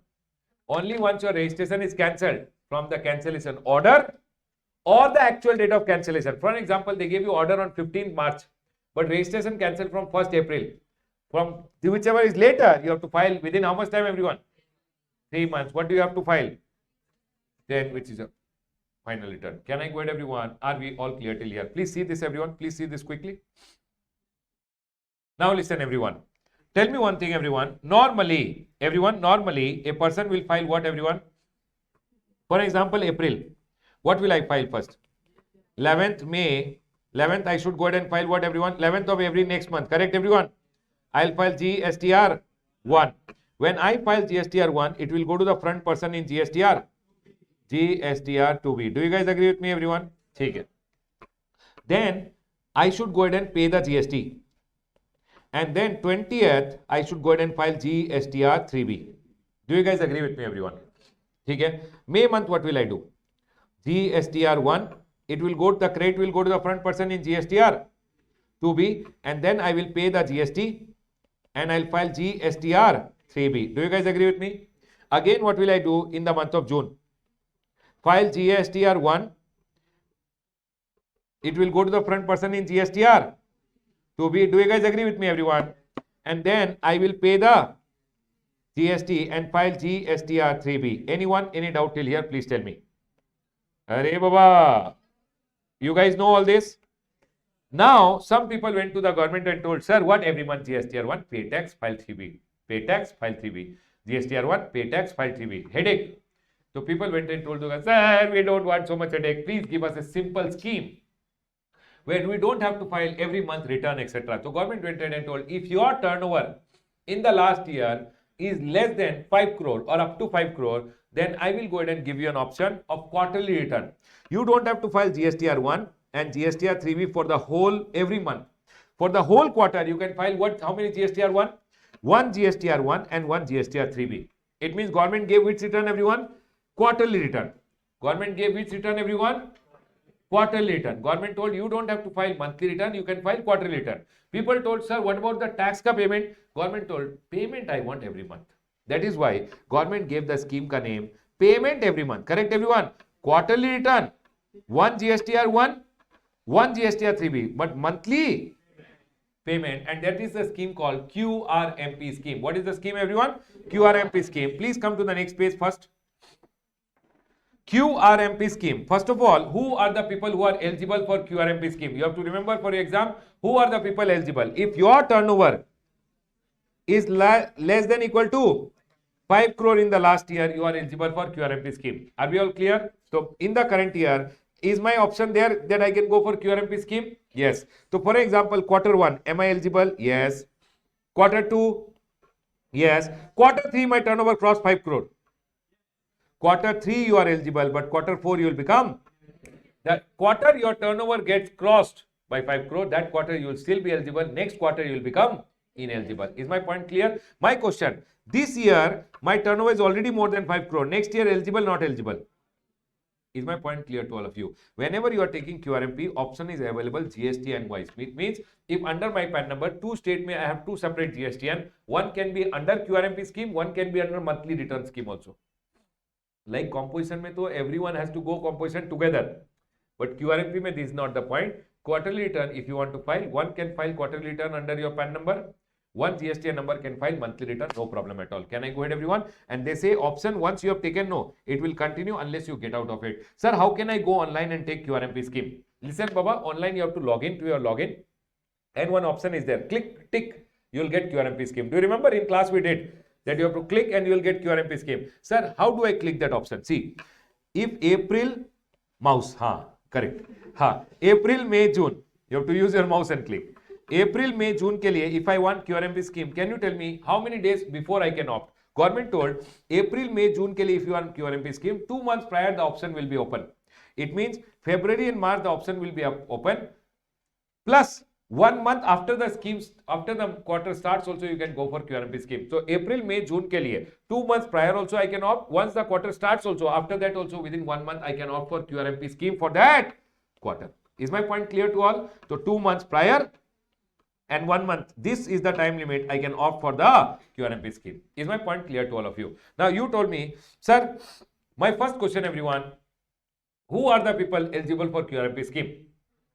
Last year ka turnover is up to 5 crore rupees. Correct, everyone? Online I have to go 2 months prior, or once the quarter has started, within 1 month I can opt for QRMP scheme. Remember one thing, when you are going online and you are opting for QRMP, no, all your pending return till that date should be filed.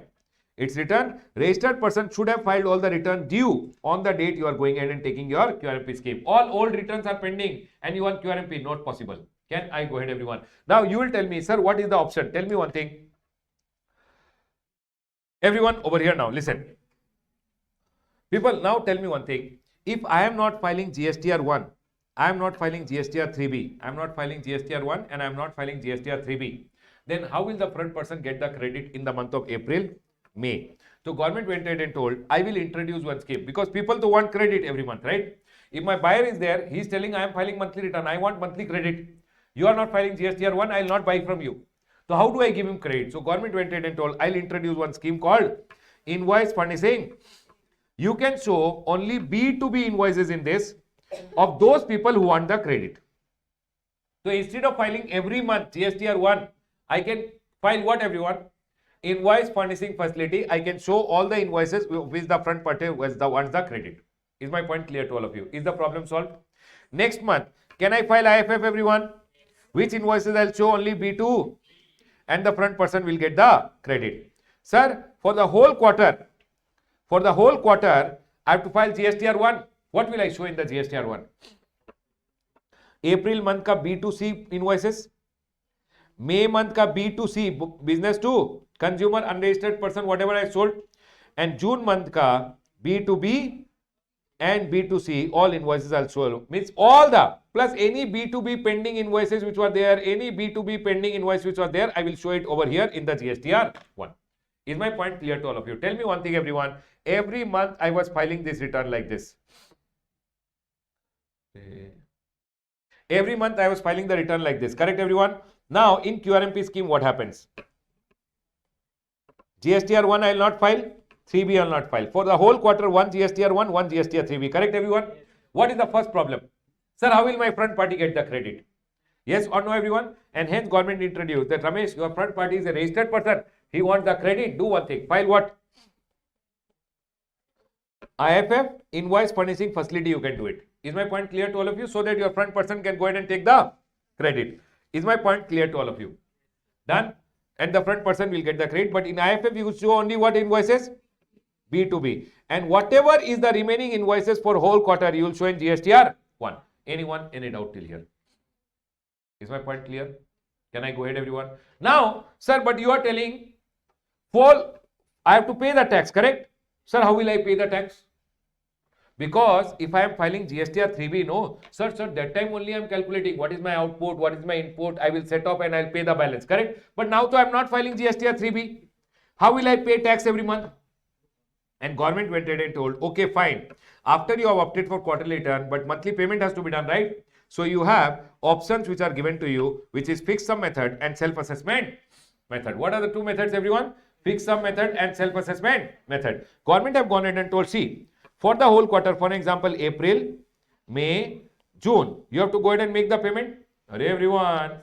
So I told government how to make the payment. Government went ahead and told Ramesh, listen, have you come first time under QRMP scheme? I told, yes, sir. I have come first time under quarterly return. So April, May, June. For April, how much should I pay? For May, how much should I pay? And when I am filing 3B, so I will calculate and pay.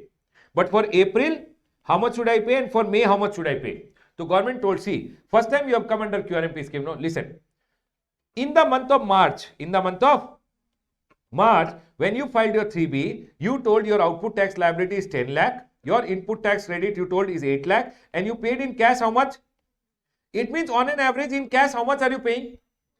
Do one thing. Pay 100% of this. 2 lakh for April also.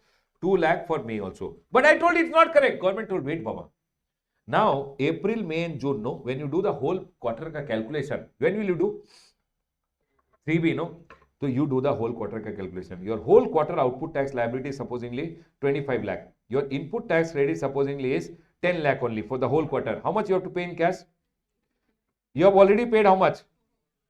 Pay only remaining 11 lakh and chapter is closed. Is my point clear to all of you? What government went ahead and told, if previous month you had paid monthly, how much did you pay in that month monthly? I told 2 lakh only. Government told whatever you paid in cash, same amount paid in April, same amount paid in May and June. Once the quarter gets over, pay what? Actual.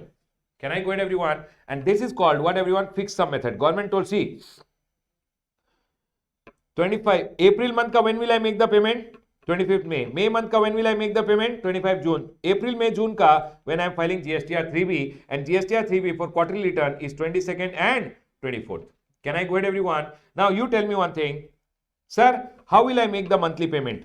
Government told, Ramesh, listen to me very carefully. If your return was filed monthly earlier and you are new to which scheme, everyone? QRMP scheme. Just do one thing. Whatever you had paid monthly, how much you paid, everyone, earlier? 2 lakh. Pay 100%, 100%. You can see over here, pay 100%, and differential you can pay over here. Is my point clear to all of you? Can I go ahead, everyone? But tell me one thing, sir. People, for this whole quarter, how much is the amount payable in cash? Okay. Now, tell me one thing. April, May and June ka quarter ke liye, I paid in cash how much? 15 lakh. Correct, everyone? Arey everyone. Now you tell me one thing. If I tell July, August and September, now I am again under QRMP scheme. Can you tell me for July how much I have to pay? This 15 lakh is for how many months? So 15 lakh is for 3 months, right, everyone? It means per month will be how much? 33%? 33. But government told, I don't want 33.33%. Do one thing. 15 lakh ka, no. This is for the whole quarter, no? Divided by 3 is 33.33%. No, don't take 33.33%. Pay 35%. Round off. How much I have to pay out this? For July, 35%. For August, 35%. And September, though, when I file my GSTR 3B, I can calculate actual and pay the actual amount which is there. Is my point clear to all of you? Did you guys get it, everyone? People, you understood? If new to QRMP scheme, whatever you paid in the previous month, 100%, and actual. If I am already under QRMP scheme now, next quarter how much will I pay? 35%, and actual. Is my point clear to all of you? And that is what is told, 35% and 35% if you are already filed your return quarterly. And everyone remember one thing. See here. Tax paid January to March quarter, I paid this much. Can you tell me April and May, how much will I pay? This is for the whole quarter I paid this much. So of this, I have to pay how much? 35. See, 100 ka 35, 35, 35% and 35% I can pay. Tell me one thing, if last return was filed monthly, March, how much did I pay? This much. Can you tell me April and May, how much will I have to pay? Full 100% and 100%. Why? Because this was the payment for the month of March. Can I explain again or got it? I told, hey, sir, what is this 35% and 100% you are telling? I will pay actual. Government told, okay, fine. If you want every month, you can do self-assessment. What is your output tax liability? What is your input tax credit? What is the actual? You can pay that. I am telling, hey, I will not pay like this. Last month ka 100% balance. Last quarter ka 35%, and then actual balance. I don't want to do all this thing. I will pay actual. Government told, okay, fine. Every time you want to calculate, you can keep calculating and you can keep paying. But remember one thing, by chance you paid anything less over here, no, gone. We will take interest from you. But in the above case, no, because you followed government ka method, no, 35% and balance, or 100% and balance, government is telling will not charge you any interest. But here, if you delay or you did any mistake in the calculation, you have to pay interest. Is my point clear to all of you, everyone? Tell me one thing, everyone. If I am going ahead and filing my return quarterly, my question to all of you, GSTR 1, I will not file. GSTR 1, I will not file. GSTR 3B, I will not file. Correct, everyone? For whole quarter 1, GSTR 1. For whole quarter 1, GSTR 3B. Is my point clear to all of you? But so that front person can take the credit, what will I do? Tell na. IFF. Is my point clear to all of you? You know what? 11 GSTR 1 ka due dates are there, no? So government told IFF people, 12th will do the maintenance of the website. Please come on 13th. IFF and quarterly return people ke liye GSTR 1 and IFF is which date? 11th or 13th? 13th. How do you pay the GST? I taught you this method. Can I go ahead, everyone? And then my question to all of you is, now I am not filing GSTR 3B, right? GSTR 3B for the whole quarter I have to file only one. And government told it is not 20th for these people. Government made lower part of India ke liye 22nd as the due date. Upper part of India who are filing QRMP, the due date is 24th. Can I go ahead, everyone? Because 21st people will file, 20th normal people will file, 21st maintenance of website, 22nd they will do. For lower part of India. Upper part of India ke liye 24th. Can I go ahead, everyone? They changed the due date for GSTR 3B also over here. People, that's all is with respect to QRMP scheme. Remember, who are the people eligible for QRMP scheme, everyone? Registered person whose last year turnover is up to 5 crore. Can I go ahead, everyone? And you should have filed all your return, only then you can take which scheme? QRMP scheme. What are the two methods which are there? Fixed sum method and self-assessment method. Fixed sum method, last month whatever you had paid, 100% and actual. Last quarter what you had paid? 35% and actual. Is my point clear to all of you? 100% everyone. Now, listen to me very carefully. I have gone ahead and written over here. If you are a person, everyone listen to me very carefully, who is not under QRMP scheme. If you are a person who is not under QRMP scheme, what will you do, everyone? You will file your GSTR 3B by what date? 20th. And GSTR 1 you will file by 11th. Is my point clear to all of you? So you will file your GSTR 1. It will go to the front person in GSTR 2A. And from that, what will get created, everyone? 2B. Actually, what happens? No, whenever one person will file GSTR 1, it will come to 2A. Whenever one person will file, it will come to 2A. And from 2A, no, on the due date, which is 14th, every month 14th, what will get created, everyone? 2B. See, I will file GSTR 1, supplier number 1. It will go to your 2B. 2A. I will file GSTR 1. Again, one supplier filed. Again, it will come in my 2A. It will keep accumulating credit over here. Done, everyone? And on 14th, my portal will create one. Take one screenshot and it will put over here in the GSTR 2B the total amount of credit. For an example, my supplier filed his GSTR 1 late. That will not come in my 2B. Why? Because it did not file by due date. Is my point clear? So 11th, whoever filed GSTR 1, 13th, whoever filed their invoice furnishing facility, both will come in my 2A. And 2A say what will get created, everyone? 2B. Now, if somebody filed their GSTR 1 or IFF on 14th, will it come in my 2B? I will not get that credit. I'll get the credit in the next month. Is my point clear to all of you? And that is what they have gone ahead and told. And secondly, if I am a supplier who are under QRMP scheme, who are the people eligible? Whose preceding financial year turnover is up to GSTR 3B, you can file quarterly by 22nd or 24th. First month, IFF, and then GSTR 1. Do you guys agree with me? It is to be filed by 13, 13 and 13. And IFF, is it mandatory, or if I want, I can do? If I don't want, don't do? Optional. To furnish B2B invoices only. So here I'll show B2B invoice, B2B invoice. Here June month ka B2B, B2C. April and May month ka B2C, and B2B ka any remaining invoice. What is B2B? Whenever you sell to registered person, it's called B2B. Whenever you sell to unregistered person, it is called B2C. Is my point clear to all of you? This amount, people remember, you can show only invoice value up to maximum total amount. How much? More than that, if you want to show the invoice in your invoice furnishing facility, no, you have to go for monthly return. Quarterly return will not happen. Can I go ahead, everyone? And sir, this amount will go to the recipient in there, 2A, and what will get created? You will take the credit on the basis of 2B. Is my point clear to all of you, everyone? Tell me one thing. I filed GSTR 1 on 11th. Everyone listen to me very carefully. Very, very important. Please listen. I filed my GSTR 1 on 11th. Okay, everyone? I missed showing one invoice. In GSTR 1, I went ahead and showed 1 crore rupees ka sale, 18 lakh rupees. It went to the front person in GSTR 2B. He got 18 lakh rupees ka credit. He called me after some time and told, Ramesh, shameless fellow, you did not show both the invoice. One invoice, you missed it.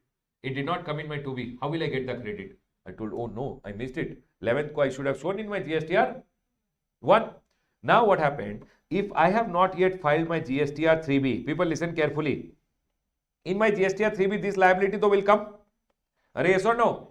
Between GSTR 1 and GSTR 3B, if by chance I remember any invoice which I have missed, then one new facility is there, GSTR 1A, where I can show, oh, 1 crore rupees ka one invoice, I missed it, 18 lakh was the liability. Is my point clear, everyone?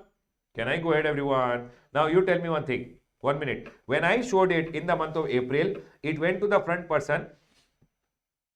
In my April month ka return, I filed in May, but I showed in my April month ka return only. It will go to the front person in April only. How much credit he can take?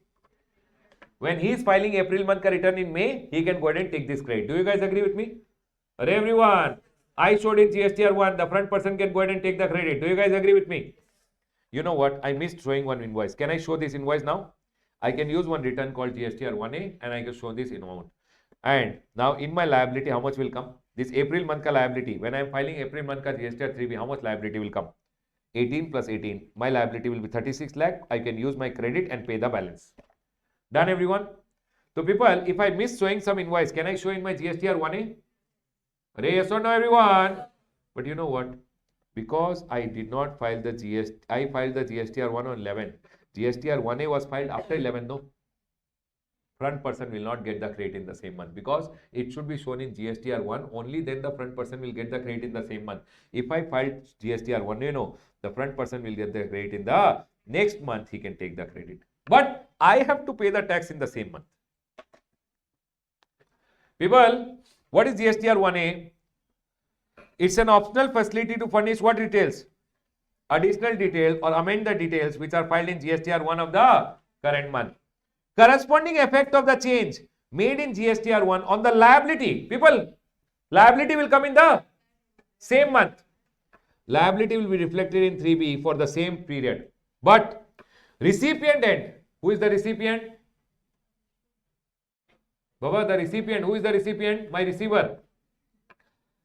The ITC of the amended details will be available to the recipient in 2B of the next tax period. Is my point clear to all of you? Tell me one thing, everyone. I have gone ahead and shown some detail in GSTR 1. Went to the front person in 2B. Can he take the credit? Yes. Something missed. Can I show in GSTR 1A? Will it come in my liability in the same month? Yes. But front person will not get the credit in the same month. He will get it in the next month. Is my point clear to all of you?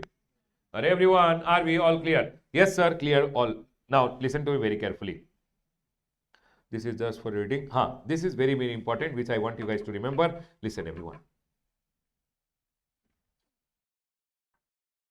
Everyone over here now, listen. What are the cases, people over here? What are the cases when a registered person will be debarred from furnishing what detail? GSTR1 or IFF? People, your exam question. What are the cases your GSTR1 or invoice furnishing facility will be blocked? What are the cases when your GSTR1 and invoice furnishing facility will be blocked? Everyone over here now. A registered person shall not be allowed to furnish details in GSTR1 if he has not filed GSTR 3B of the preceding month. Everyone listen to me very carefully. This is the month of April, this is the month of May. I filed GSTR 1. Front person got the credit. Okay? Now GSTR 3B I did not file. Next month GSTR 1 I can't file. It means first clear your GSTR 1 of the last month, then only you can file GSTR 1 of the current month. So if you don't file last month ka GSTR 3B, can next month ka GSTR 1 be filed or blocked? Blocked. Okay. I am under quarterly return. April, May, June. I filed IFF.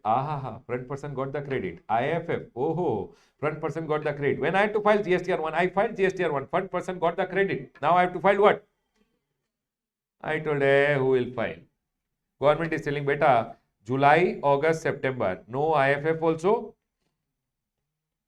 No GSTR1 also. Government told, see, a registered person whose turnover is up to 5 crore and he has opted for which return?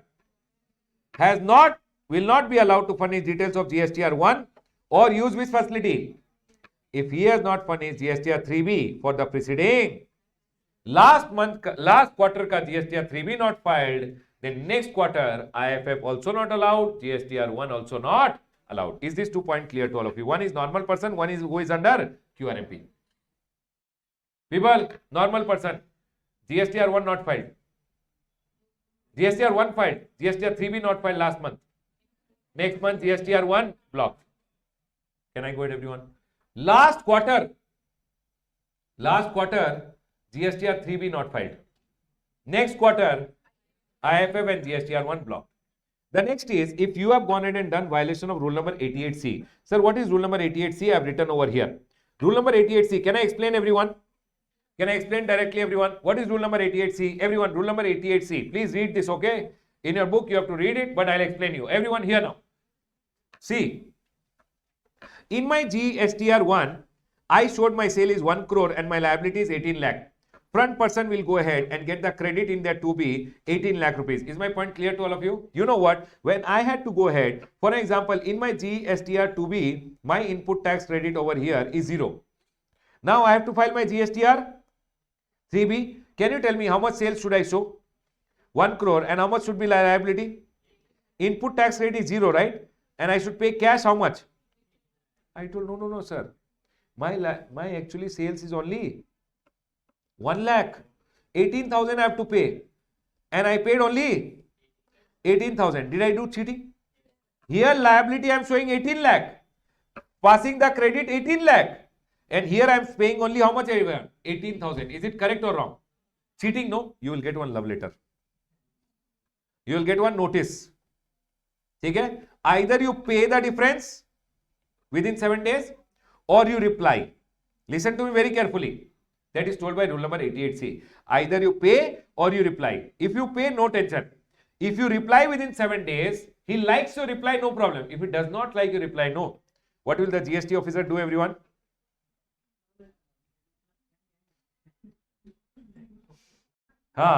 He will hang you upside down.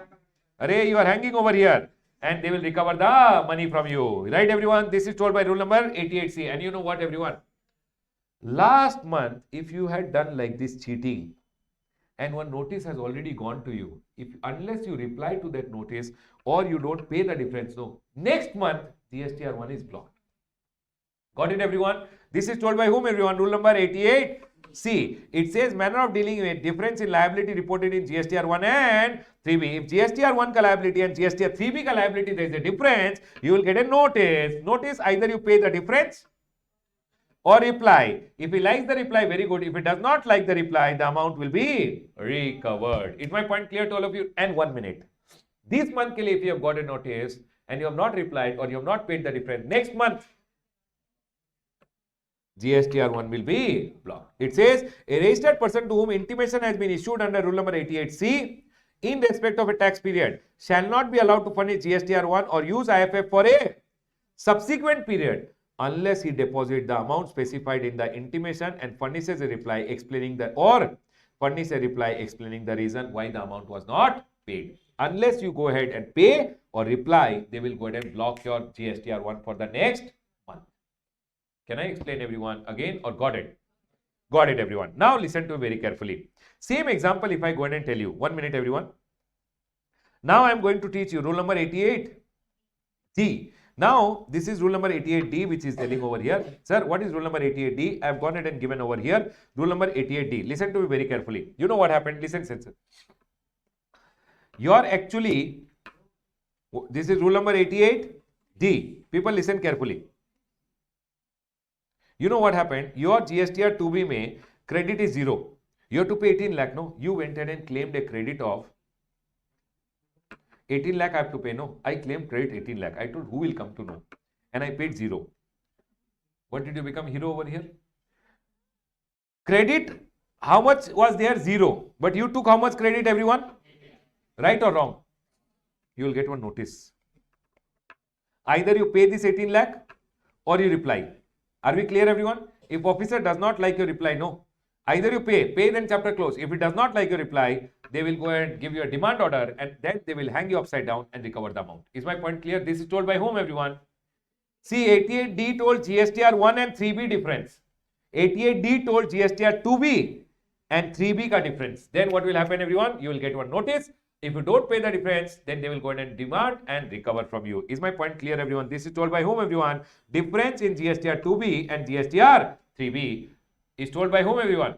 88D. Now remember one thing. Last month if you got it, see, a person to whom intimation has been issued under rule number 88D in respect of a tax period shall not be allowed to furnish GSTR1 or use IFF for a subsequent tax period for the next period unless he paid the amount specified in the intimation or furnishes a reply why the amount of excess ITC is still unpaid. Why did you take this extra ITC and you did not pay it? If you don't give the reply next month, GSTR1 will be blocked. Is my point clear to all of you? Everyone, and you know what? Do you remember rule number 10A? Bank account details should be furnished within 30 days or your first GSTR1, whichever is. If you don't furnish your bank account detail, your GSTR1 will be. Is my point clear to all of you? Please remember this question for your exam. What are the cases when your GSTR1 or IFF will be blocked? People, other than this first chart is done. Second chart you come. Everyone, in the second chart, no, I've written some important points. Can you see everyone? Important notes over here. These important notes are for your important points to just read. You guys can read at home. Don't leave it and go. Important notes means reading category. When you read, you will understand. One point which I want to tell you over here, this one. This one point I like, very important. I will go ahead and tell you. Listen to me very carefully. Whenever I am going ahead and filing my GSTR1, no, whenever I am filing my GSTR1, all of you are useless, unregistered people. If I show all your people only for classroom purpose you are useless, correct no? All of you if I go ahead and show GSTR1 mein sale ka detail, I sold her this much, I sold her this much, I sold her this much. Any use or useless? Because all of you will not get any credit. All of you are registered person, useful. For you, I should show invoice wise every detail because you will take credit. All these people, will they take credit? So I am telling when I am showing my sale in GSTR1, should I show one by one sale for everything? Or only registered person should be shown? So they told Ramesh, listen, everyone here, you should show invoice-wise details of all intra or interstate supply to registered person. So it means if you have going in and showing your sales in your GSTR1, when you are filing your GSTR1, only if you have sold to registered person, you should show what everyone? Intra or inter. You should show what everyone? Invoice-wise details of your sales. Do you guys agree with me? Every invoice-wise details has to be given. Every invoice ka details have to be given. Is my point clear to all of you? Arey everyone! But tell me one thing. If I have sold to all these useless people, unregistered person, who are called what everyone? B2, C. This is called B2, B. Then Baba, remember one thing. Intrastate or interstate. Intra, you can give rate wise consolidated details. What do you mean by rate wise consolidated details? Sir, within the state of Karnataka, no, 5% rate may I sold this much goods. This much is the total amount of sale.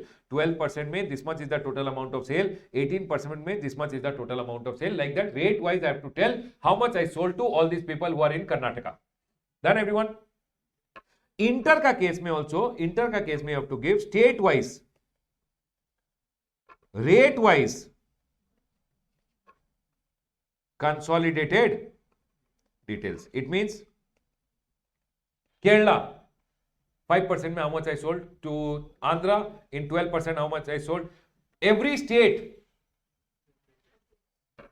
Karnataka, Kerala, Tamil Nadu, Delhi, 5% में what was the sale? What was the sale? 12% में what was the sale? 18% में what was the sale? State wise, rate wise, consolidated details I have to give. Every invoice ka detail is not required. Done. But one point you have to remember over here. People, you remember? In our consolidated revised tax invoice, when I taught you in tax invoice chapter, when we are making consolidated tax invoice, there 2.5 lakh was there. This is not consolidated tax invoice. This is showing the details in your GSTR 1. Here the amount is not 2.5. Here it is 1 lakh only.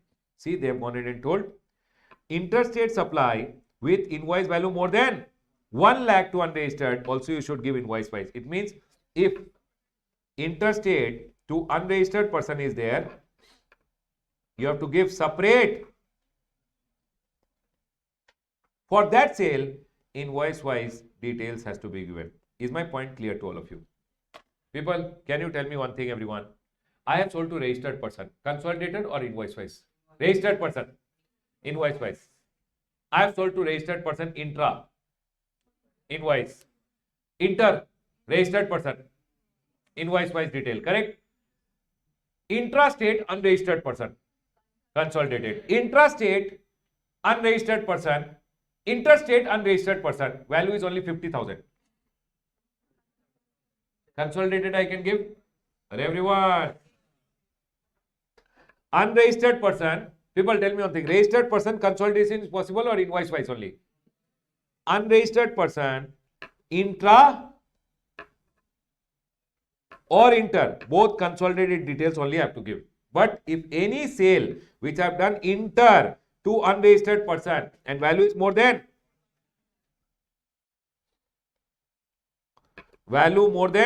1 lakh, then I have to give invoice wise detail. If the invoice ka value is more than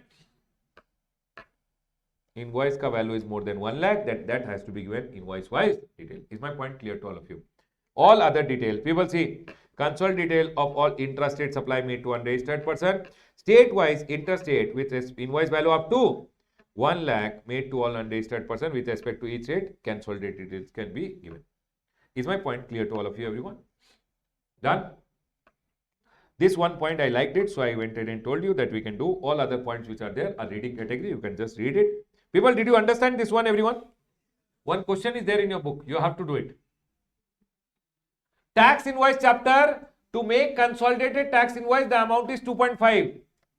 Returns chapter in GSTR 1, it is consolidated details to be furnished. There the limit is how much, everyone? 1 lakh. People, other than this, C minus graded is GST practitioner. You can just read and go. Who are the people eligible? And if you are a GST practitioner, what is your function? I am not reading this also. You can just read. C minus graded. I have not seen any question, but still your bad luck can be very bad. So you should read once. Who are the people eligible and what are the functions of GST practitioner? You can read it. Done, everyone? I'll go ahead and close my revision on this chapter. In return, only one point is there. GSTR 7, which is to be filed by TDS deductor.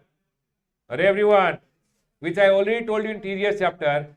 Earlier, nil GSTR 7 was not there. Now, GSTR 7 has to be filed nil also. This is return ka chapter ka amendment also and TDS ka chapter ka amendment already taught in your TDS ka chapter. Right, everyone? Closing my discussion on the chapter of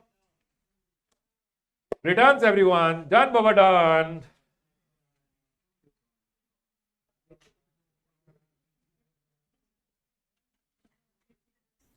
Now, let's go ahead and revise one of the most important chapters, which is place of supply. You can see one question from place of supply. I consider this chapter as A graded from exam point of view. You will be able to see one small question in your exam. Okay? It is approximately 4 marks to 6 marks, which they can go ahead and ask. Might be you see only one MCQ of 2 marks, or might be you see a 4-mark question and a 2 marks MCQ. Everyone, place of supply. Listen to it very carefully. Sir, what is the relevance of place of supply? See, Baba, always remember one thing.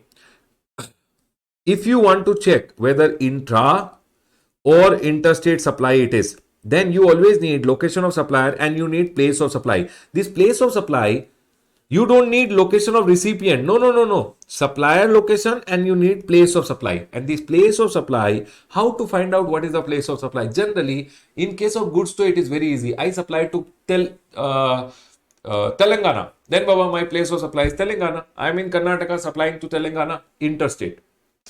So it is very easy in case of goods, but services it becomes difficult, and hence government went ahead and told, I will tell you what is the place of supply whenever you are going ahead and doing anything, and that is told over here. See, place of supply, there are 4 sections actually which are there. For goods, how to find out the place of supply, and for services, how to find out the place of supply. For goods, there is section number 10 and section number 11. Section number services ke liye it is 12 and 13. But for your intermediate level, section number 11 and section number 13 is not applicable, and you read only section number 10 and section number 12.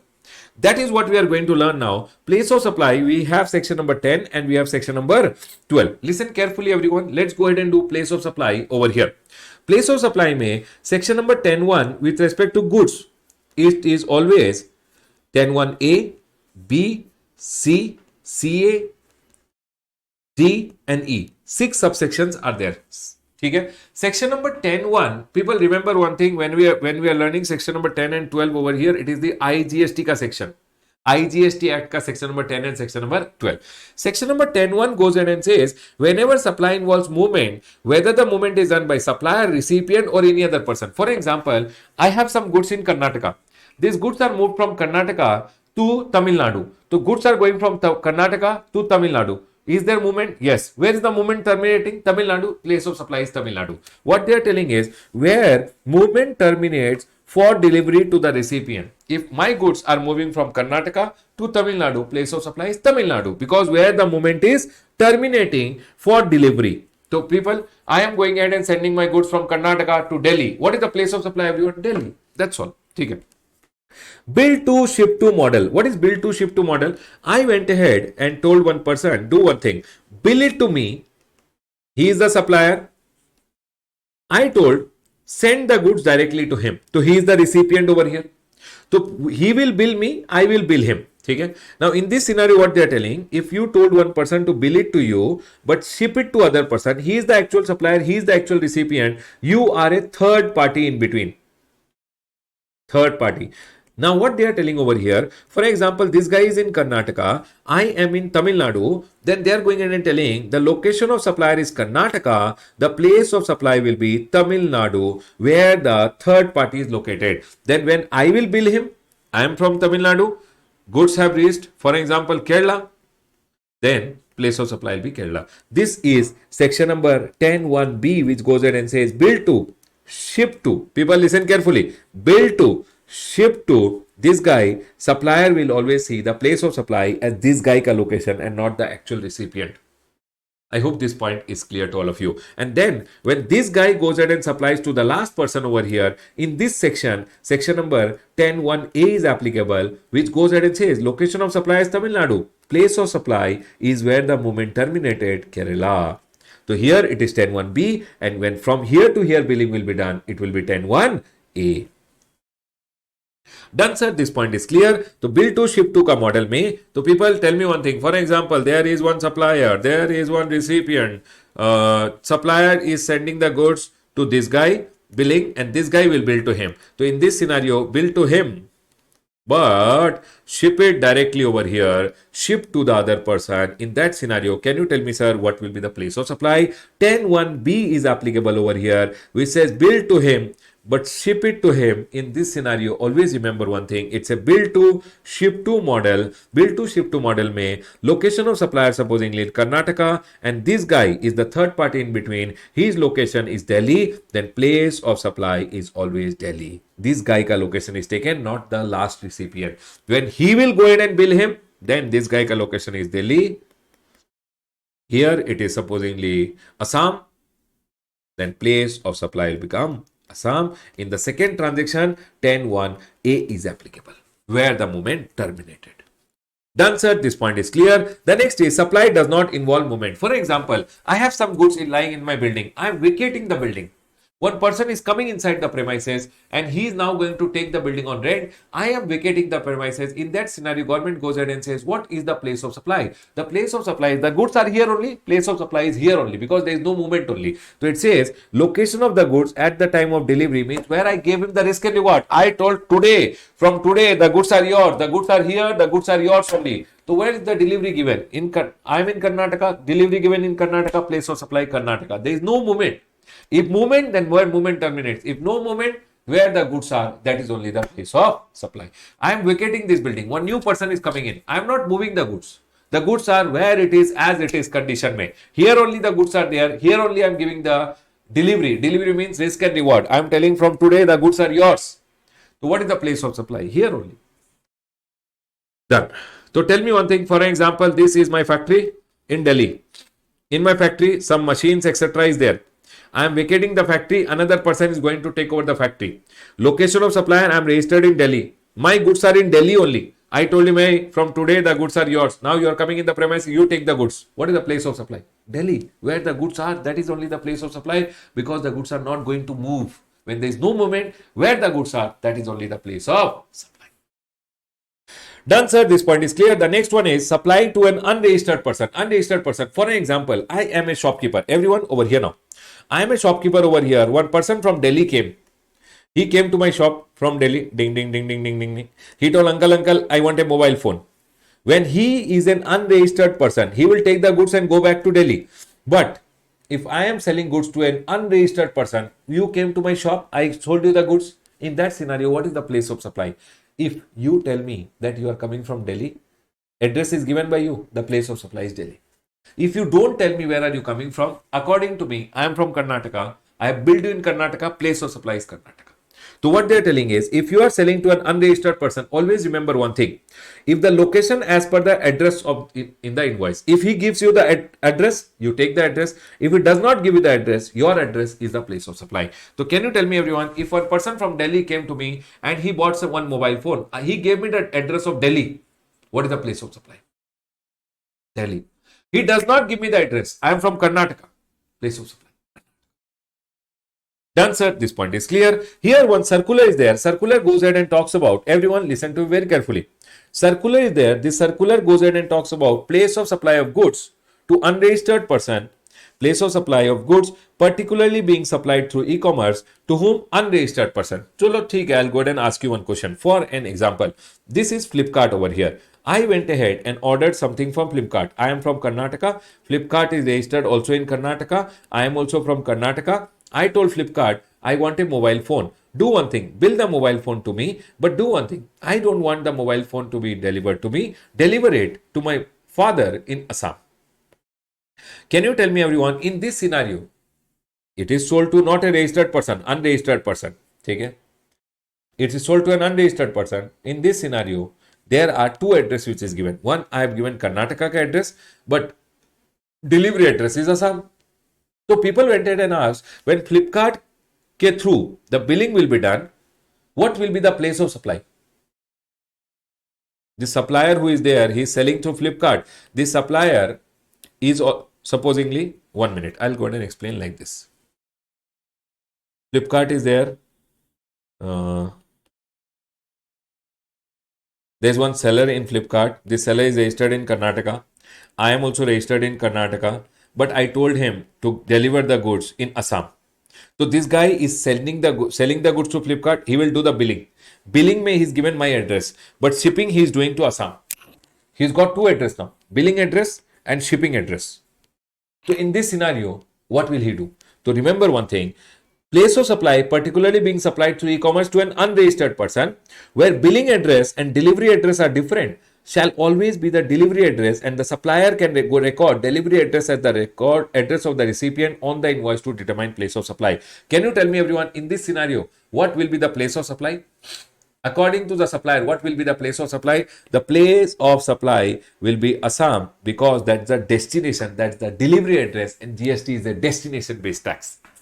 Done, sir, and hence in this scenario, IGST will be charged. The next one over here is assembled or installed at site. For example, I told one person, I want one machine. One supplier is there from the state of Karnataka. I am also in Karnataka. Supplier is in Karnataka. Recipient in Karnataka. I told him, can you install one machine or can you install one AC in my home or in my factory? Supposingly, I told this supplier, I want one machine to be installed in my factory in Chennai. What is the place of supply? Installation done in Chennai. Billing address is Karnataka, but installation in Chennai. If anything is installed for you, wherever the installation or assembly is done, that is the place of supply. Installation in Chennai, Tamil Nadu, the place of supply will be Chennai, Tamil Nadu, and he'll go ahead and charge IGST. Recipient does not matter. Where is the installation done? That matters. Very good, guys. Very good. People who are replying, very good. Goods supplied on board is always where it is taken on board. What do you mean by goods supplied on board, everyone? On board means if you are going in a train, plane, etc., and some goods are being supplied, what will be the place of supply? To what they are going in and telling. For example, Indigo Airline is registered in Karnataka. For example, Indigo Airline ka registered location of supply is Karnataka. The plane started from Karnataka, went to Hyderabad. Okay? From Hyderabad, some goods were loaded in the plane. Some goods were loaded in the plane, and then the plane is going further. So in the air, some goods are being sold by the air hostess, some goods are sold in the plane. What will be the place of supply? Air? Air hostess will tell, wait. Which state we are crossing? Let me check. No. In this scenario, the location of supply is Karnataka. The place of supply is air. Now, the place of supply will be where the goods were loaded. That is deemed as the place of supply. That is Hyderabad over here. That's all they have gone ahead and told. When goods are sold in the air, you are going in the air, and in the air, if some goods are sold, always remember one thing. The place of supply is where the goods were loaded, where the goods were taken on board. Okay, sir, this point is clear. Now, it is not mandatory that it's only in case of air. You are going in a road, bus, train, plane, ship. Always remember, wherever the goods were loaded, that is only the place of supply. If the goods are supplied on board means if you are going in a bus mein goods are sold, train mein any goods are sold, or ship mein any goods are sold, or air, plane ka case mein, air ka case mein, any goods are sold. Always remember, where the goods were loaded in the vehicle, that is only the place of supply. Done, sir. This point is clear. We are done with section number 10. Section number 10, we went ahead and learned about section number 10. 1. A. If there is movement, where the movement terminates. B. Bill to, ship to model mein, whoever is the third party in between, his location. Sir, third one we went ahead and learned when there is no movement. If there is no movement, where the goods are, at the time you give the delivery, where the goods are, that is only the place of supply. CA told if it is unregistered person go, if you are selling, if he gives the address is the place of supply. If it does not give the address, location of supply is the place of supply. Installation or assembly may, place of installation or assembly is the place of supply. And the last one over here is, which one, sir? Which one is the last one? Goods supplied on board. Supplied on board. SOB is where they were taken on board. Please tell me, everyone, section number 10.1 is clear to all of you? Is section number 10.1 clear to all of you?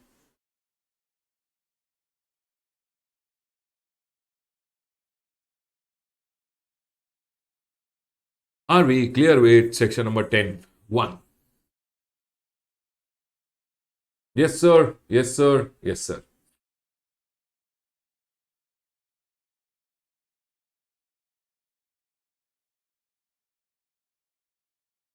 Chalo. Can we continue now? Yes, sir. Let's continue with section number 12 now. Section number 12 talks about services. Section number 12 talks about services. Section number 12, 1 goes ahead and says, when is section number 12 applicable? Section number 12 is applicable only when the supplier and recipient both are in India. Then section number 12 is applicable. I am the supplier, I am in India. You are the recipient, you are also in India. Then we'll apply section number 12 and find out the place of supply. You know what, everyone? Actually, place of supply in case of services, there are two sections. One is section number 12 and one is section number 13. 12 is applicable when location of supplier and location of recipient both are in India. Then you should always apply section number 12 and find out the place of supply. Whenever location of supplier or location of recipient, anyone is outside India, then 13 is applicable. But 13 is not a part of your syllabus, and hence only 12 is applicable to you guys. 12 says if location of supplier and the location of recipient both are in India, place of supply will be in India. Done, sir. This point is clear.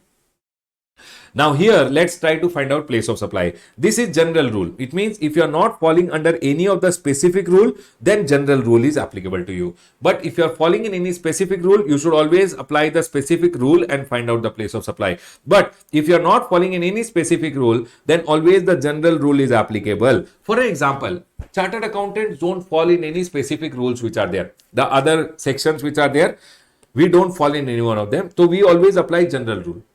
For example, I went in and filed a return for a person who is in Delhi. People, everyone, I want all of you to participate. I went ahead and filed one return of a person who is sitting in Delhi. What is the place of supply? If he is a registered guy, his location. Sir, the Delhi wala guy is unregistered, but I have his address, which is Delhi address. Then the place of supply is address on record. AOR means address on record, which is Delhi. The place of supply will be Delhi. If I don't have his address only, for example, one person from Delhi, he told me, Ramesh sir, file my return, but I don't know his address. One person called and told me, please file my return. I filed his return, story over. I don't know his address. For example, I am telling. If I don't know his address, my address becomes the place of supply, location of supplier. Always remember one thing, everyone. Generally, the rule is, if I go ahead and provide services to a registered person address. If he is unregistered, then whatever address he has given to me, that address. If he's not given me an address, I am here, place of supply also here, location of supplier. Please tell me, is the first rule clear to all of you? Is the first rule clear to all of you? Uh-oh, water over, okay.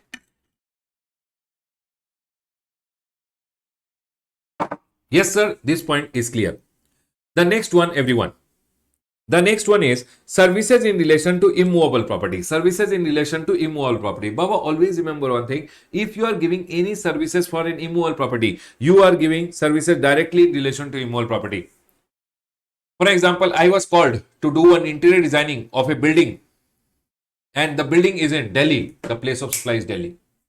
I was called to do, in Karnataka, I was called by one person to do the interior designing of a building which is in Assam. Place of supply will be Assam. I was called to do the interior designing of a building which is in Maharashtra. Place of supply will be Maharashtra. Okay. Any services directly in relation to immovable property, where the immovable property, that is the place of supply. Lodging accommodation service. I went to, for example, I have one hotel. I am the owner of the hotel. I am in Karnataka. You are coming from Delhi. You are a registered person in Delhi. Does not matter to me. If my hotel is in Karnataka, no, the place of supply is Karnataka only, and I'll charge you CGST and SGST. Remember one thing. What they are telling over here? Or function at immovable property. One person, supposingly he is in Karnataka. One person from Delhi came to me and he told, I want to do function in a hotel. What is the place of supply?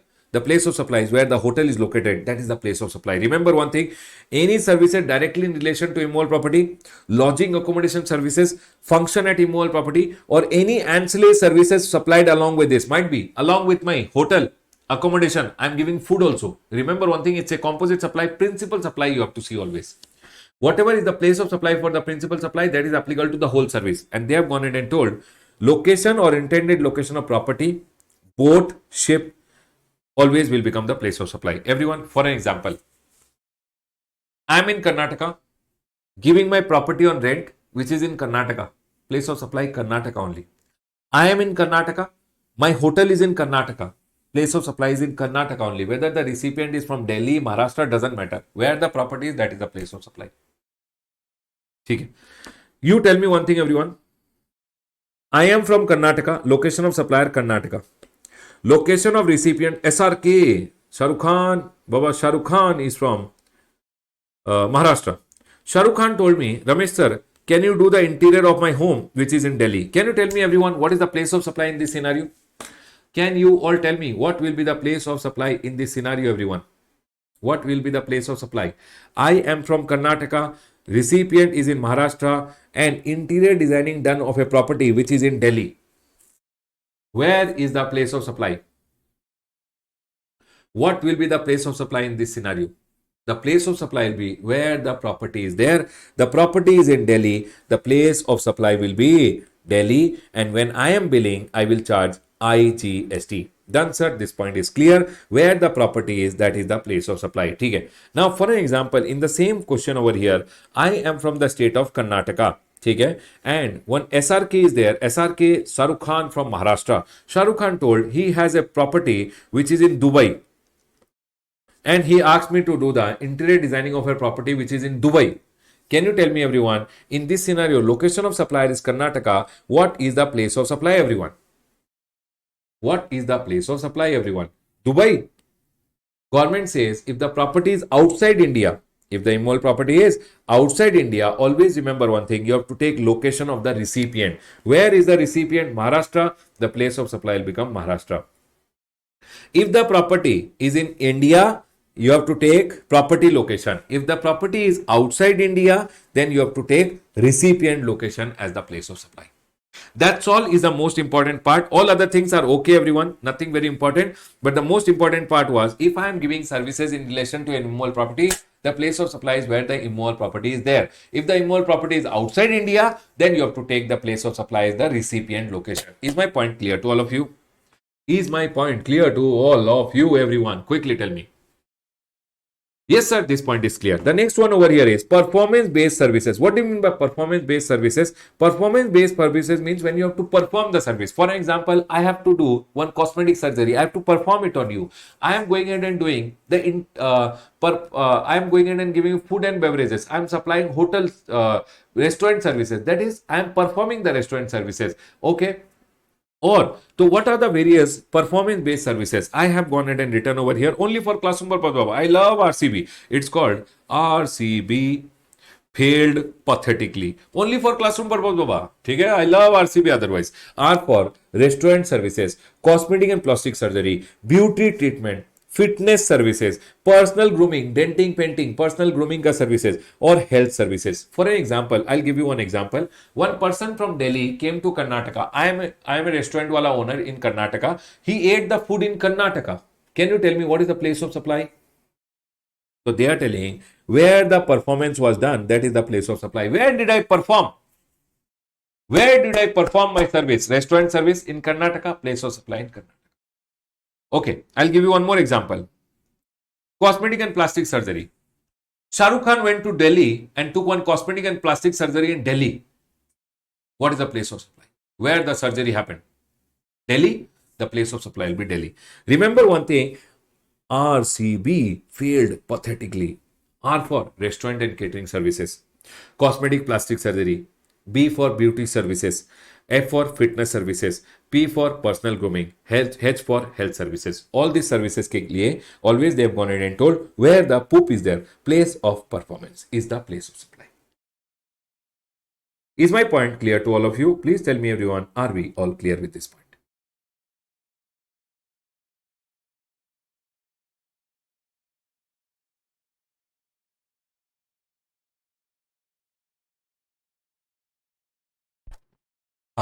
Now, the next service which we are going to talk about is training and performance appraisal. For an example, I have been called for a training by a company which is registered in Delhi. What is my place of supply? I am from Karnataka, went to Delhi and gave the service. Place of supply is Delhi because the location of the registered person.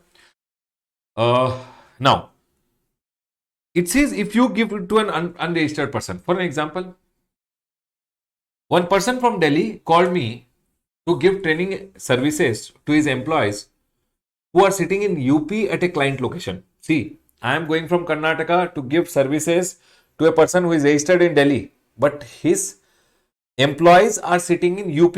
So I went to UP and gave the service. But because I gave the service to a registered person in Delhi, the place of supply will be Delhi.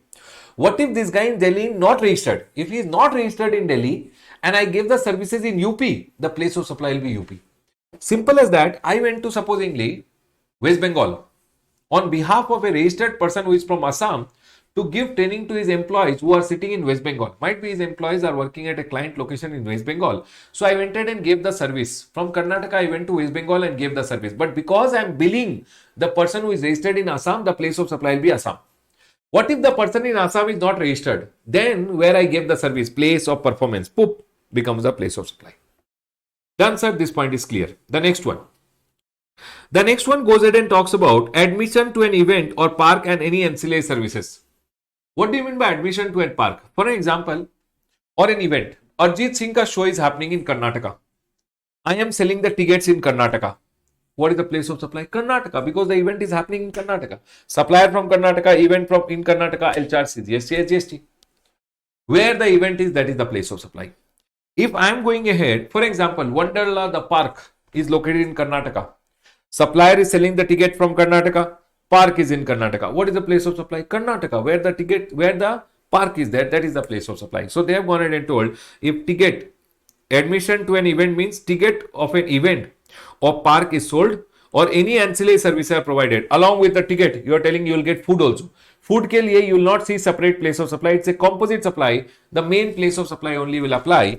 So here they are telling the place of event or the park. My question to all of you, Delhi mein one person is organizing one event where he is selling the ticket. The event is happening in Delhi only. What is the place of supply, everyone? Event is happening in Delhi. The place of supply will be Delhi. Where the event is happening, that is the place of supply. So admission to an event means selling of ticket. Ticket pay what GST will come. If the event is happening in Delhi, you are in Delhi, your supplier who is selling the ticket is in Delhi, event is happening in Delhi, he will charge GST, SGST. Supplier is registered in Karnataka, but he is doing an event in Delhi. Then Baba, event is in Delhi, place of supply is in Delhi. Supplier from Karnataka doing an event in Delhi, he will go ahead and always charge in the ticket which he is selling IGST. I hope this point is clear. The next one over here is organizing of an event or any ancillary services. For example, I went in and organized an event for ICI Delhi. I am from Karnataka. ICI Delhi went in and told me, Ramesh sir, organize an event for us, for all the members. We'll take them to Goa. But ICI is registered in Delhi. So Baba, always remember, if ICI is registered in Delhi, if I am giving organizing of event, organizing an event means I am doing an event for them. Then Baba, always remember, location of the registered person, Delhi will be the place of supply. So I am from Karnataka doing an event for ICI Delhi, but the event is happening in Goa. So Baba, the place of supply will be what, everyone? The place of supply will be what? Tell me quickly. If I am doing an event for ICI Delhi is registered in Delhi, but event happening in Goa, the place of supply will be Delhi because I am doing it for a registered person. Doesn't matter where the event is happening. Doesn't matter where the event is happening. But if I am doing it for an unregistered person, for example, Bhumika is there. For example, I am telling Bhumika went ahead and told me, sir, can you organize my marriage? Marriage in Delhi, I want it. What is the place of supply? Where the event is happening. Bhumika is from Karnataka. I am from Karnataka. But Bhumika is telling, sir, can you organize my marriage in Jammu Kashmir? What is the place of supply? Jammu Kashmir, where the event is happening. Done. But Bhumika went ahead and told me, sir, can you organize my marriage in Singapore? I am in Karnataka.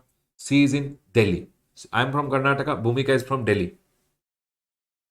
Event is happening in Singapore. Doesn't matter. In this scenario, outside India, forget it. You have to leave it and you have to take recipient location. She is from Delhi. Place of supply will be Delhi. Are we all clear with this point?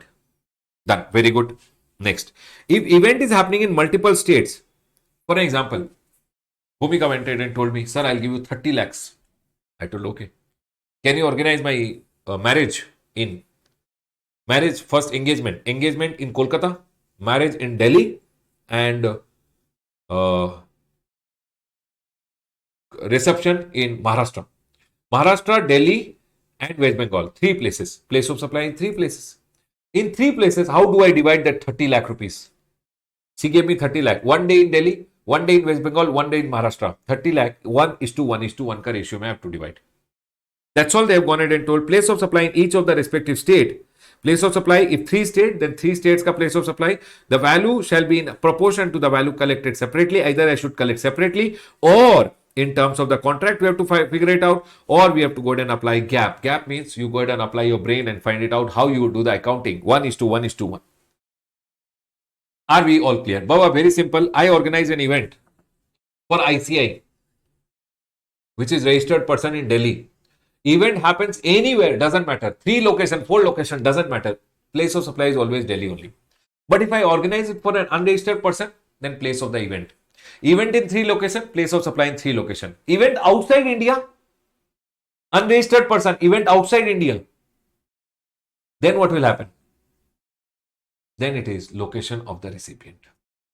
I hope this point is clear. But registered person, event in India, event outside India, doesn't matter. Location of registered person.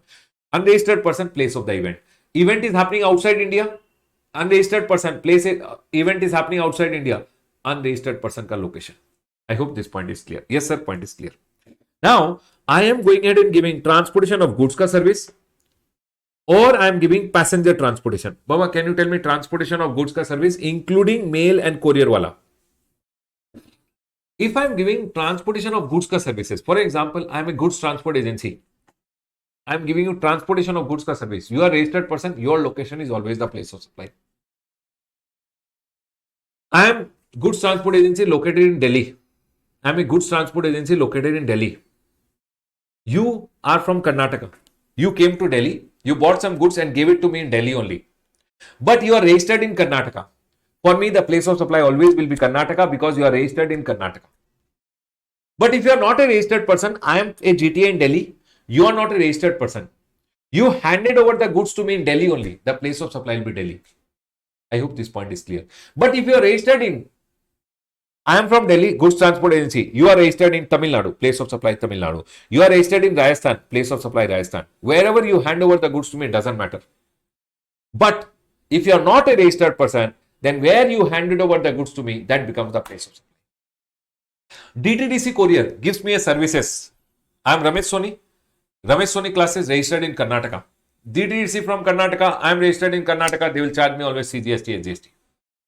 Wherever the goods are picked up, doesn't matter. DTDC went ahead and gave me services. I am an unregistered person. They picked up the goods for me from Karnataka. The place of supply for them is Karnataka. I hope this point is clear. Done, sir. If anyone is giving transportation ka service, whether by ship, bus, truck, plane, ship, train, doesn't matter. Transportation of goods may always, if I am giving transportation service to you, I will take your registered person, your location. If you are unregistered person, where you gave me the goods, that is the place of supply. Where the goods are picked up.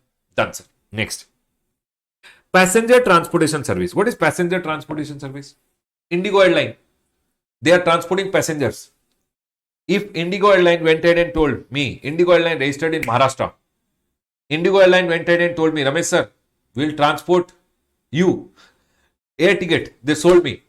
I am registered in Karnataka. For them, place of supply always Karnataka. Whether I travel from Karnataka to Delhi, Delhi to Bihar, Bihar to UP, UP to Assam, doesn't matter.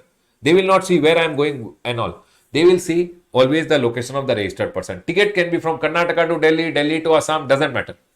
But if Indigo Airlines sold me a ticket and I am unregistered person going from Karnataka to Delhi, place of supply Karnataka. Delhi to Karnataka back, place of supply Delhi. Always remember one thing, whenever they are giving to a registered person, always location of registered person, both the case may. Whether it is goods or passenger. But if it is unregistered person, no. Goods to where I hand over, correct? Passengers are not handed over. Passenger jump inside the flight. So if the flight is going from Karnataka to Maharashtra, place of supply is Karnataka. If the flight is coming from Maharashtra back to Karnataka, place of supply is Maharashtra, where you jumped inside the flight. I hope this point is clear to all of you. Yes, sir, this point is clear. Always remember, going and coming is two separate journeys. Going from, okay, you tell me one thing. I want to ask you guys one question. I am going from Karnataka to Delhi, Delhi to Karnataka. I am a registered person. What is the place of supply according to the flight company when they will bill me? What is the place of supply if I am registered in Karnataka, going from Karnataka to Delhi and coming back from Delhi to Karnataka? I am registered in Karnataka, place of supply is Karnataka. If I am unregistered, then when I am going from Karnataka to Delhi, place of supply is Karnataka. When Delhi to Karnataka I am coming back, place of supply is Delhi. Is the point clear to all of you? Yes, sir, the point is clear. Always remember one thing. Here one small point is told, right to passage. Right to passage means, you know, metro card. You can get inside the metro anytime, get out of the metro anytime. Like that, right to passage is given. If right to passage is being issued, for example, metro card given to you. Metro has gone ahead and issued you a metro card. What is the place of supply? You always have to apply 12(2), the general rule over there. General rule says what, everyone? What is the right to passage? You can get inside in time, get out in time, get inside in time, get out in time. For example, train ka pass you have taken. AC ka pass. You can get inside the train anytime you can get out of the train. That pass ke liye, the train has gone ahead and given you a pass. Railway. What is the GST they will charge? GST they will charge according to registered rule. If you are a registered person, your location. If you are not registered, then they are telling address. If they don't have your address, their address is your address and they'll charge the GST accordingly. That's called a right to passage. The last one is on here, 10th one, onboard services. Onboard services means you are in a ship, you are in a train, you are in a plane and they've given you some service. For example, everyone over here now. Indigo airline ka flight is going from Karnataka. Indigo airline location of supplier is Maharashtra. They are registered in Maharashtra, but the plane is going from Karnataka to Delhi and Delhi to Assam. The plane is going from here to here and here to here. Can you tell me in this scenario when they will go ahead and give you a service? For example, this is Bhumika over here. Bhumika went ahead and told to the aerostess, I want to see a movie. Please give me a movie access. That's called movie on demand in a plane. Now in that scenario, the Indigo airline, when they are giving the service, what is the place of supply? Air. Where is the service given? In air. No, in this scenario, the first scheduled departure point is taken as the place of supply. Indigo airline will say the place of supply is Karnataka because the flight started from Karnataka and they will go ahead and charge you IGST. So any services given on board, remember, first scheduled departure point. Where did the flight first start from? Done, sir. This point is clear. The next one. The next one is telecom services by fixed line, circuit or dish. You went ahead and told BSNL to install one fixed line connection in your office. BSNL, Karnataka is there. You told them, please install one landline connection and in your office, and the landline was installed in your office in Karnataka only. Can you tell me according to them what is the place of supply? Karnataka, because they've installed the telecom line. Circuits are used for internet connections or dish. This you went ahead and told earlier, no, internet connections used to be given through dish also. They installed the dish in Karnataka. The place of supply is Karnataka. For example, BSNL ko I went ahead and told, please install one fixed line in my office in Tamil Nadu. They gave me the fixed line connection in Tamil Nadu. What is the place of supply according to them? Tamil Nadu, where the connection has been given. Done, sir. I went to Jio. Jio is registered in Maharashtra. I told I want a postpaid mobile connection. They gave me a postpaid connection. And the postpaid connection, when they gave me, I gave them address of Assam. What is the place of supply according to them? Always remember, postpaid mobile, then whatever is the billing address is the place of supply for them. So if Jio has given me a postpaid mobile connection and I gave my address of Assam, the place of supply will be Assam. And they will go ahead and charge me IGST. Always they will take the place of supply as the billing address, whatever address I've given for billing. Done, sir. Then it comes over here, prepaid mobile connection or internet. For example, everyone, Airtel is there. Airtel went ahead and sold his prepaid mobile connection ka voucher. Baba, you would have seen earlier what used to happen over here. For example, if I show you prepaid voucher. See, prepaid mobile voucher, mobile recharge, mobile, prepaid mobile. Earlier, no, like this vouchers used to come. This voucher, you can recharge using this voucher. These vouchers used to be sold so that you can go ahead and recharge your mobile phone and all. Okay? Now, Airtel sold these vouchers to Airtel ka supposing a distributor. and distributor will go ahead and sell the voucher to the end customer. In this scenario, supply is here also, supply is here also. So people, location of supplier is Maharashtra, for example. Here distributor is in Assam. Okay. In this scenario, what is the place of supply? So they are telling the place of supply is where the distributor is there, that is the Assam. In this scenario, they will go ahead and charge IGST. Now, sir, this Assam wala distributor will sell to the final subscriber. So location of supply is Assam. This guy, he bought the voucher where? In Assam only. So the place of supply also will be Assam over here, where the voucher is sold. Everyone see. If mobile connection, internet connection is given through selling agent, reseller, or distributor, please take address of the distributor. If address distributor is selling to the final subscriber, where the payment is received or the voucher is sold. Where was it sold, everyone? Assam. So place of supply is Assam. Okay. Airtel sold it to me, my address. I sold it to the customer, where the goods are sold, that place. Airtel sold to me, my address has to be taken. When I sell to the final subscriber, where am I selling? That is the place of supply. Done, sir. Sir, any other case? Prepaid services through internet. Nowadays, you don't do recharge like that, voucher and all. So in that scenario, what will happen? So they are going ahead and telling, whenever prepaid services are provided through internet banking, for example, you went to Paytm. Paytm is registered in Maharashtra. Paytm went ahead and sold you, gave you internet services or prepaid mobile ka services. Basically what happens, no, Paytm ka case mein, Paytm does not give you mobile services, sorry. Paytm ke through you can recharge your mobile. When you are recharging your mobile, Paytm will go ahead and charge you what? GST over there. In that scenario, always address on record is taken. Sir, any case where address of the recipient is also not there, supplier is here, place of supply is here only. Sir, can you please tell again? Okay, I'll tell you.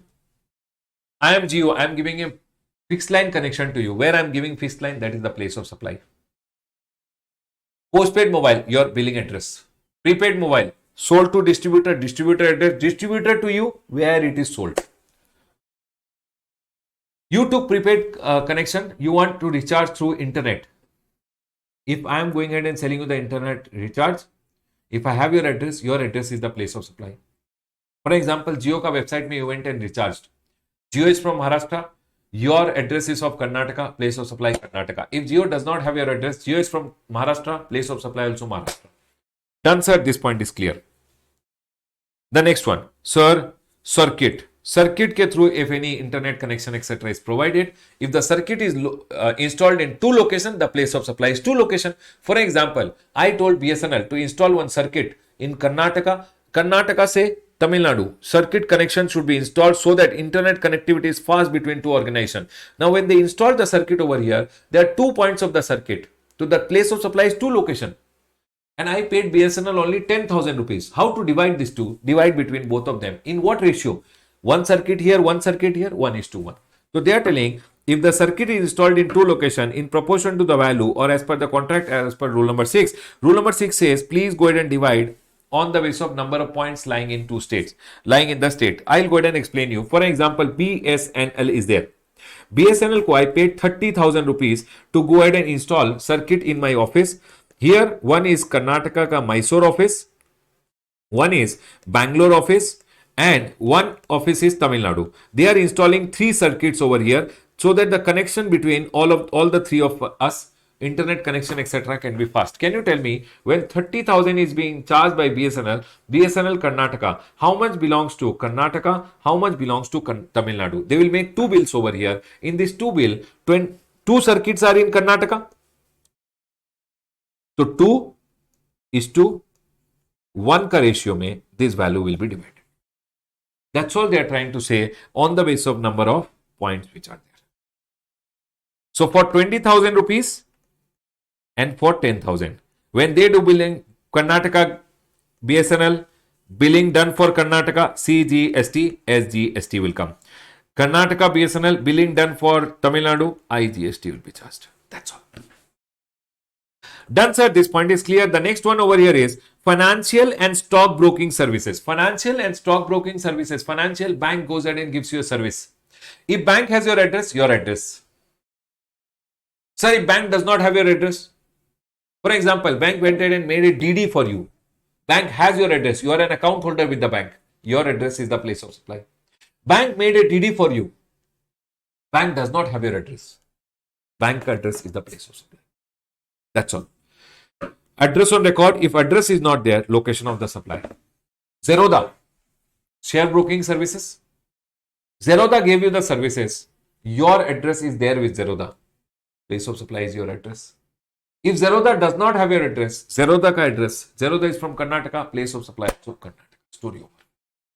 That is called financial, means banking services, and stock broker ka services. Always remember, if they have your address, they will take your address. If they don't have your address, their address becomes the place of supply. Next one, insurance services. LIC, Life Insurance Corporation of India, gave you an insurance. Now to life insurance, health insurance, there is no GST, but we are not learning about GST. We are learning place of supply. LIC gave you an insurance. LIC has your address of Karnataka, place of supply for them Karnataka. You are registered in Karnataka, place of supply Karnataka. If you are not registered, they have your address, your address. If they don't have your address, their location. If insurance services, for example, I went to LIC and I told, give me insurance. I gave my address of Karnataka. I am registered in Karnataka, place of supply Karnataka. I am not registered. I gave them address of Assam, place of supply Assam. For example, I will tell you, LIC is in Karnataka. I am a registered person. I gave my address of Karnataka only. So what is the place of supply for them? Karnataka. I am a unregistered person. I gave my address of Bihar. I told I am from Bihar. What is the place of supply? In the first case, because I am registered person location. In the second case, I am unregistered person. What address I gave? Bihar. Bihar is the place of supply. Karnataka guy supplying to Karnataka, CGST, SGST. Karnataka guy supplying to Bihar, IGST. But life insurance, health insurance, there is no GST. You talk about other insurances because they went ahead and told insurance service. It can be any other insurance. Stock insurance, burglary insurance. Done, sir. This point is clear. The last point over here, everyone listen carefully. Advertisement services to central government, state government, local authority, statutory body which is meant for a state or union territory. This no, at intermediate level, in the version 9, you will see it is elongated given. Because till the last attempt, last two attempts before, ICA removed it. Actually, last one attempt, means this attempt, you will not see ICA ka book mein detailed one is given. Actually, this attempt they have gone ahead and told not required because at intermediate level, it becomes little difficult for students to understand. But still, I will just tell you for your general knowledge. I went ahead and gave, I'm an advertisement company. Government went ahead and told, can you do one thing, Ramesh? Can you do advertisement for us? Okay. I'm Times of India. Government told Ramesh, you can advertise for us about Beti Padhao, Beti Bachao. I told yes. Government told, can you do the advertisement for us in Delhi, Bihar and UP? What is the place of supply? Delhi, Bihar and UP. Correct. I gave advertisement to the government in Delhi, UP and Bihar. What is my place of supply? Delhi, Bihar and UP. But in this scenario, when government pays you, how to divide the amount between three states? Because I have given my services in three states. That division ke liye, they had gone ahead and given one rule number 3. That rule number 3 is not applicable to you, and hence this advertisement service, whenever it is given to government, this point is not applicable. Can I ask you one question, everyone? If advertisement services given to government, section number 1214 is applicable. But normally, for example, I am an advertisement company and I go ahead and give advertisement services. Then which section is applicable? I am Pogo, advertisement company. Everyone listen carefully. I am Pogo. I am an advertisement company. I gave services to Reliance. I am from Maharashtra. Reliance is from Maharashtra. I am doing advertisement service not for government. If you do it for the government, then Baba 1214 is applicable, which is not required for you guys. But I am telling normal advertisement service, which section will be applicable? Can you guys tell me? Normal advertisement service. Which section will be applicable? Can you guys tell me?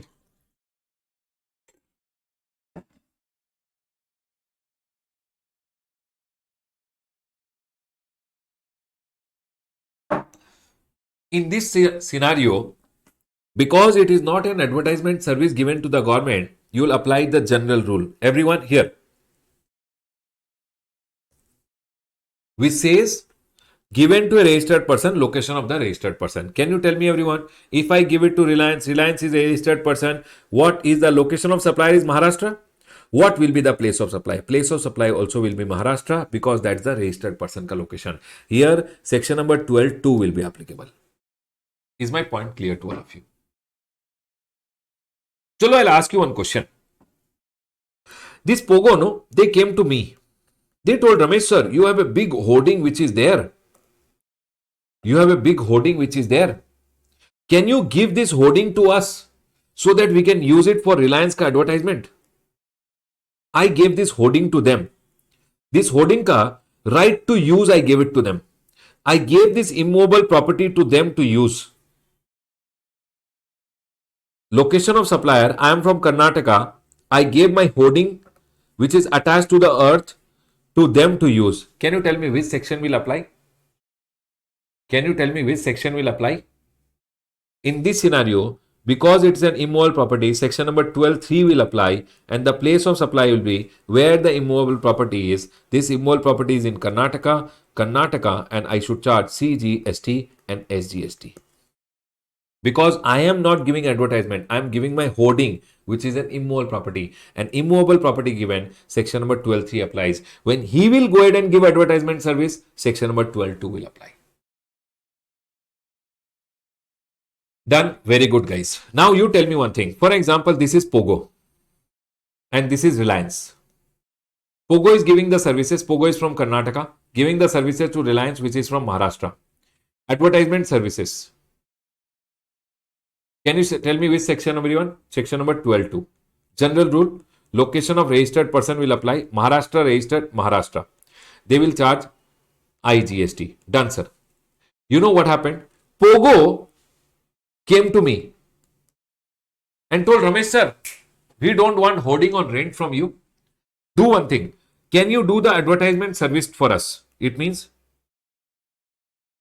you are responsible for searching for a hoarding. You are responsible for doing the advertisement, printing of the hoarding, getting it pasted. Make sure the advertisement is done for us for 1 year. Basically, Pogo is doing the advertisement for Reliance and they're getting in turn the advertisement from me. They gave me I am giving the advertisement service. They are ultimately giving it to the Reliance. Can you tell me which section will apply? If I give them advertisement services, which section will apply? Please tell me which section will apply. In this scenario, which section will apply? Sir, in this scenario, location of supplier, for example, I am from Karnataka, place of supply will be here 12.2 general rule will apply. Place of supply will be where is the registered person, Karnataka, and he will go ahead and charge CGST and SGST. Is my point clear to all of you? Tell me one thing, everyone. 12.2, very good, Bhumika, very good. They gave me advertisement and in turn I gave advertisement. When they give me advertisement service, 12.2 will apply. When I give advertisement service, again 12.2 will apply. Done, sir. Very good, very good, very good, everyone. Okay. Okay, done. So this one circular I went ahead and wrote over here. In case of place of supply, in case of advertisement sector, supply of hoarding given by a vendor to advertisement company is right to use immovable property. 12.3 will apply. Always remember, when you are giving a hoarding, it is 12.3 will apply. Okay? Then where the vendor is responsible for displaying advertisement, he is providing advertisement service to the advertisement company, 12.2 will apply. If I am going ahead and I am only responsible to do the whole advertisement, then Baba, 12.2 general rule will apply because I am not giving hoarding on rent. Done, sir. This point is clear. Besides that, one small point came over here. For an example, I am going ahead. I am Hotstar. You know Hotstar? Hotstar is an Indian company which gives online services. For example, I am selling ebooks. RameshSoni.com. What do we sell? We sell online ebooks also we sell. Online classes we sell. We give online services to students. Okay? Now, whenever we are going ahead and giving online services, for example, Netflix, Amazon Prime, all these people they go ahead and give online services to you. In that scenario, what is the place of supply for them? Always remember one thing: whenever place of supply of online services supplied to an unregistered, if they're supplying to registered person, baba, registered person, normal, location of registered person. If they are taking, if they are supplying to unregistered person, it is an address. Yes, sir. So whenever supplier is giving services, online services to an unregistered person, supplier should record name of the state of the unregistered person on the tax invoice, irrespective of the value, and declare the place of supply as the location of the recipient in GSTR1. I'll tell you very simple. For an example, this is over here Hotstar. Hotstar is going ahead and giving you online services. Online services. If Hotstar is giving to a registered person, then place of supply is always the location of registered person. Okay? Now, for example, this is Hotstar over here, and Hotstar is going ahead and giving you services. You are an unregistered person. Then what will happen? Remember one thing. Generally, though, if the amount is below 50,000, no, for unregistered person, they don't mention the name of the state. But if you read rule number 46, in rule number 46, it is told that if services are given to an unregistered person and it's online services provided through e-commerce or by e-commerce or OIDR service, online information database access and retrieval services, they basically online services, whatever is the value. Remember one thing: if I give you online service for 5 rupees also, I should mention the name of your state. If you are supposedly telling I am from Assam, the place of supply also always will be Assam. Supply is from Karnataka, place of supply is Assam, he will charge IGST. Sir, very simple. If I give any online services to you, I should mention your state ka name in my bill. 100% I should mention your state ka bill. State ka name in my bill. And when I mention the name of your state, I am from Karnataka, you are from Assam, I will go ahead and charge you IGST. That's all. I should always mention the name of your state, and that is the place of supply. Location of the recipient. They are telling online services ka case mein don't see the value. Online services mein you must mention the name of the state, and that is the place of supply. It says supplier shall record the name of the state of the unregistered person on the tax invoice, irrespective of the value, and declare the place of supply as the location of the recipient when he is filing GSTR1. That doesn't matter. My question, all of you, if I go ahead and give you a service, for example, Harsha is from Tamil Nadu, I should mention in my invoice his place as Tamil Nadu, and I should go ahead and charge him. I am from Karnataka, I should charge him IGST. I hope this point is clear, everyone. This chart may say anything can come in the exam, Baba. I have seen they go ahead and randomly going ahead and asking from here. ICI can go ahead and ask you from here. From here, they can ask you. They can ask you. No, 12, 14, they will not ask that thing. They can ask you about this advertisement wala point. Please practice. See, Baba, this chapter, no. If I talk, it doesn't help. How much ever I keep talking, you will not understand unless you practice question answer. You have to do question answers very importantly. Are we all clear till here, everyone? I'll go ahead and close my revision on the chapter of place of supply. Done. Hi guys.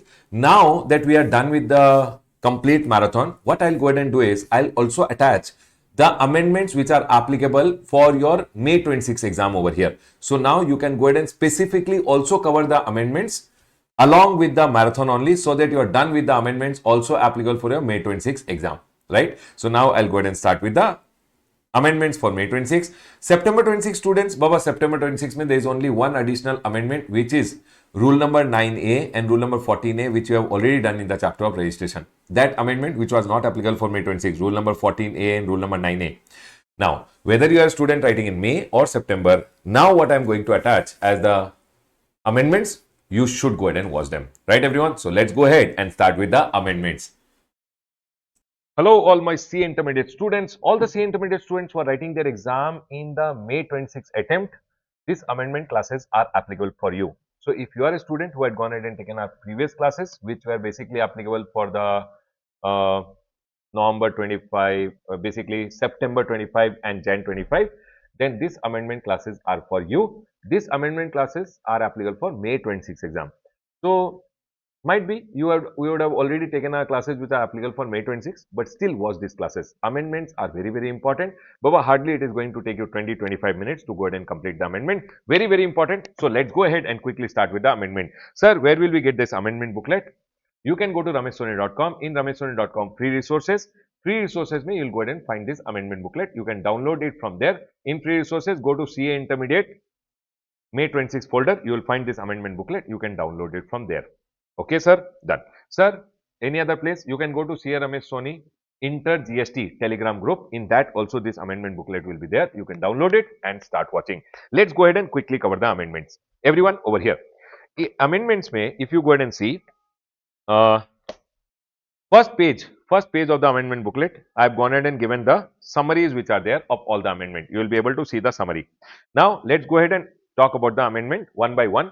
Please come to your charge of GST ka chapter. In your charge of GST, I'll go ahead and talk about the amendment. Listen. Also, the amendments have been covered in the revisions. I'll be uploading in 2-3 days the revisions. The revisions may also after every chapter the amendments have been covered. Okay?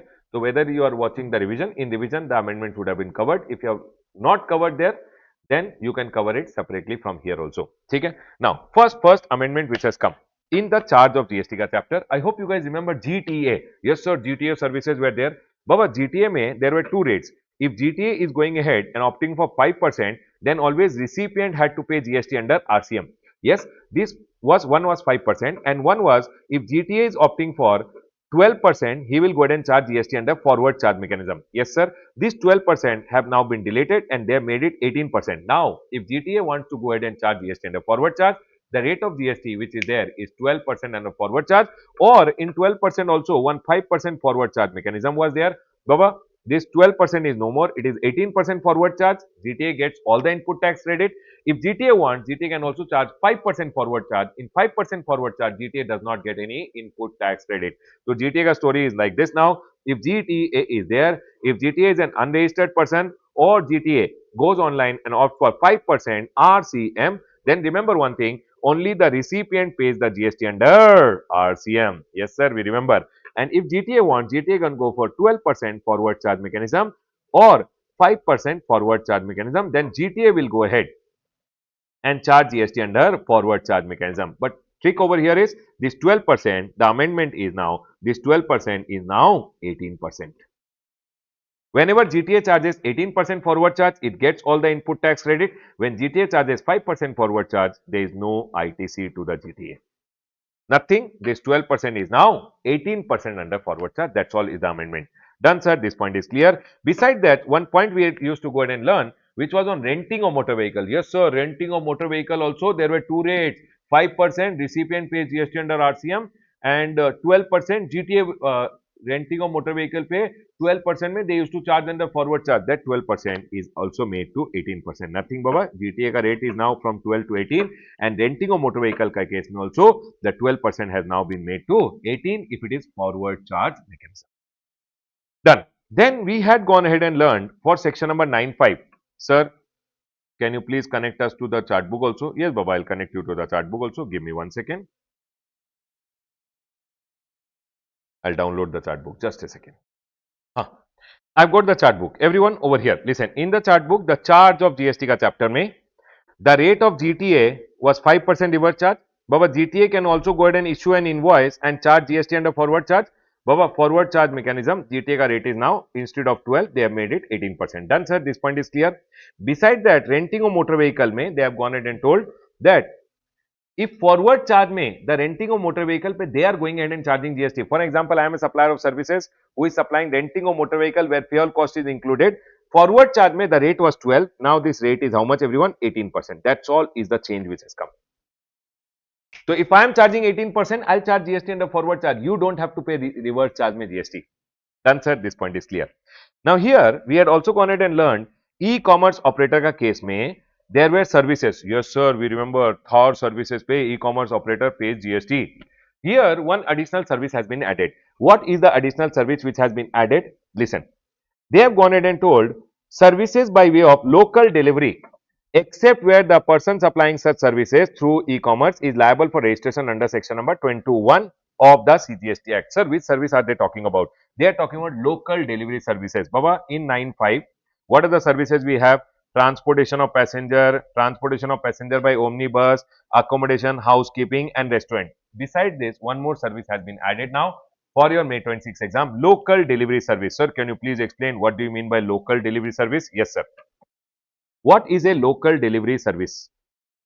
For example, I want to go ahead and send one carton box to my friend. My friend, I want to send one carton box. Now, going to his place, dropping it, coming back, I might waste my lot of time. So, what I can do nowadays, we have, sir, Dunzo is there, Borzo is there. What happens in Dunzo, everyone? Dunzo mein, sir, there will be one person who will have a bike, okay? Or might be he has a truck, whatever it is. What you can do over here, you can go to Dunzo app. Dunzo will direct it to him. He will come and deliver your goods whichever you want, wherever you want to deliver the goods. If you want to send it to your friend, he will deliver it. He is the supplier over here, and you are the recipient.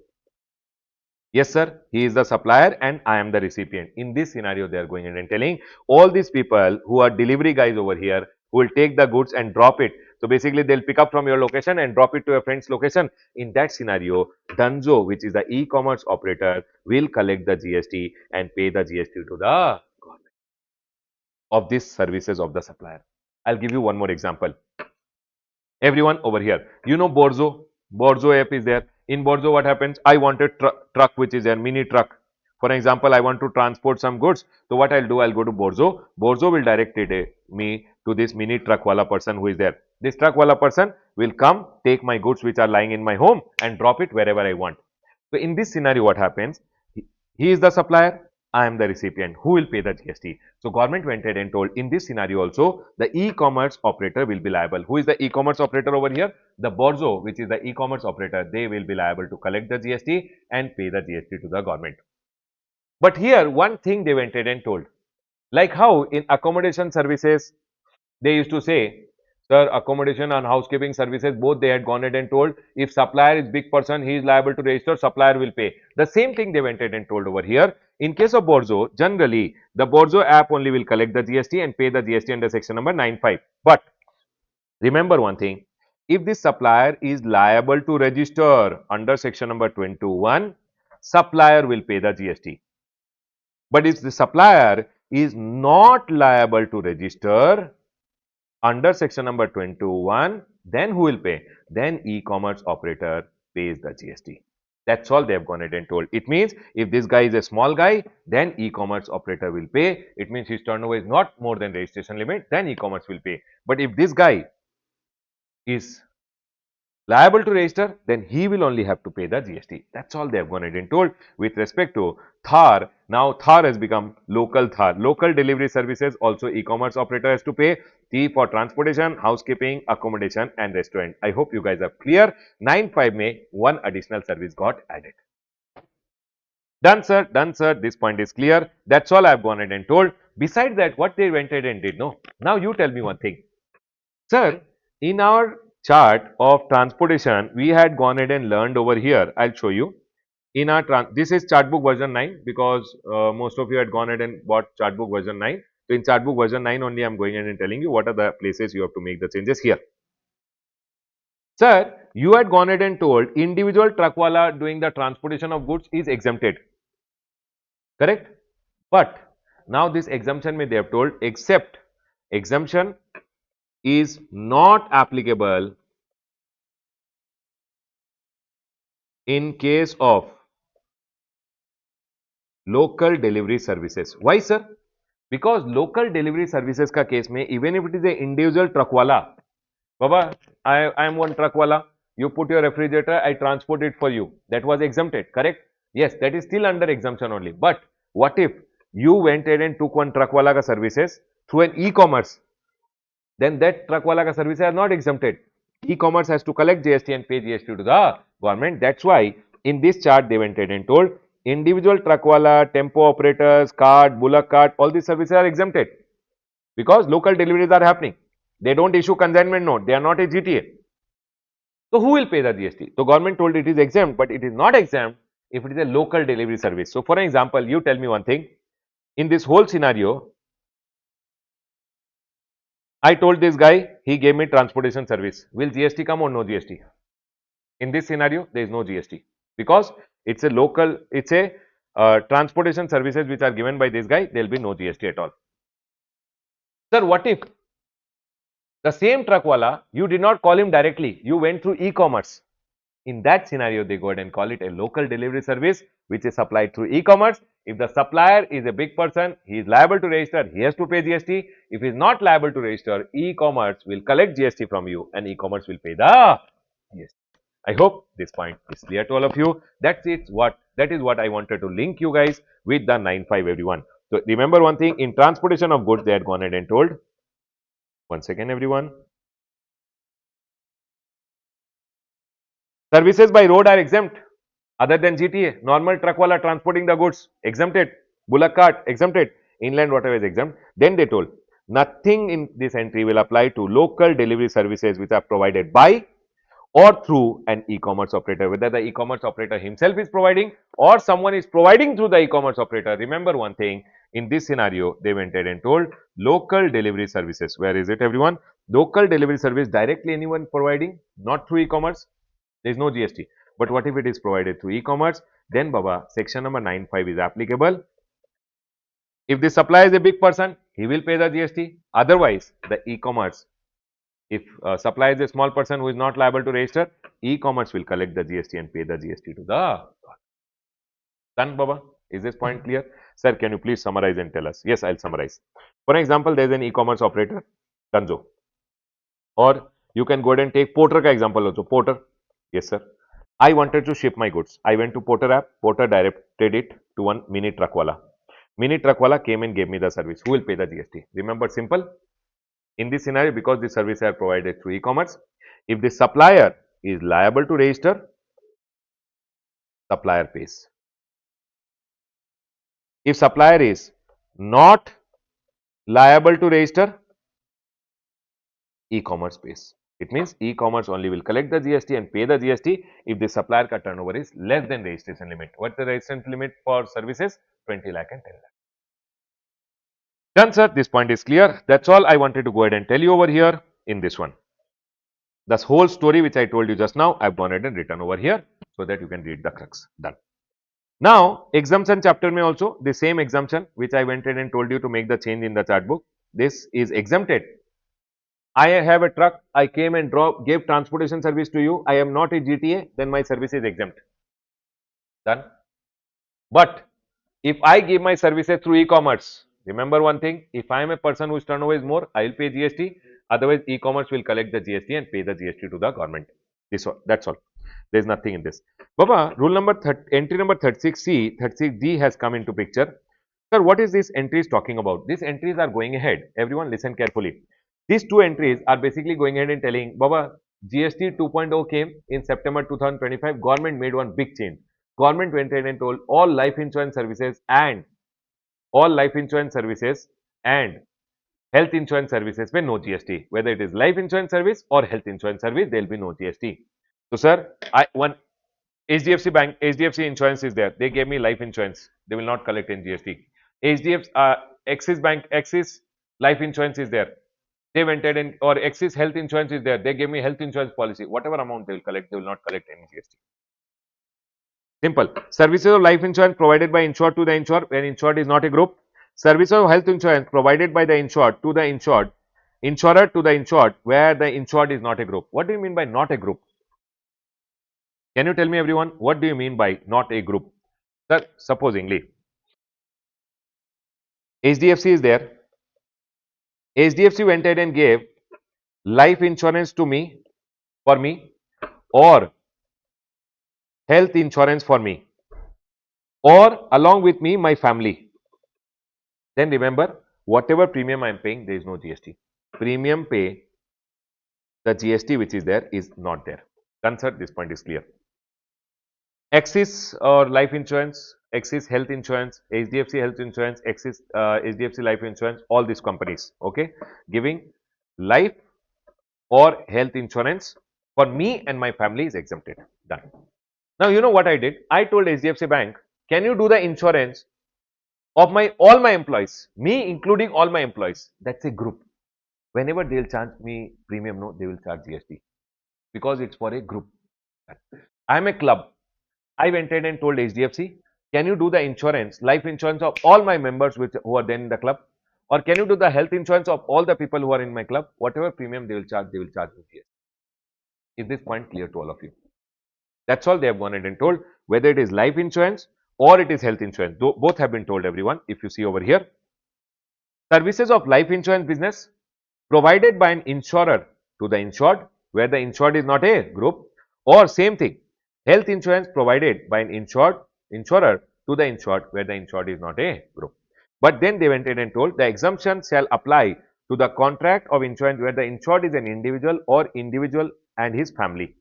And family means whatever, Baba, me, my family, my parents and my wife, my kids are my family. So whenever life insurance or health insurance services are now given, premium is collected. Remember one thing, for me and my family, there is no GST. Done. But if I go ahead and take life insurance or health insurance for all my employees, then it's a group, they will charge GST. I'm a club, taken for my members, they will go ahead and collect GST. That's all they have gone ahead and told. I went ahead and took insurance. 1 minute. I'm HDFC Bank, HDFC Life Insurance or HDFC Health Insurance. We went ahead and gave insurance to one person. After we gave insurance, for example, Mukesh Ambani ka life insurance I did for 1000 crore. This 1000 crore ka insurance company took the reinsurance from another company. Remember, when the insurance is exempt, the reinsurance is also exempt. That's all they have gone ahead and told. Sir, along with the insurance, the reinsurance of the insurance services which are above is also exempt. They have given the meaning of group over here, which I have already gone ahead and explained, and the same thing has been written over here. Nothing. Crux is, if I am an insurance company, I do the life insurance and health insurance of an individual or his family, exempted. If I do for a group, taxable. If I do the insurance of an individual and his family, that is exempted. If I take the reinsurance of these services, what if something happens to them? I have to pay the money. I got the reinsurance done. Reinsurance is also exempted. But the exemption does not apply in case of group. That's all they have gone ahead and told with respect to insurance services. The crux also I have gone ahead and written over here, same thing. Government is just trying to make insurance more affordable for general public. Okay, sir. Sir, any change in the chart book? No. It's an additional service which you can go ahead and write over here in our insurance car chart. If you want, you can write this service over here and keep. Life insurance and health insurance of individual and family is now exempt, except group. Done. The next one. If you go to value of supply chapter over here, everyone, in value of supply chapter, one circular has come. Sir, what is this circular going ahead and talking about? This circular goes ahead and talks about three issues which are there. Let's go ahead and quickly talk about the three issues. Everyone listen carefully. Number one issue, everyone, in value of supply chapter, this additional circular has come. This circular में three issues are there. We'll talk about the three issues which are there. Whether full ITC is available to the recipient of supply, where the recipient makes discounted payment to the supplier of goods on account of financial or commercial credit note issued by the supplier. Sir, can you please tell what is this financial or commercial credit note? Everyone listen to me very carefully. For an example, I went ahead and sold the goods to you. I went ahead and sold some goods to you. 10 rupees करके 1000 packets of biscuits I sold. I collected 10,000 rupees from you. ठीक है? I collected how much from you, everyone? 10,000 rupees. And I went ahead and collected GST 20%, for example, 2000 rupees ka GST I collected. 12,000 rupees total. You know what happened? You kept all the biscuits in your shop and you told me one day, sir, not even dogs are buying these biscuits. We did not have, number one, we did not have a prior agreement. We did not have a prior agreement. Everyone listen carefully. We did not have a prior agreement. This circular is in which chapter, everyone? This circular is in the chapter of value of supply. Okay, everyone? Now listen. We did not have any prior agreement. But I went in and told you, it's okay. Now that not even dogs are buying, let's try to sell them. I'll give further one more discount. I gave you 2 rupees ka discount, 2 rupees into 1000. Tell me one thing, when I sold you the goods, I went ahead and filed the return, value of supply over here is 10,000 and I gave GST to the government 2000. Story over. Government ke liye value of supply is 10,000 rupees and government got 2000 rupees ka GST. Now what happened? You already took the input tax rate of 2000 rupees, story is over. Now that biscuits are not selling, I gave you one post sale discount for which you did not have any agreement. If you don't have an agreement and I go ahead and give you a discount, I have to go ahead and give you a commercial credit note. It's called commercial or financial credit note. And I returned you 2000 rupees. I told 2 rupees per packet, 1000 packet, I'll give you discount. This is called post sale discount. But for this, we did not have an agreement. So I can't return your GST. I'll just return your value which is there. I returned 2000 rupees. Will government give my GST ka liability ka adjustment? Yes or no? Government will say, Ramesh, because you did not have a prior agreement, Ali condition is not satisfied. Sir, Ali condition, yes, agreement should exist. Because there was no agreement and you gave the discount, you can't return the GST. You can only return the value. I returned your value over here of 2000 rupees. My question to all of you, when I don't return your GST to you, do you have to reduce your ITC or you can still keep the same credit is the question over here. Can full input tax credit be kept by you? So the clarification came because here I don't have to disclose this commercial credit note anywhere in the return and you can go ahead and take the input tax credit over here. No problem at all. You can keep the input tax credit, ITC reversal etc. is not required because government will not give my GST back over here. You also don't have to do any adjustment. Is this point clear to all of you? Clear? Yes, sir. Okay, that's all they have gone ahead and told. See, full ITC is available to recipient even if supplier issues financial or commercial credit note and offers post-sale discount. So, since the supplier cannot reduce the tax liability on such credit note, the recipient need not reverse any ITC. So, I went ahead and sold you the goods. When I sold you the goods, I went ahead and collected how much everyone? 10,000 plus GST. Paid it to the government, you took the credit over here. Later, I went ahead and did not have an agreement. I gave you a discount of 2 rupees, 2 rupees into 1000, 2000 rupees. I did not return your GST. You also don't have to reverse any credit. You can keep the full credit. That's all is the first circular. Circular ka first clarification. Let's read the second clarification. Sir, what is this second clarification going ahead and talking about? Whether a post-sale discount offered by a manufacturer to the dealer or distributor would be treated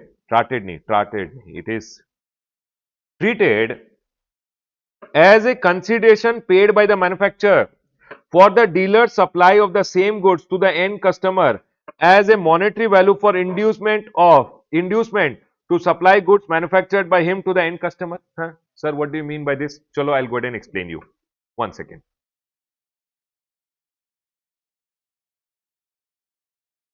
What is this second circular going ahead and talking about? This circular goes ahead and says whether a post-sale discount which is offered by a manufacturer to a dealer or distributor would be treated as a consideration by the manufacturer to the dealer for the supply of same goods to the end consumer as a monetary value of inducement of supply of goods manufactured by him to the end customer. Sir, can you please tell what is it? Everyone listen.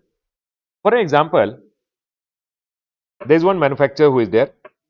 There is a trader who is there. For example, there is a manufacturer of car who is there. Manufacturer of car and there is a trader who is dealer or dealer. Manufacturer is there, trader or dealer is there, and there is one customer who is there. Okay. Now, manufacturer does not know the customer. Okay. Manufacturer goes ahead and sells the car to the dealer. He sold a car to the dealer. For example, the car was sold for 20 lakh rupees. Okay. He is to pay 20 lakh rupees. And dealer will go ahead and sell to the customer. Might be dealer is adding his 2 lakh rupees ka profit. He will go ahead and sell the car to the customer and customer will pay him 22 lakh rupees. Is this point clear? Yes, sir. Clear. Simple. There are how many sales in this transaction? 2 sales in this transaction. Now, what happened? For an example, in this whole scenario, these dealers went ahead and called this manufacturer, and these dealers went ahead and told, sir, year end has come. All the companies which are there in the market, no, 2025 ka old model which is there, because now 2026 has come. All the companies have gone ahead and told that we will give you some extra discount. You go ahead and sell the car to the customer in order to push the sales in the market. So what happens over here? They did not have any prior agreement and all. They did not have any prior agreement and all. Manufacturer and dealer did not have any prior agreement because it's the year end. Dealer went ahead and told, sir, I have some stock which is there. Can you please offer some discount so that I can also offer the discount to the customer and we can sell the goods in the market. Otherwise, unnecessarily, I'll have dead stock which is lying. So, in this scenario, manufacturer went ahead and told, everyone listen to very carefully. Car was already sold to him. He is going to sell the car to the customer. As of now, sale has not happened. Okay? Manufacturer sold the car already to the dealer. Dealer already has the stock. The car was already sold for 20 lakh rupees plus GST. Done. Now what happened? Manufacturer told the dealer, see Baba, I'll do one thing. I'll go ahead and give you 2 lakh rupees ka discount. Do one thing, no? I'll give you 2 lakh rupees ka discount so that your stock does not lie unnecessarily. You also go ahead and sell the goods to the customer. So now you will be able to, because everyone in the market, all the car companies in the market are trying to push the sale. Everyone are offering to the dealer little discount. So I will also offer you discount. So this Maruti Suzuki went ahead and told me that I will give you 2 lakh rupees ka discount. It's a post sale discount.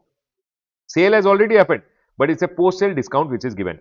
So in this scenario, the question which came over here was, when a post sale discount has been offered, is it that he has gone ahead and given a service to the manufacturer by trying to induce the customer that buy this car, I will give you further discount of 2 lakh, and he is trying to induce it. He is trying to induce the sale to the customer on behalf of manufacturer. No, he is not doing anything for the manufacturer. Wherein manufacturer gave him 2 lakh rupees, 2 lakh rupees not discount, it's a consideration.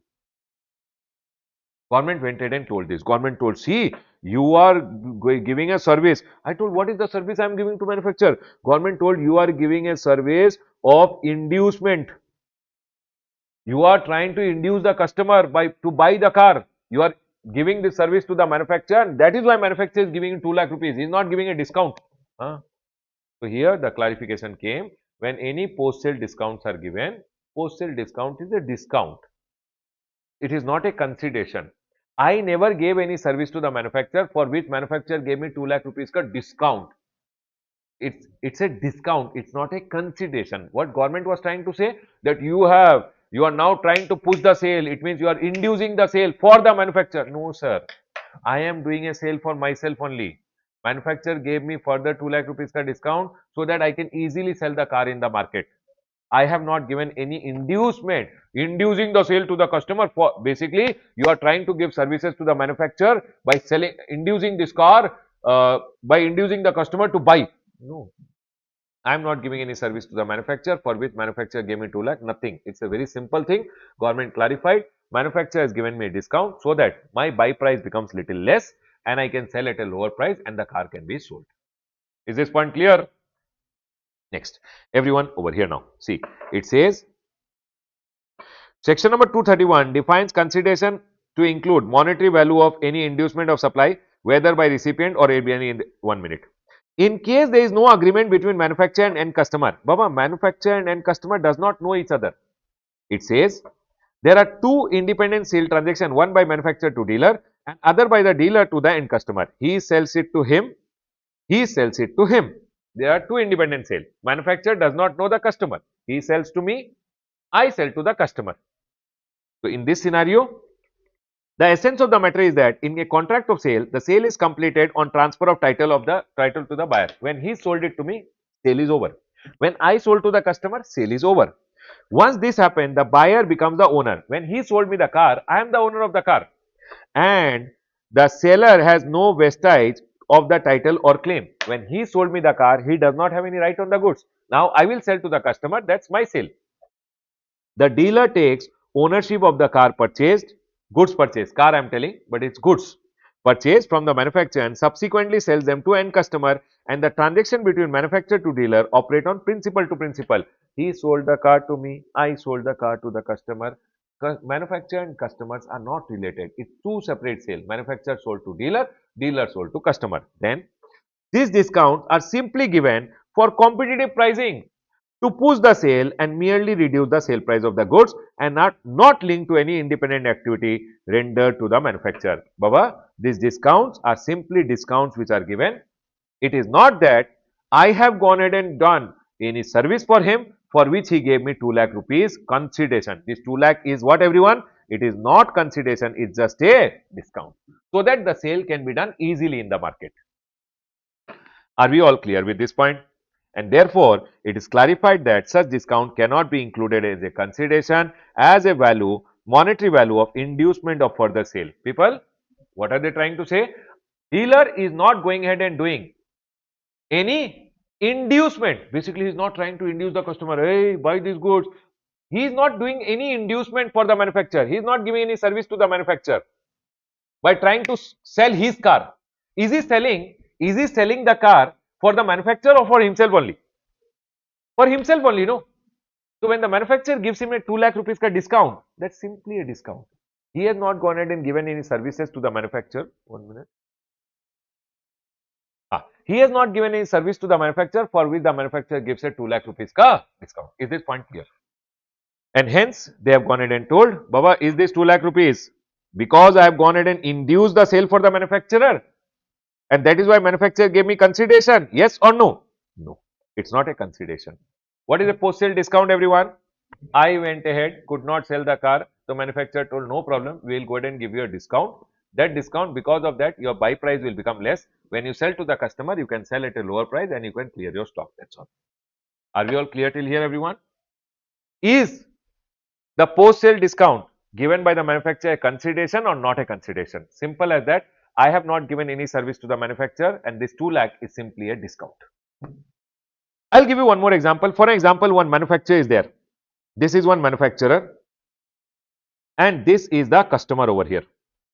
You know what? Manufacturer went ahead and told the customers. People listen carefully. Manufacturer went ahead and now have an agreement with the customer. He told the customer, online they did advertisement everywhere and they told the customers, now the Maruti Suzuki car which is there is available at 18 lakh rupees only. How much, everyone? 18 lakh. This is the dealer. Dealer, what he was doing? No, manufacturer had actually sold the car to the dealer at 18 lakh rupees plus GST. So this guy used to make 2 lakh rupees ka profit and he used to sell the car, for an example, 18 lakh rupees plus 2 lakh rupees ka profit, which is 20 lakh plus GST. He was selling like this. People, generally what was happening? This was the sale which was there normally happening. But now what happened? Manufacturer went ahead and did one advertisement on TV that now you can buy the car at 18 lakh rupees from any dealership. Huh? Dealers told, sir, we were selling the car at how much? 20. But you are telling they can now buy at how much? 18 lakh. Huh? So, sir, what will happen in this scenario? We will sell the car at only 18 lakh rupees plus GST. Sir, what will happen to our profit? We were thinking 2 lakh rupees profit. Manufacturer told, don't worry, I will give you 2 lakh rupees. I will give you that 2 lakh. But this 2 lakh, no, I will not call 2 lakh. I will call you as what, everyone?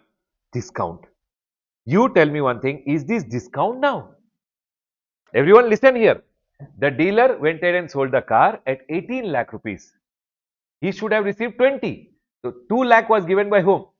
18 was given by the customer, 2 was given by the manufacturer. So 18 and 2 is the consideration. So in this scenario, those 2 lakh rupees ka discount which is given by the manufacturer, is it discount or is it consideration?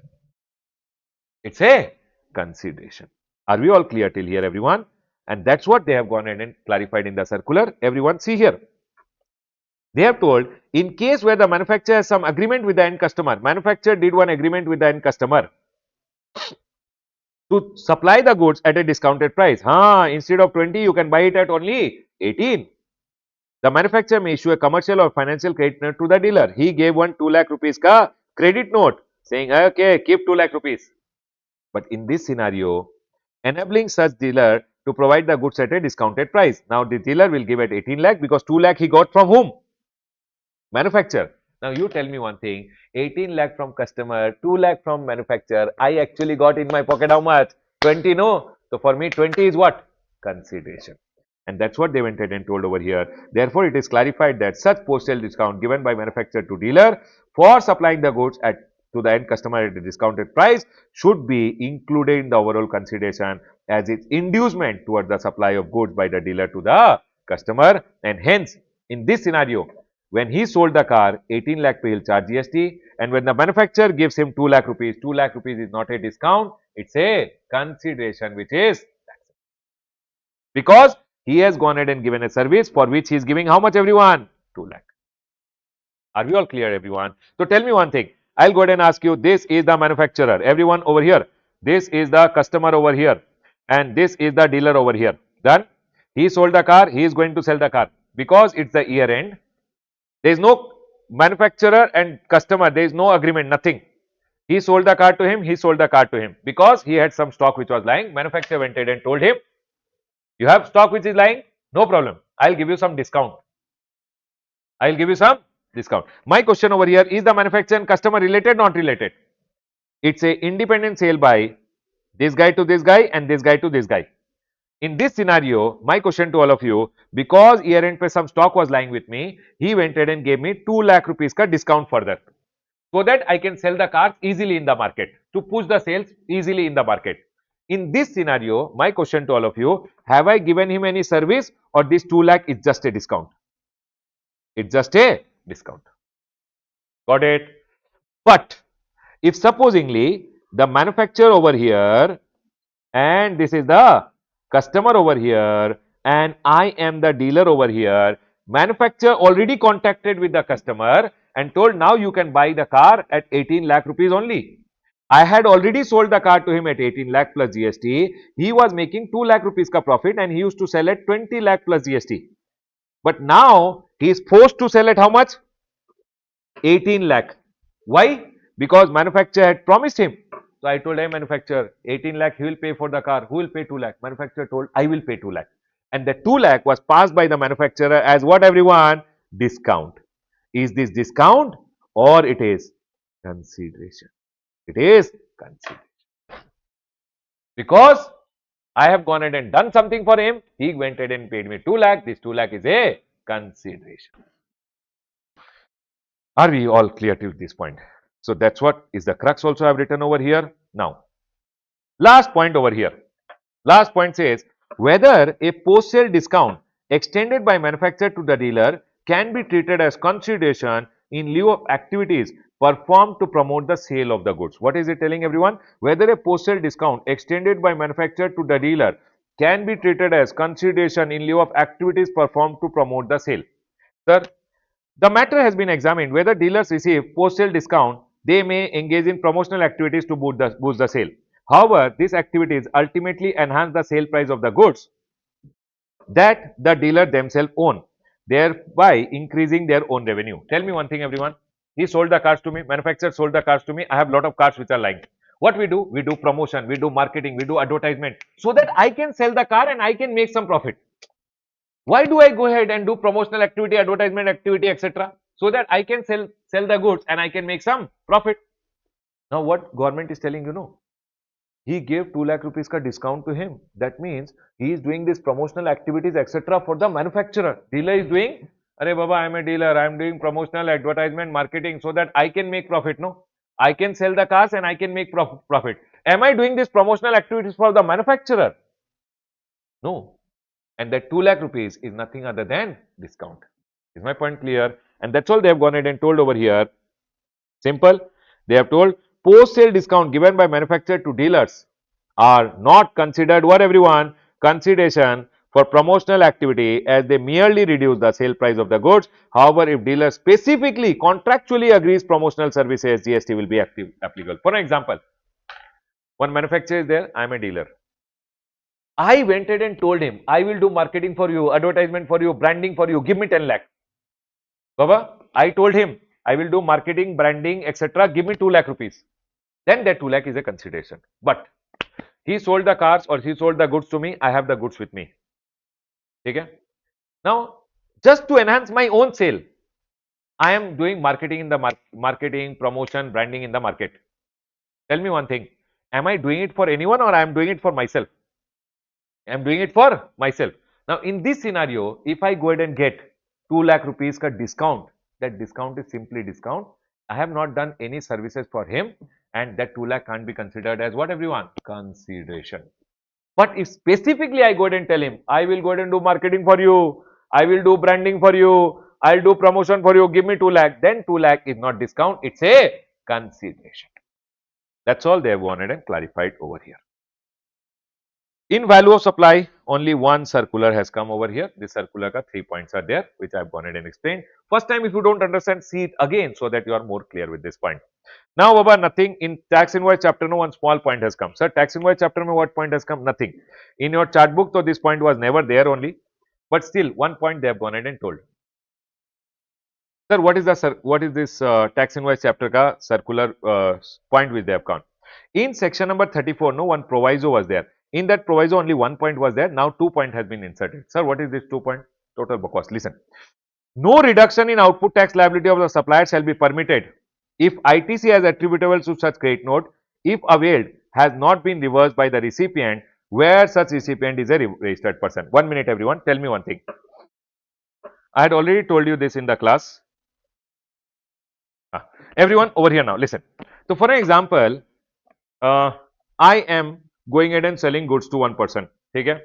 I went ahead and sold him 10 units of 1000 rupees Hawkins cooker.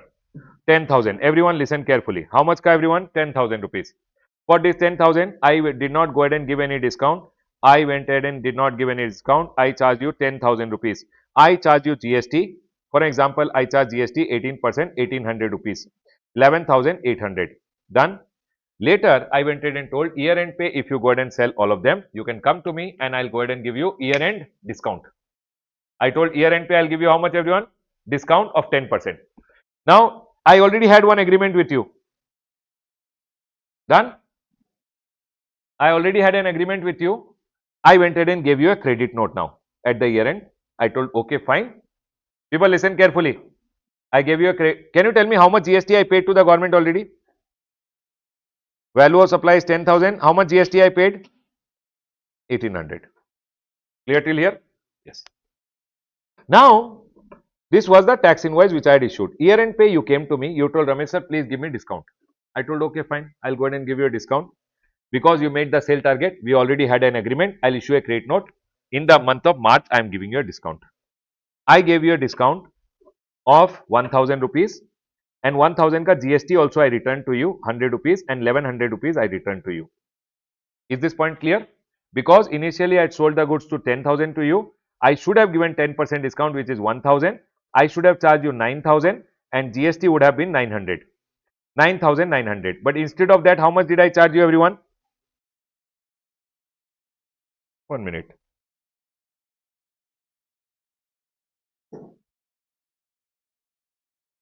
Ah, 9,000, 18% GST, no? Sorry. For an example, here GST was 10%. 1,000 rupees, it was 11,000. People, 1 minute. 10,000 rupees GST is how much, everyone? 10%. 10% means 1,000 rupees, I charge you 11,000. Is my point clear? Tell me one thing, everyone listen carefully. I went ahead and charged you and government got GST of 1,000. Is this clear? Clear? Now later, year end pay, you came and told me, Ramesh sir, I went ahead and sold all the goods. Can you give me discount? I went ahead and gave you a discount of 1,000 and I returned your GST also. Is this point clear to all of you? 9,900, 1,100 I returned to you. People listen carefully. Everyone over here now. Now, first I gave you a tax invoice, I paid the GST to the government. Is this point clear to all of you? Now later what I went ahead and did, I gave you a credit note, I returned your 1,000 rupees because I should have given you a discount. So I am now returning your 1,000 rupees plus I am returning the GST also. Do you guys agree with me? I went, now you had already taken the credit of how much, everyone? 1,000. Anyone, any doubt till here? Now you are telling I will not reverse my credit. Government is telling Ramesh, you also know in your return when you are going ahead and telling I will tell 1,000 rupees value of supply came down and GST government will give my back GST 100 rupees. Government is telling I will not go ahead and give you any liability adjustment because he is not reversing the ITC. He told I will not reverse 100 rupees. If your recipient does not pay the GST back to the government, government will also not give your GST back. Is this point clear to all? Tit for tat. Government is telling your recipient, he took full credit. When you gave him credit note, he should reverse the credit. He is telling I will not reverse. If he does not reverse, what will happen to your liability? Will government return your GST or government will not return? That's all. They have gone ahead and told over here, ITC attributable to credit note, if availed, has not been reversed by recipient, where recipient is a registered person, then you will also not get a reduction in your tax liability. It means I will not get the GST back from the government. Can I explain this again or got it? Incidence of tax on such supply has been passed on to any other person in other case. For example, this was already there earlier only. You are an unregistered person. People, you are an unregistered person. I had already sold you the goods. Later you returned my goods. I returned your money. I did not return your GST. I have already passed on the burden to you. For example, I went ahead and gave you a tax invoice saying 10,000 rupees ka goods and I charge you GST 1,000 rupees. Okay, everyone? How much did I charge you? 11,000. I gave government ko value of supply. I told government ko 10,000 and I gave government ko GST 1,000. Later you came back and returned my goods. I told returning my goods. Okay, I'll give you a credit note. I gave you a credit note only of 10,000 rupees. I did not give your GST back. I returned you the April month mein I had sold. May month mein I gave you a credit note. Did I return your GST? Now I went online. I am telling sir I returned the value. Government will say okay, your value of supply you returned 10,000. Did you return the GST? I told no. In the month of May, will government give me adjustment in liability or nothing? Why? Because I did not return your GST, government will also not return the GST. This was the second point which was there. Remember one thing everyone, simple as that. First point, if my recipient is a registered person, I gave him a credit note. If it does not reverse the credit, will government return my GST or nothing? Nothing. Secondly, if my recipient is unregistered, he returned the goods. I returned the money, I did not return him GST. Will government return the GST or government will not return the GST to me? Government will not give any reduction, no reduction in the output tax liability of the supplier shall be permitted if 1 and 2 point. That's all. Are we clear everyone? It means I will not get a reduction in my liability. One exam question can be there. What are the two scenario? Suppliers don't get a reduction in the liability. Recipient is registered, did not reverse the credit. Recipient is unregistered, I did not give him the GST back. Then I will also not get a GST back. It means government will not reduce my liability. Besides that, Baba, nothing. Time of supply chapter mein one small amendment. What is the amendment in time of supply? Sir, time of supply may know this voucher related 12.4 and 13.4 is deleted because supply chapter mein now we have got voucher related circular and hence 12.4 and 13.4 has been deleted. Can I go ahead everyone? What else is there? Nothing. Return chapter. Return chapter we already always understood one point in our returns ka chapter. Same thing is continuing. For financial year 17, 18, 18, 19, 19, 20, 20, 21, 21, 22, 22, 23, 23, 24. They are told if your turnover is up to 2 crore, you are not required to file annual return. Every year they used to issue a notification saying if your turnover is up to 2 crore, annual return is not required. Up to 2 crore annual return is. Now they have told why every year annual return ke liye notification. Now they are telling from 2024-25 onwards, if your turnover is up to 2 crore, annual return is not required. Every year they used to issue a notification. Now they went ahead and told chapter closed. Simple, they went ahead and told from 24-25 onwards, if your turnover is up to how much everyone? You are exempted from filing annual return. 17-18 onwards, every year they were issuing notification. Now they told 24-25 onwards, annual return not required only if your turnover is up to. That's all was the amendments which were applicable for CA intermediate everyone. All the amendments ka I have gone ahead and given the crux also in the beginning. Go through the crux. This is only the crux which you have to go through. See the amendment 2 to 3 times so that you completely settle down the amendment in your brain. We are done with the amendments.